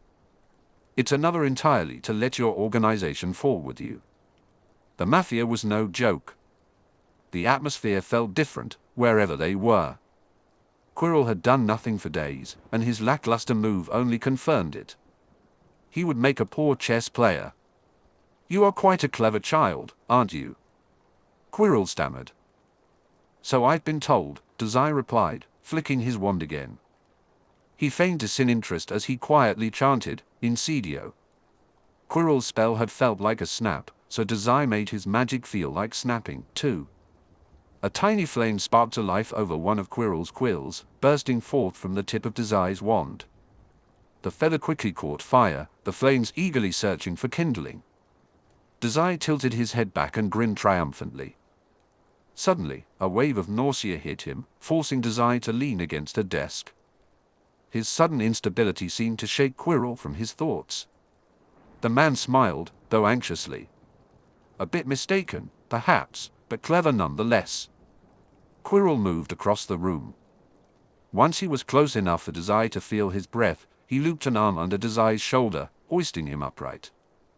Now, if you'll just return the egg to me. Dazai huffed and attempted to break free from Quirrell's grip. The professor only tightened his hold. Dazai ignored the rapid beat of his heart. Tough luck, he said, his voice hollow. I don't have it. Quirrell frowned. Almost hesitantly, he released his grip on Dazai. The moment he was free, Dazai stumbled a few feet away. The residual sensation of Quirrell's arms around him stung. Who does? Dazai shrugged, feeling cold. The memory of Quirrell's touch lingered. No one who's going to rat you out. Quirrell must have already reasoned that Ron had the egg. They hadn't tried to hide that fact. What do you want a dragon for anyway, sir? If it was so important, Quirrell wouldn't have risked bringing it to Hogwarts, where he could easily be noticed. It was also interesting that, as the twins had mentioned, the egg hadn't been kept over a flame. You weren't trying to hatch it, Dazai said. Are you going to give the egg to someone? Dazai racked his brain but couldn't think of any staff or students who would accept a gift like that. Maybe the egg was meant for this wizard mafia? No one else on campus had struck Dazai as having the same menacing demeanor as Quirrell. A twitch of Quirrell's eye gave him away. Dazai realized all at once, the egg was in exchange for information. What had Snape asked during his forest meeting with Quirrell? Something about getting past one of Hagrid's beasts? Dazai's eyes narrowed as he rapidly tried to piece together the mystery before him. An idea tickled the back of his mind, but there was no time to dwell on it. He had research to do, a lot of it, and he was already pushing his luck with this half-hearted interrogation. It was a miracle he hadn't misjudged anything yet with his soft bluffs. Quirrell's reactions had proven that Dazai's hunches were correct. The man was a threat who had snuck into Hogwarts for some nefarious reason. That only meant one thing: whatever organization Quirrell belonged to wanted something that could only be found at Hogwarts. Whatever you're looking for at Hogwarts, if it's a productive history lesson, I'm afraid you've come to the wrong school. Professor Binns is right awful. Quirrell's jaw locked. I don't know what you mean. Dazai offered a practiced, if numb, smile. He swung his bag over his shoulder and turned to leave. He glanced over his shoulder to see what sort of reaction he would get. Dazai considered the expression Quirrell wore. I've heard talk of a philosopher's stone recently. Maybe something to do with that? It was a huge bluff. Dazai should have known when to hold his tongue. But something changed in Quirrell's expression. His nervous demeanor vanished, replaced by a blank stare and a reappraising look. Quirrell regarded Dazai as if he were a completely different person. Maury sometimes looked at him that way too. Dazai's suspicions were confirmed. Whatever this philosopher's stone was, Quirrell had infiltrated Hogwarts to acquire it, likely at the behest of the wizard mafia he belonged to. Quirrell needed to bribe the other professors for information because they were all keeping it from him. Or maybe not, Dazai said casually. He waved and walked out the door. I'll see you in class, Professor. This encounter would end on Dazai's terms. The fire on Quirrell's desk consumed a pile of essays until only ashes remained. It seems, Quirrell said just as Dazai was leaving, we both have secrets worth keeping. Dazai had the information. Now what? Once the door closed behind him, Dazai leaned against the wall, shivering. His breathing was ragged, and the memory of Quirrell's touch lingered. He had prepared for an interrogation, for cornering Quirrell, for bluffing on the fly. He hadn't expected to be grabbed. His fingers itched for a knife. Dazai pushed himself off the wall, deciding it was best not to linger. Instead of hurrying toward the Great Hall, where Draco and the others would soon arrive, he headed toward the Slytherin chambers. He had time. Plenty of time to retrieve his knife and make a small cut on his arm. That would calm him down. Dazai! Dazai! He startled, jerking back a step. Fred and George hurried across the hall directly toward Dazai. Their faces were scrunched up, and their mouths were pressed shut. When they reached him, both twins wrapped their arms around his shoulders without hesitation. They quickly guided him further down the hall, away from Quirrell's office. They maneuvered him into one of their secret passageways, the long corridor Dazai often used to get to the defense against the dark arts classroom when he was alone. The wall closed behind them, blocking off the outside world completely. The Weasley twins turned to him immediately. Fred fussed over Dazai's face, inspecting his blank expression with concern. Beside him, George crouched down to meet Dazai eye to eye. Are you okay? George asked, his voice hushed and filled with worry. Fred nodded vigorously. We saw Quirrell taking you somewhere and got worried. It took a moment for Dazai to collect himself. Their fretting seemed to shake something loose in his mind, making it easier to slip his mask back into place. He smiled, hoping it wasn't too shaky around the edges. I'm fine. He just wanted to talk. But, Fred said, frowning deeply, he's dangerous. You said. Dangerous to you, maybe, Dazai replied, rubbing his arm subconsciously, still feeling the impression of hands grabbing there. I'm too smart for something like that. He just caught me off guard, is all. George's brows furrowed. He clearly makes you uncomfortable. Fred nodded in agreement. So obviously we're going to worry when he pulls you aside for no reason. We have remedial lessons, Dazai said, his face heating up. He wasn't sure why. All this fussing felt unnecessary. Not today, they argued. Maybe, Dazai let out a breath, but that's not important. It's about the egg. It's important. Dazai blinked as the twins continued their concern. The twins exchanged a knowing glance. Then, with care, George said, he gives off a dangerous vibe to you, right? A professor making you feel unsafe is important, Snaky. You aren't getting what I'm saying, Dazai replied. Fred sighed and straightened up beside George. Let us have this. As your self-appointed big brothers, we have an obligation to worry about you. Especially when a suspected criminal we stole contraband from is trying to isolate you. That's... Dazai stared, feeling numb. Idiotic. Maybe, they said with smiles. Do you feel better? Ah. Had his nerves been that obvious? Dazai took a deep breath. He felt a little better. The pressure of the twins on his shoulders hadn't stung at all. Yes, he grumbled. They beamed at him. Great. Now, what was it you and Professor Skirrel were talking about in there? Chapter 40, Pranks and Chaos. Dazai couldn't hold the egg without harming the dragon inside. This made moving it exceptionally difficult. It couldn't stay with Ron, as there was no telling if Quirrell would try to reclaim the egg. Keeping it with Dazai's known accomplices would only leave it vulnerable. When it came to the dragon, Ron, Fred, and George were all aware of its significance. Dazai had a few ideas about where to hide the egg to keep it safe from Quirrell's curiosity. However, hiding it wasn't the issue, moving it was. Fred and George watched with silent amusement as Dazai tried to solve this problem. Just, Fred said, pick it up and walk it over to the Slytherin common rooms. Ron squinted up at him from the bed, hovering over the egg. Or leave it here. I'm keeping an eye on Eddie just fine, Ron added. Dazai waved off the concerns. When did you get so attached, Ron? I thought you wanted nothing to do with this. Ron shifted self-consciously on the bed. Dazai continued, anyway, it'll be safer with Blaise for now. Blaise? Ron squeaked. The twins perked up, intrigued, though they were less shocked than their younger brother. A Slytherin knows about this? 2, Dazai replied, including me. You know what I mean, Ron said, crossing his arms. I do. But he's trustworthy.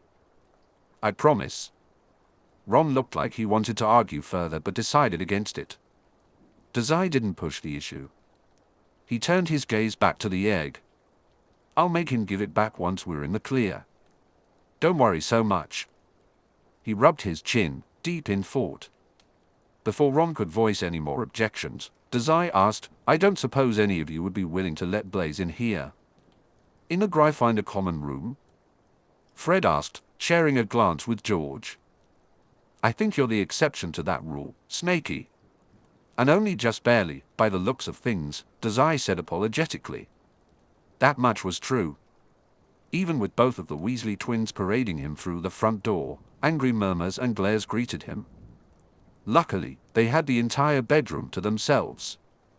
Dazai wasn't keen on having this particular conversation in front of a Gryffindor audience. He shook the thought from his mind. Well, one of you is going to have to go to the Slytherin rooms then. Ron frowned, his brows pinching together. And you can't do this? Nope, Dazai replied cheerfully. Quirrell is keeping a close eye on me, obviously. He's more likely to let one of you slip past. That was technically true. It was also technically a lie, but that didn't matter. Dazai knew it was believable when the twins began to nod along. Earlier, it had been somewhat embarrassing to have them fussing over him, but now Dazai felt reassured. He appreciated their loyalty to his welfare. They made acceptable subordinates, standing at his shoulders like protective guard dogs. Ron still didn't look convinced. Trust me, Dazai said. I'll walk you down there and everything. Just hold on to the egg until I can convince Blaise to take it. Convince him? Ron squawked. Shouldn't he already know what he's getting into? I haven't told him yet, since this is sort of a last-minute plan. I'm sure everything will work out, though. Blaise is flexible like that. Ron gave him a drawn-out look that Dazai pointedly ignored. He'll love it, Dazai tried again. What the hell? Blaise said. Dazai grinned. It's the dragon's egg I told you about. The one we stole while you and the others were off at Draco's boring holiday party. I remember. Blaise stared from Dazai to the egg, then back again. Dazai had invited the Gryffindors over, then back again. They can't come in here. Not that you could stop me if I wanted to, but okay, Dazai said, smiling pleasantly. He stood with his 3 pet Weasleys, bunched together just outside the entrance to the Slytherin common room. Blaise leaned against the stone wall, exuding exhaustion at the whole scenario. Behind him, Dazai heard Ron scoff, or maybe growl. It was hard to tell, given the feral nature of house rivalries. Can you just hold on to it for a few days? Or weeks? Maybe months? I haven't decided yet. Blaise's eye twitched. Look, he tried again. Hatching a dragon egg is a once-in-a-lifetime experience. Ron made a noise, definitely a scoff this time. Because it's illegal. Exactly. Dazai cheered. Blaise made a face that was difficult to read. He stared down at the egg, which Ron clutched in his hands, smothered with a long red and gold scarf. If any observers passed by, Ron could easily hide the dragon's egg under his scarf or within his cloak. What kind of dragon is that?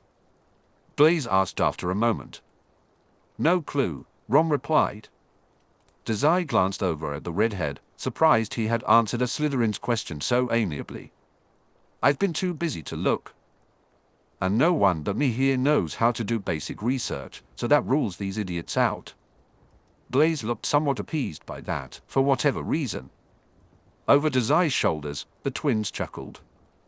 They had all been doing their parts, he supposed, whether that was heating or hiding the egg. Dazai really did have some good subordinates on his side. He discarded that thought before it could get too sentimental. He turned to Blaise, serious now. Quirrell might come looking for it, but he only knows that I've involved some Gryffindors. Gryffindors. It will be safest with you. Safest with me. Blaise repeated, his eyes half closed as he studied Dazai's expression. The mafioso wore a lopsided smile that was too big for his face. Right. I should have known that the moment I wasn't on campus to watch, you would run off and get into trouble. It was a given, really. So you want me to hold on to the illegal creature that you stole from Quirrell, who is a wizard mafia, yeah. A wizard mafia, Blaise finished. Dazai nodded enthusiastically. Behind him, Ron radiated uncertainty. Dazai felt a sense of pride that Ron hadn't started snapping at Blaise like a rambunctious little dog. With Draco, it had only taken seconds before they were at each other with teeth bared. That conversation had ended very differently, hadn't it? Or maybe Blaise's deadpan stare was just too hard to get angry with. Whatever the reason, the twins seemed more amused than anything. There was a long pause. Then, finally, Blaise relented with a sigh. All right. Fine. He took the egg from Ron, who handed it over with minimal resistance. In a quieter voice, Blaise muttered, "Don't let your scheming get too out of hand. Take care of yourself first, boss." He and Dazai leaned in close, creating a conspiratorial atmosphere for such warm words. "Hey, Slytherin!" Both Blaise and Dazai turned their attention to Ron, pulling away immediately. Ron's face flushed red, as if he realized his own outburst only after it had slipped out. He scowled, though it faltered.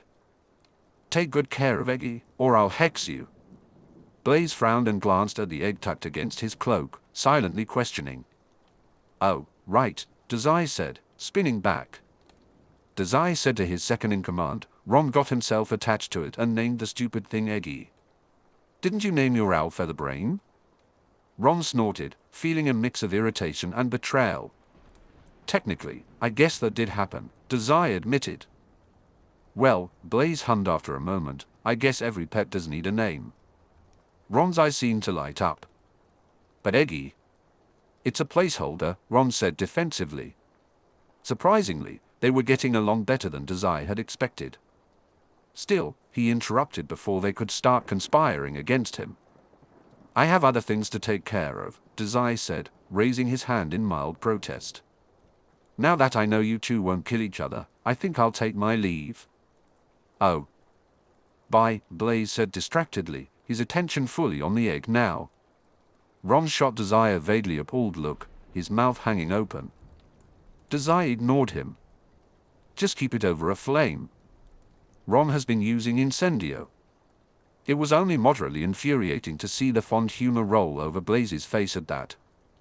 Dazai huffed at the expression. He hadn't wanted to learn incendio just to help Ron hatch the egg. He was a purely self-serving creature, after all. Obviously. Whatever. I'm leaving, he said shortly. Don't bother, Blaise replied, taking a step toward the doorway with a slight smile. I'll go and put this over a flame. You Gryffindors should go back to your dorms before anyone else shows up. I can't be bothered with Dracos yelling today. Ron made an annoyed sound. Have fun, boss, Blaise said with a stiff wave. He muttered this week's password and vanished behind the gateway the moment it opened for him. The stolen egg had safely disappeared to its Slytherin vault.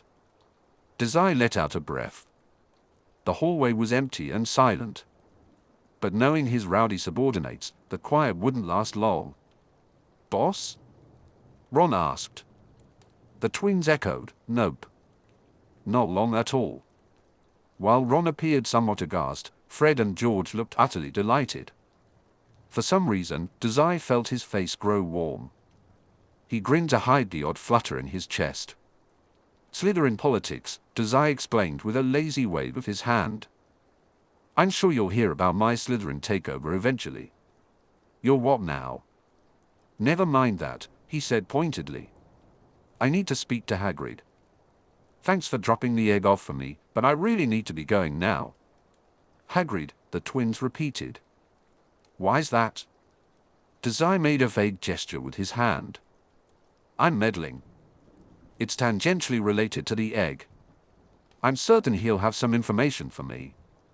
They blinked. Fred smiled amicably. Do you know the way to Hagrid's hut? Did he? A brief image flashed in Dazai's mind of Ron and him traversing through the snow on a winter night.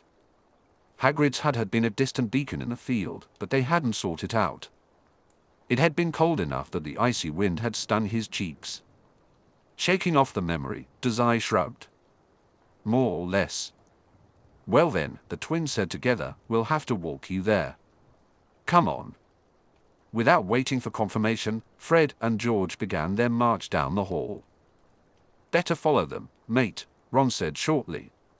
I've got to catch dinner, but those two won't drop something until they're done with it. Guess for today that something is you. He made an odd, soft face. Fred and George really care about you, you know. Dazai frowned. That fluttery warmth returned. They don't. They totally did. Ron merely huffed out a breath in response. He glanced at the Slytherin doorway, then back at Dazai. You better catch up to those two if you don't want to be late for dinner. See you. Are you around? Sure, Dazai said, waving the boy off casually. Missing dinner wasn't a concern for him, especially when Blaise was too busy to nag him about eating. Missing the twins, however, was a bit concerning. Dazai wasn't sure he could navigate the school without them. In fact, he was pretty sure he would get lost right away. After all, he usually had a guide for these types of excursions. Once Ron turned down the hall, Dazai glanced over his shoulder to see where the twins had gone. Fred and George were hovering just above his shoulders like two mother hens. Dazai jumped back, startled by their close proximity. What? He asked, a little breathlessly. Oh, nothing, George hummed, rocking back on his feet. Just making sure you're following, boss. Boss. Dazai blinked. Did the twins realize what they were saying? Of course not, he thought. They were just teasing him. They didn't know he had basically enlisted them into his gang, or that in the mafia, calling someone boss held a lot of weight. But hearing them say it so easily made him think. Making subordinates was really easy, wasn't it? Oi, George said, Earth to boss. Are you in there? Dazai shook himself from his stupor and immediately put a huge smile on his face. You know, I take the title of boss pretty seriously, he said, playfulness in his voice hiding the seriousness beneath. You'll have to pledge your loyalty if you want to call me that. Fred and George oohed. We're always loyal to a fellow prankster. Well, they had already pulled off a successful heist together. Dazai couldn't help but remember how, even at the beginning of the school year, those two had seemed to have his back. With that in mind, he said, "Welcome aboard, then." He grinned. You're officially invited to my gang. Street name pending. It was oddly rewarding to make things official. Maybe he should do this more often. Probably accept, right? Hermione, too. George said, "That's awesome. Your gang does a lot of mischief, then." As they spoke, the twins began to guide Dazai down the hall. Though they passed a few other students, most everyone seemed to know about the unusual Slytherin Gryffindor friendship by now. They walked down a hall that felt familiar only because every hall at Hogwarts looked the same. Well, Dazai hummed, so far our only gang operation has been stealing an egg from Quirrell. So I guess. Overhead, the twins cheered. Does that make us the most productive members of Gang Dazai? I think we should ask for a promotion, George. Promotion request accepted, Dazai said, mock serious. A large grin split his face. As joint heads of the newly formed Pranks and Chaos Division, I expect great things from you too. Fred and George applauded themselves over Dazai's head, and it was a good day to be boss. Dazai felt a shiver run up his spine. The wind whipped through their little group, whistling and howling with the force of January weather. It wasn't snowing this time, but that didn't stop the gusting winds from turning Dazai's bones to ice. The pumpkins growing around them had accumulated a thick layer of frost. Another heavy draft had him retreating into his cloak with a full-body shudder. Lingering just above him, Fred and George made a worried sound. They shuffled a step closer to Dazai, blocking some of the wind against him. Dazai hid a pleased smile under his scarf at their concern.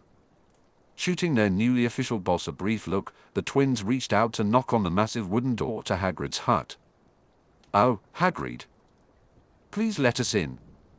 We have a cold-blooded snake out here who needs to warm up."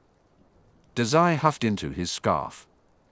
A smoky plume of white breath billowed out from under the green cloth. He waited in silence. A part of his mind, growing louder with each gust of winter wind, began to plead for Hagrid to open the door. Dazai thought he might be a snake, wanting nothing more than to warm himself by a crackling fireplace. The cold threatened to freeze him in place. Just as he was about to suggest picking the lock and letting themselves in, a loud thud interrupted his thoughts. Thud. Thud. It was the sound of something large moving around inside the cabin. Thud. Thud. Dazai shivered against the twins' shoulders, frowning in anticipation. Thud. Then came a loud bang, followed by the door swinging open. The hinges creaked as Dazai stood at attention. His sudden straight posture caught the twins' attention. The door slammed against the hut's wall with a gust of wind. The man standing on the other side towered over them by at least 4 heads. Hagrid's face was mostly scruffy beard, with large, puppy dog eyes peeking out. An animal pelt draped over his shoulders. "Not often I get visitors out here," Hagrid said. Dazai immediately recognized the booming voice from his first day at Hogwarts when he had gotten off the train. "What can I do for you lot?" The twins pointed their thumbs at Dazai, grinning. "Can we talk inside before this one turns to ice?" Dazai tried to grin, but it came out more like a shiver than he had intended. Hagrid blinked down at them, and any curiosity hidden beneath that thick, scruffy beard was replaced by weary concern. He took a stumbling step to the side and gestured with a meaty hand to invite the boys in. Hurry in, hurry in. Too cold to be outstanding round out there. Dazai hesitated, but Fred and George urged him inside. He didn't resist as he was guided through the door and abruptly pushed into the large, scruffy cabin. The sofa? There was a roaring blaze lit in the fireplace.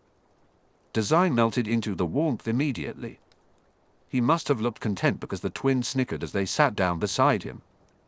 "Evening, Hagrid," Dazai greeted. "Evening, lads," Hagrid replied. He glanced between them and squeezed himself into the plush chair across from them. "Can't say I'm not a little bit nervous to have the Weasley twins popping in for a visit." Fred and George shared a smirk. "No pranks or chaos today." "Well, maybe a little," Dazai said, running his tongue over his blue lips. They were ice-cold and chapped. Once he felt sufficiently unfrozen to speak without a quivering voice, he interrupted, "No chaos here, at least." "Behave, you two." They offered only a fake-sounding whine in response. "Yes, boss." Dazai blinked and turned his attention back to Hagrid, who was watching with a mix of concern and intrigue. Right. Hagrid wasn't a teacher, so he likely had no idea who Dazai was. All the talk about him failing at magic probably hadn't reached the groundskeeper. Most students would never interact with him, after all. Dazai fought a wave, but his fingers were still shaky from the cold. He kept them tucked into his cloak and offered a tight-lipped smile instead. "I'm sorry, where are my manners? I'm Dazai, everyone's favorite Slytherin." "Ah," Hagrid started, reaching out a hand to shake, then seemingly thinking better of it. The hand fell limp in his lap instead. "Pleased to meet YA." Then, almost as an afterthought, he added, "Hagrid. Rubeus Hagrid. Groundskeeper here at Hogwarts, though you lot already knew that." "Sure do," the twins replied. Fred turned to his brother, grinning madly. "You remember that prank we pulled with the sofa? The pumpkins?" George reminisced. "First year, I charmed the vines to trip anyone who walked by. Good times." Dazai wasn't sure that Hagrid agreed with the twins, judging by the pressed look on his face. He felt a bit of pity for the groundskeeper. "No pranks today, I'm afraid. We actually just have a few questions for you, sir." The twins sobered up beside him. A frown pulled at Hagrid's lips. "Wouldn't you be better off asking one of your professors about that? I just watch over the grounds and animals." If Quirrell thought Hagrid was the best source for information, so did Dazai. At the very least, he appreciated the idea of stealing Quirrell's plan. He couldn't say any of this aloud, however. Dazai smiled. "You seem like a trustworthy guy," he said. "So I'm just going to cut to the chase. What do you know about a philosopher's stone here at Hogwarts?" There was no use trying subterfuge. Quirrell's plan, as far as Dazai could tell, had been functionally the same with the addition of bribery. Dazai wasn't above bribery, but he had already told Ron that he could keep the dragon. Hagrid went stock still. His eyes widened like two black saucers, scrambling between Dazai and the twins with a look of panicked searching. When he finally met Dazai's gaze head-on, Hagrid's alarm was replaced by a carefully assessing look. His voice was gruff and low. "Where'd you hear that word from? Philosopher's Stone?" Dazai asked, enjoying the way Hagrid seemed to want to shush him. "Around. Pretty exciting stuff. Rumor has it you know something about it. Students aren't supposed to know about that. Yet here we are." Hagrid looked between the students once more. A bead of sweat rolled down his cheek. "You forget about anything you know about the stone.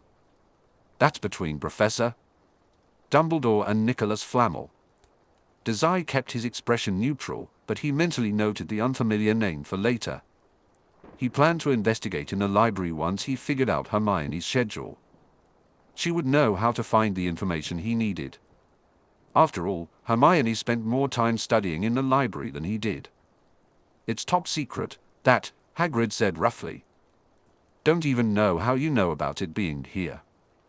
Dazai hummed, rolling ideas through his mind. He couldn't just force Hagrid to reveal the information, even if that was the Port Mafia's usual method. Hogwarts operated by different rules. Bribery wasn't off the table, but Dazai didn't know Hagrid well enough to safely suggest, "Do you want this illegal dragon egg my friend stole from a professor?" He contemplated his options. Maybe he was being overconfident, rushing in and immediately announcing he knew about the stone. Or maybe he was still rattled from his encounter with Quirrell. Or, "Come on, Hagrid," Fred interjected. George nodded enthusiastically. "Don't you think if students aren't meant to know about the stone, then there must be a reason we do?" Hagrid looked flummoxed. An idea sparked in Dazai's mind. He pasted a serious frown on his face and spoke in a somber tone. "A professor told us about it." That was technically true. A professor? Hagrid's nose scrunched up. Now who would do something like that? "They'd like to remain anonymous," Dazai fibbed. "I'm sure you understand the risk they took telling us." Though Hagrid nodded, Dazai didn't think he looked too convinced. He seized on that uncertain expression. "They said you were about as trustworthy as they come. There's no one better to turn to about this than Hagrid," they said. "You'll help us, right? Dumbledore is counting on us." Hagrid's beard twitched as he. Dazai tried to suppress the proud smile forming on his face. He could see that Quirrell's resolve was shaken. This was too easy. Quirrell was foolish to think he needed the egg as a bribe. Dazai realized that simply asking Hagrid would likely provide him with the answers he sought. It was surprising that Quirrell hadn't taken what he came for at Hogwarts long ago. The twins seemed to notice the weakness in Hagrid's expression as well. They jumped on it eagerly. "You'd be a hero," one of them exclaimed. "Real stand-up guy, our Hagrid," the other added. Dazai glanced between them as Hagrid shook his head. "Shouldn't be telling you all this," he said, looking away. "Dumbledore would have told me if we were getting students to help now." "Not when he knows the stone is in danger from another professor," Dazai replied. The groundskeeper froze for a moment. Then he said, "That's not true. He had all the professors and myself make the guards to protect the stone after all." Bingo. That was definitely what Quirrell had wanted from Hagrid. "What sort of guards?" George asked. "Charms and locks and protections?" Hagrid paled, as if he realized what information he had just let slip. He lowered his voice. "Nothing. You didn't hear nothing from me about that." "Ah, but we just did," Dazai said, smiling innocently. "We're supposed to know this stuff." "I promise. Even if I did know, I ain't telling a YA. Just know the stone is well protected, and no professor is gonna take it for themselves. Not while it's here." "Here?" the twins echoed. "Was it stolen before?" Hagrid shuffled in his seat, looking embarrassed. "Nearly. From Gringotts," he admitted quietly. Dazai frowned. A break-in at Gringotts did sound vaguely familiar. There was no point in dwelling on that now. Dazai sank back into the sofa, trying to warm up. If he interpreted this information correctly, Dumbledore had entrusted each of his professors with the knowledge of the stone. More importantly, he had relied on them to protect it. It was like a series of trials, with the stone at the end. Quirrell didn't know how to get past Hagrid's protections. As for the others, Dazai asked, "What's yours, sir?" Hagrid blinked in confusion. "What about me? You said you didn't know what guards the other professors provided for the headmaster. What guard did you offer?" "I can't tell why that," Hagrid boomed, nearly leaping to his feet. He took a calming breath. "I'm sure your mystery professor will appreciate you looking into this, but trust me. The stone is safe." Dazai hummed, glancing around the hut. His eyes wandered over the various knickknacks and animal pelts. "What's your deal, HM? Animals? Are you the animal guy?" "I bet it's a beast," the twins chimed in unison. "Is your guard a beast, sir?" Dazai asked. Hagrid's entire frame tensed. It is. That's too predictable. Now I'm bored. This time, Hagrid did jump to his feet. The hut shook with his movement. He looked startled, almost afraid, at having revealed so much information to mere students. His massive frame was imposing, but having the twins by his side kept Dazai's instinctive flinch at bay. That was good enough, Dazai thought. A magical beast posed no threat to him. He cleared his throat and stood up as well. Thanks for the chat, Hagrid. You're a huge help.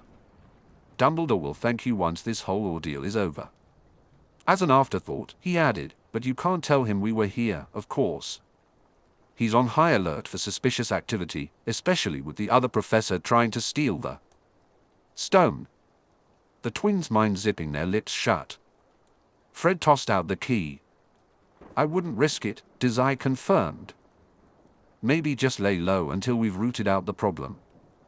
Hagrid wore a dumbfounded expression, but Dazai didn't linger on it.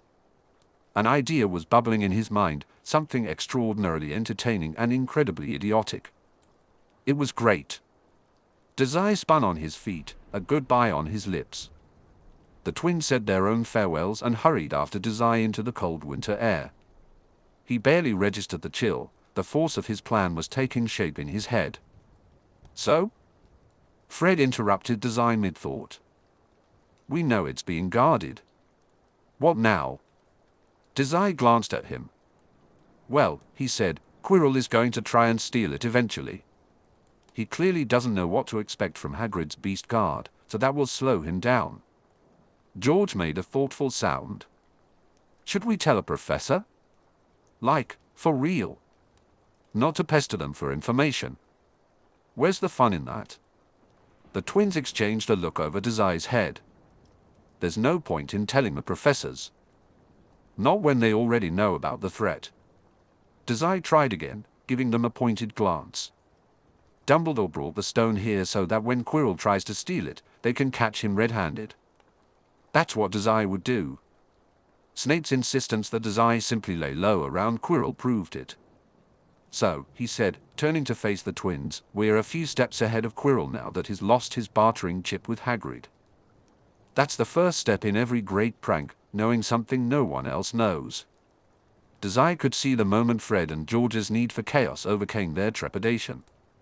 He seized on their boyish eagerness. Before Quirrell has the chance to. Chance, Dazai said, we're going to steal the Philosopher's Stone for ourselves. The twins blinked at him in surprise. Then, without warning, they grinned widely. Our boss is totally insane, Fred said. He's perfect, George added. I can't wait to see the look on Dumbledore's face when he realizes we saved the stone from nasty old Quirrell. Dazai knew Dumbledore wouldn't be getting the stone back. By the end of the semester, the Philosopher's Stone would be solely in Maury's hands. Dazai found himself smiling now. But one thing at a time. Fred and George looped their arms around Dazai's shoulders. We missed dinner. Oh, Dazai replied. It was dark outside, and only the lights from the castle windows guided them. So we did.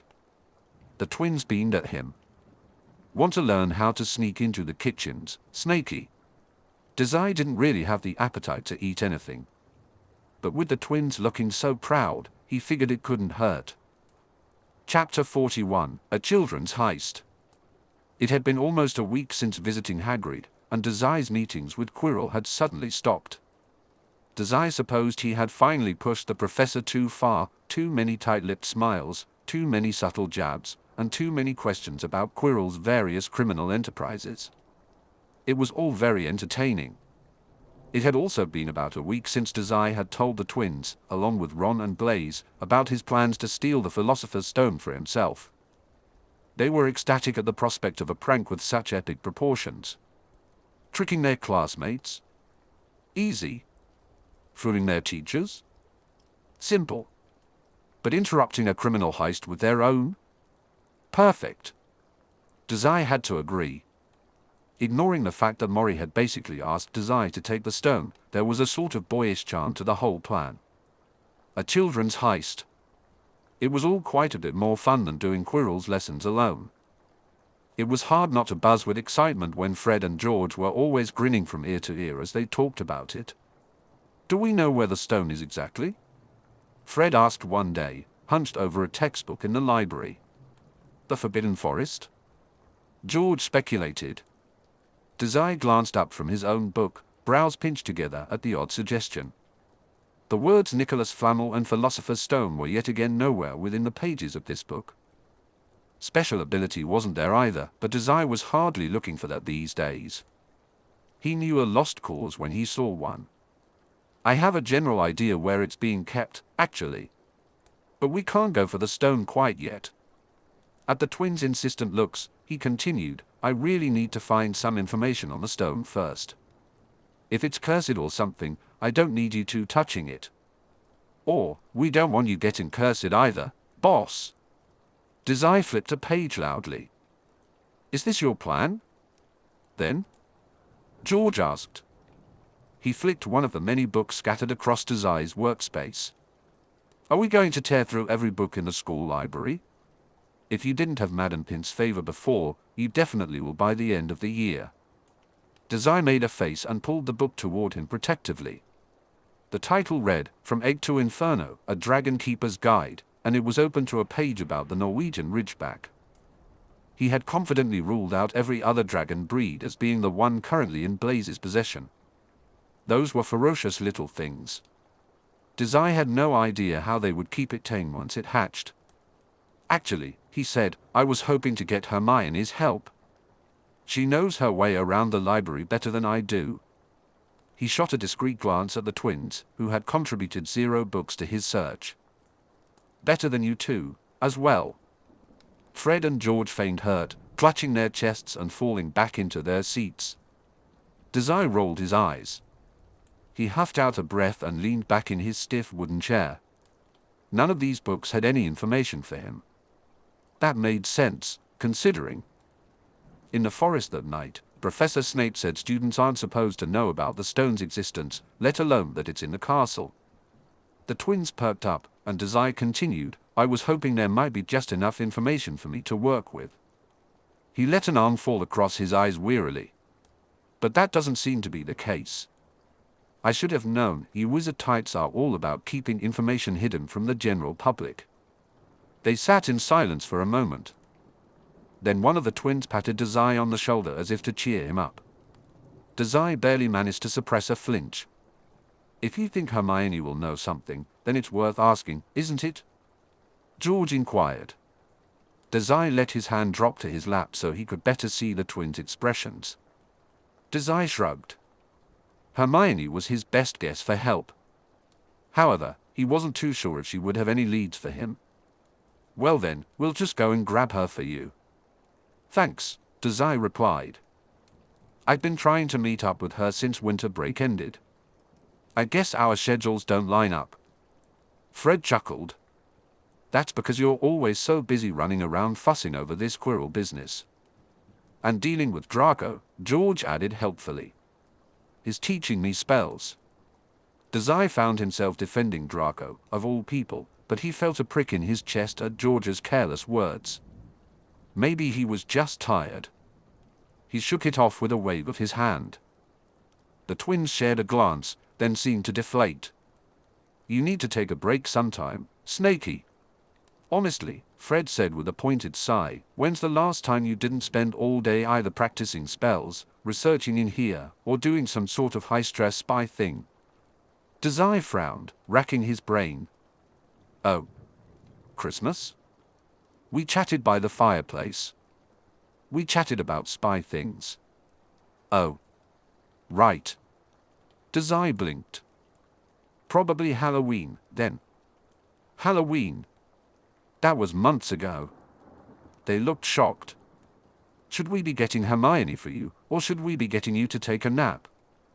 "Hermione," Dazai said with a dull look. "You both fuss too much." George looked unwell. "I'm starting to think we don't fuss enough, actually." "I'm fine." Dazai huffed as blood rushed to his cheeks. These two always worried over the strangest things. It wasn't that unusual to work this hard, was it? In the Mafia, Dazai knew that slacking on the job was severely frowned upon and usually resulted in severe consequences. It took all semester for Mori to finally give him a goal of getting the stone. Philosopher's Stone was a goal Dazai was determined to achieve. He found it motivating to have something to strive for. However, he knew he couldn't explain his real relationship with Mori to the twins. "I'll take a rest once I'm done dealing with Quirrell." "A nice long rest into the afterlife," he said. "Now we're only going to fuss more," Fred replied. Dazai pouted, giving the twins his best puppy dog eyes. They relented almost immediately, but he sensed they hadn't truly let it go. He knew he would be forced to take a break by the end of the month. Fred and George were relentless once they set their minds to something. For now, though, they smiled. "All right," George said. "What can we do while you and Hermione are snooping around?" "Distract Professor Quirrell?" Dazai mused. "We need to find out what guards the other professor provided for the stone and what monster Hagrid brought. Can you two manage that?" They grinned. "We'll see what we can do." Dazai felt confident about that part of their plan. He was sure Hagrid's beast could be handled with a touch of no longer human. It was reasonable to assume the same for the other guards. Any charms, beasts, or magical mishaps would be easy for him to deal with. Still, it wouldn't hurt to verify before charging in. After all, he had subordinates to look after. He paused. "Get Ron to help. Is he still upset about the dragon?" The twins shrugged, looking apologetic. "Or, he'll come around," George said. "If you Slytherins weren't so tough about having visitors, he'd be hanging over Blaise's shoulders all day, doting on the egg." That sounded about right. "Gryffindor is no better with that," Dazai said, raising an eyebrow. He could easily remember the growls and glares he faced the last time he was in the Gryffindor common room. Fred and George frowned. "Are they bothering you still?" "Not so much. It's the principle of the thing." Dazai yawned. The twins looked ready to bundle him up in a blanket and not let him out until he was well rested. Seeing this, Dazai quickly shifted their focus. "What are the odds Hermione is busy right now? I'm surprised she isn't in here with us." He glanced around the library but saw no sign of her. Both Fred and George shot him a sharp look, completely unfazed by his attempt to change the subject. George reached out and shut the book in front of Dazai. Dazai puffed out a frustrated breath. "We'll go and look for her in Gryffindor Tower," he said. "Until then, no overworking yourself, Snake Boss." "Snake Boss? Is that what we're going with?" "Right." Fred clapped, snapping their attention back to him. "And once you're done getting the books you need, you're going to take a nice, long nap." "Have yourself a mini vacation until the dragon hatches," George agreed. "We'll take care of things until then." Dazai scrunched his nose in annoyance. "You can't delegate me. That's my job." He looked between the twins, scowling at their self-satisfied expressions. "And what sort of things are you taking care of? You don't even know what to look out for." "Neither do you," Fred countered pointedly. "Just take a break, will you?" He frowned. "You two are less fun now that you're a part of my gang." Dazai whined, drumming his fingers on the now-closed book. It wasn't going to have the information he needed anyway. What was the point? But fine. I guess that's acceptable. Maybe the twins should get together. With Blaise and Starter fussing over Dazai Club, he thought bitterly, though not entirely without fondness. Fred and George cheered. They held their little celebration for about 10 seconds before Madame Pinch shushed them from her desk. They didn't look the least bit embarrassed. That was how Dazai found himself tucked between two shelves with Hermione about 10 minutes after curfew. "The library has a restricted section," Dazai said in an awed, hushed voice. "How did I not know about this?" Hermione smiled, clearly pleased with herself. She whispered back, not to sound rude, but when you don't think someone has anything interesting to say, you kind of zone out, he finished. "Exactly." In the dark of the unlit library, Dazai let himself watch Hermione.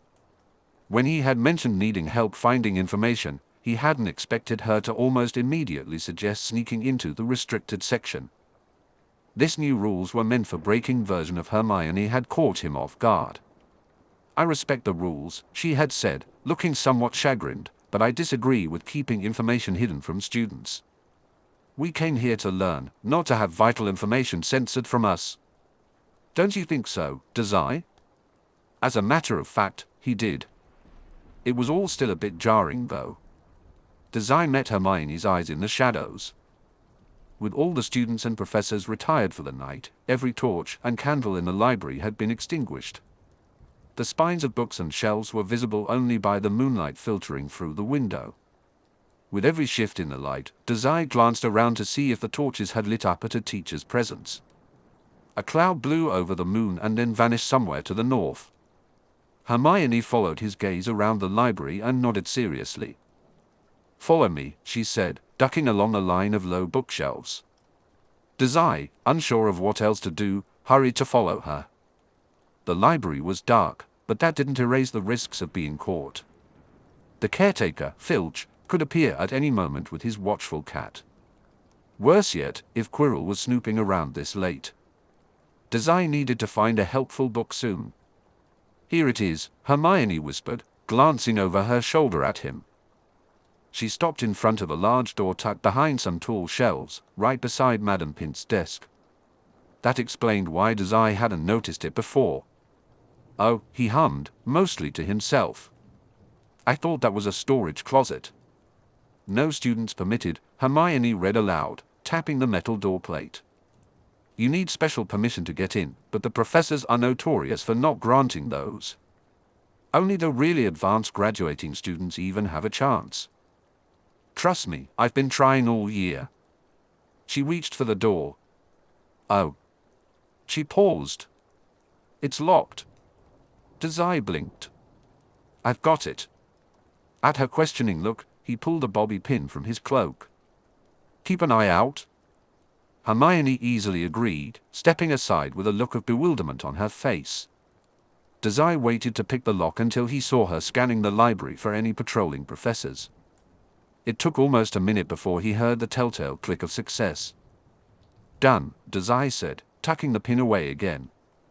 He looked up. "Where did you learn to do that?" Standing, he grinned and motioned for Hermione to enter first. This was her plan, after all. "Just picked it up at some point." "After you, my lady."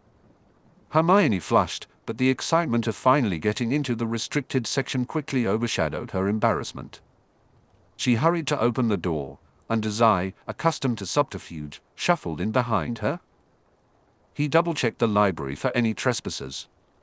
Moment to gather her thoughts, then said, "I understand." He turned his attention to the shelf and reached for the book. "This one looks interesting." Hermione's expression softened as she watched him. "I hope it has something useful." Dazai opened the book and began flipping through the pages. The text was dense, filled with illustrations and detailed accounts of battles. "This could give us insight into how dark magic has influenced history," he said, scanning a particularly gripping section about a famous battle involving dark wizards. Hermione leaned closer, her interest piqued. "Exactly. If we can learn from this, maybe we can better prepare ourselves for what's out there." Dazai nodded, feeling the weight of the knowledge surrounding them. "Let's keep looking. There must be more valuable information hidden in here." As they continued to explore the shelves, the excitement of discovery filled the air. Each book held secrets waiting to be uncovered, and they were determined to learn as much as they could. Dazai frowned. Hermione had a point. If information on the Philosopher's Stone weren't so hard to find, Hogwarts wouldn't go through so much trouble to protect it. All the subterfuge and meetings in the Forbidden Forest wouldn't be necessary. What did the stone do? Why the sudden rush to obtain it? Surely if Quirrell knew about it, some larger plot was at play. Only the Hogwarts staff seemed to understand what was happening. He hated feeling caught off guard in someone else's plans. Dazai blinked, realizing they kept books hidden until no one remembered what they were concealing. He walked up to a shelf filled with historical records. A burst of energy ignited within him, pulling at his lips until he smiled.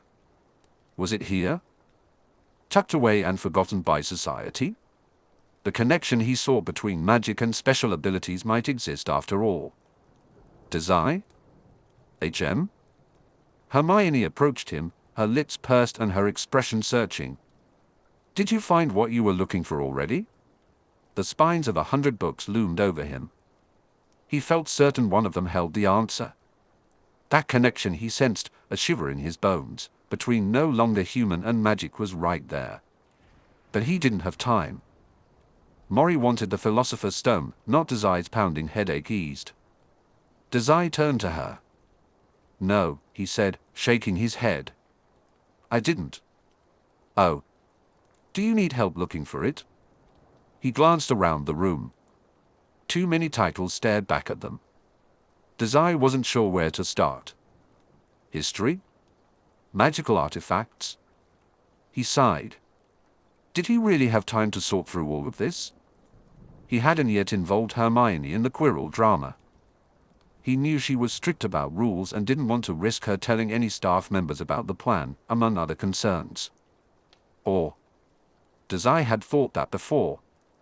Hermione must have noticed something in his expression. She stepped closer to him, her voice calming. I won't tell anyone if that's what you're thinking. Whatever it is, I'd be in just as much trouble for sneaking in here. She offered a bright smile. What are we looking for? Dazai watched her for a moment before grinning back.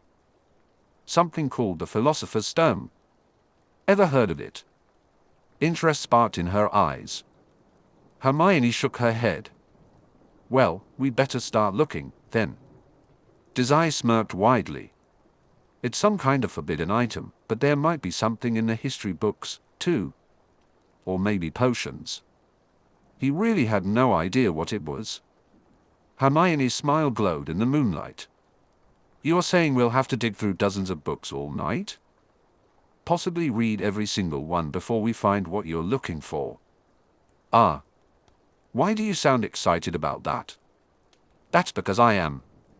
There was a brief moment of quiet, broken only by the eager bounce of Hermione's shoes. Then Dazai chuckled.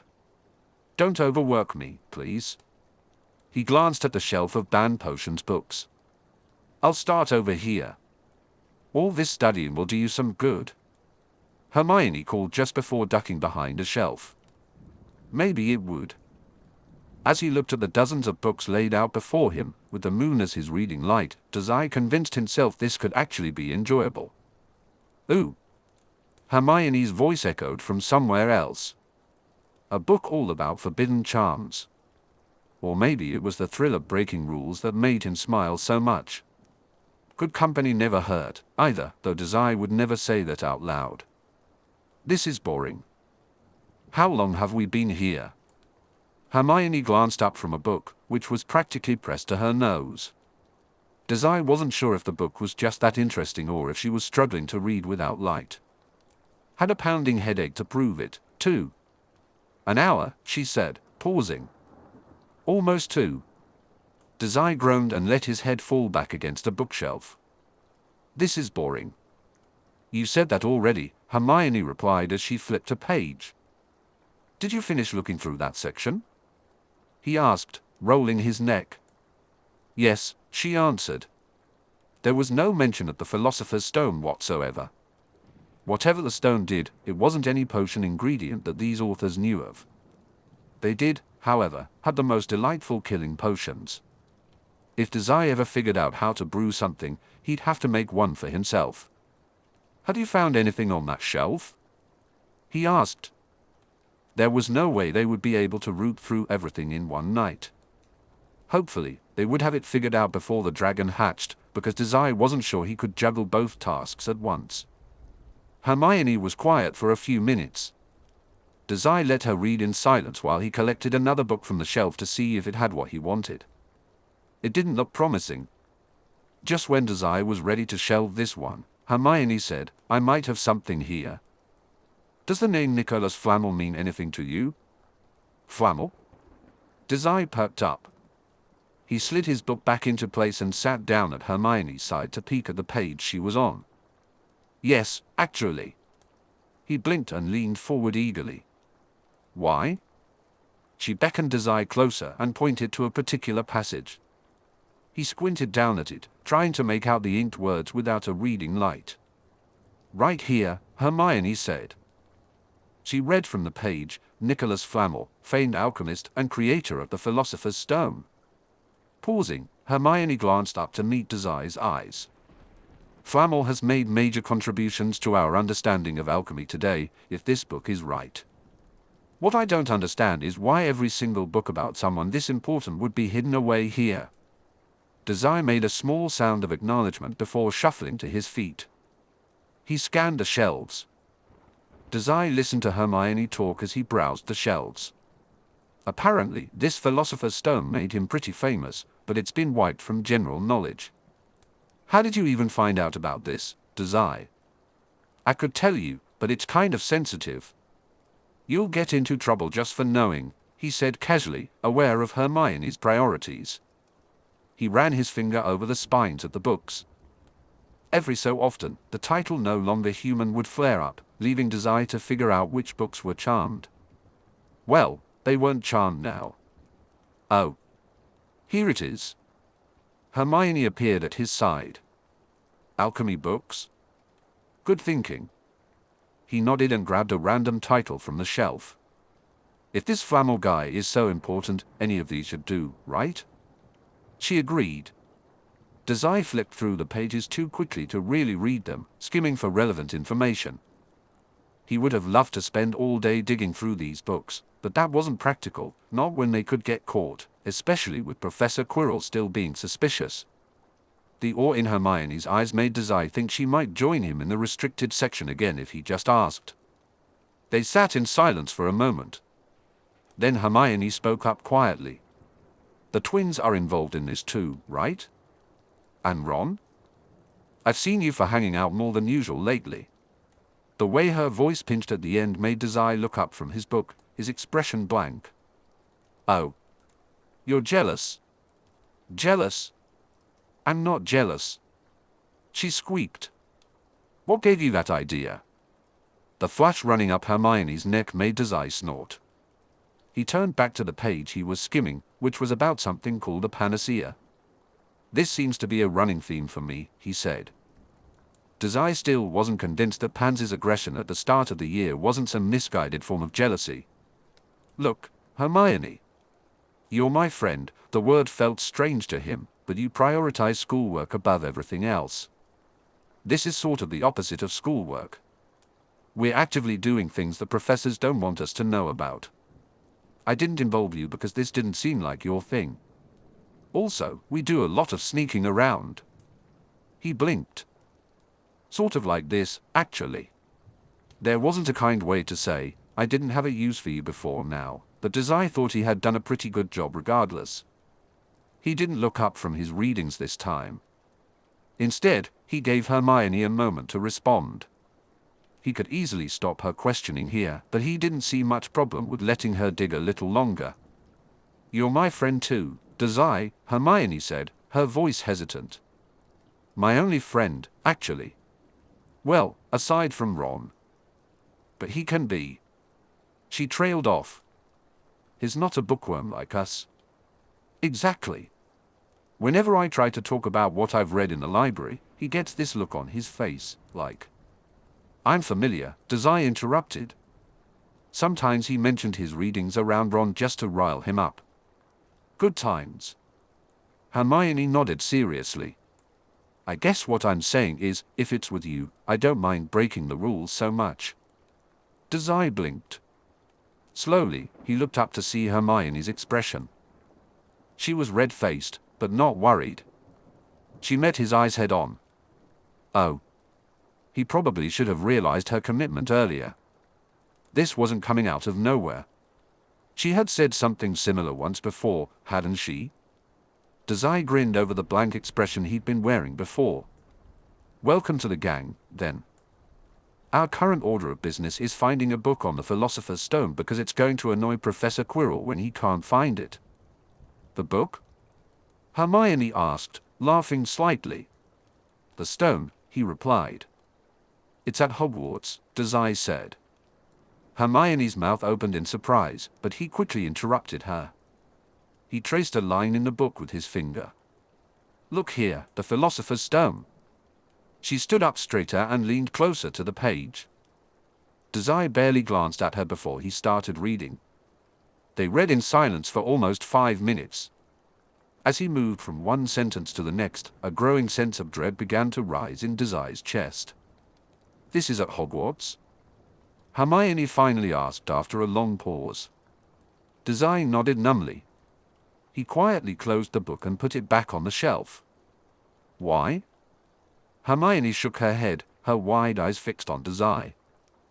And Professor Quirrell is looking for it. The other professors are hiding it from him," Dazai clarified as he stepped back from the shelf. "We should get going before Madame Pince finds us." Frowning, Hermione followed him. "This is serious, Dazai."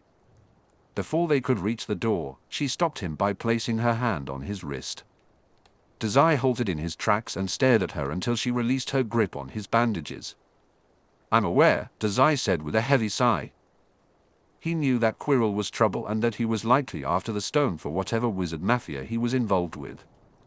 Perhaps he had underestimated just how dangerous this secret wizard mafia was. "He's trying to make the elixir of life," Hermione said, her voice grim.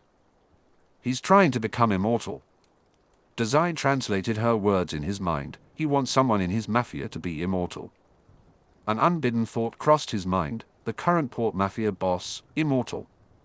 Undying. The constant, aching pain of those eyes staring down at him like scum. Forever, just Dazai and his father. "We need to tell someone." Dazai turned sharply to Hermione. "You'll be in more trouble than Professor Quirrell. If you do something about it now," she said. "You don't know that," Hermione replied, her voice low and uncertain. "I do," Dazai insisted, his face expressionless. Frustration throbbed in his ears as his heart raced. "Look," he said, turning toward the door. "Quirrell isn't taking the stone tonight. He's a few steps behind us. We can talk about this tomorrow." Hermione fell silent. After a moment, she offered a quiet, "Okay." "Good." Because Dazai didn't know how much longer he could keep the panic from showing on his face. The thought of an immortal Port Mafia lingered bitterly in his mind. Immortality, it was so fundamentally opposed to everything Dazai believed in. He felt a wave of nausea. Silently, Dazai opened the door and peeked through the opening. "We're clear," he whispered. "Come on." Once Hermione slipped through, he locked the door behind them. They walked in silence through the halls. Occasionally, Dazai raised a hand to signal they should stop, but for the most part, their midnight journey went uninterrupted. Even the Hogwarts caretaker wasn't roaming the corridors tonight. It was just Dazai, Hermione, and the heavy weight of forbidden knowledge pressing against the walls. They parted ways about halfway to the Slytherin common rooms when Dazai felt confident he could find his own way from there. Hermione hurried off, whispering a goodbye and promising to sneak back safely. Dazai waved until she was out of sight. A painting frowned down at him, its golden frame well kept. Walking the dark, unlit halls alone gave Dazai time to gather his thoughts. Immortality. The thought made him feel ill. He couldn't truly imagine living forever. But Quirrell clearly understood the purpose of the stone and was pursuing it anyway. Whoever Quirrell was getting that elixir of life for. Dazai almost didn't want to think about it. Dazai wanted to understand. He could never comprehend someone who would be pleased with the idea of living forever. He felt confident he could confront Quirrell any day. Yet, someone with that mindset remained a complete mystery to him. Was he truly prepared to face such an opponent? Dazai sighed wearily, the sound echoing through the dark halls. The thought of never truly dying unsettled him. After all, Quirrell's mafia was a frightening place. A torch at the end of the hall flickered a fiery greeting. Chapter 42, Tea Break. What a troublesome boy, the painting of Elizabeth Burke tutted. She had a youthful face, but her brown eyes were harsh. Her ginger hair was pulled up under a pointed witch's hat painted entirely in acrylics. I keep telling you, Severus, expelling those nasty mudbloods will save you some trouble. Let's start with this one. What's his name again? Dazai Osamu, Snape gritted out. And I can't have the boy expelled on something so trivial. Burke rolled her eyes, clearly annoyed. Red tape. I don't see why not. Letting such filth walk around, in Slytherin, no less. Though I may have him expelled for wandering after curfew, Severus said, talking over the portrait and sounding contemplative. He wouldn't go quite that far, but that was beside the point. Anything to get that obnoxious painting to stop talking. It was a wonder why Dumbledore hadn't done away with Elizabeth Burke yet, or at least moved her away from the students. Snape turned his dry gaze up at Elizabeth's scowling face. You. A torch flame danced overhead, and Severus had to stop himself from burning Elizabeth right then and there. Crossing his arms over his chest, Snape turned his gaze back to the dark, empty hall. It was well past curfew now. The only light came from the solitary torch overhead and the cold rays of the moon. The dungeons around him were perfectly cast in shadow. The door to the Slytherin common room was a cold, unyielding presence so late at night. For all intents and purposes, every student at Hogwarts should have been asleep for hours. Yet that horrible problem child of his still wasn't in the common room. Why couldn't Dazai have been sorted into a different house? Professor Sprout might enjoy having such a troublesome pupil in Hufflepuff. But of course, Snape had to deal with him. Had to get attached to such a troublesome brat. Severus Snape stood in the dimly lit hallway, irritated that he had to wait outside for Dazai. If Dazai hadn't attracted Quirrell's attention, he wouldn't be out here all night.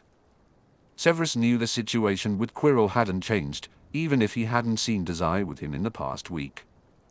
Dazai's absence only heightened his concern. I'm just saying, the portrait of Elizabeth Burke continued, you aren't standing here waiting for a pureblood, are you? Your portrait hangs outside the Slytherin common room. Surely, you've seen Draco Malfoy's group sneaking around for their unsupervised lessons, Severus replied in a flat tone. Dealing with these old paintings was always a hassle. This isn't about blood, Elizabeth, he added. She huffed. That's beside the point. A little childhood rebellion won't hurt a boy like Malfoy. This mudblood brat, however. Kindly shut up now. Severus wished he could be locked in his own room instead of standing beside one of his least favorite portraits on a Tuesday night. He sighed heavily, trying to mask the sound of Elizabeth's incredulous gasping. Go tell Dumbledore that a student is missing so he can organize a search party. At least then I won't have to look at you, Elizabeth suggested. I can't bear to talk to you when you're like this, Severus. He pointedly ignored her glare. The headmaster is convinced this problem should be left alone. Severus paused and turned to meet the portrait's eyes. And I advise you to stop your chatter now. When my student returns from whatever midnight adventure he's on, he'll hear you talking and turn around. Elizabeth opened her mouth, then bit her tongue in response. Finally, it was just Severus and the empty dungeon hall again, along with the silent, judging gaze of a portrait that might as well be burned. The silence deepened, and the shadows around them seemed darker as time crawled forward. After another 5 minutes of silence, Severus Snape began tapping his foot on the stone floor. What in Merlin's name could he be doing out this late? Oh, do you want me to talk now? Elizabeth snapped. No, Severus replied, keeping his eyes fixed on the dark hall. It's rhetorical. He had seen Quirrell head off to his chamber for the night. Surely, Dazai wasn't with him. However, Severus had also noticed that Dazai's group of Slytherin friends had returned to their common room hours ago, and Dazai hadn't been with them. Dear Merlin, was the boy lost again? Or could it be something worse? Poppy's warnings echoed in his mind, sticking to his thoughts in ways they shouldn't. Scars, she had said. Self-harm, medical, miscellaneous. It painted a very disturbing picture, one that had Severus keeping a close watch on Dazai more than he would have liked. "We need to tell the headmaster," Poppy had insisted, her maternal worry turning her voice into steel. "He can get the boy some help. Get him out of that house and into a safer home." Then Quirina Squirrel had taken Dazai right out of their sight for his mysterious remedial lessons. Dumbledore had taken one look and said, "No. Don't interfere." Sometimes, Severus thought that behind all the headmaster's genius, a little more empathy would have been beneficial. Not that Severus was one to talk, but at least he knew when to draw the line. Now, Dazai Osamu was lost, presumably wandering the halls after curfew, possibly adding to those scars on his arms in unsavory ways. Severus let out a weary breath and pinched the bridge of his nose. Any time now, his problem child would return. A second. A minute. Any time now. Is it really such a bad thing if a boy like that never comes back? "Elizabeth," Snape said, his voice low, "if you threaten my student one more time, I will be forced to." Dumbledore's permission be damned. Elizabeth quickly silenced herself after that. Maybe the foolish boy had spent the night with his Gryffindor friends. That wasn't entirely unreasonable. While it broke school rules, at least it wasn't dangerous. Yet that mischievous, cunning smile Dazai always wore made Severus think otherwise. It was a nice thought, regardless. Something shifted down the hall, and Severus immediately straightened to full attention. The sound of shuffling feet filled the corridor, small but precise. It was not large enough to belong to a professor, but not small enough to be Filch's cat. That left only one possibility, a student wandering around the dungeons after curfew. Dazai Osamu. It had to be him, finally. Every other Slytherin had learned by now not to do something so foolish as sneaking out after curfew. Severus' glare had always deterred them. He wasn't sure Dazai had even noticed. The torch wavered overhead, caught in some invisible breeze, casting the hall in a strange orange light. The flame illuminated Dazai's form in the distance, turning his eyes the color of jack-o'-lanterns. A flickering orange shone in those usually dark depths. Even from here, Severus could see the dullness in Dazai's expression. Any relief he had felt at seeing his student return vanished immediately. A trickle of annoyance burned in his chest. To think he had been worried. All the while, Dazai had been wandering around, completely unbothered by the stress he was causing Severus. Dazai looked up from the floor, blinking slowly at Severus. For a brief moment, Severus thought he saw a flash of fear or surprise, but it disappeared before he could be sure. The pumpkin-colored light still flickered, but all the life in Dazai's eyes had been snuffed out. He looked calm. No, he looked empty. Dazai felt tired. He blinked again, moving slowly, like a cat sizing up its prey. Severus bristled and narrowed his eyes. "Professor!" Dazai exclaimed, sounding much cheerier than his eyes suggested. He shuffled on his feet. "What are you doing up so late? Did you miss me?" Severus clicked his tongue, irritation washing over him like a wave. "Hardly." He stepped closer, and the torches lit along his path. "Surely you are aware of the time, boy." Dazai smiled as Severus approached, but it looked fake. Severus thought, "Don't act like you didn't expect to get caught sneaking out so late." A tiny pit of anger boiled in his stomach. Dazai remained perfectly still when he replied. "Oh no, did I miss curfew?" He gasped.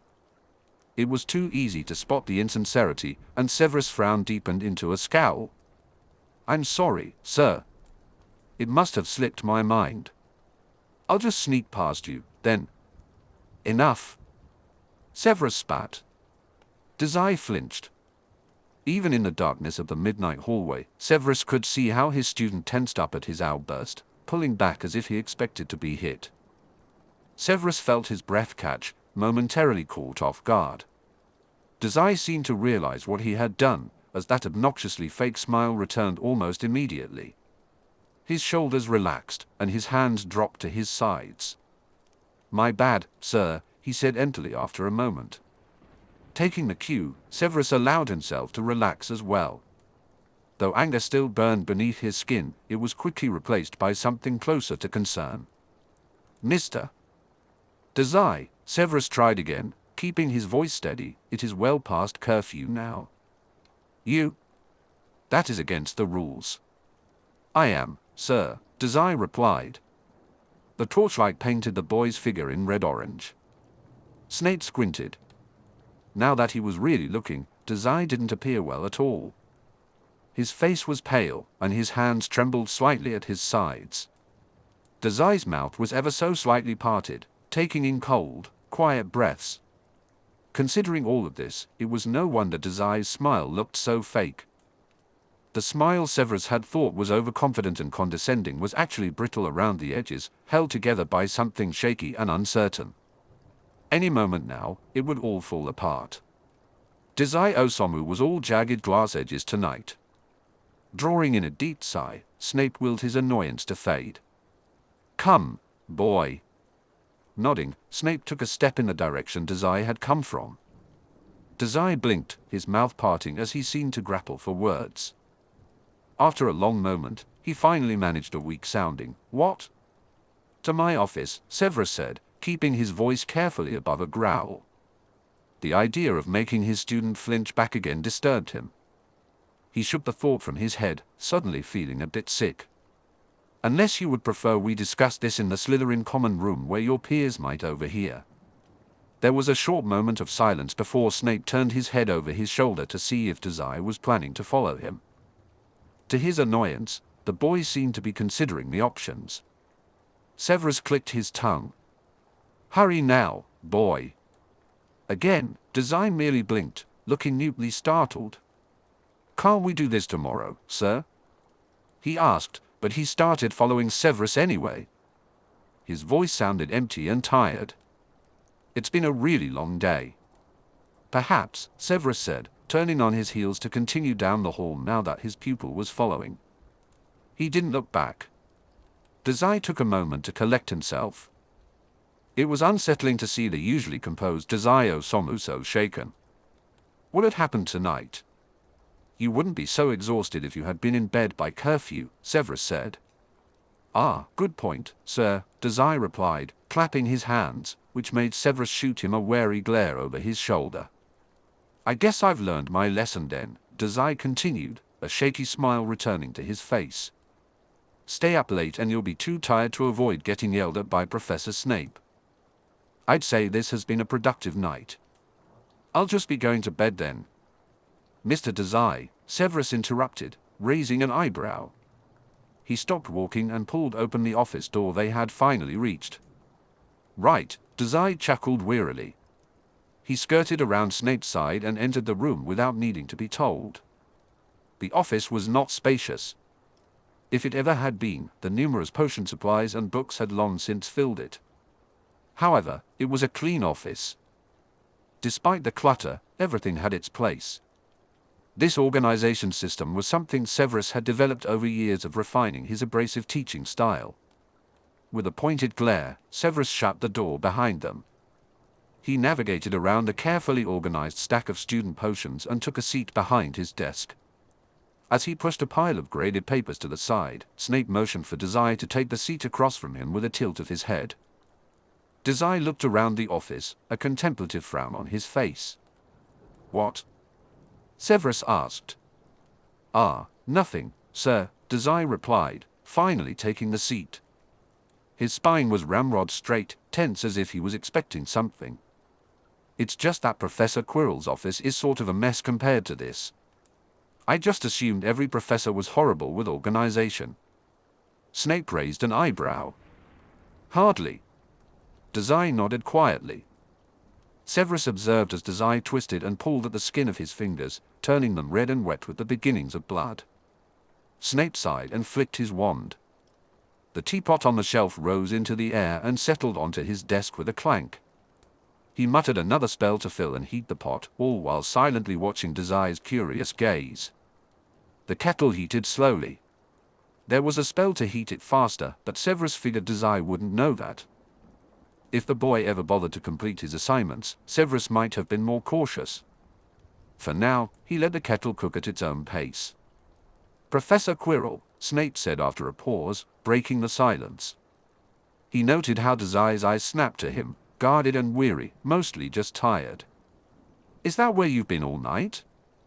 He tried to keep the worry from his voice. With Dazai's often expressionless face, it was hard to tell if he succeeded. Dazai blinked and then turned his attention back to the slowly heating kettle. While he waited for a response, Severus withdrew 2 tea bags from the left drawer of his desk. He summoned 2 patterned mugs with a wave of his wand. One was striped green and black, and the other had a design matching a snake's back. Gifts from Dumbledore, naturally. Snape was never one to be so garish. I think Professor Quirrell is mad at me, actually, Dazai said. Snape frowned, working hard to maintain his composure. Even though Dazai sounded like he was joking, it was hard to tell, especially in this situation. I expect most professors don't take well to their students messing around with their property. Dazai's head shot up from where it hung over his raw fingers. His eyes were wide. Boy, Snape said, you weren't exactly subtle, charming Quirrell's papers to burn themselves. For some reason, Dazai seemed to relax at that. Curious. Had the boy thought he was referencing something else? I didn't think Professor Quirrell would tell on us, Dazai said after a moment, looking thoughtful. Snape sensed that wasn't what Dazai had actually meant to say. Something else was going on in the boy's mind. He did not, Snape replied simply, choosing not to elaborate. Instead, he turned to the teapot, which was just starting to warm up. He caught Dazai's curious stare but focused on the flame instead. That searching gaze was more convincing now, but Snape couldn't shake off the panic he had seen earlier. With a weary sigh, Severus forced himself to ask, what do you aim to accomplish by antagonizing your professors, boy? You'll have to ask my my friends that, Professor. Snape raised a thin, greasy brow. My very good friends and I, Dazai clarified with an empty smile, who are equals. Severus wasn't attached to the boy. He wasn't. But this was so unlike the Dazai he had come to know that for Snape to ignore it felt wrong. What had kept his snake out so late? The question itched at his mind. Had he been Quirrell, after all? Or... His conversation with Poppy suddenly snapped into Snape's thoughts. Both Snape and Dazai jolted as the tea kettle began to scream. Severus quickly willed away the flame, silencing it to a quiet whistle instead. He shook himself out of the darker thoughts. Across the desk, Dazai seemed to be doing the same. Wordlessly, Severus poured hot water into both mugs. He pushed them aside to let them sit for a moment. Do you want honey? Severus asked, surprised by his own gentleness. When Dazai didn't respond right away, Snape forced a scowl onto his face. An answer sometime soon, preferably. Dazai said, blinking. He looked distinctly uncomfortable. Honey. Severus felt his patience dwindling. Any fondness that had unexpectedly surfaced was quickly fading. For your tea, he said, grinding out the words. You can do that? Dazai asked. Put honey in tea. Severus stared at him for a long moment. Eventually, Dazai managed a tight-sounding laugh. Right, of course you can. On his lap, Dazai tore the skin of his left ring finger, and his nail came away filled with blood. Eyes narrowed, Severus watched as his student stared at the sweetener as if it were a foreign concept. Hadn't Dumbledore had tea when they were giving Dazai his acceptance letter? Surely that had sweetener in it. So why the perplexed look now? For some reason, Severus felt something sick and sticky catch in his throat at the sight. Perhaps it was the genuinely confused look on Dazai's face at such a small pleasure. Snape added honey to both of their drinks. Silently, he slid the snakeskin-patterned mug across the desk toward Dazai. It was only after Severus had taken a sip himself that Dazai raised the mug to his lips. Dazai hummed, hovering over the mug as if it were the only thing keeping him from freezing. It's sweet, he said, sounding surprised. It is, Severus agreed, taking another sip. He glanced across the desk and felt relieved to see some color returning to Dazai's face, and his hands were no longer shaking as badly. Wrapped around the mug, Dazai couldn't pick and tear at his fingers anymore. Severus watched as Dazai took a long sip from his tea. Then, before Snape could say anything, Dazai wrinkled his nose. "I hate sweets." Severus scowled, baring his teeth. He opened his mouth to make a sharp remark, but the memory of Dazai's earlier flinch echoed in his mind. Snape decided to hold his tongue. A roll of honey soothed his lingering annoyance. "Then don't drink it, problem child." Dazai blinked up from his drink, surprised by the nickname. Snape was momentarily stunned himself. It had slipped out completely by accident. Dazai recovered faster than Severus, but the professor found he didn't mind. It was a relief to see his student looking less distressed. "I'm still drinking it," Dazai said, pouting into his borrowed mug. "Since you went through so much trouble to make it for me." Severus raised an eyebrow. He set his mug down on the desk with a clink and sighed. He watched Dazai drink for a long moment. Now that the boy didn't seem on the verge of a panic attack, Severus could finally get to the point. "What were you really doing out this late, Mr. Dazai?" Dazai froze, his fingers locking around the mug. He held the tea over his mouth, hiding whatever expression was there. Severus narrowed his eyes, carefully observing his student for any subtle, non-verbal cues. Instead of responding, Dazai leaned back in his seat, precariously tipping it onto the back legs. He let his gaze drift across the desk, landing somewhere near Severus's head. "Would you believe me if I said I got lost?" he asked, smiling slightly. "I have a hard time believing one of your friends wouldn't have gone out to fetch you if that were the case," Severus replied flatly. "Honesty, boy. I'm seconds away from giving you detention for the rest of the year." "Ah, I'm going to have those." "Then you understand that I can make your time here significantly less bearable," Severus said. Dazai tensed at the threat, prompting Severus to let out a weary breath. It was yet another reaction for the red flag collection that the boy was starting in Snape's mind. "I'm willing to hear you out," Severus continued, his voice droning and tired in a practiced manner. "If only because you are one of my snakes. But if you insist on lying to me, I will be forced to involve the headmaster." He wouldn't, though. Dumbledore had made it clear that Quirrell always took precedence over the students, even over Dazai. Severus took a sip of tea, and across the table, Dazai did the same. He didn't set his mug down but held it close in his lap. When he spoke, his words seemed carefully chosen. "I really did get lost, sir," Dazai said, pausing before adding, "lost in my own thoughts. I was worrying about failing my remedial lessons all night, and when I came back to reality, you were standing there yelling at me." Snape's lips twitched into a deeper frown. "So you were with Quirrell?" "In your remedial lessons," he practically growled. There was no way Quirrell was helping Dazai out of kindness. If only he could figure out what the man saw in this particular student. Severus had sensed trouble in the relationship from the start, and now his student was in some sort of trouble because of it. "I wasn't, but it's funny that you think that," Dazai replied. "Watch your tongue," Severus snapped. "My patience is wearing thin, Mr. Dazai." Almost as an afterthought, his eyes wandered over the boy's thin frame, lingering on the bandages. Dazai merely hummed. With color returned to his skin, he seemed to have collected himself. No longer was he the small, shaky figure Severus had found wandering the halls. Manipulative glint returned to Dazai's eyes, though it seemed a bit brittle around the edges. It was almost a relief, almost. "Professor Snape sure is worried about Professor Quirrell, huh?" Dazai said, leaning over his mug. The steam rose and framed his face. Severus recognized the smile as the one the boy usually wore. It was fake, but not overly defensive.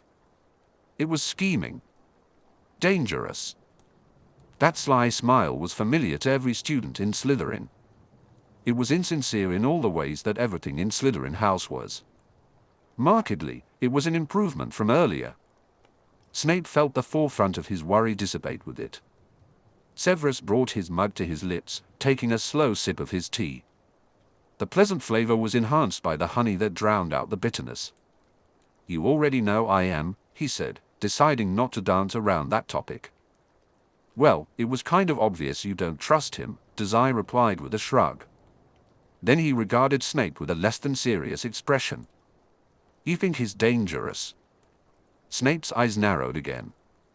This problem child of his was terrible at magic and was systematically failing all his classes. Yet, he was far more perceptive than the other professors gave him credit for. The boy was a snake, after all. Severus wondered if Quirrell had realized that as well by getting so involved with Dazai. I think you should steer clear of him, Severus corrected. Though I suppose it's a little late for that now. Dazai's smile twitched, as if he had something more to say. He wrapped his fingers tighter around the mug and offered a close-mouthed grin. After a pause, Dazai said, I wouldn't worry so much, sir. Professor Quirrell kicked me out of his remedial classes after some hooligans lit his essays on fire. Severus blinked. Unwittingly, a wave of relief washed over him. Quirrell had taken his. Dazai had raised more questions than he answered, but it was a relief nonetheless. The meeting he had with Quirrell in the Forbidden Forest over winter break must have unsettled the man. Good. Snape hid his triumphant smirk behind his mug. Dumbledore had specifically advised him against such actions, but hearing this news made Snape feel it had been the right choice. His student was safe from that mess, at least. That was one less thing to worry about when it came to his problem child. If you weren't with Professor Quirrell, Severus said, returning his mug to the desk, where were you tonight? I got lost. Snape stared at him, deadpan. With a slight snarl of his lips, Severus nodded. He reached under his desk to slide open a drawer. Dazai watched with blinking, curious eyes. Severus withdrew the detention paperwork with practiced ease. If it's detention you want, boy. Oh, in the library, Dazai suddenly continued, and it didn't sound like a lie. Severus had seen the boy day after day, rooting through the library's resources. He had yet to figure out just what Dazai was studying. His interests ranged from magical creatures to wand-making to ancient, half-forgotten histories. With a hidden smirk to himself, Severus dropped the paperwork back on his desk. Was that so hard, now? He asked, letting a hint of irritation seep into his tone. A little, yeah. I see you're just as insufferable as the last time we spoke. Dazai nodded to himself. I try, sir. He lifted the mug to his mouth but didn't drink from it. They were quiet for a moment. Whatever thoughts were going through his student's mind, Severus could never be sure. Maybe it was the relief of knowing the Quirrell-Dazai dilemma was no longer an issue, but he felt worn down yet accomplished. But that still left. I will need to discuss your infirmary visit with you eventually, Severus said, his voice low and thoughtful. He noticed Dazai shift in his chair from the corner of his eye. Turning to face the boy directly, he found Dazai staring intently at the floor. I am not one to ignore Madame Pomfrey's demands, especially when they are of such a concerning nature. Dazai bristled at the words, prompting Snape to sigh. Though I suppose now is not the time for it. For now, the boy was safe. Severus wasn't even sure he could push the necessary paperwork past Dumbledore, given the man's current mindset. Sometimes it seemed only Poppy shared his deep concern for this problem child's well-being. Dumbledore's bigger picture never included intervening before things got truly bad, no matter the issue. Perhaps sensing the exhaustion on Snape's face, Dazai set his mug back down on the desk. It sat on Severus' table, releasing hot steam from the top. The handle was marked with the blood from Dazai's fingers. The boy appeared to be doing better, having recovered from the panic attack that had been creeping up on him earlier. It was well past midnight now. Snape's worry didn't completely fade, but for tonight it could rest beneath a sea of honey tea. No? Dazai asked, a Slytherin smile spreading across his lips in a way that seemed forced. Are you tired, sir? Maybe you shouldn't stay up so late if you're just going to dismiss me like that. Dazai Osamu's favorite food was crab, and he liked just a bit of honey in his tea. Snape realized he was undeniably attached to his problem child. Those scars, those flinches, those innocent curiosities all had a story. And Quirrell's interest, whatever was truly going on with that boy, Dumbledore's commands be damned, Severus wasn't. Perhaps if my student weren't wandering the library after curfew, I wouldn't have to. Severus silently checked Dazai for injuries. Nothing seemed amiss. There was no blood, except for the flecks of red on his picked-at fingers. He was not with Quirrell and not engaging in one of those dangerous habits Madame Pomfrey had warned him about. There was more to this boy, Severus knew it. But what? Dazai offered a close-lipped smile, making it seem as though the answer would always be just slightly out of reach. Chapter 43, The Slytherin Loyalty Club Room. Dazai stumbled into the Great Hall. His head was still swirling with thoughts of last night's revelations. Immortality went against everything Dazai believed in. The thought of never dying was grotesque. Just thinking about it made Dazai's throat clench. Everything that had happened last night, between the library's forbidden section and Professor Snape's unobtrusive tea break, felt too close to home. Dazai chose not to think about it. Focusing on Quirrell's mafia was easier without these complications. To keep things from getting out of hand, Dazai had made a checklist. He would avoid Professor Snape. He would hatch a dragon's egg. He would steal the Philosopher's Stone. It was a very good plan, Dazai thought. But for now, he sat down at the Slytherin table and leaned forward to rest his head in his arms. His eyes slipped shut.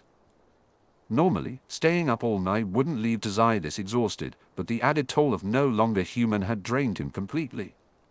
It was quiet for a long moment. Even the professors weren't here yet. Dazai sighed into the table. This doesn't look like a vacation, Snakey. Shouldn't you still be in bed? Dazai startled and shot upright. He whirled in his seat to find Fred and George blinking down at him with matching looks of surprise. Fred recovered first. You're looking a little on edge, he commented, taking a seat on Dazai's left. After a moment, George sat on Dazai's other side. I'm tired, Dazai admitted. It was a more honest answer compared to the existential dread he felt when considering the Philosopher's Stone. He pushed his cheek against the palm of his hand and considered the twins. Fred and George shared a conspiratorial look. Right. How did book hunting with Hermione go last night? You got back pretty late, Fred said. When Dazai raised an eyebrow, Fred quickly corrected himself. Hermione got back late. Dazai hummed in response. She found what I was looking for. He frowned at the table. It's not good, is it? Fred asked, sounding vaguely concerned. It's... Dazai furrowed his brows in thought. Finally, he said, not what I was expecting. He turned to give each of the twins a brief nod of acknowledgement. Our plan hasn't changed, though. As far as I can tell, the stone isn't cursed or anything, so we can snatch it without too much trouble. That's good, isn't it? Fred replied. Sure, Dazai said dismissively. Suddenly, 3 platters of food appeared on the table in front of them. Apples, strawberries, and bananas were laid out beside a tray of bagels and toast. Dazai scrunched up his nose involuntarily. The twins began filling their plates on either side of him. A wave of nausea kept Dazai's gaze fixed on the empty space before him. Aren't you going to eat, Snakey? Fred asked. Maybe later, Dazai said, his voice tight.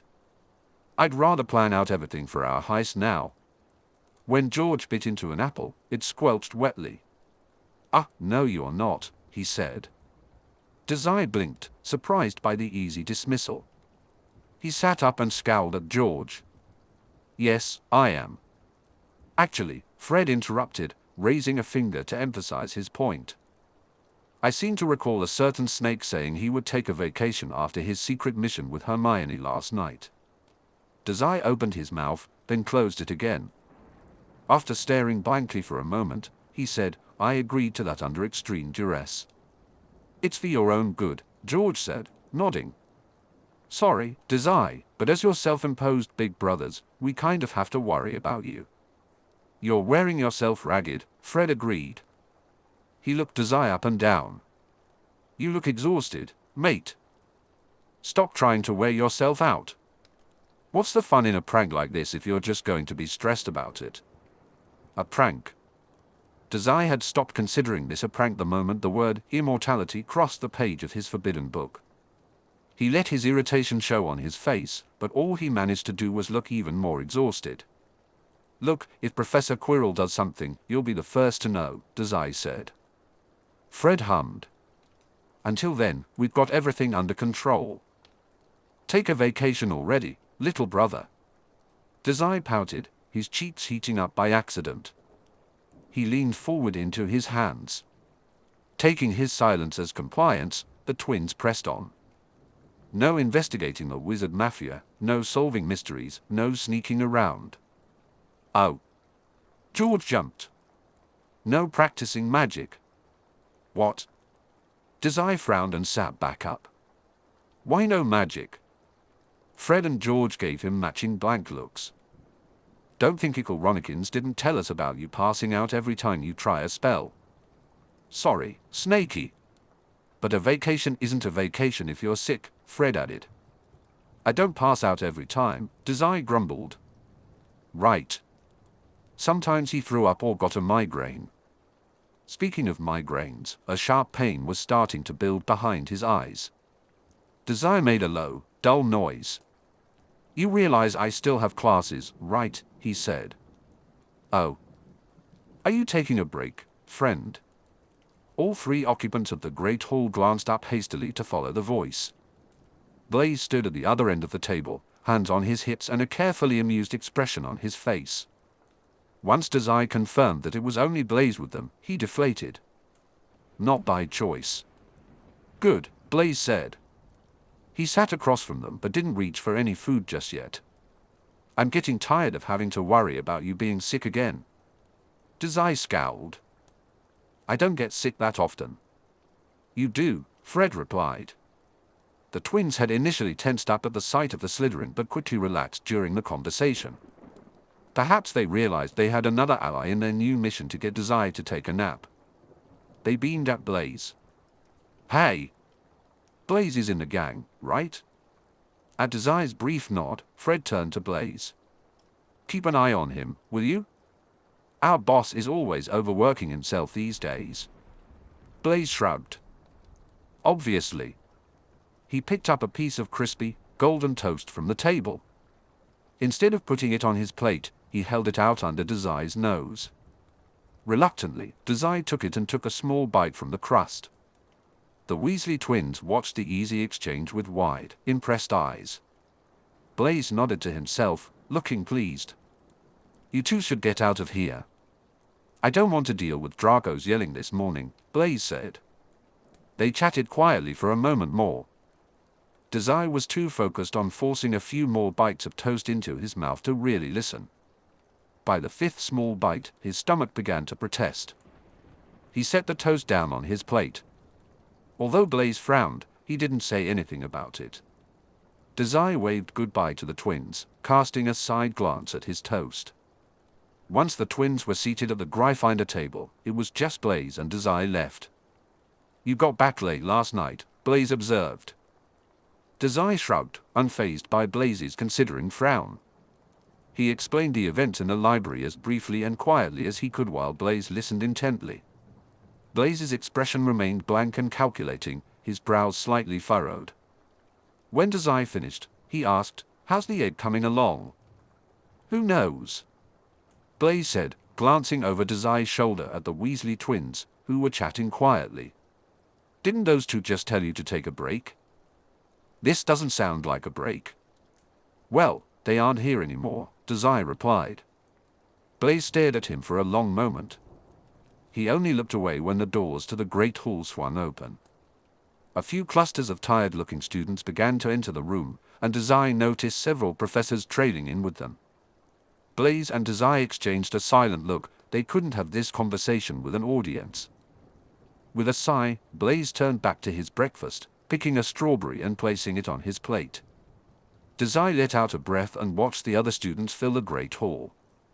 When Professor Snape arrived about 10 minutes later, he immediately poured himself an overflowing mug of coffee. Dazai understood the sentiment, and a quiet sting of sympathy burned behind his eyes. However, a quick search around the Slytherin table revealed no coffee for the students.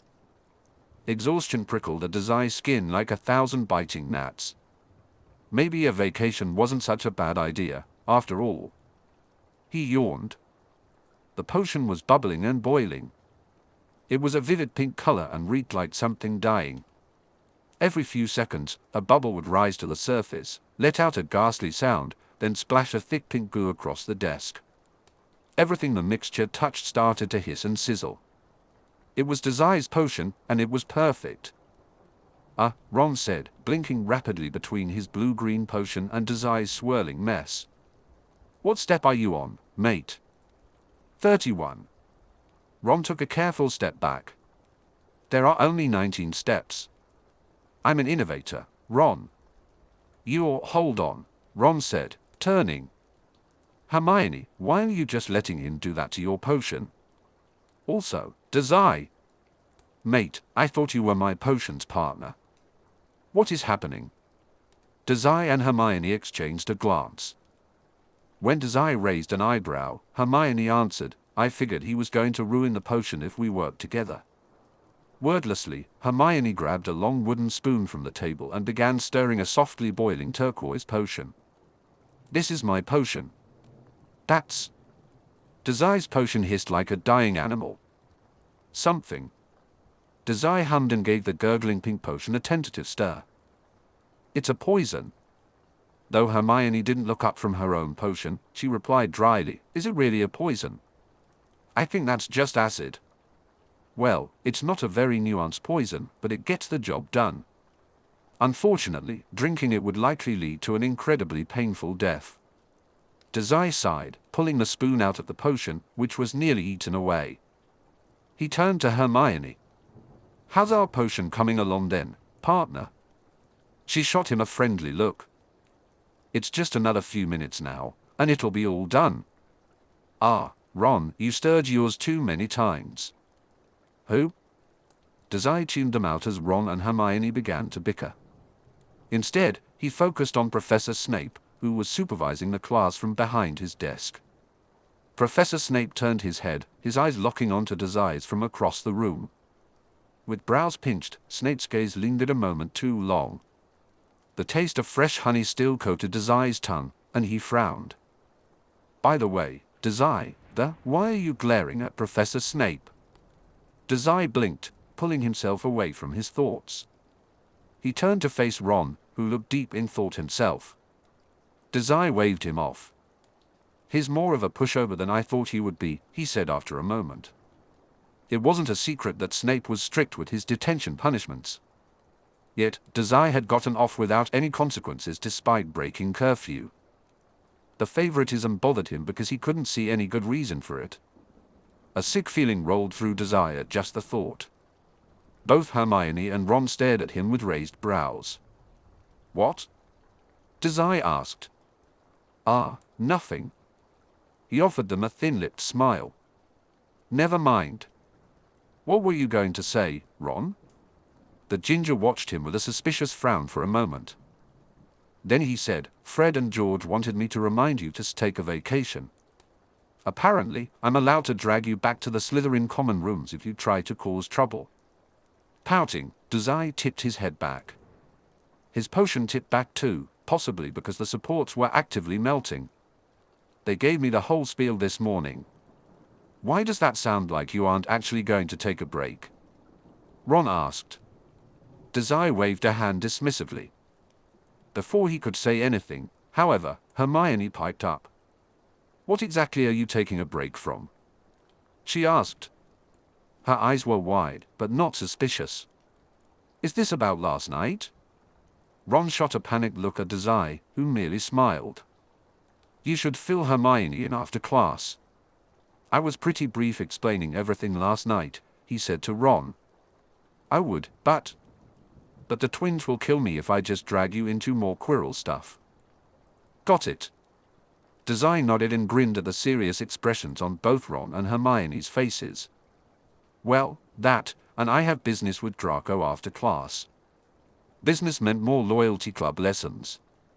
Not that Dazai was complaining. He still needed to figure out the limits of his magic, after all. He was improving, but not enough to keep up with the other students. Even Neville, the Gryffindor boy who consistently failed his spells, could at least cause some sort of magical reaction. Does that really constitute taking a break? Ron asked. What's going on? Hermione asked.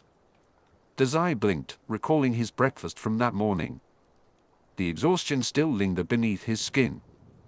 This is more important, he said after a pause, shifting his weight and avoiding Hermione's gaze. Before Ron or Hermione could respond, Professor Snape's slimy voice broke through the air. Students! He called. Every pair of eyes in the dungeon snapped to attention. Dazai turned lazily towards Snape, frowning. That is the end of our instruction period. Bottle your Wiggenweld potions and bring them to me. Hurry up and get out. Beside Dazai, Hermione quickly and efficiently began bottling her potion. It was now a vivid green, exactly as the textbook required. Ron's potion was almost right, thanks to Hermione's constant reminders. Dazai's potion, however, was a different story. When the cauldron gurgled and bellowed, Dazai instinctively stepped back. Hermione's eyes darted between the potion and Dazai, then back again. After a moment, she said, I'll ask Professor Snape to dispel that. I don't think you're going to be able to clean it out. Not without burning myself, Dazai yawned. Just thinking about it made his arms sting with pain. Fire was one of his least favorite punishments. Good thinking, Hermione, she beamed proudly. Then she spun on her heels and hurried to Snape's desk. Dazai and Ron exchanged amused smirks. If you're taking a break from all this Quirrell nonsense, Ron said after a moment, you could come to the owlery with me. It's been a while since we walked down together. Dazai blinked. Well, the last time we were both there, you started a fight with Draco. And you passed out, Ron replied, his expression suddenly tight. That owl of yours, Lua, featherbrained. It's important for a wizard to spend time with his pet. Dazai opened his mouth. Dazai was about to offer a cheeky response when something tapped him on the shoulder. He flinched. Standing just behind him, Draco gave him a strange look. Dazai quickly masked his discomfort with a grin. Draco, fancy seeing you here, he said. I thought you were allergic to the Gryffindor side of the classroom. Funny, Draco replied, deadpan. He then turned a glare toward Ron, shifting from blank amusement to open disgust.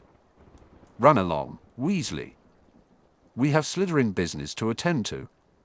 Dazai smiled amicably, looking between them. He waved when Blaise and Pansy approached from behind Draco. Only Blaise waved back. Pansy, clearly annoyed, rolled her eyes and moved to Draco's right side. Why are you still talking to this blood traitor scum, Draco? Just grab your pet project and let's go. Ron's expression darkened. Sensing they were moments away from a full-on brawl, Dazai interrupted with a chuckle. I feel I should remind at least one of you that we're still in the potions classroom. Also, Professor Snape is about 10 feet away from us, and he will definitely notice if you try to kill each other. Dazai didn't look, but it was likely that the potions master was watching them right now.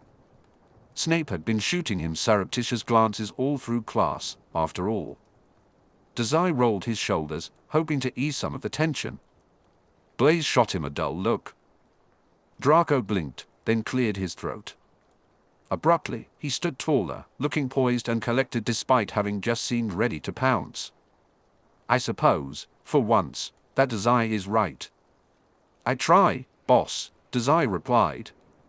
Come on, Dazai, Draco said, still scowling in Ron's direction. Dazai shot Ron what he hoped was an apologetic look as he stepped in behind Draco.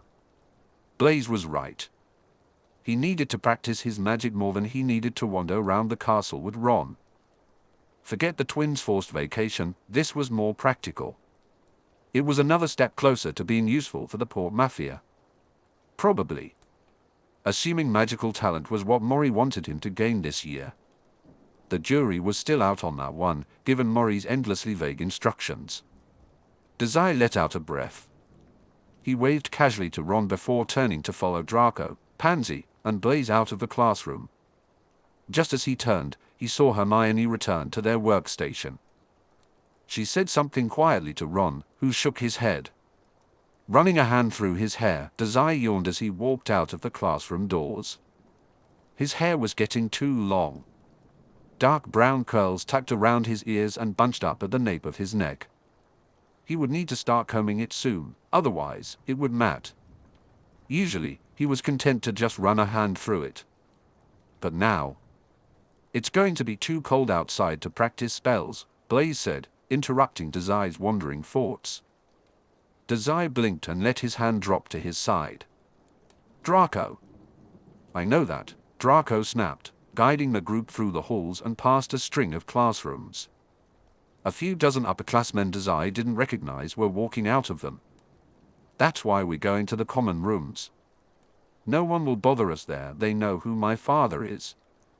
Dazai snorted. Blaise made a face and then glanced at Dazai. "That's not a great idea." "No?" Draco asked, his tone challenging.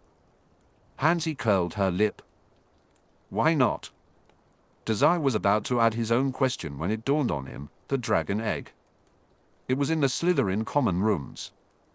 Blaise had been doing a great job of hiding it so far, but if the loyalty club was poking around in there, afternoon approached, it was almost certain they would stumble into it. Dazai felt uneasy about Pansy and Draco being involved.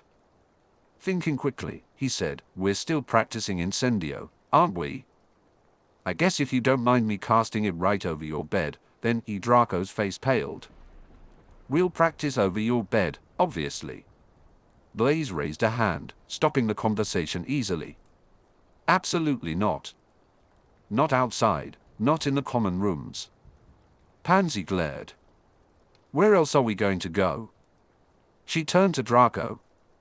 "Let's ditch the mudblood already and do something more fun. Like bullying a different mudblood." "Charming as always, Pansy," Dazai added.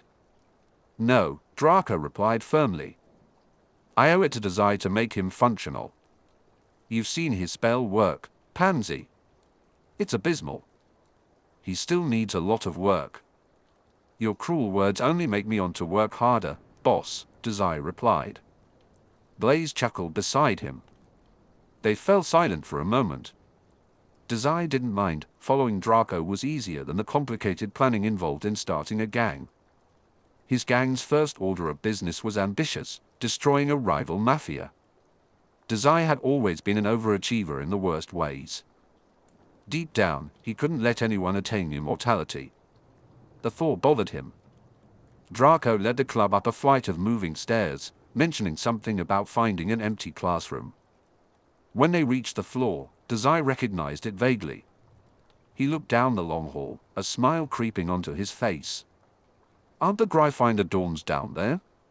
he asked, stifling a yawn. "Planning to cause some trouble, boss?" Pansy scowled. "Of course you don't know how to navigate Hogwarts, but you know where to find the Gryffindors." Draco shot him a look. "As clear view?" Dazai asked. "What's going on?" Draco turned slightly, his expression serious. "Listen. We need to be careful.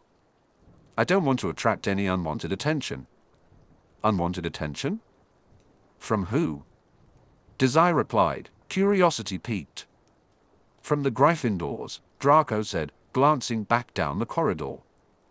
"We can't have them thinking we're up to something." Blaise chuckled. "Oh, come on. What do you think they'll do? Send a letter to the headmaster?" Draco shot him a warning look. "You don't get it. They're unpredictable." Dazai shrugged. "So are we. What's the difference?" Draco sighed, clearly frustrated. "The difference is we have a reputation to uphold." "Right, the Slytherin reputation," Dazai said, smirking. "And what's that? Bullying mudbloods and playing it safe?" "Exactly," Draco replied, crossing his arms. "Then let's find that empty classroom," Blaise suggested, trying to lighten the mood. "Fine," Draco said, his tone softening slightly. "But we're doing this my way." Dazai nodded, intrigued by the challenge. "Lead the way."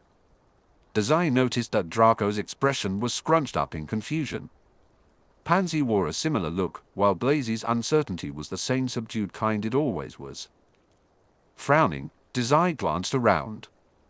"That door," Draco finally said, pointing toward a tall door at the end of the hall. To Dazai, it looked just like every other door in the school. "It's not supposed to be there." Dazai exchanged glances with his friends, frowning at their uncomprehending expressions. "How can you even tell?" he asked, scrunching his nose. "Because," Blaise replied, giving him a pointed look, "this is meant to be an empty hall. There's usually a tapestry right there." "Not that you would know," Pansy chimed in. Dazai raised an eyebrow. "I don't know," he said, eyeing the supposedly mysterious door, "and neither do you. I feel like we've already established that Hogwarts doesn't make any sense and that it's a navigational nightmare." Pansy glared at him. "No one thinks that but you. You definitely should. It's a wonder Slytherin has any brain cells left at all." A long moment of silence passed as they stared at the door, each wearing a different expression of perplexity. Despite how often magic threw him for a loop, Dazai seemed the least confused of the group. Every door was novel to him, and compared to the Philosopher's Stone, a mysterious door felt a bit underwhelming. "Hey," Dazai said. He skipped past Blaise, Pansy, and Draco, heading straight toward the magical door. "Maybe it's empty." "Let's check, boss." As Dazai brazenly reached for the door, Draco suddenly sprang to life. "No. Are you an idiot, Dazai? Don't you know you shouldn't just touch random magical artifacts? What if it's cursed?" Dazai snorted but let his hand drop to his side.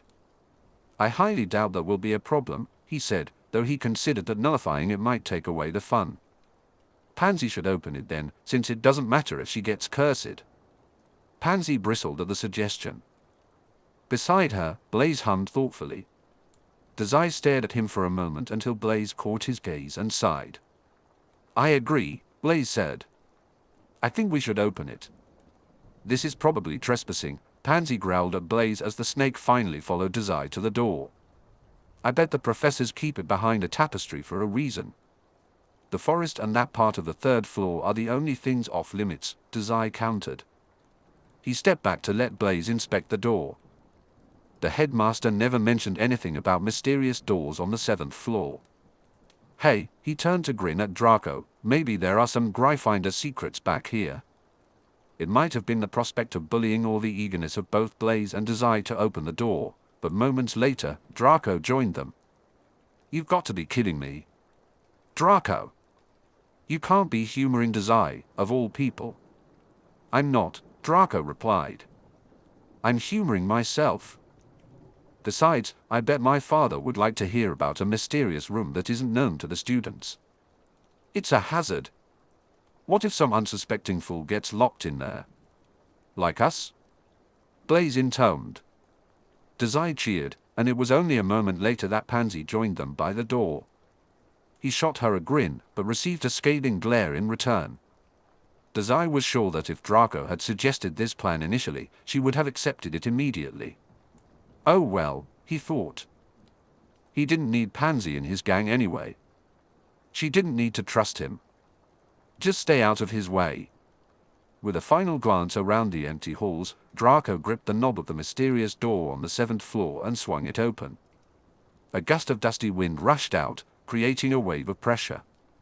Dazai squinted against it, his nose crinkling as he tried to stifle a sneeze. He blinked to clear the dust and peeked around Draco's arm to look inside the room. "It's..." he started, but the right words escaped him. Dazai turned to Draco. "Who? Did you get better magic since last class?"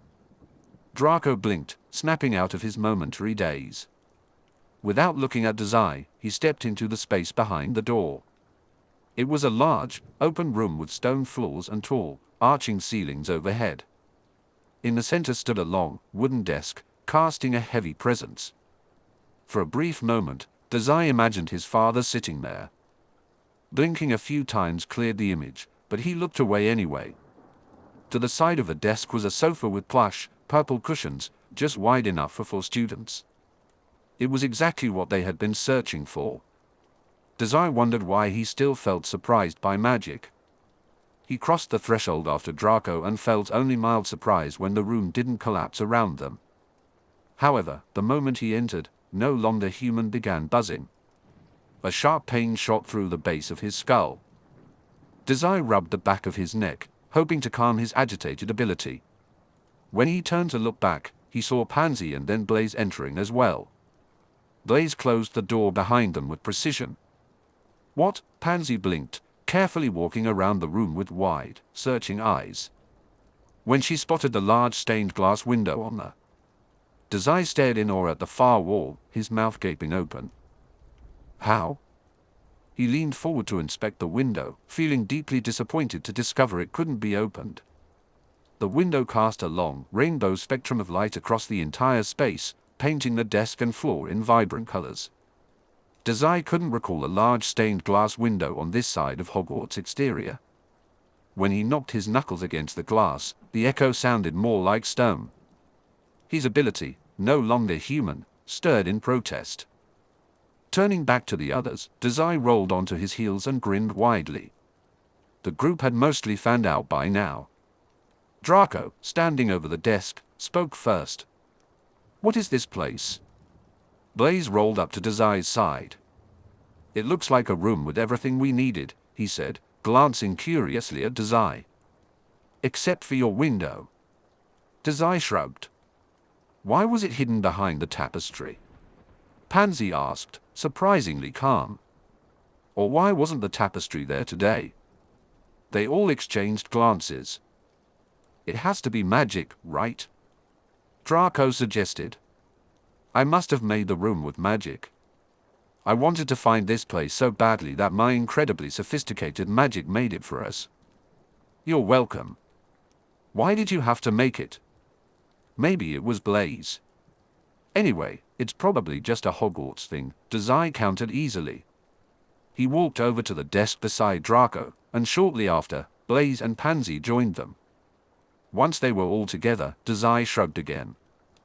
"It's definitely made of magic, though." No longer human hand in agreement, and Dazai had to hold back a wince at the uncomfortable sensation. Whatever this room was, his ability kept trying and failing to negate it entirely. A room that isn't always visible but appears when you have a specific location in mind? Dazai frowned to himself. That didn't seem quite right. They hadn't really.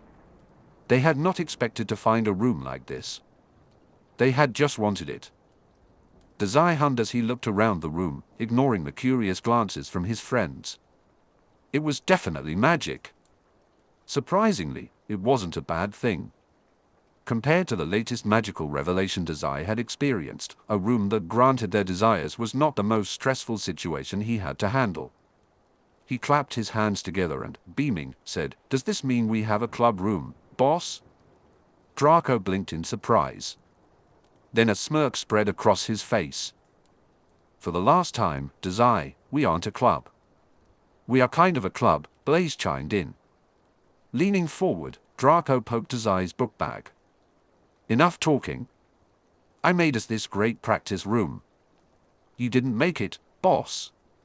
So we better use it." "Wand up, Dazai. Today we're practicing Incendio." Chapter 44, Smoke Screen.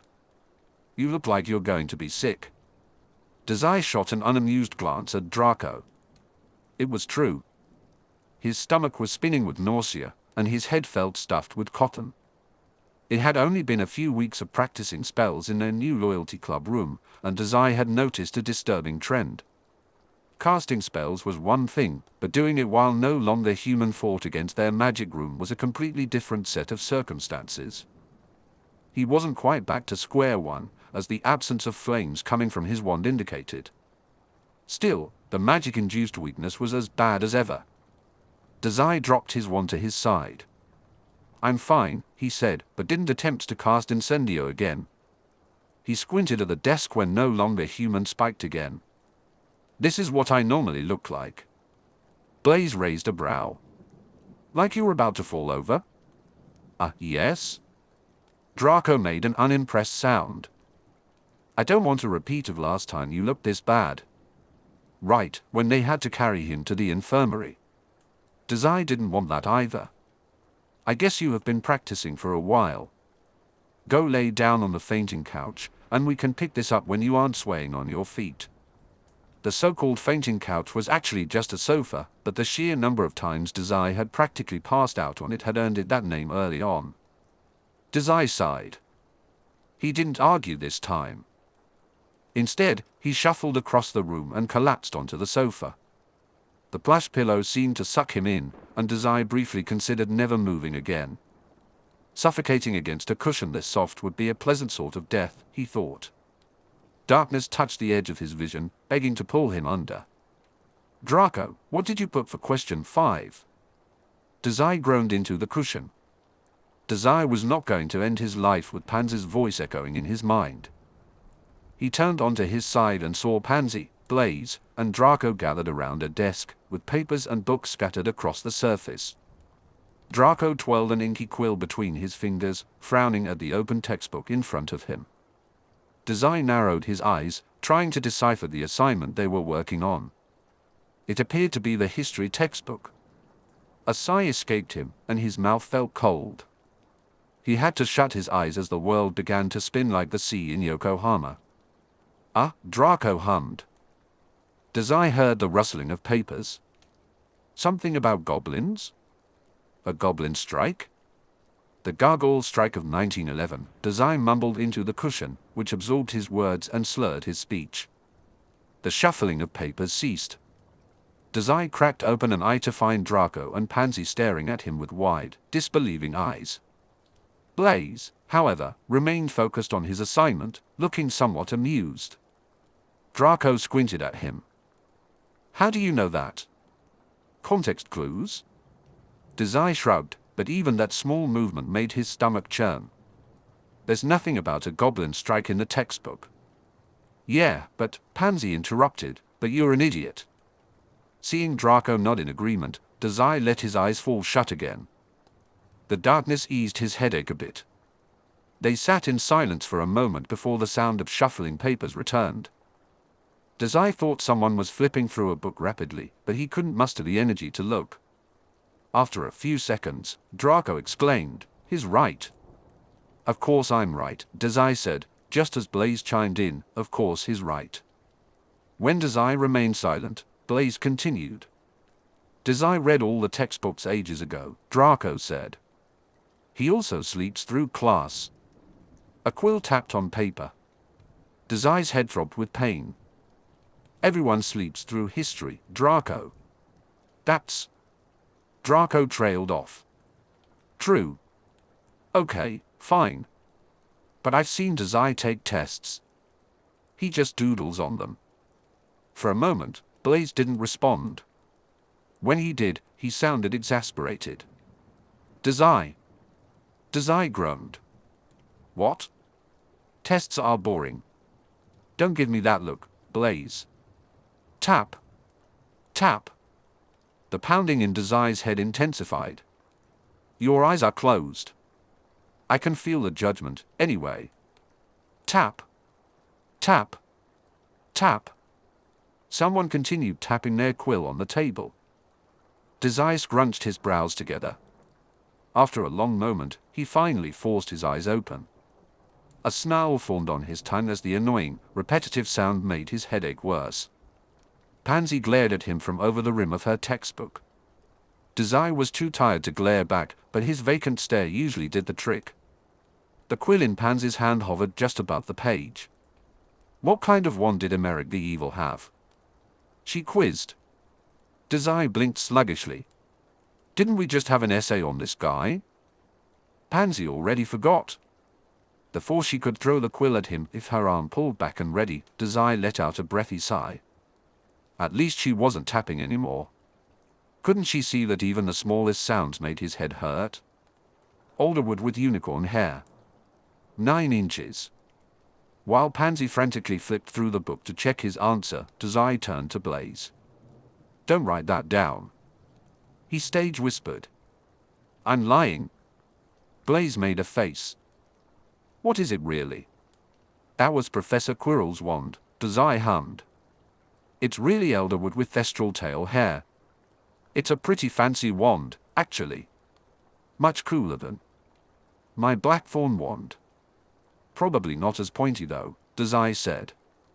Blaise nodded and started writing immediately. Dazai felt a small thrill of appreciation when Blaise easily accepted his answer as correct. Pansy, on the other hand, was fuming. She flipped through the book, obviously searching for something to disprove him. She wouldn't find anything, of course. Dazai knew that book cover to cover. In fact, he could even tell her what page to look on. But Pansy's frustrated face was too amusing. He decided to let her struggle a little longer. Dazai grinned into the pillow. He was just about to close his eyes again when Draco blinked, looking between him and Blaise with wide eyes. Wait. Are you actually smart? Draco asked, his mouth dropped open. It can't be. Dazai, you're failing every single class. He must be reading the book somehow. Dazai yawned. Everything is spinning, boss. If he tried reading right now, he was convinced he would actually throw up. Just thinking about it made his vision waver. Dazai closed his eyes and pressed closer into the sofa. That's not possible, Draco continued, looking aghast. The sound of his voice grated on Dazai's ears, but pushing further into the sofa didn't help, except to make breathing more difficult. Slowly, Dazai opened an eye.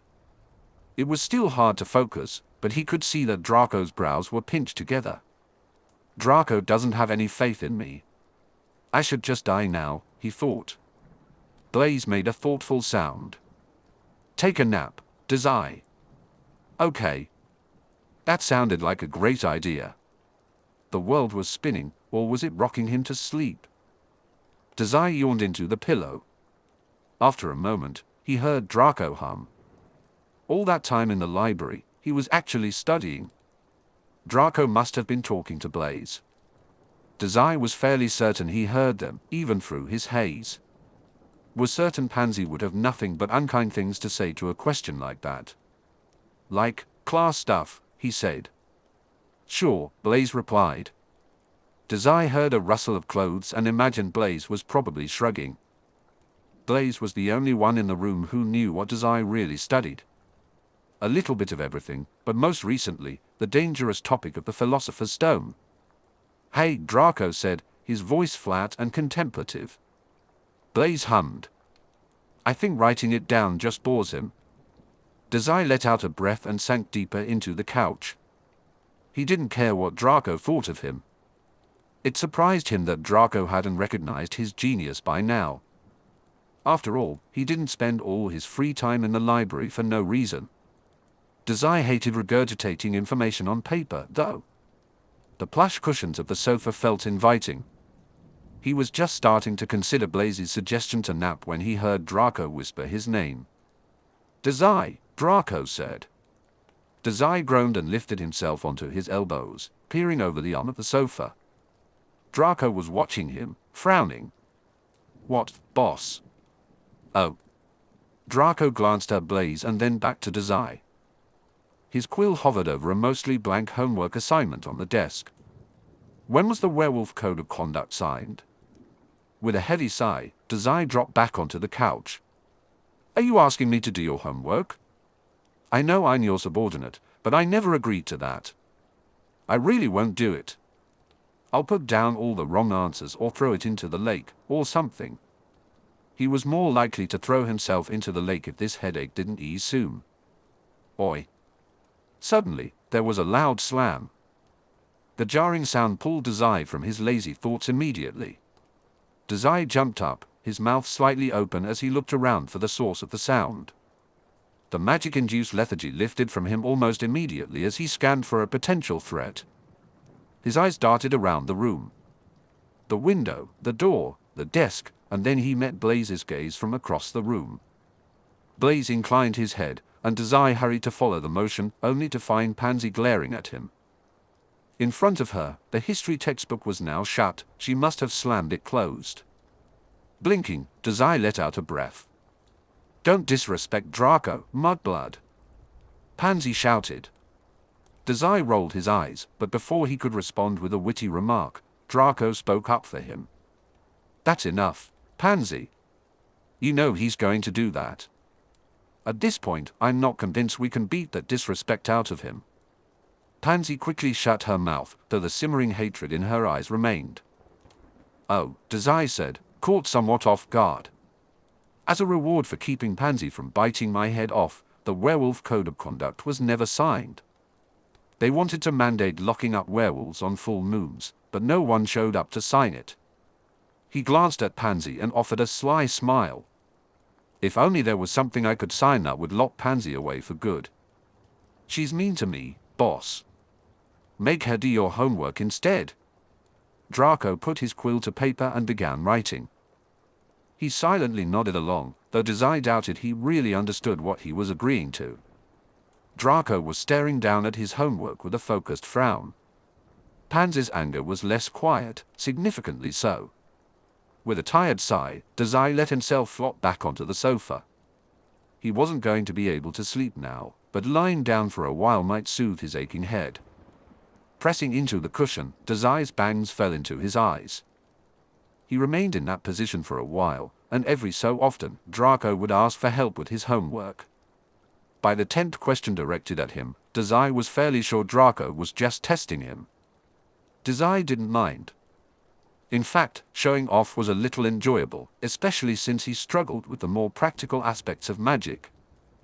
"Well," Draco said, neatly slipping his finished papers into his book bag about 10 minutes later, "looks like you found yourself a new job, subordinate." Dazai pushed himself into a sitting position and hung his head just low enough that the light from the stained glass window missed his eyes. "I didn't agree to this," he said. "But if it's for Draco, then I guess it's fine. Just don't share my homework answers with Pansy." Pansy gaped at him. "Deal." "Hey!" A small smile tugged at the corners of Blaise's eyes, and Dazai grinned back. Draco collected his things from the desk and slipped them into his bag, with Pansy and Blaise following his lead. It was only after everyone else stood that Dazai forced himself off the sofa. He arched his back into a long stretch, swaying slightly with dizziness. It was getting late, but the club room was still flooded with light. Dazai shook his head and followed the loyalty club out of the room once the others began to leave. He hopped out of the doorway, and when he looked over his shoulder, the door had vanished, replaced by the tapestry that usually hung there. The club room really only appeared when they needed it. Curious, but that was research for another time. Dazai didn't think he could sneak out to the library after what had happened with Snape last time. Maybe once all this Quirrell business was over. "Are you coming?" Draco called from up ahead. Dazai blinked. "My bad, boss. You're the only one who's going to get lost if you don't keep up." Dazai hurried to catch up, slowing only where he reached Blaise's side. They chatted quietly as they walked down to the dungeons. It wouldn't be curfew for another hour, but the corridors were nearly empty. When they arrived at the bottom of the dungeon stairs, Draco suddenly stopped. "What's going on?" Dazai asked, frowning. He stood on his toes to peer around Draco. Beside him, Blaise did the same, though with less enthusiasm. The dungeons were crowded with other Slytherin students gathered outside the entrance to the common rooms in various stages of disarray. A group of students Dazai vaguely recognized huddled together in their pajamas. Another group of upperclassmen was loudly discussing something, and Dazai noticed their clothes seemed to be smoldering. The smell of smoke lingered in the air. Dazai scrunched up his nose and blinked at Draco, who was still scanning the crowd of Slytherins loitering outside their common rooms. "Hey, boss. Maybe you should ask them what's going on," Dazai suggested, rocking back on his feet. An idea tickled the back of his mind, but it couldn't be that, could it? Draco glanced at him and then nodded. With a practiced ease, he donned a condescending smirk and strode forward into the swarm of students. Now that they were closer, Dazai could see a mix of panic, confusion, and excitement on everyone's faces. A few students held their stomachs, complaining about feeling sick. He also noticed that many of his fellow Slytherins had patches of soot or tears on their clothes. Dazai's eyes narrowed. The smell of smoke, soot, and animal scratches filled the air. Behind Draco and Pansy, Dazai and Blaise quickly exchanged glances. "Hey, Crabbe, Goyle!" Dazai called out. Dazai snapped back to attention as the two hulking figures turned toward them. They stood by the door, shifting around as if trying to peek inside. The female prefect, whom Dazai remembered from his first day at Hogwarts, glared at Crabbe and Goyle but let out a relieved breath when Draco caught their attention. "Draco! Been looking for you," she said. "You're always hanging around those three now," Draco replied, not looking sorry at all for abandoning his other subordinates. Privately, Dazai couldn't help but smile. "What's going on?" Draco asked, cutting off one of the boys before they could say anything more. Their mouths dropped open in surprise. "In the common rooms, there's some kind of monster in there. It destroyed the place," one of them said, and Dazai guessed it was Crabbe. The other boy, Goyle, shook his head vigorously, anger flashing across his face. "Bet some mudblood scum slipped it in there just to mess with us. You know what their kind is like." "That's enough," the prefect scowled. "It probably just snuck in, like that troll during the Halloween feast." "It's true," Goyle hissed, pointing. "Miss Burke says so." Hanging low on the wall behind a pristine frame, the painted lady smirked. The prefect rolled her eyes. Draco turned to Dazai, Pansy, and Blaise, raising an eyebrow as if to say, "Can you believe what I have to put up with?" Dazai could certainly believe it. His own subordinates were troublemakers too, always fussing over trivial matters. He nodded solemnly. Before Crabbe and Goyle could start bickering too loudly, Dazai interjected, "What kind of monster is it? Did any of you actually see it?" The unspoken question lingered in the air. "It's not a baby dragon, is it?" They fell silent, turning matching glares in Dazai's direction. Dazai felt the weight of the prefect's sharp gaze on him. "Why do you want to know, you muggle-born freak?" she asked. Goyle chimed in, "I bet he set that beast loose." "Answer the question, Goyle," Draco said. His voice remained pompous, but Dazai detected a growl beneath it, filled with irritation. Wordlessly, Dazai shifted back on his heels. Perhaps he should let Draco handle the interrogation, even if it was usually Dazai's specialty. In the friendly atmosphere of the Loyalty Club, it was easy to forget that the rest of Slytherin barely tolerated him. That was, until he faced their glares. Goyle looked visibly upset at having to answer a question from a mudblood, but Dazai knew he wouldn't ignore Draco's demand. After a moment of stubbornness, Goyle admitted, "I didn't see it. And Gemma won't let us back in there to take a look." The prefect, Gemma, merely rolled her eyes. "You'll only wind up scratched and burned like every other idiot here. As a prefect, I can't let you do that." Crabbe and Goyle attempted to argue against her statement, but Dazai tuned them out. He noticed Draco's nose scrunching at the mention of burns instead. "What sort of magical creature can do that, then? Burn someone?" he asked, looking between them for answers. When no one responded, Draco scowled.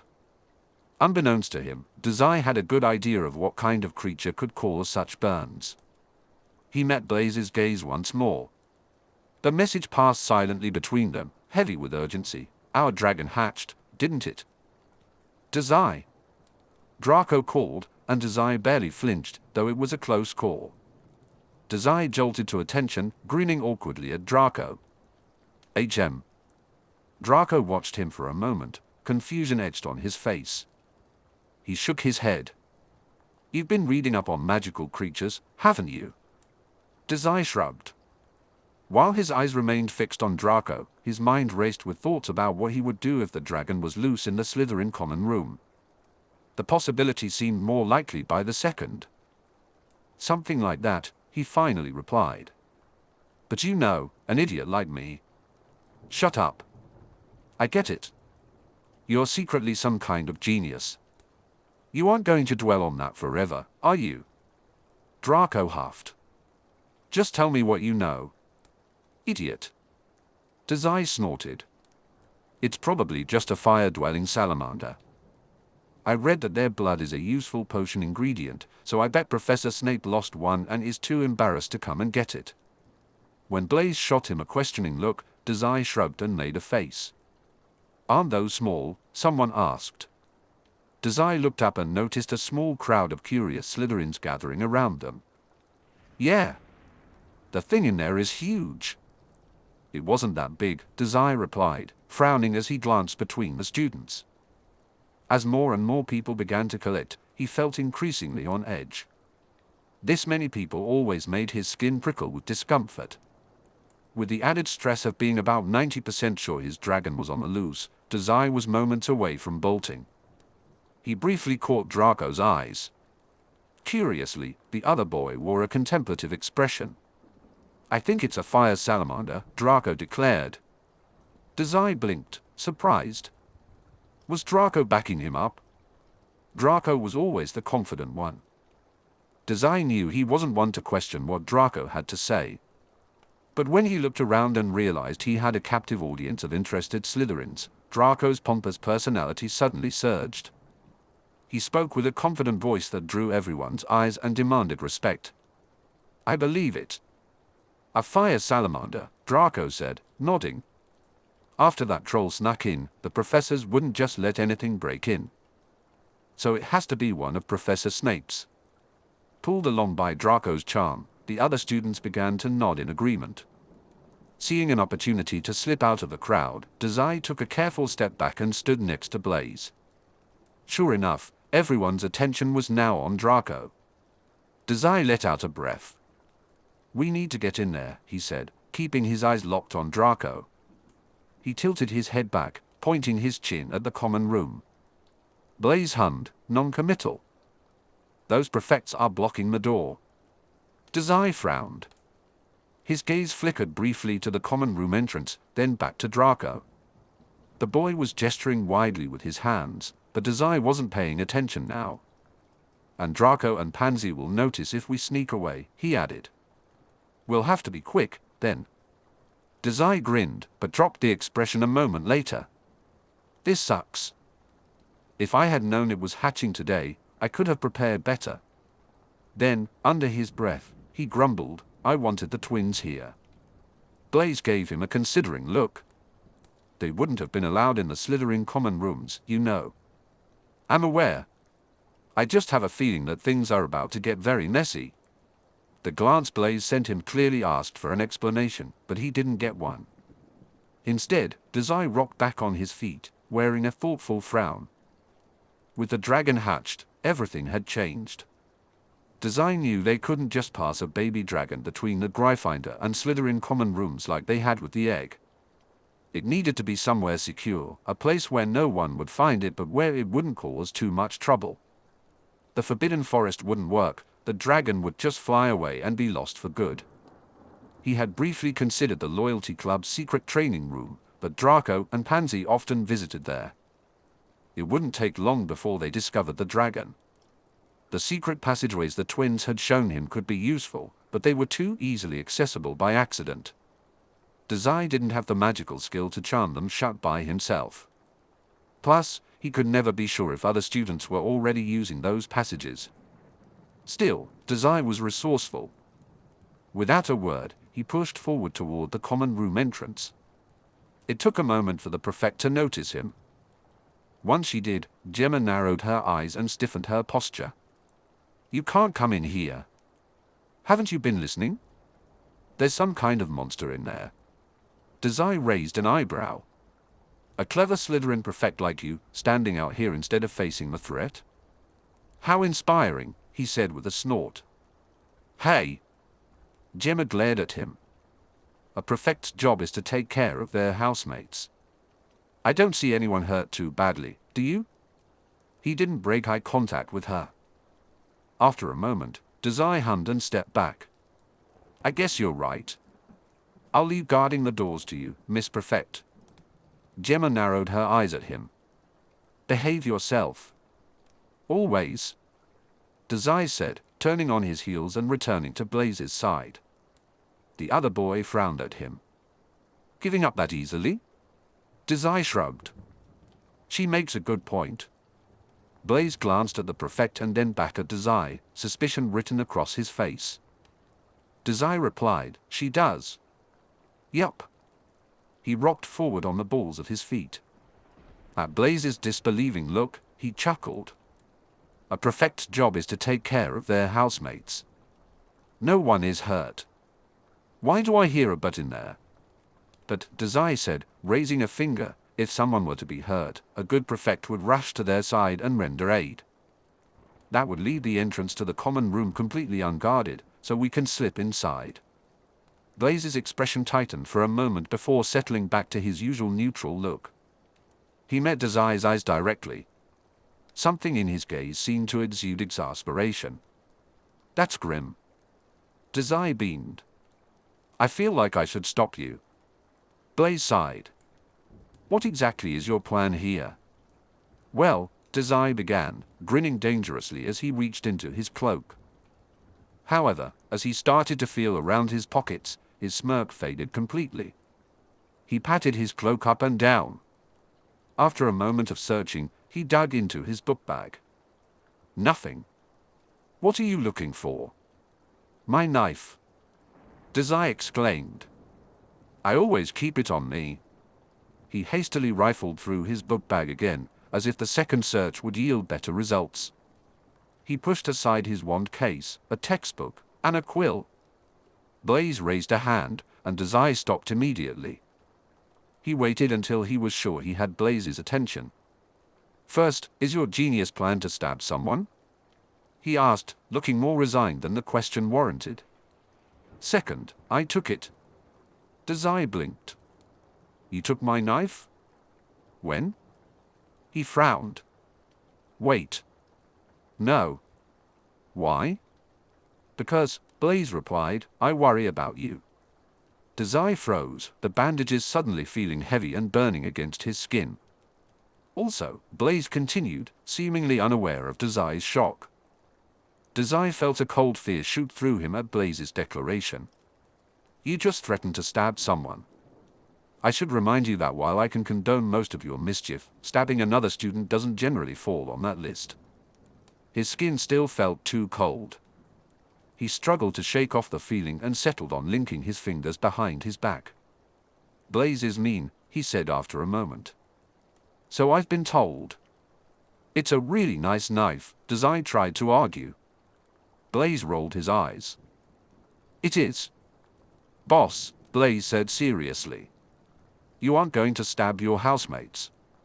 Dazai made a face. "Obviously not." "You took my knife." Dazai. "Right." He rolled his eyes and stood back on his heels to look around. Blaise seemed to accept that the conversation had ended. The other Slytherin rolled his eyes but held his tongue. Most of the students were still gathered around Draco, who was making some sort of declaration about blood purity, probably spurred on by what Crabbe and Goyle had been discussing earlier.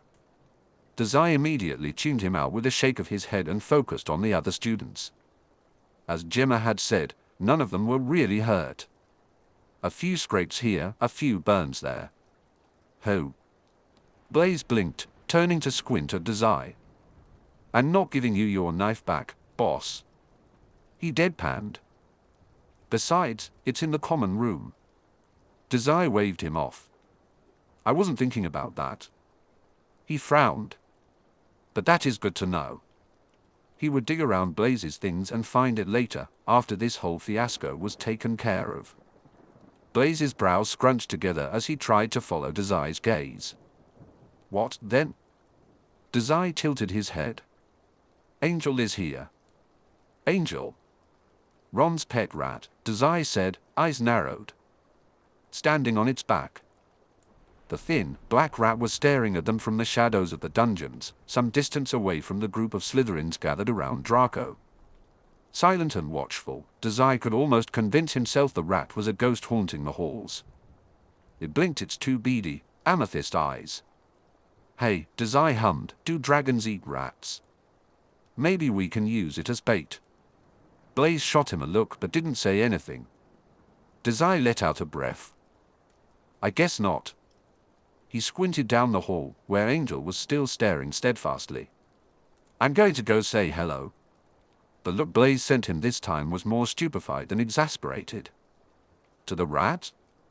Dazai shrugged.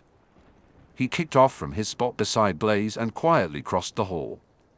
I'm pretty sure this dumb thing is smarter than it looks. He frowned, imagining that sharp look in the rat's eyes. Also, Ron will be jealous that it keeps coming to visit me, and I want to really rub it in his face. As he passed behind Draco's group, Dazai barely caught Blaise grumbling, I don't understand you. Dazai snorted. When he approached Angel, he wiped the honest humor from his face and replaced it with a sly smirk. The sound of Draco and the other Slytherins echoed off the cold, stone walls and bounced around the far end of the corridor where Dazai now stood. He came to a stop in front of Angel. The rat blinked up at him with quick, purple eyes. Dazai took a moment to tower over it before kneeling.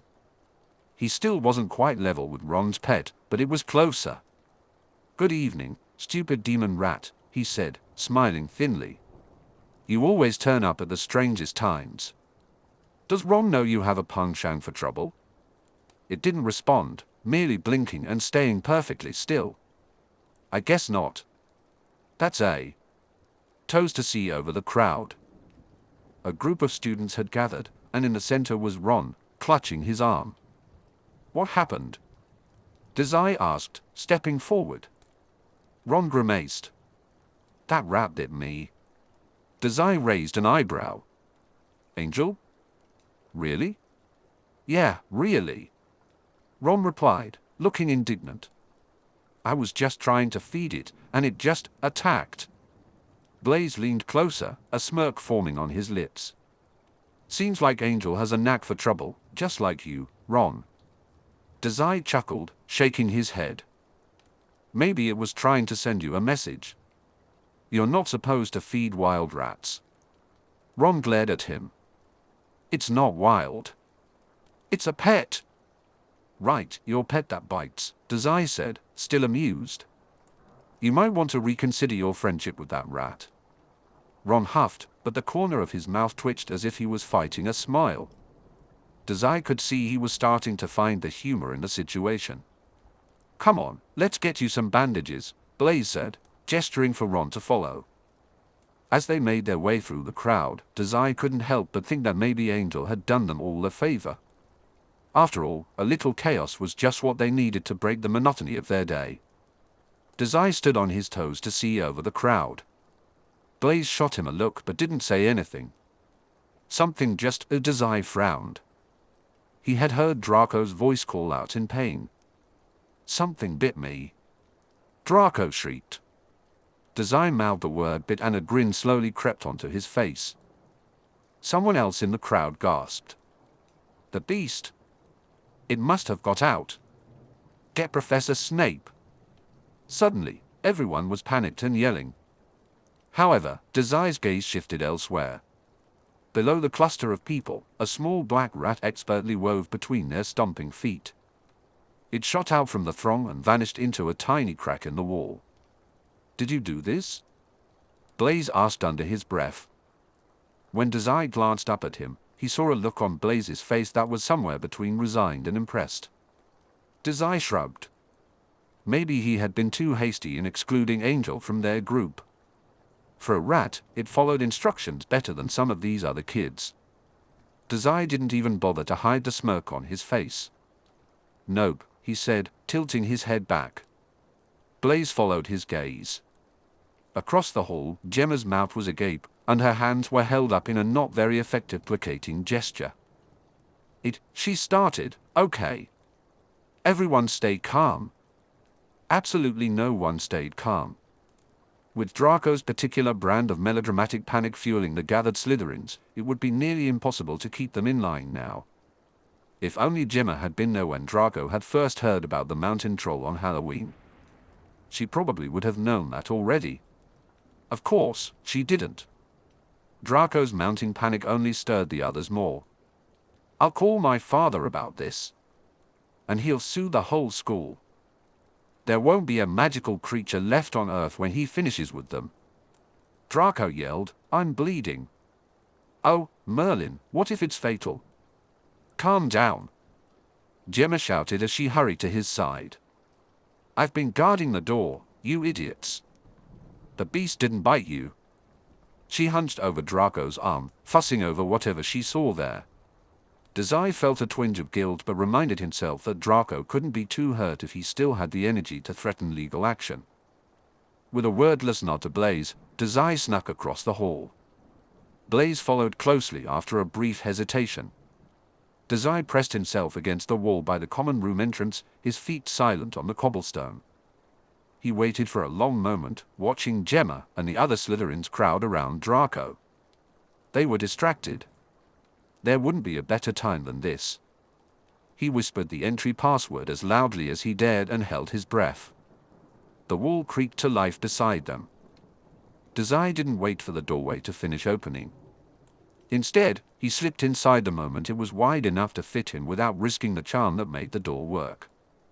He felt rather than saw Blaise follow him in.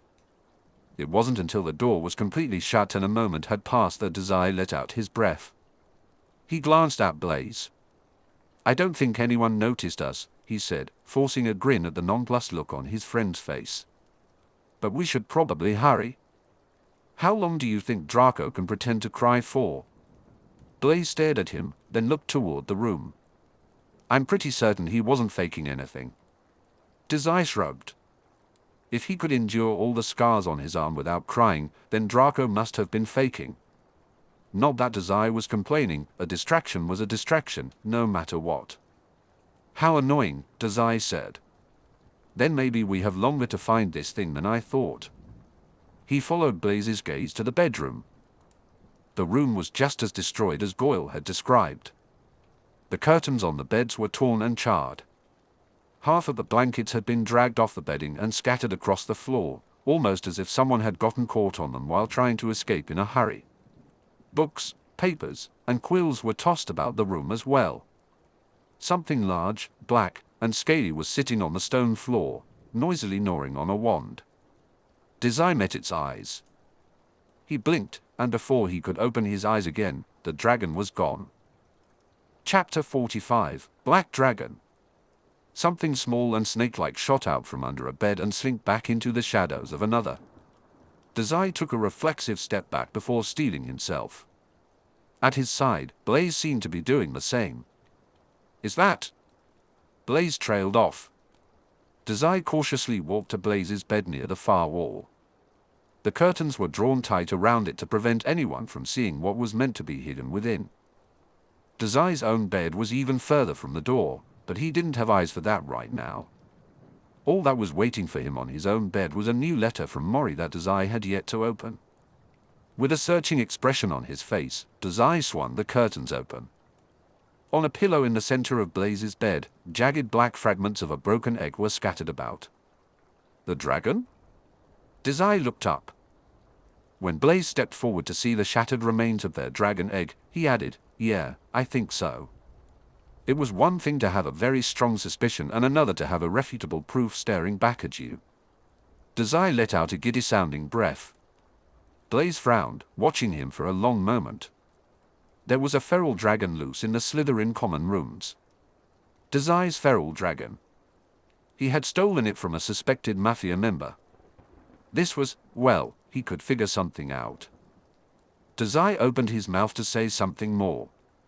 Suddenly, a thin black blur swooped overhead, and Dazai's mouth snapped shut. A flap of dragon wings sent Dazai's hair buffeting wildly for a moment. His overgrown locks drooped into his eyes, and by the time Dazai brushed it behind his ears, the dragon was gone from sight once again. Blaise met his eyes across the room. He quickly looked away, scanning the area with a grim expression. Every so often, Dazai would catch a glimpse of something moving in the shadows. Dazai noticed a flicker of movement. When he turned to look, nothing was there. "We should catch it," he suggested. The sound of large claws scrambled against the tile. Dazai quickly turned his head but only caught a glimpse of a slim black tail vanishing behind a chest. He hummed thoughtfully. "Probably. But how?" We can barely keep our eyes on the feral little thing, and now we have to capture it. We need to secure it and get it out of the common room and bedroom before anyone sees it. Thinking quickly, Dazai mentally flipped through his options. He didn't know enough about dragon behavior to predict its moves accurately, but he rolled back on his heels and reached up to scratch his neck. Turning his gaze to Blaise, he said, "Help me corner it." Blaise blinked. Then, in perfect deadpan, he replied, "You have a plan." When Dazai grinned, the corners of Blaise's lips quirked up slightly. "Right, it's you." "Of course there's a plan," he said. "Corner it? Who? Any idea how I'm meant to do that?" "I'm sure you'll figure something out. Blaise is a resourceful guy." Blaise nodded, seeming to concede the point. He looked around the room with narrowed eyes. After a moment, Dazai did the same. He had only a vague idea of what to do in a situation like this. Most of Dazai's research had focused on how to care for dragons and the different types of dragons that existed. None of his books included sections on what to do if the egg you stole from a mafioso hatched while you were away, resulting in the baby dragon attacking several of your classmates. But none of his textbooks had chapters on abilities that could kill magical creatures with a single touch either. Dazai figured he could probably figure this out. Flexing his fingers, Dazai let no longer human buzz along the tips. Killing the dragon wasn't really an option. His interest in messing with Quirrell was too strong to even consider that. Plan? Still, Blaise interrupted his thoughts. He was scanning the room, occasionally pausing as a sound caught his attention. "Be careful, boss," he warned. Dazai grinned. "I'm always careful." "That's a joke, right?" "Ah." Dazai blinked and looked away quickly. "I guess. You too." If Blaise smiled softly at the response, neither of them acknowledged it. Suddenly, a loud bang startled them. They turned their heads toward the noise. A pile of second-year textbooks had collapsed on the floor, likely knocked down. Dazai quickly searched for the culprit. A long, black tail slipped under the bed frame. "Blaise," Dazai whispered, gesturing to the left side of the bed. Blaise blinked, and comprehension dawned on his face. Slowly and quietly, he crossed the room and positioned himself by the bed where Dazai had indicated. Nodding, Dazai did the same, stopping at the right side of the bed beside the pile of books. The pages were seared around the edges. Dazai held his breath. The dragon was beneath the bed they were guarding. "Think you can grab it?" he asked softly. Blaise rolled his head on his neck. "I've never caught a dragon before." He clenched and unclenched his hands at his side. "Maybe we can trap it in a bucket." A sound came from under the bed. "Neither of us is holding something like that, Dazai." Dazai barely saw it. A black blur shot out from beneath the bed, twisting between Blaise's knees. Once free, it burst into the air. Dazai tried to catch a glimpse of the creature's features but only saw the gleam of its volatile black claws. It swooped overhead and disappeared again. "Well, that didn't work at all," Blaise said, shooting him an unamused look before sighing. "Not that I don't trust you, but was that your entire plan?" "Plan?" Something clattered loudly behind him. Dazai whirled around, but the dragon was already gone. He bit his tongue. "My plan is infinitely complicated," he said. Saying that his plan hinged entirely on Blaise because he literally couldn't touch the dragon would open up too many questions Dazai didn't want to answer. At Blaise's nonplussed look, Dazai smirked. "Don't worry about it so much." He glanced at the fallen books, the clawed-up curtains, and the burnt blankets. He made a thoughtful noise. "I don't think it's just going to let us grab it. We'll have to trick it somehow." "What can trick a dragon?" Blaise asked, his curiosity piqued. Dazai beamed. "I'm glad you asked." Suddenly, the dragon soared overhead. Dazai sat in a breath, his words swallowed by the rush of air. The beast asked around him as if he were poison. It was nothing more than a black blur racing between him and Blaise, its claws flashing dangerously in the cold, dungeon lights. When the dragon dove past his ears, Dazai's hair whipped around in his face again. He sputtered, struggling to see through the unruly strands when a loud thump caught his attention. "Dazai!" Blaise's voice called, wide and searching. Dazai's eyes shot toward the sound. Blaise was pinned down against an unmade bed beneath the large, prickly claws of the Norwegian ridgeback. It had a long, slender body with a large head. Now that it wasn't flying all over the place, Dazai could see that its black scales had a brownish tint. The ridges and spikes along its back and face were sharp, deadly daggers. The dragon appeared to have collided with someone, its spikes stained with blood and torn fabric. Its razor-sharp black claws were digging into Blaise's chest, shredding the boy's cloak. Blaise's brows furrowed in pain, but he clung to the dragon, gripping its waist. "I cornered it for you," Blaise said, his voice high and strained, filled with a pain that Dazai had never heard from him before. When the dragon twisted in his grip, Blaise gasped in distress. The dragon struggled to break free, its wings beating furiously, slamming against the bed with loud thwats. Without a moment's hesitation, Dazai rushed the last few steps to the bed. "Not exactly what I had in mind," he exclaimed, his voice rising in pitch. He reached out a hand toward the dragon, fingers spread wide. He was mere inches from touching it, and the fact that he was about to kill it barely registered in his mind. All he could focus on was Blaise's pained expression and the rapid beating of his own heart. "Ah!" Blaise cried out in pain. Just as Dazai's fingers were about to make contact, the dragon sprang back, repelled by the burn of no longer human in the air around Dazai's fingertips. With a violent motion, it broke free from Blaise's grip and shot into the air. Dazai staggered back, bracing for a blow that never came. The creature slithered beneath a bed, and moments later, Dazai heard the clatter of its claws on the tile across the room. He ignored it and took a cautious step forward, hovering over Blaise. He raised a hand to scratch at his wrist, assessing his friend. Blaise's robes were torn and disheveled, a large cut running through his cloak. Middle over his chest, speckled with blood. A purple bruise was already blooming on his cheek, likely from the dragon's wing. Dazai's observation stung in his mind, and the spatter of red on Blaise's tie only made it worse. His nails caught on the edge of his bandages, and he dropped his hands numbly to his side. "Are you okay?" Dazai whispered, frowning. When Blaise met his gaze, Dazai realized the weight of such a question. He looked away almost immediately. Instead, he searched for the dragon. Clearing his throat, he added in a flat voice, "I mean, do you need to go to the infirmary? Since it's always me going there, this is a nice change of pace. I always like a good role reversal." For a long moment, the only sound between them was Blaise catching his breath. The echo of flapping wings nearby seemed to pull Dazai from his thoughts.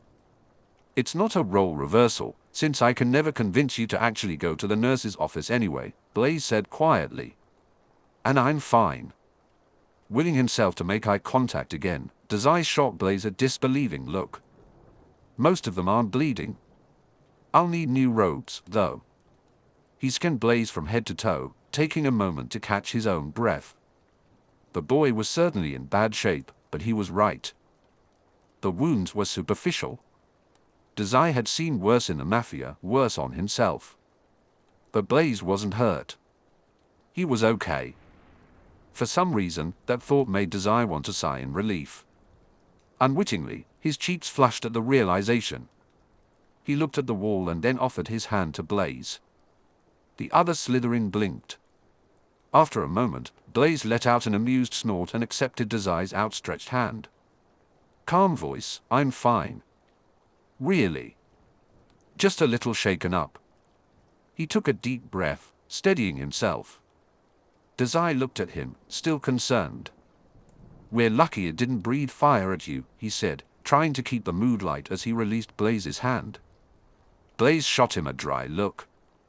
"You're right," Dazai continued, masking his worry with a sly smirk. "This dragon is too young to breathe fire. It's probably just spitting sparks." "I'm fine, boss." "Are you okay?" Dazai blinked in surprise at the sudden shift in the conversation, his mouth hanging open for a moment. Confusion crossed his face before he quickly composed himself. Yes? You know it didn't jump on me, right? He paused, realizing the seriousness of the situation. Actually, do you know that? Blaise, did it bite you? Because Norwegian ridgebacks have highly venomous fangs, and you might be in the early stages of brain death. He knew it was a bit young for that level of potency, likely only causing mild sickness until it matured. Still, he took a step closer to examine Blaise's eyes. They didn't appear dilated. Blaise started, his brows furrowing in thought. Dazai tried to read his expression, but his gaze was drawn to the smear of blood on Blaise's chest. Okay. First of all, no. It did not bite me. Second, I am actually begging you to stop keeping this information to yourself. Blaise gestured toward a shadowy corner of the common room. A moment later, Dazai heard the dragon scuttling around there. It's poisonous? Venomous, Dazai corrected, his voice a little dazed. Blaise hummed and raised a hand to poke at one of the wounds on his chest. His breathing was still uneven, not the calm and unbothered Blaise Dazai was accustomed to. Dazai bit his lip, concern growing. Okay, Blaise said after a moment. He took another deep breath, trying to calm his nerves after the dragon encounter. You had a plan? Blaise asked in a mostly even voice. Blinking, Dazai nodded. He stepped away from Blaise, giving him space to breathe. Looking around, the dragon wasn't in sight. Maybe it was under the beds again. We're going to lure it out of the common rooms, Dazai said. After that? Blaise raised an eyebrow. Well, Dazai hummed, his eyes catching a flicker of movement near his bed. I don't want to ruin the surprise. Blaise's lip twitched. What did I just say about keeping things to yourself?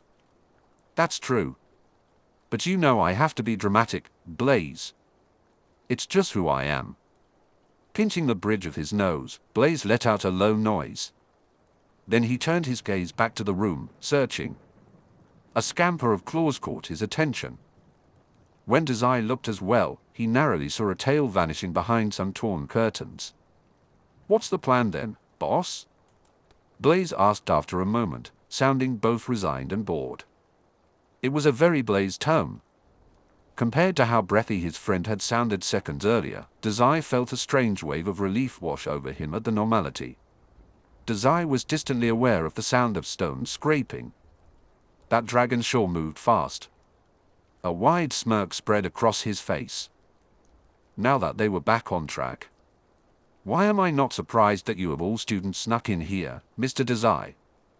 Dazai jumped, flinching back as he whirled around to come face to face with a glaring Professor Snape. Calm down, Snape said, his expression flickering briefly between consideration and annoyance. He shook it off and scowled. As the potions professor made his way across the bedrooms, he only briefly glanced around the destroyed room. Mostly, his gaze was locked on Dazai and Blaise. Dazai tried to pull an amused look on his face but had limited success. He was still feeling rattled from Snape's sudden entrance. Blaise didn't look any better, though he had a more reasonable excuse. Professor Snape's eyes flicked to Blaise's chest. Are you hurt? At Snape's side, Blaise stood up straighter. Not badly. Snape nodded. Good. Suddenly, his glare returned full force as he looked between them. I'm positive MS. Farley told you two not to enter the dorm rooms, seeing as she was in a full panic at having lost you, Snape growled. So why do I find you in here? He eyed Blaise's wounds, evidently fighting off whatever creature has snuck in. There's a very reasonable explanation for all this, Dazai said, leveling his voice. Professor Snape raised a brow. I haven't thought of it yet, but when I do, I'll let you know. What you will do, Mr. Dazai, Snape hissed, stepping closer until he was practically chest to chest with them, is take Mr. Zabini and leave the Slytherin common room as you were previously instructed. Blaise and Dazai shared a look. An unspoken question passed between them. Was it time to give up? When Dazai shook his head slightly, Blaise shrugged. We thought it would be safe to come in here since the creature escaped. Snape's eyes narrowed. Escaped? Right. It bit Draco in the hall. Did you not see him? Seeming to think it over, Professor Snape took a step back. Miss Farley did mention she had sent someone to the infirmary. He scowled. Regardless, it is not either of you who should be making these decisions. I will search the Slytherin rooms myself. Wait in the library until I have cleared them. Dazai pouted, but beside him, Blaise's characteristic blank expression remained. They shared a look. When Dazai's fingers tightened, Blaise twitched for the knife he wouldn't find and sighed. Thank you, Professor. Our bad. Snape nodded, his eyes narrowed and serious.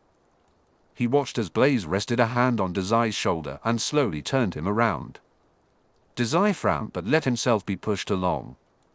It wasn't until he was sure Professor Snape had shifted his focus to the hidden beast that Dazai whispered, Blaise, what are you doing? We can't just leave. We're leaving this to Professor Snape, Blaise replied, letting out a weary breath. You didn't look like you had a plan. I feel like we've addressed this already. I always have a plan. And that plan was, what, exactly? They stopped just before the exit to the Slytherin rooms. Instead of opening the door, Dazai turned to Blaise. Blaise made a questioning noise in the back of his throat. I would have distracted him, Dazai whispered harshly, if someone didn't steal my knife. Blaise scrunched up his nose slightly. If you need a knife to distract someone, then that's probably for the best. Frowning, Dazai glanced around the room, keeping his eyes shadowed beneath his bangs. He caught a flicker of movement near the door and huffed. Blaise is the worst. And I'll think of something. Fine, Blaise said. But if we're going to stay here and try to catch this thing. He held out his hand, revealing something small and red between his fingers. Take this. Dazai blinked down at the object, confusion pinching between his brows. A hair tie? I stole it from one of the beds, Blaise said, dropping the thin, red band into Dazai's palm. Every time the beast flies by, your hair gets in your face, right? Tie it up. Dazai hummed thoughtfully, toying with the band between his fingers. Dazai's fingers hesitated for a moment before he reached up to pull his hair back. No, Professor Snape suddenly said from across the room. His oily voice interrupted their conversation with ease. There will be no need for you to tie your hair up, seeing as you two will be leaving right this moment before I have you both expelled. There was an undercurrent of fury in his tone, but Dazai couldn't quite place why.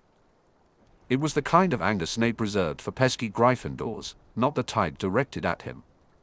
Dazai's encounters with Snape were usually tempered with warmth, like tea and honey. Or, you wouldn't expel me, sir, Dazai replied, looping the hair tie around his hair once, then twice. When he dropped his hands back to his sides and looked up at Snape, his hair remained pulled back. Dazai grinned. Maybe you should have a cup of tea and calm down. Snape's brow twitched. Beside him, Blaise took a cautious step back. That is enough, Snape hissed, his face reddening. Now, get. Suddenly, a black blur shot past them.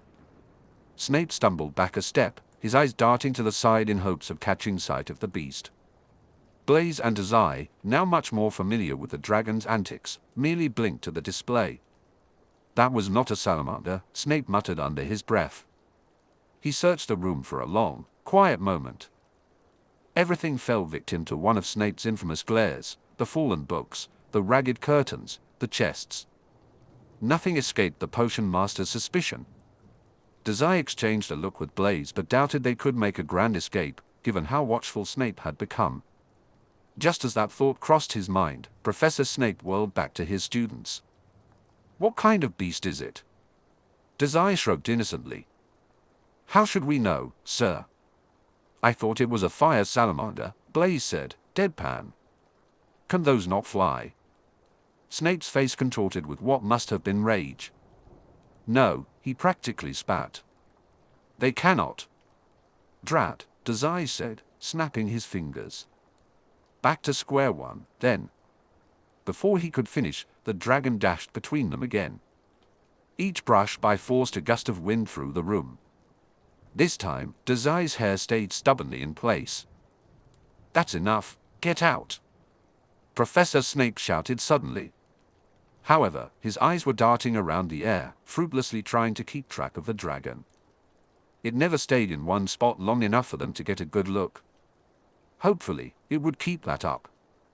Dazai didn't know what he would do once Snape figured out exactly what kind of creature it was and how it had gotten here. Snape was halfway through another yell for Blaise and Dazai to leave when his words suddenly cut off with a pained cry. The dragon swooped down and crashed into the potion professor's face, claws scrabbling at his long, greasy hair. Snape fumbled for his wand, curses spilling from his lips like blood. The situation screamed for help.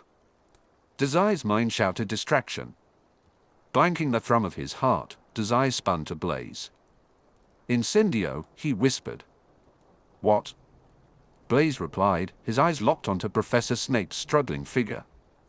He lurched forward every few seconds, unsure whether to help or not. "Incendio," Dazai repeated, already tugging out his wand. "The dragon will be drawn to the fire. We can lure it off Professor Snape and into the hall while he's recovering." Blaise's mouth dropped open. "The hall? Just trust me." In a split second, Blaise just stared. Then, all the worry on his face transformed into serious certainty. He nodded, resolute. "Always. Always." What a strange thing to say. But Dazai didn't have time to think about it. He was already waving his wand in a wide arc and whispering, "Incendio." Beside him, Blaise did the same. As Blaise swished his wand, the books that had fallen to the floor earlier suddenly ignited. Dazai's spell sputtered and died. "Oops." The dragon, scratching Snape's face, perked up. Its slim, spiked head shot up toward the flames. "Dazai," Blaise hissed under his breath, "can you cast this?" A wave of nausea rolled through Dazai's body. As he followed Blaise to the fire, his steps faltered. "It just takes a few tries." He scrunched his face in concentration. "Incendio." Another flick of his wand sent a sharp pain through his body. A small line of smoke rose from a pile of curtains. On the bed, the dragon suddenly sprang to life. It tore away from Snape's face, leaving long, red marks behind, and flew toward Blaise's book fire. Professor Snape groaned. He was still disoriented, but it wouldn't be long before he was back on his feet. They needed to be fast. "Dazai!" Blaise whisper shouted.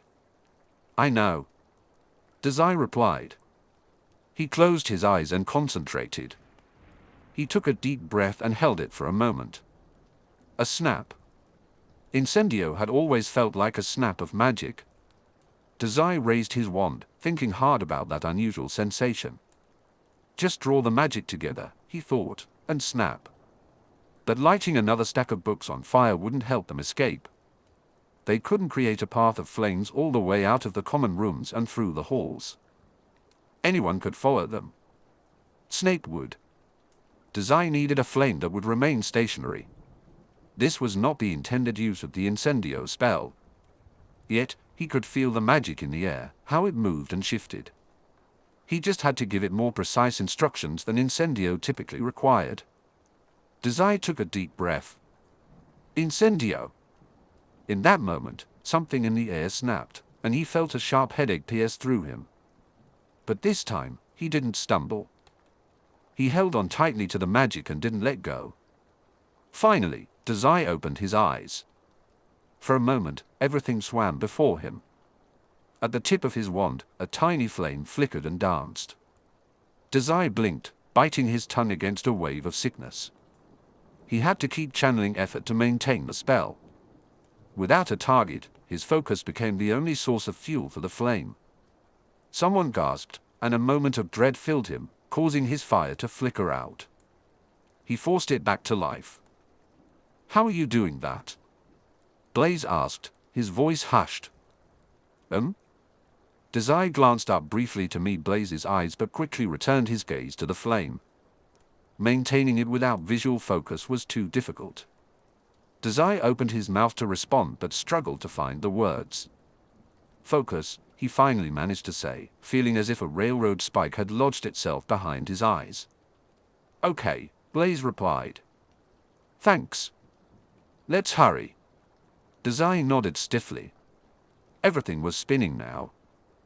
It had been a while since he had really passed out from magic use, but if he continued like this for much longer... He glared at the flame as it wavered.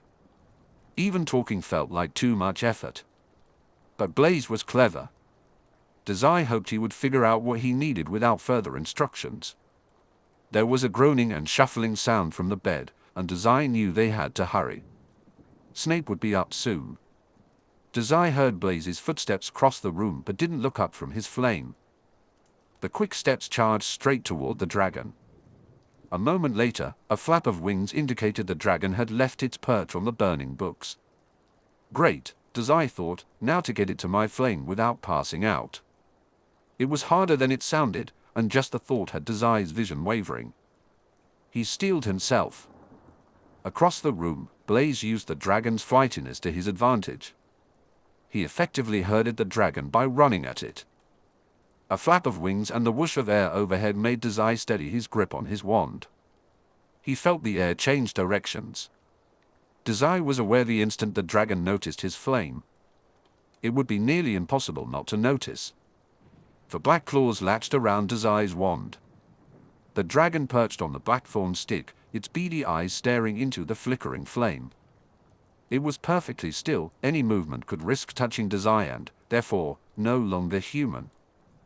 The dragon must have known that doing so was a death sentence. But the allure of the burning flame was too strong to resist. The dragon stayed on Dazai's wand, drawn to the fire that all baby dragons craved. At the sudden weight, Dazai nearly dropped his hold on the incendio. But a whisper of "You've got it" from Blaise reinforced his focus.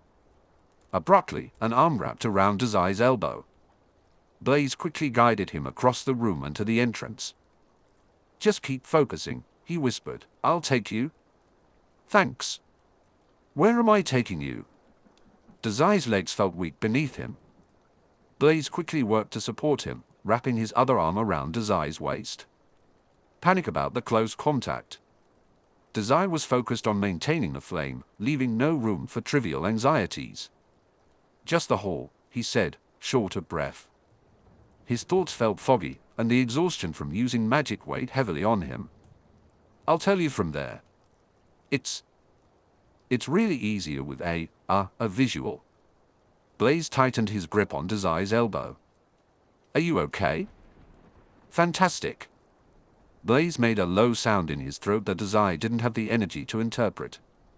Then, opening the entrance door, he called out, "You were right, Professor. This is too dangerous for us. We'll be leaving, then." The bed creaked, and Professor Snape made a long, hurt noise. "Bye, sir," Dazai added, feeling shaky. He stumbled through the door. "Oh.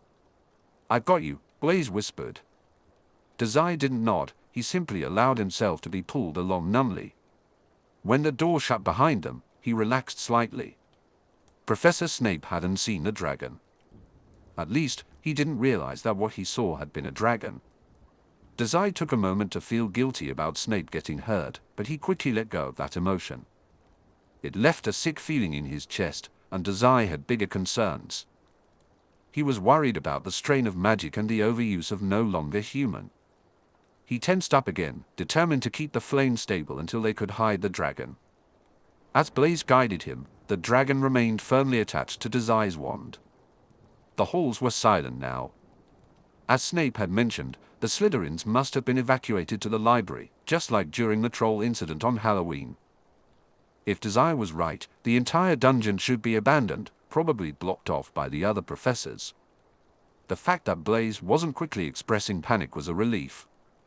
An excuse to anyone proved that theory nicely. The arms wrapped around Dazai tightened their hold. Whether the response came from stress or the fact that Dazai was slowly sinking to the floor was anyone's guess. If Mori ever asked, it was definitely the former. "Where are we going?" Blaise asked. Dazai blinked through the growing fog in his senses before he could properly make out the sentence. For some reason, Blaise sounded panicked. Dazai's eyes remained locked onto his flame, and the dragon showed no indication of flying away. So what was there to worry about? They were almost in the clear now. Dazai. Blaise shook him slightly. Oh. Right. How long had he paused before responding? It hadn't felt that long, but Blaise's voice was now stressed and breathless. Dazai drew in a cold, numb breath.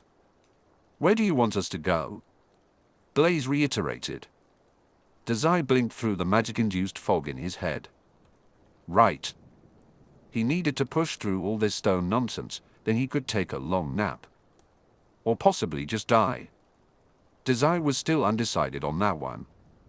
But first, the dungeon corridor was empty of students, luckily, but they wouldn't have much luck after that.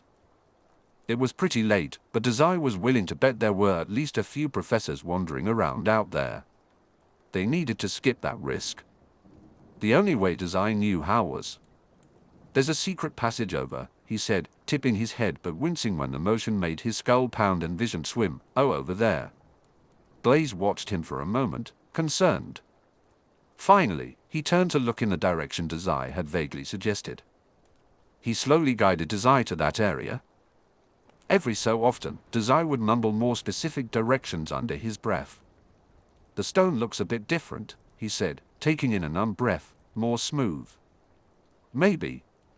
Maybe? No, that magic makes me sick, Dazai said, his voice tight. What he felt right now was much more than just sick. His vision blurred for a moment, and his knees threatened to give out. I'm doing my best. Hearing this, Blaise made a small sound of acknowledgement. With a whispered apology, he adjusted his hold on Dazai, removing his hand from Dazai's elbow to feel along the wall instead. Honestly, this wasn't a secret passage Dazai often used. The twins had shown it to him earlier in the school year, along with all the other secrets they cared to share. But the door was too close to the Slytherin common rooms and very near Snape's office. Absolutely no part of Dazai wanted to reveal his knowledge of secret passages. Avoiding this one was just the easiest solution. And I like having the option to hide where no one can find me, he thought bitterly. He certainly didn't mention when the twins had calmed him down in one of their passages or how reassuring, safe, and utterly perplexing the whole experience had been. Dazai rolled his tongue in his mouth. It felt cold and heavy. The extended magic use drained him and fogged his brain. He struggled to find coherence in his thoughts. Found it, Blaise said. Dazai silently appreciated the distraction from his muddled mind. I think, Blaise added. Dazai hummed in response. Though he didn't look up from the flame, he replied, this seems right. Tap it with your wand 3 times. There was a shuffle of fabric, and Dazai felt Blaise's grip on him just while the boy searched for his wand. Dazai heard the tap, tap, tap before he felt the shift of magic in the air. The stone wall opened, bricks pulling back to reveal a long, dark corridor. The magic powering the door bit at the air, and Dazai's already overtaxed no longer human stung. His flame flickered. Dazai bit his lip and pumped more energy into the spell. The flame reignited shakily, and he felt himself wavering with it. Come on, Blaise whispered softly, returning his wand to his cloak. Without another word, he grabbed Dazai's elbow and guided him into the secret passage. Almost immediately after they entered, the passage door slid shut behind them with a thump. Dazai had to hold his breath to keep the flame burning when it did. The other magic signature made it difficult to focus on his own spell. Dazai, Blaise said. Dazai hummed in response. Hey, Blaise continued. He sounded concerned, which was unusual for someone like him. But Dazai supposed it wasn't that surprising. Can the dragon sneak out of here? Oh. Dazai blanked for a moment. It was quiet, and he wasn't sure if Blaise had stopped talking or if his ears were filled with cotton. Everything was blurring and the world spun, but the dragon stayed perfectly still. Darkness prickled at the corners of Dazai's vision. This was bad. keeping up this spell wasn't at all like practicing Incendio a few dozen times in the club room. It involved constantly starting and stopping the spell, repeatedly overworking his already low capacity for spell casting. He had to keep the flame from spreading by smothering it out every quarter of a second and then reigniting it over and over. "Do I need to do the one-tapping thing to open the entrance back up?" Blaise asked. Dazai blinked slowly. His lapse in focus was long enough for the dragon to twitch, and the flame briefly died out. When he quickly reignited his spell, a tight pain bit at his chest. But right, Blaise had asked a question. He liked Blaise, so the least he could do was answer. "Yes," he said. "The dragon shouldn't be able to open it." Just, his body felt somewhere else, completely. Dazai felt detached. Unconsciousness burned at the edges of his vision. "Oh, yes," he managed. Something wet and hot rolled down his face. "Good," Blaise said, sounding serious. "Then stop the spell. You're hurting yourself." Dazai frowned. "Dazai," Blaise said, almost panicked now. What was happening? Dazai felt a flicker of worry, but he couldn't muster the energy to act on it. "Dazai, the dragon can't get out, so you can drop the spell. No one will find us." The flame flickered and swayed, and so did the dragon. Dazai forced himself to stabilize it, but his vision briefly went black. Something warm gushed down his face, over his lips, and down his chin. He heard a faint splatter on the tile. Dazai.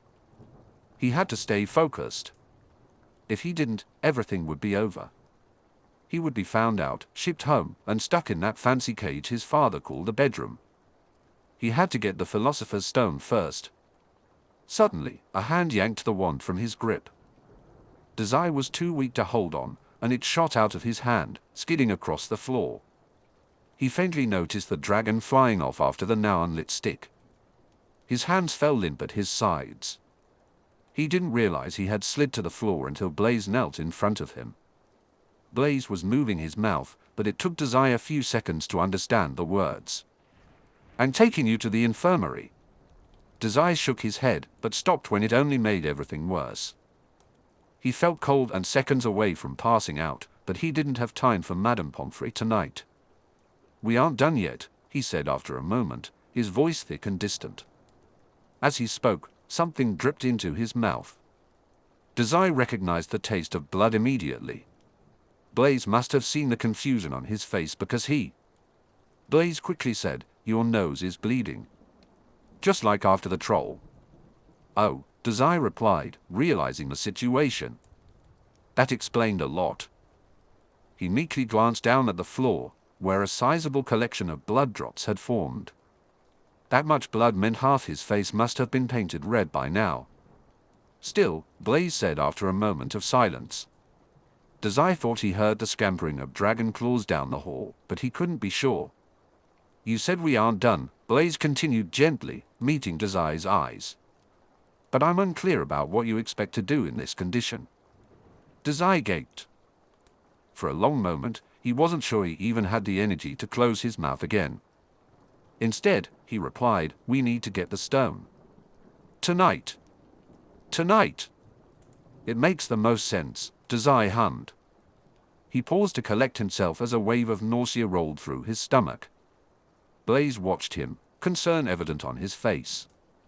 His hands hovered just above Dazai's waist, as if trying to decide how to help or perhaps how to pick Dazai up and carry him to the infirmary. Given Dazai's current state, he didn't think he'd put up much of a fight. Dazai continued, hoping to dissuade Blaise from the idea. "Once Quirrell hears about what happened in there, he'll know about the dragon hatching. We don't have anywhere to keep the dragon, really.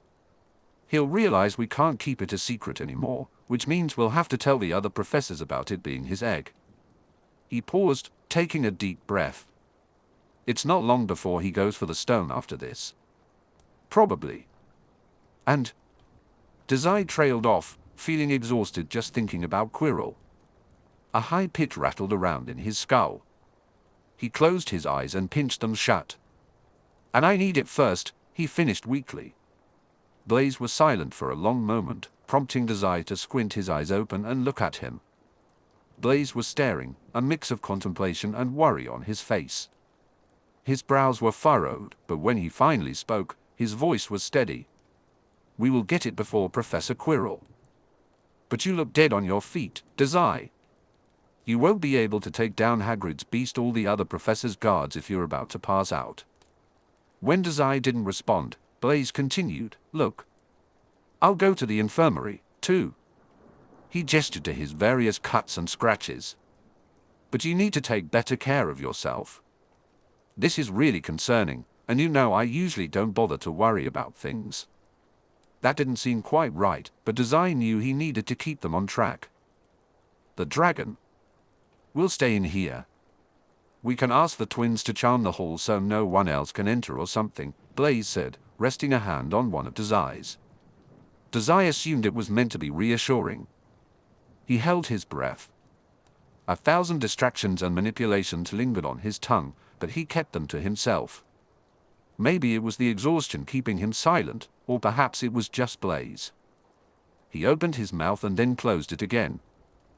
Even that simple movement tasted of blood and made everything feel distant. "Blaise is the worst," he said finally. Instantly, the tension melted from Blaise's body. He withdrew his hand and slowly rose to his feet. "Yup. Now come on." He held out a hand. Dazai stared at it, blinking, before realizing he was supposed to take it. "Can you stand?" To be honest, Dazai could barely feel his body. "Yes?" "Okay," Blaise said. "So that's a no." "The worst." Blaise looked down at him fondly and bent down to wrap his arms around Dazai. Blaise moved around Dazai's side and slowly helped him into a standing position. The sudden change in height made Dazai lean forward, feeling sick. Blaise held him upright until the worst passed. "Are you good, boss?" Blaise asked. "Great," Dazai replied. "Okay. Can you stay here for a second?" Dazai blinked slowly. Almost all his weight rested on Blaise now, but he managed to shift so the wall supported him. "Sure." "Why?" Blaise hummed, and suddenly, the arms holding Dazai up dropped away. It took all of Dazai's energy to remain standing. Distantly, he sensed a spell being cast. He looked up blearily and saw a flicker of flame dancing down the hall. Just like with the door, the sudden surge of magical energy hurt. Before he could collapse again, Blaise returned to his side. Dazai leaned into him, mostly by accident. His breaths came out cold and shaky. "I got your wand," Blaise said. "Let's get out of here before the dragon notices we're opening the door." Dazai hummed in response, allowing Blaise to carry him through the door. He winced terribly as the charm activated. The door closed behind them, but the black dragon remained still, not even glancing away from the small incendio flame Blaise created before they left. The corridor was still empty, and Snape was gone, probably still searching for his fire salamander in the common rooms. It was late now. The torches remained lit, but Dazai knew curfew would be soon. He could barely move. Magic always took a toll on him, but improvising a more taxing version of incendio felt like pouring boiling water into his skull. It was too much, and it hurt. He wanted nothing more than to sleep forever, to pass out right there in the hall and let someone else deal with his headache. Each step was a numb agony. He felt distant. Blaise's hand squeezed his. Blaise placed a hand on Dazai's shoulder. "Can you make it up the stairs?" Dazai took a sharp breath. "Yeah," he replied. "I'm feeling a lot better already." Chapter 46, Loyal Dogs. "Hold still, dear. If you keep moving, I won't be able to apply the bandage properly." Draco let out an outraged squawk. "I don't want a bandage. Just use the healing spell like you did for Blaise." Madame Pomfrey sighed and placed her hand gently on Draco's shoulder. "My dear boy, there is practically nothing to heal. I'm honestly not even sure this warrants a bandage." "I was bit." It was quiet for a long moment. Then, the sound of adhesive tearing off a bandage filled the infirmary room. Madame Pomfrey lightly tapped the bandage into place, smiling sedately. Dazai made an amused sound. In response, Draco almost immediately returned to his obnoxious, self-centered ramblings. Things like "don't brush this off like it's nothing" and "did buy a monster, aren't you listening?" All of it only made Dazai's headache worse. He really wasn't listening. It was impossible, with the static roar of blood pounding in his skull and the thick swath of exhaustion plugging his ears.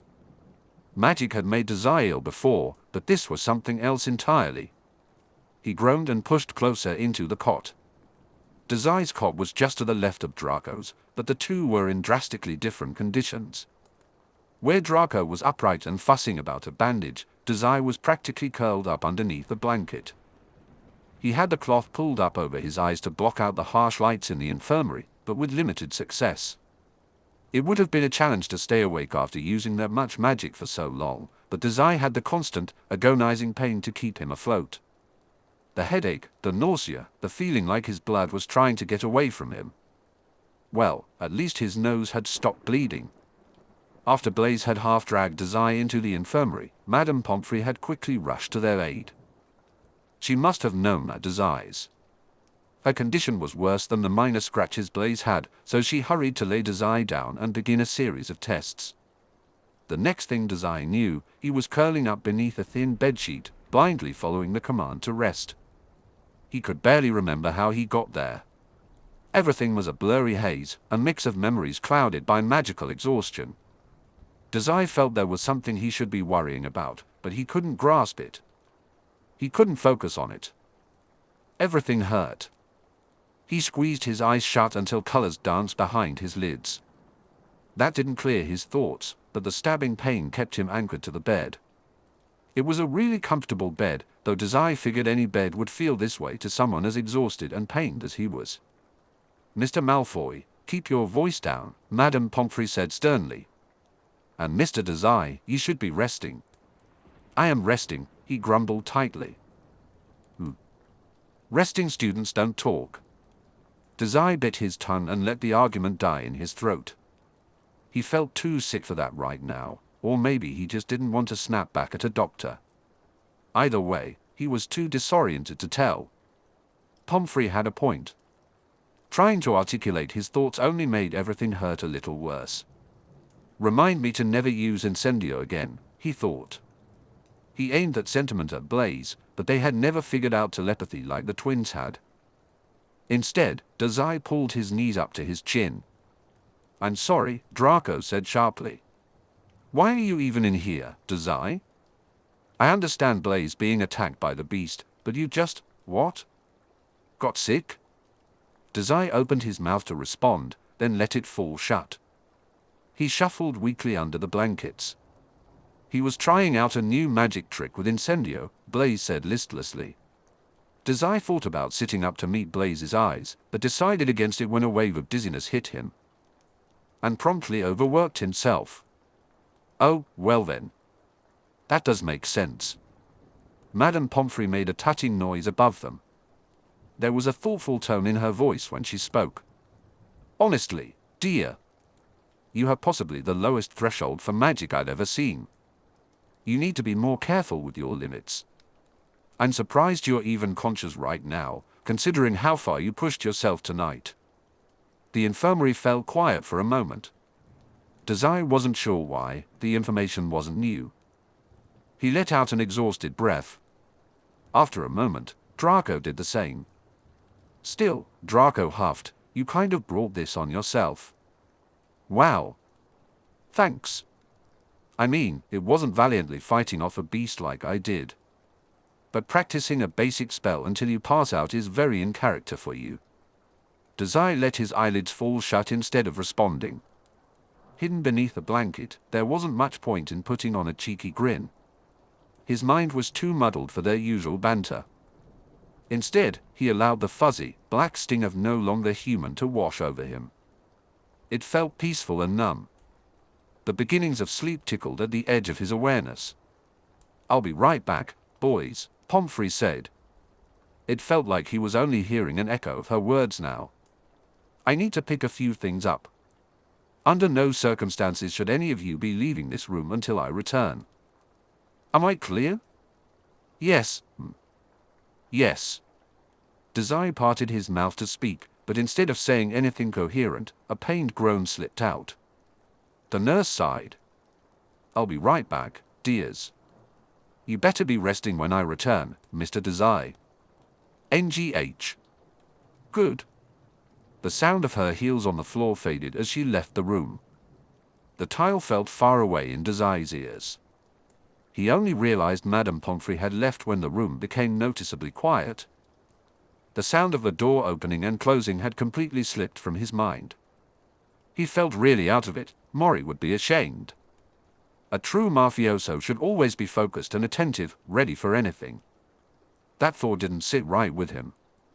Dazai pressed his face into the cot and forced his body to relax. Within moments, sleep started to feel more like a reality. He wasn't sure how much time had passed, floating in that tired haze from overusing his abilities and magic. Around him, Dazai caught snippets of conversation drifting in and out of his awareness. These were things he would have to piece together once the world stopped pressing painfully against him. So, was it a salamander? Draco asked at one point. You clearly fought it. I didn't fight anything, Dazai said, blinking and realizing they were having an entirely different conversation. He blinked again, and the room fell silent. After another blink, he heard, I'm pretty sure Dazai just made it up. Dazai jolted from a half-formed dream when he heard his name. He willed himself to focus, pinching the back of his hand to stay awake as he strained to hear Blaise speak over the weight of his exhaustion. You can't make up a spell, Blaise, Draco shot back, sounding annoyed. Especially if you're Dazai. Blaise's voice was uncharacteristically fierce, Dazai thought distantly. Maybe he was imagining it. Incendio is a stream of fire that lights other items ablaze, not a stationary flame over the wand. I've never heard of anything like that before. Still? People don't just invent spells, Draco. There was a long silence, long enough that Dazai thought he might have drifted back to that dark, sleepy place. Finally, Draco said, What do you want me to do, Blaise? I'm trying to teach Dazai magic during our club meetings as best as I can without knocking him unconscious. We already know he's powerful, Draco growled, an unusual tone in his voice. Dazai couldn't quite place it in his exhausted, numb state. He saved me from the troll, remember? He needs to practice with a real professor, Blaise replied, his voice steady in a practiced way. One who doesn't encourage pushing himself way past his limits. This isn't safe. You didn't see him back there, Draco. He looked bad. He has Professor Quirrell.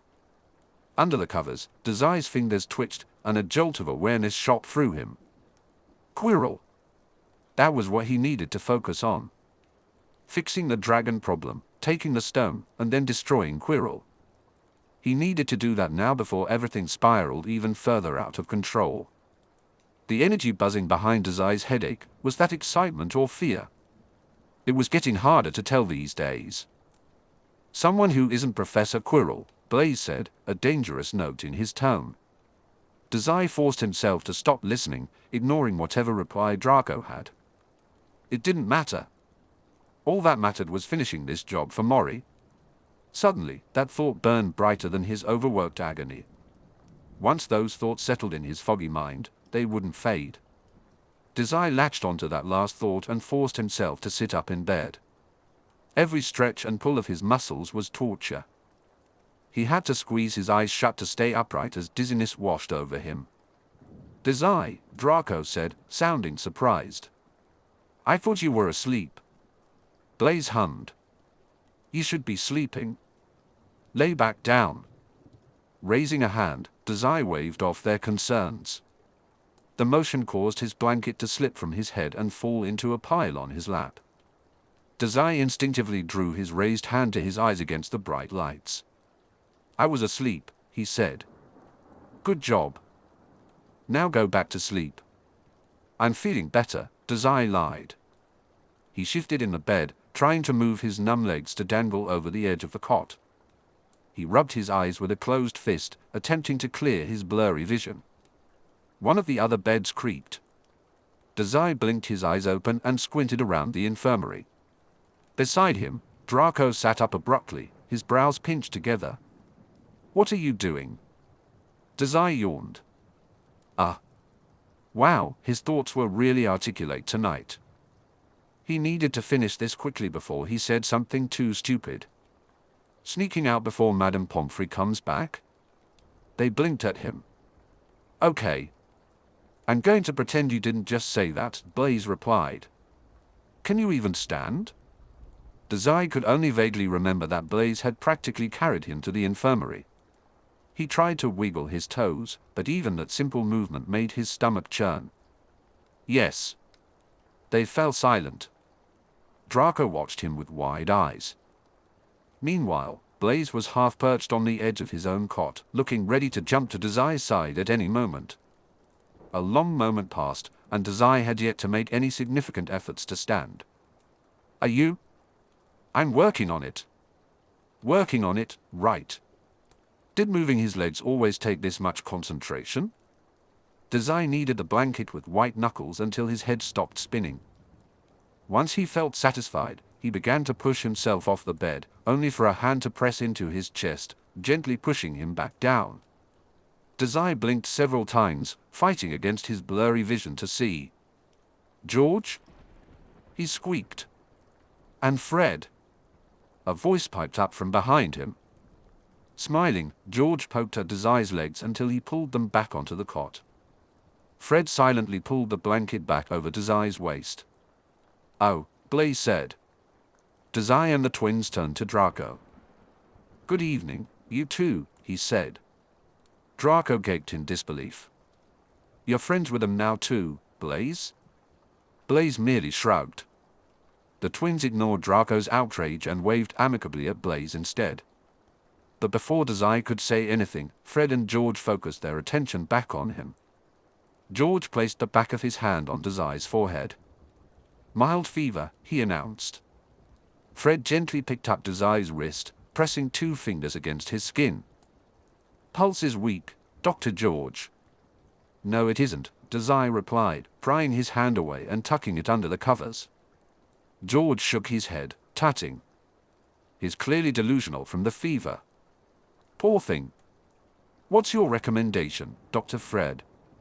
"Plenty of rest," Fred said, his tone just shy of serious. "A good prank or two. And no trying to stand up when he looks like he's about to pass out." Dazai scowled. He was too exhausted to play along. All the clever remarks he usually had were buried under the pain of just being awake. "I have too many things to do to just lie around. What are you two even doing here?" He paused, then asked, "There isn't a wild beast loose in Gryffindor Tower, is there?" The twins exchanged a cautious look. "No?" they replied.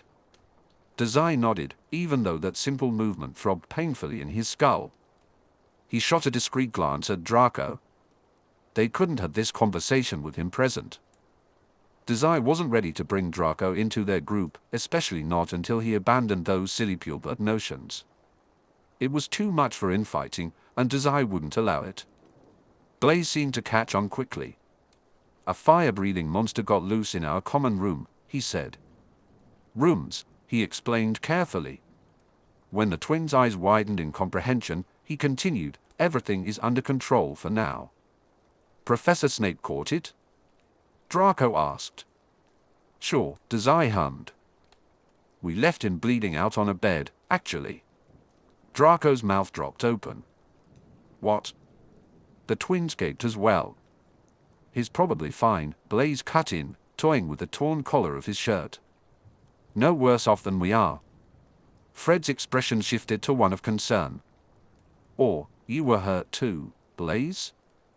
"Only a little." "It's this idiot who got himself really hurt," Draco sniped, pointing his thumb at Dazai. He glared at the twins, as if they were somehow responsible for Dazai's poor well-being. "Madame Pomfrey wants him to rest. He doesn't need you two blood traitors bothering him." Fred and George bristled, standing a bit straighter, one at each of Dazai's sides. It's fine, Dazai said, pinching the bridge of his nose. They're fine, Draco.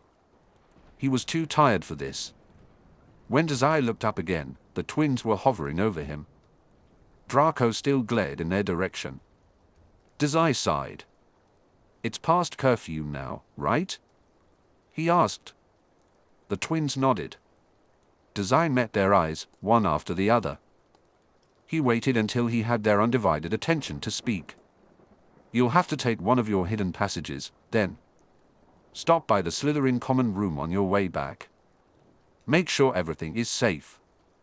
Fred and George blinked. Then, frowning, they replied, sure thing, Snaky. They didn't sound very certain. Hopefully, they would understand what he needed them to do when they got there. Dazai didn't have the energy to explain that he needed them to charm the dragon's secret passage shut without Draco figuring it out. This would have to do. Worst case scenario, the twins. Dazai had been mauled by the dragon, which had broken loose. But really, what were two more occupants in the infirmary? Great. It was just fantastic luck that the twins came to the infirmary. That saved Dazai the trouble of hunting them down in this condition. Actually, why were they here? Fred and George hadn't answered him before. Dazai glanced between them, feeling suspicious. But before he could ask again, Fred was fixing the blankets around him. Dazai buried his face in the fabric. You were supposed to be on vacation, Fred said, brushing back Dazai's bangs. Somehow, you look considerably worse than before. Someone ruffled his hair, and Dazai squawked. You've got to stop worrying us like this, Snaky, George said. I like the ponytail, though. It's a nice look. Dazai had forgotten about that. He reached back to tug it out, pouting when his hair fell back into his face and around his ears again. George snorted. Or not. Dazai waved a heavy hand dismissively. For the record, I was on vacation. No, you weren't, Blaise drawled, catching the twins' attention. Dazai didn't look up, suddenly too tired to lift his neck. He's been practicing magic until it made him sick the entire time. Blaise was being a backstabbing little rat. Oh? The twins hummed. Dazai winced. Don't look like that, Snaky, George said softly. He rested a hand on Dazai's hair, brushing through the tangled locks. His hand was warm. Let your big brothers worry about you. Fred hummed in agreement. Merlin knows you don't take care of yourself enough. They nodded seriously. Dazai turned his head away, feeling his cheeks heat up. Everyone at Hogwarts was disgustingly sentimental. A warm feeling bubbled up in Dazai's chest. It was gross. Across the room, Blaise met his eyes with two raised eyebrows. Dazai scrunched his nose in amusement. If you don't stop with these self-sacrificing plans of yours, George began, his brow pinched. Fred finished, we'll just have to follow you around all the time and protect you from your own bad decisions. Suddenly, Draco cut in.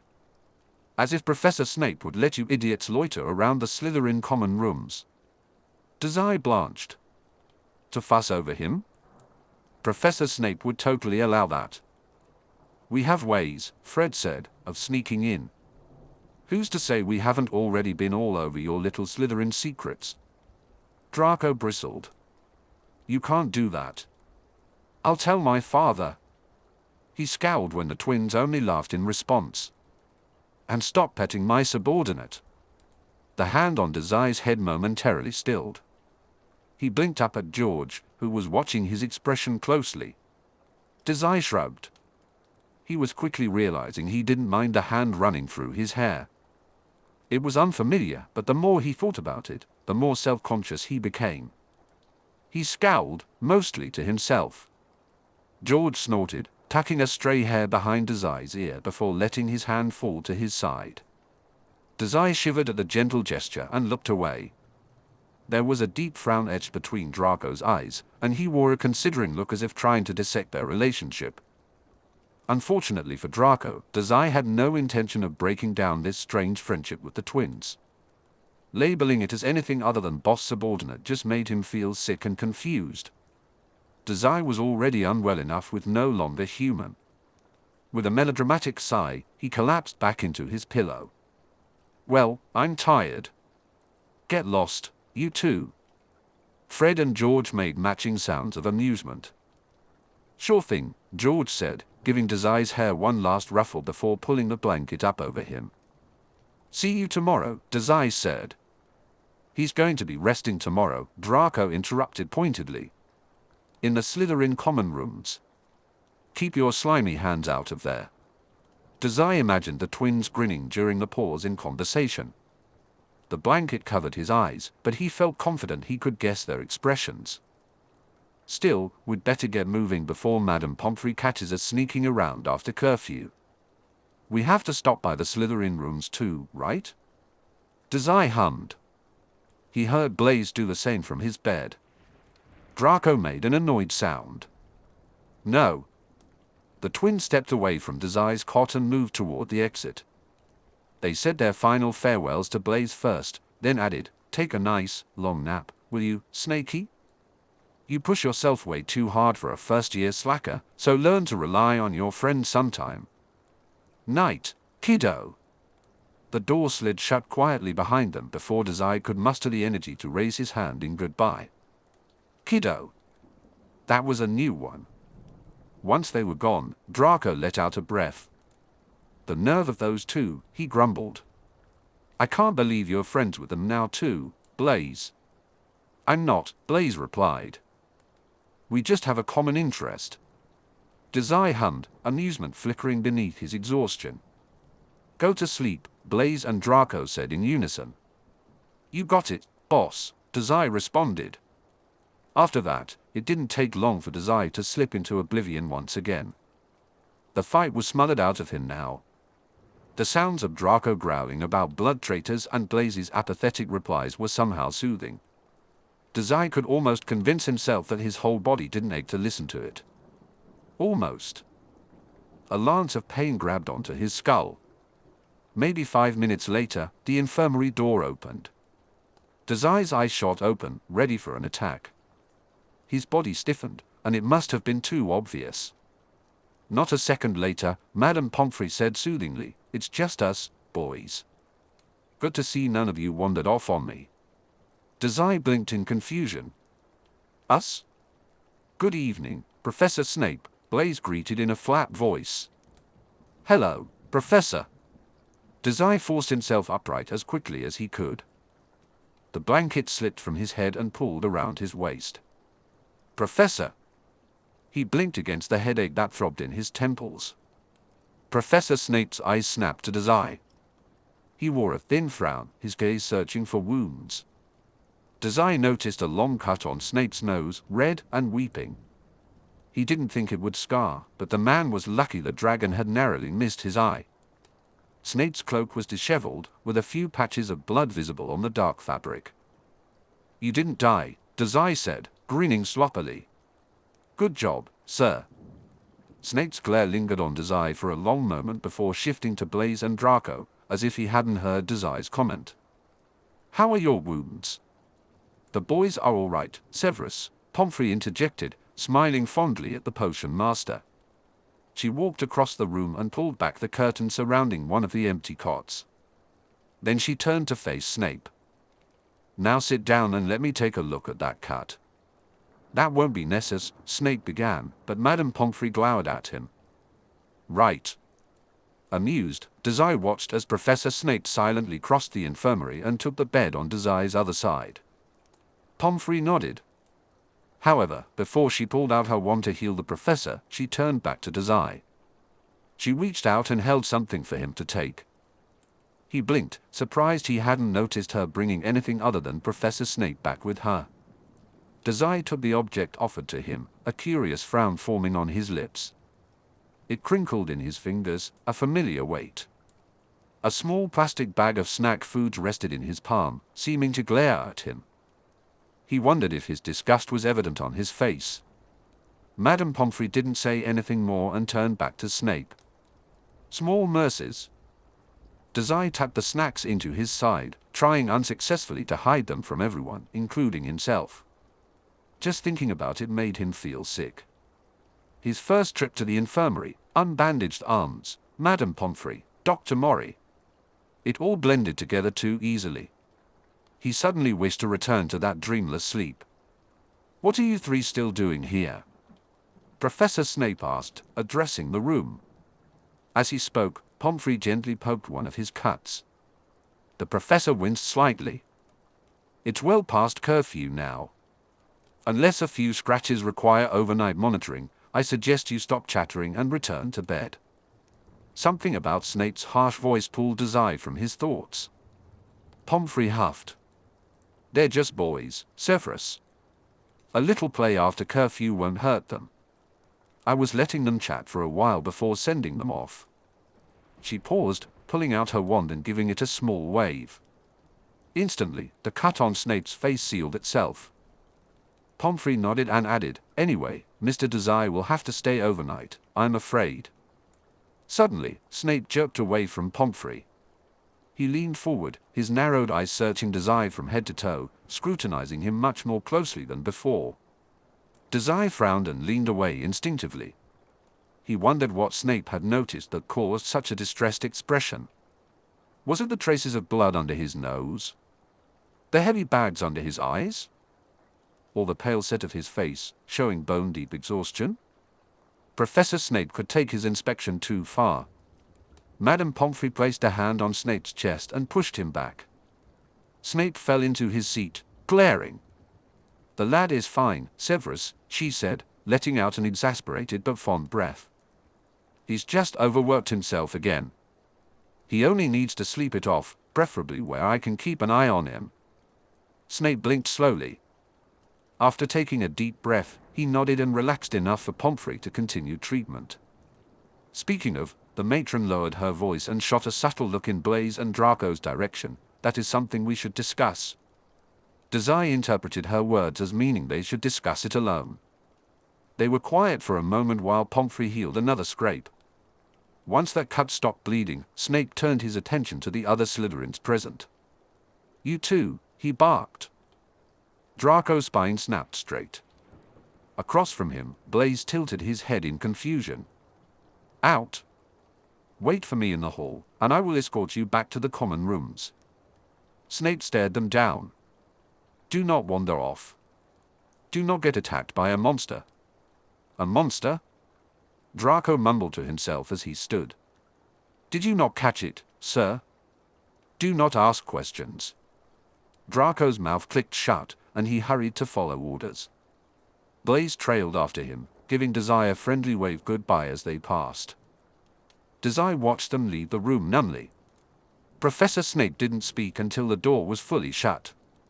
"What did you do now, problem child?" Dazai said, "Nothing." Snape's glare deepened, as if he were trying to dissect Dazai on the spot. It wasn't an entirely unfamiliar look. Dazai tensed up unwittingly, his mind racing with thoughts of Dr. Mori. But Snape's hand wasn't poised on A. "Don't harass the poor boy, Severus," Madame Pomfrey said, interrupting Dazai's thoughts and Snape's glare. Professor Snape straightened on the cot, keeping his gaze fixed on Dazai. The matron hummed thoughtfully before quietly dragging a chair over to the beds and sitting down. She placed it directly between Dazai and the door. Dazai tried to shake off the feeling of being trapped, but a nervous flutter in his chest was hard to ignore, especially with exhaustion tugging at him, urging him to sleep. He steeled himself with a forced grin. "Let's talk," Madame Pomfrey began, her voice warm and slow, as if coaxing a frightened animal. "I'll try to keep this brief since it's well past curfew and you have two boys waiting for you outside, Severus. This one needs to rest." Snape nodded quickly, tapping his foot impatiently on the tile floor. "What is this about that couldn't wait until morning?" he asked, his tone just shy of a growl.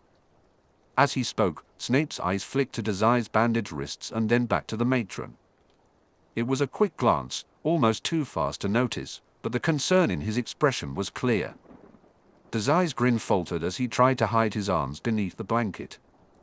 He hated this already. At least when the twins worried about him, they had the decency to make a joke. They were practically his own age, too.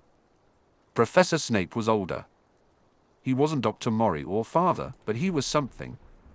Madame Pomfrey must not have noticed how stiff Dazai had become because she continued. "I'm concerned about a possible medical condition." Dazai blinked, and beside him, Snape did as well. That wasn't what Dazai had been expecting. "This isn't the first time you've come to me for overworking your magic. This level of magical exhaustion is something I normally only see on students who cram for exams by practicing for days straight," she said, a deep furrow on her brow as she looked Dazai over. "But Mr. Zabini was telling me this is the result of casting one spell?" Dazai opened his mouth, then closed it. He tasted the right words for a moment. "Not exactly," he said after a pause. "I was practicing a bit earlier today, too." "How long did you practice for, hun?" "A while." He frowned, the exact answer avoiding him. Practicing magic already made him feel fuzzy around the edges, and with everything else today, Dazai was too tired to recall. Pomfrey nodded. With a flick of her wrist, a quill and pad of paper floated into her hands from across the room. She wrote something down.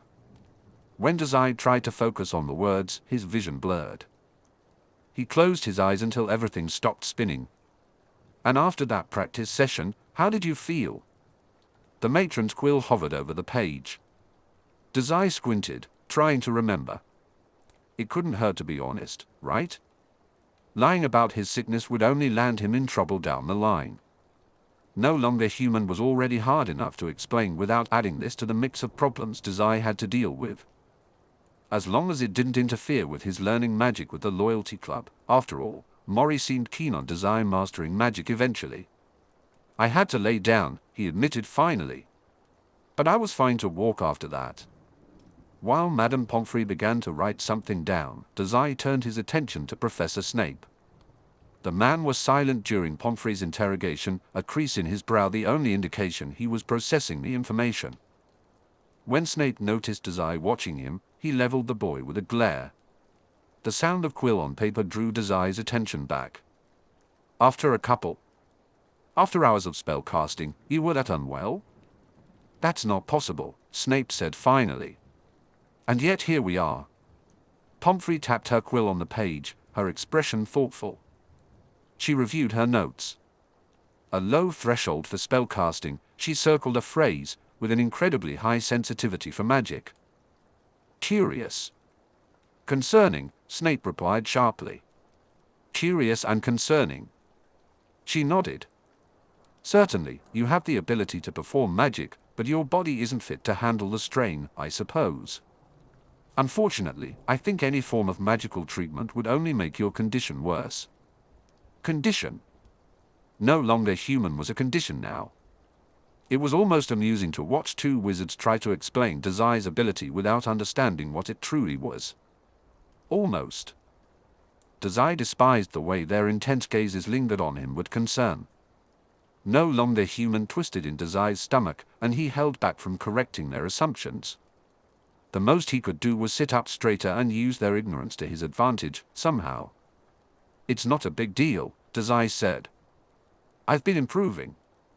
Madame Pomfrey frowned, and Snape's heady gaze deepened. "This is an improvement." Dazai nodded, then shrugged. It was a huge improvement, actually. Compared to earlier this year, when Dazai couldn't spellcast at all, even a tiny spark was significant. The meager flames he had managed in the past were nothing compared to what he had accomplished tonight. There was much about Dazai's magical abilities that had improved, but judging by the tense looks Pomfrey and Snape wore, they didn't agree. "Okay," Madame Pomfrey said after a moment. She wrote something down that Dazai couldn't make out. When she looked up from her notes, worry filled her eyes. "I think we need to make some changes to your lesson plan." "Severus?" Snape nodded, serious. "Focus on controlling magic safely is more important than casting every spell in the curriculum." "Exactly." Dazai blinked, his mouth dropping open. "That's not necessary," he said before he could stop himself. At their confused looks, Dazai continued, "I just need to practice more than the others." He needed to learn magic. He needed to, right? That was what Mori wanted, wasn't it? Magic and the Philosopher's Stone. Dazai grasped the objectives in his mind. Professor Snape let out a heavy breath. Do you not see how that's a problem, brat? The fact that you've had to visit me at all for this is concerning enough, Pomfrey said. Let alone more than once. I'm worried that if you push yourself much further without proper supervision, you may do lasting damage. Lasting damage. Those words hung in the air for a long moment. Pomfrey and Snape watched him, letting the gravity of that statement settle in. Dazai frowned. Do you think using magic could kill me? He asked, his voice devoid of emotion. He held his breath. No longer human buzzed in his skull, asking if he wished it would. At the question, Professor Snape's head snapped up. He stared at Madame Pomfrey with intense ferocity. The matron paused. Then, after a weighty second, she set her quill down in her lap. I've never seen someone react to magic in this way before, Pomfrey said in a tight voice. I don't know. Dazai's heart skipped a beat. For that split second, everyone else in the room seemed to still as well. Then, with dawning outrage in his eyes, Professor Snape growled, Poppy. I've been researching the possibility of a health condition since Mr. Dazai first came to me for this. Tomorrow morning, I'll reach out to some contacts at St. Mungo's hospital to see if they've ever treated a case like this. In the meantime, Severus, do let his other professors know that he shouldn't be casting more than one spell per class. She turned to Dazai. Any sign of dizziness? I want you to stop casting immediately, am I clear? Before Dazai could respond, Snape interrupted, that includes your practice sessions with Mr. Malfoy. Absolutely, Pomfrey agreed, cutting off any potential argument from Dazai. Dazai felt a sinking feeling. Normally, the matron continued, ignoring the emotion on Dazai's face, I would contact your parents about something like this. Dazai frowned. This was nothing Mori and his father wouldn't already know. Still, the thought of Pomfrey talking to Mori made his throat tighten uncomfortably. He coughed into his sleeve and glanced at the others to gauge their expressions. Snape was watching him intently, analyzing his reaction. Dazai blinked and composed his face. Pomfrey continued, but your father is a muggle, isn't he? Dazai nodded numbly. If that's the case, I'll wait to send an owl until I've made more progress in my research to contact your family. Is that all right with you, Severus? Yes, Snape replied. He glowered at Pomfrey's notes before giving Dazai a surprisingly warm look. Dazai sat up straighter, feeling a mix of hope and apprehension. Go to sleep. I expect you won't be wandering the halls again tonight, boy. Dazai nodded stiffly. Beside him, Pomfrey chuckled softly. Good, Snape said as he stood. The cuts on his face had healed, leaving no trace of the earlier attack. I'll inform the professors not to expect you in class tomorrow. Sleep in. Under no circumstances should you attempt to cause trouble. I wouldn't do that to you, sir, Dazai replied. Snape raised an eyebrow. With a nod to the matron, he left the infirmary. Just before the door closed, Dazai thought he heard Draco's voice. Sir, is Dazai okay? Madame Pomfrey yawned.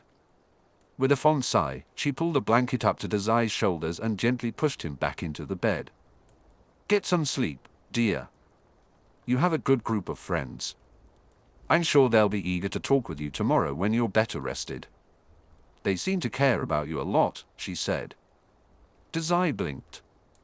Despite everything that had happened that night, sleep came to him within seconds. It was a peaceful, dark dream. Dazai didn't have the energy left to even create a nightmare. Chapter 47, Dazai's gang of really good friends. Dazai's new curriculum was terrible.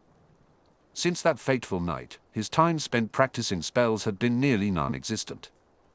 In class, if he didn't succeed within the first few attempts, a professor would suddenly appear at his side, forcing him to stop.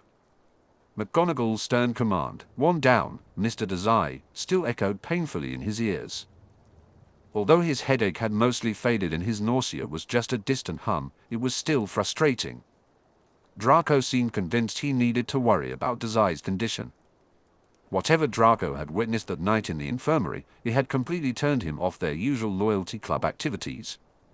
For the past week, their club had consisted of nothing but meetings, chatting, and homework. It was not unpleasant. Dazai sighed and leaned into his right palm. He toyed with the Black King in his other hand, rolling it on its side. The only good news he had received this week was from Fred and George. He had met briefly with the twins over breakfast and learned that they had, in fact, locked the dragon in its secret passage. With Draco refusing to let him practice spells and nothing urgent to research, Dazai found himself stuck in a common room for most of the week. He couldn't even sneak into the restricted section of the library. Ever since Pomfrey changed his curriculum, the professors had been keeping a close eye on him. Sneaking in now would be a nightmare. The sheer magnitude of boredom Dazai faced was overwhelming.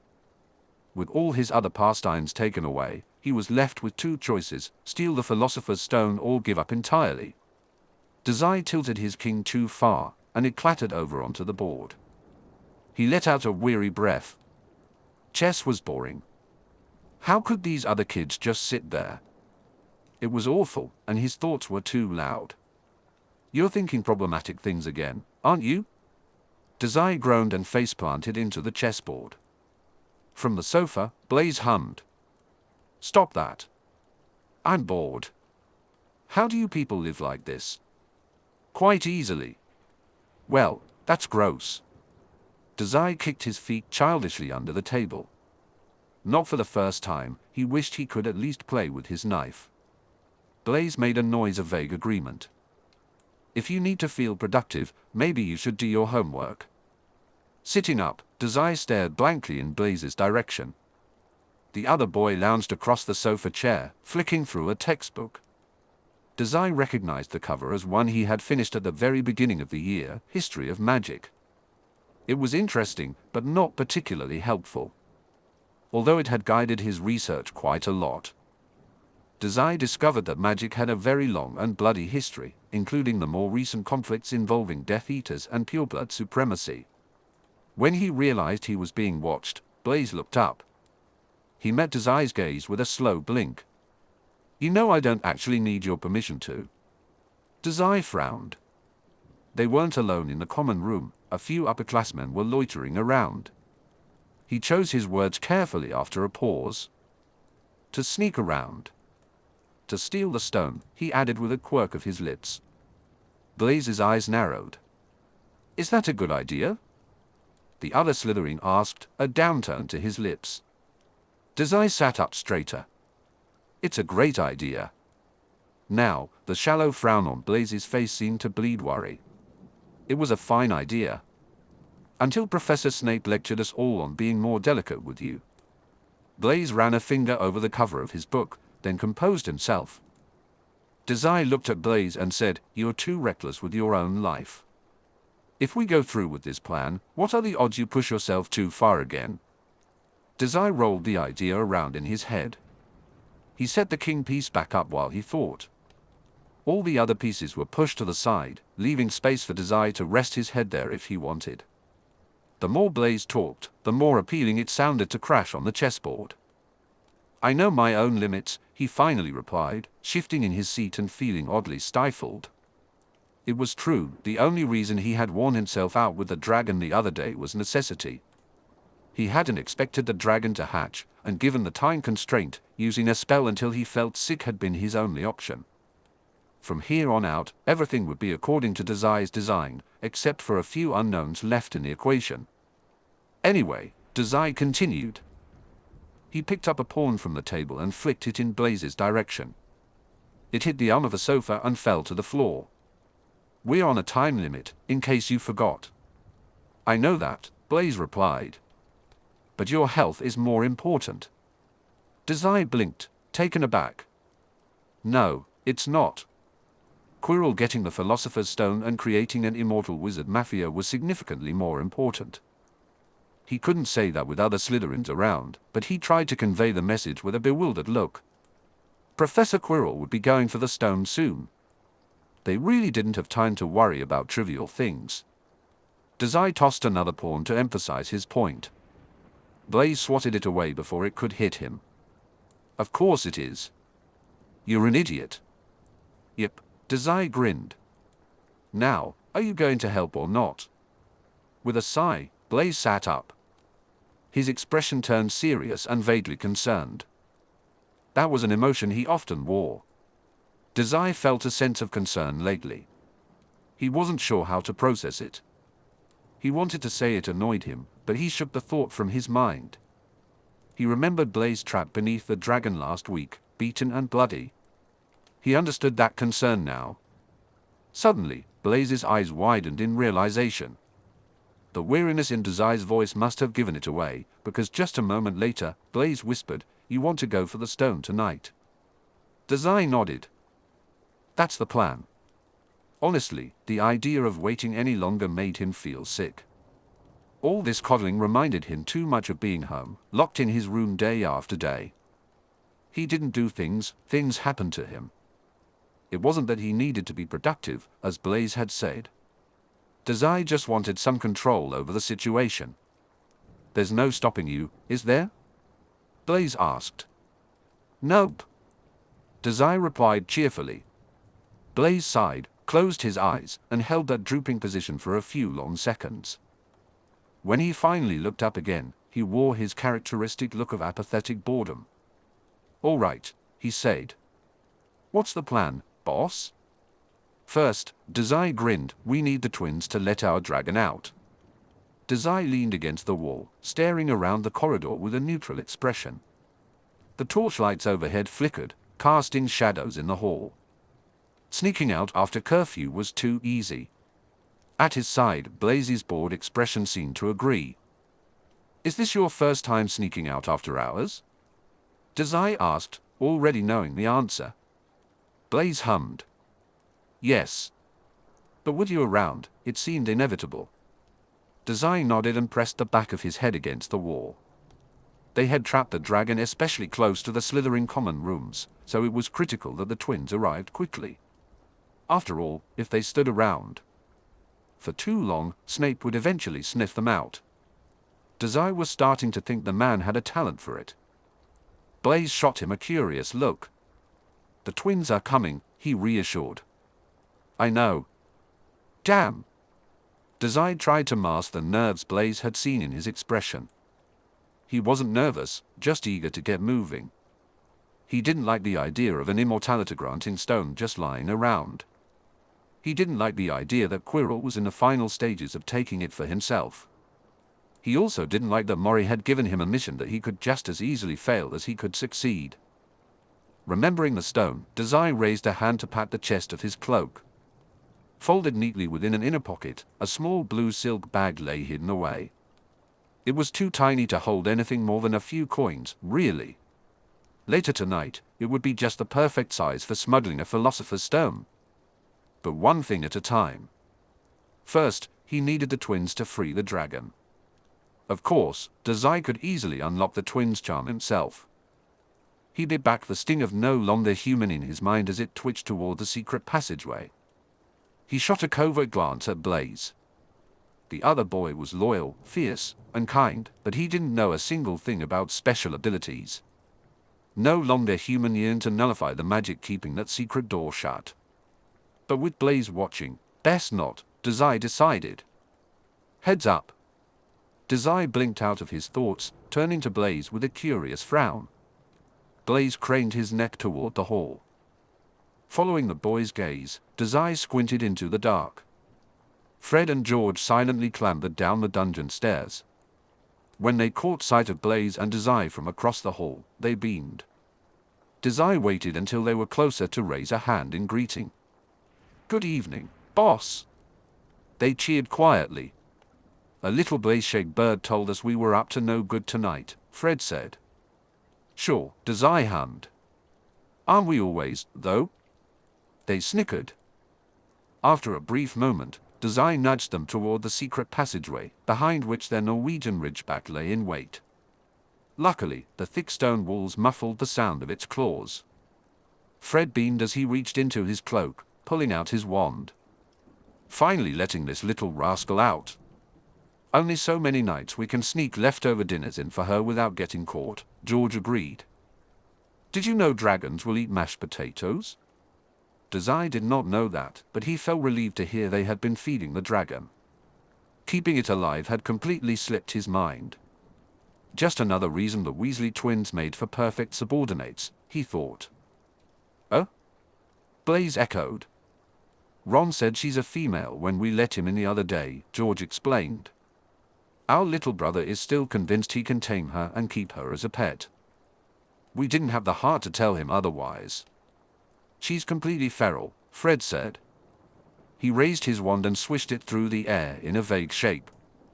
But you did promise him a pet dragon, Snakey. Dazai snorted. He can keep it if he can tame it. He paused. Is it still called Eggy? The twins grinned.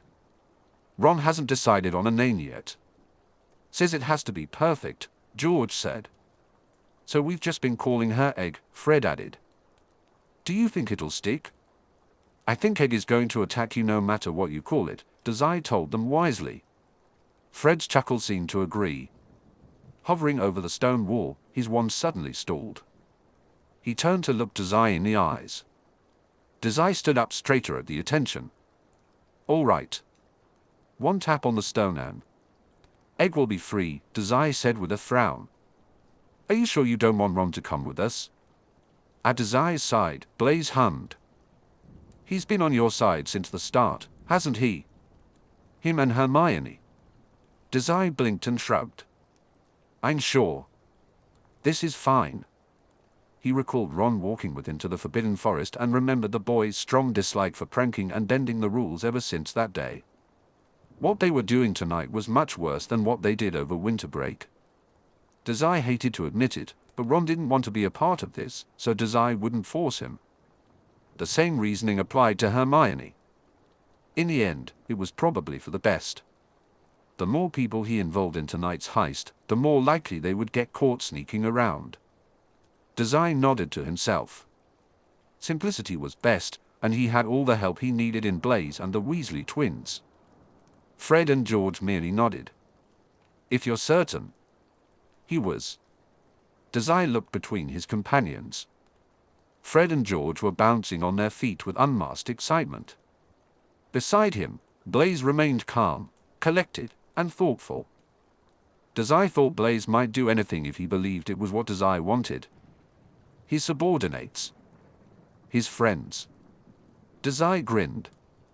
A gang with only 4 members wasn't so small when they were this loyal. All right, gang. Dazai whispered, shaking off anything but excitement. Who's ready to run? 3 pairs of eyes blinked at him. Run? Dazai nodded. To the 3rd floor, somewhere. Only I'm not sure just where it is yet. Taking pity on their blank expressions, Dazai explained, this Philosopher's Stone thing must be giving off a ton of latent magical energy. A magical creature like Egg will be drawn to it. Blaise tilted his head, his eyes narrowed in thought. So when we let the dragon free, it will naturally seek the closest area with the most magic. And that happens to be where the stone is. Dazai nodded. That's what happened with the troll on Halloween, at least. Blaise nodded in agreement. Beside them, Fred and George's mouths dropped open and then closed. Oh, right. Dazai had never told them about his Halloween adventure. Even so, the twins didn't look very shocked at his announcement. They seemed surprised, sure, but not dramatically so. Dazai felt a mix of curiosity and suspicion. The twins shared a look, exchanging silent messages that Dazai couldn't decipher.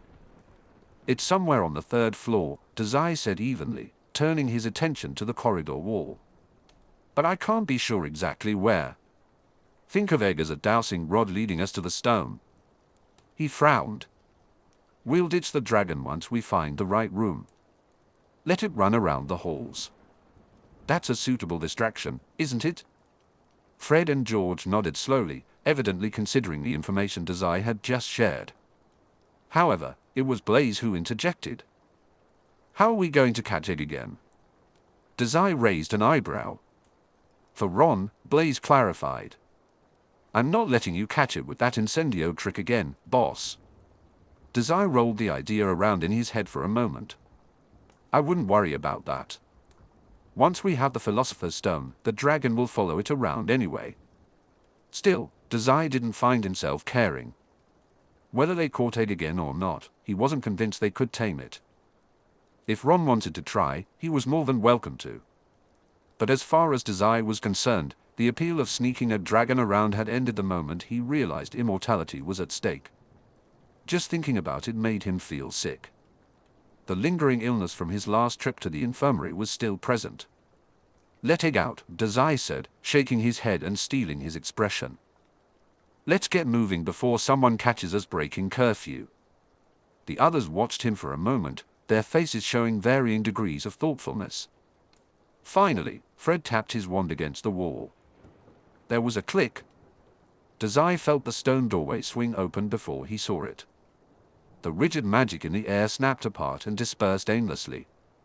It buzzed against his skin and then vanished.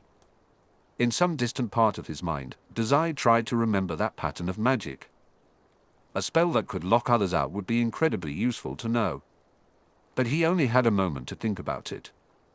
The flap of wings and the clatter of claws on stone took Dazai by surprise. He felt Blaise tense up beside him.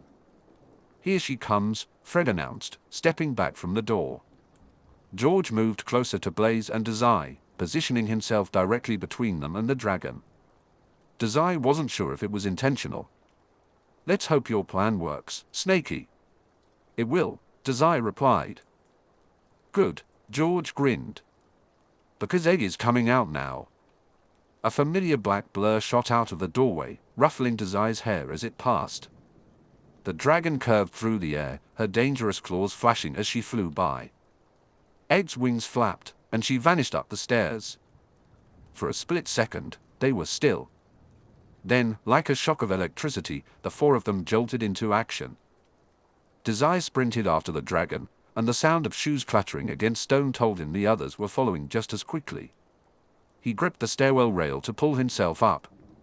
By the time he reached the top, Dazai abruptly stopped. Behind him, several shoes skidded to a halt as well. Where did she go? Blaise asked at the same time as the twins. Why did you stop? Dazai took a deep breath. It's faster than us, he explained. We'll have to go to the third floor and catch it there, rather than following it. He turned to the twins and asked, do you two know any shortcuts to the third floor corridor? Fred and George exchanged glances and seemed to silently confer. Dazai used the moment to catch his breath after sprinting up the stairs. After a brief pause, George said, not directly. But we can get you pretty close, Fred added. Good enough. They just needed to catch the dragon heading for a specific door or passage. Dazai couldn't risk opening the wrong door and running into a professor or wasting time on a dead end. There was no room for error. Before he knew it, they were running again, trailing behind as the Weasley twins expertly navigated the twisting hallways of Hogwarts. Dazai trusted their path.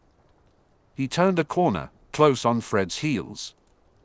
In the back of his mind, he tried to memorize the maze of Hogwarts, but he lost track halfway through.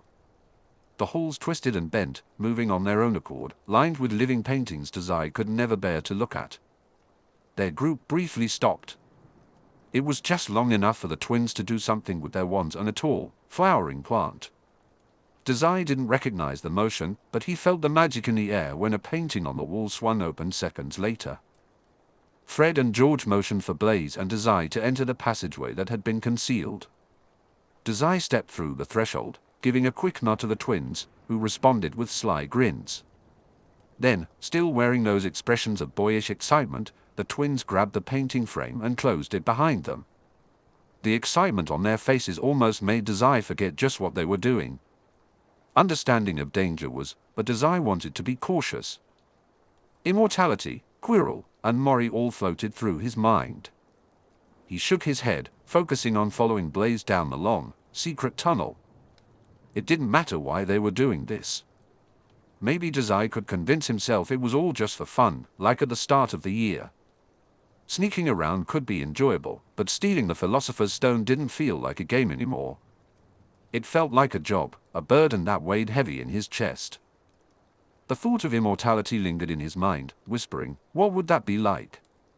Suddenly, firelight burst from the end of the tunnel as the far wall opened. Fred and George urged them to move faster, and Dazai complied. Stepping out of the secret passage, he looked around to get his bearings. Blaise appeared at his side, breathing heavily. "Third floor," Blaise said. "I don't see the dragon anywhere." Dazai hummed, not surprised. A snap echoed behind him, and he turned to see the twins sealing the passage with their wands. The stone bricks looked similar to those in the dungeons. George pointed to the right with his thumb. "The corridor that's off limits is this way," he explained. "You're sure that's where Egg will go?" Dazai asked. "Yep," George replied. Dazai started walking in the direction George indicated, noting the quiet moment before the others began to follow. This time, he slowed his pace to a crawl. Magical creatures seemed to shy away from him, especially intelligent ones like goblins and ghosts. He wasn't sure how well they understood danger, but Dazai wanted to be careful. Dazai raised a hand, signaling his companions to be quiet as they prepared to sneak.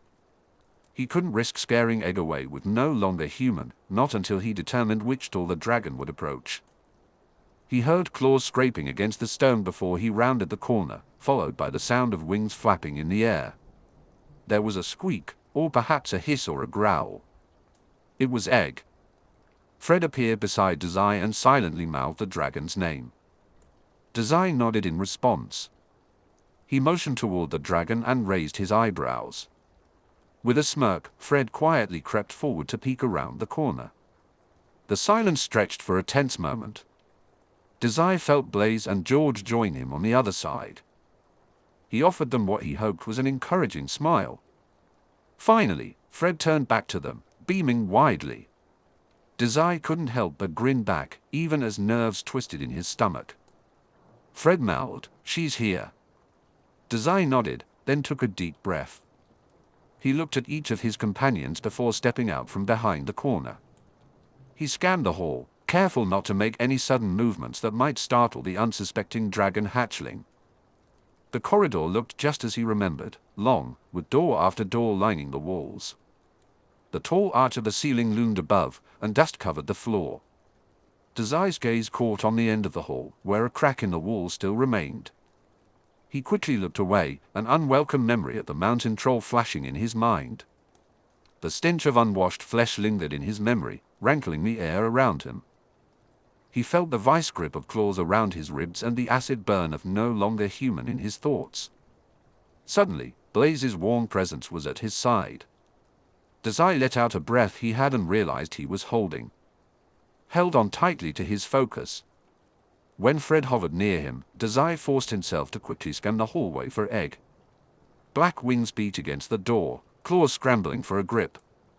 Every few seconds, sparks flickered from the dragon's mouth. Luckily, it wasn't enough to set the door aflame. Dazai recognized that door, albeit vaguely. On Halloween, he had boldly tried to unlock it, hoping to discover something interesting inside. Just as he reached for the handle, Draco and the troll had appeared, thwarting his plan. Was that where the Philosopher's Stone was hidden? Dazai wondered what might have happened if he had fully opened it that day. He shook his head, feeling a tingle of unease. Fred, George, and Blaise stood quietly beside him, clearly waiting for Dazai to take the lead. He reminded himself that he had more important things to focus on than reminiscing. He needed to steal the stone, avoid Professor Snape, and hatch a dragon's egg. With the dragon egg now hatched and Snape nowhere in sight, Dazai knew what to do next. He tilted his chin up and crossed the hall. Egg must have sensed him because, almost immediately, she scrambled up the wall. She hissed at them but didn't attack. Dazai wondered if Ron really was taming her, or if it was the presence of no longer human keeping Egg at bay. Regardless, he whispered to the dragon, "Good job," smirking as she angrily batted her tail against the wall. "You've officially become useful. I might even forgive you for attacking my second in command, maybe." "I won't," Blaise said flatly. The twins chuckled quietly. "Or, go easy on her," one of them said. She is a wild animal, after all, the other added. Dazai hummed and shook himself, turning his attention back to his friends. Whether his expression was excited or serious, Dazai was ready for what came next.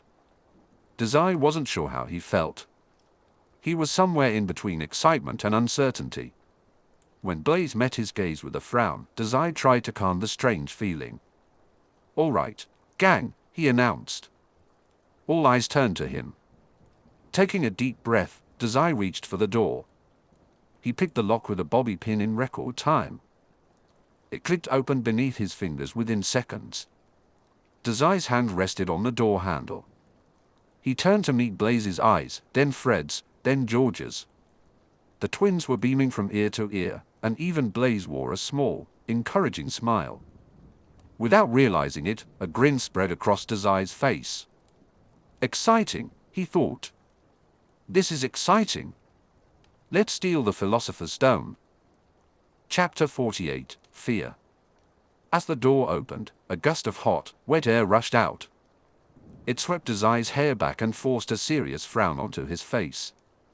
The smell was awful, whatever was behind this door reeked. Dazai steeled himself. With one last look at his subordinates, he let the door swing wide open. It was dark inside. Dazai squinted, trying to make his eyes adjust. Taking a tentative step forward pushed him deeper into the darkness. Were there no lights in here? Where would the first of the professor's guards be? Dazai frowned at the uncertainty, feeling it itch at him. "Can you guys see anything?" one of the twins asked. Dazai shrugged, then corrected himself. "No." "Can one of you cast?" Before he could finish, the frantic beat of wings overhead cut him off. Dazai instinctively looked up but only saw a flash of Ed's black wings diving overhead before disappearing into the shadows. Letting out a breath, Dazai took another step forward. At the same time, he heard the scuff of claws on tile moving away, heavy and lumbering. Breathing. Dazai could hear it now, low and hot, coming from something large. It sounded like it was exhaling from lungs twice his size. The smell was rancid, different from a troll's, more like raw meat. Dazai blinked into the darkness as the realization hit him, something big was in here. "Cast Lumos," Dazai said to the darkness, his tone serious. When no one replied for a moment, he drew the command into his voice. "Fred." "Lumos." "Working on it, Snaky," came Fred's cautious, whispered reply from Dazai's side. "Good." Fred must have reached the same conclusion Dazai had. The first guard was Hagrid's beast, and it was in the room with them.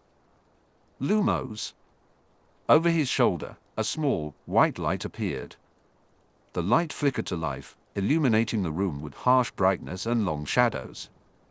Dazai turned to Fred and saw the twins' face first.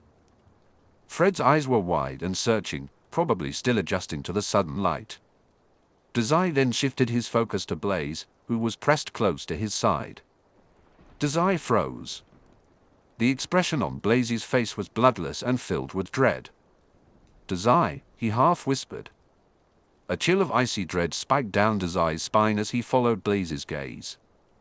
It led him to massive black eyes that bore into him. 2 eyes. No, 4. 6. Dazai tried to take a breath, but it stuttered and faltered. The black eyes blinked, 3 black noses huffed, and massive claws clacked against the floor. It was a creature with 3 towering heads on one body, covered in black fur with hungry eyes and a slobbering, toothy maw. Of course, it would be a dog, Dazai thought numbly. The feeling smothering his lungs was pure, unadulterated fear. His heart felt like it had stopped, his lungs deflated. Dazai could face his fear of almost everything, but not of dogs. He didn't mind death or pain. He could even blank his mind when his father glared down at him. But dogs, he was a child surrounded by the mafia's mutts, their fighting dogs. He was a small boy locked in a kennel, a bloody, broken thing, reduced to dog food.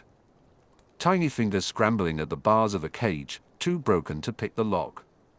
Someone staring down at him, the dog staring down at him too. The memories flashed unbidden, and the trembling of Dazai's hands was just as unwanted. Blood and teeth, blood and teeth, blood and teeth. Suddenly, something clapped down on Dazai's shoulder. He jolted away, expecting the burn of fangs in his skin. Dazai! He heard, but the first thought that pierced his mind was that dogs can't talk. The childish idea was almost enough to pull Dazai from his memories. I think he's having a flashback, the voice continued.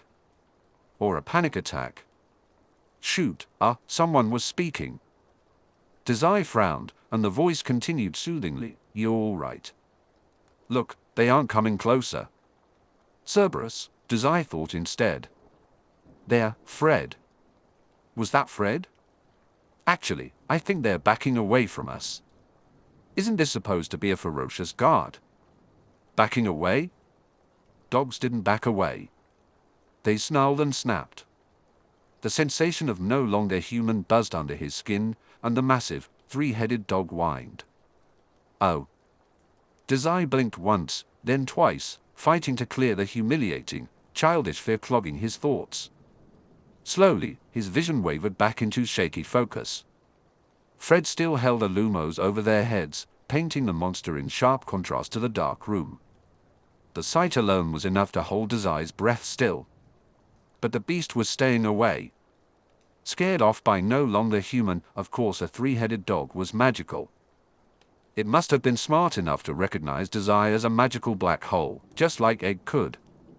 Dazai clamped down on the reassurance and the sting of his own ability. Still, he couldn't take his eyes off the beast. He couldn't stop the heavy lumbering in his chest. This is only the first guard, Dazai said suddenly, hoping his voice wasn't shaking. The dog blinked 6 times. Is there a door to the next room? There was a pause, then Blaise cleared his throat. He was still standing at Dazai's side. Only now that Dazai was really paying attention, he realized Blaise was standing much closer than before. The other snake was practically pressed against Dazai's arm, a warm hand gripping Dazai's elbow. Dazai tried to focus on the discomfort of being touched. It might have helped. Dazai felt grounded, but the three-headed dog continued to stare them down. The creature whined, a long and low sound that sent a chill through him. There's a trap door on the floor, Blaise said. That's it. An exit on the floor. Dazai quickly glanced down, but he couldn't see anything in the shadows before his attention snapped back to the dog. The room was dark and hot, filled with the creature's breath. It reminded him of the kennels back home. Suddenly, a shadow fell over his vision. Dazai flinched back a half step, his expression blank. Hey! George appeared in front of him. Taking a long, shaky breath, Dazai realized the dog hadn't moved at all. It was George who had stepped in front of him. The twin looked down at Dazai, his brows furrowed with concern. You with me? Dazai opened his mouth to respond. His voice was cold and distant. When he managed to speak, it lacked the usual sharpness he carried. Obviously. George didn't seem convinced. With a pained smile, he reached out to pull Dazai into his arms. Great, he said, gently pushing Dazai away from the dog. This way, then. Dazai allowed himself to be guided. Normally, he would have fired off 1,000 jabs, but in this hazy memory of dogs and cages, his priorities shifted. As he tried to keep his gaze on the beast, Blaise stepped up behind them, blocking his view. Blaise offered Dazai a blank, thoughtful frown and shrugged. Are you coming, Fred? George asked. Fred's response came a moment later, and the light around them shifted slightly. Is Dazai through? He asked. George hummed in response. Moments later, Dazai felt himself being handed off to Blaise, a jolt of pain coursing through him. Dazai felt the impact of George's spell before he heard the whispered word Alhambra. A metal lock clanked to the ground, now open. George was by his side again. Numbly, Dazai stepped through the trap door. His feet found a ladder before his fear-clouded mind could process the dark path ahead. He climbed down with shaking hands and feet. Dazai is clear. George called from above, sounding distant. Perhaps that was just the rush of blood in Dazai's ears. Coming. Dazai replied, feeling blank. "You all right, boss?" Blaise whispered from just overhead. Dazai heard the trapdoor snap shut above them. The sets of footsteps echoed around the room as they descended. Dazai took a deep, aching breath. It felt strange. He couldn't recall ever having someone stand between him and a dog before. "Boss?" Dazai closed his eyes. When he opened them, the encounter with the three-headed dog had completely vanished from his mind. Compartmentalized. Forgotten. Irrelevant. HM. Dazai hummed, feigning ignorance. He climbed down another rung for a brief moment, then asked, "How deep do you think this thing is?" There was a long pause, followed by a sigh. "I don't know." George expressed his discontent with a sound. Dazai pretended not to hear it. "We'll take a break when we reach the bottom." Irritation flared beneath Dazai's skin, replacing the numbness that had taken over his fear. "We're working against the clock," he said, his voice firm. "No time." "There's time for this, little bro," Fred interjected. Dazai opened his mouth to retort, then thought better of it. He was off his game. The sight of the dog had surprised him, making him feel shaky and small. Mori would laugh at him for it. His father would try to beat it out of him. Darkness.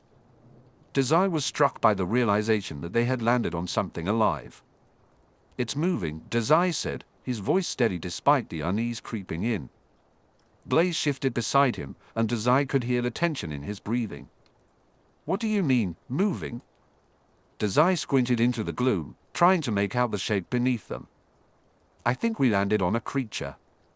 We should get off." Just as he said that, the creature let out a low growl, vibrating through the ground. Dazai felt a jolt of fear. "Get up," he urged, scrambling to his feet. He helped Blaise up, and they both backed away cautiously. George landed beside them with a thud, causing the creature to stir again. "What's going on?" he asked, looking between them. "We're on something alive," Dazai replied, his heart racing. "Great," George said, glancing down nervously. "What do we do now?" Dazai took a deep breath, trying to keep his composure. "We need to find a way out of here before it gets angry." They moved carefully, trying to avoid provoking whatever lay beneath them. Dazai's mind raced, weighing their options as they navigated the darkness. Shadows loomed around them. When Dazai and Blaise locked eyes, he felt somewhat relieved to see that Blaise didn't appear overly worried or hurt. Satisfied for the moment, Dazai shifted his focus to the room. The ceiling rose high above, bordered by the ladder they had descended. Fred and George were now mostly at the bottom, taking their remaining steps with caution. That was good, but it wasn't the most interesting part. What caught Dazai's attention was the floor. There wasn't one. Instead of tile or wood, the ground was a massive, writhing mass. Dazai blinked at the twisting body of vines as they snaked around him, withering and dying. As he observed, the floor beneath him began to break apart. The vines rushed toward Blaise, wrapping around him and tugging at his cloak. When Blaise jerked against them, the vines only tightened their grip. Dazai's mind sharpened in realization. "It's Devil's Snare," he said, wincing as no longer human eliminated a stray vine. "The floor is made of Devil's Snare. This must have been Professor Sprout's guard, a plant that strangled anything that struggled against it. And no longer human was going to destroy the plant before Dazai could save Blaise, Fred, and George." Just as that thought crossed his mind, a mass of Devil's Snare crumbled to dust beneath his hand. Dazai sank a little lower. "Sounds," Blaise's voice abruptly cut off as he clawed at a choking vine. "Familiar." "It should," Dazai replied. He kept his tone calm, despite the urgency of the situation. If there was one magical plant he could explain thoroughly, it was Devil's Snare. It had genuinely been the only written assignment he completed all year, and he could still recite his entire essay if needed. Looking at their situation, Dazai thought maybe that wasn't such a bad idea. It seemed something good might come from Professor Sprout's terrible advice after all. "This is an easy one. Just don't."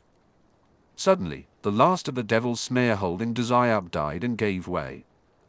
The floor below him vanished, and Dazai was falling again. He barely heard the twins scream his name before the roar of wind swallowed it whole. Dazai crashed to the ground a second later. A gasp of pained air escaped his lungs at the impact. This time, the floor was solid stone. Nothing felt broken, but Dazai's body ached and stung nonetheless. Propping himself up with one arm, he slowly levered his body into a sitting position. Even as he moved carefully, his bones protested every slight motion. He was sure his body would be black and blue by the end of the day. But Dazai didn't have time to lie around and moan. Looking up, he searched for any sign of Fred, George, or Blaise falling down. Instead, all Dazai saw was the remaining devil's snare weaving itself back together into a writhing, deadly ceiling. "Shit," he muttered. What were the odds that Blaise or the twins knew about Devil's Snare?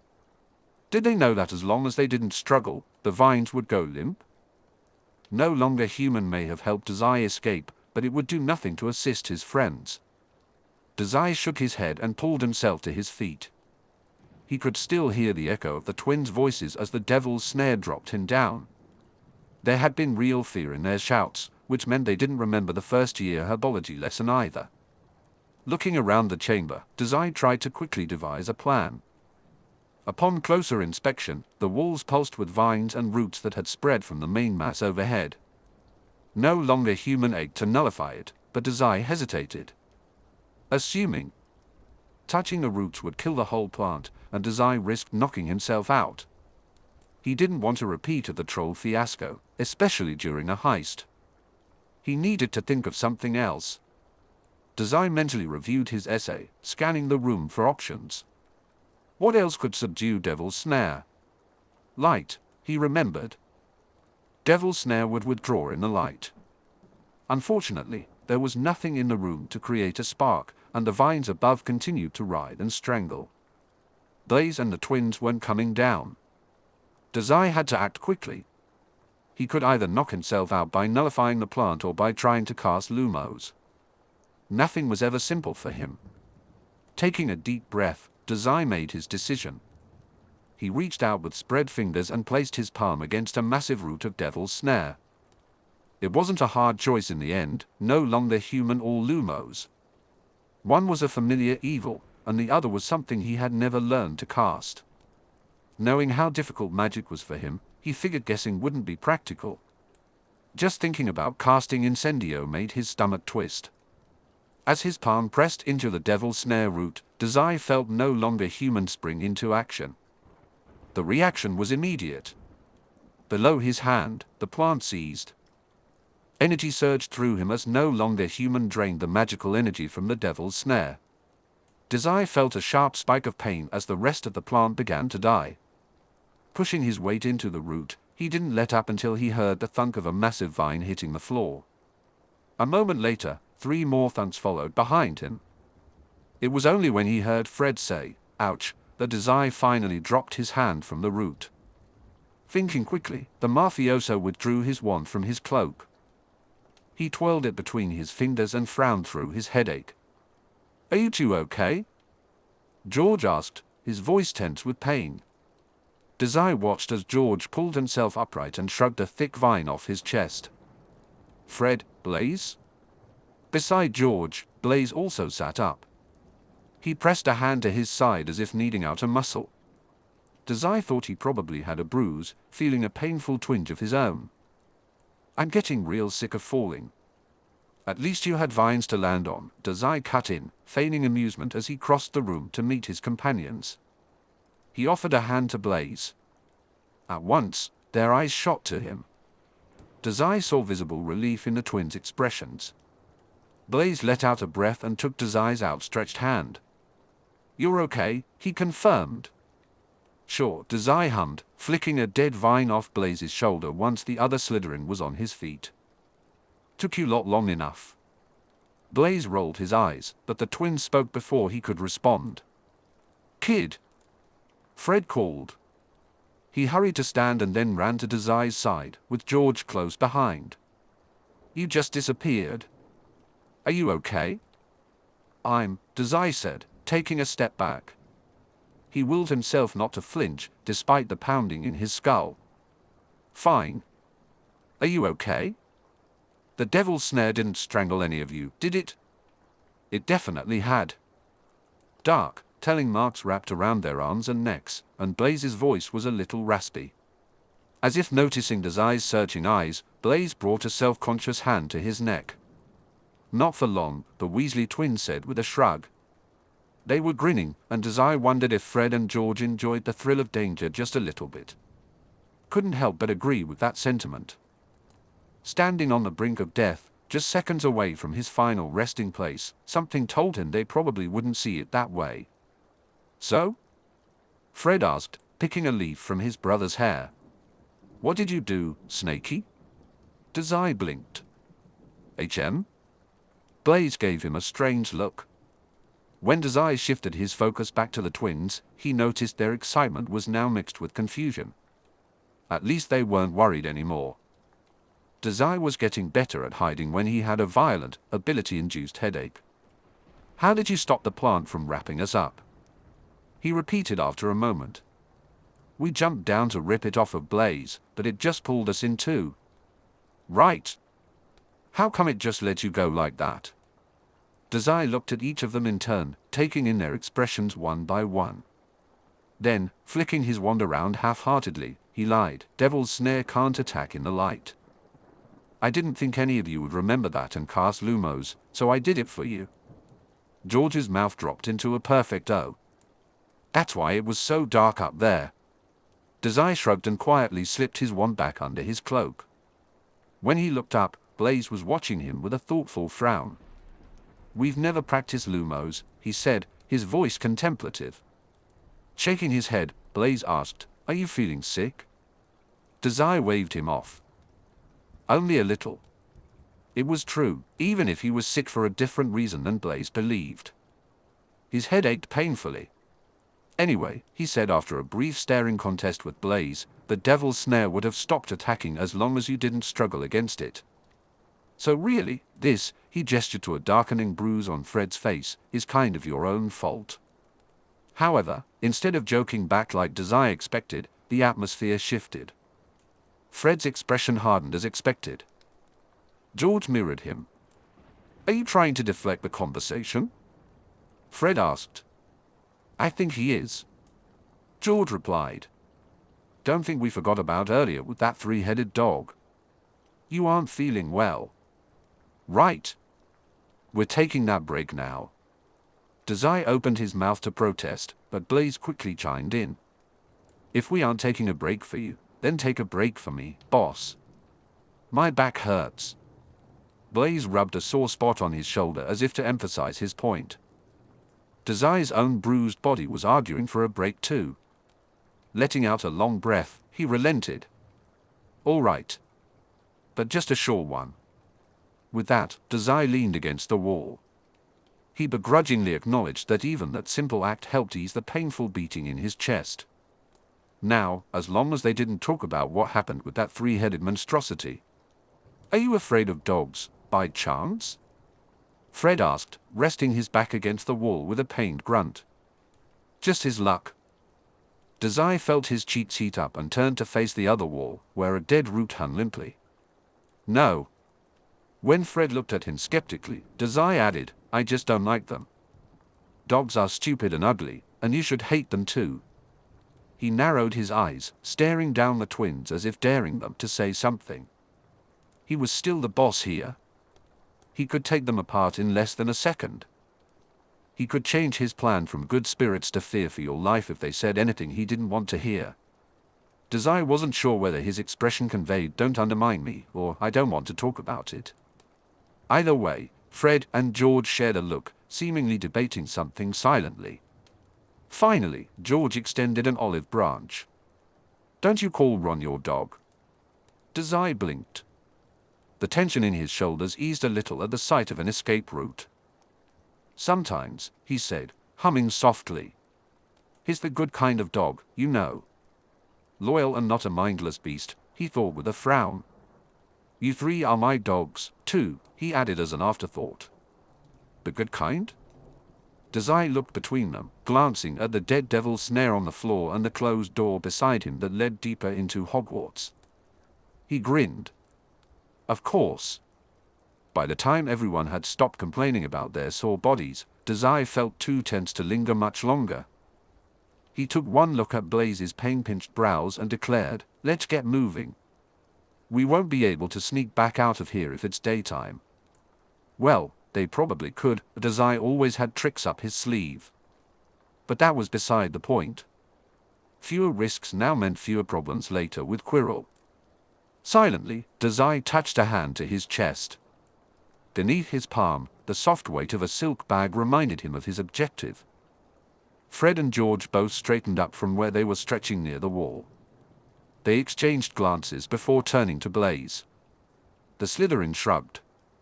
"Sounds good, boss," George said after a moment. "I think we're all mostly recovered from the last 2 trials now." Fred agreed, keeping a pointed gaze on Dazai, as if implying some lasting concern. Dazai nodded, smiling as the twins and Blaise crossed the room to stand by his side. He still had a pounding headache from defeating the devil's snare. However, they didn't have time to let no longer human rest, not unless his gang was willing to wait around for a few days in this moldy, stale pit. Dazai tried to mask the lingering weakness with a blank grin. The twins framed themselves at Dazai's side. He didn't think his sickness had gone unnoticed. Shrugging them off, Dazai asked, "Do we have any idea what the remaining guards are?" Fred and George exchanged a brief, puzzled look. "There are 4 more," Fred informed him after a moment, 1 for each of the core professors, minus history of magic. Charms, transfiguration, defense against the dark arts, and potions, George listed off his fingers. "Any clue what they are?" Blaise asked, sounding more hesitant than usual. Dazai understood the sentiment.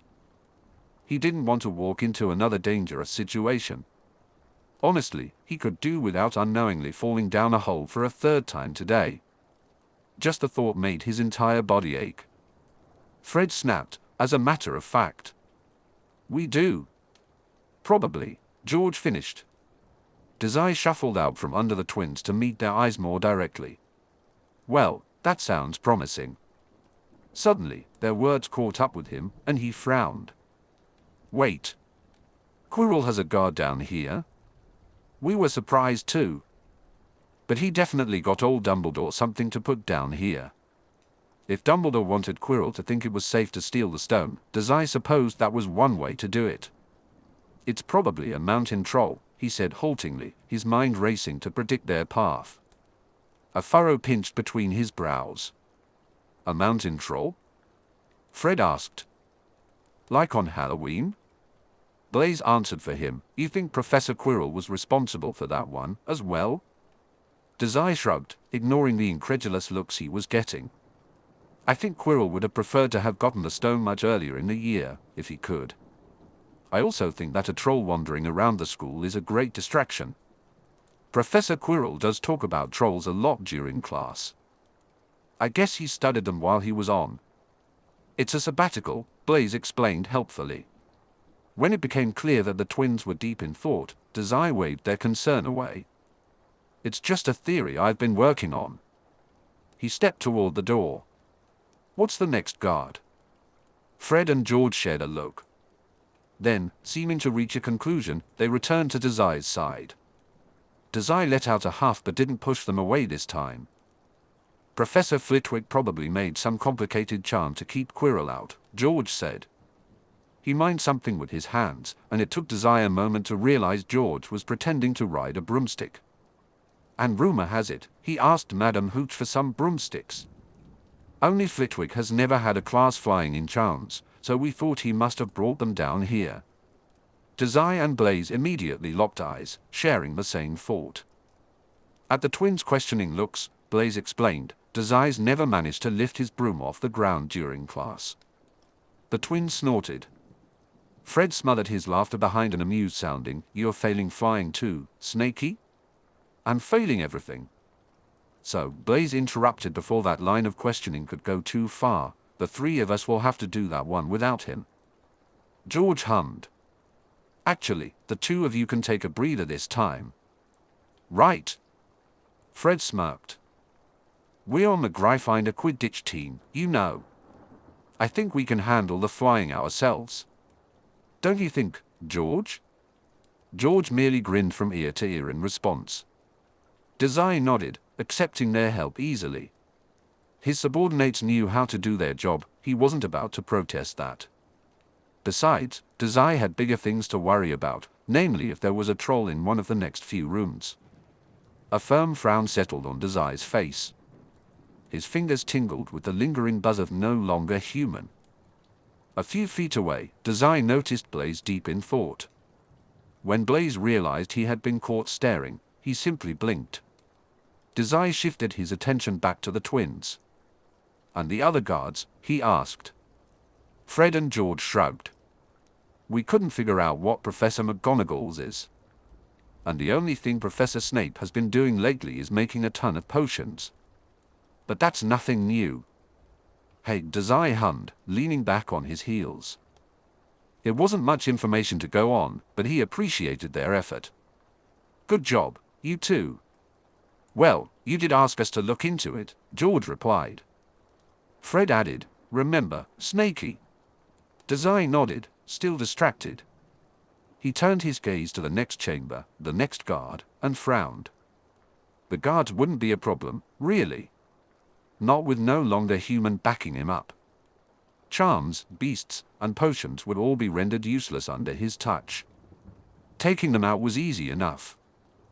The real concern was not passing out before he reached the stone. More importantly, he wondered how he would get there without revealing his ability. Dazai let out a heavy breath, shaking off the thoughts before they became overwhelming. Well, let's get moving, gang. Those brooms aren't going to fly themselves. He would have a few minutes at least while the twins worked out Flitwick's broomstick guard. That was enough time to devise a solid plan. Dazai had accomplished more with less in the past. The twins cheered and followed him into the next chamber without complaint. There was a bounce to their steps now, an eagerness to see this prank through, tempered by a hint of hesitation. Dazai briefly wondered how much of their cheer was genuine amusement and how much was just for show. Blaise fell into step behind them. Dazai looked at Blaise. What's next, boss? He asked. Dazai tried to read the emotion on Blaise's face. The other Slytherin raised an eyebrow in question. Not a clue, Dazai replied honestly. I'm sure I'll think of something. Chapter 49, Blaise considers getting Dazai a therapist. Something was off about Dazai, Blaise thought.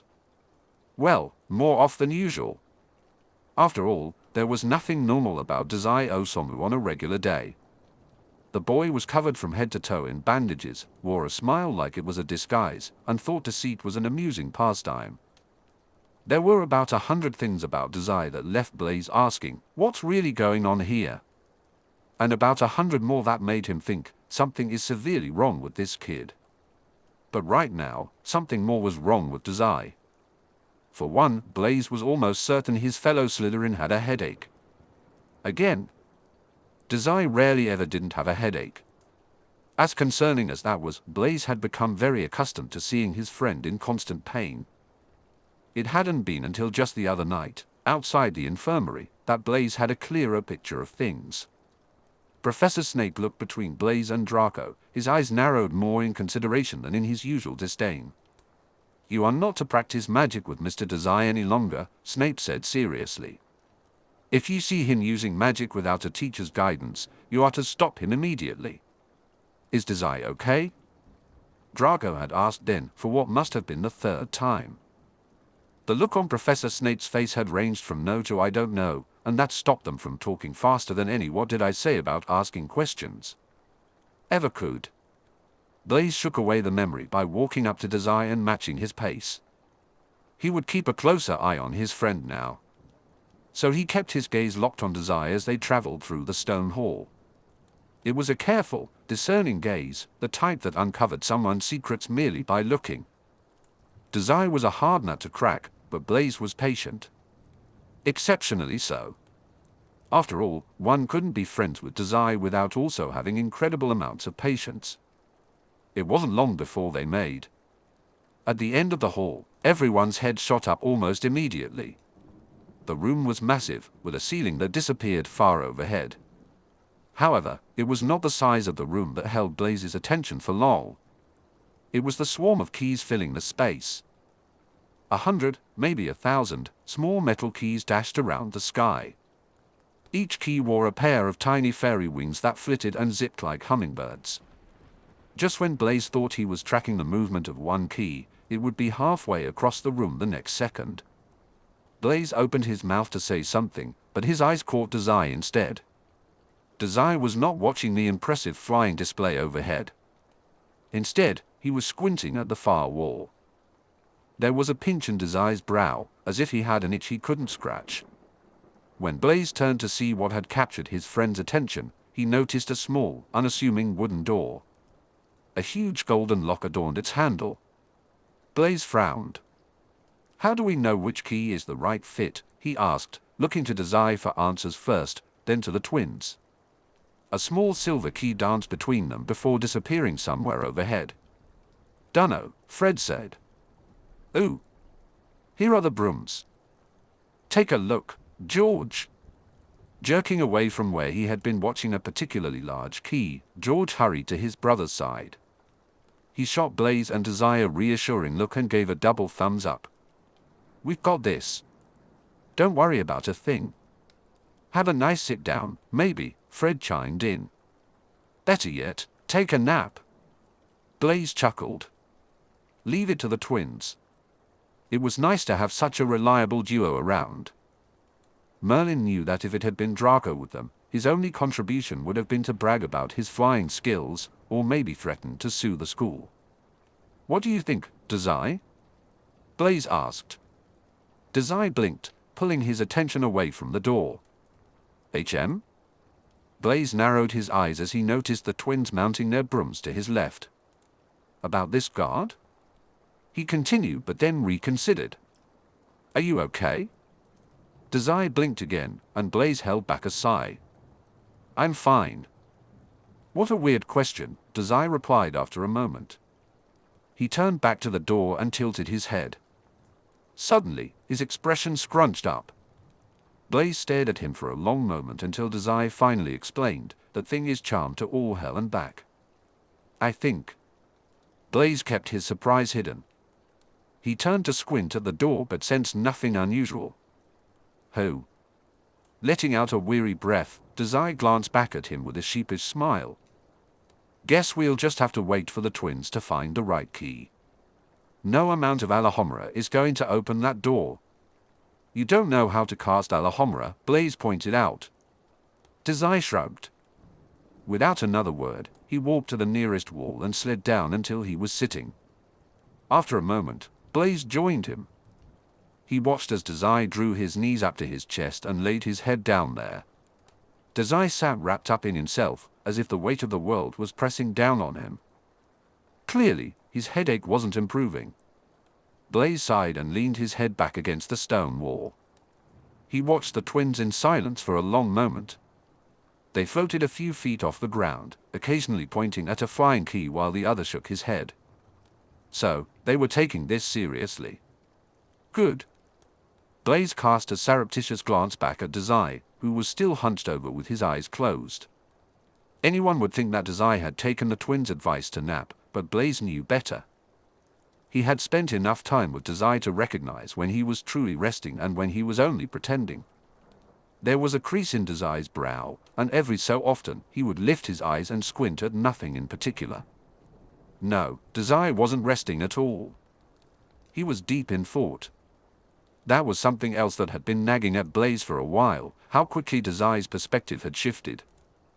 After winter break, he had been cheerful, eager to steal the stone and prove to Professor Quirrell who was the better mafioso. Then, like flipping a switch, he wasn't. Dazai returned from his midnight adventure with Hermione, and suddenly, he was making serious faces all the time. Even after Dazai had filled their group in on what the stone was, Blaise still couldn't place exactly what had changed Dazai so much. Blaise had wanted to ask.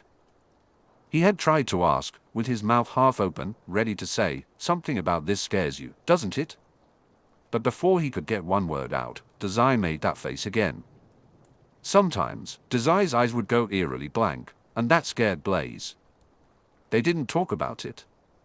Blaise still hadn't worked up the courage to actually ask, but he had stolen Dazai's knife when the boy's dark expressions became even darker. He couldn't regret taking the knife, but now, sitting side by side with that morbid expression, Blaise wished he had asked. Fred spotted something overhead. George patted his brother hard on the back, and they both shot into the air, grinning. Dazai, Blaise said after a moment. His voice was calm and mellow, just like it always was. Dazai hummed distractedly. Blaise watched him closely, an expert in Dazai's moods. Dazai remained perfectly still, as if his mind was elsewhere. Blaise took in Dazai's empty gaze for a long moment, trying to find the right words. "You scared me," he finally said. Dazai lifted his head to meet Blaise's gaze, confusion etched on his brow. But that expression quickly shifted to vague amusement. "Blaise is saying all sorts of strange things today. Should I have left you upstairs to babysit Egg? Isn't that Ron's job?" Blaise replied lightly. Dazai acknowledged him with a sound, prompting Blaise to continue. "Earlier, with Hagrid's guard. You scared me." The sound of wind chimes and 1,000 clinking keys echoed in the room. Blaise bit his tongue when Dazai remained silent for a long moment. "You're still bothered by it. Anyone can see that you're still panicking. Lost in your head. Worried." Just minutes before, Dazai had seemed so certain. Abruptly, Dazai turned away, his gaze briefly lingering on the twins before dropping to the floor. "Ah. Blaise is mean, pointing it out like that." "Sorry," Blaise said, letting warmth and concern seep into his words. "Don't be," Dazai replied, his voice carrying an odd inflection. It took a moment for Blaise to identify the emotion, and when he did, his heart sank. Dazai craned his neck and beamed at Blaise, a wide, toothy smile spreading across his face. It looked sharp, pointed, and to anyone else, full of genuine happiness.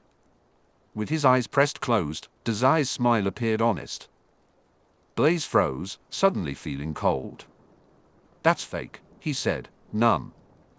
Dazai hummed and leaned back into his knees, that horrible, brilliant smile still in place. Dazai's smile didn't falter. "Sure, but you believed it for a second, didn't you?" He had. He had, and it scared Blaise more than Dazai's empty gazes ever could. Dazai held the smile for another long moment, then shifted into a more casual, amused grin. Blaise searched for the moment when the look turned brittle and fake. A pit formed in his stomach when he realized it didn't look like a lie at all. Dazai giggled, and Blaise thought, there's the lie. "I don't like dogs," Dazai explained. "I told you that." When Blaise nodded, Dazai continued, "I didn't realize it would bother me that much. I don't know why I'm still letting that thing hang around in my brain like this." Dazai paused, as if every word he chose was a battle. "So don't fuss over it. I'll get over myself eventually." "That's..." Blaise blinked. He wanted to say concerning, but didn't. Dazai must have seen it on his face anyway, because his grin stretched a little wider, more frantic. Blaise took a silent breath. "Stupid," Dazai finished for him. "I was going to say an interesting perspective, but okay," Blaise huffed. He turned a serious eye to where Dazai's nails were digging into the skin of his wrist. "Dazai, I don't think being afraid of dogs is something you should be ashamed of. Everyone has fears." "I'm not ashamed." Blaise raised a brow. Dazai let out an annoyed breath. "Pretending you aren't scared seems like a bad idea in the long run. You're living in denial if you want to keep acting like you don't have emotions," Blaise said. He paused. "I won't ask you to tell me why you hate dogs so much. But you know it's normal not to immediately recover from something like that, right? You always push yourself too hard, boss." Dazai blinked at him slowly, as if Blaise's words were a foreign concept. Finally, the mockery in his smile faded. He bent forward, hiding his face in the bend of his knees. Blaise tried not to let his sigh of relief show too much. They sat in silence for a moment. Blaise let his words linger in the air, mixing with the flutter of wings and the rattle of keys. The twins soared overhead, splitting apart every few seconds as if they were herding something. The keys flashed around them, a murmuration of steel. Muffled beneath the cloth, Blaise barely caught Dazai's words when he finally spoke. Gross. Blaise snorted. Feelings aren't gross, Dazai. They are too. Dazai whined, sounding petulant. I don't like them at all, and if Blaise was nicer, he would agree with me. A small, fond smile slipped onto Blaise's face. Dazai lifted his head from his knees. When he saw the expression on Blaise's face, his nose scrunched up into an exaggerated pout. Stop that. Looking at you? Making that face. Dazai hissed. You're making a face like you have feelings. Even though we just agreed that feelings are gross. Try looking apathetic again. You used to be really good at that. Well, Blaise said, amused, you bring out the worst in me, I suppose. Dazai smiled thinly, his fingers working at the peeling skin by his nails. Nothing new there. Blaise frowned, feeling as if he had misstepped somewhere. But before he could backtrack, Dazai changed the subject. For the mountain troll, we're just going to have to run past it. Unless you want to fight it. Not particularly, Blaise replied with a resigned sigh.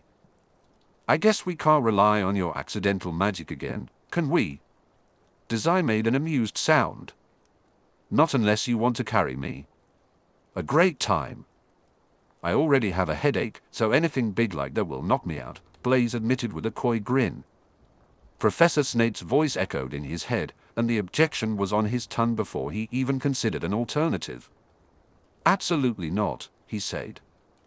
That's what I thought, Dazai replied. Nodding, Blaise considered their options. After a moment, he asked, running, huh? Are trolls fast? Sort of. They have long legs. Dazai blinked out at the twins, wearing a thoughtful frown. Blaise wondered if Dazai was remembering his last experience with a troll.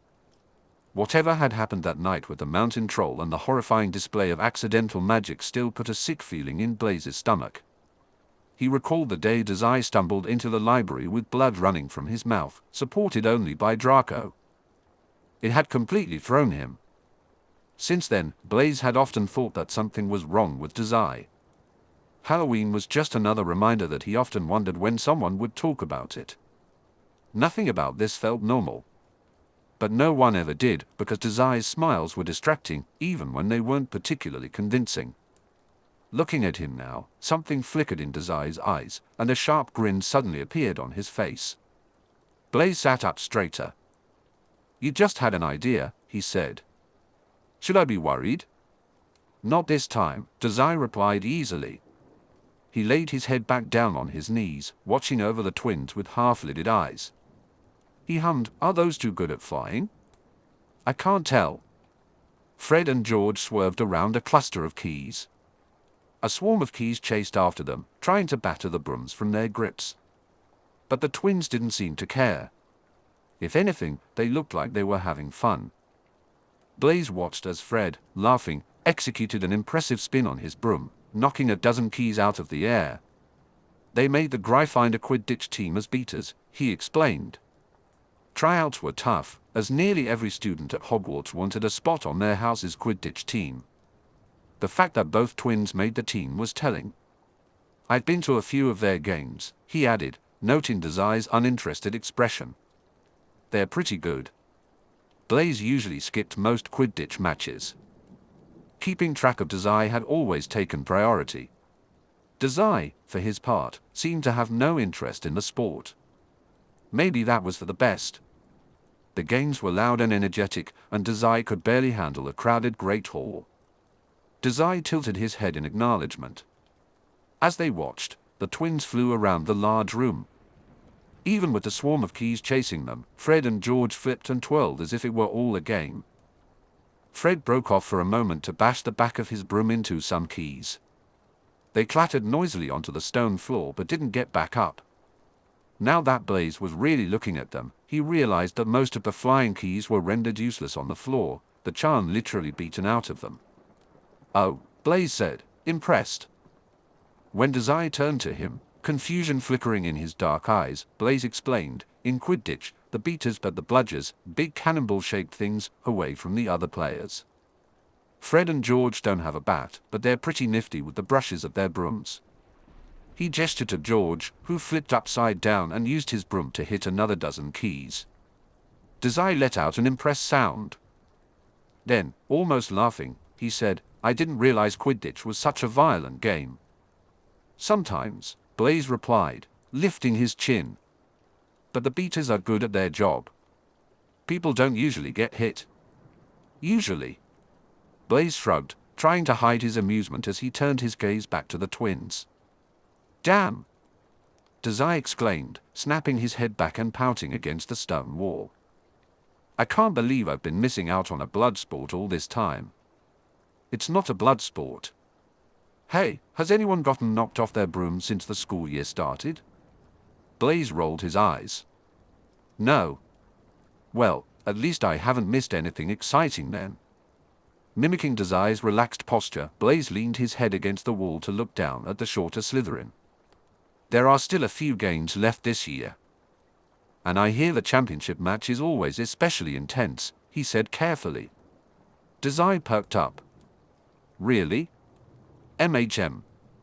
For a moment, Dazai didn't say anything at all. Then, grinning cheekily, he turned back to the twins. There were only 5 keys left now. "Hey, after we get the stone, I think I'll go to a game," Dazai declared. Blaise blinked, feeling something warm and fond bubble up in his chest. "I'll save us a quiet seat near the professors, then. And we can make bets on who gets the most blood on their broom." "Sure." Blaise let out an amused breath. He really couldn't say no to Dazai, could he? As long as the professors don't hear. Dazai waved him off. "Now, I'll get them to place bets, too. I'm pretty convincing, you know." Blaise didn't know that. After all, Dazai was convincing him right now, tricking him into forgetting about their earlier conversation. But that was fine with Blaise. He didn't need to solve anyone's problems or fix Dazai's broken smiles. As long as they were together, that was enough. Blaise felt content standing side by side with Dazai. "Hey, you two!" Fred and George called out, interrupting their moment. Their heads snapped up to see the twins beaming down from their brooms, hovering a few feet in the air. Each had a few scrapes and scratches on them. Behind them, dozens of broken and twitching keys were piled together. Blaise narrowed his eyes. Fred and George looked oddly serious, despite their smiles. Maybe they had something important to discuss. "Enjoy your break?" George asked, holding up a small silver key and giving it a little wave. "You got the right key," Dazai said, pushing himself upright. "Good job." Fred and George preened at the compliment. Without another word, they lowered their brooms to the ground and held them at their sides. "What were you guys talking about?" Fred asked, stepping forward to help Blaise to his feet. Blaise took the offered hand, nodding in thanks. Once he was standing, he stepped closer to Dazai's side again. Dazai grinned. "Blaise was just saying how good at flying you both are," Dazai said with a smirk. "I think he's secretly your biggest fan. Do you give autographs?" Blaise shot him a deadpan look but couldn't hide the relief in his chest at seeing Dazai cheerful and joking again. It was such a change from the shaken Dazai of moments earlier. Fred and George started laughing, but before they could continue the conversation, Dazai took charge. "Well, maybe once we're done," he said, glancing at Blaise. "Ooh. Did you get more responsible since we last spoke, Snakey?" Dazai rolled his eyes. "Something like that. Just put the key in the door already, and bring those broomsticks with you. They might come in handy." As a group, they walked over to the door. The massive lock hung before them. The door stood empty. Even from this close, Blaise couldn't discern what Dazai had seen earlier. He didn't sense any magic on the door, though surely there was some. It must have been intuition, Dazai was smart like that. 3 down, Dazai said. Blaise met his gaze. 3 to go. George held the key up to the lock. Before he slipped it in, he paused. Are we ready? He asked slowly. A series of serious nods answered him. Then, with a steady hand, George inserted the key. Click. Chapter 50, King's Gambit. The room opened up before them. It was another massive stone chamber, though this one was significantly less towering than the previous key room.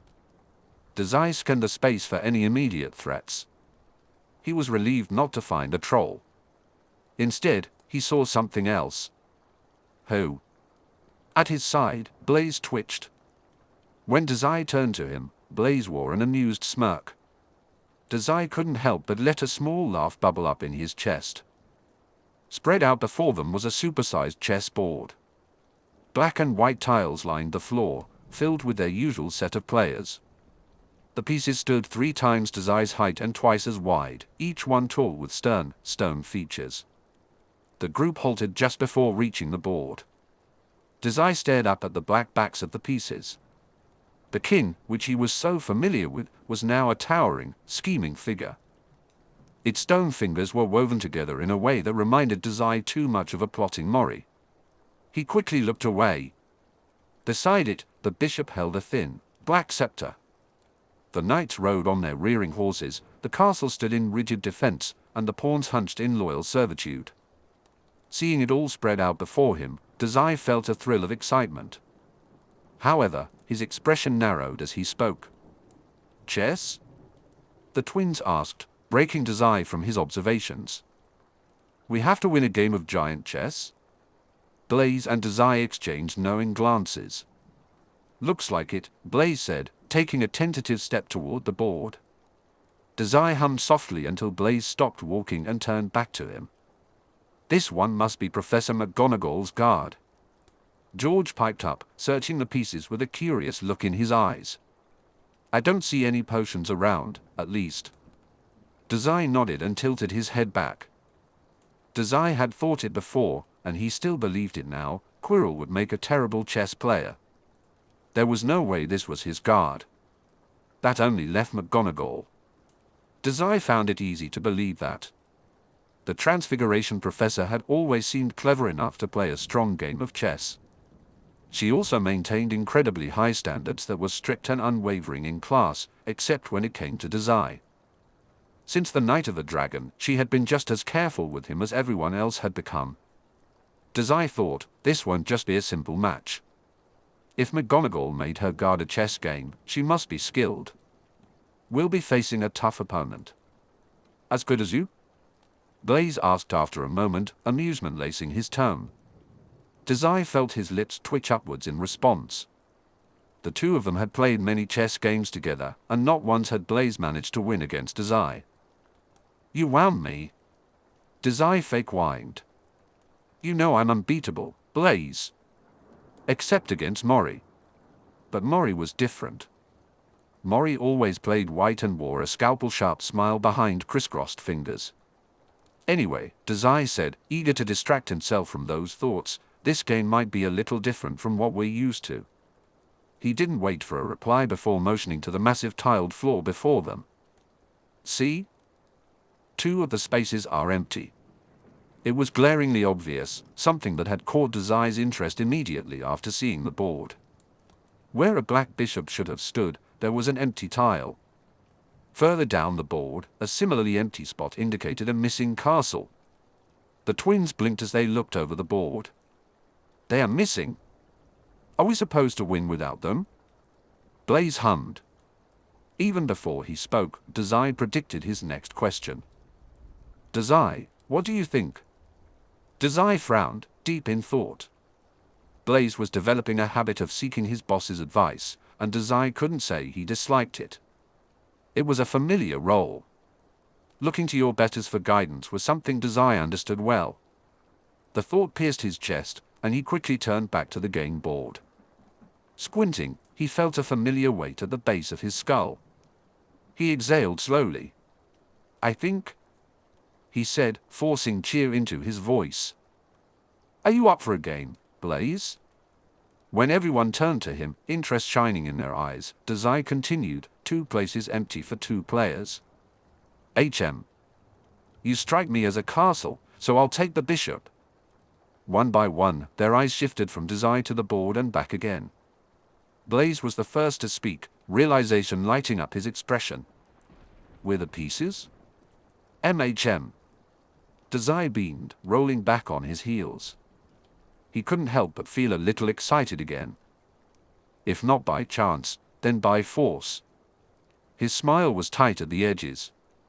Earlier, with the dog, and then Blaise's serious eyes, staring him down with obvious concern. Dazai was skilled at avoiding conversations like that. He would smile, tell a joke, and slip away before things turned too serious. But lately, he had been slipping. Maybe Hogwarts was making him soft. With Pomfrey, Snape, the twins, and Blaise, Dazai was surrounded by people who wouldn't stop fussing over him. It was so different from life in the Port Mafia that he found himself caught off guard every time. Worst of all, he almost didn't hate it. Knowing that Blaise had his back, even when Dazai panicked over something trivial like a dog, made him feel safe. With a grin on his face, Dazai resolved to push through and finish off the guards. He didn't have time for distractions, despite Blaise's constant glances. More importantly, he couldn't be productive if he was off his game. If Blaise could see through his dead smile that easily, Dazai knew he was not focused. But chess was something he could manage. After all, chess was his game. Avoid Professor Snape. Hatch a dragon's egg. Steal the stone. Check, almost check. 2 of 3 completed. Dazai needed to clear his mind and finish this. And who better to help than his loyal second-in-command? Dazai turned and almost smiled toward Blaise and asked, "Play with me?" Blaise blinked, then a slight grin spread across his face. On the same side? I may finally have a chance at winning. Dazai snorted. The twins looked amused from where they stood. Fred leaned over to rest his arm casually on George's shoulder, and they shared matching smirks. "Or, looks like we'll be sitting this one out, George," Fred said. "Our baby brother is all grown up." Dazai shot them a look, but it didn't feel harsh. Nodding to himself, he told them, "Why don't you 2 sit down somewhere and take a nap?" When they laughed, he added in a more serious tone, "But stay away from the board. I'm fairly sure you'll get hurt." The twins abruptly stopped laughing. Fred shot a nasty side eye at the chess pieces, but even the pawns didn't quiver under his glare. "Are you 2 going to be safe?" he asked after a moment. "Sure," Dazai waved them off, glancing at the board himself. Sure enough, the pieces were filled with magic, even more than the charmed door in the last room had been. Just being near the chessboard made Dazai's headache worse. His eyes flicked briefly to the pawns, hunched into position. Dazai faced the twins, both wielding 2 stone swords each. He was almost sure of it. "Because I know how to play chess. You'll just get yourselves stabbed." This was just a game of chess, and Dazai was exceptionally well practiced. However, in addition to the king, if you lose the castle or the bishop, you also lose. With a sigh, he thought, worst case scenario, I destroy the board itself. No longer human was already itching to do just that. But if Dazai could avoid passing out, he would. Looking between the twins, he noticed they still didn't look convinced. There was that horrible, unending concern leaking from behind their eyes, along with a trivial amount of uncertainty. Dazai pouted in mock hurt. "You don't trust me to win. And to think I believed you were loyal subordinates." "Ah," George said, taking a conscious step back. "It's not that, Snakey." Fred nodded insistently. "We're just worried. These pieces were made to keep Quirrell out if one of you gets hurt." "We won't," Dazai assured them. Then, to get them to settle down, he added, "I know chess. Trust me, as your boss." He paused. "Or, if it helps, you can trust me as a friend. Or whatever." The twins shared one of their looks. Then, with a final glance at Blaise, who merely shrugged with a slight smile, they grinned. Of course we trust our boss. But the whole gang falls apart if you're too hurt to lead us, Fred said. So we're only a little overprotective, George chimed in. Agreeable as ever, George hummed, it's a big brother thing. Dazai rolled his eyes and waved them off. All right, that's enough. Go sit down. Blaise and I have work to do, so save your fussing for after we win the game. And get the stone, Blaise added. And get the stone, because even chess was worthless if there was no victory to claim. Was not an end goal. Whether it was playing along with Mori's whims, mentally dominating his subordinates, or stealing an immortality-granting stone, there was always something driving him. All right, Dazai said, clapping his hands. Across the room, Fred and George were finally settling in against the stone wall. They looked stiff and uncomfortable. He needed to make this quick. Twirling on his feet, Dazai grinned at Blaise. Take the castle spot. I'll play the bishop since I'm the brains of this operation. Blaise shot him a confused look but stepped toward the blank space anyway. That has nothing to do with being the bishop. At least pick a believable reason. Dazai shrugged. Blaise was a step ahead, becoming the first to step onto the massive chessboard. Dazai watched, his eyes narrowed and breath held, as Blaise crossed the threshold. He waited with tense muscles for something to happen, for the enchanted pieces to strike Blaise down. But after a few more steps, the chess pieces didn't even twitch. They remained as still as stone, allowing Blaise to stop in the empty black castle's domain. He tapped his heel against the blank white tile, and Dazai let out a sigh. With a nod to Blaise, Dazai continued across the board. His feet clicked on the cold tile, the sound echoing quietly in the room. The moment Dazai touched the board, he felt the magic tenfold. If it hadn't been obvious before, it was now clear, this chess set was overflowing with magic. As he walked past the towering queen and king, he was careful to avoid touching them. He was already limited in his use of the one bishop and castle. Nullifying any other pieces would be too much of a handicap. Before reaching the bishop's empty black square, Dazai turned to face the white pieces. They were just as massive and oppressive as their black counterparts. Dazai could feel the ache of their magic. Dazai moved across the board, feeling the intensity of the magic around him. He took a slow step toward a white pawn, narrowing his eyes to better understand the charm powering it. This magic was undoubtedly more complex than the twins' charm for making books fly. Just as Dazai prepared to step closer, the pawn suddenly twitched to life. He jumped back a square just as the stone animated, drawing dual swords at its sides. The twins shouted from across the room, but Dazai quickly reassured them. I was just checking, it's fine, he said. When he returned to the black side of the board, the pawn settled back into its resting state. Dazai glanced over his shoulder and saw Fred and George halfway to standing back up. He offered them an easy smile.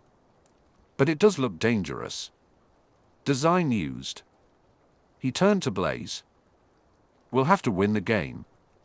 Otherwise, they'll cut us up with those swords when we try to pass. I want to play this really safe. He tilted his head toward the far end of the room, where the next door awaited them. Let me call the shots. When Blaise agreed immediately, Dazai fell back into position. The bishop's tile was a clean, black marble that hummed with magic beneath his shoes. He slipped his hands under his cloak, feeling small and fragile beside the real pieces, the Black King and the Knight. He knew he had to play this game carefully. The real question was how good McGonagall was at chess. Dazai silently scolded himself for not taking the time to analyze the Transfiguration Professor's mind. He had focused more on Snape and Quirrell, but that was no excuse. Dazai met Blaise's gaze from across the board, peeking around the king's long shadow. When Blaise grinned, Dazai allowed himself to relax a little. Then, without warning, a white pawn moved. It slid forward across the board, making a grinding stone sound as it advanced. Once it reached its destination, the room fell silent again. Dazai let out a breath. You've got this, boss. Go, Snaky! Fred cheered. Go, Blaise! Dazai blinked up from the opposing pawn, his mind buzzing with battle strategies. The twins were cheering and waving enthusiastically at the wall. He wondered if he should scold them for being so carefree, but decided this was better than the alternative. He glanced briefly at Blaise, who only nodded. Good luck. With that, the last bit of tension in Dazai's spine eased. I don't need luck, he said. This is all skill, you know. It was. Mori wouldn't accept anything less. And now, for Blaise and the twins, neither would Dazai. E7 to E5, Dazai called to the empty room. He waited half a second. Then, the pawn guarding his king slowly marched forward until it was nose to nose with the advancing white pawn. They stared each other down with stone eyes. Dazai's eyes narrowed as he analyzed the board and all his potential moves. Outwardly, he squinted through the dim light. In his mind, however, the pieces were 10, 20, 30 moves ahead. He could already foresee every possible play the enemy might make. The only limitation on Dazai's plan was how desperately he needed to keep Blaise's castle and his own bishop safe. The sound of stone against stone broke Dazai from his thoughts. A white pawn snaked across the board to stand beside its brother at f4. Dazai blinked, furrowed his brow, then blinked again. A king's gambit opening. Dazai could work with that. But the game unraveled itself in Dazai's mind. Chess was a game of logic. With Mori as his teacher, Dazai had learned to view everything through a purely logical lens. This mindset was why he refused to name his pet and disliked the chaotic organization of Hogwarts. There was no room for sentimentality or illogicality in chess, not if you wanted to win. Unless your best friend was one of the pieces. In that case, Dazai took a deep breath, walked across the board through the opening his pawn had made, and stopped at c5. Dazai! Blaise hissed from his position. What are you doing? Dazai hummed, rolling back on his heels.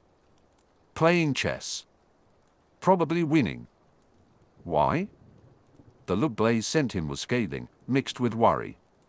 Dazai quickly looked away. What happened to playing it safe? You're standing in the middle of the board, Dazai. Before Dazai could respond, the white pieces made their counter. A white knight slid across the board and stopped behind one of its pawns. Ignoring the rising uncertainties from his team, Dazai countered almost immediately. d6. His pawn moved forward. Shortly after, a white pawn did the same to c3. Dazai ran through his options again before finally settling on bishop to g4. Everything was going smoothly, but it was only a matter of time before something happened. Just as Dazai considered this, white made its next move. One of the pawns that had pushed forward turned to face Dazai's pawn. Then, with striking speed, it raised its stone blade into the sky and slashed downward. There was a thundering boom as stone tore into stone. The black pawn crumbled, heavy stone smashing onto the board and skidding along the tile. The black pawn collapsed, defeated and utterly destroyed. A fragment of stone smacked into Dazai's shoe. There was no magic left in the stone. It was dead. A hushed silence enveloped the room. Dazai could envision it and was sure the others were thinking the same. One of those towering pieces could strike him down, or worse, strike Blaise down. We should stop, one of the twins called out from the wall. Fred and George stood, looking slightly shaken. A fragment of the broken pawn skittered to a stop at their feet. I knew it. This is too dangerous, Fred said. More dangerous than that stupid dog? Dazai frowned. Or the plant that tried to suffocate you. He kicked the stone away with a slight scowl. George shook his head. We didn't know about those ones. It's not too late to stop. We all just saw what happened to that pawn. That could be one of you. Dazai closed his eyes in thought. The near-frantic voices of the twins washed over him, but they didn't approach the board, too cautious about being harmed themselves. We're always telling you to take care of yourself, George tried. Or practice self-control, Blaise added. This is one of those times when you should really listen to us. I'm not just going to watch you get seriously hurt. Or pawn take on e5, Dazai said instead. He opened his eyes to a suddenly quiet room. As his black pawn slowly raised its blades, Fred warned, Dazai. You all worry too much. Dazai huffed out a breath, pointedly ignoring the tight, betrayed feeling bubbling in his chest. I can win this. As he spoke, the opposing white pawn was torn to pieces. There was a loud clatter of stone shattering, followed by a heavy silence. This is too dangerous. George cut in. His voice was far from its usual levity. If one of them gets you, that won't happen. Dazai turned away to watch the white queen push across the board, shoving aside the broken pawn's head on its path. The knight came to a stop for spaces in front of Blaise. It couldn't take him, of course. Dazai was purposely keeping the right castle, Blaise, guarded on all sides. The pawn protecting Blaise stared down the white queen while Dazai stood open in the middle of the board, defending that pawn. It wasn't precarious, but Dazai understood their worry.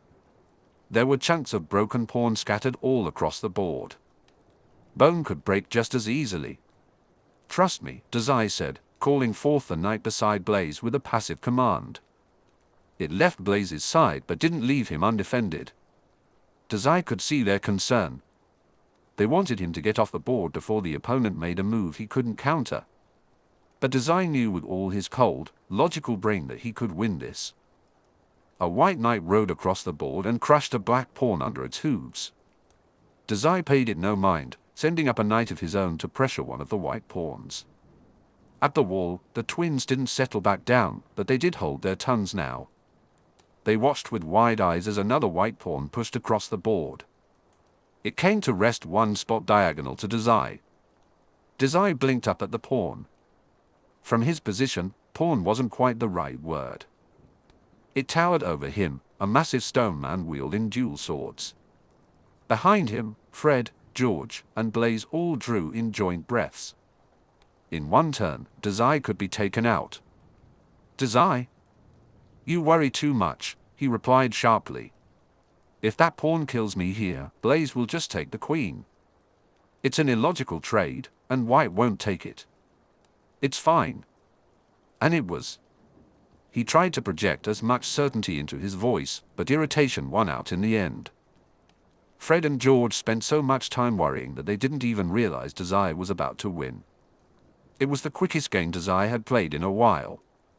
Once they finished with this stone nonsense, he planned to march right up to McGonagall and confront her about her so-called chess skills. Sorry, boss, Dazai said, frowning. He turned to see Blaise, still tucked away behind a line of pawns. Apology accepted, Blaise hummed. What did you do? You're right, Blaise explained. You have absolutely no self-preservation skills, so we worry. A lot. Dazai couldn't help but recall that horrible three-headed dog. He had needed their concern then, he supposed. It had guided him from that room and into a rather reassuring conversation with Blaise. He narrowed his eyes at the thought, feeling a prickling sensation on his skin. This was different. This was Dazai taking care of his gang members. But, Blaise continued, this is important to you, right? So we should trust that you'll do everything you can to win. Dazai scrunched up his nose. Pouting, he said, you should trust me because I'm your boss. But you're not entirely wrong, either. Oh, Fred and George said together. Dazai had to crane his neck to see them properly. We're sorry for doubting you, too. You've really got this under control? They asked. Obviously, Dazai puffed out a breath. And you're not sorry at all. Fred shrugged but didn't disagree. It's part of being your older brother, Snaky. Someone's got to worry about you. Blaise nodded at him, and the twins reluctantly settled back against the wall. Dazai let out a calming breath and castled his king. The sound of rock scraping against rock eased his thoughts somewhat. At the very least, it kept him from hearing any more declarations of concern from his subordinates. With the king safely hidden in the corner and the rook prepared to attack if necessary, Dazai felt ready to continue the game. Dazai felt victory drawing nearer. Silence hung in the air for a long moment. He focused on the pawn's marble blades, his chest empty. For a second, he did nothing but watch, wondering if the pawn would move and strike him down, splattering his blood across the black and white tiles. Instead, a white bishop advanced across the board. Dazai nodded. Behind him, he heard his subordinates exhale in relief. The game was almost over. Unbeknownst to them, Professor McGonagall's enchanted chess pieces had just made a critical mistake. Knight takes on e5. White's pawn captures on e5. Knight takes on e4. Then, black and white stone shattered across the tiled floor as the queen took on e4. Dazai recoiled as a shard of stone flew through the air, narrowly grazing his cheek. A small drop of blood trickled down his chin, splattering against the black tile at his feet. He hummed in the silence. It was quiet now. All at once, the pieces stopped moving. The magic that had animated them flickered and faded. Dazai felt it disperse into the air, buzzing quietly. It tickled his skin and stung the cut on his face. With a nod, Dazai stepped forward. "Dazai!" George called, panicked. Dazai turned sharply and blinked. "What?" George gasped. "Wait. Why aren't they attacking you?" Amusement bubbled up in Dazai's chest, eventually breaking into a light laugh. "Because we won. Now hurry up." "Won?" The twins' footsteps echoed loudly against the tile as they raced across the board to reach him. Blaise reached Dazai first, an indescribable expression on his face. "Good job, boss." "Not that I'm surprised." Dazai raised an eyebrow. "Maybe a little surprised," he amended. "You didn't have to put yourself at risk like that." "Risk like that, you know. It wasn't really a risk. You'd know that if you were any better at chess." Before Dazai could finish his thought, the twins wrapped him in a tight hug. Dazai blinked, his mouth dropping open and his arms tense at his sides. Their embrace was warm, but the adrenaline still coursed through his veins, making his skin prickle. Within moments, he tried to squirm free from Fred and George's hold. They let him go immediately, and he exhaled in relief. However, the twins didn't step back. They stayed close, their eyes filled with an emotion Dazai couldn't quite read. He crossed his arms and observed them. "You scared us, Snaky." Fred whined. George nodded emphatically at his side. "I told you," Dazai said as he took a step toward Blaise. "I was going to win." The twins brushed him off. "That doesn't mean we can't worry.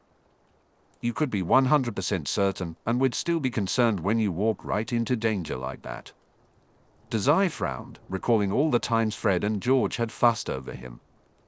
Mostly, he thought about Quirrell. They had tried to stop him from taking risks in the past, hadn't they? Still, there was a fine line between being a protective subordinate and being controlling. He felt a flush of heat in his cheeks. "Dazai."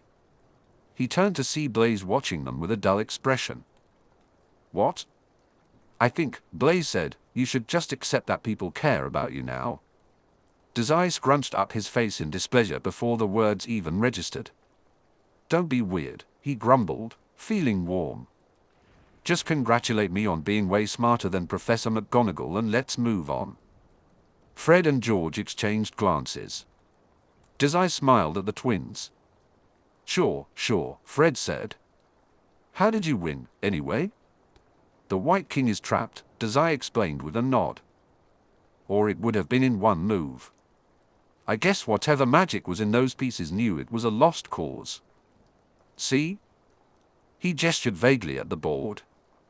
"No matter where the White King goes, I can capture it.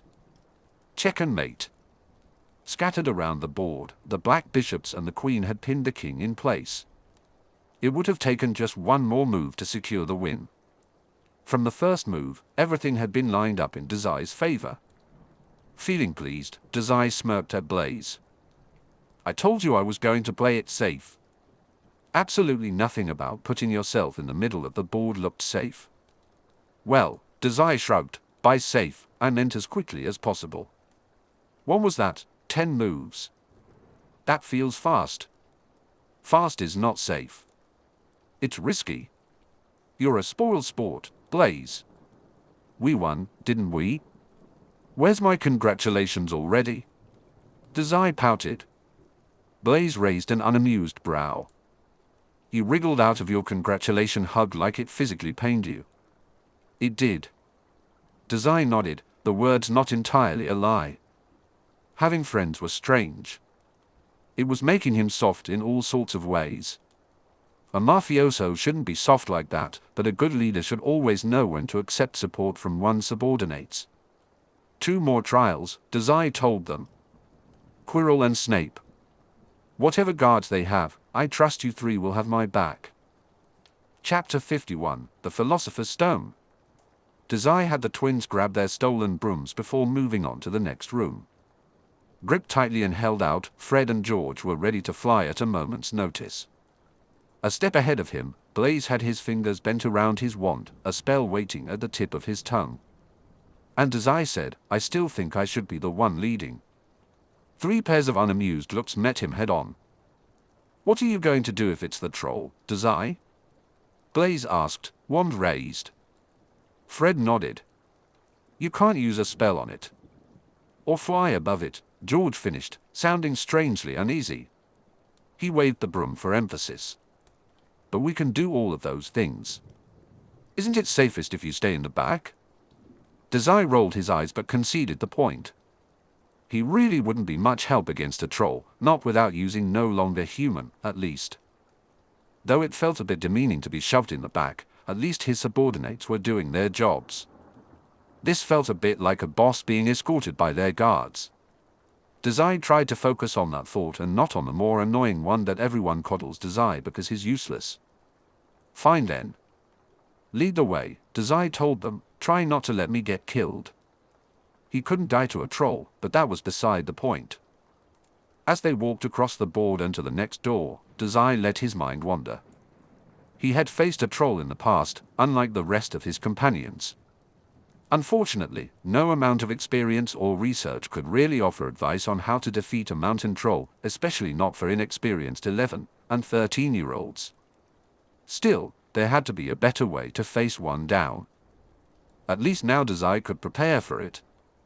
Last time, Dazai's nose scrunched up in thought.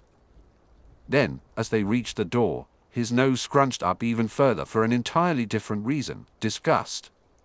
Dazai whined, I forgot how terrible mountain trolls smell. The stench filled the air and seeped through the closed wooden door. Fred, George, and Blaise made similar faces, their lips curling and noses pinched as the foul odor overwhelmed the musty atmosphere. Fred coughed and raised a sleeve to cover his nose. Inspired, Dazai did the same. Well, he said, choking on the smell, at least we can be sure the next guard is a troll. How can Squirrely Quirrely stand these things? George asked, muffled by his cloth. Maybe the troll isn't his guard, and it's just this awful stench. I don't know if I can go on.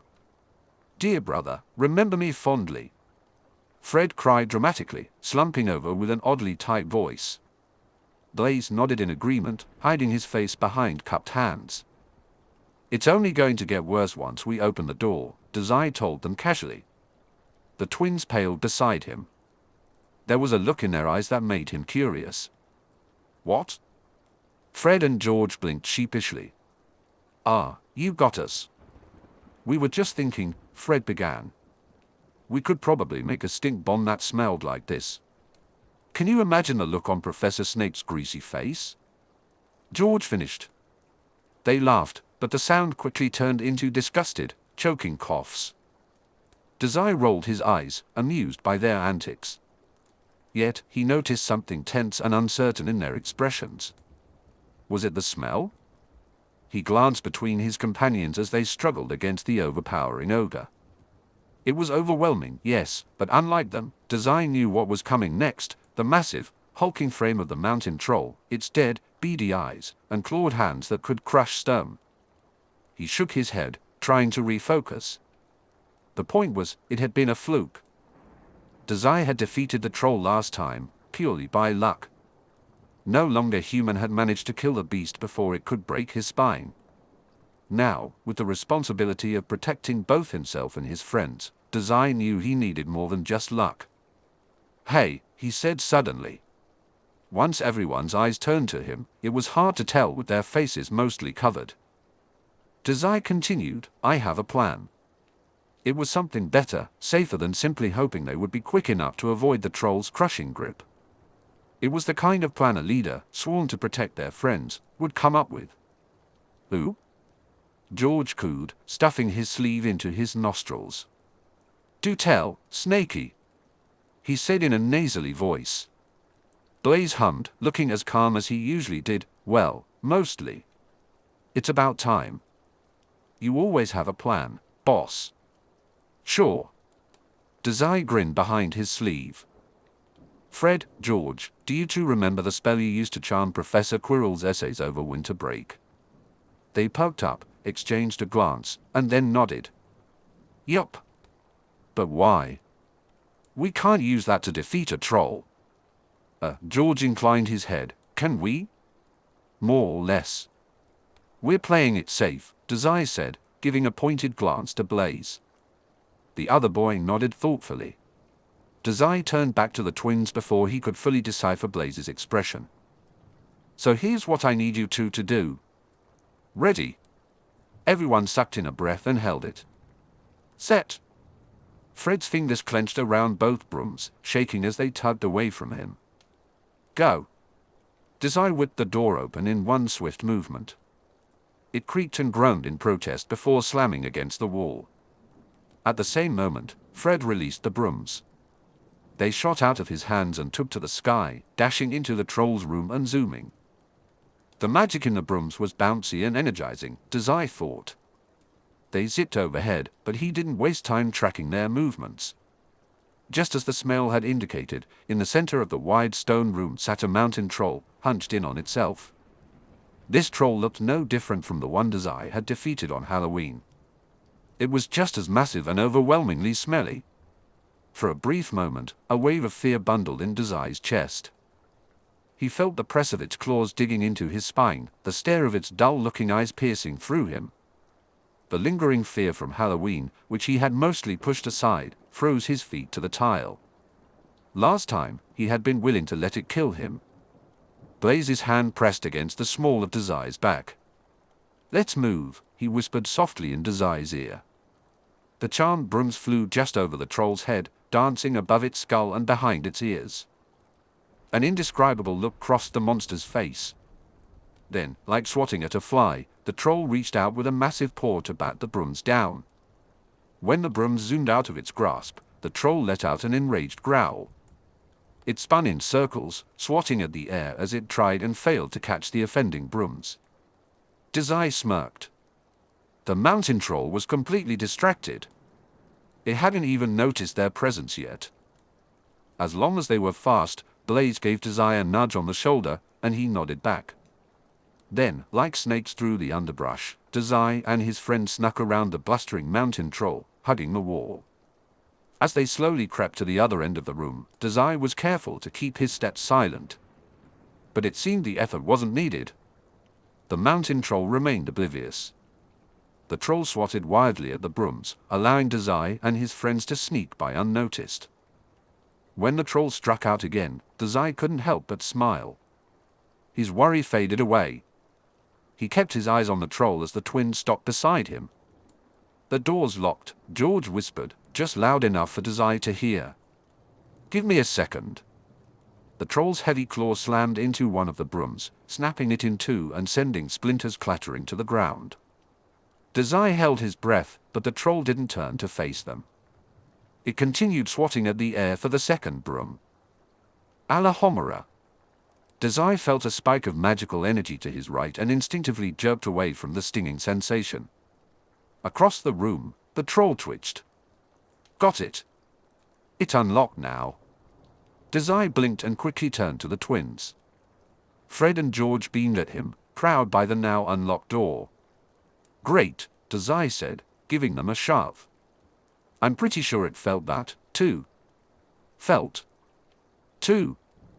Dazai didn't need to turn around. He saw the twins' eyes widen. He felt the tension in the air and heard the rumble of the troll's heavy steps. The troll had finally noticed them and turned its full attention their way. It growled and charged. Go! Dazai shouted to Fred, George, and Blaise. The twins had gone pale, frozen in place. But Dazai's voice snapped them from their stupor. In an instant, Fred and George hurried through the door, stopping just on the other side with their hands grasping the open metal, ready to close it. The second everyone got through, Dazai rushed in next, hearing a thudding clamor of footsteps behind him. George wrapped an arm around his shoulders and pulled him the last few steps. Dazai turned just in time to see Blaise slip through the door, moments before the twins slammed it shut on the troll's face. The metallic echo lingered in the silence for a long moment. Dazai exhaled heavily, hearing his friends gasp around him. After a moment, as it became clear that the troll could not force the door open, Fred groaned. This prank involves way more peril than I anticipated. Seconded, George huffed. Dazai rolled his eyes. Forcing himself to stand tall, he replied, I told you it was probably a mountain troll.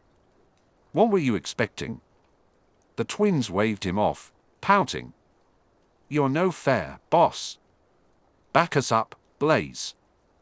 We can't be the only ones thinking this is way too life or death for a prank.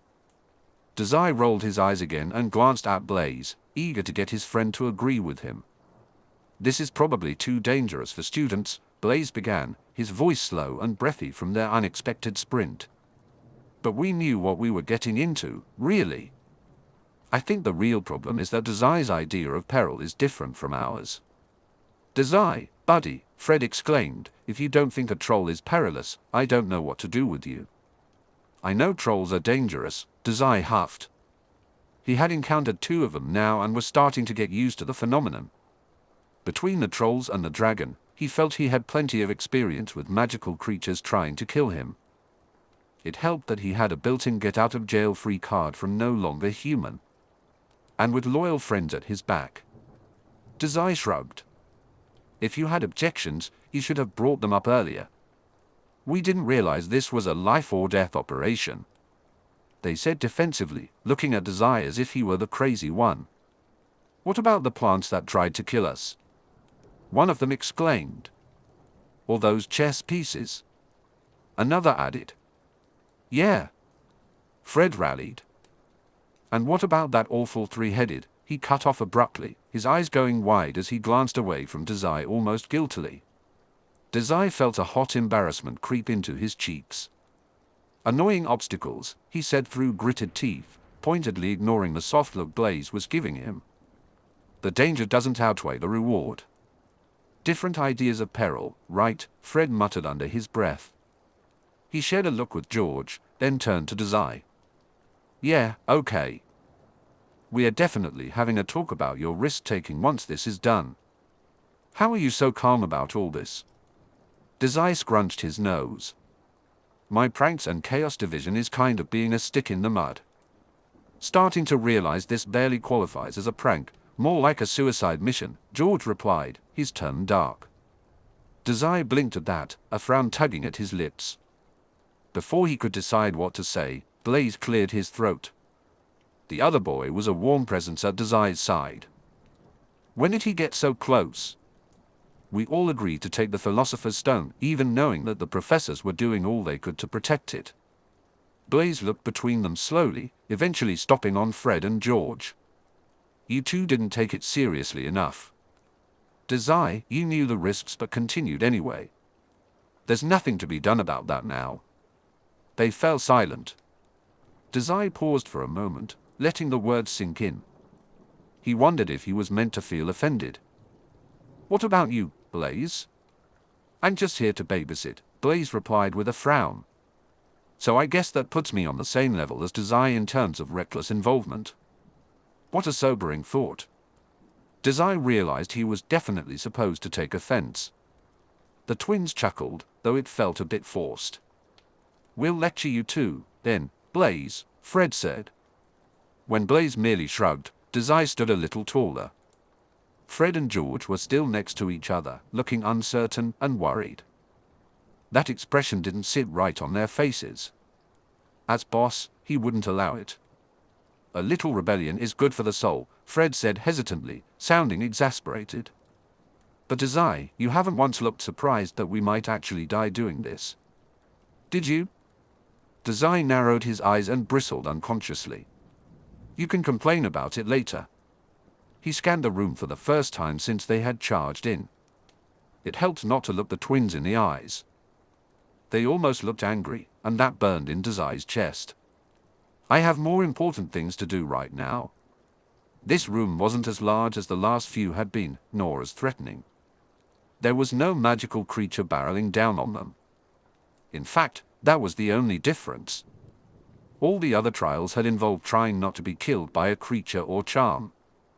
But looking around now, nothing like that was present. Instead, there was one long table in the middle of the room, with 7 bottles of different colors and sizes on it. Looks like this is Snape's guard, Dazai said before anyone could interrupt him. Blaise, seeming to catch on to Dazai's waning mood, followed his gaze to the table without complaint. Those are potions? Dazai nodded. From where they stood, the bottles appeared to be oddly shaped, but Dazai could sense the magic pulsating within them. 5 of the bottles radiated magical energy, while 2 contained none at all. The remaining one sent a tingling sensation across Dazai's skin. He rolled his shoulders back in discomfort, trying to shake off the strange feeling. Without taking his eyes off the potions, he asked the twins, "You two said Professor Snape was making potions, right? Do you recognize these?" There was a sigh from behind him, but after a moment, Fred and George stepped forward to inspect the bottles closely. As they did, a wall of flames suddenly erupted behind them, sealing off the troll's door and blocking their escape. At the same time, black flames ignited in front of them, preventing any forward movement. Whoa, Dazai frowned and met Blaise's gaze across the short distance. Guess we have no choice but to move forward now. That settled the issue of the twins' concerns about taking risks. He looked between them and asked, "Any idea what kind of potions these are?" Fred leaned over the table, his face scrunched up in concentration. If the situation bothered him, he didn't show it. The only sign of his distress was the slight downturn of his lips, though Dazai couldn't tell if it was aimed at the fire trapping them or at him. "Nope," Fred replied, emphasizing the P. "Actually," George interjected kindly, "I might. Take a look at this, boss." With a wave of his hand, George picked up a paper scroll from the table. Dazai blinked, realizing he hadn't noticed it before. As Dazai crossed the room to grab the scroll, George began reading it silently. Fred leaned over his brother's shoulder to see what was written. "What is it?" Dazai asked after a moment of silence. "Let me see," Dazai said. The twins exchanged a quick glance, a sideways look that signaled they were being strange about him again. To emphasize this, George pulled the scroll close to his chest before Dazai could grab it. The brothers watched him with fierce, protective expressions. "You can read it," George said, "but you have to promise you won't do something reckless." Dazai felt a twitch in his eyes and then carefully composed his face. "Sure," he replied, tasting the lie even before he considered his options. Fred rolled his eyes. "You said that awfully fast." "Sure," Dazai said slowly, "we're trapped in here either way." He gestured toward the flames surrounding them. "At least let me take a look." They stared at each other for a long moment, and finally, George relented. Dazai snatched the scroll before George could change his mind, quickly reading through its contents. "It's a riddle," Fred said to Blaise as Dazai read. "I guess we have to drink one of the potions to move forward, but we need to figure out the right one. 2 of the potions are wine, which could be fun, even if they won't help us at all. I know a few 7th years who would pay good money for that. 1 of the potions takes us back a room," George added, "which is worse, considering the angry troll we left behind." Dazai hummed, rolling the scroll back up and handing it to Blaise so he could skim it. "Only 1 of these takes us forward." The other 3 are poison. Poison. Dazai shifted his weight, itching to make a remark about suicide. Blaise's raised brow suggested he was expecting one. But another look at the twins told Dazai that was a bad idea. They were acting odd enough already, and he didn't want to reopen that argument. He didn't want to have to say, "Of course I knew we might die down here." What difference does that make? Dazai could sense magic in all of the potions, except for the wine. This meant that even the poisons were magical. However, they probably wouldn't affect him anyway. Dazai blinked. "Wait," he said, furrowing his brow in thought. "It's not a very complicated riddle. Snape might be good with potions, but he's not very bright, is he?" The twins laughed, and Dazai worked to carefully keep the tension from showing on his face. "You already know the answer?" "Our Dazai is too smart," Fred said, sounding pleased, though there was an odd edge to his voice. "Which one is it?" "The third one." "Blue," Dazai replied casually, ignoring the twins as they hovered over the smallest bottle. It was a tiny, rectangular glass filled with a luminescent blue liquid. He wasn't really listening as they started to look over the riddle again, double-checking his work. Suddenly, Dazai had much bigger problems to worry about. The potion wouldn't work on him. This was an unexpected snag. Dazai had dodged dangerous beasts, nullified Devil's Snare, and won a game of chess with a risky gambit. He could do just about anything if he really wanted to. But despite all that, he could not pass this trial. Drinking the potion would render it useless and prevent him from moving forward. For all his genius, Dazai could only see one option that would end with the Philosopher's Stone in his hands. That option involved the sting of no longer human in his skull. "Great!" Fred and George cheered. For the first time since the last trial, they actually sounded pleased. Maybe the fact that there wasn't something trying to kill them helped. "Let's all drink and move forward, then." George picked up the blue vial and uncapped it. He tipped it toward his nose and made a face. "It smells like onion." "What?" Fred asked. Dazai squawked as he rushed over to smell the potion himself. He wanted to roll his eyes, to take the potion from their hands and get this over with. Instead, he slowly brought a hand to his mouth, frowning deeply. No longer human prickled under his skin, burning in sync with the flame between them and the stone. It burned because Dazai had no choice but to nullify his way through this challenge. "Dazai?" He blinked, startled from his thoughts. Blaise was watching him with a blank expression. Hearing the commotion, Fred and George looked over as well. There must have been an odd expression on Dazai's face, because they sobered up immediately. That strangely fierce look returned to their eyes, and when Fred asked, "What's wrong?" the concern only deepened. Dazai opened his mouth, then closed it. His head hurt. "Is this not the right potion?" George asked after a moment, slowly lowering it back onto the table. "That's correct," Dazai replied. Then, George frowned. "We're good, right?" Blaise stared between them for a second. "Why do I get the feeling that you're suddenly on a completely different page than the rest of us?" The twins exchanged wary glances. Then George said, "Look, if this is about us pressuring you about risk-taking, we aren't really mad. We're just worried about you." That was oddly reassuring, but it wasn't even close to the real problem right now. The heat from the flames flickered against Dazai's face, feeling like a surge of magic that he would have to nullify in front of Fred, George, and Blaise.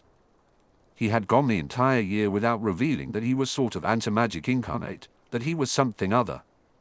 Even among ability users, Dazai stood out. Nullification was powerful, and the fact that he could nullify magic as well. Dazai would always maintain that he was right to keep it a secret for this long. There were. The floor, feeling the pressure of his secret weighing heavily on him. There were too many unknowns in the magical community, but that had to change now. Dazai didn't have a choice but to reveal his powers if he wanted to leave this room and steal the Philosopher's Stone for Mori. "Hey," Blaise said, his voice low when Dazai didn't offer one of his usual fake smiles for several long seconds. "What's wrong? Seriously?" Dazai was the leader of a gang, and it seemed his subordinates genuinely cared about him.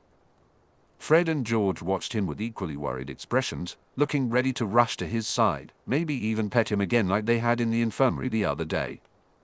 Dazai took a deep breath and quickly assessed the situation. He ran a hand down his face and let it drop lifelessly at his side. There might be, he paused, a small problem. With the potion?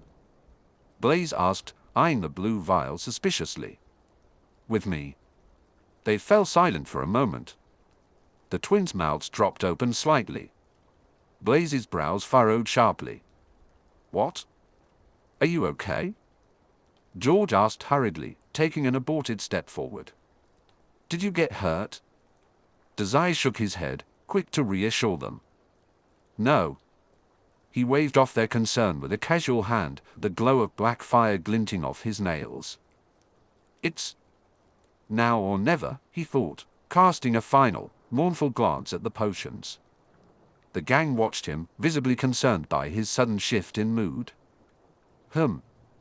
Dazai looked between them before finally locking his gaze on Blaise. There's something important I haven't told any of you, he finally said.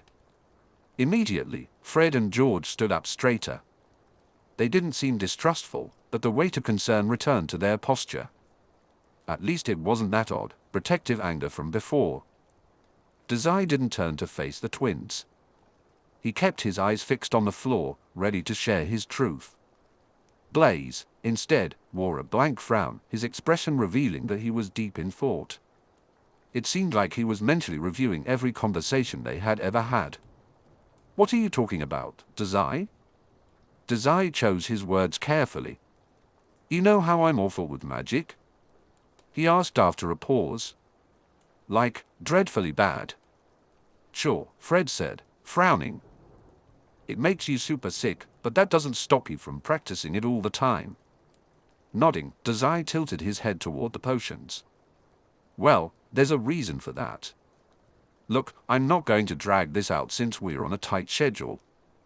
He actually wanted to stall, to buy enough time to figure out an alternative to using no longer human so openly in front of his friends. Because, no matter how much the fall burned, he didn't want them to know. In Dazai's mind, there was a clear line between abilities and magic. There was Mori, and then there was Snape. There were Father's guard dogs, and then there were Fred, George, and Blaise. He was about to blur that line, mixing the bad with the strangely not bad. No other option came to mind. That potion isn't going to work on me, and I'm about to do something weird, he said. I'm trusting you not to tell anyone. So, please. They stared at him, and finally, George asked, What? Why won't the potion work on you? Dazai made a vague hand gesture before turning to face the black fire blocking their exit. It burned in front of him, hot and loud. The magic fueling it flickered and hissed, urging no longer human to reach out and extinguish it. Blaise asked, his voice carefully measured, Is this about the other day? Something Madame Pomfrey and Professor Snape talked with you about? His face scrunched in thought. Is the potion going to hurt you? No, Dazai replied. Dazai stared at the fire, even as his eyes ached and burned. At his side, his fingers twitched. Well, maybe, he said. Then what? Without warning, Dazai raised his hand toward the wall of fire. He pressed his palm against the flames, ignoring the shouts behind him. For just a moment, he felt the heat against his skin before the sharp pull of no longer human tore his hand away. The magic beneath his palm withered and died. The fire around his hand vanished as its fuel was nullified. Moments later, the rest of the black fire disappeared as well. Immediately, the itching of no longer human stopped under his skin, replaced by a louder, sharper pounding behind his eyes. Dazai let his hand drop to his side. It was done. The weight of no longer human hung in the air, a secret he felt forced to reveal. What reaction had he expected? Even he wasn't sure. They shouldn't hate him for this secret ability, right? But he couldn't shake the uncertainty from his mind. The knowledge that anything could be used against him loomed heavily. Maybe there was a reason Hogwarts books had no information on special abilities. Maybe he wasn't safe here. A hand landed on his head, ruffled his hair, then settled comfortably on his shoulder. It was warm, and it pulled Dazai from his spiraling thoughts. "You looked like you were freaking out," George said, hovering over him. Which is super weird, considering none of us were thinking anything bad about whatever you just did. "Yeah," Fred added, stepping closer. Dazai could feel him there. "We're not, hey. Don't look so afraid. We're just super confused. What did you do?" Dazai looked at the floor, then back to his friends. The answer pounded at the base of his. Dazai looked at the twins, who seemed calm despite the situation, and it eased his nerves. "I nullified the magic." Fred and George blinked, their expressions hinting at a struggle to contain their surprise. "What?" one of them asked. "I've never heard of something like that." Blaise approached Dazai, his face a mix of confusion and curiosity. Dazai shook his head, expecting their reactions. He took a deep breath to steady himself. "I didn't think you would have. There's nothing about it in the library." Blaise's eyes widened as understanding began to dawn on him. Dazai wanted to clarify. "It's not something I really control. Any magic I touch becomes nullified." "Nullified?" the twins repeated. "You just erased a professor's spell? Like it was nothing?" Dazai hesitated, feeling unsteady as he glanced between Blaise, the twins, and his own thoughts. Then he nodded. "Actually, yeah. That's exactly what I did." Fred and George stared at him, their eyes filled with unasked questions. The intensity startled Dazai, making him step back slightly until George's hand fell from his shoulder. He felt a wave of emotion rise in his chest. Suddenly eager to move, Dazai frowned and gestured toward the now open passage. "I can explain, well, kind of. But we should get the stone and leave first. If the professors catch us down here." After a moment that felt like an hour, Blaise exhaled. "Okay," he said, reassuringly. "We can talk about this after."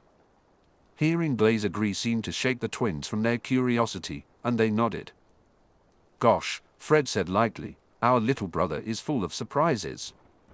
First you start a gang to go up against the wizard mafia, and now you have superpowers? You're definitely the coolest little bro ever." George chimed in. "Don't tell Ron." Blaise snorted.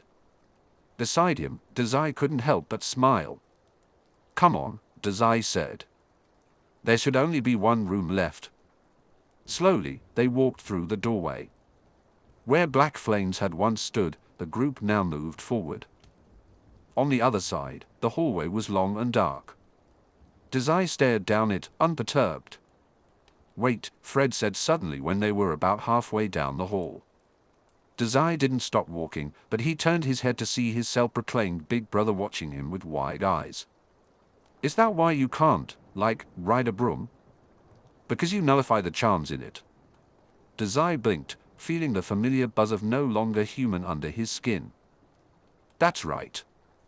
He paused, looking away when he noticed Fred startle, blinking in awe. "The moment I touch a broom or a wand, the magic goes away. So trying to use either is kind of pointless." "But you can use magic," Blaise interjected, his face scrunched in thought. "I've seen you use incendio or something close to it." Dazai nodded as the hallway stretched on around them. "Blaise is sharp as ever," he commented with a hum. Then, feeling generous, he added, "I'm a little unclear on the details myself." He had theories, of course, but nothing concrete. The library was useless, and Mori was eternally a thorn in his side. Yet, there was something about the confusion on everyone's faces, the way they weren't judgmental at all, that put Dazai somewhat at ease. It felt as if, for the first time in all his 11 years, Dazai was sharing just a bit of his burdens. Honesty was an odd feeling. He felt strangely light as they entered the next room. Ignoring the wide-eyed looks the others kept sending him helped a little, too. It was another small room, similar to the potions trial they had experienced. The stone walls were close and illuminated by a long row of flickering torches. What caught Dazai's attention immediately was the tall, golden-framed mirror standing in the center of the room. It was at least 3 times his height and about as wide. A mirror? Fred asked, stepping further into the room before stopping. Haven't we beaten all the guards? I don't see the Philosopher's Stone. Dazai walked up to stand beside Fred and looked around the room. His eyes naturally landed on the mirror. A sharp frown formed on his face as his headache suddenly intensified. The mirror was full of magic. It was definitely charmed in some way, though Dazai didn't recognize any of the spells. Whatever it was powerful enough to make his vision waver from across the room.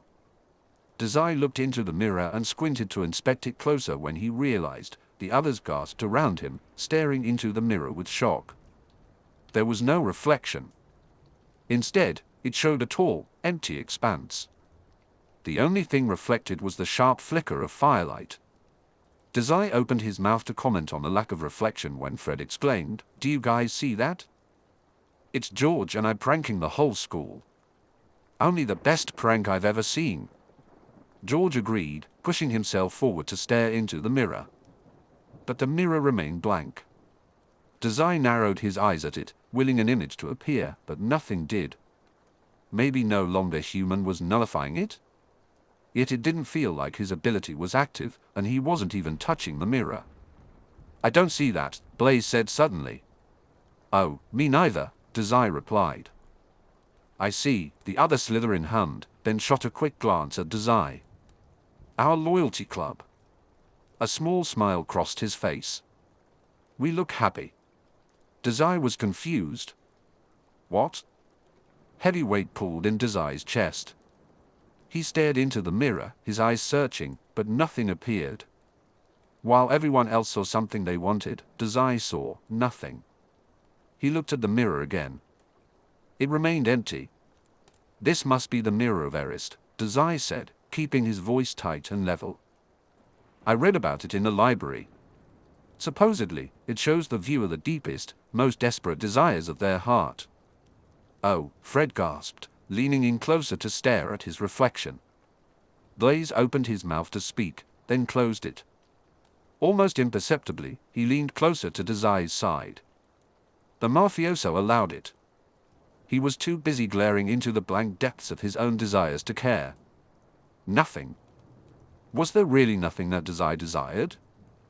It bubbled up inside him, hot and unwelcome. Nothing in this world would ever make him happy. No family or aspiration. No grand achievement like the twins saw. Just no reflection. It felt like looking at a blank canvas, knowing something should have been painted there. Something. Anything at all. Dazai blinked, and the mirror showed him the stone floor. He blinked again, a flicker of candlelight from the far wall.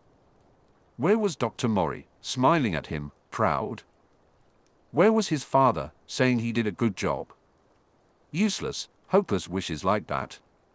To be normal and happy? Where was his body, hanging limp from a noose? Dazai glowered, an irrational, aimless anger building in his chest.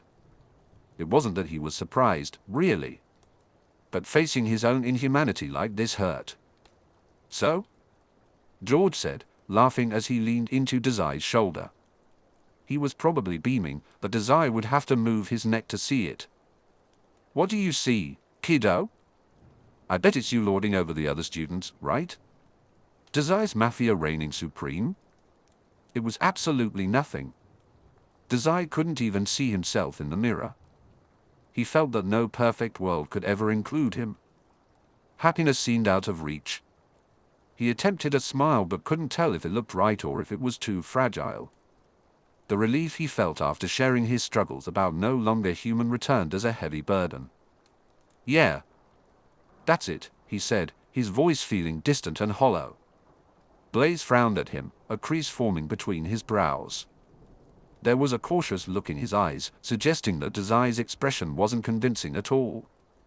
They stood close together, and then, without a word, Blaise linked his fingers with Dazai's. Their hands rested together for a long moment. It was a warm and unfamiliar weight.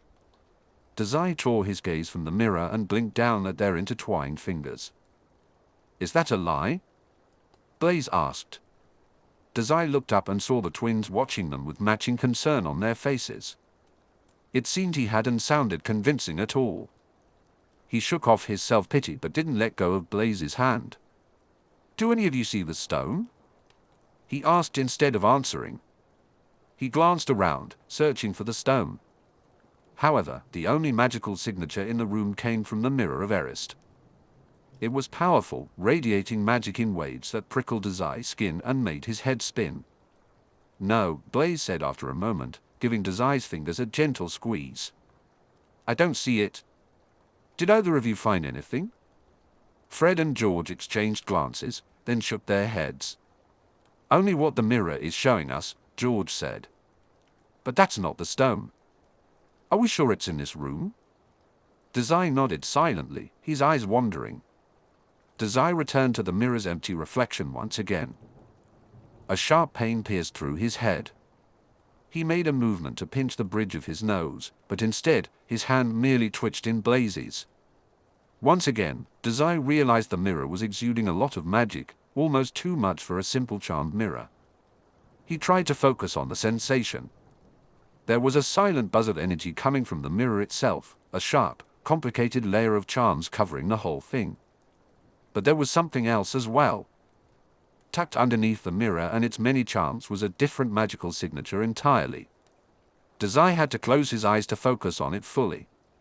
It felt old, unfamiliar, and exceedingly powerful.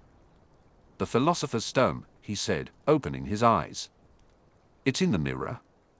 The others blinked at him, then turned back to the Mirror of Erist. Blaise tilted his head. "How do we get it out?" Dazai shrugged. He looked around the frame of the mirror but didn't find any indication that it would open. Following his lead, the twins carefully stepped around the back of the mirror. After a moment, they returned, shaking their heads. So, there was no way to open the mirror manually. Was he missing something? Maybe it was Dazai's own horrid presence, reflectionless, preventing success. Or maybe... "I don't think we're supposed to be able to get the stone," he said with a thoughtful frown.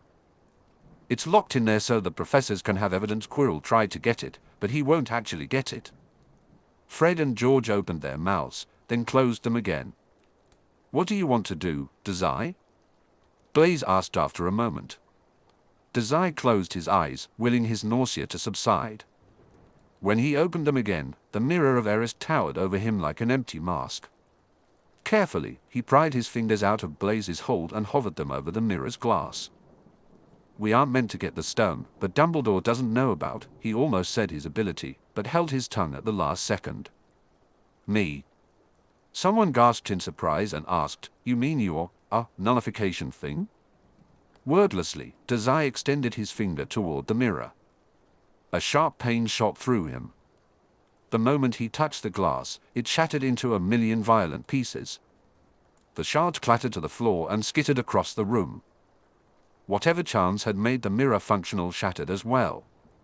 When Dazai withdrew his hand, his knuckles were bloodied from the glass. Once the broken glass settled, Blaise, Fred, and George rushed to Dazai's side in front of the shattered mirror. "Are you okay?"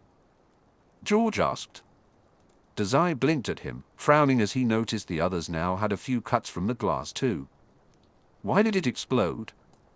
Dazai stepped back from the mirror, but halted when he heard more glass crack beneath his shoe. "Not sure," he said thoughtfully. He raised his hand to his face to inspect the cuts. His fingers were red and wet, but they didn't hurt too much. Thoughtlessly, he brought a blooded finger to his mouth and licked it clean. The magic must have been keeping it held together. Blaise, still at Dazai's side, looked back at the mirror with a contemplative frown. Now that the glass was shattered, only the golden frame remained standing. Dazai followed his gaze, searching the now broken mirror for anything of interest. Clink! A faint red light glowed in the corner of Dazai's vision. Slowly, he turned his head to the floor, his eyes skipping over the glass shards. A small red gem, no larger than a quarter, rolled out of the shattered mirror and came to a stop at his foot. Dazai blinked. He felt weak and dizzy as an intense wave of magical power washed over him. It felt ancient and powerful. Infinite, he thought distantly. Numbly, Dazai bent down. He heard the others ask what he was doing, but he ignored them. Withdrawing a silk blue bag from his cloak, Dazai carefully maneuvered the stone into his hand. He was careful not to touch the stone, knowing he would destroy it and that it would make him sick for weeks. Dazai pulled the drawstrings closed, cutting off the Philosopher's Stone's red glow from the world. It still hummed with noxious power in his palm. It was his, it was Mori's, it wasn't Quirrell's. When Dazai looked up at last, his gang was watching him with wide, curious eyes. He held up the bag and said, "The Philosopher's Stone. I've got it." They blinked.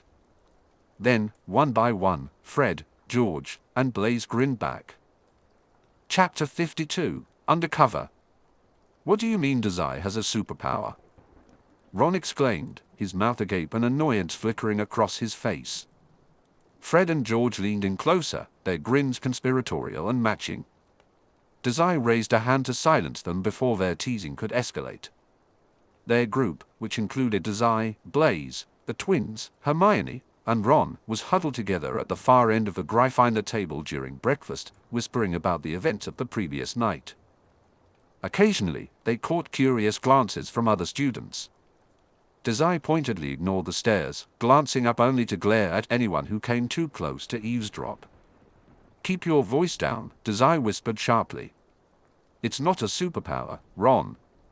It's a secret." Fred and George called it a superpower first, Ron retorted, sounding petulant. Dazai shrugged, and Ron scowled. "So you can just erase magic?" Hermione interjected, practically bouncing in her seat. The excitement in her eyes showed just how intrigued she was by this new information. When Dazai nodded, she continued, "Is it just charms and potions? Or does that include animagi and curses? And what about—" "Easy there, Hermione." Fred laughed, while George chuckled beside him. "This isn't a book report." Dazai sighed and rested his head in his hands. Not for the first time, he wished the student dining tables would serve coffee. After their midnight adventure to retrieve the stone, Dazai and his friends hadn't returned to their dorms until after 4 in the morning. He and Blaise had slipped into their common room unnoticed and promptly said good night. Dazai had hoped for a short nap before breakfast, but thoughts of the Philosopher's Stone had kept him awake all night. The power rolling off the stone pricked at the edge of Dazai's awareness, keeping him awake. The turbulent buzz of thoughts in his head asked, "What next?" Rubbing his eyes, he rolled his neck to watch his friends chat sleepily. Looking at his little group, Dazai couldn't regret revealing the nature of his ability to them. Although he had kept most of the truth to himself, he couldn't quite regret revealing no longer human. He was far too tired for that now. Hermione was still bubbling with excitement when Dazai blinked over at her. "I've never heard of something like this before. I have so much research to do." Dazai frowned into his palm, which was covered with more bandages than usual due to glass cuts. "You won't find anything," he told her idly. She tilted her head, and then comprehension dawned in her eyes. Hermione gasped, "That's what you've been researching all year?" Dazai raised his hand in a vague gesture. "And you haven't found anything?" "Nope." He hummed and then yawned, feeling exhaustion prickling his whole face. "There's nothing to find. Magic and I just don't get along." Hermione bit her lip, clearly still excited at the prospect of a new, grand research endeavor. Dazai knew realistically there was nothing he could do to stop her from looking. Not that it really mattered, there was nothing about abilities in the library, let alone about nullification abilities. There was absolutely no way for Hermione to trace him back to special abilities or the Port Mafia. Thinking this, Dazai let some of the tension bleed out of his shoulders. It wasn't hard to melt into the table after that. He was exhausted. When he peeked up from behind his arms, Hermione wore an odd look on her face. Dazai raised a lazy brow in question. She let out a breath. "I'm sorry, are you sure there isn't any research I can?" "What do you mean?" She bit into an apple, looking annoyed. "Maybe it's a curse. I can study curses." You can study it, but there's nothing to find. Mori probably knew something about no longer human and its connection to magic. Mori always had information, but the insufferable doctor never shared anything. Dazai had concluded that asking Mori was a pointless endeavor. Speaking of Mori, Dazai had a fresh, unopened letter sitting on his bed this week. He would have to find time to read it later and write a proper response telling Mori he had collected the Philosopher's Stone. Maybe not today, though. Today, Dazai planned to sleep until the stone stopped giving him such a bad headache. Sitting up straight, Dazai rested his hand on his chest. The small pouch tucked there was a heavy, powerful weight. It felt sickening to be so close to the stone, but Dazai didn't feel right leaving it behind in his room. It was safer this way. Once Quirrell realized the stone had already been stolen, Dazai could only imagine what he would do. A desperate mafioso who had failed his mission. Just thinking about it sent a trickle of fear up his spine. Fortunately for Dazai, he was the more successful of the two mafiosos here. The stone hummed with ancient energy in his pocket, a token of his victory over Quirrell's less effective mafia. Dazai dropped his hand from his chest and turned his gaze toward the professor's table, which was starting to fill up. Quirrell was already seated, passing a distant look around the room. Snape and McGonagall were chatting quietly as they ate. Hagrid quickly hobbled to the table, seeming in a hurry to sit and eat. "I don't get why you kept this from us," Ron was saying when Dazai finally tuned back in. "But I guess you always have been a bit." Dazai blinked. "What?" "Paranoid," Ron replied. Dazai finished speaking, a quirk on his lips that could have been amusement or derision. "That's weird." "I don't know," Ron replied. "Aren't you the paranoid one, giving our friendship rules?" Dazai said flatly. When Ron didn't respond after a long moment, Dazai shifted his full attention to him. Ron looked as if he was recalling something unpleasant. Realizing everyone was watching him, Ron shook himself. "Is that why you always get sick after doing magic, then?" he asked. Suddenly, Blaise sat up straighter, his expression hardening. The twins shifted as well, though they didn't seem nearly as urgent. Dazai shrugged. "That's the working theory." Anticipating Blaise's protective objections, he quickly added, "Madame Pomfrey is looking into it." More or less. She was missing many details, but Dazai didn't trust her nearly as much as he did his gang members. Besides, it wasn't like she would find a cure for no longer human anyway. "Oh," Blaise hummed. "That's good." He must have been recalling their various adventures in the infirmary. Dazai let Blaise take a moment to gather his thoughts and turned to observe the other students. But Gryffindors kept their distance from their little group.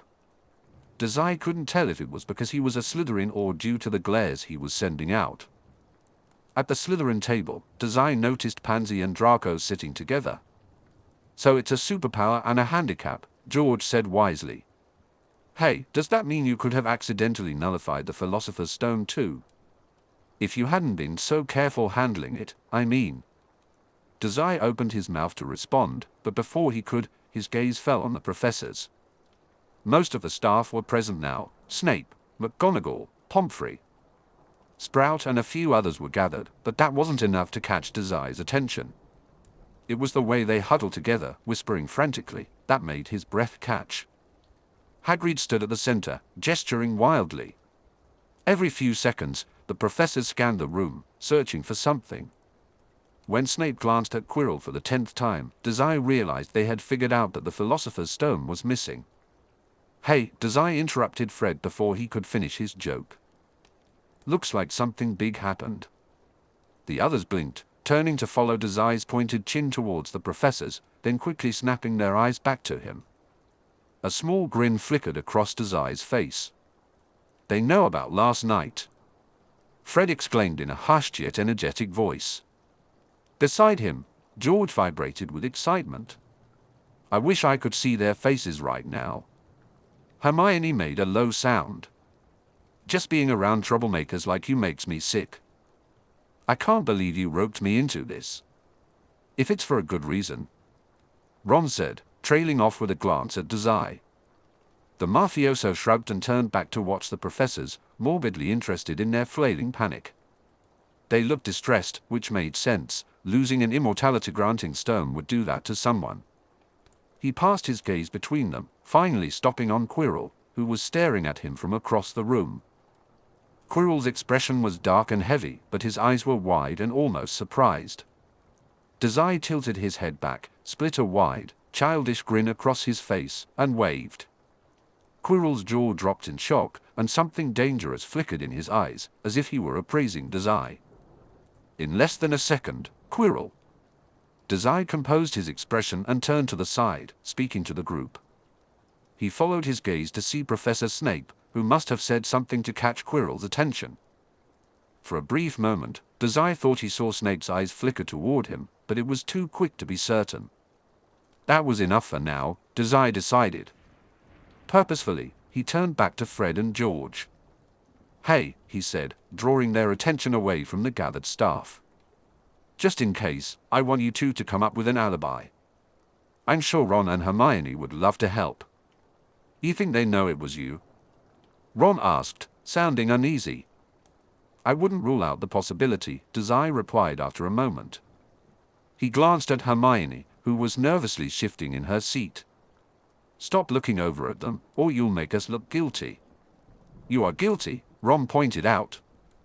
"More guilty, then," Dazai huffed. "Anyway, I'm not the one who was waving at them," Ron retorted. "That's different," Dazai said, choosing not to elaborate. He didn't want to delve into the strained hostility between himself and Professor Quirrell. In the meantime, he turned to Blaise, who had been quiet. "What about us?" Dazai frowned, waiting for Blaise to continue. "We can't use the same alibi as Fred and George, since that would put us in the Gryffindor common room all night," Blaise said, leaning forward to rest his head in his palm. "And I don't think Pansy is going to cover for you. Draco might help him, but Blaise was right. If they tried to squeeze a fake alibi out of Pansy and Draco, there was a good chance that Pansy would use the opportunity to sabotage Dazai." Humming thoughtfully, Dazai mentally ran through their options. He let his eyes drift back to the professors. They were no longer huddled together. Now, they were all seated at the table in perfect silence. Their lips were pressed into thin, white lines, and none of them reached for their food. A strange dread loomed over the table. Dazai couldn't bring himself to feel sorry, knowing he was still the victor in this situation. The only two left standing were Snape and Hagrid. They marched across the room with purpose. Were they off to see the headmaster? Snape guided Hagrid through the rows of student tables. Dazai's group fell abruptly silent as they passed. For a brief moment, Snape met Dazai's eyes before leaving the Great Hall without a word. "We'll figure it out," Dazai said, breaking the long silence. "I always do, you know." Albus Dumbledore should have been at breakfast with them, but he wasn't. With the Philosopher's Stone in such a precarious position and Quirrell still silently scheming, Severus had considered holing himself up in his office as well. Poring over papers and plans seemed like a reasonable thing to do. They needed to learn everything they could to strike against Quirrell before the stone went missing, even if it meant sacrificing a reasonable breakfast hour.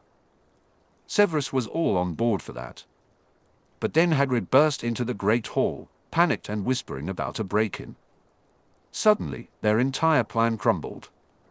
"I was just coming over to feed Fluffy when I saw the trapdoor was left open," Hagrid said, his voice wobbly.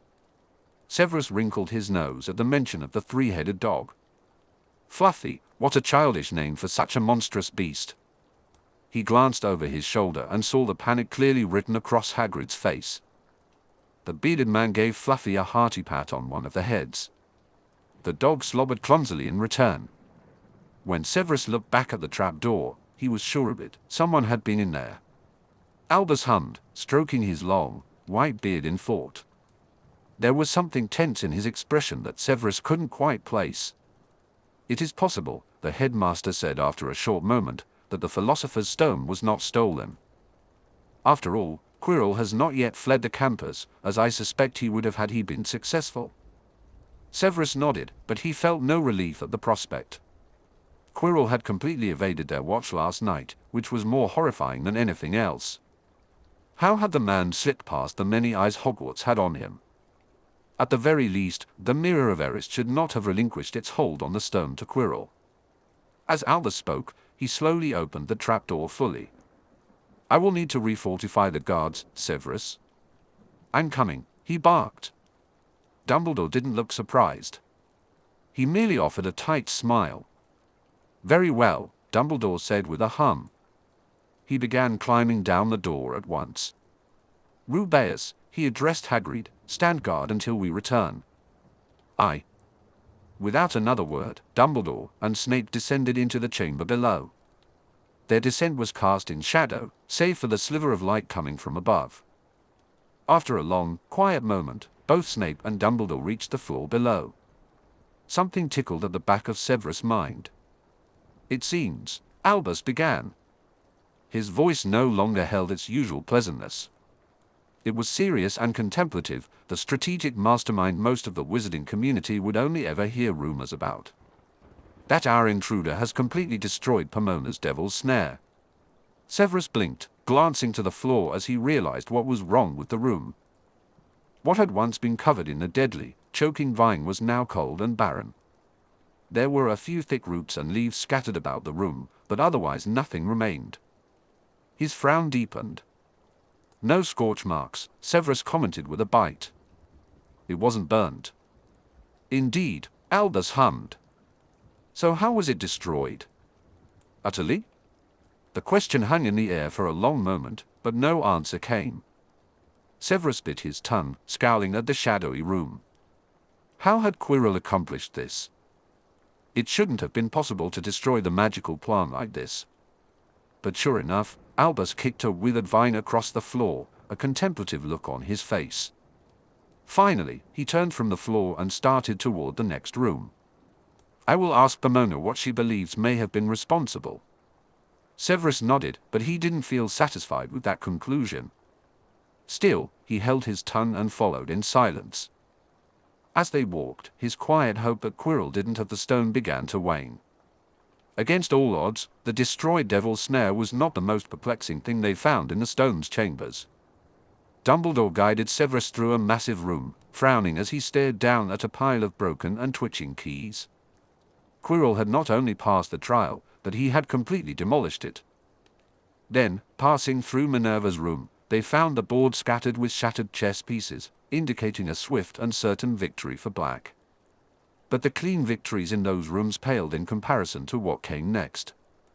The Mountain Troll's room had seemingly been bypassed entirely. Aside from 2 broken brooms on the floor, Severus wouldn't have guessed the intruder had made it this far. Just as Severus was beginning to think that this room was easy, being Quirrell's own guard, the next room completely surprised him. "Quirrell didn't drink the potion," he said, his mouth dropping open. Dumbledore came up to his side, his expression unreadable. "Indeed." He turned his gaze up to where the fire wall was supposed to be. "And yet, our intruder seems to have passed through." "That's not possible," Severus said, grinding out the words. He took a step forward to inspect the potions, and while they had breath. "Not a single potion has been consumed," he said, his voice heavy with concern. "How did he trick the spell?" Severus asked. "I'm not sure he did," Albus replied thoughtfully. At Severus's clear disbelief, he added, "Take a look, Severus. It is as if the fire-blocking charm was never in place to begin with." He walked directly through the area where the flames should have been. Severus frowned. "You think he just erased the spell?" Albus tilted his head back in contemplation. "I see no other alternative, however improbable it may appear." "Impossible," Severus insisted. Dumbledore met his gaze before quickly moving into the next room. There was a renewed urgency in his steps, one Severus hadn't seen in years. Not since the First Wizarding War. Not since. "It seems Voldemort." Severus winced at the mention of the name, "may have more power than we anticipated to do such a thing." Fear. That was the look on Albus's face. He was afraid that the stone had already been stolen, that they had already lost. A jolt of worry coursed through Severus at the realization. He hurried to Dumbledore's side, rushing to reach the final room. Suddenly, he stopped. Crack! He lifted his foot to see what he had stepped on. Glass. Tiny shards were scattered across the stone floor. Realization struck Snape, and his eyes widened. Albus seemed to come to the same conclusion as he darted through the room like a lightning bolt. Severus followed, his heart racing. It couldn't be. The Mirror of Eris stood in the middle of the room, glass shattered around it as if an explosion had occurred. Merlin's beard, Severus swore under his breath. Dread pulled in his stomach. Quirrell. Albus nodded gravely. The Philosopher's Stone has been stolen. He took a deep breath. Breathed deeply, seemingly calming the storm of emotions brewing within him. Or perhaps he just suppressed it, tempering his panic for later. Despite his flaws, one of Albus Dumbledore's greatest strengths had always been his ability to stay level-headed in dire circumstances. Even now, when Severus stood beside him, one breath away from full-on panic. The Mirror of Eris is held together by countless complex charms and spells, Albus continued, resting his palm on the broken mirror's frame. To dismantle them all in such a manner would take incredible magical control. Quirrell doesn't have that level of power, Severus replied, willing himself to remain as composed as the headmaster. This shouldn't even be possible. Yet here we are. Albus dropped his hand to his side. I suspect, he said slowly, we have underestimated Voldemort's influence, Severus. Severus frowned, a furrow forming in his brows as he processed Albus's meaning. After a pause, he ground out, he has an ally in the school. The realization struck him like a knife. They had let someone slip by completely unnoticed. But all the other professors had been at Hogwarts for some time, which meant... The second realization was worse. A student? Albus closed his eyes, at least having the decency to look abashed for suggesting the idea. Perhaps not. I find it difficult to believe a student would be capable of this. He gestured to the shattered glass. But you know as well as I do that it would be impossible for anyone to sneak onto Hogwarts grounds without our knowledge. It is impossible for a student to do this, Severus growled. But at the same time, something sparked in his mind. A memory, an idea, a lingering concern. Something must have shown on his face, because a moment later, Albus calmly inquired, Severus. Dazai Osamu. The boy who? Hogwarts at all hours of the night. Was he getting lost, or was he looking for something? The boy smiled as if he had something to hide. He had spent a significant amount of the school year right in Quirrell's palm. This morning, he had bandages on his fingers, as if he had punched a mirror. Holding his breath, Severus said tightly, Dazai Osamu. Albus narrowed his eyes. You've mentioned him before. He turned his full attention to Severus, momentarily abandoning his post at the broken Mirror of Eris. The boy Quirrell was mentoring. Indoctrinating, Snape corrected with a hiss. That must have been what it was, right? Damn. He should have stepped in as soon as he heard about Quirrell's interest in Dazai, regardless of Albus' hesitance. We cannot be certain of the boy's involvement, Severus, Albus reminded him. This was accomplished by an exceptional wizard, after all. Dazai Osamu is only a first year, isn't he? He is. But that doesn't change anything. Severus glared, no longer hiding his open hostility toward the situation. I told you Quirrell's involvement with my snake was dangerous. This refusal to consider anything other than your so-called bigger picture is what's landed us in this situation. Albus raised a hand, cutting off any further arguments from Severus. That is enough, Severus, he said, his anger muted behind a knowing gaze. Severus took a shaky breath. I do not believe your student is capable of something like this, Albus said clearly. However, if you suspect he may have information about Quirrell, I will permit you to interrogate the boy on this matter. Severus' lips fell into a thin line, and he practically growled. He managed to hold his tongue, if only because Albus had finally turned to leave the room. Severus followed behind without complaint. It wasn't until they were out of the dungeons and back with Hagrid and Fluffy, Severus had calmed himself enough to speak again. "I will talk with Mr. Dazai immediately," he confirmed. He took a step to leave the room quickly, but another voice stopped him short. "Dazai?" Hagrid's rough voice inquired. "Oh. So you were that professor those boys were helping out, Severus? Don't see why they couldn't have just told me that." Severus stopped dead in his tracks. That familiar dread began to smother him.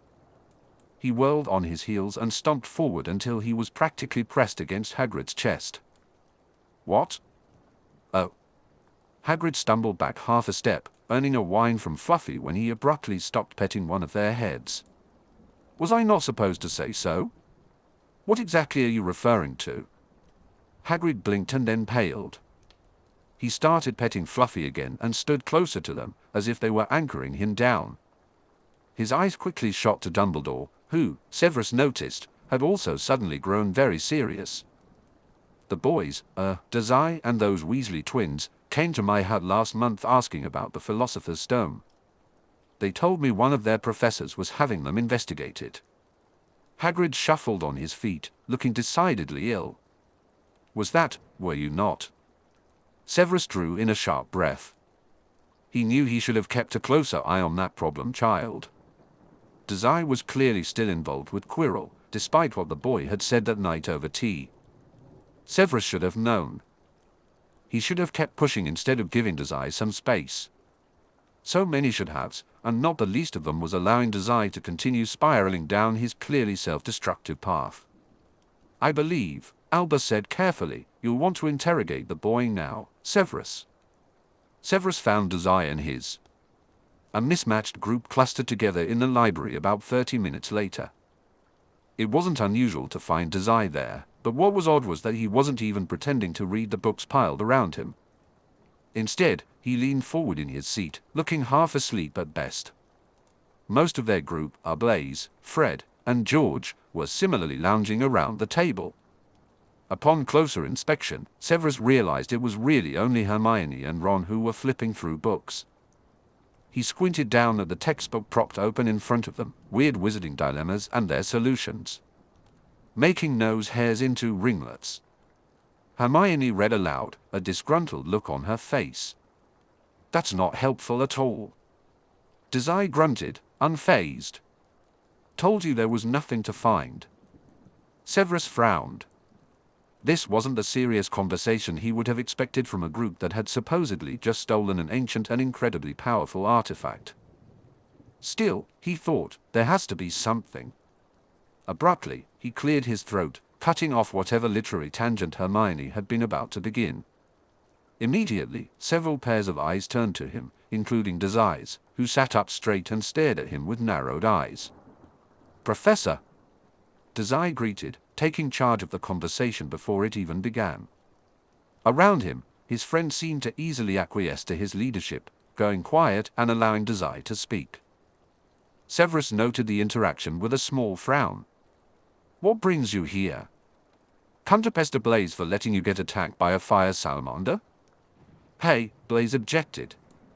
Severus huffed out a breath. "No," he growled. "I need to speak with you. Now." Dazai blinked but didn't look surprised.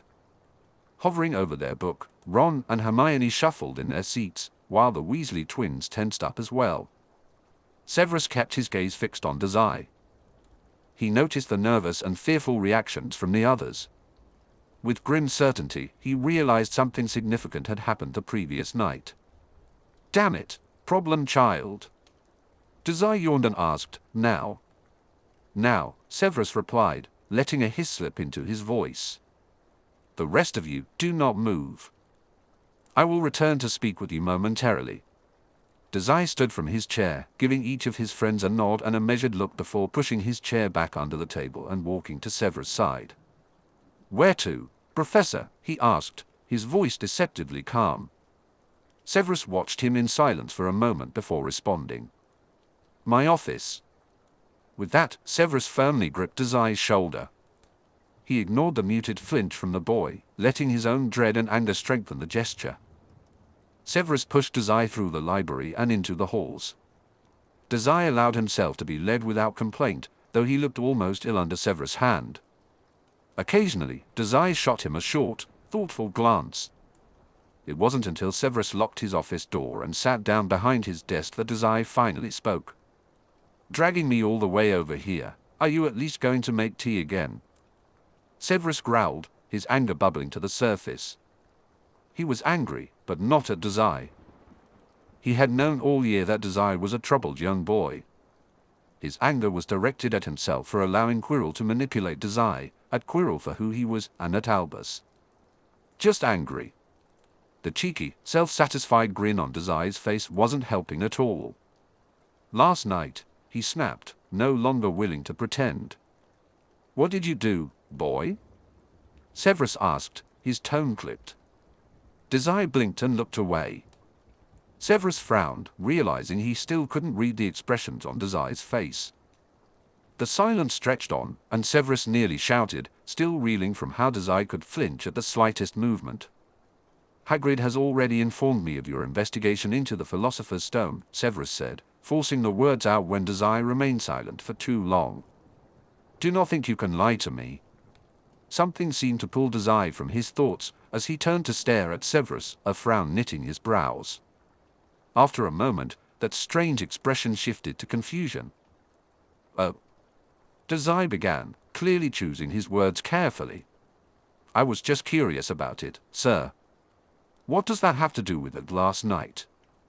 There was a slight pause in Dazai's response, and Severus seized on it like a hungry predator.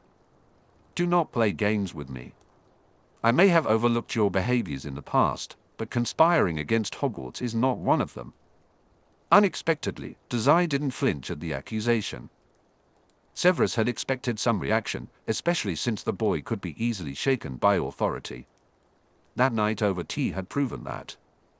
Now, however, Dazai merely bristled. Severus felt a nagging suspicion that Dazai's expression was somehow deceptive. "I have nothing against Hogwarts," Dazai replied defensively after a brief pause. Severus narrowed his eyes and let out a weary breath. Dazai could be lying. The boy was calm enough to manage it, unlike he had been that night. This interrogation was going nowhere. Biting the inside of his mouth, Severus summoned his tea kettle with a flick of his magic. Severus began heating the water over a small flame while Dazai watched. Once the water was warm, he turned his full attention back to Dazai. "Explain," he said. "Explain?" Dazai replied, a hint of confusion in his voice. "Everything," Severus insisted carefully. "How did you learn about the stone? Did Quirrell tell you?" Severus magically summoned 2 mugs to the desk, never taking his eyes off Dazai. Across the table, Dazai appeared perfectly calm. It was unsettling. Any student would typically look worried when being interrogated by a professor, especially one with Severus's reputation. But Dazai seemed at ease, if not slightly confused. That didn't sit right with Severus. He knew the boy could panic and had seen him do just that in the very same chair. It was becoming increasingly clear to Severus that Dazai Osamu's entire demeanor was a facade. "Ah," Dazai said, "well, I heard about that from you, actually." Severus was taken aback. Tilting his head, Dazai offered a slim smile that reignited the anger within Severus. "I'm sure I would remember telling you such a thing." "You didn't tell me, per se," Dazai replied, and that was all Severus needed to know. His eyes narrowed sharply. "When?" "Over winter break, in the woods. I followed Professor Quirrell into the forest and decided to hang around for a while when I heard my favorite Professor Snape was sneaking around too." A frown settled on Severus's face. He masked his expression by busying himself with the water, which was nearly ready. He pulled it off the magical fire before it could start hissing. As he prepared 2 cups, Severus concluded, "Quirrell didn't tell you about it." "No." Dazai glanced at the tea, then back to Severus. "I told you my remedial." Lessons resumed after break when Professor Quirrell decided to be difficult. "I found the Philosopher's Stone intriguing, but I didn't actively search for it." Dazai then showed his first sign of discomfort since their meeting began. He asked, "What does any of this have to do with last night?" Severus weighed his options. If Dazai truly didn't know what was happening, revealing that the Philosopher's Stone had been stolen could be disastrous. However, if the boy was involved and merely lying about it, they couldn't afford to let the Philosopher's Stone slip out of Hogwarts' hands. Something still wasn't adding up. Dazai was connected to Quirrell but didn't seem aligned with anyone, especially the Dark Lord. He wandered around the castle and was evasive about most things. Severus let out a breath and gestured to Dazai's fingers, which were wrapped in a new set of bandages. "What happened there?" he asked, thinking of the Mirror of Erist, now broken in the depths of the school. Dazai twitched, as if he wanted to hide his hands beneath the desk. Severus stopped him with a stern glare. "Nothing," the boy grumbled after a moment. He shifted in his seat, looking uncomfortable in a way that seemed genuine. Severus leveled him with another glare. Dazai squirmed again. A sense of dread began to consume Severus. Dazai was clever. He wouldn't appear so upset if this wasn't significant. Something like stealing the Philosopher's Stone. However, if Quirrell really hadn't asked the boy to take it. That train of thought was abruptly interrupted when Dazai mumbled, "Why do you keep asking me about last night? I was with Blaise all yesterday, you know." Last night, Severus emphasized, there was a major breach in Hogwarts security. Severus waited a moment to gauge Dazai's reaction, but the boy's frown remained unreadable. "I'm sure you can figure out why you are a major suspect," he said. Dazai's brows furrowed, as if he were trying to understand the implications of Severus's words. After a moment, Dazai blinked. Out after curfew, meetings with Quirrell, cuts on his fingers, and the other unusual circumstances surrounding Dazai's time at Hogwarts. Dazai must have realized how suspicious he appeared because he repeated his alibi more emphatically. "I was with Blaise all night. Mr. Zabini." Severus recognized him as an average student who had somehow become entangled with Dazai's group of troublemakers. Dazai nodded, his gaze drifting to the warm tea. Severus sighed and retrieved the honey from his storage. He raised it over Dazai's mug but paused before pouring any in. "I told you I don't like honey," Dazai interrupted, his eyes half closed. Severus poured the honey in anyway. It swirled in the bitter tea, sweetening the brew, as Severus slid it across the desk. Dazai took it between his bandaged fingers, a small, exaggerated frown on his lips. Steam billowed from the mug, warming his hands. Severus fixed his own tea, trying to suppress his frustration. "Problem child," he said through a cloud of hot steam. "Do you expect me to believe an alibi from your best friend? Do you think I'm an idiot?" There was a pause as Dazai appeared to consider the question. Severus had to restrain himself from angrily snatching the tea back when he noticed. Dazai flashed an amused smirk and then took a slow sip from his mug. When he pulled it away, Dazai's face was distant and unreadable. The word that sprang to Severus' mind was cautious. Dazai was being cautious. "Blaise and I stayed awake all night," Dazai said, choosing his words with care. He tapped a vague rhythm into the mug held between his palms. Severus' eyes immediately focused on the bandages there. When Dazai noticed Severus' disbelieving gaze, he insisted, "I'm not lying about that." Severus believed him. Dazai was skilled at wearing masks, but he didn't seem to be lying now. The way Dazai appeared distinctly nervous convinced Severus. Not nervous like he was about to be caught in a lie, but nervous as if he were about to confess something he really didn't want to say. Severus held his breath, waiting for the admission. "He took my knife away," Dazai said, his voice dropping to a petulant whisper. He flexed his fingers, revealing the bandages. "Then bothered me about not doing stupid things all night long." The realization hit Severus like a heavy weight. Dazai averted his gaze and hid behind his mug.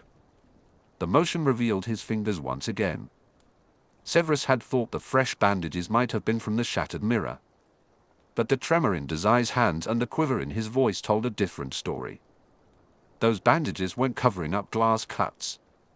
Cuts on his hands, a protective friend keeping a midnight vigil, a confiscated knife, and Poppy's concerned warnings echoed in his mind.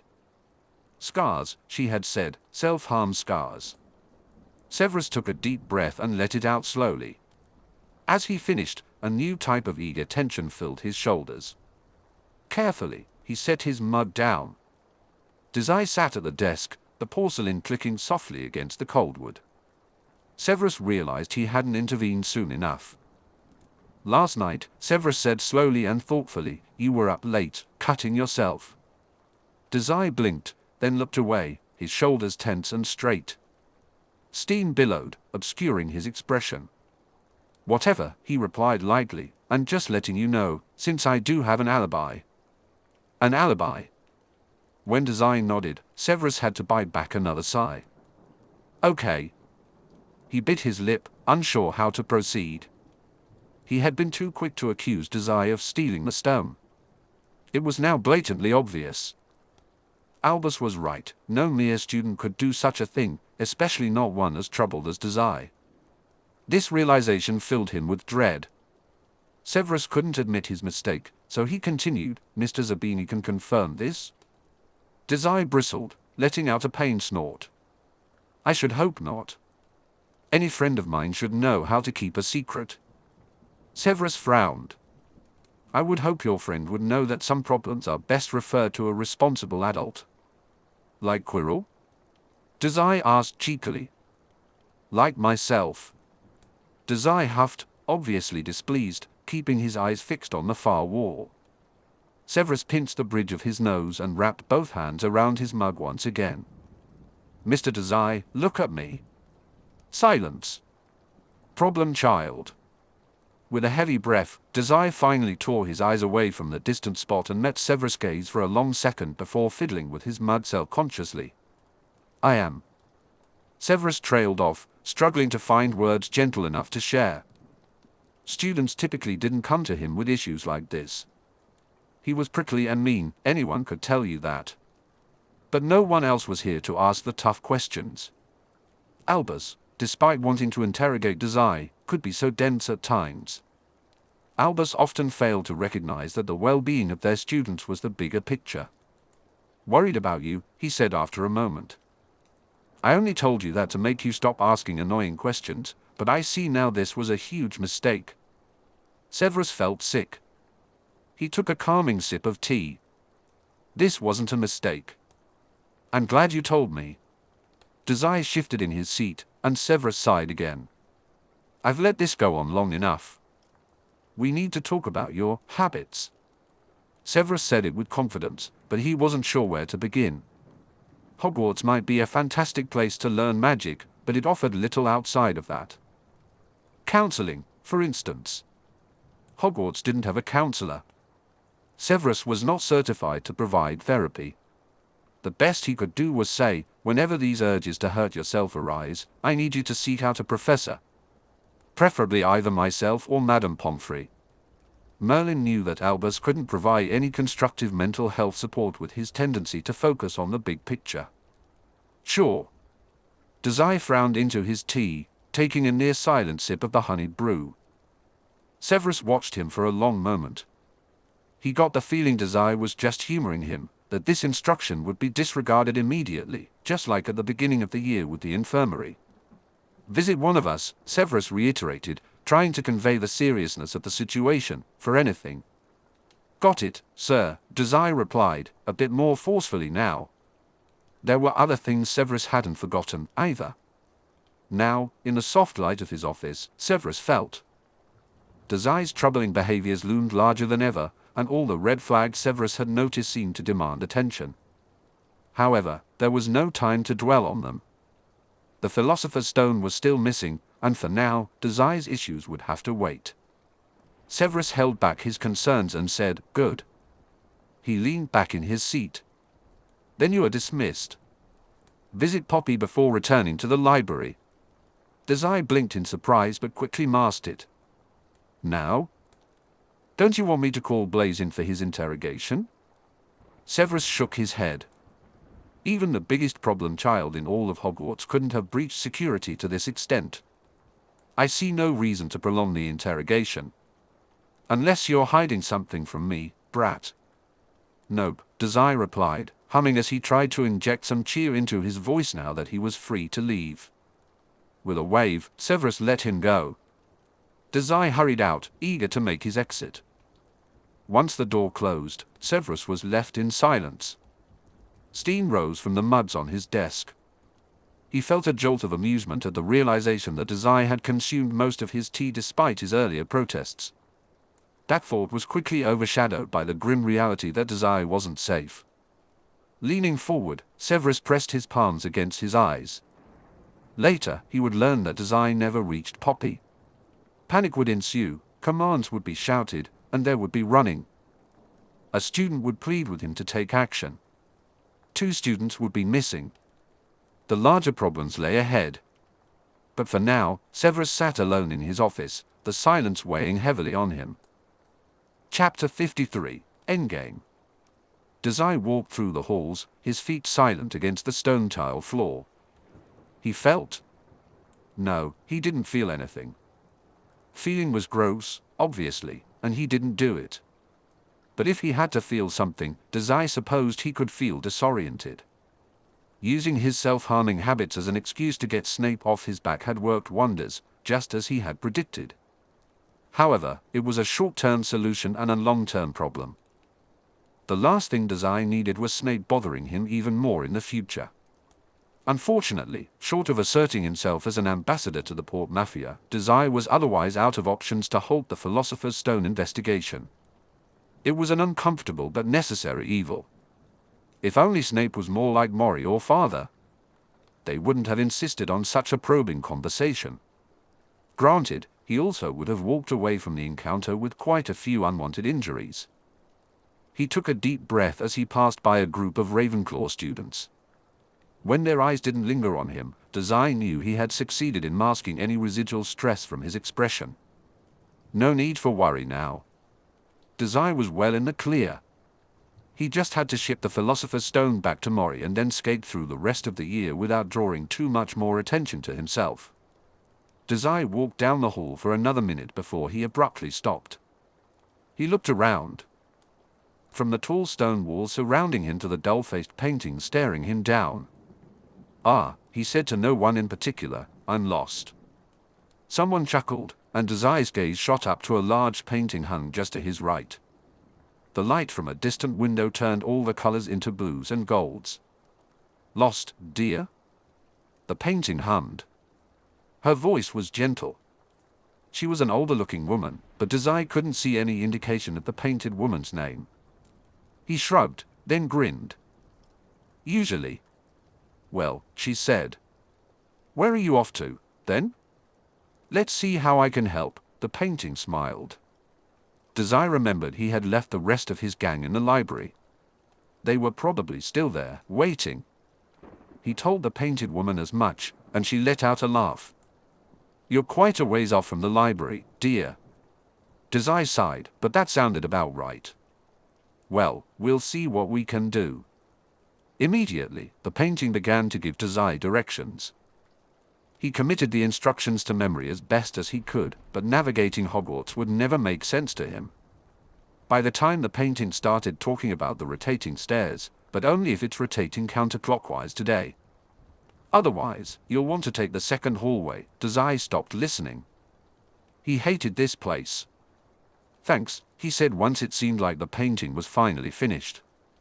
"I'll be sure to do all that. Good luck finding your friends, dear."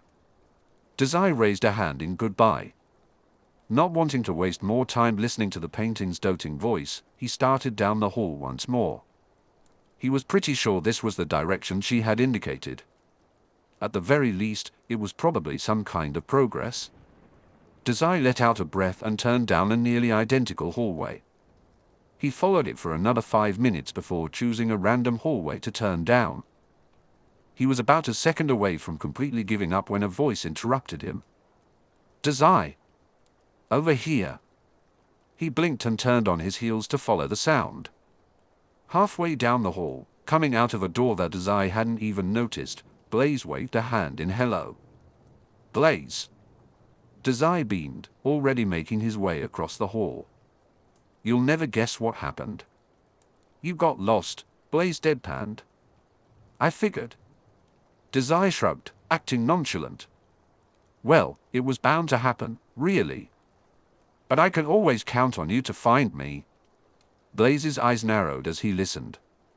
Focus. He brushed off his previous expression and began, with Professor Snape. Everything worked itself out, Dazai replied. We should be in the clear. What did you tell him? Blaise asked. Dazai waved him off.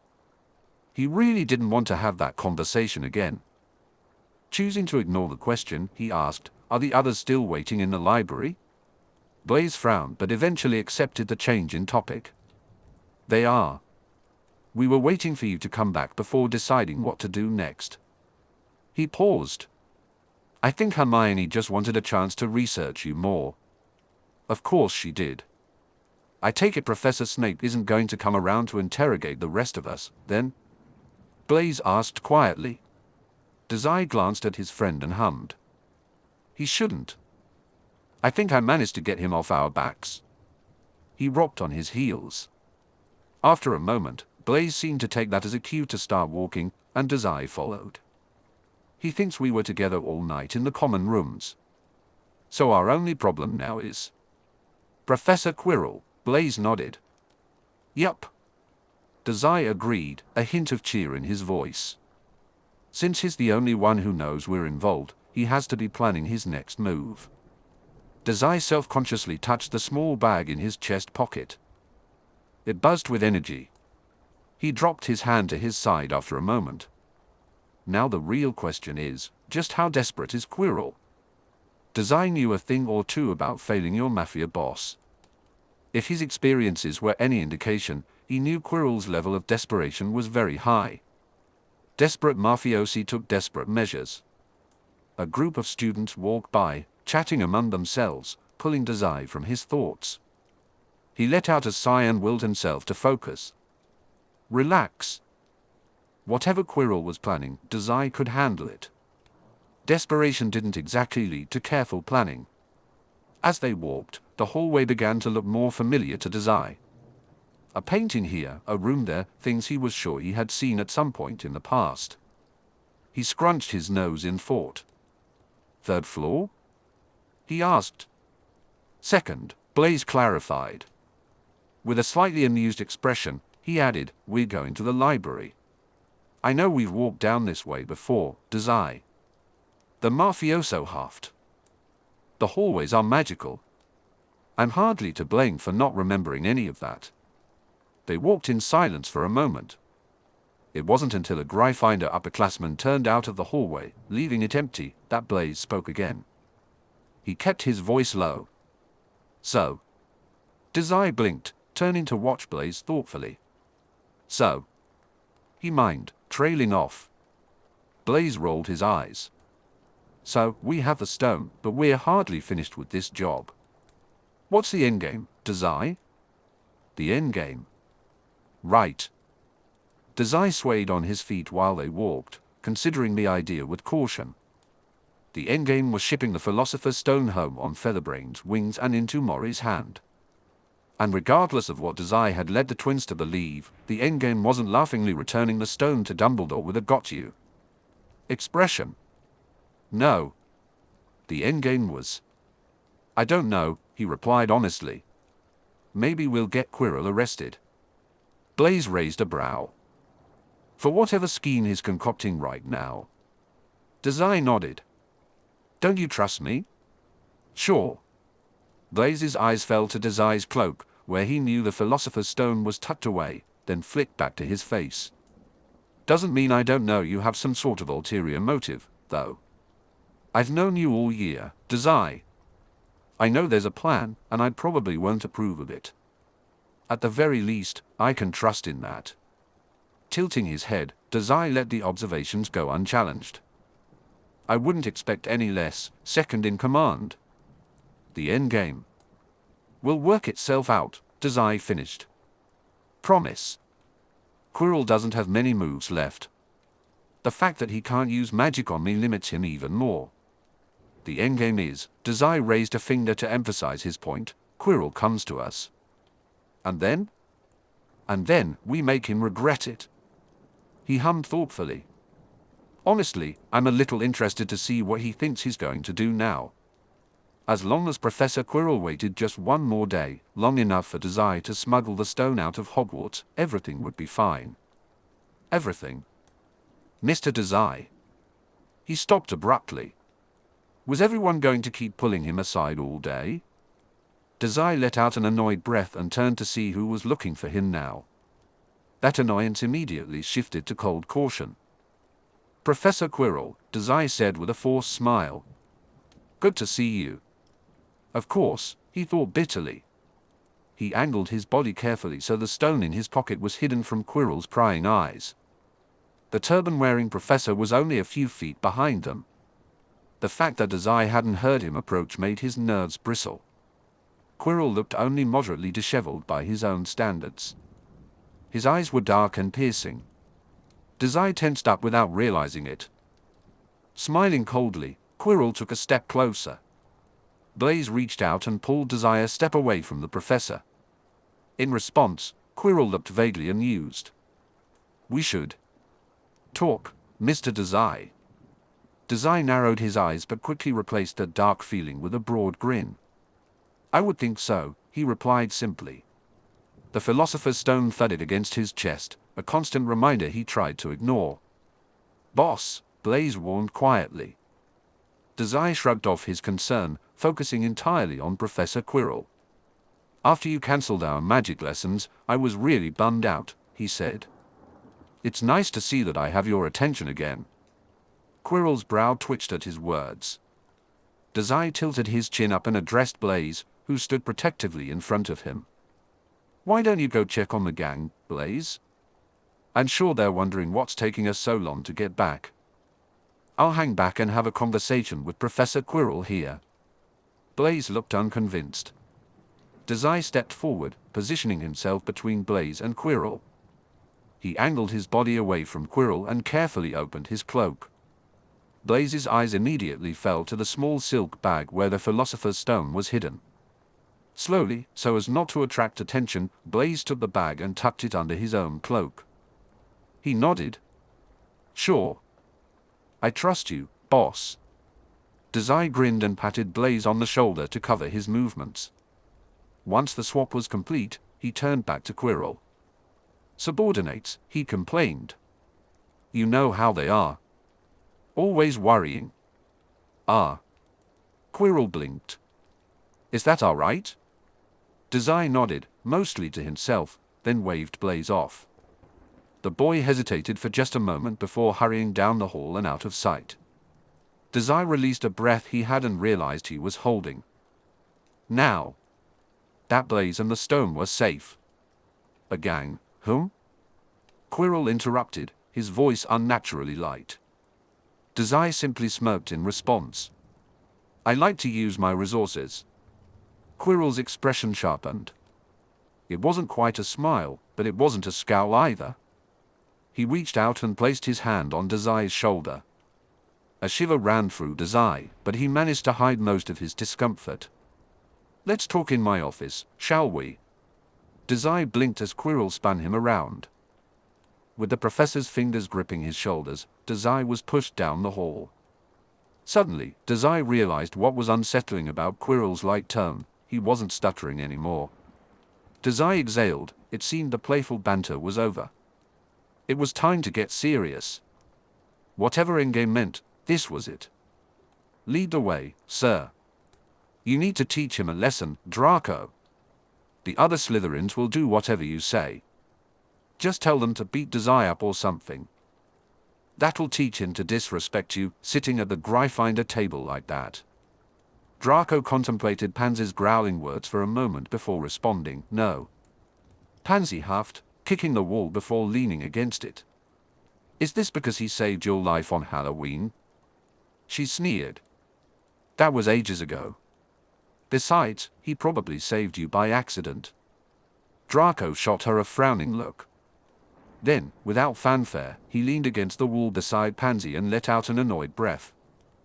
Maybe. Pansy perked up, smirking. You know, I think you're the only Slytherin still humoring that mudblood. As a Malfoy, I naturally have to go the extra mile, he said, puffing out his chest. But I suppose I can see your point. Before we can rehabilitate that poor mudblood, the other Slytherins will have to learn to tolerate him, Pansy said with a scowl. That isn't at all what I meant. You're too tolerant of his nonsense, Draco. Draco opened his mouth to respond, but something caught his eye. Hurrying down the hall, Blaise wore an uncharacteristic expression of worry. He didn't seem to notice them. Where's he off to in such a rush? Pansy asked disinterestedly. More Dazai trouble, I bet. Blaise's gaze was fixed on the far end of the corridor, clearly determined to reach some goal. A dark feeling bubbled in Draco's stomach, and before he thought better of it, he called out, Blaise. Blaise stopped dead in his tracks. When he turned to face them, his eyes were wide. Upon realizing it was Draco who had called him, Blaise's expression shifted to something more neutral, though a hint of panic lingered. Draco. Pansy, Blaise greeted, his voice somewhat breathless. In a hurry? Draco raised an eyebrow and grinned. Yes, actually. Draco blinked and pushed off the wall, crossing the hall to confront Blaise. He squinted, trying to discern why Blaise was in such a rush. Pansy followed half a step behind, wearing a bored frown. Dazai isn't with you, Draco said after a moment when it became clear Blaise wouldn't elaborate. He's not lost, is he? Pansy scoffed and rolled her eyes, but Draco kept his focus on Blaise. An odd, wet worry was rising in his chest. Blaise was not one to look panicked. Concerned, sure.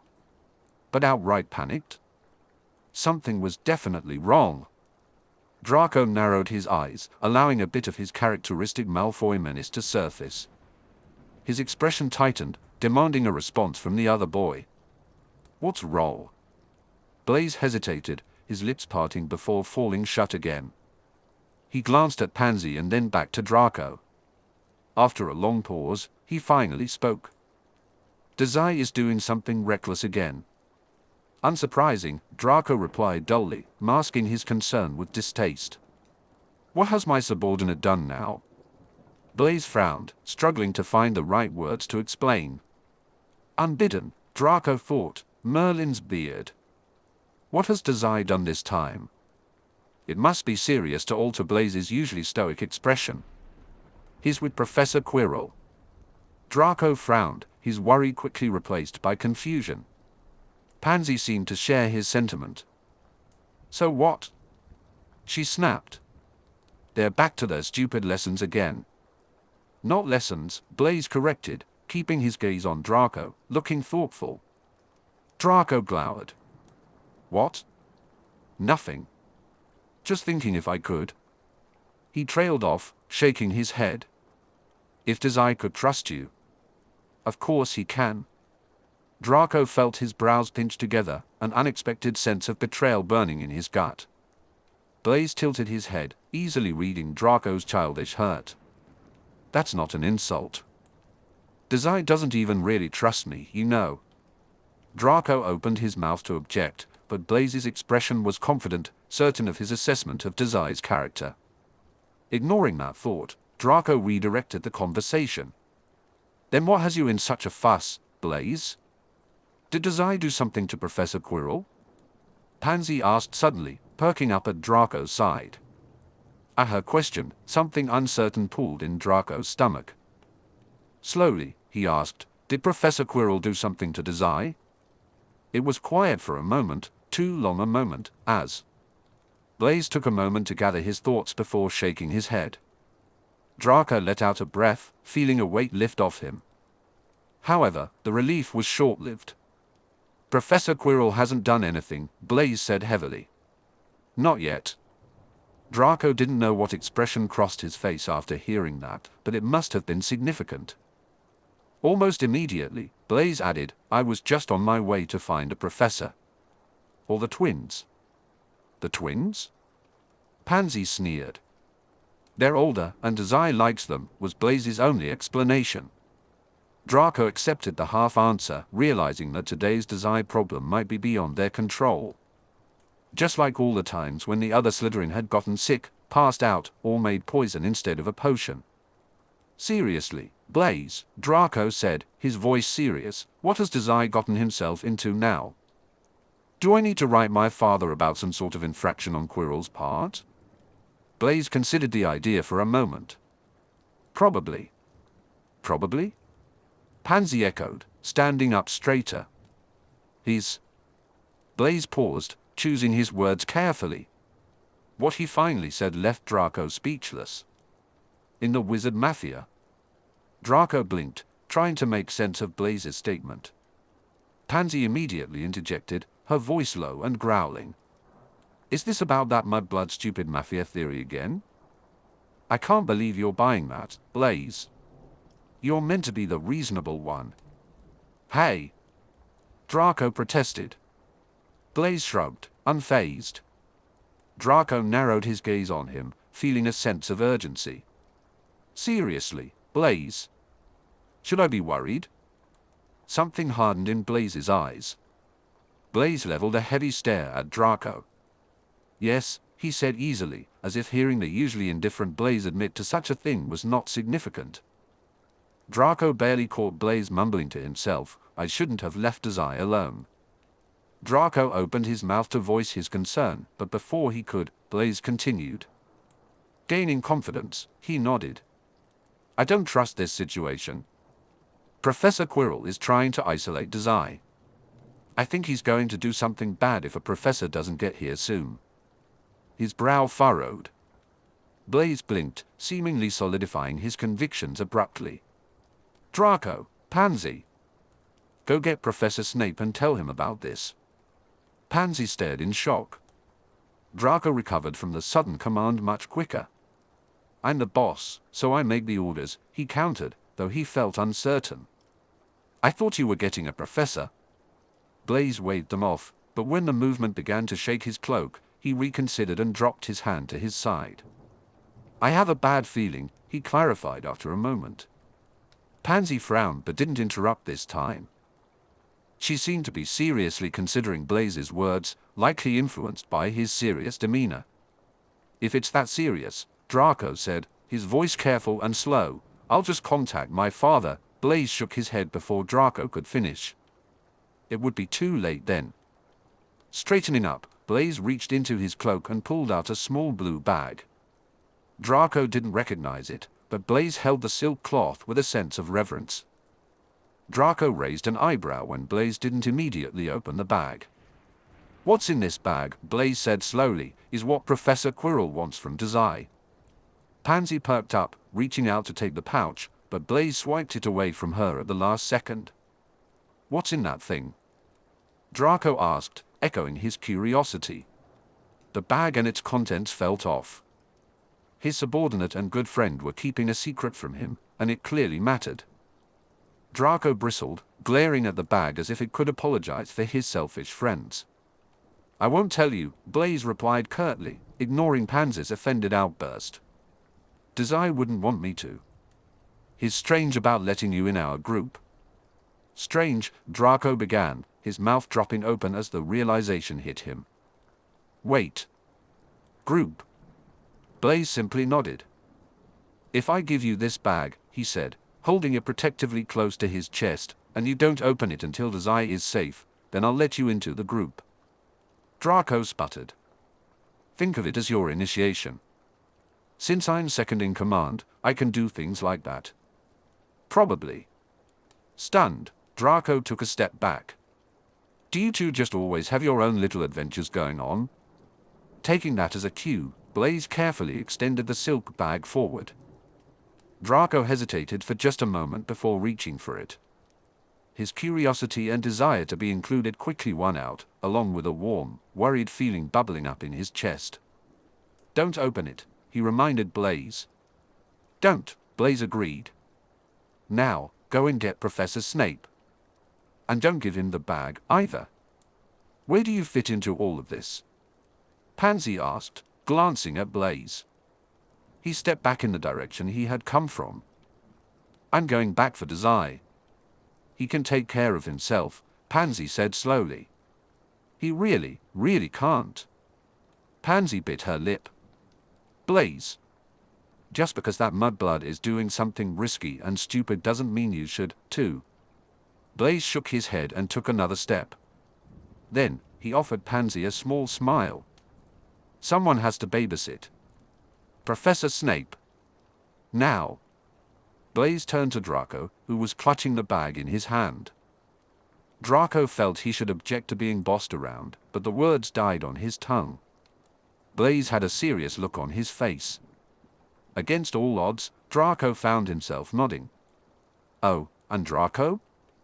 Blaise said, spinning around on his toes. Welcome to the gang. Draco and Pansy watched as Blaise disappeared around a corner. Holding the bag tightly, Draco grounded himself once more. Pansy's voice came from over his shoulder.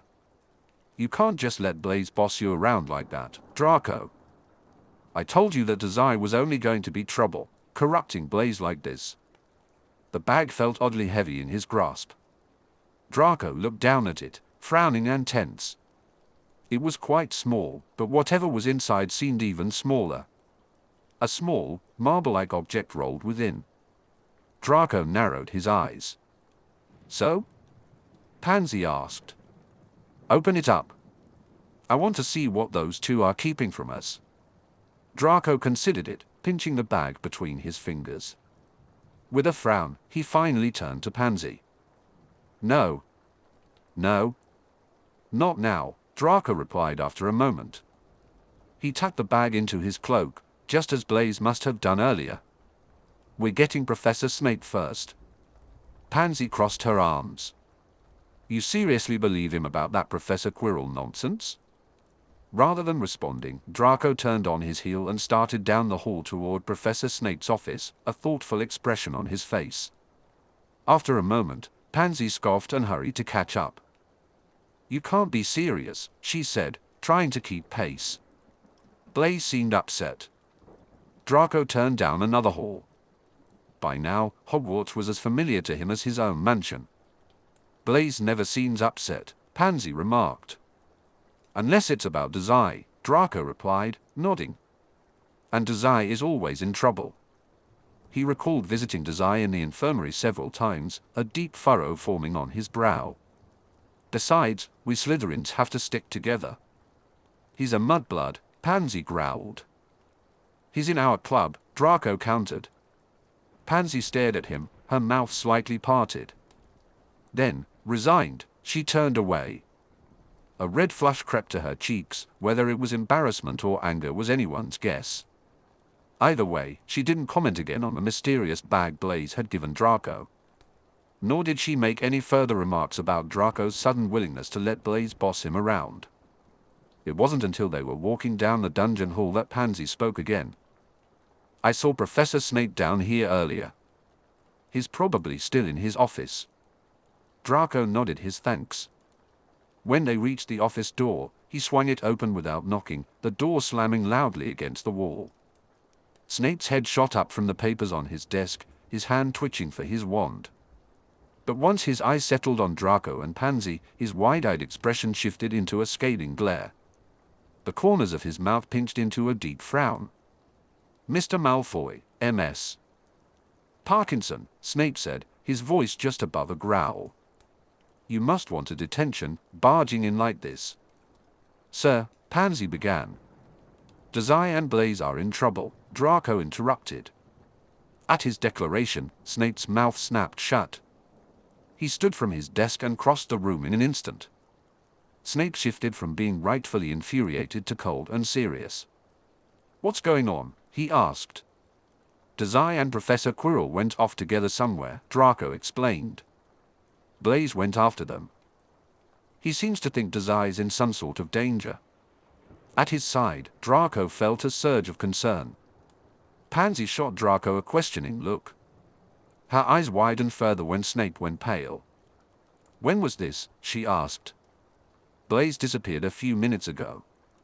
I don't know when Dazai left, Draco replied. When Snape didn't immediately take action, wearing a thoughtful, furrowed brow and gripping his wand tightly, Draco pressed on. You have to help them. If you don't, I'll tell my father. Snape turned and leveled Draco with a harsh stare. I have shown you and your friends great lenience in the past, Mr. Malfoy. Do not presume that means you can order me around. Draco didn't back down. Pansy looked between the two, a question on her lips. Thankfully, the rising tension in the room didn't last long. Professor Snape quickly commandeered the conversation, abruptly breaking their staring contest for more significant matters. We will speak later. When Draco nodded jerkily, Snape asked, Where did they go?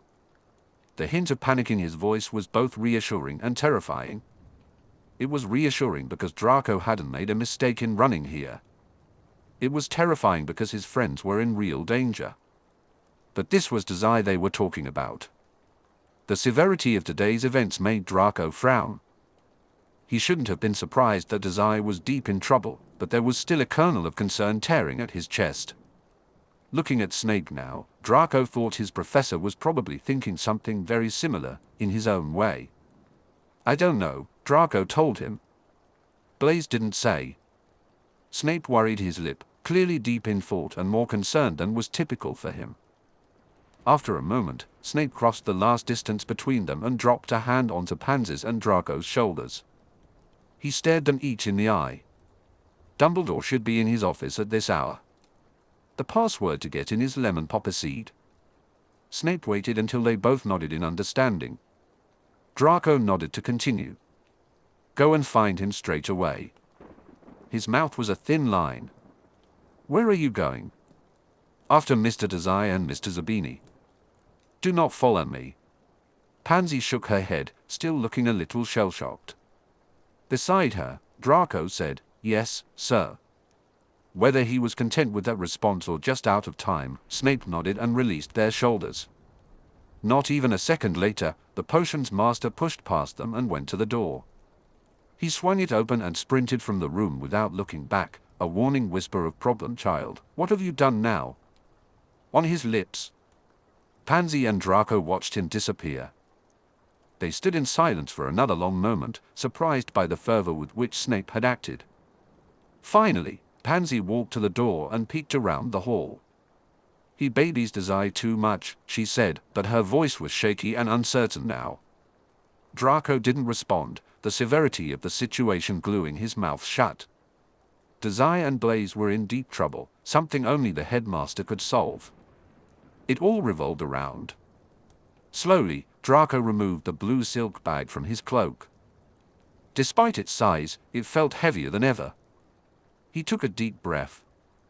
Then, with careful fingers, he pried the bag open and peered inside. A crimson glow lit his vision. Draco! Pansy called, jolting him from his thoughts. Are we going to get the headmaster or not? Draco took a deep, steadying breath and pinched the bag shut. Only when it was safely tucked in his cloak once more did he turn to face Pansy. One side of his grin quirked up, as condescending as ever. Of course we're going to get Dumbledore. If we don't save our idiots, who will? But even as he said it, Draco couldn't help but wince at the ancient weight now hidden within his cloak. The door shut behind Dazai with a sharp sound as would met stone. Quirrell's footsteps echoed as he crossed the room, coming to stand just a foot behind Dazai.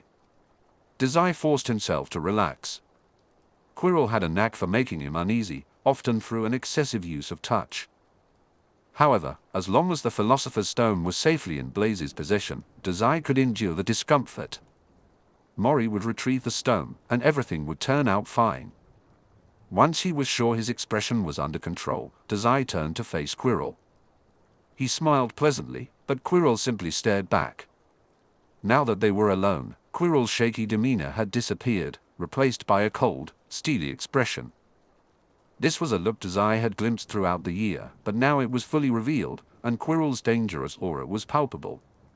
Dazai narrowed his eyes, allowing his smile to become sharp and fox-like. Your plan, sir? He asked. Quirrell frowned and shook his head. His fingers twitched at his sides, occasionally reaching toward the cloth of his turban before falling back into place. Dazai observed the movement with detached curiosity. What makes you think I have a plan, I wonder? Quirrell said. Dazai raised an eyebrow. Quirrell seemed a bit amused and offered a strange smile. I underestimated how clever you are. To think I was so caught up in my own schemes that I neglected to consider you might have the determination to carry out your own. Ah. Quirrell looked down at Dazai, an oddly pleased expression on his face. What a horrifying child you are. Dazai chuckled, rolling back on his heels. And to think the big bad Quirrell was outsmarted by said child. How embarrassing for you. The irritation that flickered across Quirrell's face was brief, quickly replaced by something else. Immediately adopted another cold mask. Watching the professor switch from a nervous wreck to a low-level mafioso and then to a calculating enemy, Dazai tried to understand what kind of opponent he was truly facing. So clearly lacking in all the necessary information. Yet you still managed to steal the Philosopher's Stone. Dazai frowned. Horrifying indeed, Quirrell replied, seemingly ignoring Dazai's comment entirely. But a child, nonetheless. Tell me, child, what made you take interest in the stone? Well, Dazai hummed, feigning thoughtfulness, it seemed like fun at the time. Not to mention that you clearly wanted it. Quirrell blinked. His eyes narrowed as he studied Dazai for a brief, contemplative moment. Dazai kept his expression neutral under the scrutiny.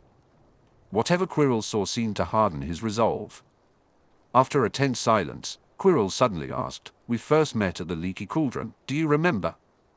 Dazai frowned at the non-sequitur but didn't object. He was too curious about where Quirrell was heading with this new line of questioning. Dazai didn't like having information dangled over him. Recalling the incident, he gave Quirrell a thumbs up, just as he had on that day. That had been the first time Dazai encountered Quirrell. The other man immediately gave off an impression of danger. But it wasn't until much later in the year that Dazai truly began to engage with the turban-wearing mafioso, driven by his interest in the situation and a strong dislike for the suspicious dark arts professor. Regardless, Quirrell nodded, looking pleased. You picked me out of the crowd, he explained, and I picked you out as well. What was it, I wonder, that drew you to me? Dazai raised an eyebrow and held his tongue. His silence was rewarded when, a second later, Quirrell. I suppose it doesn't matter now. As for me, I noticed that there was something unique about you. Quirrell leaned forward, his breath brushing against Dazai's bangs. He didn't relent, even as Dazai's discomfort became more apparent. A strange aura surrounds you. It's impossible to put into words what it is. Even now, it lingers around you, eating away at the air. When I saw you in the pub, I felt the oddest sensation. Do you know what that was? When Dazai didn't respond, only shifting back a step, Quirrell continued. Terror. I was overcome with the feeling that what I was looking at was not human at all. An anomaly sent to slither through the cracks of magical society. A monster. Dazai blinked. Cold dread slipped down his spine as Quirrell's words sank in. An aura? The only other person who had ever mentioned Dazai having a strange air about him was the Bloody Baron. As a ghost, the Baron could sense no longer human. But Quirrell shouldn't have been able to sense it, let alone identify some of its characteristics. I see you know what aura I'm talking about, Quirrell said, watching Dazai's expression closely. Dazai quickly schooled his features into a blank mask. How curious, Quirrell continued. Initially, that horrible aura is what drew me to you. However, it wasn't until some time later that I knew. Knew? Dazai echoed, trying to take another step away but backing into a desk. It rattled against the stone floor. Quirrell's smile sharpened. Slowly, he explained, imagine my surprise to find young Dazai Osamu's aura could slay a mountain troll with one touch. He continued to speak, ignoring the dawning realization on Dazai's face. Realization crossed Dazai's face. On Halloween night, you'll recall. Just moments before I could break into the chamber guarded by that three-headed dog, you killed my distraction. I knew immediately that even if I succeeded in stealing the stone, I must also steal you as well. The power you possess is incredible, whatever it may be. Dazai worried the inside of his mouth. You want to kidnap me? He asked, his voice carefully blank. He felt torn between amusement and caution. If Quirrell had seen no longer human kill the mountain troll on Halloween. No, no. I want to recruit you. This is a recruitment pitch. Dazai's eyes narrowed. Taking a deep breath, he steadied himself. No. After all, he currently held all the cards. Dazai had the Philosopher's Stone. He had no longer human, a nullification aura Quirrell was evidently more aware of than he should be. He had more protection from Hogwarts than Quirrell could ever have. It's not a recruitment, it's a cheap gamble against an unexpectedly competent opponent. The Death Eaters would love to have you, Quirrell said. Although I suppose if you won't let me recruit you, kidnapping, as you so eloquently put it, wouldn't be an entirely incorrect word. Dazai lifted his chin in thought, letting the words wash over him. Death Eaters. He had heard the name a few times here and there. His research had revealed that it was an old, washed-up terrorist organization. A pure-blood supremacy group led by some villainous guy that was destroyed in the recent Wizarding War. If that group was still active, the Port Mafia would want to know. Speaking of the Mafia, you can't have me, Dazai argued carefully. I'm already owned. Hogwarts cannot guide you the way the Death Eaters can. Not Hogwarts. Dazai waved him off. He stood up straighter, making sure not to shove the desk this time. If you want to recruit me, take it up with my boss first. Quirrell frowned. For the first time today, he seemed genuinely surprised by what Dazai had to say. He fell silent, his eyes searching Dazai once again. Whatever evidence he was looking for this time, he clearly didn't find. A tight pinch formed on his brow when he met Dazai's gaze again. Dazai held the stare, steady. Oh? Quirrell said tonelessly. Then he added, I see. Neither of us has all of that necessary information you were talking about, huh? Dazai asked lightly. When Quirrell's expression only darkened, he continued, well, I guess I do now. So that leaves you what? No information and no Philosopher's Stone. I know my boss wouldn't be pleased with an outcome like that. Quirrell gritted his teeth. For a moment, Dazai thought the man would start shouting. But when Quirrell spoke, his tone was hollow and frigid. You're nearly right. A frown crossed Dazai's face as he watched Quirrell's hands move. One hand rose to his turban, and the other to his wand. However, you neglect to consider that my mission is not yet complete. Quirrell raised his wand until the tip poked into Dazai's chest. If you will not willingly give it to me, then I will be forced to take it myself. Dazai still but held his ground. Whatever spell Quirrell had poised in his wand would die out the second it reached him. There was no danger here. All this talk about your boss. Quirrell gripped the edge of his turban with white-knuckled fingers. Then, in one jerking motion, he ripped it from his head and sent it collapsing to the ground. Perhaps it's time for you to meet mine. Quirrell stared down at him, a certain gleam in his eyes. But Dazai's attention was focused elsewhere. Eyes wide, Dazai stumbled back another step. He pressed against the desk for support. Dazai pressed his palms flat against the surface and watched as Quirrell slowly turned around. It wasn't until Quirrell's back faced him that he finally stopped. Dazai's eyes widened in shock as he saw another face on the back of Quirrell's head. This face was distinct, sporting a sharp, cruel smile. It stared down at Dazai with slim, wrinkled eyes and pasty white skin. To Dazai's surprise, the face had no nose. I have been waiting to meet you, dear boy, the face spoke, its voice lisping and creaking. Dazai suddenly realized that he didn't sense any more magic than usual coming from Quirrell. This meant either that the face wasn't magical, or he had no idea what was going on. Dazai quickly masked his expression, hiding the shock that threatened to overwhelm him. If Quirrell was to be believed, he was speaking to the boss of the Death Eaters. He couldn't afford to show weakness now that he was thrust into the role of ambassador to the Port Mafia. The face seemed to notice Dazai's resolve, letting out a small, amused sound. Dazai tensed but maintained his challenging gaze. "I'm afraid I can't say the same," he replied, tilting his head. "Seeing as I haven't the faintest idea who you are." Even in danger, he knew he needed to gather more information before fleeing to safety. "No," or the face asked. Quirrell cleared his throat and nervously interjected, "My lord, the boy is only a muggle-born." The face appeared to concede the point, a mild look of annoyance crossing its features before it was replaced by something less demanding. "Of course," it said, almost hesitantly. "Unfortunate." Dazai didn't let any discomfort at the assessment show on his face.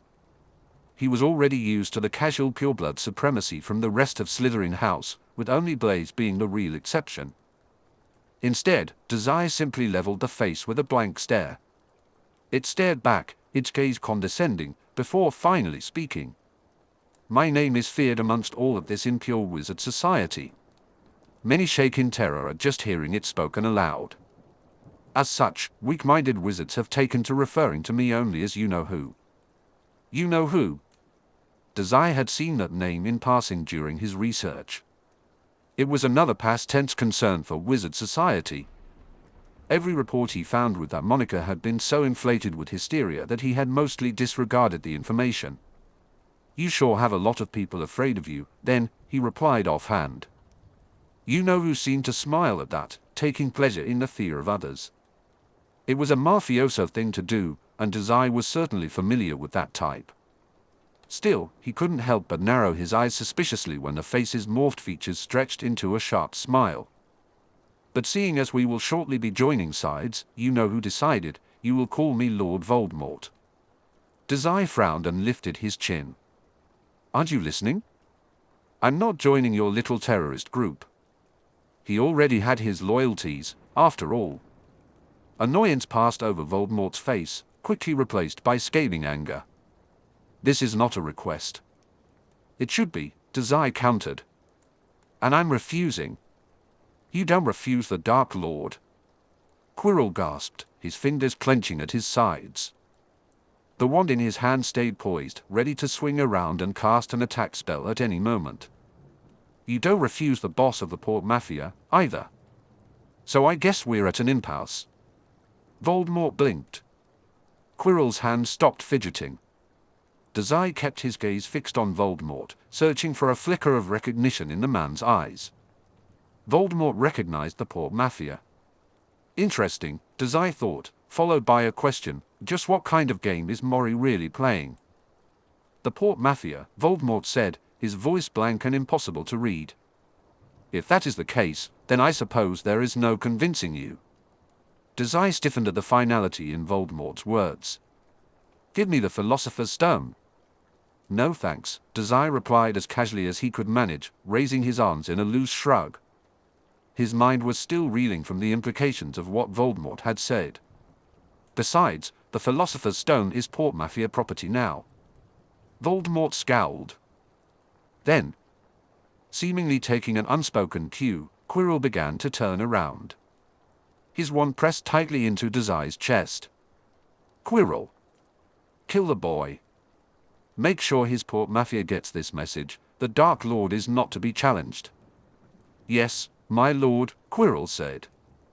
Before Dazai could think about running away, Quirrell jabbed the end of his wand harder into Dazai's chest with enough force to bruise. Avada Kedavra! The moment Quirrell chanted the spell, Dazai felt a swell of powerful dark magic burst to life at the end of the man's wand. A sharp, green light spilled from its peak. The energy was dark and biting, so overwhelming that just being near it momentarily stole Dazai's breath away. But the wand was pressed into Dazai's chest, and no longer human was faster than any spell could ever be.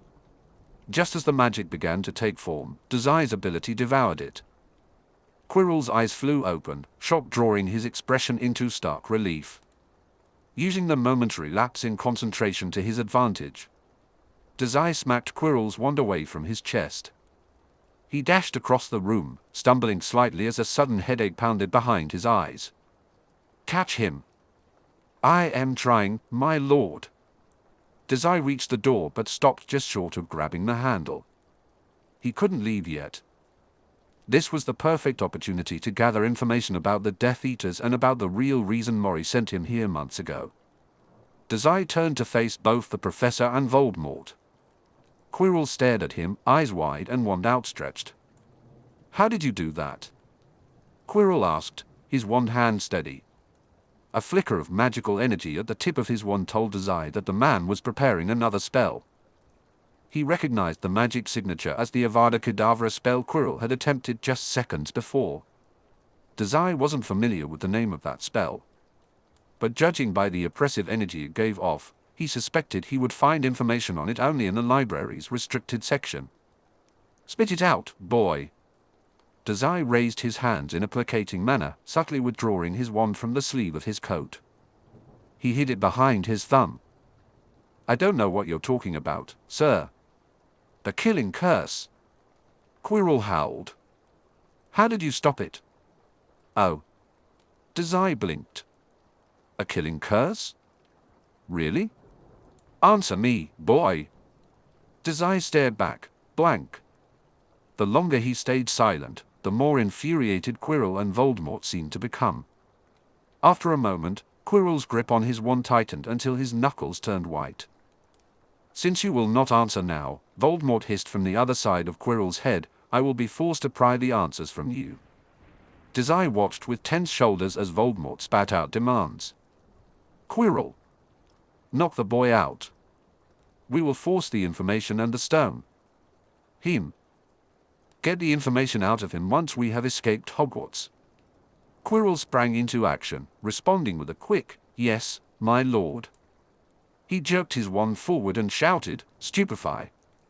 A wave of sickly magic burst from his wand. Dazai stood firm, relying on no longer human to nullify the spell. He flinched as the magic beam shot toward him, its aura sickening even from a distance. "No." Dazai's eyes widened as something, or someone, suddenly slammed into his back. He was propelled forward several feet before regaining his balance against a desk chair. He quickly looked back to see what had knocked him out of the way. His mouth dropped open in shock. Blaise? The other slithering boy stood in the spot where Dazai had just been, only to be struck by the red beam of magic. The moment it hit him, Blaise's eyes rolled back, and he collapsed to the floor, his head hitting the stone with a loud thud. "I didn't see him come in," Quirrell stammered. Dazai's heart sank as he noticed a small pool of blood forming around Blaise's unconscious head. "Blaise sacrificed himself for me? Forget about that one." Voldemort's voice jolted Dazai from his shock. "Get the boy. Get Dazai Osamu, he's the only one I want." Dazai's neck snapped up just in time to see Quirrell raising his wand again. Thinking of Blaise, lying unconscious just a foot behind him, Dazai glared at Quirrell and braced himself for the spell. The red light hit him square in the face but dissipated in a cloud of smoke before fully taking effect. Dazai forced himself to ignore the nausea roiling in his stomach and the headache that spiked behind his eyes. Dazai blinked, clearing his vision. He saw Quirrell watching him with that shocked expression again. Quirrell stumbled back half a step before regaining his composure and trying again. "Stupefy." "Don't," Dazai growled. He fought the sudden urge to vomit as no longer human nullified one spell, then 3 more angry spells. "Hurt my subordinate." "St stupefy." Dazai took a shaky step forward, then steadied himself for another. Spell after spell hit him. No longer human responded until Dazai felt his own consciousness slipping away. "And don't ever," he raised his wand, "attack my friend." Dazai opened his mouth to cast a spell, Incendio ready to strike. Quirrell must have seen the fury in Dazai's eyes. He growled, flinging his useless wand into the air, letting it clatter against the floor. With his hands free, Quirrell lunged at Dazai. They fell to the floor in a heap. Quirrell loomed over Dazai, his bony, red fingers wrapping around Dazai's throat, squeezing tightly. Dazai's vision wavered, darkening around the edges. He gasped for air. As blood rushed to his head, everything began to blur. Dazai numbly dropped his wand, watching it roll away before coming to a stop. With nothing holding him back, Quirrell pressed his entire weight onto Dazai's smaller body. a knee jabbed into Dazai's chest. He struggled to breathe, fighting against a raspy shiver. Reflexively, Dazai threw his numb arms out. For a moment, everything went still. That numbness that had engulfed him transformed into something else.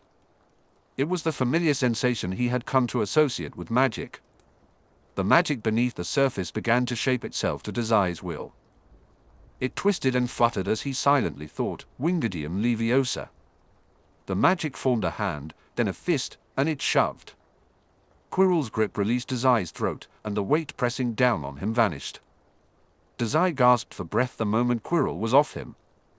He turned onto his side, hacking and spitting until his lungs could fully inflate again. Through blurry vision, Dazai lifted his head to see Quirrell. The man had been thrown a few feet away, slamming into the floor. Quirrell groaned, pushing against the stone as he struggled to sit up after the unexpected magical blow. Panic surged in Dazai's chest. If Quirrell got up now, it would be all over. Dazai's hands shook, and exhaustion gnawed at his awareness. It was now or never. He had to take out Quirrell before the professor could finish him off, or before Quirrell could finish Blaise off. Frantically, Dazai reached around until his hand found his fallen wand. He gripped it tightly. In one quick motion, he shot to his knees, towering over Quirrell's body. For a brief moment, he saw pure terror in Quirrell's expression as he raised his blackthorn wand high. "Stoop!" Quirrell screamed. Staring down at his professor, a breath caught in Dazai's lungs. He stabbed his wand straight down into Quirrell's throat before the spell could finish casting. Quirrell's mouth dropped open in horror. A wet stutter escaped his lips as he struggled to speak around the wand still lodged in his neck. "Miyylllorr." "Shut up," Dazai said. Dazai gripped the wand tightly and yanked the sharp wood out. Once it was free, he let it fall to the floor, leaving a trail of red blood behind. Hot, wet blood spurted from Quirrell's gaping wound, quickly pooling around his head and body. It was too much blood to live without. The flow continued, unhindered, spreading across several tiles. It ran into Dazai's hand and pooled beneath his nails. As the blood left Quirrell, the faint dark aura clinging to him also dissipated. Dazai took a heavy breath and watched as, drop by drop, Quirrell transformed into nothing more than a frightened young man. The terrifying creature that had been on the back of his head was gone.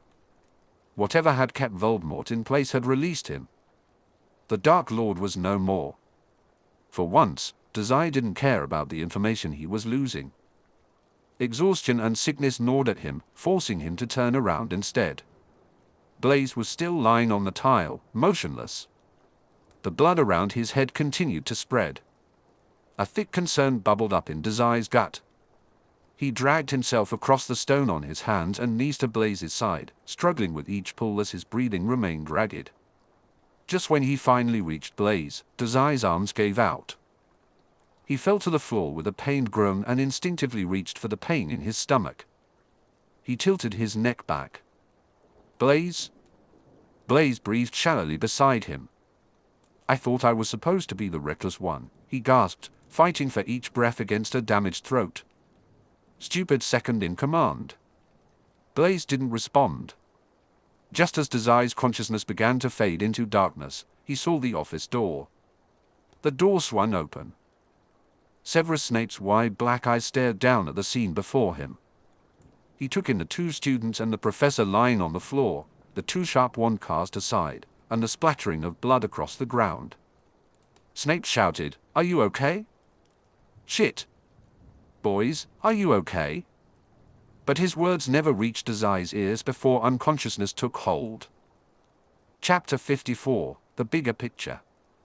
Consciousness returned in 3 parts. First, he heard the echo of a warm voice. It was muffled and mumbled, and Dazai couldn't make out the words. His brain was pounding, filled with cotton. He wanted nothing more than to go back to sleep.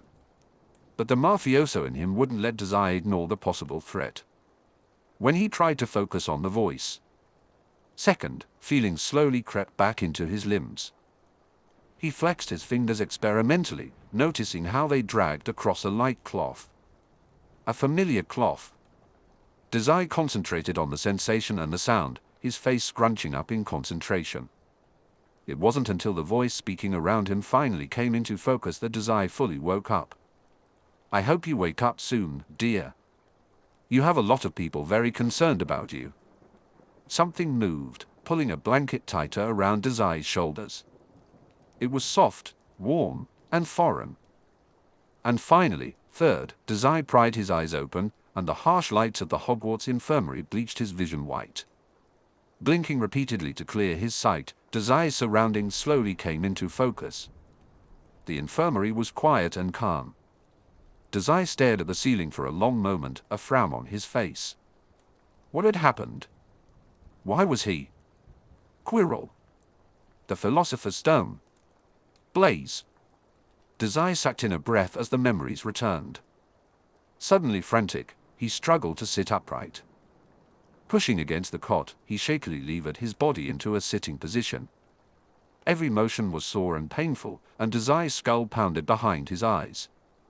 His vision swam, and for a moment, he had to rest his head in his hand. Ugh! Dazai groaned, fighting against a wave of nausea. There was a gasp. Suddenly, the sound of heels on tile echoed through the infirmary, approaching Dazai's bed. He looked up. Dazai found himself face to face with Madame Pomfrey, who must have heard him moving around. "You're awake," she exclaimed, letting out a relieved sigh. "Goodness! We were so worried, dear." Dazai stared at the matron for a moment, trying to make sense of her obvious relief. Seeming to understand his confusion, Pomfrey explained, "With your condition, I wasn't able to use any of my healing spells." Her expression was tight. "Luckily, I was able to reach out to St. Mungo's Hospital. They've learned Hogwarts some more Muggle techniques." Dazai blinked. When Pomfrey tilted her head, he followed her gaze and saw Enfor stand beside the bed. A long cord traveled from the stand and was taped to his arm, slowly pumping him full of something. Suddenly, the room felt too cramped, and Dazai drew in a shaky breath.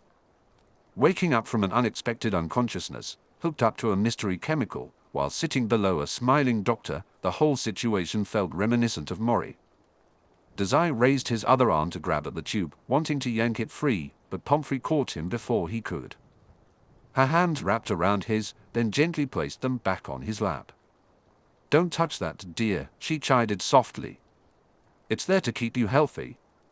Right. Mori wasn't here. It was just Madame Pomfrey, and Dazai thought he could maybe trust her.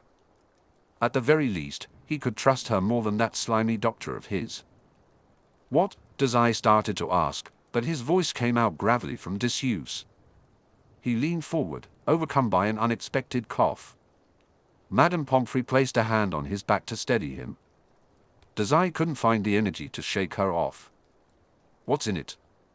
he managed to ask. Pomfrey nodded once she was sure he was done with the tube. Then, she turned a contemplative look toward him. "It's a special solution, Street. Mungo's produced for you. Those doctors worked very hard to create a medicinal potion that doesn't require magic, so you should be grateful," she said with a slight smile. "They've been researching the implications of your condition ever since I first reached out to them. Luckily, they were able to create this relatively quickly because of that. But that's a conversation for another time.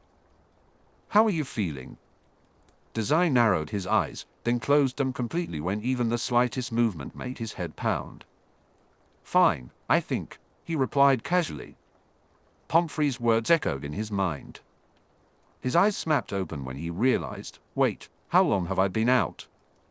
The matron folded her hands together. 3 days. Dazai froze, his mouth dropping open in shock. 3 days. So much could have happened during that time, so much could have slipped from his control. A plan could fall apart in an instant, let alone over 3 whole days. Pomfrey tutted, clearly reading something in his expression. "Enough of that. Everything is fine." Dazai closed his mouth, frowning. He struggled to shake off the lingering exhaustion that made his thoughts feel fuzzy and incomplete. How was he meant to plan ahead in this condition? Headmaster Dumbledore will want to talk to you about what happened the other day once I let him know you're awake. You can ask him your own questions then." There was something tense in her expression that Dazai couldn't decipher. She was holding something back. He had already begun to nod before Pomfrey finished speaking, eager to fill in the gaps in his memory. But Pomfrey stopped him with a raised hand. "Take a moment to rest first." Dazai wanted to protest. He hated being left out of the loop, especially when it could have drastic consequences. Was the Philosopher's Stone secure? Where was Quirrell? He didn't know, and the uncertainty was eating at him. But something held Dazai back. The matron was watching him closely. Dazai observed Madame Pomfrey with an expression that blended worry and consideration. He felt a strong urge to ask, "What am I missing? What happened after I blacked out?" "You know, Severus has been in and out over the last few days to see you," Pomfrey said suddenly, a knowing smile breaking through her earlier demeanor. "I expect he'll be back the moment class lets out." Dazai rubbed his tired eyes, surprised by the information. He knew Snape liked to fuss over him, but hearing it made him feel a bit off guard. "Really?" he asked before he could stop himself. Pomfrey looked amused. "I'll let you in on a secret," she said, leaning in conspiratorially. "I can't recall another time that Severus has cared so much for a student. I think you've worn down his shields, dear." Dazai glanced away, momentarily taken aback. He quickly masked his surprise with a cheeky grin. "I'm very charming like that." "It's a good thing to find yourself caring about another person that much," Pomfrey said carefully. She rested her hand on Dazai's for a moment before letting go. "It takes a great deal of patience and trust to care for someone so deeply." Dazai frowned. When Pomfrey held his gaze for too long, he turned his eyes to the wall. He rolled her words over in his mind, wondering about their meaning. Just as he was about to deflect with a joke, a realization struck him. "Blaise," he gasped, turning back to Pomfrey so quickly that his vision spun. "Is Blaise okay?" A vivid image flashed through his mind, Blaise, unconscious on the tile floor, blood spilling from the back of his head, a red pool spreading through the cracks. "Oh." Pomfrey blinked. "Your friend is fine now, dear. He took quite a blow to the head, but unlike with you, I was able to use magical methods of treatment. He's been awake for a day now, but I told Dumbledore that under no circumstances should he be attending classes in this state. That goes double for you, dear." Dazai let out a breath that sounded too much like a yawn. Still, he felt relieved to know that Blaise was okay. That was good. "In fact, he's asleep just over there," Pomfrey said, gesturing to the other side of the room. Dazai followed her gaze. The curtains fully surrounded a cot. From his bed, he could feel the charms locked around it, probably some sort of privacy or sound-blocking spell. At least, he'd better be resting. "I swear, you kids." Dazai frowned. "Wake him up for me. I want to yell at him." As an afterthought, he hastily added, Pomfrey made a choking sound that may have been a laugh. "He needs his rest." "So do you, Mr. Dazai." Pouting, Dazai didn't argue the point. His head was pounding, and his arms felt weak holding him upright. Rest did sound nice, as annoying as that was. It might also help clear the drowsiness limiting his critical thinking skills. But he had just woken up, and there was already so much to do. Dazai mentally constructed a list of things he needed to do to salvage the situation. Recover the Philosopher's Stone, close the Quirrell case, and yell at his idiot subordinate. That sounded simple enough, but he knew it greatly minimized the problems at hand. There were so many variables at play now, unknowns that slipped out of his grasp during the last few days he spent asleep. The concentration must have shown on his face because Pomfrey let out a sigh. "That's enough worrying, dear. Why don't you relax until Severus arrives?" Dazai nodded distractedly. Madame Pomfrey placed her hand on his briefly, then crossed the room to one of her cabinets. She returned a moment later with a small glass of water. Dazai accepted it with silent gratitude and took a few small sips. Looking pleased, the matron turned back to her duties in the infirmary. She silently clicked through a number of glass vials. Each vial was filled with a different colored potion and gave off a slight sting of magic. Dazai wondered about their purposes but didn't ask. It wasn't like they would work on him anyway. If he tried to overdose on them like he would with Dr. Mori's medicines, he would probably just end up with a stomachache. Letting out a breath, Dazai leaned back into the pillow. He watched the matron work with tired, half-lidded eyes, but his thoughts were elsewhere. His mind was a jumble of potential plans and outcomes. Dazai was so lost in his thoughts. Where was Quirrell? What did Blaise do with the stone? How did he perform magic without a spell or wand? Why did Voldemort know about the Port Mafia, that he nearly jumped out of bed when Snape finally arrived? The door to the infirmary swung open on creaking hinges.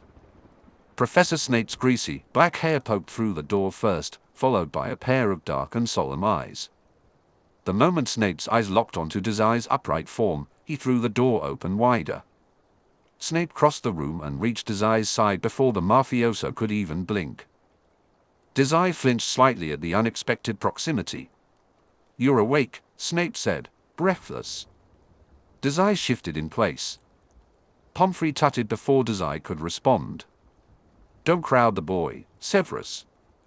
He's only just woken up within the last hour." Though Snape didn't look apologetic, he did take a step back before drawing up a chair. He sat at his student's bedside, squinting at Dazai with an intense gaze. Dazai had felt uneasy around Snape since before their first tea break. Finally, he managed to say, "Good evening, sir." Snape responded with a deadpan look. The shocked expression on his face shifted to something hard and serious as he decided to skip over pleasantries. "You're supposed to stay out of trouble, problem child, not run toward it." Willfully shrugging off his discomfort, Dazai replied, "It's more like trouble comes to me." Snape raised an eyebrow, then let out a sigh and fell back into the chair.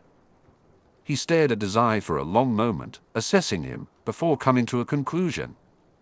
"I can hardly go one day without you causing one problem or another for me.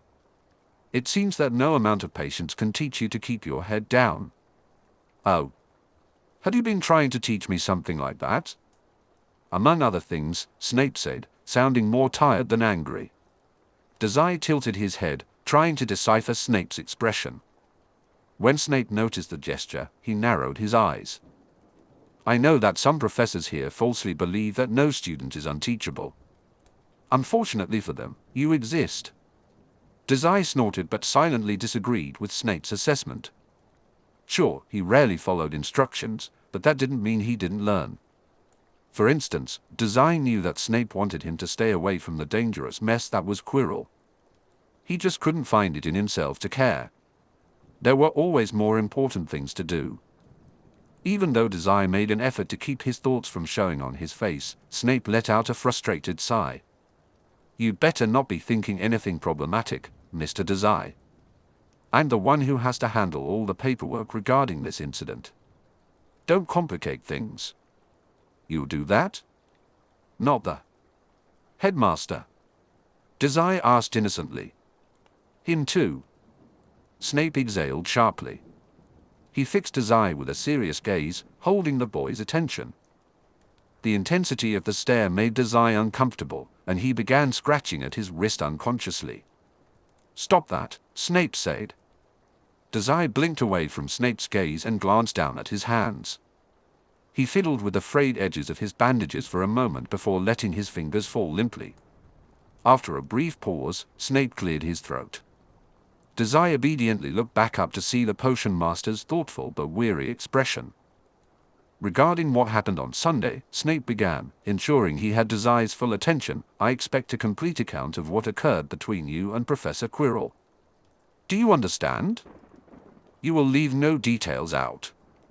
Dazai considered his response, but before he could speak, Madame Pomfrey interrupted. "Severus," she exclaimed. Dazai glanced over quickly, having almost forgotten she was still there. The matron wore a firm expression, her hands resting on her hips. "He's meant to be resting, not answering your interrogations."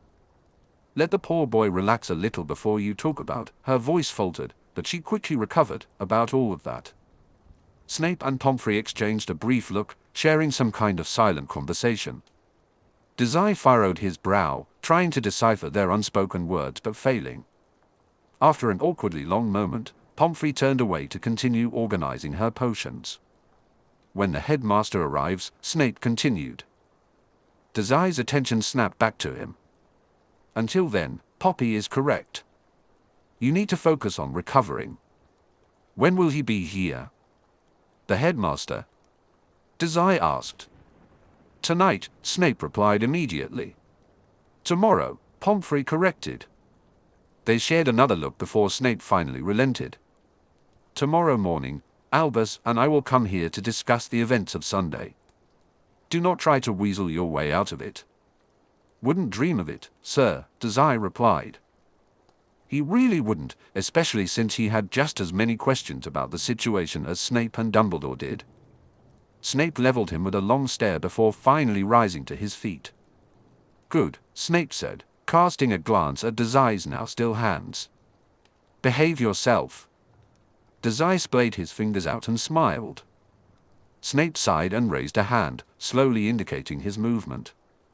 With his palm out, Snape hesitated for a moment, his hand hovering just above Dazai's curly hair. After a long second, he let out a frustrated sigh and withdrew his hand, his cheeks dusted with red. Dazai blinked, surprised. Was Snape about to pet his head? He almost wanted to laugh. But before Dazai could say anything, the professor left the infirmary in a flurry of flustered steps. Pomfrey laughed. Dazai shot her a look, but the matron was already back to working on her potions. Letting out an exasperated breath, Dazai leaned back against the cot. If it wasn't such a hassle, he could appreciate Snape's attention for what it was, easy leverage. But all the fluff that came with it. Dazai placed a hand on his head, touching the spot where Snape had hesitated. He ruffled his hair with a frown. Are you getting sentimental, Dazai? Dazai snapped his neck to the side. Blaise. Sitting in his own cot, Blaise wore a lopsided smile. There was amusement in his expression, but Dazai could easily see the relief and genuine happiness behind it. Dazai briefly wondered what kind of expression he was wearing. Pomfrey, pulling the last of Blaise's curtains to the side, gave both boys a semi-serious look. Since you're both awake now, I'll let you have a talk. But if I see either of you getting out of bed, both of you will be on bed rest for twice as long. Ah, yes'm, Dazai replied, nodding. Pomfrey's expression quickly softened into a warm smile. Good. I'll be in my office. Yell if you need anything at all, boys. After cleaning up some of her medicines, Pomfrey gave a final nod before disappearing behind a slightly open door near the far wall. Once she was out of sight, Dazai's attention snapped back to Blaise. He looked his friend up and down, searching for any wounds. Luckily, it seemed that whatever magical cures Pomfrey used were indeed magical. Blaise appeared as healthy as ever and didn't even look especially tired. As if reading his thoughts, Blaise said, I'm all healed up, unlike you. Madame Pomfrey insisted that I stay at least one more day for monitoring, though. She said I'll probably be well enough to return to classes tomorrow. There hasn't been much to do except sleep and wait for you to wake up in the meantime.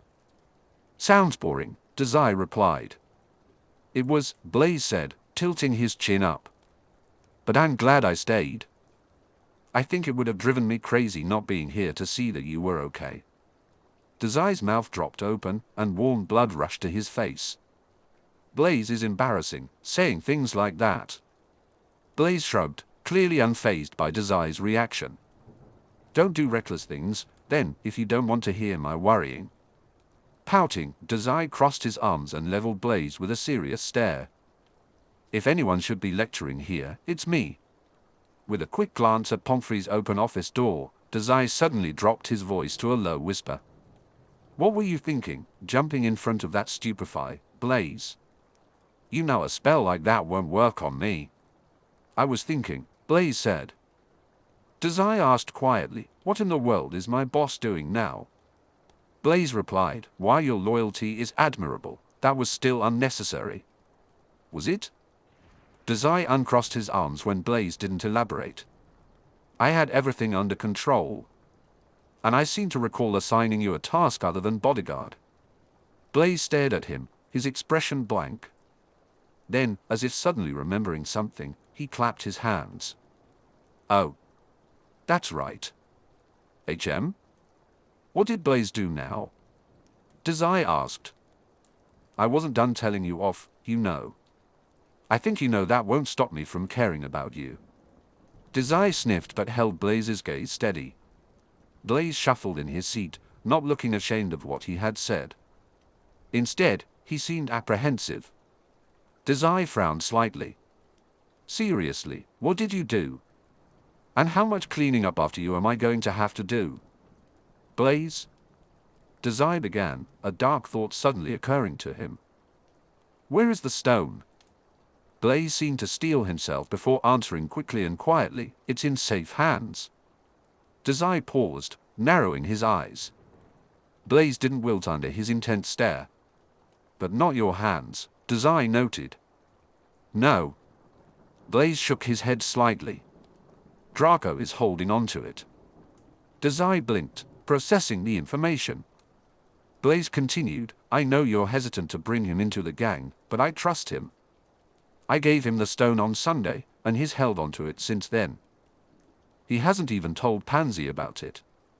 Dazai watched Blaise, his mind racing with thoughts. He was a little surprised that Draco hadn't betrayed them and turned the stone over to Hogwarts or his father. Dazai turned the information over in his head, trying to find the missing piece of the puzzle. Dazai felt a sense of relief. The Philosopher's Stone was currently in a somewhat ambiguous state of ownership. At least it wasn't in the school's possession or with Quirrell. I won't apologize for it. Dazai shook off his thoughts and gave Blaise a perplexed frown. It was only because of Draco that I was able to come back for you. Blaise sighed, speaking before Dazai could object. And don't tell me it wasn't necessary. Madame Pomfrey told me that when Professor Snape arrived, you were already passed out. Magic makes you sick, even if it doesn't work properly on you. I'm glad I could shield you from even that little bit of discomfort. Dazai held his frown, then looked away. Blaise didn't need to know how close it had actually been, how sickness and unconsciousness had blurred his vision right up until the end. Quirrell's terrified face was little more than a blur in the last moment of their fight. Could one more spell have cost Dazai the battle? Honestly, he didn't know. But he was certain that the fight had been much closer than he would have liked. With a sigh, Dazai looked back to Blaise. Since you're my second in command, I'll let it go just this once. His father wouldn't be so lenient in the Port Mafia, but he and Mori weren't there to oversee how Dazai ran his operations. More importantly, where is Draco? I need to talk with him since you decided to drag him into our mess. Probably in the dorm rooms, Blaise shrugged. It's late enough. Right, Blaise wouldn't know. Even though the other boy had been awake longer, he still wasn't allowed out of the infirmary. Dazai scrunched up his face, then forced himself upright and started to push off the cot. Don't get up, Blaise said. Didn't you hear what Madame Pomfrey said? Blaise asked, sitting up straight. There was a note of wariness in his voice that Dazai easily dismissed. Dazai shot him a look and cautiously heeded the warning to stay put. I'm going to find Draco, obviously. Don't look surprised like that. Blaise watched him, his brows pressed together. Boss, he said slowly, you aren't thinking straight. Before Dazai could protest, Blaise continued, you're still unwell, and Madame Pomfrey will notice the minute you leave the infirmary. Besides, Draco has been hiding the stone for a few days now. I'm sure he can hold on to it for one more. Dazai clawed into the cloth blanket with white-knuckled fingers. This is important. So is this, Blaise said, gesturing loosely to the infirmary around them. Staring at Blaise for a long moment, Dazai felt uncomfortable before finally relenting. He leaned back into the cot without much fuss. Even though it put him on edge, he could see some merits to waiting. Showing Draco some level of trust might indebt the boy to him.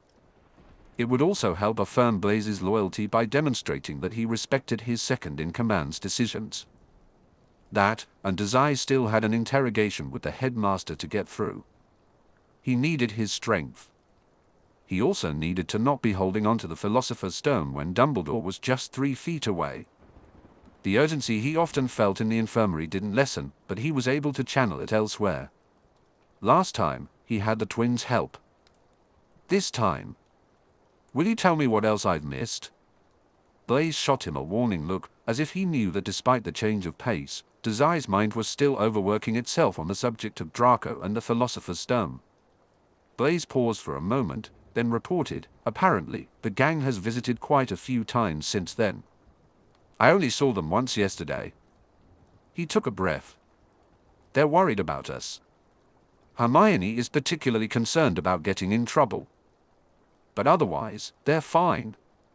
I don't think Professor Quirrell or anyone else ever realized how involved they were. Dazai nodded, considering this. It was an interesting observation. Definitely something to investigate further after addressing his more pressing issues. Still, it would be wise to check in with the rest of his gang before Dumbledore's interrogation in the morning. Headmaster Dumbledore spoke to me yesterday, Blaise continued, his tone as routine as ever, but I think he's more interested in talking to you since you actually faced off against Professor Quirrell. Dazai agreed, that made sense. What did he ask you about? Blaise took a moment to gather his thoughts. Mostly, he asked about what happened on Sunday. I got the impression he wanted to ask about something else but was holding back. That sounded accurate, Dazai thought. With the Philosopher's Stone and the return of Voldemort, Dumbledore would be wise to keep his cards close to his chest, especially since he couldn't be sure how involved Blaise was in everything. Dazai realized he needed to construct his own narrative very carefully. Dodging Snape's interrogations would likely be much easier than avoiding Dumbledore's. Everyone in the gang needed to have a consistent story. Thoughtfully, he asked, "What did you tell him?" "I told him the truth," Blaise replied. "I said that Professor Quirrell wanted to meet with you alone, and that made me worry because I knew how uncomfortable he's made you feel in the past." He shook his head. "I went to find you. I asked a professor for help, but when I ran into Draco and Pansy, I decided to send them for assistance while I went back to check on you." Dazai nodded as he absorbed the information. Silently, he filled in the story's gaps, the Philosopher's Stone, Draco's invitation to the gang, and everything that happened that Blaise would have wanted to keep to himself. "You know the rest. I saw Professor Quirrell pointing his wand at you and acted without thinking. How did Dumbledore react to that?" "He didn't say much," Blaise explained. "He just mentioned it was a good thing I was there to help you and that he regretted hiring someone so unstable." Dazai hummed. Speaking of Quirrell, so the headmaster didn't say what happened to Quirrell? Dazai asked, already suspecting he knew the answer. "No. He didn't say anything." Blaise frowned, looking thoughtful about that fact. He shrugged. "I haven't seen him around, at least." Dazai waved a hand in dismissal. "That's fine. Is there anything else I missed?" Blaise seemed to search his memories for a moment. While the boy thought, Dazai stifled a yawn. Despite having been asleep for the last few days, Dazai's body was still recovering. No longer human always took its toll, after all. Quirrell had struck him with no small number of spells, and his head pounded in agreement. Blaise caught Dazai's eye across the room. "Maybe you should get some rest." "In a bit," he argued. "I want you to fill me in on everything first. I'd rather not be caught off guard by something Dumbledore asks me about tomorrow." Blaise seemed to consider something briefly. "Well, whatever happened with Professor Quirrell, he's not teaching anymore. Hermione told me that all defense against the dark arts classes have been cancelled since the week started." Dazai's eyes narrowed further, watching his expression closely. Blaise shrugged. "There's not much more to say. No one has been very forthcoming with information about what happened. They probably want to get a better handle on the situation before going public with it," Dazai explained casually. "Did Hogwarts have the political power to do something like that?" "That's what I would do," he added, especially if the situation involved the return of a thought-dead terrorist organization and a priceless stolen artifact. Two problems that had Dazai right in the middle.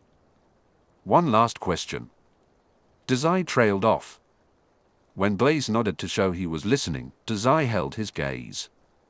The question had been bothering him ever since Blaise retold his story. Did you notice anything strange about Professor Quirrell? Blaise blinked. Other than that he was trying to kill you? Dazai nodded. It was all kind of a blur, Blaise said, his voice distinctly apologetic. Was there something I should have noticed? I was more focused on the one pointed at you. That meant Blaise hadn't noticed the face of Voldemort on Quirrell's head. Given their positioning in the room and the desperate nature of the situation, Dazai couldn't fault him for it. Still, Dazai covered his mouth in thought. Would it be best to tell Blaise about the Death Eaters or keep the information to himself? What would Mori do? Letting out an exhausted breath, Dazai collapsed back onto his cot. What a mess, he grumbled, throwing an arm over his eyes to block out the light.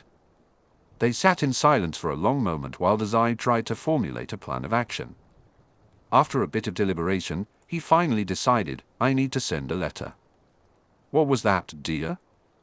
Dazai dropped his arm to peer up at Madame Pomfrey. The matron must have left her office and crossed the room while he was lost in thought. Her heels tapped against the tile as she walked to Blaise's cot and set something down. Dazai shrugged and replied, Nothing. Pomfrey turned to him with an odd expression. She shook it off after a moment and replaced it with a plain smile. I'll take your word for it. Just let me know if something is bothering you. I know Hogwarts doesn't have the medical supplies to treat you, but I'll do my best to help. She must have noticed the discomfort on his face. When no longer human twisted in his stomach, Dazai sighed. Here, Pomfrey said quietly. She walked across the room, leaving Blaise standing beside Dazai's bed. She set a plate on his lap, filled with food that made Dazai's stomach churn just to look at. I've noticed you're doing better with eating, hon. I'm very proud of you. But you still need to put some meat on your bones, especially while recovering. Hush. Without another word, Pomfrey returned to her duties. Dazai stared blankly at her for a long minute, stunned by the sudden weight on his lap. The infirmary was silent for a moment before Dazai cautiously took a bite of a dinner roll. He pretended not to notice Pomfrey's pleased smile as he ate. The next morning came too early and too late at the same time. Still exhausted and in pain, Dazai would have appreciated more time to rest. Even in the quiet of the infirmary, he struggled to relax. His mind buzzed with half-formed plans and scattered information.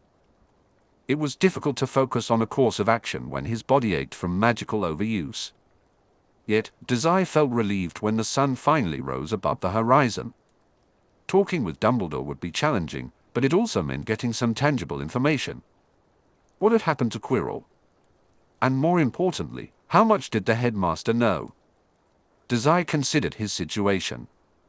While he felt unprepared for an interrogation, he recognized some advantages.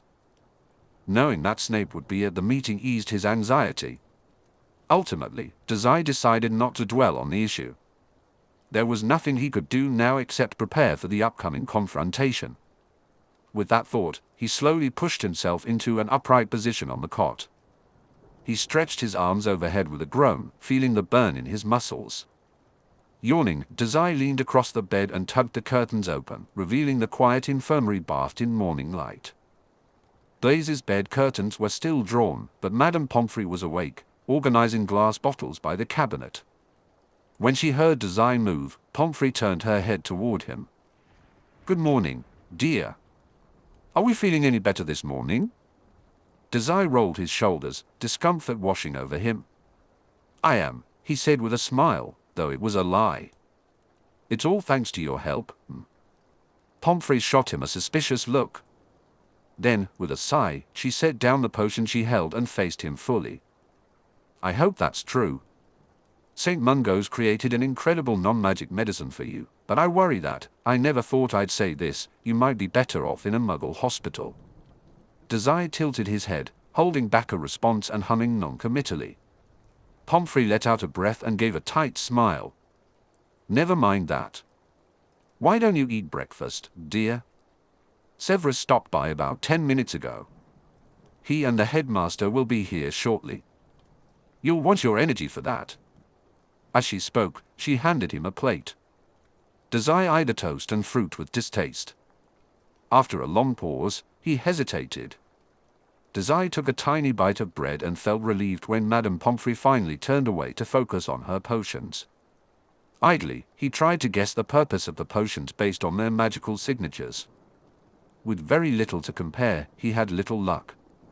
He was staring at a bubbling, orange brew when Blaise woke up.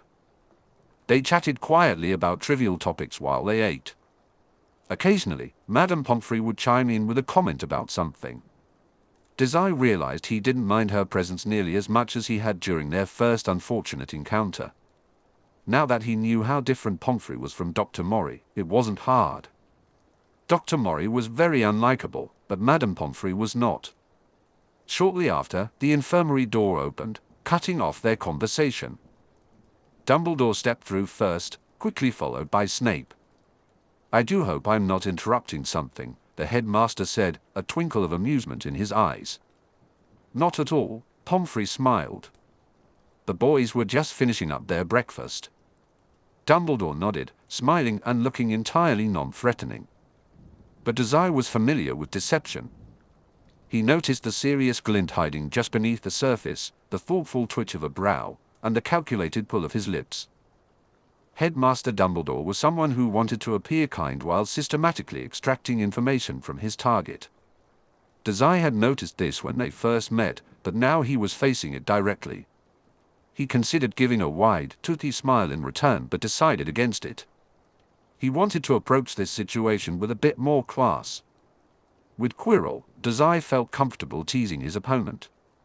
Although Quirrell was an enemy, he was really just a puppet of a much larger threat. Dumbledore, on the other hand, was undoubtedly someone to be cautious of. Instead of returning the man's pleasant smile, Dazai shifted in his seat. Dazai averted his gaze and focused on Blaise. The other Slytherin raised an eyebrow. "I suppose you'll want to talk now," Madame Pomfrey said, redirecting Dazai's attention to their guests. "I'd say you could use my office, but I'm concerned about Mr. Dazai's health. I'd prefer if he stayed in bed for a while longer." Dumbledore raised a placating hand. "That won't be necessary.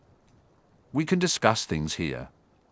Snape cleared his throat and stepped out from behind Dumbledore. "We will require some level of privacy." He glanced at Blaise. "Is Mr. Zabini well enough to leave the infirmary momentarily?" Pomfrey nodded. She and Snape exchanged a few words, but Dazai focused entirely on the headmaster. Dumbledore met his gaze with a pair of smiling eyes. Their staring contest lasted nearly a minute before Dazai had to look away, turning his attention back to Pomfrey and Blaise, who were standing by the door. "I'll be back once you're done talking," Pomfrey said.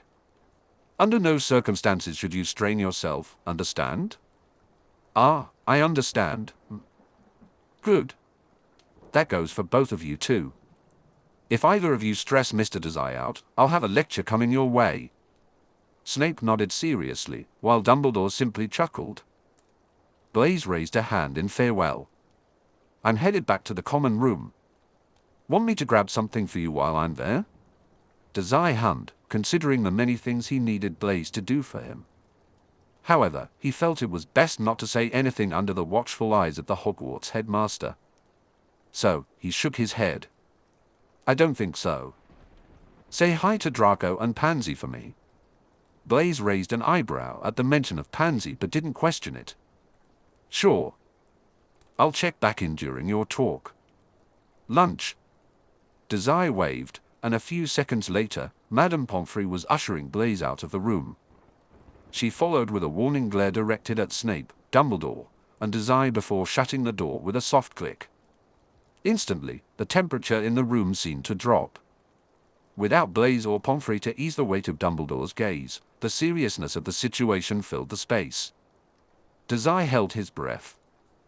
He glanced at Dumbledore for a moment but eventually turned his attention to Snape. "Good morning, Professor, Headmaster," Dazai said.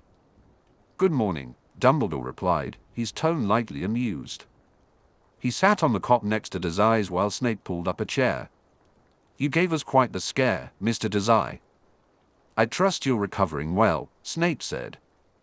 Dazai shrugged and gestured vaguely to the four stand. Madame Pomfrey had removed the four from his arm late the previous night, but the equipment remained nearby in case of an emergency. The non-magical equipment stood out sharply beside the various potions and enchanted items in the room. "As well as I can be with this," Dazai replied. Dumbledore hummed thoughtfully. "I apologize for the lack of medical care." A flicker of emotion crossed his face briefly. "The magical community has never encountered a condition like yours before. We may need to consider an alternative for your recovery." "An alternative?" Dazai asked, his curiosity getting the better of him. Snape's expression shifted immediately, as if the words were difficult to utter. "The headmaster has contacted your father regarding the situation. We're waiting to hear back from him about the possibility of sending you home from Hogwarts early," Snape explained. Dumbledore continued, speaking over the surprise on Dazai's face. "For someone like you, access to Muggle treatments may be more beneficial than what Hogwarts can currently provide." Dazai blinked, rolling the information over in his mind. Dazai processed the information in his mind. He might be going home early? The thought made his stomach clench. He always knew he would eventually return home, so why did the idea make him so uneasy now? Working to keep his discomfort off his face, Dazai asked, "Early? What about my final exams?" "Certainly, your health is more important than a few tests you were bound to fail anyway, Mr. Dazai," Snape replied. "Considering your condition, your professors and I are in agreement," Dumbledore said amicably. "Having you demonstrate your magical prowess would be further detrimental to your health. Until we can create a more functional new curriculum for you, we agree it would be best to exempt you from practical exams." "Ah, that's kind of a relief." Dazai chuckled. Snape rolled his eyes. "You still have to do your written assignments." The headmaster's eyes crinkled in good humor. "Very true. Whether you return home to Japan or not, I expect your professors will ensure you have plenty to work on before the next year." Dazai made a face at that. Silently, he had already resolved not to do any summer assignments. Judging by the scowl on Snape's face, the potion master had reached the same conclusion.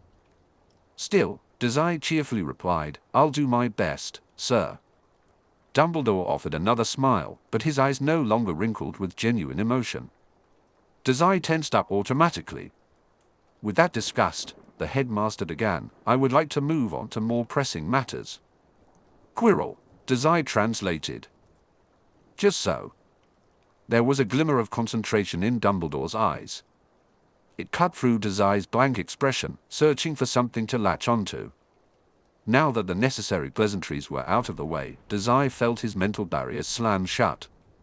He needed Dumbledore to receive only the information he was willing to share. No more and no less.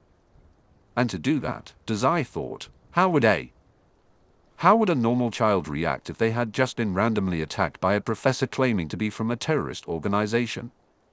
Dumbledore prompted. Dazai shot a passive glance at Snape and frowned. "He's my professor. How did you get involved with him?" Snape asked more forcefully. "What made him pull you aside on Sunday?" Dazai considered the question. He decided on an honest answer, not liking the way Dumbledore's lips curved in assessment.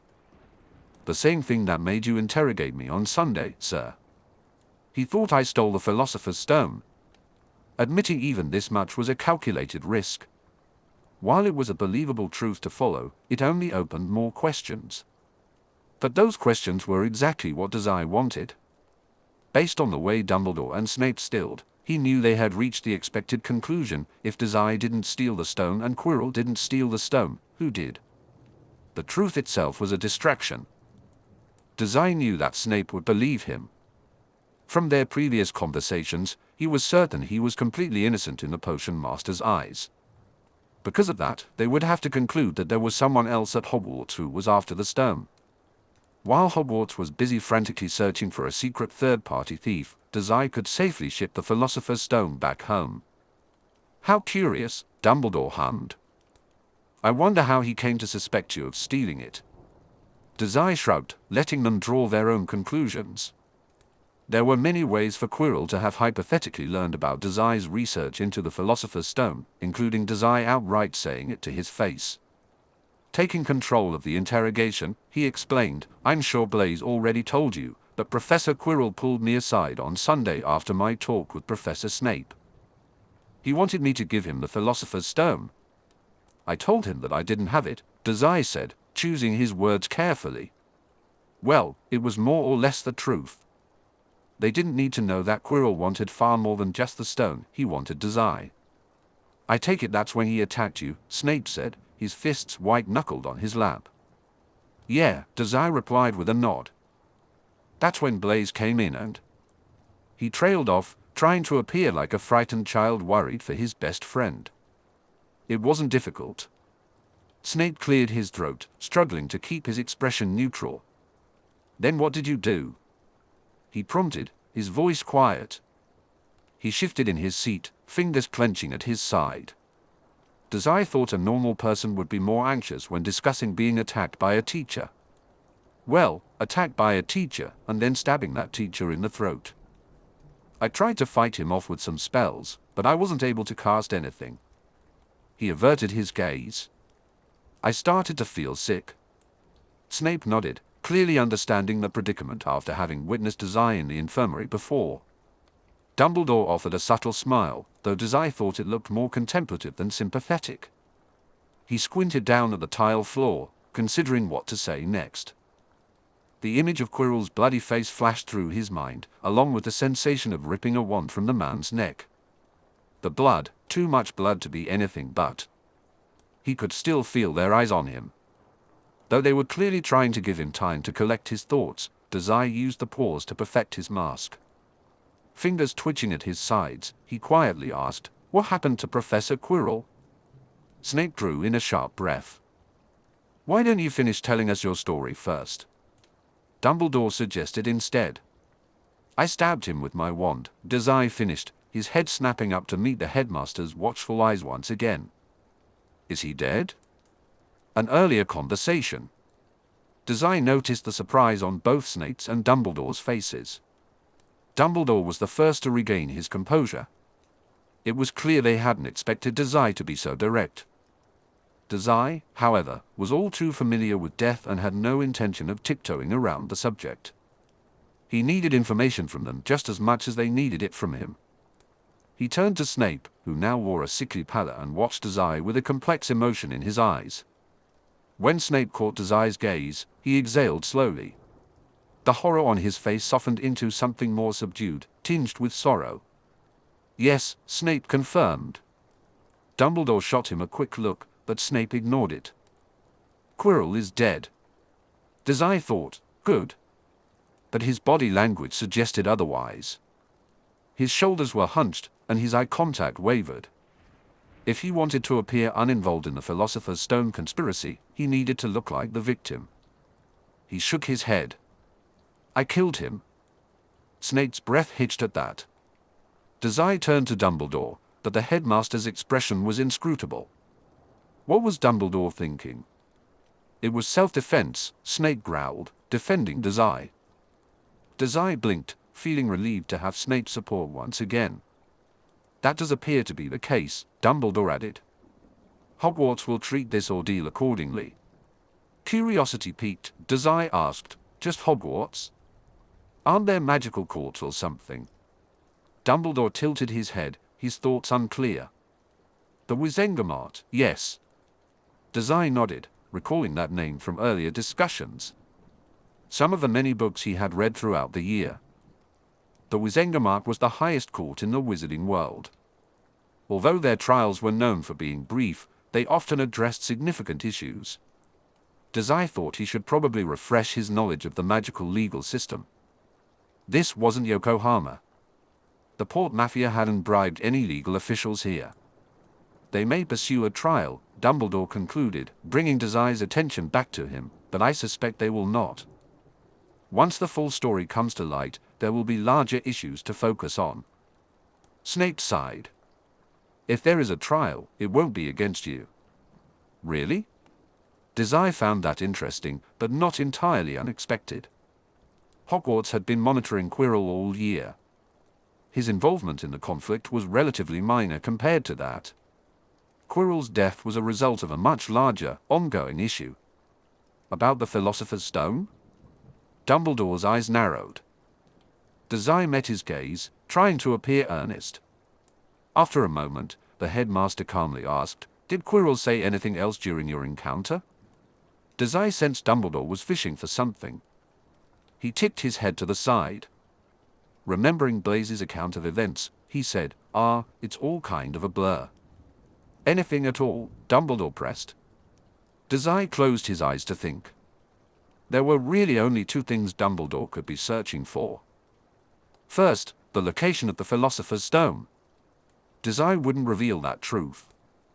He had already convinced his interrogators that the stone was neither in Quirrell's possession nor his own. He would leave that false lead for them to investigate. Second, Voldemort. Hogwarts had been watching Quirrell all year. Before Dazai even knew what the Philosopher's Stone was, they were aware that Quirrell wanted to steal it. Clearly, there was more at play. There was a greater conspiracy at play, one that extended well beyond Dazai's involvement. Considering all the information, Dazai concluded that this was the root of Dumbledore's questioning. Who was Quirrell really?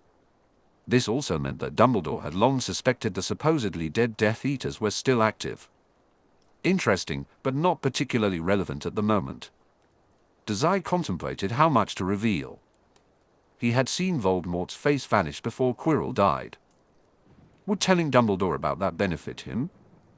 No, Dazai decided against mentioning Voldemort's face, at least not until he had time to conduct his own research. There were too many unknowns. Still, he was confident that sometime in the library might uncover the truth. If not there, perhaps he could finally persuade Mori to share what was really going on. There was no need to rely on Snape or Dumbledore for that. "Well, there might have been something," Dazai finally said. It wasn't a phrase I recognized. Both Dumbledore and Snape perked up at that. Dumbledore encouraged him with a kind smile, which made Dazai roll his eyes mentally. Carefully watching their expressions, he continued, "He mentioned something called a Death Eater. I don't know what that is," he lied, playing up the innocent Muggle-born persona, "but I think that's what he wanted the Philosopher's Stone for." Immediately, their demeanors shifted. Snape's expression turned to wary dread, while Dumbledore's eyes narrowed in contemplation. They both sat tense. Snape and Dumbledore exchanged a private glance, clearly trying to hide their reactions to the words Death Eater. Dazai pretended not to notice, silently committing their reactions to memory. "The Death Eaters," Snape said, "are a dangerous organization. Do not interact with them." Dazai sniffed. "I wasn't trying to, you know." Snape stared at him, a fierce emotion brewing in his eyes. His eyes, Dazai could see the tension. "Are you certain he mentioned the Death Eaters?" Dazai turned to Dumbledore. "That's what he said." The headmaster hummed thoughtfully, and Dazai left him to ponder. Whatever conclusions Dumbledore drew from that piece of information wouldn't lead him to the Port Mafia's involvement. With Mori's only instruction being to retrieve the Philosopher's Stone, that was sufficient for Dazai for now. And there was nothing else? Dumbledore asked abruptly. Taking a calculated risk, Dazai replied, "He might have mentioned some Voldemort guy." "Is he a Death Eater, too?" If their previous reactions had been shock, this was something entirely different. Both Dumbledore and Snape froze, their eyes widening. Snape shot upright in his chair. "Voldemort?" Dumbledore clarified. Dazai shrugged, carefully observing their expressions. Their reactions to the name revealed more than their carefully chosen words ever could. "What did he say exactly?" Snape pressed. Dazai furrowed his brows in thought. He had no intention of revealing that he had actually spoken with Voldemort. However, they hadn't discussed much that wouldn't implicate Dazai in one way or another. Voldy is his boss or something. Professor Quirrell said he was supposed to get the stone for him. He must have been in a lot of trouble for failing, since he kept bugging me about it. That was technically true, even if it was mostly an inference on Dazai's part. Still, mafia types often face similar issues. Although, this was the first mafioso he had encountered with their boss literally growing on the back of their head. Just the thought made Dazai shiver. A dark expression crossed Dumbledore's face. It was the face of a schemer Dazai recognized. A fellow chess player. A chess player who didn't realize the boy in front of him was playing as well. Quirrell had made the same mistake. Informed Dazai. However, we must prioritize our response to the situation at hand. Dazai nodded, still processing the weight of the conversation. Snape's expression softened slightly, but the tension remained. Your safety is paramount, Mr. Dazai. Do not doubt that. Dazai felt the warmth of Snape's previous touch linger on his skin. Thank you, Professor, he replied quietly. Dumbledore continued, we will address the threat posed by Quirrell and the Death Eaters. For now, you should rest and recover. Dazai hesitated, glancing at Snape and then back at Dumbledore. What about Quirrell? Dumbledore's gaze turned serious. We will handle Quirrell. Your focus should be on healing. Understood, Dazai said, though a part of him remained uneasy. Snape sighed again, his demeanor shifting as he regarded Dazai with a mixture of concern and resolve. If you need anything, do not hesitate to ask. Thank you, Professor, Dazai repeated, feeling a sense of reassurance. Dumbledore nodded, signaling the end of the meeting. We'll reconvene soon to discuss our next steps. As they prepared to leave, Dazai took a deep breath, steeling himself for the challenges ahead. I'm glad to see you feeling better, lad. If you remember anything else, Quirrell said, don't hesitate to find me. Right, Dazai replied, considering Dumbledore for a moment. The man was just as calculating as he had expected, but it was still surprising. Unlike Snape, Dumbledore barely acknowledged that his student had just taken a life. His willingness to overlook what many would consider grave reminded Dazai of the poor mafia. When he thought about it, did he feel safe giving either of these organizations the Philosopher's Stone? No, the answer was a resounding no. After saying his piece, Dumbledore rose slowly from his seat and patted down his robes, brushing off some invisible lint. Dazai watched him carefully, feeling as though he had neither won nor lost this interrogation. It had not been difficult to maneuver, and that thought alone put Dazai on edge. Dumbledore was highly intelligent and thoughtful, yet he hadn't questioned any of Dazai's testimony. There was no doubt about it, the headmaster was playing this very carefully. He was hiding something, and Dazai still didn't know what it was. Dazai had escaped major suspicion, but had he only complicated things more in the long run? This could have been much simpler if Mori had just been upfront with him for once. I'll be sure to do that, sir, Dazai said. Dumbledore nodded, but Dazai sensed that the headmaster didn't particularly care for him. Sure enough, Dumbledore regarded him with a thoughtful gaze before turning to leave the room. Severus, the headmaster said, his fingers around the doorknob, if you'll follow me. We have much to discuss. Dazai held back a sigh. Hogwarts was a strange place, and its people were awfully difficult to deal with. Dumbledore was definitely up to something. In a minute, headmaster, Dazai replied. Dumbledore merely lifted his chin and left. Dazai left the infirmary, feeling the air lighten without the older wizard's presence. Rest up, Snape said, catching Dazai's attention. A pressed frown marked Snape's face, and his stiff shoulders hinted at discomfort. I'll return to speak with you once we hear back from your father. Thanks, sir, Dazai replied. Snape frowned, as if debating something before he spoke in a quiet voice. Your father may decide to have you sent home early. Dazai tilted his head. Where was Snape going with this? They had already discussed the possibility of him returning home early for medical treatment. He tried to convey this with his expression. Snape let out a sharp breath. If for any reason you are not comfortable or safe with the idea of returning home, I want you to let me know as soon as possible. Do you understand? Dazai blinked, stunned. Mr. Dazai. Ah. Dazai shook himself. Why was Snape looking so serious all of a sudden? What kind of request was that? Okay, sir. Snape fixed him with a steady glare before nodding. Good. I have paperwork to do for this whole fiasco. Don't cause any more trouble, problem child. Comfortable at home? What a joke. Dazai grinned cheekily, prompting Snape to let out a world-weary sigh.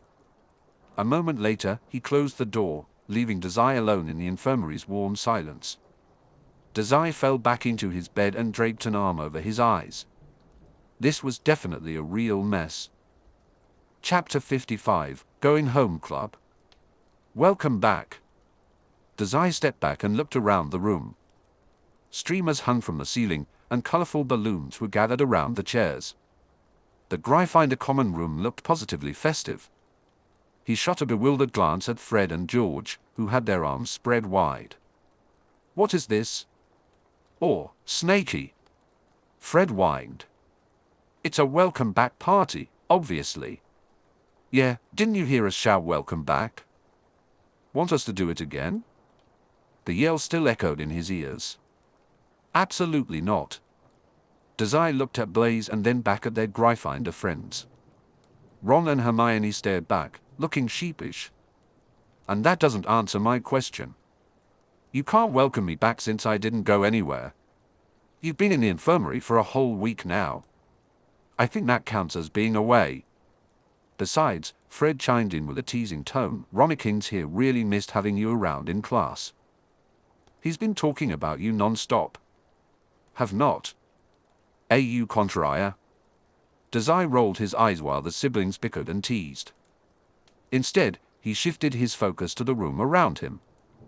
The Gryffindor common room was dressed up for a party. Even the other Gryffindor students, who generally disliked Dazai, seemed to be in good spirits. At the very least, no one was glaring at him. Even Angel had briefly stopped by to appreciate the festivities. True to character, the rat had watched with dark eyes for a short while before vanishing off to who knows where. While Dazai squinted at a pile of neon pink balloons, he caught Blaise's eye. The other snake looked amused. Where did you get this stuff, by the way? Dazai interrupted Ron, Fred, and George. Ah, the party supplies? When Dazai nodded, George explained, a little magic here, a little bit of charm there. Sneaking into storage closets there, Fred interrupted. That doesn't matter. Do you like it? Dazai blinked. The streamers? The party? Dazai looked around the room again. Obnoxiously colored balloons and laughing Gryffindors filled the space. Finally, his eyes settled on his friends. They looked eager and excited, but most of all, relieved. Although Dazai still wasn't fully recovered, the ache in his body confirmed that he was over the worst of it now. I guess it's okay, he said. I've never had a party before, so there's nothing to compare it to. What? Instead of looking pleased, everyone's faces dropped in shock. Hermione stepped forward. You've never had a party before? Not even for a birthday? Dazai turned to Blaise for reassurance but found only a blank, considering gaze. No, he had never been to a party before. Was it that strange? He knew the Port Mafia often threw extravagant banquets and dances, but he had never been allowed to attend.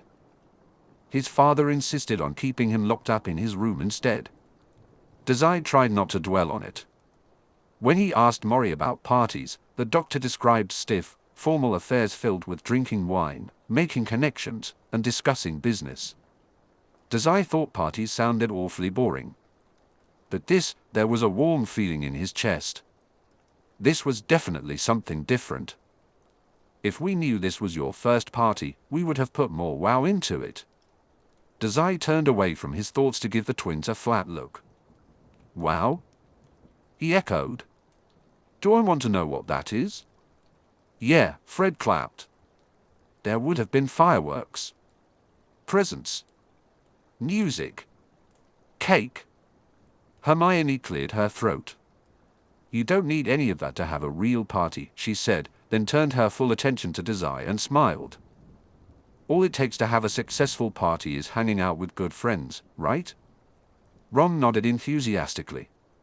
By that measure, I think this is a fine party, Blaise said.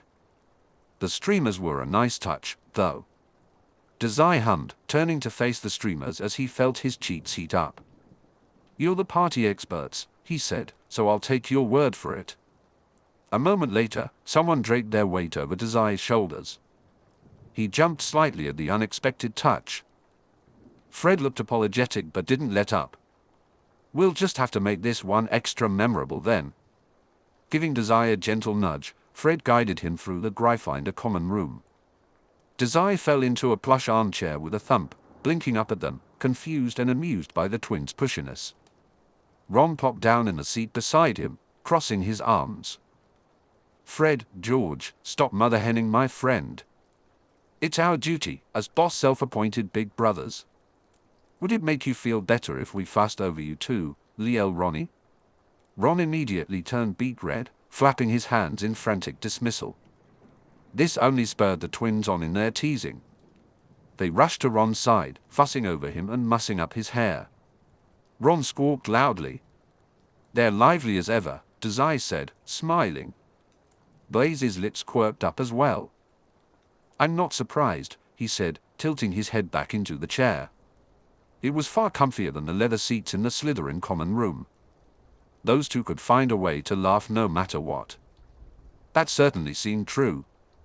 Dazai had seen Fred and George playing around while they were stealing the Philosopher's Stone. More than that, they were laughing now, throwing a party for the classmate who had just days before murdered their teacher. They certainly had a way of making dark times feel lighter. Situations can be enjoyable. As admirable as that is, they need to take some things more seriously, Hermione said as she settled down on a long sofa. Studying, for example. Dazai rolled his eyes. Speaking of studying. Immediately, Hermione's expression changed. Don't tell me I forgot about a test coming up. You didn't, Blaise said, raising a placating hand. The Gryffindor girl seemed to deflate at once. Dazai just wants to be annoying since he doesn't have to study for finals. Oh. Hermione let out a breath and turned a disapproving gaze toward Dazai. I understand that it's because of your health condition, but still. You haven't done any assignments, and the headmaster is just letting you pass first year? Ah, is Hermione jealous? That's not how school is supposed to work. Sure it is. Dazai waved her off, a wide smirk on his lips. Maybe you're just not trying hard enough. Hermione let out an obscenely loud squawk. Dazai, curious about how much further he could tease her, started to say something else. However, before he could get too far, the twins interrupted. Exempt from finals. Fred trailed off as he sloppily fell over the back of Dazai's chair. Across the room, Ron looked deeply relieved to have their attention finally off of him. We were going to ask if you wanted to sneak into the professor's offices and see what the finals were covering, but I guess that doesn't affect you anymore, huh? Dazai shrugged. Best of luck to you. Thanks. Stealing test answers. Dazai wondered if they might be able to sell them to the other students. He briefly entertained the idea but quickly dismissed it. If Mori wanted him home early, then Dazai wouldn't be able to supervise. Well, maybe next year. Blaise must have been able to read the mischief on his face because the other Slytherin let out a chuckle. Dazai let out a long sigh. Then, shifting the focus of the conversation, he said casually, I just remembered. I have something for you, boss. Dazai blinked and sat up straighter. A gift? The twins, Ron and Hermione, looked surprised as well. He doesn't need a present, Ron interjected. Isn't being exempt from his finals blessing enough? Ah, Blaise hummed, it's not really a present. At their confused expressions, he reached into his cloak. After a moment, he pulled out a small object and held it up to Dazai. Here. With his palm up, Blaise offered Dazai his old pocket knife. Dazai hadn't seen it in a few weeks. During that time, Blaise had kept it hidden among his belongings, worried about Dazai's well-being. The knife had a black handle, and in the light, the blade gleamed. It must have been clean since Blaise had taken it, because Dazai was sure there had been flecks of his blood on it when he last saw it.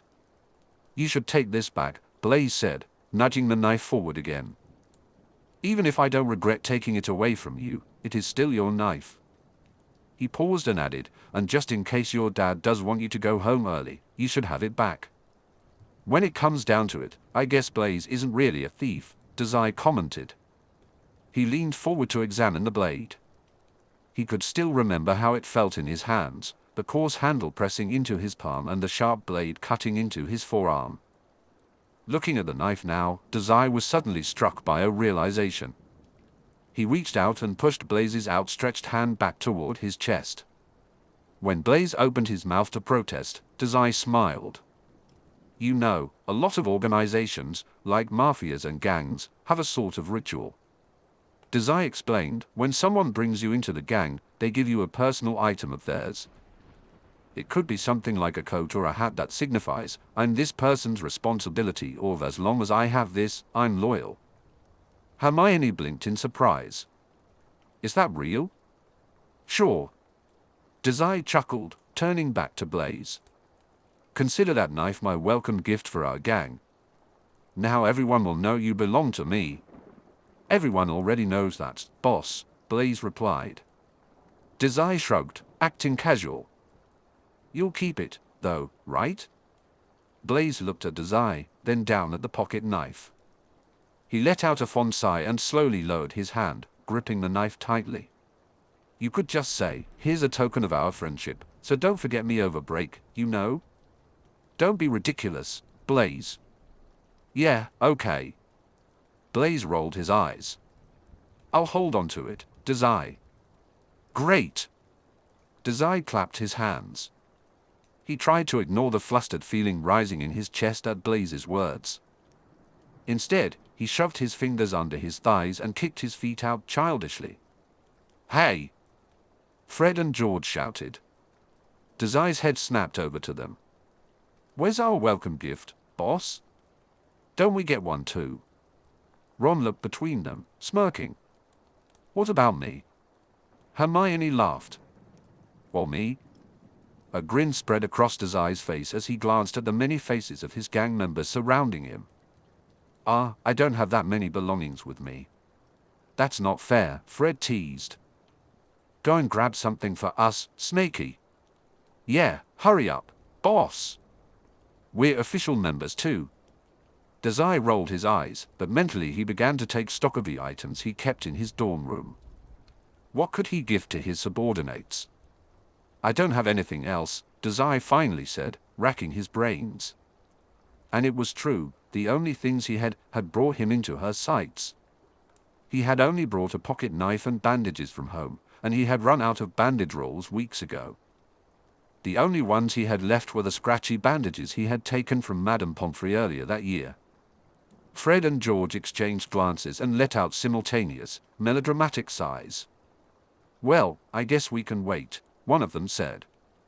"You don't have a choice," Dazai replied, amused. He then turned to Blaise. "You'll need to get something for Draco. He's your responsibility now." Blaise rested his hand on his chin, deep in thought, while their friends laughed around them. "A coat or a hat, Hope?" he mused. "Or something like it," Dazai said, trying to picture Draco wearing either option with a scrunched-up frown. "Maybe not a hat," he added. Blaise shot him an amused look, clearly catching on to Dazai's wandering thoughts. "Speaking of Draco." "Children," a new voice suddenly interrupted. Their heads shot up. Dazai's gaze immediately landed on Professor McGonagall at the entryway. Her hand was still poised on the painting frame, suggesting that she had just arrived moments ago. When she spoke, everyone in the room snapped to attention, even the Gryffindors who weren't currently celebrating Dazai's return. "Madame Pomfrey suggested that you may have all gone somewhere together after leaving the infirmary," she said. "Though I question the choice of Gryffindor common rooms." As she said this, McGonagall's eyes landed pointedly on Blaise and Dazai. Both boys looked up at her, sheepish but unmoving. "Good afternoon, Professor," they said in unison. "Good afternoon," McGonagall replied. A series of polite greetings echoed around their group. She nodded in acknowledgement before narrowing her attention. "Mr. Dazai, may I have a word?" Dazai shifted in place, already guessing why the head of the Gryffindor house had brought him into her sights. "I'm not in trouble, am I?" Dazai asked, sensing the tension. McGonagall gave him an unamused look, ignoring the twins' laughter beside them. "Not this time, Mr. Dazai," she replied, clearing her throat. "We received a return letter from your father earlier today. It is his and the headmaster's agreement that you will return home to Japan immediately." Dazai tilted his head, curious about what Mori had written. "Immediately?" Fred and George exclaimed in unison. Hermione frowned and asked, "Is Dazai in some sort of danger staying here?" McGonagall glanced at the gathered students. Seeing their outbursts were only from friendly concern, she sighed. "Madame Pomfrey is still worried for your health, Mr. Dazai. The fact that your father is a private practice doctor makes this transition more practical. However, that is not our only reason for wanting to move forward quickly." Dazai narrowed his eyes. There were many things that could make both Mori and Dumbledore anxious. The Death Eaters seeking revenge was one possibility. He recalled his previous conversation with Snape and Dumbledore. "The media caught wind of a story," he said. McGonagall turned a discerning eye on him and nodded. "A teacher is dead, and a student is reporting that the Death Eaters have returned," she summarized in a low voice. "Reporters are already on their way here to speak with you." That explained Mori's urgency for him to go home now. Controlling the flow of information was one of Mori's signature moves, and Dazai suspected Dumbledore used the same technique. Around him, Dazai's friends paled at the mention of the Death Eaters, except for Blaise, who simply glowered. "When am I leaving?"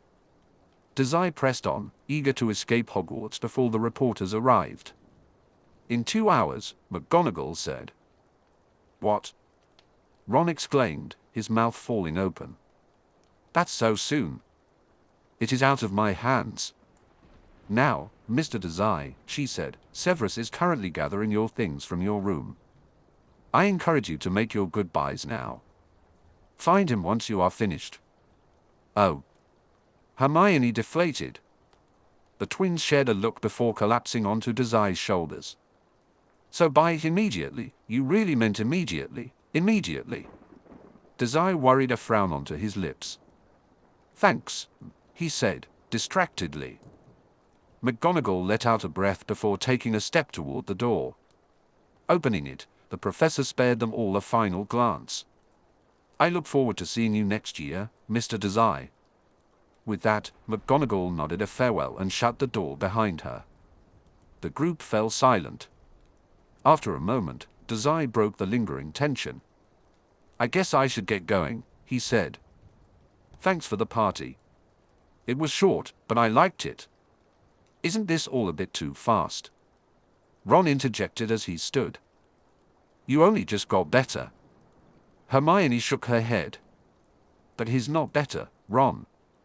That's why he has to go home early." "Right." Dazai shrugged, but even that slight movement felt sluggish and uncomfortable. It must have shown on his face because Ron's fight died abruptly. "Oh." George whined. "Our little Snakey is leaving already." Fred sniffled dramatically. "We're going to miss you." Dazai sighed into the chair, wanting to rest there a little longer.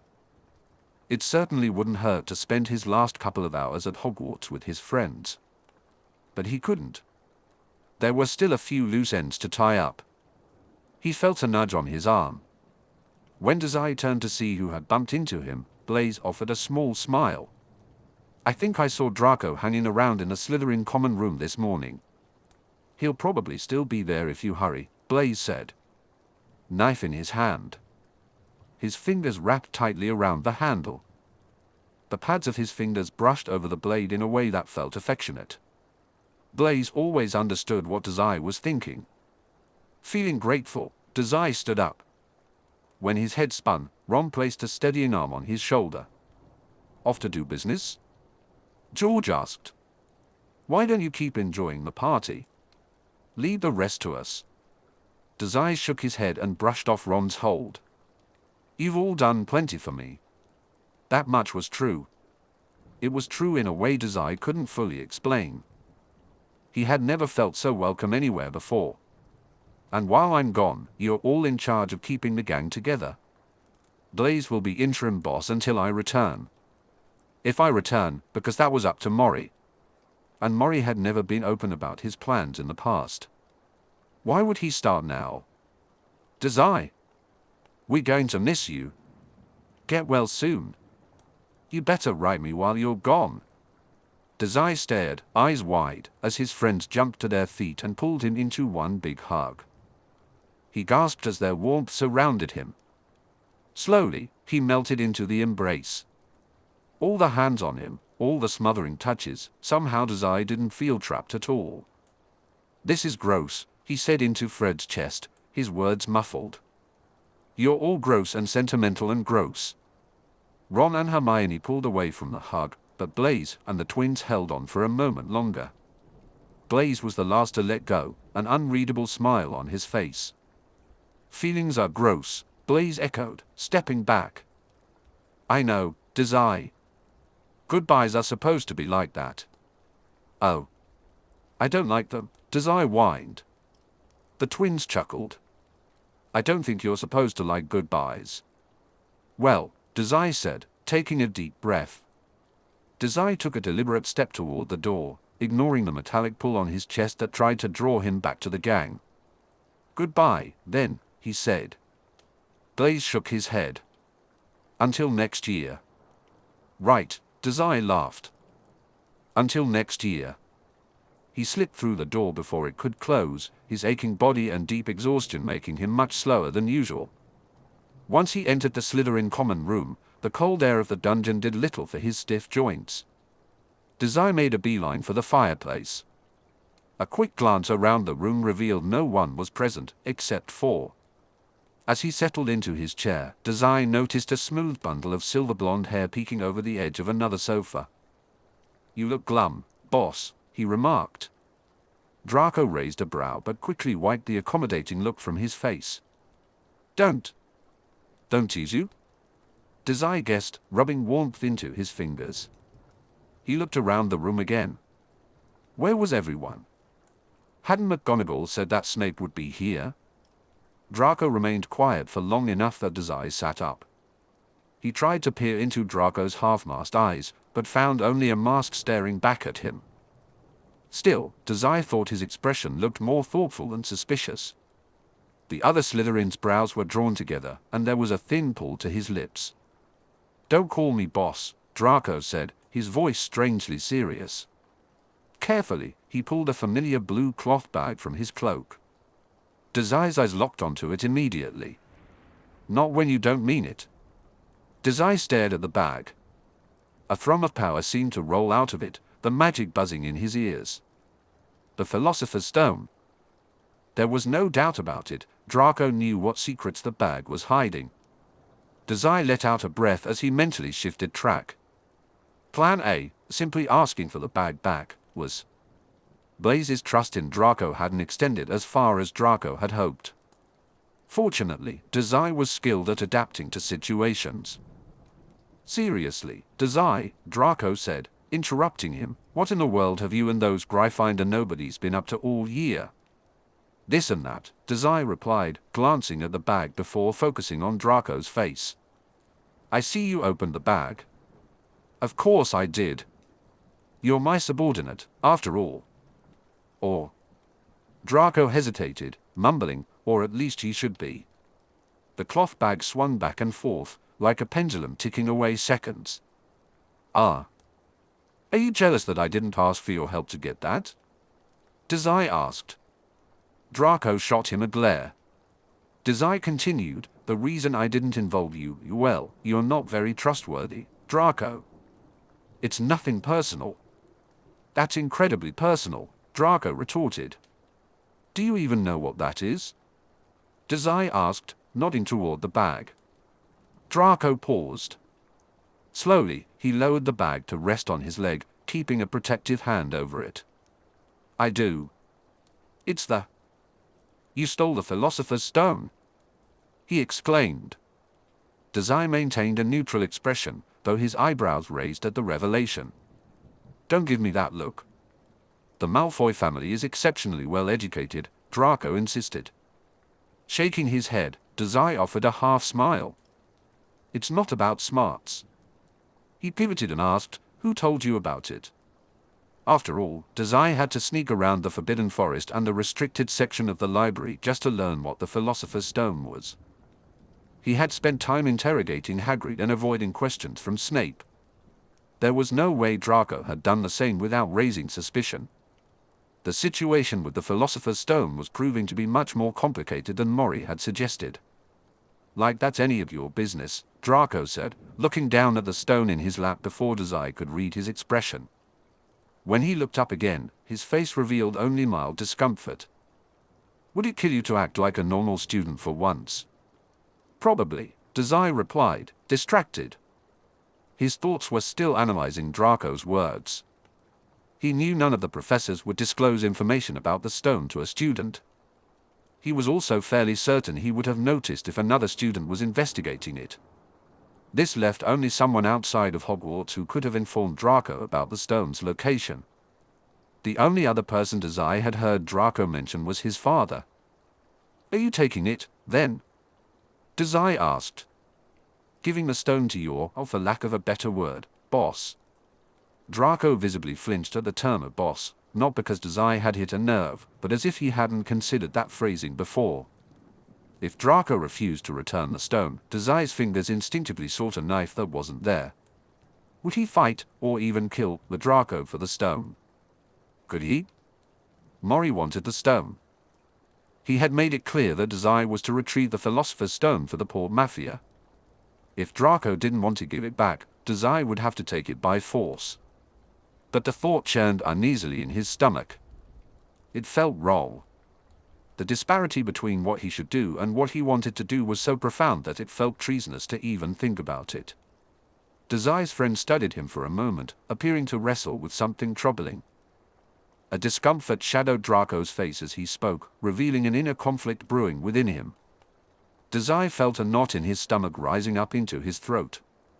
He wondered why he didn't have the same expression on his face. Finally, Draco shook himself. I should, he said. I should take the stone for myself.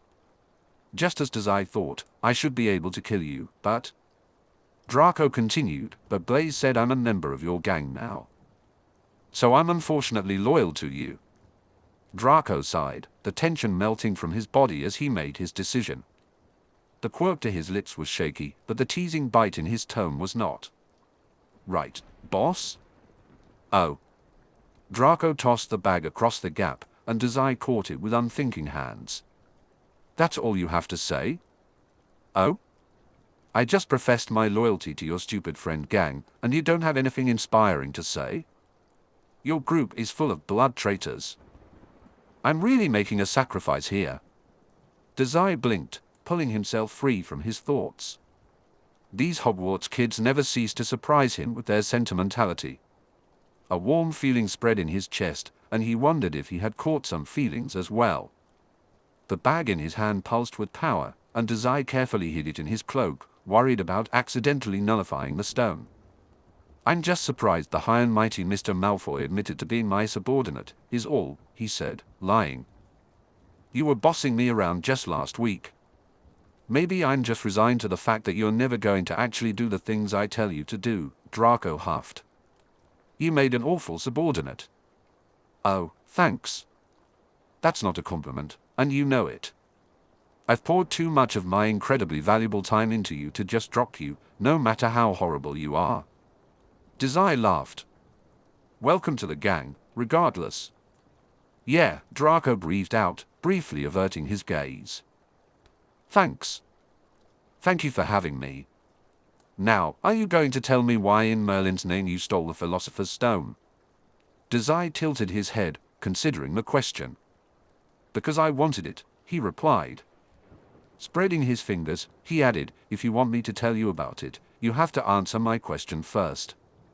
You already knew what the Philosopher's Stone was." "Why?" When Draco remained silent, Dazai took a guess. "Did your father tell you, by chance?" Draco's head shot up, shock clear on his face. "How did you know?" "You talk about him often enough," Dazai reasoned. "If anyone would know about the stone, it would be someone rich and connected like him. I know the type." Taking a moment to collect his thoughts, Draco leveled him with an assessing look. After a few seconds, he admitted, "My father didn't exactly tell me that the Philosopher's Stone was being kept here. I overheard him talking about it on the phone with someone one day, a few weeks before school started." Dazai blinked. Draco must have read the confusion on his face. "I was surprised too. Someone sent father one of your Muggle cell phones. He would take calls from it every so often and always seemed especially tense afterward." Draco drew in a breath, then let it out, as if spilling secrets. It felt like once the truth started to come out, they wouldn't stop. Still, Dazai sensed that Draco was holding something back. "My father." He trailed off, clearly struggling with whether to continue. Dazai tilted his head, appraising him. "I trusted you with the stone. The least you can do is trust me with whatever else you're thinking about. And your boss, aren't I?" Draco bit his lip, then shook himself. "I'll tell you, but only because I'm feeling generous today." "Sure. It is about you, anyway. I suppose you have a right to know." Dazai sat up straight, intrigued. "What?" "During one of my father's phone calls, I heard him mention your name." "What?" Dazai narrowed his eyes, trying to understand what that could mean.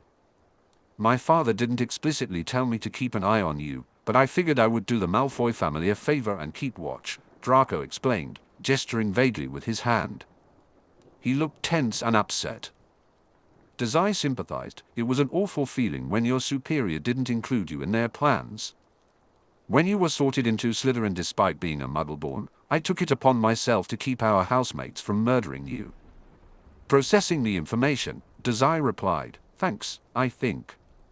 It was mostly for my father, but you're welcome." Dazai fell back into his chair, a puff of air escaping his lungs. As usual, he found himself wrapped up in someone else's plot. Thinking over Draco's explanation, Dazai felt more annoyed than worried. There was only one person he knew who understood magic and frequently made suspicious phone calls. That person was Mori, who consistently refused to share anything about this job. What a bastard. "Of course," Draco continued, "you're impossible to keep an eye on. I look away for 1 second, and you run off to start a gang, steal an ancient artifact, and kill our professor." He glanced at the floor when he mentioned Quirrell, but only for a moment. Dazai ignored the slip. He didn't care one way or the other about what he had done to Quirrell and was too focused on the current topic to bother putting on a mask. "Have you been reporting back to your father about me?" Draco shifted in his seat and then, surprisingly, shook his head. "This is more of a pet project," Dazai filled in. A grin stretched across Draco's face. "Exactly." Laughing lightly, Dazai wrung his hands together. Dazai clasped his hands together before letting them fall slack on his lap. "Okay," he said after a moment. "What a mess." "That's it?" Draco asked, his smile fading immediately. "I've been spying on you all year, and you just give up like that?" Dazai raised an eyebrow. "That's it. I wouldn't really call what you did spying, anyway." He couldn't find it in himself to feel betrayed, not given their situation. Especially considering everything else. "Besides, I have a feeling we're in the same boat this time, Draco. It was just another item on the list of things Mori wasn't telling him." Dazai couldn't even muster annoyance, he just felt exhausted. He pinched the bridge of his nose, trying to relieve some of the stress. In the end, it always came back to Mori and the countless things he wasn't sharing with Dazai. Draco furrowed his brows, clearly unsure how to interpret Dazai's response. However, Dazai waved off any further discussion with a flick of his hand. "Hey," he said, glancing around the room again. "Where is everyone, anyway?" It's the middle of the day on the weekend. Not that he didn't appreciate the solitude. He and Draco wouldn't have been able to have this conversation otherwise. Still, the quiet was a stark contrast to the bustle of the Gryffindor room just before. Dazai was accustomed to this kind of silence in the Slytherin common room only during late nights or early mornings. Draco stared at him for a moment, his brows knitted in thought. Whatever was bothering him, he shook it off with a sigh and puffed out his chest. "I asked them to leave." "You can do that?" "I can."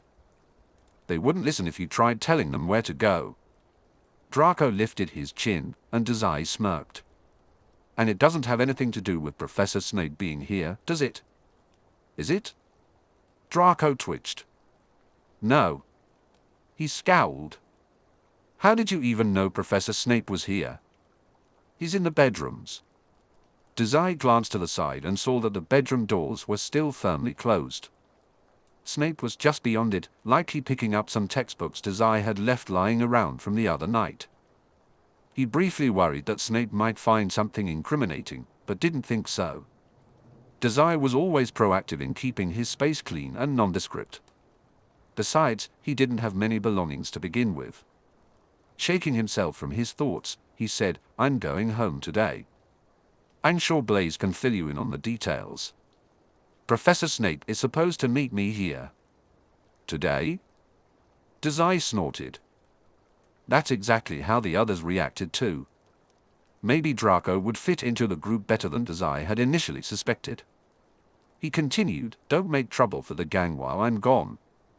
I don't want to hear that you and Ron are fighting again. As long as he and those blood traitors stay in line. Blaise is second in command, so just do what he says," Dazai said, a puff of amusement ghosting over his lips. "You aren't ranked high enough to issue orders." Draco made a face but didn't press the issue. Still, Dazai got the distinct impression that Draco's condescending attitude couldn't be tamed just like that. Maybe giving him something concrete to work on for the gang would settle him down a bit. "Say, your nosy old man is freakishly rich, right?" Draco frowned but nodded in affirmation. "Fantastic. I'll need you to do me and the gang a favor, then. Consider it your first assignment." He waited for Draco's slow nod before explaining, "I need you to take care of a dragon for me." Draco blinked once, then twice. "A what?" "Just until summer break is over. I can't exactly take it home with me, and Ron's parents will probably throw a fit once they realize I let one of their sons keep an illegal dragon as a pet. Rich people get away with worse things than illegal dragon ownership all the time. Merlin's beard, you really do need someone to supervise you." "You have a dragon?" Dazai pouted. "Don't just say that so casually to your boss. You'll take care of Egg, won't you?" Draco blinked once, then twice. Falling back into his seat, he raised a hand to cover a laugh. "That's an awful name, Dazai." Everything moved very quickly after that. Dazai only chatted with Draco for a few more minutes before Snape returned from the bedrooms. He held a suitcase in his hands and had an odd look in his eyes, but Dazai quickly dismissed it. He was too busy worrying about the latest turn of events to care what trivial thing Snape was focused on today.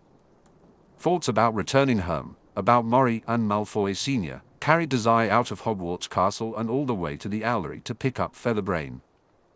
Dazai clutched the bird's cage in both hands, straining every few seconds as it flapped and shook.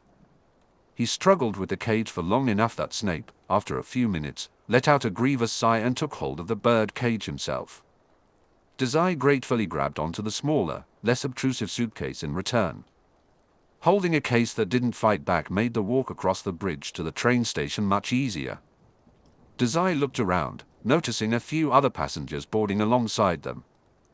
Snape caught his eye and gestured for Dazai to board the train. He only spoke once. Dazai obeyed. Hogsmeade Village is within walking distance to Hogwarts. Seeing as this is many wizards' daily commute, I expect you not to bother the other passengers. Dazai stopped at a compartment and looked to Snape. When the professor made a noise of agreement, Dazai took a seat. Snape sat across from him. He slid the compartment door closed behind them and placed Featherbrain's cage beside Dazai. A few moments passed, but Dazai didn't release his grip on the suitcase. Mindlessly, he clenched and unclenched his fingers around the handle a few times. "I'm always a pleasure to be around, sir," Dazai said. Snape raised an eyebrow, clearly not enthused. "Featherbrain, less so," he continued, motioning to the owl. As expected, it hooted loudly in response, creating an obnoxious cacophony of coos that had not stopped since they picked the awful thing up. "But that can't be helped," Snape added, glancing at Featherbrain. Dazai could see the annoyance on Snape's face, and he deeply sympathized with him. The mafioso jumped when the train abruptly started beneath them. It chugged slowly forward before picking up pace, and the steady rhythm of the rails echoed around the compartment.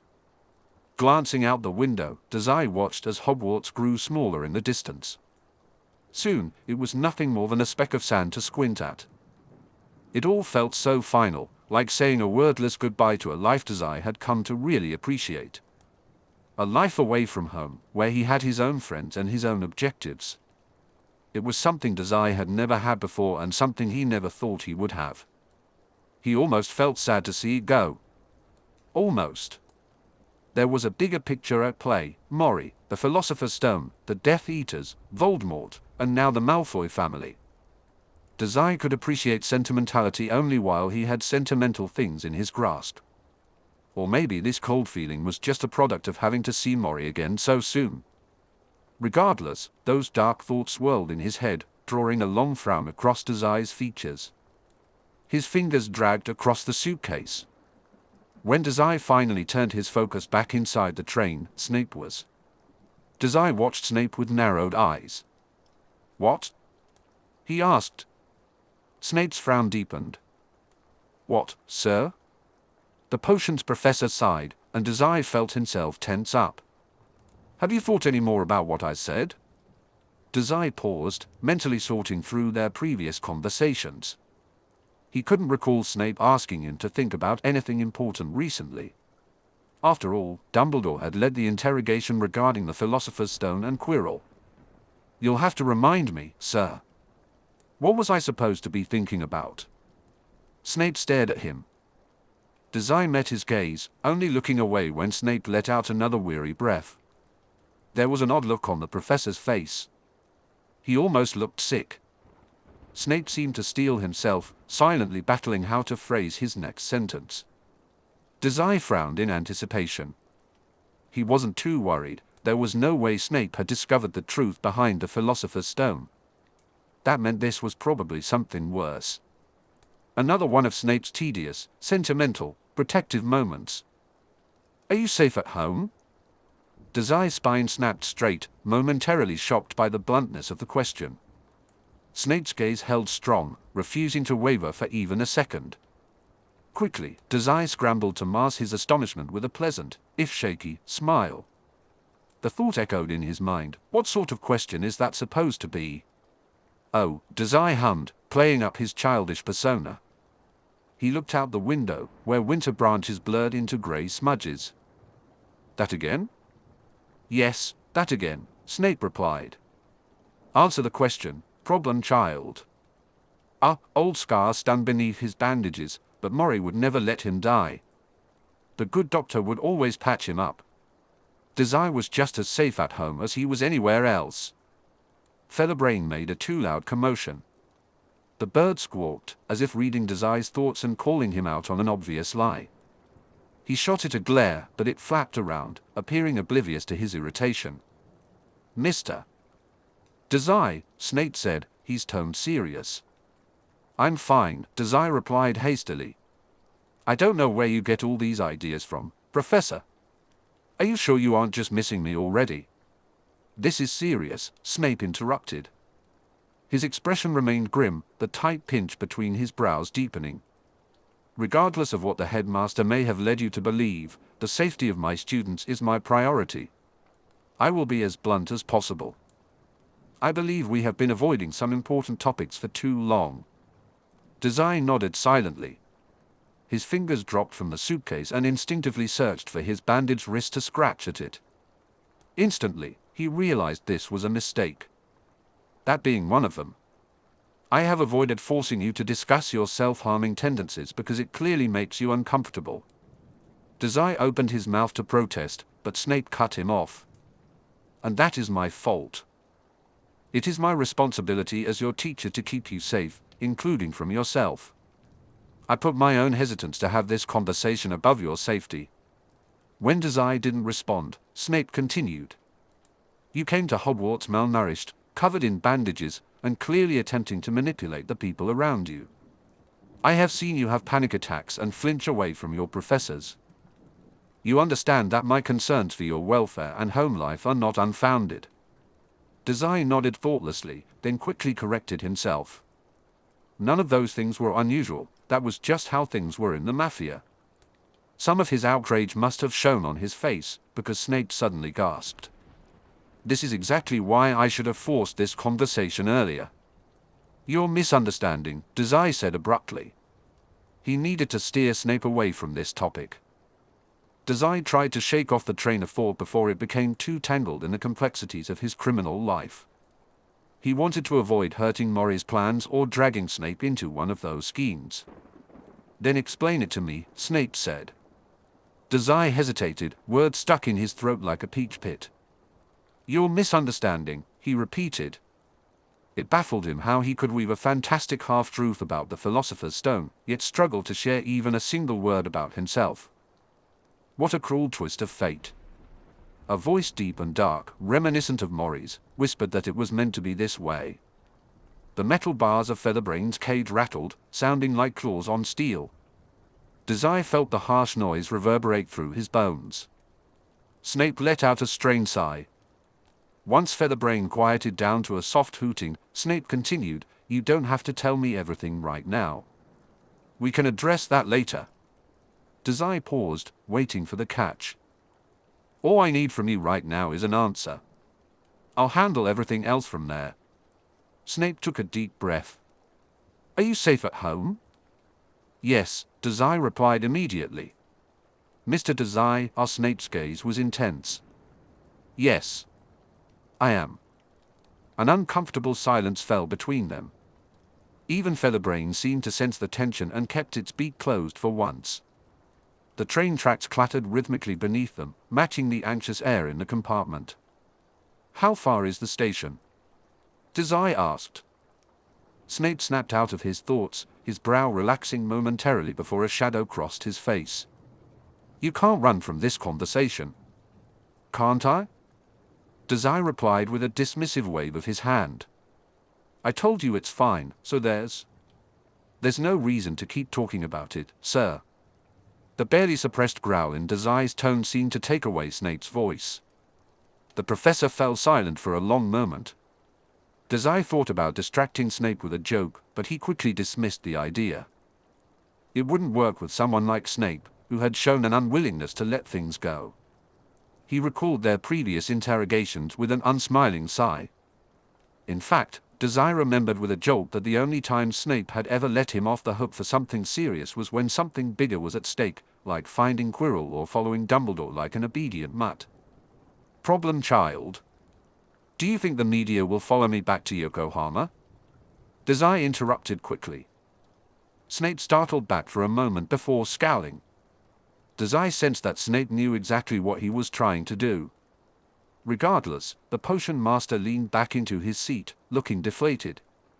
It is possible, he said, but unlikely. The public only knows that a student is returning home early. Unless they break into Hogwarts to steal your records, they should have no knowledge of where you live. That's reassuring, Dazai said, tilting his chin up. Or it would have been reassuring, had Dazai not experienced firsthand how lax Hogwarts security was. Sneaking around forbidden areas past curfew was a joke. If disbelief was written on his face, Snape didn't address it. He simply commented, Hogwarts. I will do everything I can to protect you. Dazai raised an eyebrow. In any capacity? Be it from the media or a professor. Or something at home. I'll keep my eye out for any reporters. Snape stared at him for a second, then sighed. "Send the school a letter if anything happens." Dazai responded with a nonchalant thumbs up. After they had both said their parts, silence settled in, broken only by the sound of owls. Screeches and the clatter of the train echoed in the compartment. Every few minutes, Snape cast a glance at Dazai. The mafioso maintained a mostly blank expression, allowing only a hint of discomfort to show when Snape's gaze lingered too long. Dazai wondered what the potion master was really thinking. What had prompted his renewed concerns? Finally, the train rolled to a slow stop. Looking out the window, Dazai saw the platform 9 3/4 station come into view. It wasn't as bustling as it had been during his last visit, but there were still quite a few people around. He didn't recognize any of them. "I thought Mori was going to be here," Dazai said, searching the area slowly. He ignored the tight feeling in his chest. "Your father is a muggle. I expect he will be waiting outside the magic barrier," Snape replied, his voice laced with a snarl. Dazai nodded, pretending not to hear the edge in Snape's tone. He remembered that there was a magical brick wall separating the magical world from the non-magical one. He had run through it face first, following Ron's guidance without a second thought. Now, however, Dazai wanted to dissect the spell, to understand exactly how it worked and how it interacted with no longer human. When Dazai turned away from the window, Snape was still speaking. "I would like to have a word with your father before leaving you in his care." Dazai shrugged and waited for Snape to stand before doing so himself. Thoughtlessly, he fell into step behind his professor, ignoring the glance he received and focusing instead on pulling his suitcase up to his side. Snape sighed but guided him out of the train regardless. Stepping off the train, Dazai squinted against the light. He raised a hand to shield his eyes and looked around. Unlike the other station, Station 9 3/4 was different. Platform 9 3/4 was much more crowded than Dazai remembered. It was no surprise, as there were other magical trains here leading to destinations he could only begin to imagine. People were milling about near the wall, while others impatiently waited by the boarding area. Dazai stepped closer to Snape as the older man skillfully guided him through the crowd. Suddenly, Dazai noticed he was receiving some odd looks. A glance here, a raised brow there. A feeling of unease churned in his stomach. "They recognize you as a Hogwarts student," Snape said, breaking Dazai's focus. Dazai looked up at his professor, his eyes questioning. "You can imagine many of the wizards here are previous Hogwarts students themselves. It is practically unheard of for a student to drop out partway through the year." Dazai frowned. "Nosy." Snape smirked briefly before shifting to a scowl. "Indeed." They moved through the station quickly. Although Dazai struggled to remember the layout, Snape clearly knew his way. It wasn't until he saw a man run straight through a brick wall that he realized where they were. "It's the same way out as it is in, then?" Dazai asked. Snape glanced at him. "Yes." "You?" Before he could finish, a voice called out over the crowd, "Severus Snape! Could I take your statement for the Daily Prophet?" Dazai blinked in surprise as Snape placed a hand on his shoulder and pushed him behind his back. "So?" Dazai asked. Snape ground his teeth. "The Daily Prophet is a newspaper," he explained quietly. "They're faster than we thought." Dazai hummed and peeked around Snape's side. A pale-haired, bubbler-looking woman was pushing her way through the crowd, shouting and shoving. The people around her seemed oblivious to her presence. A pair of vivid red glasses sat perched on her nose. Rita Skeeter stood close, her nose barely inches from Snape's face. "Miss Skeeter," Snape said, his lip curling in disdain. "Hogwarts has no interest in giving your paper a statement at this time." "Well, I won't tell if you won't," Skeeter replied, a red-lipped smile spreading across her face. With a flick of her wrist, a small notebook levitated beside her, and a feathered quill floated up behind it, frantically writing down notes. Dazai leaned around Snape, trying to catch a glimpse of what the quill was writing. The moment he moved, Skeeter's eyes snapped to him. "Oh. This must be our student of the year." attacked by a teacher and killed him before he could do worse. The people are very interested in your story." Her smile was wide, her teeth snow-white against her blood-red lips. She leaned forward, almost smothering Dazai. "Rita Skeeter, correspondent with the Daily Prophet. I don't think I caught your name." Before Dazai could respond, Snape stepped in front of him, blocking Rita's view. That would be because Hogwarts has yet to release a statement on the matter. "You can wait for the official release like everyone else." Rita waved him off, her quill continuing to write furiously. "You must have been very scared, poor thing," she said, ignoring Snape and speaking directly to Dazai. "Are the rumors true? Was Quirinus Quirrell associated with the Death Eaters? Did he say anything to you about you-know-who? Tell me, in his final moments, did Quirrell have any words to share with you?" Quirrell had begged for his master. Dazai narrowed his eyes and thinned his lips, refusing to respond to Rita's probing questions. His silence was rewarded a moment later when Snape growled, "Miss Skeeter, cease this incessant questioning before I mate you." Instead of looking worried, Rita beamed even wider. Rita's excitement grew tenfold as her quill scratched out notes with renewed fervor. "Hogwarts is being very protective of this incident. Am I to take that to mean there is a greater conspiracy at play?" "No," Snape replied shortly. He must have realized that arguing was futile, as he did not attempt to push Rita away again. Instead, he tilted his head back. "Student," he said, carefully omitting Dazai's name, "the entrance to platform 9 3/4 is the same as the entrance. I will give Miss Skeeter a brief statement. I trust you can show yourself out." Dazai nodded silently. When he focused, he could feel the magical entrance from where they stood. He considered making a teasing remark to Snape but held his tongue. He wasn't sure how much influence the Daily Prophet had or if it tended to exaggerate the truth dangerously. "Actually, if I could get a statement from the kid as well," Snape grunted, shifting his position to block Skeeter from stepping around him. Dazai took that as his cue to leave.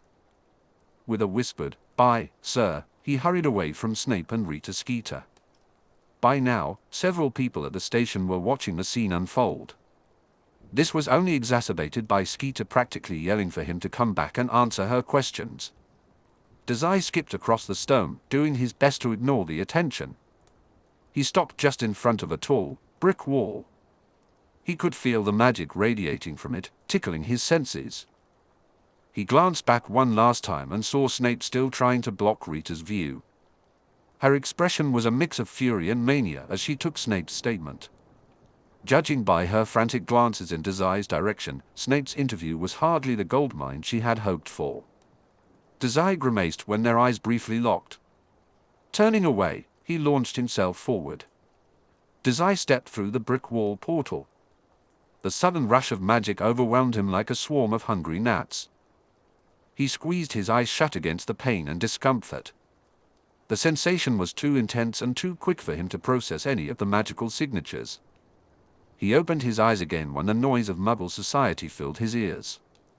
Slowly, he pried them open, squinting at the bright light and groaning at the sounds of trains, taxis, and shouting pedestrians. Flashy shirts and busy businessmen had once been familiar sights. Now, after living among robed wizards with their pompous attitudes, Dazai almost did a double take. For the first time in months, the constant noise of magic in his head faded to a faint hum. Unfortunately, he couldn't enjoy the newfound peace. A passerby bumped into his shoulder, jolting him back a step. He barely steadied himself from stumbling back through the portal before another serious-looking person brushed against his arm. They both shot him sharp, judgmental glances as they walked by. Dazai straightened his spine, a scowl forming on his face as he felt overwhelmed. An unbidden thought flashed through his mind: "I want to go home." But in this moment, home didn't mean Yokohama. It meant Hogwarts, with Blaise, the twins, and everyone else who stuck by him no matter what. Dazai bit his tongue, knowing he could never voice that thought. He buried that feeling deep inside and quickly navigated through the crowds. Finally, he leaned against the station wall, letting out a frustrated breath. Unlike the last time he had been here, there were no other confused Hogwarts students around. The absurdity of his situation settled in fully when a fifth passerby shot him an odd look. Right. Having a pet owl wasn't normal in a non-magical world. Having a dragon was even stranger. Dazai took a deep, steadying breath as he bent slightly over the owl's cage. The owl hooted noisily in protest, but he had grown mostly numb to the cacophony of sounds by now. Judging by the glances he received, everyone else around him had not. Not that Featherbrain cared to stop either way. I thought I heard a familiar owl screech. A cold chill ran down Dazai's spine. He froze in place as the voice washed over him, his fingers tensing harshly around his suitcase and cage. Ah, Mori chuckled, you don't look excited to see me. I do hate to see what fraternizing at Hogwarts has done to you. If it weren't for the poor Mafia's benefit, I'd keep you at my side forever. Dazai's entire body felt cold and tense, but he forced himself to look up. Mori smiled down at him, looking the same as ever, a knife-sharp smile, assessing red eyes, and shiny, dark hair. Your hair has grown out, he commented, raising a hand to twirl one of Dazai's curls around his finger. He didn't seem to notice when Dazai flinched. It's cute. Although I think your father would prefer the clean look you used to have. You'll cut it before we return. The order snapped Dazai out of his stupor, jarring his thoughts into something more familiar. He scowled and slapped the doctor's hand away, earning a playful pout in return. Professor Snape wanted to talk with you, but he got held up. Let's go, Mori said with a laugh. He looked around the station for a moment but didn't seem surprised to hear about Snape. Eager to get home, I see. Eager to get out of the crowd, Dazai countered. Then, before Mori could say something annoying, he continued, unless you. Dazai was being asked to hand over a certain artifact in the middle of a busy train station. The Philosopher's Stone thumped steadily in his pocket. As eager as he was to give it to Mori and escape the magic-induced headache, Dazai was more concerned with the shoulders constantly bumping into him. Someone shot Featherbrain another odd look, and Dazai shifted uncomfortably in place. Mori must have seen through Dazai's deflection, but he only smiled, amused. He placed a firm hand on Dazai's shoulder to guide him through the throngs of people. Dazai silently allowed himself to be led. He nearly tripped while trying to carry all of his belongings, but Mori didn't offer a helping hand, even when Featherbrain loudly protested the rough treatment. Dazai felt it deep inside, he was under Mori's thumb again. Although he had never truly been free, even at Hogwarts, he had almost convinced himself that. No, never mind. His expression was a familiar blank mask when Mori sat him down in a long, black limousine. The door shut with a bang, enclosing them in shadow. The limo's engine was smooth and silent as it drove them toward something inevitably darker. There was no major fuss over Dazai's early departure from Hogwarts. Aside from a few curious questions, Severus easily fielded his students' attention. It probably helped that his more troublesome students were already aware of the situation. Merlin knew he didn't have the mental capacity to deal with Dazai's troublesome crew right now. Dazai meeting the Weasley twins was truly a match made in hell. But while Hogwarts remained relatively calm, Severus' mind was in turmoil. He held a letter in his white-knuckled hands. It was a wrinkled piece of white parchment with swirling black ink dancing across it. Most of the page was illegible now, and the edges were blackened. A burned letter lay in Severus' hands, a relic of whatever fire-breathing creature had wreaked havoc in the Slytherin room earlier that year. Holes marred the page, rendering most of it unreadable. Yet, despite its damage, it made his insides feel sick and sticky. This letter, forgotten under Dazai's bed, was concerning to say the least. The first complete sentences Severus managed to decipher froze him in place. After all I've given you, it would be such a bother for you to fail me now. This is no longer a request, Dazai. Neither your father nor I will tolerate failure. You won't be returning home if you don't do this, understand? Not in one piece, at least, and that wouldn't be cute at all. Those words, vague yet chilling, sent a shiver up Severus' spine. They felt cold and demanding, almost like a threat. The sick feeling in his chest doubled as he tried to guess their meaning. Was the writer referring to Dazai's grades, or something more sinister? The rest of the letter was burnt and illegible, but further down the page, the tone shifted dramatically. The threats were replaced by looping letters, with the letter I dotted with hearts. It was jarring.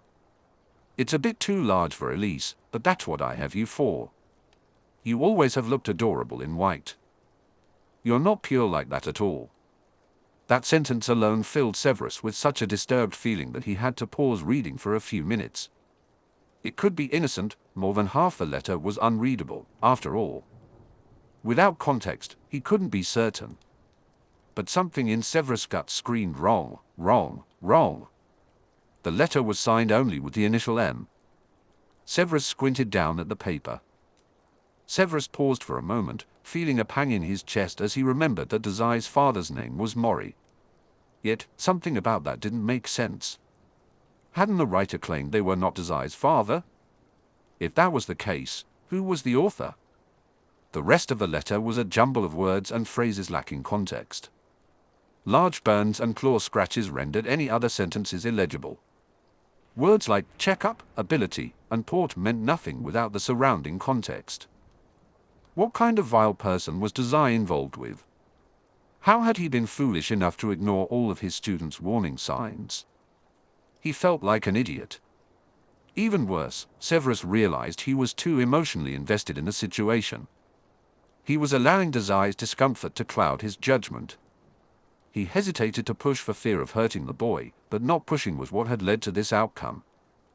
The Philosopher's Stone was missing, Quirrell was dead, Voldemort was still out there, and Dazai was in his abuser's grasp without Severus putting up any fight. The sound of stone scraping abruptly interrupted his thoughts. He pushed off the wall and turned to see the door slowly opening. A gargoyle statue stared at him with cobblestone eyes. Albus was ready to see him now. Drawing in a deep breath, Severus walked up the spiral staircase before him. He knocked as he entered Dumbledore's office. The headmaster had dismissed Severus' concerns for Dazai in the past, but looking at the letter now, he felt he had no choice but to act. What kind of awful school was Hogwarts that he even had to question that? Albus' back was turned, so Severus couldn't gauge his expression. Various knickknacks on the shelf moved about, propelled by unseen magic. Whatever they were had captured his attention. Severus Snape entered the headmaster's office, catching Albus Dumbledore's attention completely.